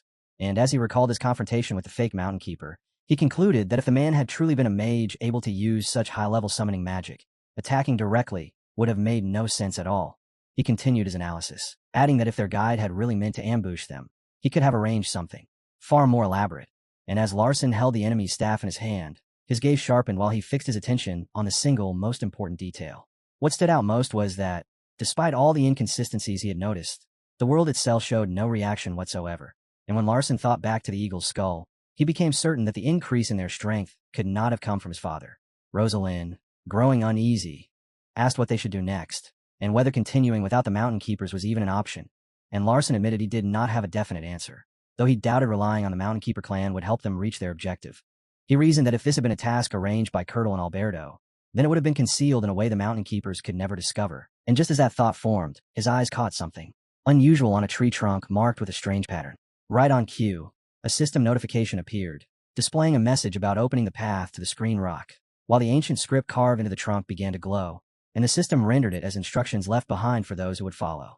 Elsewhere, Decatros sat at ease, slowly sipping a cup of hot tea, only to frown at its flavor as he complained about its poor quality, prompting the Grand El Patriarch to bluntly ask why he had bothered coming back at all. In response, Decatros casually inquired whether they had ever tried tea brewed from the stem of a keratin flower, and Velitutor replied that he had never even heard of such a flower, which made Decatros quietly remark that it was exactly as he expected. Velitutor, resting his chin against his hand with clear irritation, demanded to know what kind of nonsense Decatros was spouting, but his expression soon hardened as he asked what had truly been hidden at the screen rock, only for Decatros to answer, unexpectedly, that he did not know, leaving the Grand El Patriarch visibly shaken. Decatros then explained in an even tone that he had simply passed along what was written in the prophet's diary and had never personally interfered with it.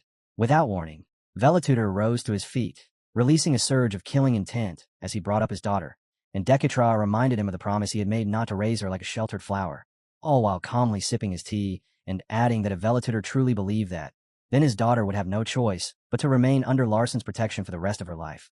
Velitutor, furious, warned that if anything were to happen to her, he would snap Decatr's neck.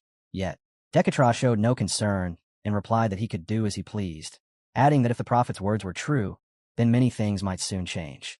Meanwhile, an ape-like monster with glowing red eyes let out a ferocious roar and lunged forward, only for Rosalind to meet it head-on with a powerful kick to the face that sent blood spraying outward. Covered in blood and struggling to catch her breath, Rosalind looked toward Larson and pointed out that they had already taken down a large number of monsters, then asked in despair how much farther it was to the screen rock. Larson, a streak of blood marking his cheek, kept his gaze fixed ahead and said that before anything else, they needed to find a place to rest for the night. Not long after, under the pale light of the moon, they found a cave, and Rosalind, clearly uneasy, questioned whether it was truly safe to stay there, especially since there was no visible way out once inside. Once they entered, Larson assured her it was secure and that no monsters would come in, his eyes giving off a faint glow as he surveyed the interior with his heavenly eye, silently recognizing that the cave had once belonged to a spirit beast and that the lingering aura left behind was enough to keep other creatures at bay. Nearby, Rosalind sat with her knees drawn in, remarking with fascination that simply being inside the cave seemed to restore her stamina. 3 days later, the two of them finally reached the screen rock, and a system notification appeared before Larson, presenting a quest that required finding a key to open it. He noted to himself that this was exactly what he had anticipated, then reached into a swirling pocket dimension, recognizing it as a separate realm, which made Rosalind gasp as she identified the staff he pulled out. Holding the staff set with a red mana stone, Larson placed it into a hole in the ground where it slid in perfectly, leading him to conclude that killing the mountain keeper had marked the true beginning of this assignment. With a heavy impact, the staff drove deep into the earth, and a powerful tremor rippled through the cliff, startling Rosalind as the ground shook violently, while Larson remained composed. Soon after, a long staircase of stone revealed itself, stretching upward to the top of the cliff, and Larson turned to her and told her to climb, prompting Rosalind to follow while thinking that once again she was being led along by him. As they made their way up, Larson abruptly halted, his eyes widening as he detected a strange presence. A skeletal figure emerged before them, its crimson eyes glowing as it let out a low growl and told them to turn back. And as it fully revealed itself, Larson judged that it had to be the guardian of this trial, with power comparable to a 5-star martial artist or a 4th-circle mage, making it clear that this fight would not be easy given their current level. Rosalind, taken aback, asked what it was, and Larson identified it as a black, armored knight. As the knight slowly repeated its warning, she asked if that information also came from the book, and Larson calmly replied that this type of guardian was fairly common. Rosalind stared at the figure, tension written clearly across her face as she wondered if there was any possible way to defeat it. Without warning, Larson started taking off his shirt, making Rosalind cry out in shock. Standing there bare-chested, his well-built frame fully exposed, He explained that he would have to fight seriously now, and that the black suit would only hinder him, so he removed it as well. Rosalind could only watch in stunned disbelief as she realized the black suit must have weighed at least 500 kilograms, leaving her horrified at the thought that he had worn something that heavy while climbing the entire mountain. Larson then let the massive jacket fall, and it slammed into the ground with a thunderous impact that split the earth beneath it. As a cold blue aura began to gather around him, Larson declared in a steady voice that the journey had been tedious so far, but at last, a worthy opponent had appeared. After a fierce and drawn-out clash, Larson was left gasping for air, his body riddled with wounds, making it clear that the fight had been anything but easy, while Rosalind watched in silence, thinking that this must be his true strength and wondering if he might even surpass young Master Casson. The black-armored knight lunged forward and delivered a heavy slash, and in response, Larson immediately activated his abilities as the system announced the use of flow, slowing alongside intermediate divine combat magic. At the same time, he retreated, controlling the wind attribute, while forming an ice bow and arrow through second circle magic, then drew the bowstring, carefully taking aim after identifying the enemy's weak point as the energy core within its torso, and released the shot. The ice arrow struck squarely into the knight's chest, cracking its armor and revealing a glowing blue core beneath. Yet even after taking that hit, the knight forced itself back up and continued repeating its command to return. Larson did not hesitate, shaping a larger ice arrow as he prepared to end the fight, and when he fired, the projectile surged forward with tremendous force, driving the knight backward. The impact carried overwhelming power as the knight's blade met it in a violent clash that sent fragments scattering everywhere, but it managed to evade the worst of it and instantly countered, launching another swift attack that placed it behind Larson. He faltered for a brief moment, stunned, yet before anything else could unfold, the knight was suddenly hurled into the air and slammed into the ground, carving a long path of destruction. Dropping to one knee, Larson coughed up blood and gripped the wound in his chest while still holding the ice bow, and through the dust and drifting smoke, the knight slowly rose again, its crimson eyes glowing ominously.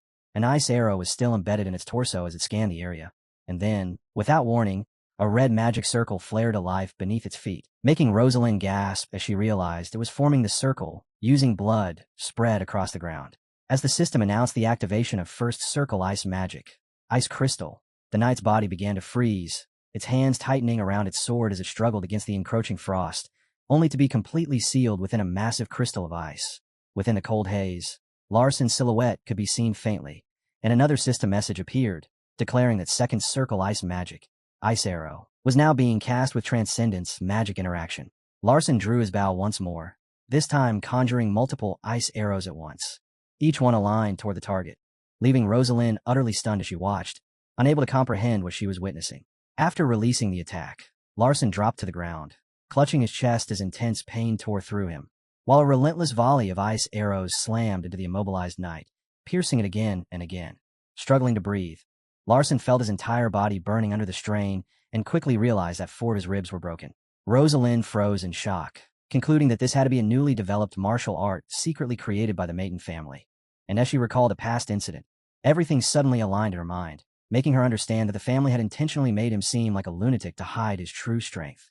The skeletal guardian continued murmuring its demand to return before finally losing consciousness, and Rosalind stepped forward, urging Larson to steady himself through meditation or mana control so he could recover. As he began meditating, a calm blue flow of mana enveloped him. Yet Rosalind broke into a cold sweat at the sight of his condition. At that moment, a system notification appeared, announcing that Grandel's new meditation method along with the easy mana circulation technique had been activated, and Rosalind realized that Larson was executing both Grandel meditation and mana circulation at the same time, while a radiant sphere of energy pulsed outward from his chest. After some time passed, Larson slowly opened his eyes and abruptly rose to his feet, catching Rosalind off guard, prompting her question why he was not focusing on healing, especially when no danger seemed present. However, Larson calmly replied that this lack of danger was precisely what felt wrong.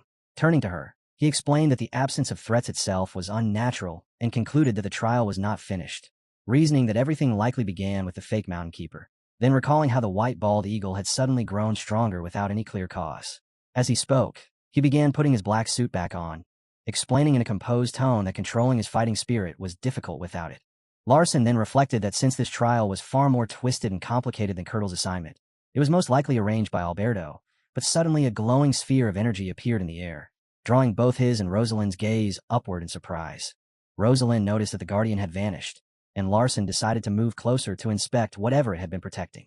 Narrowing his eyes, Larson recognized the object before him, an orange stone crackling with golden lightning, and wondered if it was a thunder dragon stone, a legendary artifact said to contain a sealed thunder dragon believed to be extinct, recalling that such a creature had never appeared in the main story and had only ever been mentioned within the setting records.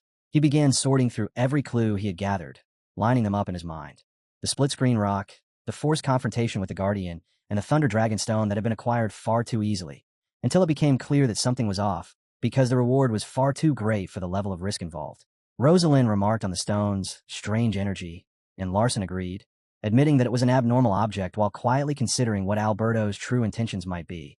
But in the next instant, cracks spread across the stone as violent arcs of electricity burst out. Larson's eyes widened as the horrifying realization hit him. The entire space was nothing more than a magically constructed illusion, and he immediately shouted for Rosalind to run, urging her to escape at once. Rosalind dashed toward the entrance, only to stop short when she found it blocked by a blue energy barrier, quickly realizing that the exit had been completely sealed. Larson gritted his teeth as frustration set in, understanding that the barrier absorbed fighting spirit and could not be destroyed even with the power of a 4-star fighting spirit, and he frowned deeply while searching for any possible solution.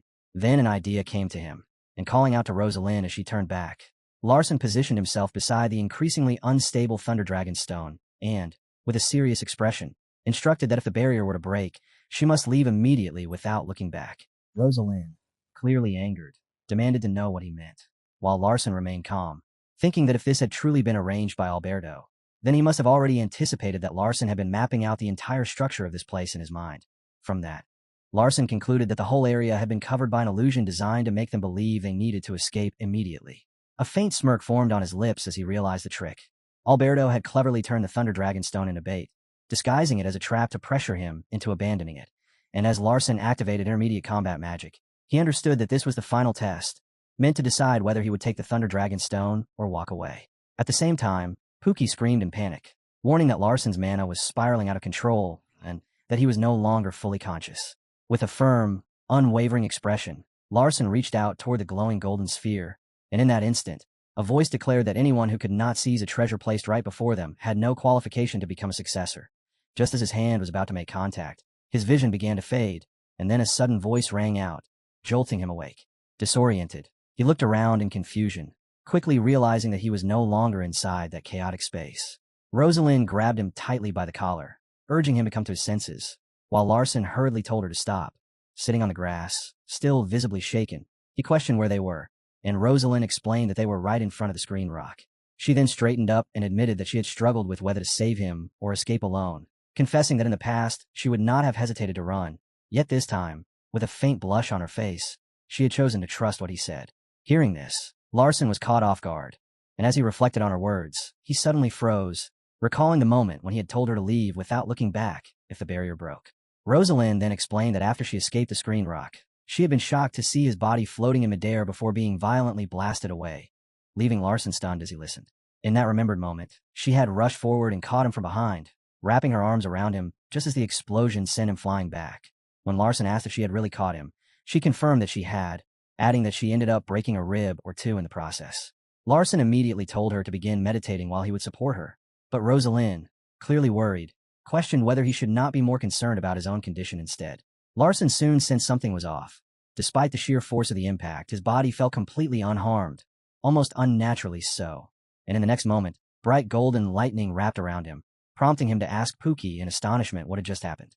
Pookie explained that a massive amount of lightning-attributed mana had suddenly been absorbed into his body, and as Larson tried to process this, he abruptly shouted when a pocket space opened before him.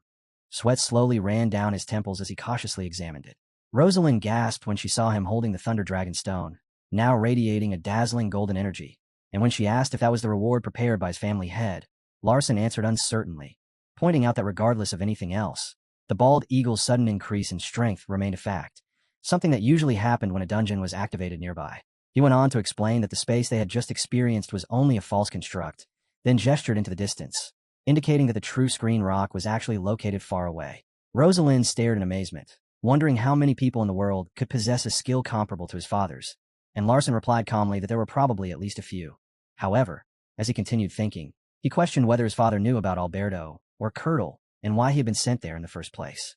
He recalled that his father had always considered combat magic to be an incomplete discipline, while Alberto was recognized as its creator, which led him to doubt whether Decatra truly knew of Alberto at all. Otherwise, he would not have dismissed combat magic so lightly. Holding the Thunder Dragon's stone tightly, Larson felt that something still did not sit right, and he resolved to confront his father directly once he returned. Rosalind then asked if they should begin descending the mountain, which made Larson suddenly realize another problem.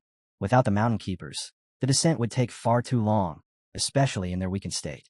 He quickly formed a teleportation circle to prepare for departure, but Rosalind unexpectedly stepped forward and said she wanted to try it herself, causing Larson to look at her in surprise, confused by what she was doing. Meeting his gaze with concern, she asked whether he still had the Maruta medicine. For a moment, neither of them spoke, simply standing there and looking at each other against the vast, imposing mountain backdrop. Later, after returning to the village at the entrance of the Screen Rock, Hampton approached with a bright expression, holding out a bowl of tonic as he expressed relief at Larson's safe return. Larson accepted it and thanked him, while Rosalind stood quietly beside him, wondering to herself if there was none prepared for her. After finishing the bitter medicine, Larson's face twisted into a grimace as he inwardly complained about its awful taste. Hampton then handed him a sealed letter bearing the Mayton family mark, explaining that his father wished to speak with him in private. Holding the letter, Larson fell into thought, assuming it was connected to the events of the Screen Rock. But at that moment, a voice suddenly called out to him, startling both him and Rosalind. Era appeared behind them, giving off a strange aura, and Larson immediately recognized that she had been the one who delivered the letter to Hampton. She informed him that something inside his subspace was moving. Larson's surprise was evident as Era explained that the energy was faint and subtle, yet carried an extremely violent nature. And later, inside a room lit by the glow of the Thunder Dragon stone, Larson questioned her further before revealing the stone itself, asking if that was what she had sensed. Era confirmed that it was and added that it felt highly dangerous. And when Larson asked if she could perceive the lightning energy, she said that she could, while Larson responded with calm confidence that he did not believe it would pose a danger. Era compared its presence to a volcano on the verge of erupting and warned him firmly that it would inevitably become a threat in the future. Yet Larson only smiled faintly, convinced that the ability to control and wield such a threat was exactly what defined him. Era then recalled Decatra's words about never doubting the Mayton bloodline, and as she looked at Larson, she realized she was beginning to see the image of the former patriarch overlapping with him, leading her to conclude that this must have been the true meaning behind the Mayton bloodline he once spoke of. Meanwhile, Larson continued thinking that since this was something Alberto had prepared, it could not merely be a purposeless danger disguised as a trap. He wondered if a thunder dragon might actually emerge, though he found it unlikely, since dragons had never existed in the original story. He reflected further that thunder dragons grew stronger by consuming mages, yet their growth efficiency was not particularly high, which only made the situation more intriguing to him, and a faint smirk appeared on his face as he considered it. Standing with quiet confidence, Larson acknowledged that Alberto, the creator of combat magic, was known for establishing a discipline that was widely underestimated, which only deepened his curiosity about what had truly been sealed within the Thunder Dragon Stone.